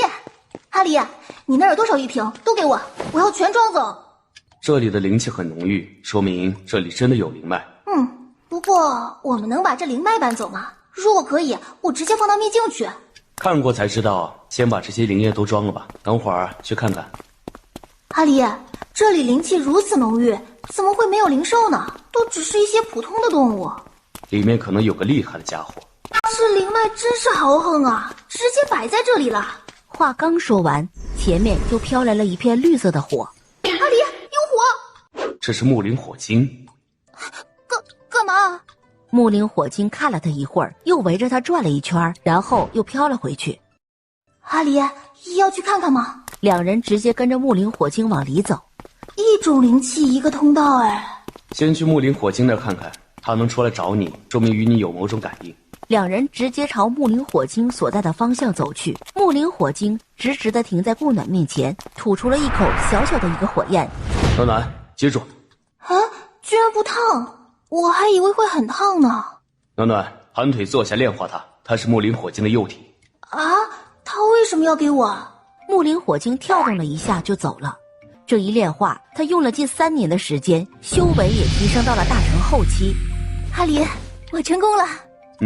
恭喜你进入了大成后期，不过你也要为我守一下，我也需要闭关突破了。没问题，你开始吧。顾暖看着这里的灵气浓郁，直接将孩子们放了出来。娘，你终于舍得放我们出来了，都过了好久了。安静，爹爹要突破了，不许打扰他。每次你出来都不是在修炼，还好意思抱怨。顾暖想了下，又把了宁也放了出来。师妹，哟，师兄，你可以开口说话了。可不是啊，可以说话好一段时间了，要不是师伯陪我聊天，我都无聊死了。你还好意思说？你进去这么久，修炼了几次？现在连妹妹的修为都比不上了，还就知道玩儿。你再不开始自创功法，你的灵气就又要开始肆意了，知道吗？宫变被他说的直接垂下了头。碧儿，你如今也13岁了，不小了。如果再不自创功法转化自身，娘会保不住你。可知道，娘如今已是大成后期了，一旦过了渡劫期，就会要去仙界的。如果你的修为不够，娘如何带你一起去？如何在高手如云的仙界护住你？娘，儿子知错了。碧儿，你的性子如此也很好，娘不怪你，娘只希望你尽快长大，强大起来。不说别的，最起码的是能保护好自己，明白吗？娘，儿子知道了，儿子这就去修炼。这里灵气很浓郁，你就在这旁边修炼，娘为你们护法。是啊，娘。等他进入修炼状态，不用对他太严厉，他也才13岁。他的情况你也知道，不严厉一下不行。如果再不赶紧自创功法的话，我怕他又要开始灵气肆意了。师尊说过，他必须在大成期自创一门功法，将灵气转化自身。他如今已是劫灵后期了。师尊呢？师尊走了，说是要去找该找的人，应该是回仙界了。师兄，这是我们找到的一处灵脉，应该对你很有好处。你就在这里先养养伤吧，不说恢复到化形状态，也起码要行动自如。立即闭起了眼，开始修炼。闭上眼后，才想起自己好像有什么话忘说了。书才看了2眼，有一团黄色的火飘了过来。怎么了？有什么事吗？金灵火精飘了下来，就飘去了宫变旁边。怎么看上他了？金灵火精晃了下，直接飘走了。我还以为看上碧儿了呢，结果就走了。碧儿是金灵根，那他看他应该是金系的。如果能炼化金灵火精，对他来说肯定很有好处。哎呦，在阿离闭关前，早知道让他在入口处布一个阵法的，这样也好以防有人进来打扰。我也不用一直在这里守着，还可以进去看看。算了，按耐住，等他们醒了，一样可以进去看，反正又不会走。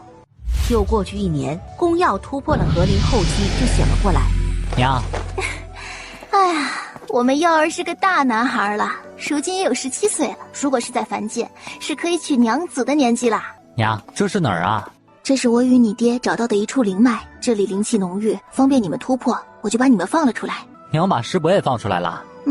这里对他也有好处。你要不要继续修炼一下？你爹应该没那么快。好。又是1年过去了，顾暖都练到了金指葫芦了。宫暖熙醒来的时候，他刚好出了一炉天级丹。娘，快换上，身上的衣服都短了许多了。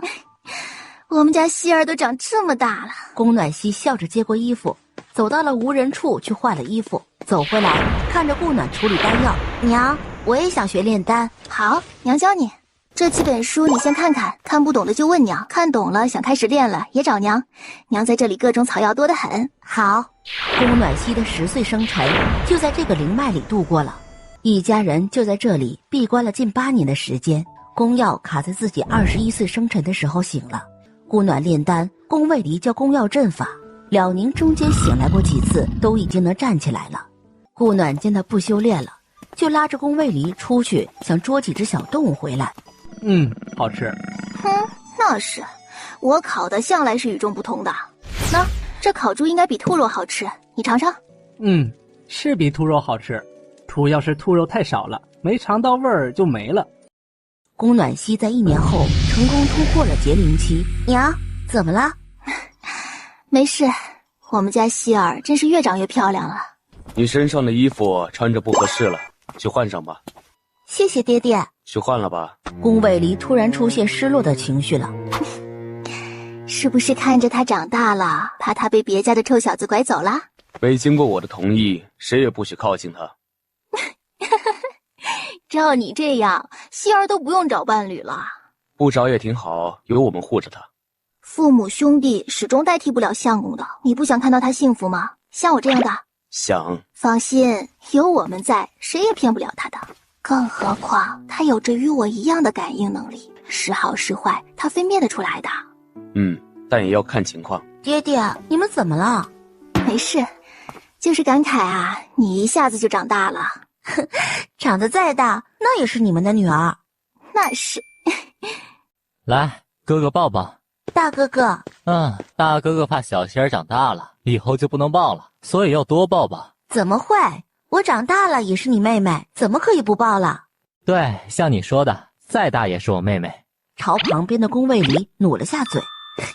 爹爹，可以一直抱着希儿的。对，希儿再大再厉害，也是我的女儿，怎么不能抱了？师妹，过来一下，我有话要对你说。什么事？那什么，就是卞儿当初进塔里的时候，不小心与我结了气，还是……是不是卞儿做了什么？我与他结了阴气。什么阴气？对，还是不能解的，除非一人生死道消。他自己不知道吧？不知道，我还没与他说。你们怎么会结了阴气了？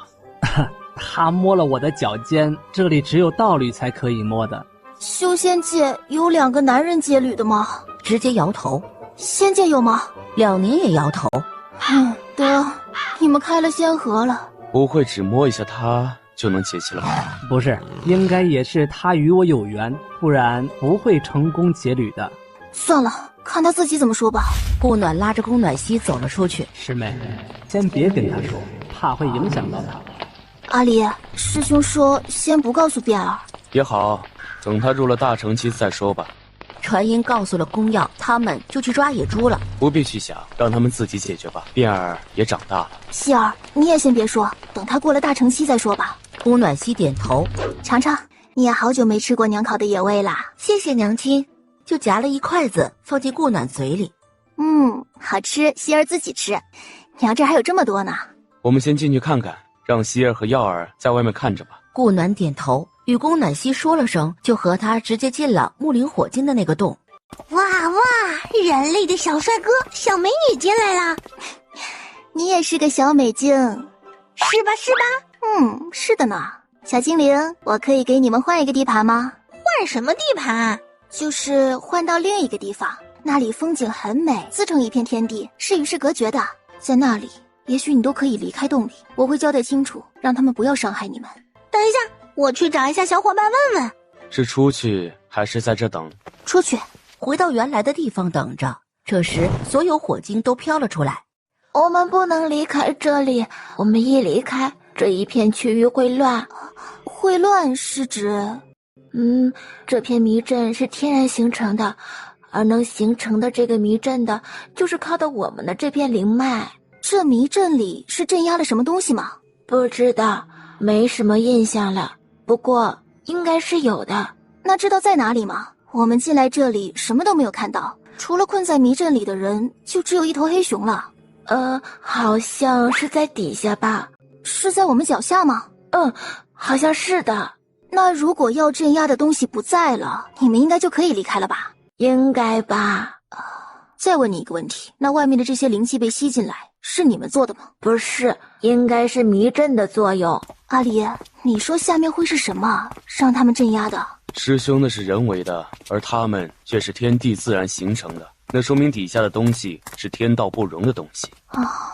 可能是，他说这迷阵都是天然形成的，外面的灵气会被吸进来，也是因为迷阵的原因。那我们还是先别动了，万一放出个不得了的家伙，那就遭天谴了。除非是把这一整个迷阵物灵全收了，不然还真不能随意动。啊，小木啊，不能带你走了。没关系呀，你经常来看过我呀。这迷阵可以出去吗？你们知不知道出口在哪儿？不知道，我也不知道可以从哪里出去。不用经常来看你了，我们有可能是直接在这里陪你了。他们都不知道出口在哪儿，怎么办？总有办法出去的，先别着急。这里灵气浓郁，那就让孩子在这里多待一段时间，我们再去找出口。他们一家就这样在这条灵脉里住下了，就过去了3年。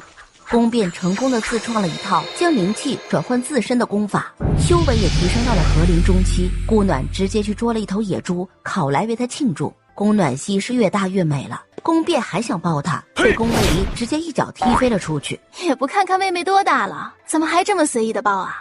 怎么不能抱了？再大她也是我妹妹。不是娘，不会因为妹妹太漂亮了，怕我生了不该有的心思，所以不让我抱了吧？宫变看了眼自家老爹，那眼睛就是在说，既然知道就滚远点。眉头一挑，直接一把抱住了宫暖溪。放心，妹妹一直都是我妹妹，不会变的。不过谁要是敢觊觎我妹妹，我打断她的腿。你还是顾好你自己吧。我好着呢，已经成功自创了功法，将灵力转化成自身灵力，以后会进步神速的。小心我很快就追上你了。有你们在，谁敢觊觎我呀？放心吧，啊，好了，现在还出不去，你们都好好修炼，提升修为。这里的灵脉是不能动了的，所以能蹭多少就蹭多少。娘，我才醒呢。那随你，你自己看着办吧。你也先修炼一下，我带变儿去要个金灵火晶幼体，看能不能要到。娘，什么是金灵火晶啊？你看到了就知道了，不过不许大惊小怪，知道吗？走到洞里，哇，你们俩有何事啊？你有没有幼体可以给这小子？他先天天灵体，容易灵气四溢，想看看金灵火晶幼体有没有用？我并没有幼体，我们5个里也就小木和小火有。宫变对金灵火晶不感兴趣，他对那一颗很大的灵石感兴趣。干嘛呢？娘，这个灵石不得了了，你有没有感觉到它都快产生生命了？顾暖听他这一说，伸手一探，这会不会是幼体？是的，我们也是这样产生的。那他出来可以给他吗？他至少还需要100多年才能出世，你们等吗？可以把这块石头送给我吗？我感觉到了，你们母子俩就是惦记着我的这个幼体来的。我们本来就是为了幼体来的，进来就问你要了。金灵火晶火焰一晃，飘到了一面墙上，直接弄出了一块比那块更大的灵石，便知道他同意了，立即将那块已经产生生命的灵石收了起来。怎么又看上这一块了？没有，我们马上就走。走到外面，可以啊，等这个金灵火晶出世，你一样可以炼化它。顾暖问了他要不要修炼，他直接摇头。那行，你在这里帮我们护法，我们修炼一下。丢了一堆炼气的书给他，让他好好看着。宫变捧着那一堆书，欲哭无泪。顾暖入定不久后，了宁就醒了过来。师伯，你醒了，好点了吗？了宁点头。怎么不说话？不是可以说话了吗？没事儿。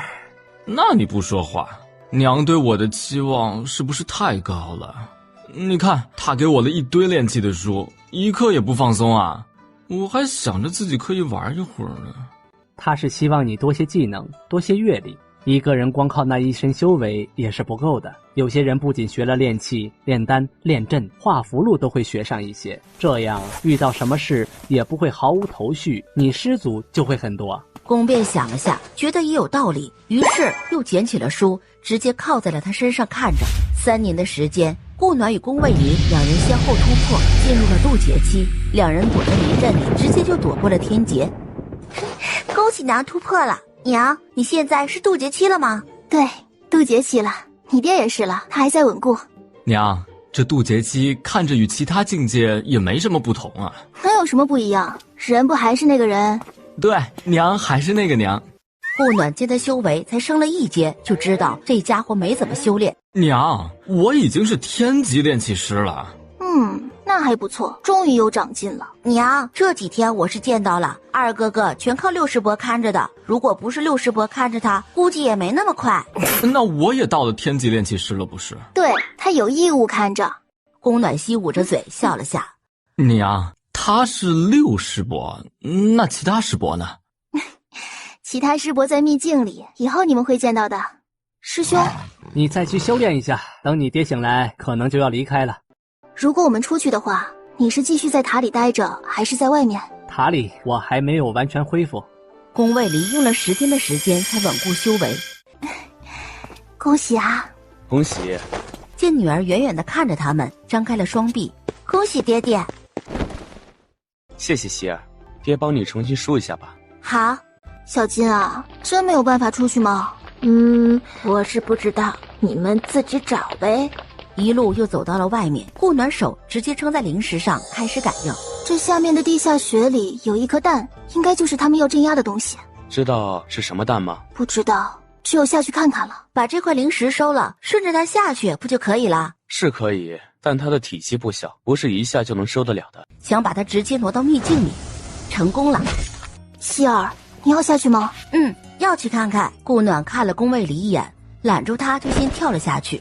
爹娘是温的，想收回手时，却发现手指一痛，就见红光一闪，就听到蛋的破合的声音。可能他与希儿结了气了，就是不知道是什么气。希儿，你有什么感觉吗？宫暖曦摇了摇头。我去，终于知道天道为什么要镇压他了，原来是这货。暖暖，你认识？这家伙我不知道这儿应该叫什么，不过有个名字我知道，叫饕餮。怎么了？希儿啊，娘觉得你可能要努力赚钱了。他好可爱啊！希儿，你知道饕餮在10载中是什么样的吗？听说他贪于饮食，冒于祸会，轻欲虫夷，不可营业，聚敛积食，不知济极，不分孤寡，不恤穷匮。他是神级4大凶手之一，又名咆哮。爹，怎么我的感觉不一样呢？我并没有觉得他哪里不好，应该不是史记那样的。饕餮已经吃完了蛋壳，看见了宫暖曦，就拿了几包糕点给他。宫暖曦直接将饕餮抱了起来，边走边喂着糕点。我给你起个名字好吗？叫什么呢？爹爹，没事的，我感觉他和我相处得很好，不会有事的。宫卫离看了饕餮一眼，还是没走开。要不就叫你饕肾好吗？波涛汹涌的涛，谨慎的慎。饕餮继续张嘴等投喂。涛与饕餮的涛同音，慎是希望你以后谨慎着点，可真别犯了史记上的事，不然有嘴也说不清了。走吧，我们上去吧，应该镇压的就是他了。3人回到上面，就见金灵火精飘了过来。你们镇压的家伙解放了，就是他。你怎么把他放出来了？意外，与希儿结了气，也不知道是什么气。看着应当是平等的契约，没什么影响，他不会伤害他的。那就好。你们去不去秘境啊？我想办法把这条灵脉都挪进去。这灵脉一消失，那这个迷阵便会没有了。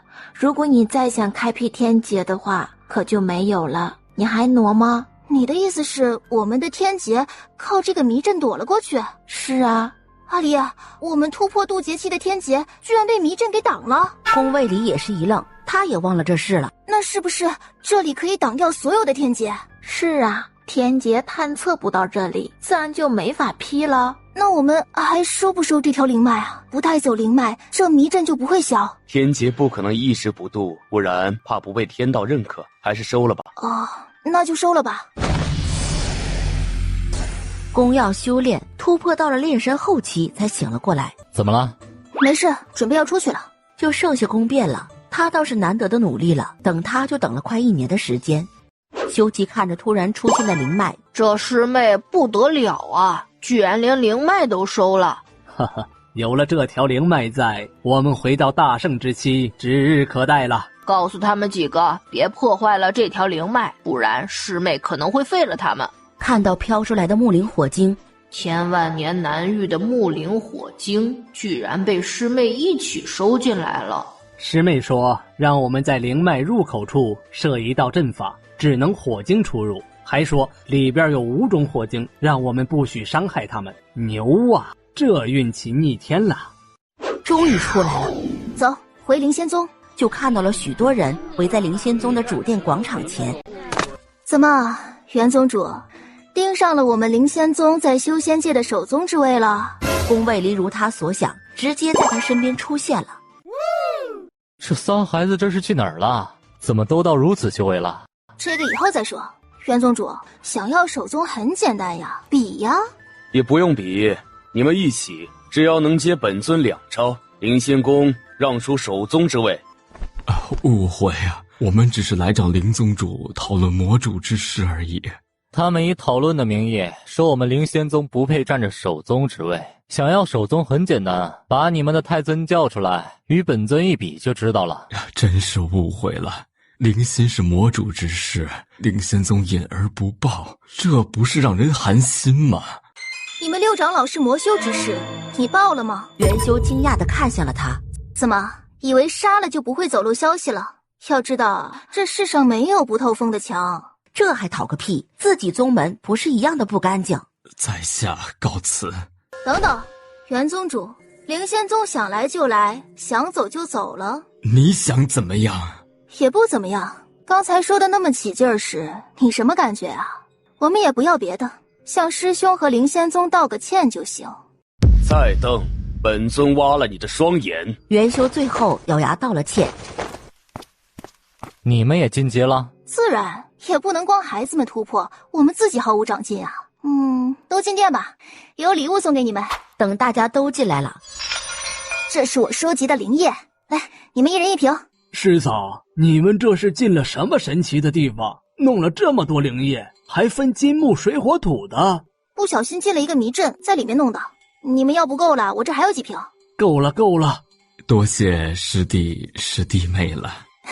不客气，都是自家人。师弟弟妹，你们这是去哪儿了？10多年未曾回来。进了迷阵，折腾了许久才出来。哦，对了，师兄，那个灵心后面怎么处理啦？灵元师弟把他杀了，请师尊出的手。顾暖点了下头，就起身走了。回到雪剑峰，只见乐山一个人坐在门前。干嘛呢？是有何喜事让你笑得这么傻？呀，主子回来了，你们可算是回来了。楚燕和楚幽回云中路都4年了，都未曾回来呢。啊，他们离开时有没有说什么？他们只是回去看望父亲与祖父的，并没有说什么。雪蓉呢？他昨天也去云中路了，说要去找他们。云中路应该是出事了，不然那俩孩子不可能会去这么久不归。这事儿等灵君太尊回来，我们再去看看。没有其他的事发生了吧？宗门里没发生什么，就是婉莹被他家人接回去了，已经出了宗册了。还有秋楠也离开了，其他的就没有了。这都是认为我们有去无回了，所以走了。婉莹的叔父是灵真的弟子，怎么也走了？这个我稍后去问问。你倒是没有什么长进啊，这10多年都是混过去了吧？我就是定不下心来，所以没什么长进。去闭关好好修炼，都被人家后来居上了，也不怕丢人。主子，这是灵液，不然你以为是什么？哼，乐山叔，你这样可是连我都打不过了哦。可不是打不过了，你这是喝了1整瓶灵液了？那是，我喝了好几瓶呢。宫暖心抿嘴，笑着走了进去。你可以喝掉这瓶试试，看会不会一下升到合灵后期。暗瞪了他一眼，捧着灵液傻笑着回了房。顾暖刚坐下，师尊，你可算回来了。老师，顾暖点了下头。灵液不适合陶渊明用，所以就没给他。你是不是遇到什么问题了？怎么还在结灵出气？是的，最近修炼很难进步，所以未有寸进。啊，你进塔里修炼吧，在那里应该对你有帮助。哎，第1层有符玉关，你们不要去碰。还有啊，不要打扰师伯修炼。是。顾暖放出深渊银阁，让2人进去，结果才进去就退了出来。怎么了？好俊朗的男子。怎么了？正是原本躺在灵玉棺里的男人。哟，这就醒了呀，挺速度的。你放本尊出来的？算是吧。顾暖接宫暖曦还在看着那个男人，挑眉把人往后拉了一下。怎么称呼？渊博云逸。好奇怪的姓氏啊！你是姓渊博还是姓渊？渊博。你一直往哪儿看呢？这是我女儿。女儿？对，我女儿。怎么，有意见？无，借宿一宿可否？哼，可以说不吗？渊博云逸摇头。耀儿，带她去你的院子。顾暖看着他的背影，得离这家伙远点。娘，他给我的感觉很危险。娘，你怎么不把他赶走啊？那也要你娘能赶得走啊！他的修为娘都看不透，不敢惹呀。顾暖想敲他的头，发现想敲都敲不了。现在知道实力的重要性了吧？哼，他要是想抢你妹妹，看你护不护得住。那不可能护不住，我们一家5个还打不过他1个。娘，这儿子都20多岁了，能不拧耳朵了吗？哎呀，20多岁就不是我儿子了？不拧耳朵就直接揍，你2选1。娘，咱们可以文明一点吗？对你文明不了。二哥哥，你太皮了，所以你不文明，娘自然也不能了。小希儿，二哥我都是20多岁的人了，这个形容词已经不适合我了。那什么形容词适合你？玉树临风，风流倜傥，英俊潇洒什么的都可以啊。我敢这么说，你敢应吗？宫卫离一进来，他瞬间歇菜了。爹，爹爹，娘亲，那我先回房了。宫变立即也行了一礼，也跟着跑了出去。阿离，那个灵玉棺里的人醒了，也出来了，叫渊博云逸，你听说过吗？并未听说过。啊，不会是个活了上千上万年的老怪物吧？暖暖，我们如无意外，寿龄可达2、3万余年。他现在住在耀儿的院子里。他出来时看了希儿好多次，我估摸着他是对希儿有意思了。顾暖随后也来到了宫耀的院子。你爹来说了什么没？什么也没说。你们俩看完了吗？走吧，先回去。就对视了下，你想问的就问了啊。想知道的已经知道了。他想收希儿为徒，但有关希儿与他缘分颇深，所以想带希儿去游历一段时间。你答应了？缘分颇深，也可能是师徒缘分啊。如果这么容易，直接收徒便好了。不过这件事还得看希儿自己，他是真仙修为，在灵玉关中应该已被困境1000年了，其他的并未多说了。阿离，希儿说看着他挺危险的，你真同意他去？他迟早要面对的，如无缘，他也会是个很好的师尊。可是希儿才在身边待多少年就要走了？又不是不回来了，我们定的期限是10年。如果希儿不愿意去，那就另说了。我觉得希儿会去的，他出去的机会太少了。那就看他自己了。乖，10年很快的。对，很快的，闭一个关出来就10年过去了。最后果然如他所想，宫暖曦是愿意的。记住啊，如果那个人没有你爹爹对娘亲这么好的话，就不能答应，知道吗？好的，娘亲，我一定会记住的。还有，未满20岁，不许让他碰你，知道吗？娘，你想哪儿去了？渊博云逸看了他一眼，就带着宫暖曦走了。爹娘，你们真让他把妹妹带走啊？要是不回来了怎么办？没你那么蠢。还好，儿子是拐别人家的闺女进门的。不过这个还是算了，已经是别人家的了。就靠耀儿了，希望别是个外的。应该不会，他没那么没才对，我也没这么倒霉。娘，怎么了？没事，就是想着你别学你弟弟就好。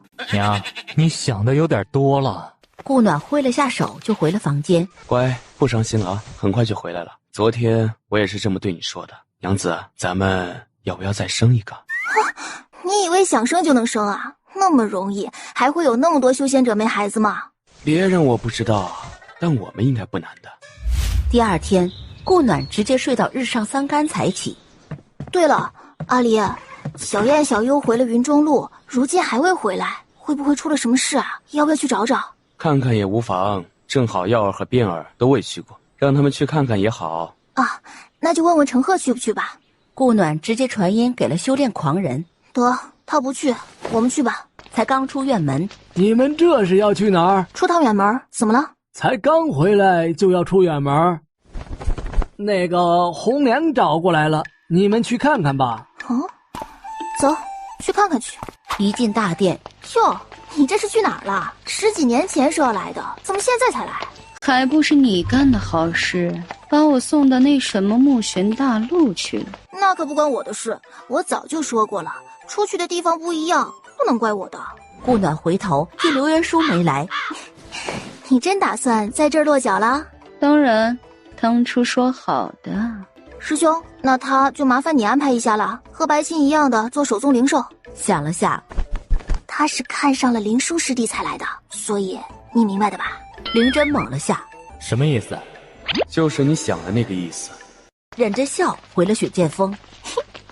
感觉灵仙宗的未来肯定是有趣了。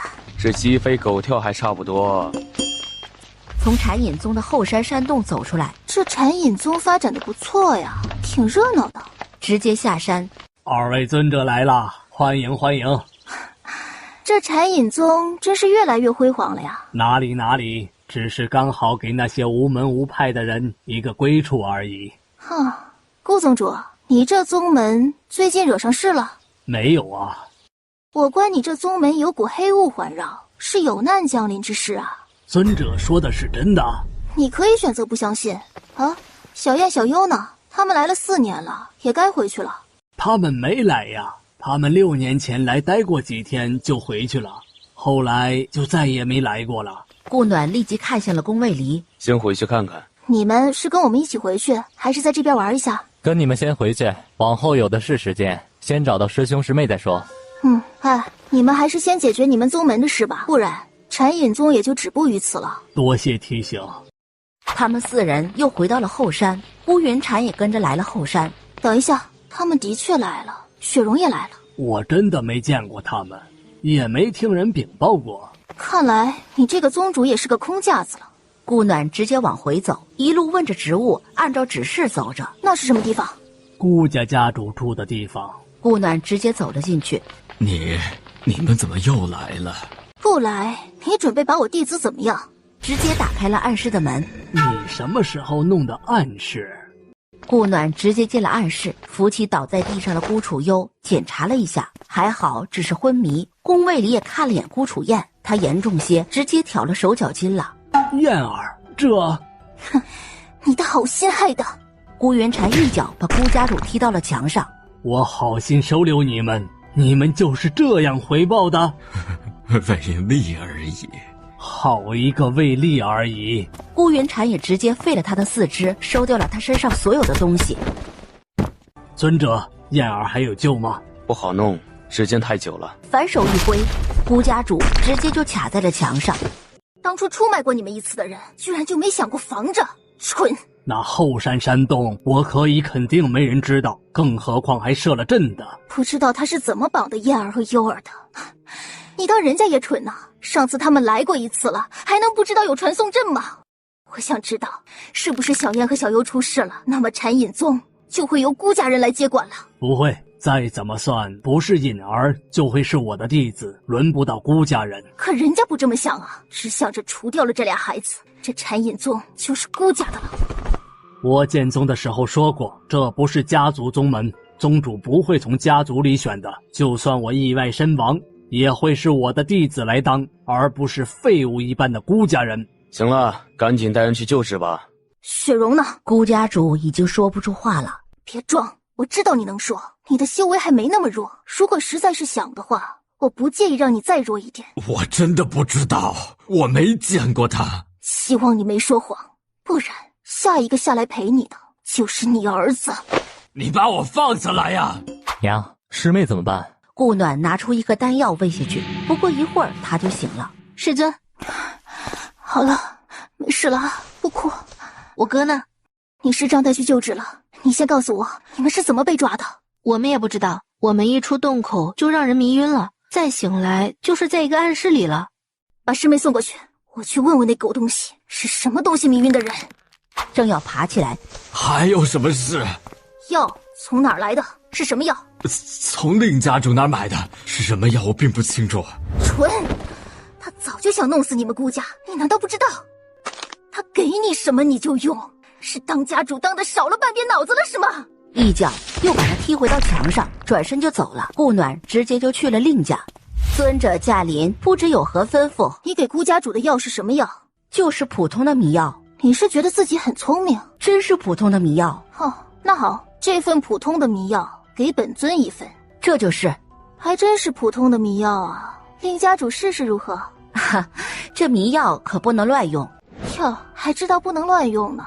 你在里面加了原迷仙香，是想干嘛？我不知道尊者在说什么。迷仙香知道的人并不多，至少这云中路知道的人有限。突然一阵风将顾暖手中的药粉吹散了，直接飘向了令家后面。哼，这阵风来得挺妖娆的。令家主也顾不得他了，直接往后面跑去。娘，那阵风是你弄的？娘呼风唤雨什么的，自是不在话下。吹牛！你有本事吹一个试试。阿离，怎么样？能接吗？可以是可以，但很慢，拖的时间太长，经脉已经萎缩了。从未见他哭过，如今也是梨花带雨的。我去旁边炼药，他们还中了药，需要清除，不然会影响他们以后的修炼。炼好药了，顾楚燕的一只手都还没接好。再给你各位下一课。阿离，告诉我怎么弄，2个人总比1个人要快。慢慢的，他也照着宫卫离说的方法开始理顺顾楚燕的经脉。乌云禅特意召开了宗门大会，将宗门之事再次强调了一遍，还直接将顾家主就地正法了。顾暖也趁宫卫离接近的时候去找了雪容，直接展开神识，却在一个树洞里找到了已经反成原形的雪容。雪容直接将他放进深渊凝阁里看了下，确认没有什么问题了，这才下山。找到了。只是状态不怎么好，也不知道是什么原因。顾暖见顾云禅进来，迷药里掺了让人上瘾的迷仙香，是令家主给的。事儿我告诉你了，至于怎么做，就随你们自己了。多谢尊者告知。宫卫离一修复好顾楚燕的经脉，就喂了颗丹药，让他醒了过来。师尊，先养伤，最近不许乱动。师尊，您帮弟子接上了。幸好我和你师娘的修为够，不然还不一定能接上。好好休息，过2天带你回去。是，谢谢师尊师娘。乌云禅带人去攻打了令家，直接一下把令家给端了。等顾楚燕好些了，就带着2人回了灵仙宗。她有孕了？什么？因为怀孕，所以反原形了？因为刚有孕，所以身体比较虚弱，过段时间就好了。要是让我知道是哪个龟孙欺负了雪容，老娘直接剁了他！暖暖很久没说了，一下没忍住。如果雪容不愿意，你觉得谁欺负得了她？她心思单纯，也许被骗了呢。他们找回来了吗？当看到软榻上的狐狸时，雪容怎么返回原形了？受伤了吗？她怀孕了。真的？你的？我的？你们俩结侣了？还没呢，这不是不知道我们俩怎么结吗？没结侣你敢欺负我们家雪容？谁给你的狗胆啊！饶命主子，我错了，没把持住。一脚踢在他屁股上，直接把人踢了出去。让他把雪容带回去照顾吧，他应该了解他的习惯。你要是敢欺负雪容，我扒了你的皮。那属下就带雪容回去照顾了。溜进来，小心的抱起雪容，立即就跑了。希望孩子生出来不要像乐山，特别是女孩，那估计就坑了。这是看血脉的，不过应该会像雪容。这乐山也是可以啊，居然把雪容骗到手了，还连孩子都有了。哼，这10年他也没闲着呀。父亲叫我过去一趟，你在家里等我，还是一起去？有说什么事吗？应是为了宫离号的事吧。那我不去了，你早去早回吧。小白呢？你没找到？没有，我全找了，都没看到他的影子。顾暖展开神识，覆盖了全山脉。弟儿，过去那边看看。一路问到了飞天宗，顾暖落在笼子前，看着小白。也过了吧，让人给抓了。吼吼！不知无忧太尊降临，有失远迎。客气，这是我家的，麻烦放一下。这是恒来捉回来了，说在这附近山脉里出现，怕伤着人，才捉回来了。我家小白不伤人，只是玩过头了，从灵仙宗地界跑了出来。怎么不愿意放？不是，得经过宗主同意后才能放。大长老立即传音给了飞天宗宗主道和。无忧太子，这头灵兽是在我们飞天宗地界抓到的，怎么就是你们灵仙宗的了？而且我们飞天宗已经抓到它2年多了。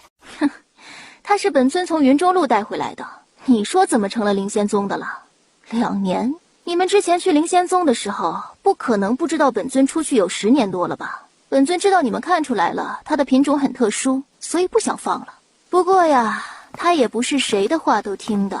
道和宗主，神不能太贪心的，不然是会吃亏的。小白一获自由，立即就飞到了顾暖身边，蹭着他。还是你们飞天宗的吗？小白朝道和吼了一声，又蹭到了宫变身边。现在知道卖可怜了，之前干嘛去了？让你乱跑。还真没想到，这白虎灵兽还真是他养的。这白虎灵兽看着背脊上已经长出了包，不出意外肯定是白泽无疑了。您何时去过中路？10多年前。怎么想打听怎么去？深渊的另一边就是云中路，想去随时可以。就见恒来了。等等，这白虎你们不能带走。你觉得为师拦得住他？更何况那的确是他养的。如果为师没有猜错的话，他至少是大成后期的修为了。惊讶地瞪大了眼睛。顾暖带着小白在灵仙宗后山脉落下。就知道玩，要是哪天把小命玩没了，可别怪我没提醒你。呵呵，你出去玩不带我只有自己找乐子了。我倒是想带着你，你自己每次都跑没影了，还好意思怪我？呵呵，下次不跑了。宫变去抓了一头灵兽，他向来这样，说的再好听，估计没几天又跑没影了。娘，把这烤了呗。哼，对，这家伙的话不可信。小白直接变小了身形。哈哈，变小了，你就一直带着我啦。小白呀，你这样真的好像一只猫啊。呵呵，你才是猫。这声音和这造型不搭呀。要不你也换个声音。呵呵，放开本座，你个臭毛小子！吃过烤肉，回到雪剑峰上。师神，婉莹的事是怎么回事？弟子族兄为他寻了一门亲事，便将他接回去了。弟子好说歹说，他就是不愿意留婉莹在这里继续修炼。婉莹自己怎么说？他自己也是同意的。既然如此，那是他与我缘尽于此了。这个帮忙转交吧。又问了下秋楠的事，也是家人接过去的。唉，正如太尊所说，缘尽了，也都是目光短浅之辈。太尊已是大成期修为，只要跟着太尊继续修炼，绝不可能止步于此。唉，无缘呐。顾暖走在灵仙宗里，低头看着下面的悬崖，想到了个事，找到合适的材料，直接开始往上钉，直到整面崖上都钉满了钢钉。传音给灵真：弟妹，你这是又想做什么？这个呀，可以锻炼体能。我和阿离之前在积月大陆看到过，觉得很好用，所以在这儿装上，让弟子们提升体能。爬这个不许用灵力，不然就没什么作用了。让几名修为较低的弟子去试试，结果没爬到1/4，都体力不行了。太菜了，这要是到一个没有灵气的地方，只有等死的份儿。还是让弟子们都练练吧，太菜了也拿不出手不是？不过几天，所有弟子都发现了这个攀岩崖的好处。我也一时未曾想起这个事，他倒是弄出来。这个还真不错啊，弟子们的修为都提升了不少。他之前看到时就说要带回灵仙宗，之前一直忙忘了。还有别的点子吗？一起弄出来啊！我去问暖暖。说着就走了。还是弟妹的点子多。宫卫离回到雪剑峰。你回来啦？吃得满脸都是了。暖暖，师兄问你，除了攀岩崖，可还有别的点子？有啊，天极峰也是个很好的修炼地，让弟子们去爬，累了就修炼，绝对有效。我之前还想过把深渊银阁放出来，让他们1年或1季进去一次，但想想又不合适。如果我们走了，那深渊银阁是带走还是不带走？那就不拿出来了，它是你的护身符之一，不能落下。那个天极峰我会与师兄商议的。两人窝在软榻中看着天空，这一窝就是半天。爹娘，云王来了，走去看看吧。3人来到主峰大殿。云王这是怎么了？在千林峡壁那遇到了兽潮，此兽潮颇为奇怪，他们不出千林峡壁，只在那附近停下。兽潮？怎会有兽潮？本王也是接到通知才过去的，他们占据了整个千林峡壁，但也不知道他们后面会不会出千灵霞壁？这时你找过其他宗门了没？本王先来的灵仙宗。你出函给各宗吧，一起去天极帝国商量此事。要不我们先去看看，灵兽什么的对我没有威胁的。师兄，我与暖暖先去看看，等我们回来了再说。又是你们俩去，不能什么事儿都找你们解决啊，得其他宗门也参与参与，免得他们享着福还不安分。不是，只是先去看看而已。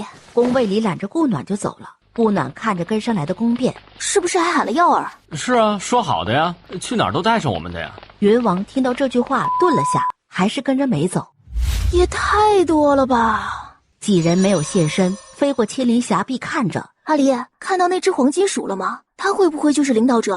那是寻灵鼠，定是这云耀大陆有什么他要的东西。不过黄金鼠一般喜欢单独行动，此事应该与他无关。这能有什么宝贝？那么久不来，这会儿来是刚出事的。我下去看看。顾暖直接落在黄金鼠旁边看着他。这是看上什么了？说说看，我能不能帮上忙？不能告诉你，不然你抢走了，我找谁哭去？这么肯定我会抢，那就是好东西了。顾暖说着就站了起来，一副准备要走的样子。告诉你也可以，但你不能抢。好啊，我不抢。是一个灵脉，我才闻到味道的，只是还摸不准方向。你逗我呢？哪有灵脉了？没逗你，是真的。找个灵脉，你有必要带这么多灵兽，搞得人家都以为你要发起兽潮了。他们不是我叫来的，他们本来就来了的，我昨天才来的。啊，这群灵兽跟你没关系？嗨，我哪有那么大的能量可以换来这么多灵兽啊？他们要是一起去的话，那灵脉我估计连边儿都沾不上了。知道他们是来干嘛的吗？不知道，我没问过，你自己去问问呗。顾暖白了他一眼，直接去找了一头妖王级别的灵兽问，得到的答案却是不知道。感应召唤，问了几头都是一样的结果。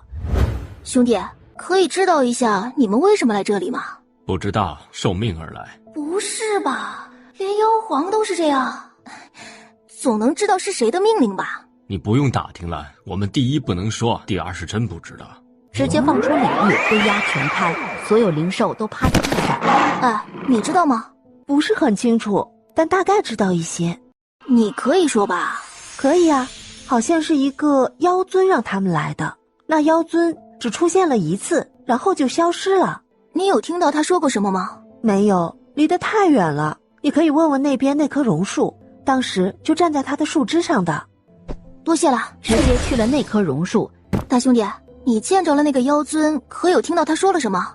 我不知道是不是妖尊，他只说了一句我一定要找到你，然后就没有了。来找人的，那叫来这些灵兽是干嘛？帮他找人？顾暖四处打量了下，才回到宫卫离身边。他们大概是被妖尊找来的，但那妖尊来好像是为了找人，至于他为什么要让这么多灵兽来就不知道了。这云耀大陆从未出现过妖尊，他怎会来这找人？不是仇人还好，如果是仇人，那这兽潮就麻烦了。妖尊找人，从木玄大陆那边来人了。玄清太子，没想到你会来。如此兽潮，怎能不来看看？见过两位尊者，查清楚这次兽潮的原因了吗？未曾，他们按兵不动，我们也只能静观其变了。看他们的状态是要进云耀大陆的。云王，这位夫人是？他是无忧太尊，灵君太尊的道侣，旁边两位都是他们的儿子，其中一个是我的儿子。玄清太子，这兽潮暂时应该不会动，也不会往暮云去，所以不用担心。看他们的状态，似乎是在等什么人的命令呢？能召唤他们的，想来妖尊级别的灵兽是做不到的。玄清太子确定要参与？本殿未说要参与，云王说笑了，本殿也只是来看看而已，云王不用紧张。玄清太子说笑了，本王何须紧张？这兽潮要是动了，还可以请太子相助一臂之力，怎会紧张啊？既然无事，那本殿就先告辞了。两位尊者，3年后就是木玄大陆的万圣朝贺，到时还请两位尊者到场一观。什么是万圣朝贺？如有时间，自会一观。玄清笑着行了一礼，看了云王一眼就走了。万圣朝贺是4块大陆帝国之间的事，每100年一帝国，这100年刚好是木玄大陆的玄月帝国，下一个100年便是天极帝国。如果是云要办万圣朝贺，那祭月大陆的岂不是要跨过巫灵大陆过来？自然。怎么几块大陆之间不建立传送阵啊？这样不就方便多了？每个帝国都有私心，自然不能随意建立传送阵。宫卫里感到什么，立即把不暖护到了身后。让开！尊者说笑，她是本尊娘子，本尊为何要让开？你是何人？他娘子啊！本尊要找的人与你很像，你是何人？为何与他如此之像？啊？那你是认错人了。我从小在凡界长大的，不可能是你要找的人。本尊不是说的面相，你面相非本面相，本尊看的是你的灵。灵是灵魂的意思吗？宫卫里点头看向他。你是从仙界下来的？不是。你能看透灵魂，那应该也能知道你要找的人可能不在这里吧？你很像，所以你与他一定有关。这个你认识吗？年轮石碎片，你哪来的？我从小带在身上的。哦，难道我可能真不是那翠娘生的？这是他的东西，他还有一丝气息在上面。可以确定的是，你与他绝对有亲缘。可以给本尊一个你的发丝吗？说不定可以用它找到本尊想找的人。可不能拿来做坏事啊！本尊若想要对你怎么样，现在就可以。我可以问一下年轮石的作用吗？年轮石是神界之物，是由天神所掌控的年轮的轨道基石。它的作用就是转时、换时、定时，所有与时间有关的，它都可以操控。前提是你要能操控这颗年轮石，不然它就是一颗普通的石头。尊者是从神界来了？空咒点了下头。本尊之所以会来此，就是感应到了你的气息。本尊在几界游走，只在此界感应到了些气息，却不是他。那你已经发现我不是他了，是否可以让下面的灵兽解散了？一挥手，下面的灵兽瞬间就散了，各奔东西。你让他们来，不会是想让他们帮忙找吧？不是，他们要是能找到，本尊也不至于找了这么多年。本尊空咒，以你的资质去神界是迟早的事，到神界如遇到问题，本尊可以帮你一次。说完他就走了。找本尊时燃烧这些符便可。收起吧。这时宫耀和宫变、云王三人也能动了。刚才发生了什么事？谁让你们的修为太低了呢？那么轻易就让人家给定了。喏，灵兽们已经散了，事儿也解决了，走吧。娘，是那妖尊来了吗？对，他还真是来找人的，不过这儿没有他要找的人，他要走了。知道云王肯定不信，不信那也没办法，事实就是这样。既然事已解决，那本王就回去了。变儿，要不要去天极帝国看看？以后有时间再说吧。云王也没强求，点了下头就直接走了。变儿，我与你爹是会去仙界的，你想好是要跟我们一起去，还是留下吗？当然是跟你们一起去了。当初在灵脉里的时候不是说好的吗？那好，那就抽空多陪一下他吧。以他的修为，想去仙界没那么容易。知道了，娘。走吧，回去。回到雪剑峰后，阿离，你说我为什么会有他要找的人的气息呢？应该是有某种关联吧，这事应该到了神界才会知道了。在灵仙宗平平淡淡的过了3年。阿离，那个木玄大陆的万圣朝贺去不去？你想去便去，不想我们就闭关修炼。刘元叔带着红莲来了。你们去木玄大陆吗？怎么，你要去？是他硬要拉着我去，说他在那边收了个弟子，要去带回来，顺便看看那个万圣朝贺。你收了个弟子，当初怎么不一起带过来啊？是人还是灵兽？我的弟子自然是灵兽了。当初来到灵仙宗，不知是福是祸，就把他留在那儿了。灵兽带回来，你准备安排在哪儿啊？我们灵仙宗都快成灵兽窝了。这后面的山脉这么大，还怕没地方待吗？你还真不当自己是外人啊，这就划了地盘了。都是自己人，什么外人不外人？哼，师兄师嫂，你们不去吗？不去，你找别人一起去吧。灵音传音让他们去了趟主峰。这一次的万圣朝会，不知为何会突然邀请让我们宗门一起参加了。我不能离宗，灵启和灵玄都闭关了，灵叔那家伙我又不放心，所以就只能让你和弟妹跑一趟了。师兄，修仙之人能不那么重面子吗？哎，这能长面子的为何不长？是吧？好，带几个弟子去，你们自己挑。你挑好，让他们在广场等我们便好。明日出发。到达玄月帝国都城时，已是第6天下午了。欢迎各位尊者来玄月帝国，这边已为你们准备了休息府邸，这边请。这是哪个大陆来的？他们的衣服标志没见过呢。好像是云耀来的，云耀临仙宗的人好像。前面几个人的修为一定很高，都看不透呢。不高的话，你以为太子殿下会亲自迎接？这几天谁有这待遇？也对。笑面虎。很快来到玄清为他们准备的府邸。多谢。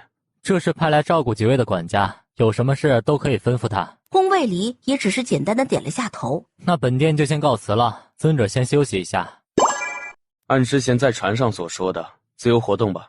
弟子们行了一礼就退下了。你们呢？是一起住这个院子吗？不是，这就走。宫耀行了一礼，转身就走。宫变倒是想啊，看他爹那个眼神，肯定是不行了。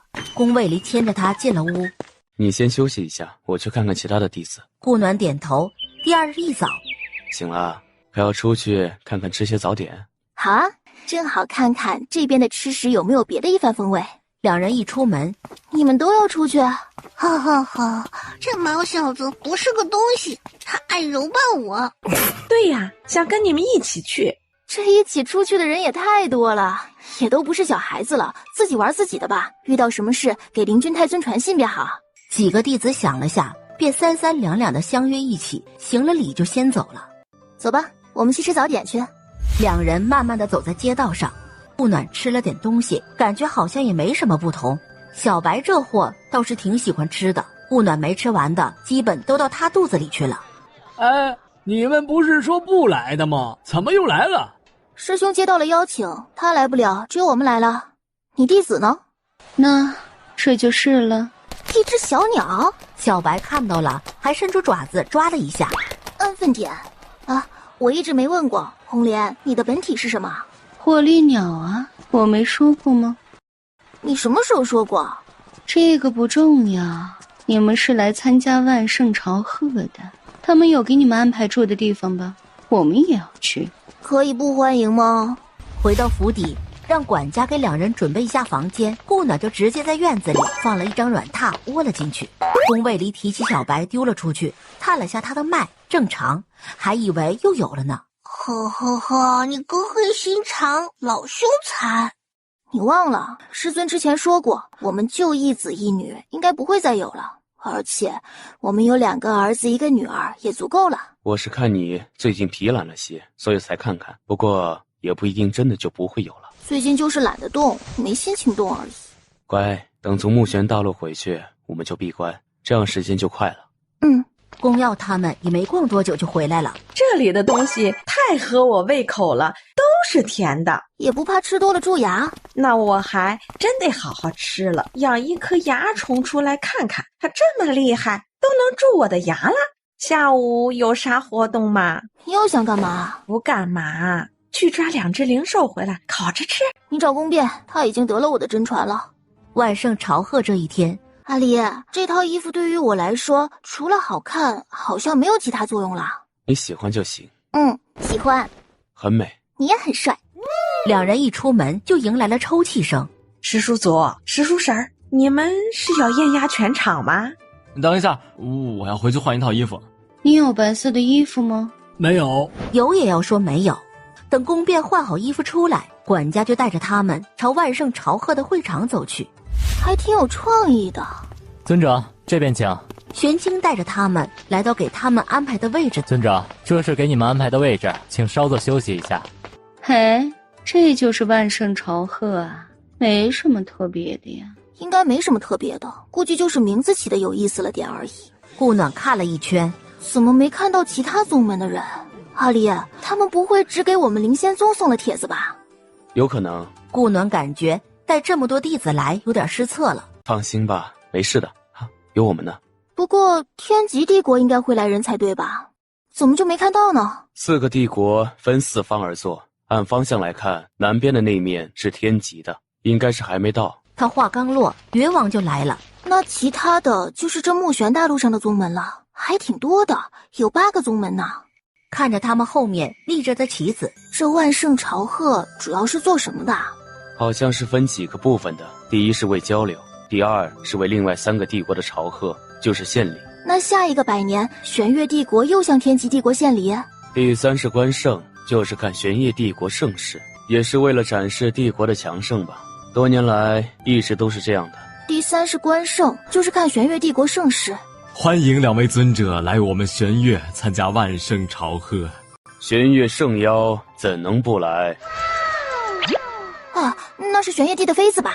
玄月帝一愣，这是我的侄女。尊者说笑了。啊，抱歉，走眼了。看她这一身着装，又坐在你旁边的，还以为是你的妃子呢。尊者不知啊，玉儿她平时就喜欢穿些喜庆的衣服，她父王常年闭关，所以差不多是朕带大的，所以也算是朕的女儿，玄月的公主。顾暖点了下头，吼吼吼，像个黄袍子。顾暖差点没忍住笑了出来，言之有理。玄月忍下气，跟着玄月帝说了声，就起身走了。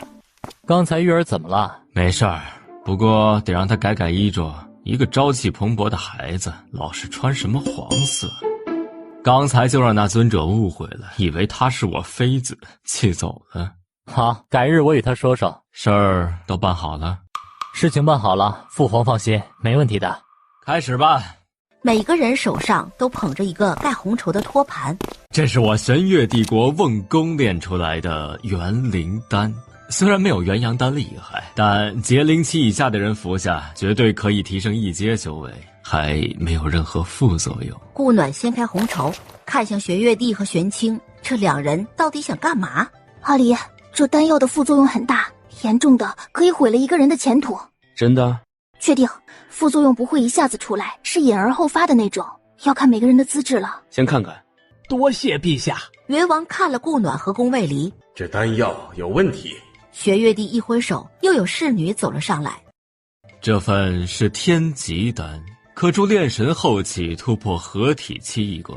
这丹药想必大家都知道，朕就不做介绍了。怎么样？加了一种孤残花，可以使人修为提升到合体期，后果便是蚕食灵力修为。元王看到天极丹时皱了眉，他知道这个不对劲儿了。那边雾灵大陆的玉灵帝国也看出了不对劲儿，还是有很多需要的人的。这个孤蝉花是不是要在特定的环境、特定的地方才能生长？对，一般在毒气很多的沼泽里才有，但也不是所有的沼泽都有。它需要阳光，却又喜毒又喜阴的。白日阳光暴晒，夜里吸收阴毒之气。阿离，你传音问一下云王，看看他知不知道。宫卫离看了眼云王，传音给了他。知道，在千里峡壁的深处，快靠近深渊了。那个地方只有几种灵兽会来，怎么了？宫卫离把事情跟他说了一下，让他多注意一些。云王，怎么了？无事。玄月帝观察众人的神色，见宫卫离与顾暖的神色始终淡淡的。2位尊者想必是不需要天极丹了，不过看你们带来的弟子中还是有需要的，为何神色如此冷淡？哼，天极丹而已，要多少本尊有多少，有什么好大惊小怪的？看来尊者很是看不上我们的丹药啊。的确看不上，如果不加料的话，本尊可能还能多看2眼。他不是说没人能认出孤残花吗？他怎么知道？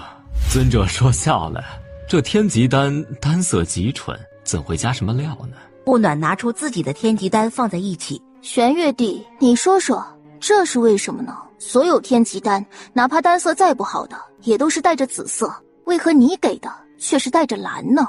本尊不仅看不上这天极丹，也是极看不上你送的元灵丹，需要本尊说说缘由吗？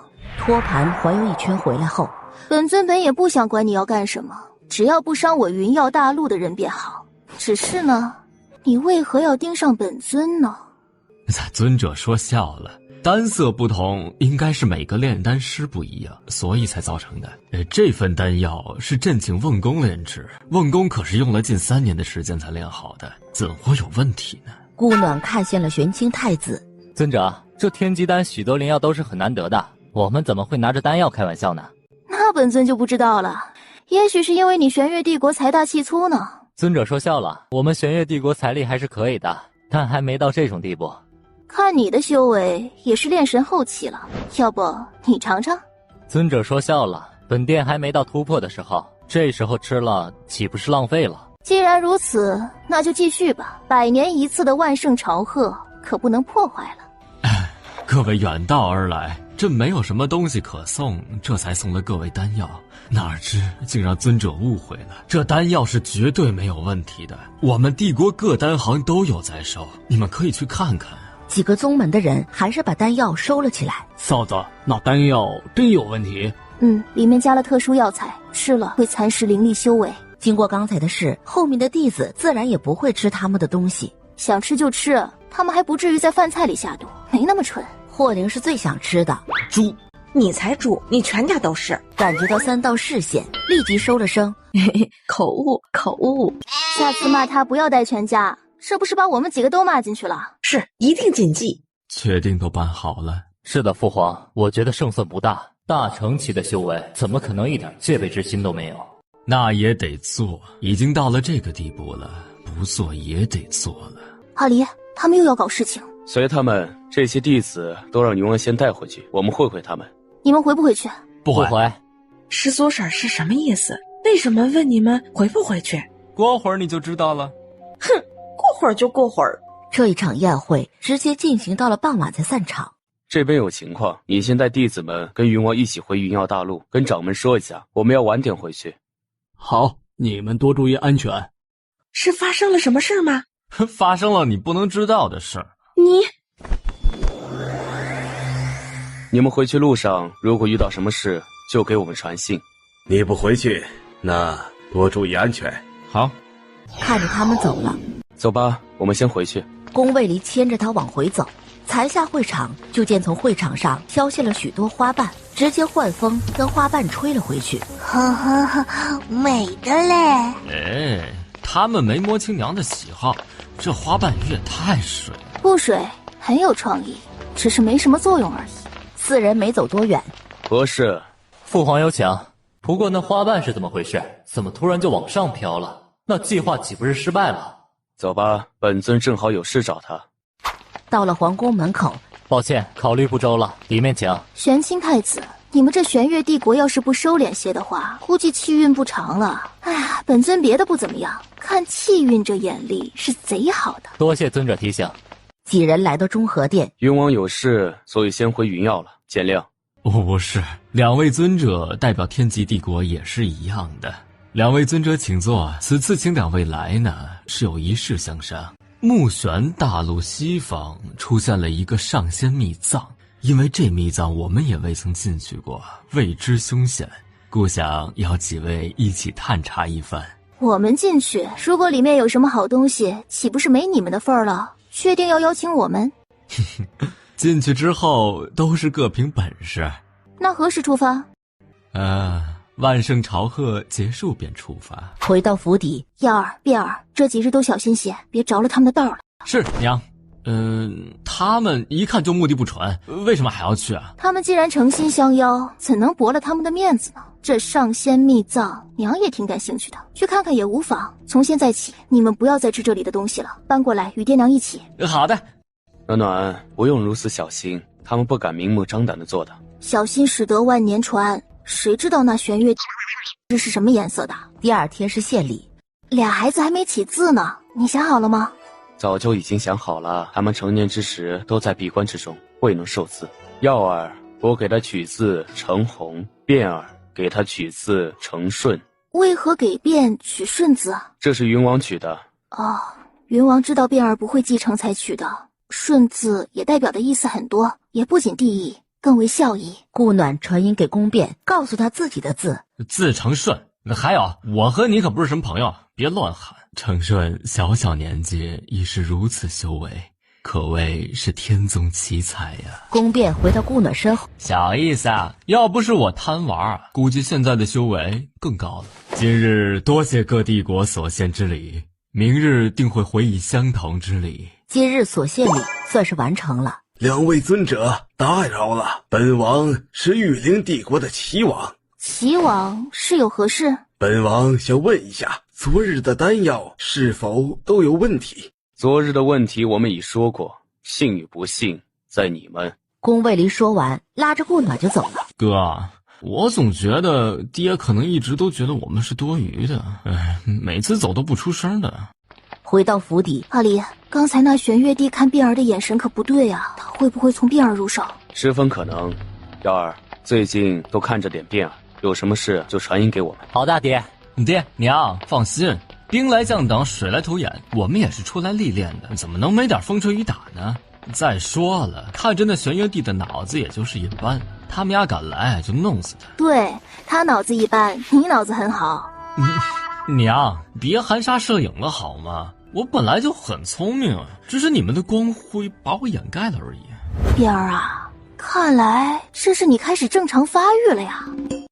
娘那是，我们碧儿聪明着呢。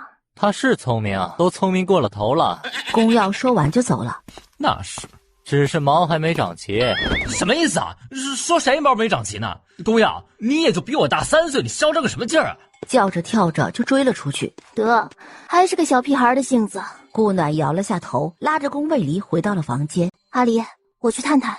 一路探到皇宫里。既然一计不成，那就另寻一计，定要成功。这不是朕一个人的决定，更是背后之人的决定。他要我们不计后果，一定要取无忧尊者的命。怎么了？我在想，我一个从凡界来的人，怎么会得罪仙界的人？是发现了什么吗？玄月帝得仙尊指示要杀我，进密藏就是要让我们有去无回，连那太子他都打算舍弃了。那画像上的人我根本就没见过。阿离，会不会因为师尊他们呀，上面的人知道了是我救的他们？可能性不大，因为知道我们救了人的都在密信里，唯一不在的只有师尊，他不可能说。不过也不一定就是得罪了谁，也可能是谁认为你挡了他的路了。哎呀，我这小人物能挡谁的道啊？这人还知道我身上有秘宝，让玄月帝想办法弄到手呢。两人陷入沉思。不想了，等杀到仙界去就知道了。不过我们要是现在就走，他们也拿我没办法，不是？这密藏还是得去看看，说不定啊会有什么关联。要不我去把那幅画偷出来，让师兄们看看，说不定他们认识呢。这个不着急，看看这2天玄月帝有没有什么动作。肯定会有的。那什么仙尊给了他一瓶仙醉，说是可以令上仙都醉上3天的东西，说要连你一起放倒，不然拿不到我的秘宝的。哼，他就算是把我们都放倒了，他也拿不到。对，我们暖暖的东西可不是这么好拿的。他起初还想绑了卞儿来威胁我们，不过让太子劝住了，不然老娘我拔了他一头的毛。第2天的回礼宴，哈离，对面那齐王是想干嘛呢？一直盯着我们看着。不必管他。耀儿卞儿啊，等会儿可不许喝酒，知道吗？娘，这儿的酒不好喝，不感兴趣。娘，是不是他们会在酒里做文章？对头。啊，正主来了。这是玄月帝国皇宫秘酿，送与2位尊者尝一下。怎么，就本尊2个有，其他的没有？都有，侍女已经送过去了。还真香呢，那可真是好酒呢。您好好品尝。玄月帝余光看着他，见他喝了，立即就勾了唇。哎，这酒真有料啊！你可以问问爹娘。娘，这是什么酒啊？那么香，他们还加了料啊？别那么好奇，这酒可不是什么好东西。回去坐着。宫便扁了下嘴，坐了回去。阿离，要装醉吗？装吧，看看他们怎么来拿秘宝的。宫卫离说完就倒了下去。我去，这演技可以呀！随即他也倒了下去。怎么装死了？去瞧了瞧那杯子，他也直接歪倒在桌上。爹娘，这是怎么了？可能是喝醉了，这蜜酿可是绝密配方，既香又容易醉人。那我们就先告辞了，直接回了府邸。等出了院子，爹娘，你这是在玩什么呢？等会儿你就知道了，好好看着就好。就在他快要躺不住的时候，终于来了。不用这么小心翼翼的，他们都醉的呢。还是小心为妙。旁边的院子里还有2个大能在呢。没事儿，刚才不是还特意布了阵吗？快看看吧，看那秘宝它藏在哪儿了。这小白狗还挺有意思的，就是看着有点傻。手刚要探到顾暖身上，就直接顿住了，怎么都动不了了。怎么了？人家都还没动呢，你出手太早了。不早，再晚点他就要摸到你身上去了。他要是敢摸，直接剁了他的爪子。呵呵，你才傻，你全家都傻！吼吼，你个二傻子才是小白狗！最后跳起来，直接把人踢倒。这玄月帝还真是太小瞧我们了，居然派了2个劫灵气的人来。我们不是睡着呢吗？情有可原。也是，不错呀，挺警觉的。可惜有个猪队友。阿离，他们2个怎么办？先放在这里，如果他们没回去，肯定还有人来的。也是，我们要醉3天呢。第2天又来了一波人，外面那个怎么弄？一样的定住就可以了。先看看这2个吧。哎呀，那什么仙尊也没说这酒醉不醉神识，我们神识老清醒了。暖暖，咱不开玩笑了。好吧，我想把这酒给那狗皇帝喝了，可行不？可行，不过等我们入了密藏出来后再说吧。那密藏他们应该进去过，不然那狗皇帝也不会让太子把我们引到什么目的地去。不是，太子既然去过，那应该也知道出来的路。应该是在身上，怎么会放在别的地方？会在谁的身上？女的，他说是女的，那就应该在他身上。说着又要上手，于是又定住了。哈哈哈！太蠢了，人类！你们怎么会是这2个老奸巨猾的人的对手？哈哈哈哈！你做什么？我们是战友，还要一起装死的。不需要，这3个也是劫灵期的，他们玄月帝国都是劫灵期的修士。如果明日还来的话，应会高些了。还有1天我们就要醒了，还舍不得王牌呢。王牌得留在密藏里对付我们吧？那可真是浪费了，还不如现在出呢。宫耀和宫变推门走了进来，小白把他们脑袋拨了拨，靠在一起，然后就直接趴在了上面。哈哈哈！这个坐骑不是错，没人能体会他的痛苦，哪怕他整个人都痉挛了，也就他旁边的人知道。还要演多久啊？明日还有1天，再过2天就要进密藏了，我们也该醒了。都睡2天了，还困呢？不是困的，这是睡得太多了才打的，睡过头了。今天应该不会来了，好好的休息一下。对，我和哥陪你们聊一会儿，外面哥刚才布了阵的，别人靠近不了。聊什么？聊聊你们的人生理想？也不是不可能啊，反正聊天嘛，什么都可以聊啊。碧儿，告诉你啊，你的理想型道侣是什么样的？这个我没想过哎。不过最好能和爹娘一样，不说她要多美，最起码得和娘一样的，和我合得来的。可别拿我做模板，那样你会注孤生的。什么是注孤生啊？注定孤独终生。所以换个想法，比如找个男的怎么样？娘，这世上是没女的了吗？我得找个男的接侣。算说了，这世上哪有2个男的接道侣的，多奇怪呀！哎呀，师兄啊，你未来需要努力了。那要是你一不小心和一个男的结了道侣了呢？娘，你这话是什么意思？没什么意思，打个比方而已。不对，你们一定有事瞒着我对吧？哥，你知道对吧？不会是我和那个男的真的结了侣了吧？孩子他爹，你说个话呀！你娘就是打了个比方，你自己回忆一下，有与谁结侣了吗？没有。那不就得了？娘就是问问，打个比方，你自己不是说聊天吗？随便聊什么的。娘，你差点把天聊死了，知道吗？这不有你爹在吗？他能救场就行啊！这5个人怎么处理啊？放这儿也没事，反正我们也要离开了。直到万圣朝贺结束，玄月帝居然都没有再派人来了。一到皇宫，太子，你家皇帝陛下这是做了什么呀？这气运一下就败了这么多。没有做什么，都是在准备入密藏之事。尊者，可以问一下，这气运是整个皇宫的还是个人的？可以是个人，也可以是整个皇室。和宫卫离率先走了进去，可真是自作孽不可活呀！尊者，可还有救？救谁？玄月帝国有救，换个皇帝吧。尊者可以看出谁能救这玄月帝国吗？哟，没想到你还挺通透的呀。看您的表情看得出来，我并不是合适的人选。你的确不是，你没有帝王之相。不过谁能救，本尊没看到人，本尊可就不知道了。我叫来所有皇室中人，可否请尊者帮忙看看？本尊看了又能如何？一进密藏，谁扶他上位？我知道秘藏的出口，我能带你们出来。这玄月帝国不能败，一败下去，乱的不会只有木玄大陆的。没想到还是个大仁大义之士呢，之前还以为是个反派呢。帮你看可以，你确定能出得来？据我所知，你爹可是把你也要舍弃了呢。我知道，从一开始我就知道了。那你还干？他是我父皇，命都是他给的，如何违抗？臭小子，这词儿从哪儿学的？跟你学的呀，不然还能在哪儿学的？我什么时候说过？我怎么不记得了？阿弟，我有说过吗？没有，可能是他最近脑子开阔了不少，所以开发了新词。哦，对。走吧，先进去。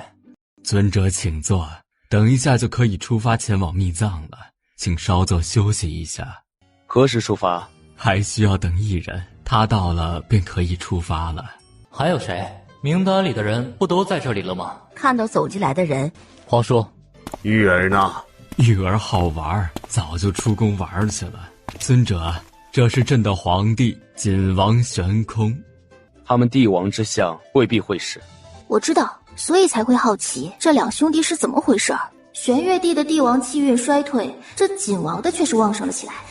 看来这锦王也不是省油的灯啊。既然人一齐，那便出发吧。朕在这里祝各位好运了。玄月帝说着站了起来，举起酒杯。怎么，尊者这是怕朕下药？别说，还真是怕呢。毕竟无缘无故的醉了3天，可不得防着点儿。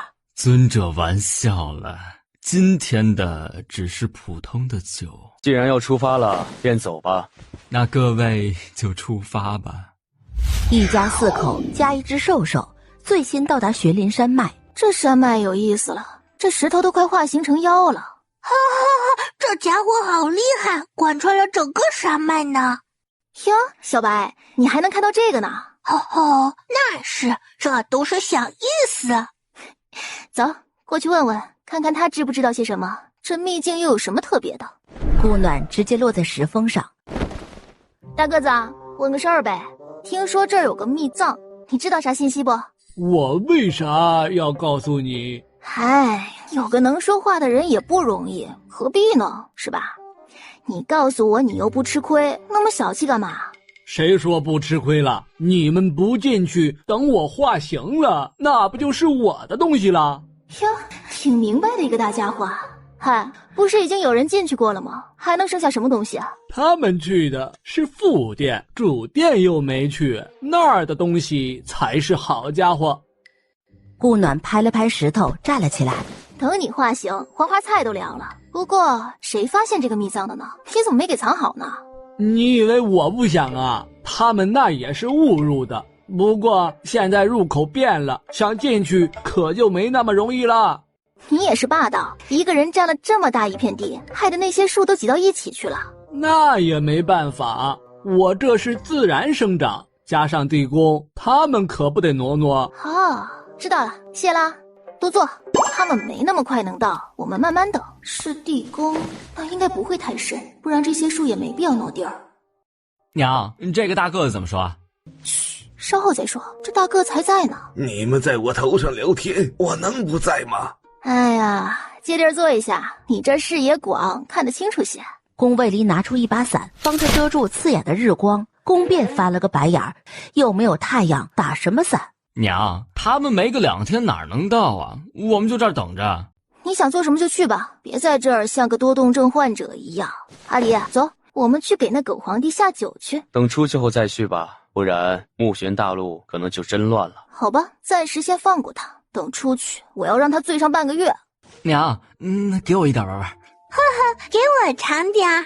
就知道玩，这东西给你玩岂不是浪费了？用处大着呢。还有你，一滴就能醉仙。你是想死还是怎么的？就一点儿，不是说一滴就能醉了吗？你就分我1滴就行。说说看你要干嘛，我再考虑给不给你。防身，这绝对是防身的良品。省着点用，你娘我也是省下来的。哈哈，我就试试，不会醉的。哼，你要是醉了，我就把你留在这儿陪大个子。你确定还要？哦，那算了。娘，你就不怕他玩脱了？没事儿，没玩死就行。在顾暖快睡着的时候，玄清和玄空到了。你的大兵小卒呢？未曾带兵。又等了一日，秘藏入口还需要找，大家分散了找吧。太子殿下，你们之前不是探过吗？怎么会不知道入口？当时也是误打误撞进去的，因为不知凶险，所以并未深入。只不过出来时却不是进去时的地方，所以入口肯定也不同了。宫卫里揽住顾暖就准备走。尊者请稍等，何不一起？要是遇到好东西，可就没你们的份儿了呀。宫卫里看了宫耀和宫变一眼，直接就走了。荀卿想了下，随即跟了上去。你真不知道入口？入口已经变了，所以还是要找。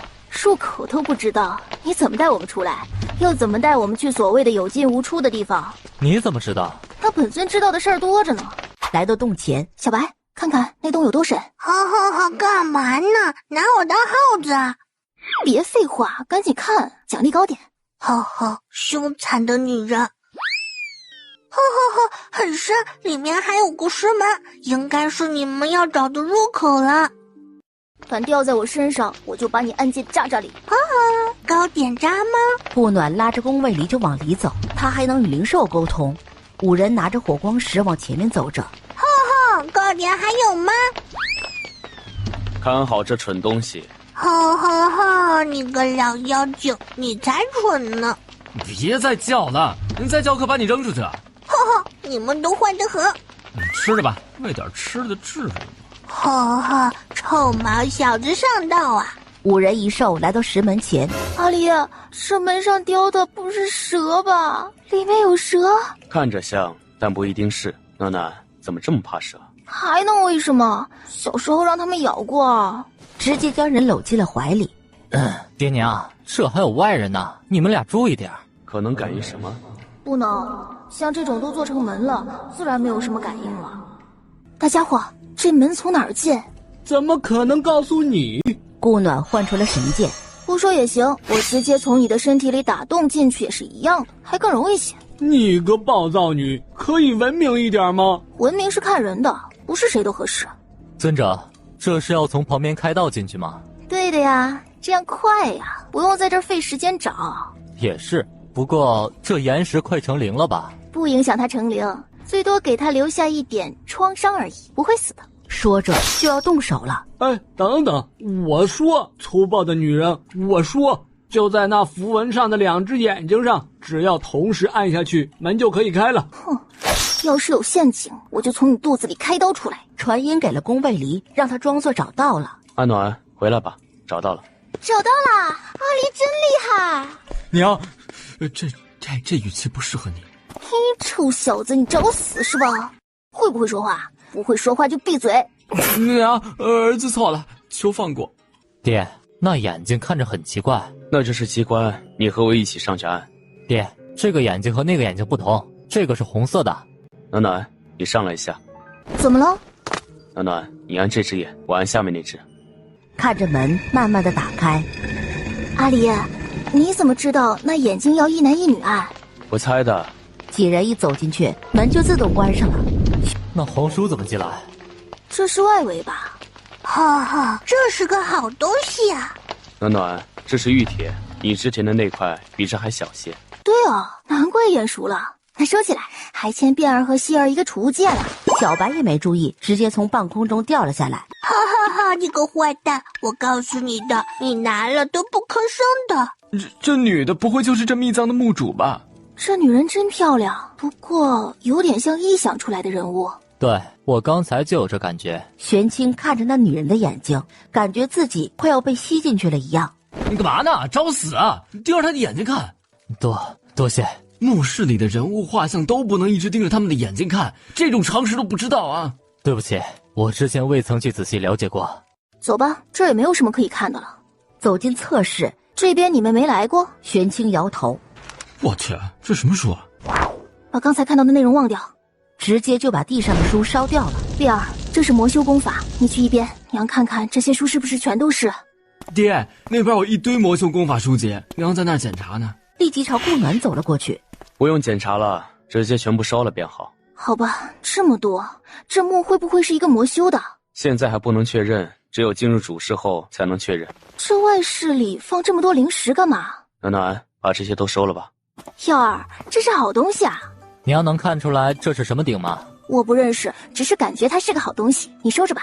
好。顾暖朝旁边的门走去。这鼎看着有点像魁鼎，魁鼎在神器中排名第10，但我并不能确定这是不是。阿离，里面坐着一个人，看着和外面墙上的女人有点像呢。爹娘，你们在看什么？自己也飘了上去。这不是墙上画的那个人吗？看着像，但不一定就是。顾暖落下去，打量起了四周。他正打算下去的时候，看到了那女人的眼睑动了一下，刚转身想走，忽的整个人就吸到了顶上。宫耀换出剑，侧身朝顶吸去，却丝毫无损，反倒是击碎了旁边的石壁，露出了里面的东西。爹，快回来，我被顶吸住了。怎么回事啊？不知道，我刚才想走的时候就被他给吸住了。那儿还有一具白骨，你的确试试。割破指尖，滴了一滴血在顶上。再放一点试试。宫耀于是又割了一刀，落地后，爹娘，这鼎叫魁鼎，里面封印的人是谁就不知道了。不过这鼎之前并没有认主，只是用来封印了那个人。应该可以把它变小，你试试。不能，因为里面那个人这鼎不能变小。那能收起来吗？也不能。宫卫里走向了那面石壁，看下了骷髅头，直接挥手将整面石壁破坏掉。哇，这么多！这是陪葬吗？呵呵，傻呀，这是镇魂术。什么是镇魂术？哈哈哈，就是镇在这里的灵魂啊！这4面墙上应该都有。顾暖直接弄开了4面墙，还真有。小白，没想到你知道的还挺多的呀。呵呵呵，那是我知道的多着呢。在这里镇魂，镇的应该就是这鼎里的人的魂，只是他明显还是生人，为何要镇他的魂？哈哈哈，那就是他的力量过大，怕封印不足以困住他，所以才这的呗。这怎么有这么多白骨？100具，请慢慢欣赏。这么多？哈哈哈，这100具白骨没有一具修为低于炼神期的。看得出这女人的修为吗？知道她是谁吗？是好是坏看得出不？哈哈，顾暖，一个臭女人，不道德。哈哈哈，有这样求人帮忙的吗？说，奖励1份糕点加烤肉。玄清莫名地看着他，这种地方不适合我们去下一个地方找宝藏吧。哈哈哈，少诱惑我，你这个臭女人！不说就留在这儿陪着100具白骨。哈哈哈，你就知道威胁我。哎，只要有用就行，说吧。哈哈，这朋友白当了，好朋友更应该分享嘛。哈哈，慢着，我说，哈哈哈，那女人我不认识，修为也看不出来，不过人应该不是坏人。就这些？哈哈，不然呢？小白说人应该没问题，就是看不出他的修为。那就先放了吧，不然耀儿也走不了。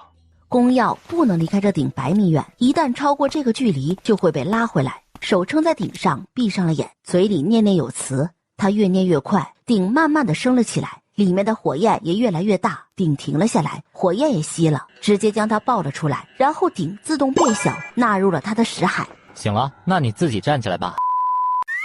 宫耀猛了一下，怎么了？金色的眼睛，真漂亮。娘，他不肯下来呀。那你就抱着呗，反正又不重，他估计还没回血吧。哎，怎么称呼啊？他也只看了他一眼，直接把头靠在宫耀怀里，闭上了眼睛。耀儿，你觉得他是把你当爹了，还是当娘了？娘，想办法呀。人家抓着你不放，我能有什么办法？先抱着吧，他应该也只信任你。没事儿，就当提前抱女儿了呗。哈，哈哈哈，毛小子，留点给本座啊。怎么了？怀里的人也只是摇了摇头，不睁眼也不说话。爹娘，他不让进去。是里面的东西不好吗？他能感应到，还是他知道啊？小白，别吃了，快过来看看里面有什么。结果小白理都没理他，直接用灵力把他吸了过来。你是个神兽，别整得像个猪似的，就知道吃行吗？哦，吃怎么啦？能吃是福。看看里面是什么？为什么他觉得有危险？小白看了一眼，白眼一翻，直接晕了过去。他晕了啊！小白，里面那么猛吗？都把你吓晕了！哎，用灵力梳理了下，小白才慢慢的醒了过来。啊，里面不能进去。好，不进去了。哎呀，快去吃点补补。看来真不能进去了，里面应该很危险。那就不进去，去另一边看看。怎么想进去？还是想把我们送进去？怎么可能？我可是靠你们才能出去的。别以为我不知道啊！你的任务就是把我娘带到那个所谓的目的地，就是那儿吧。我不管你什么目的，敢伤我家人者，我让你尝尝生不如死的滋味。公耀抱着人返了回来。阿变，差不多就走了。等一下，我都收点，给希儿炼丹。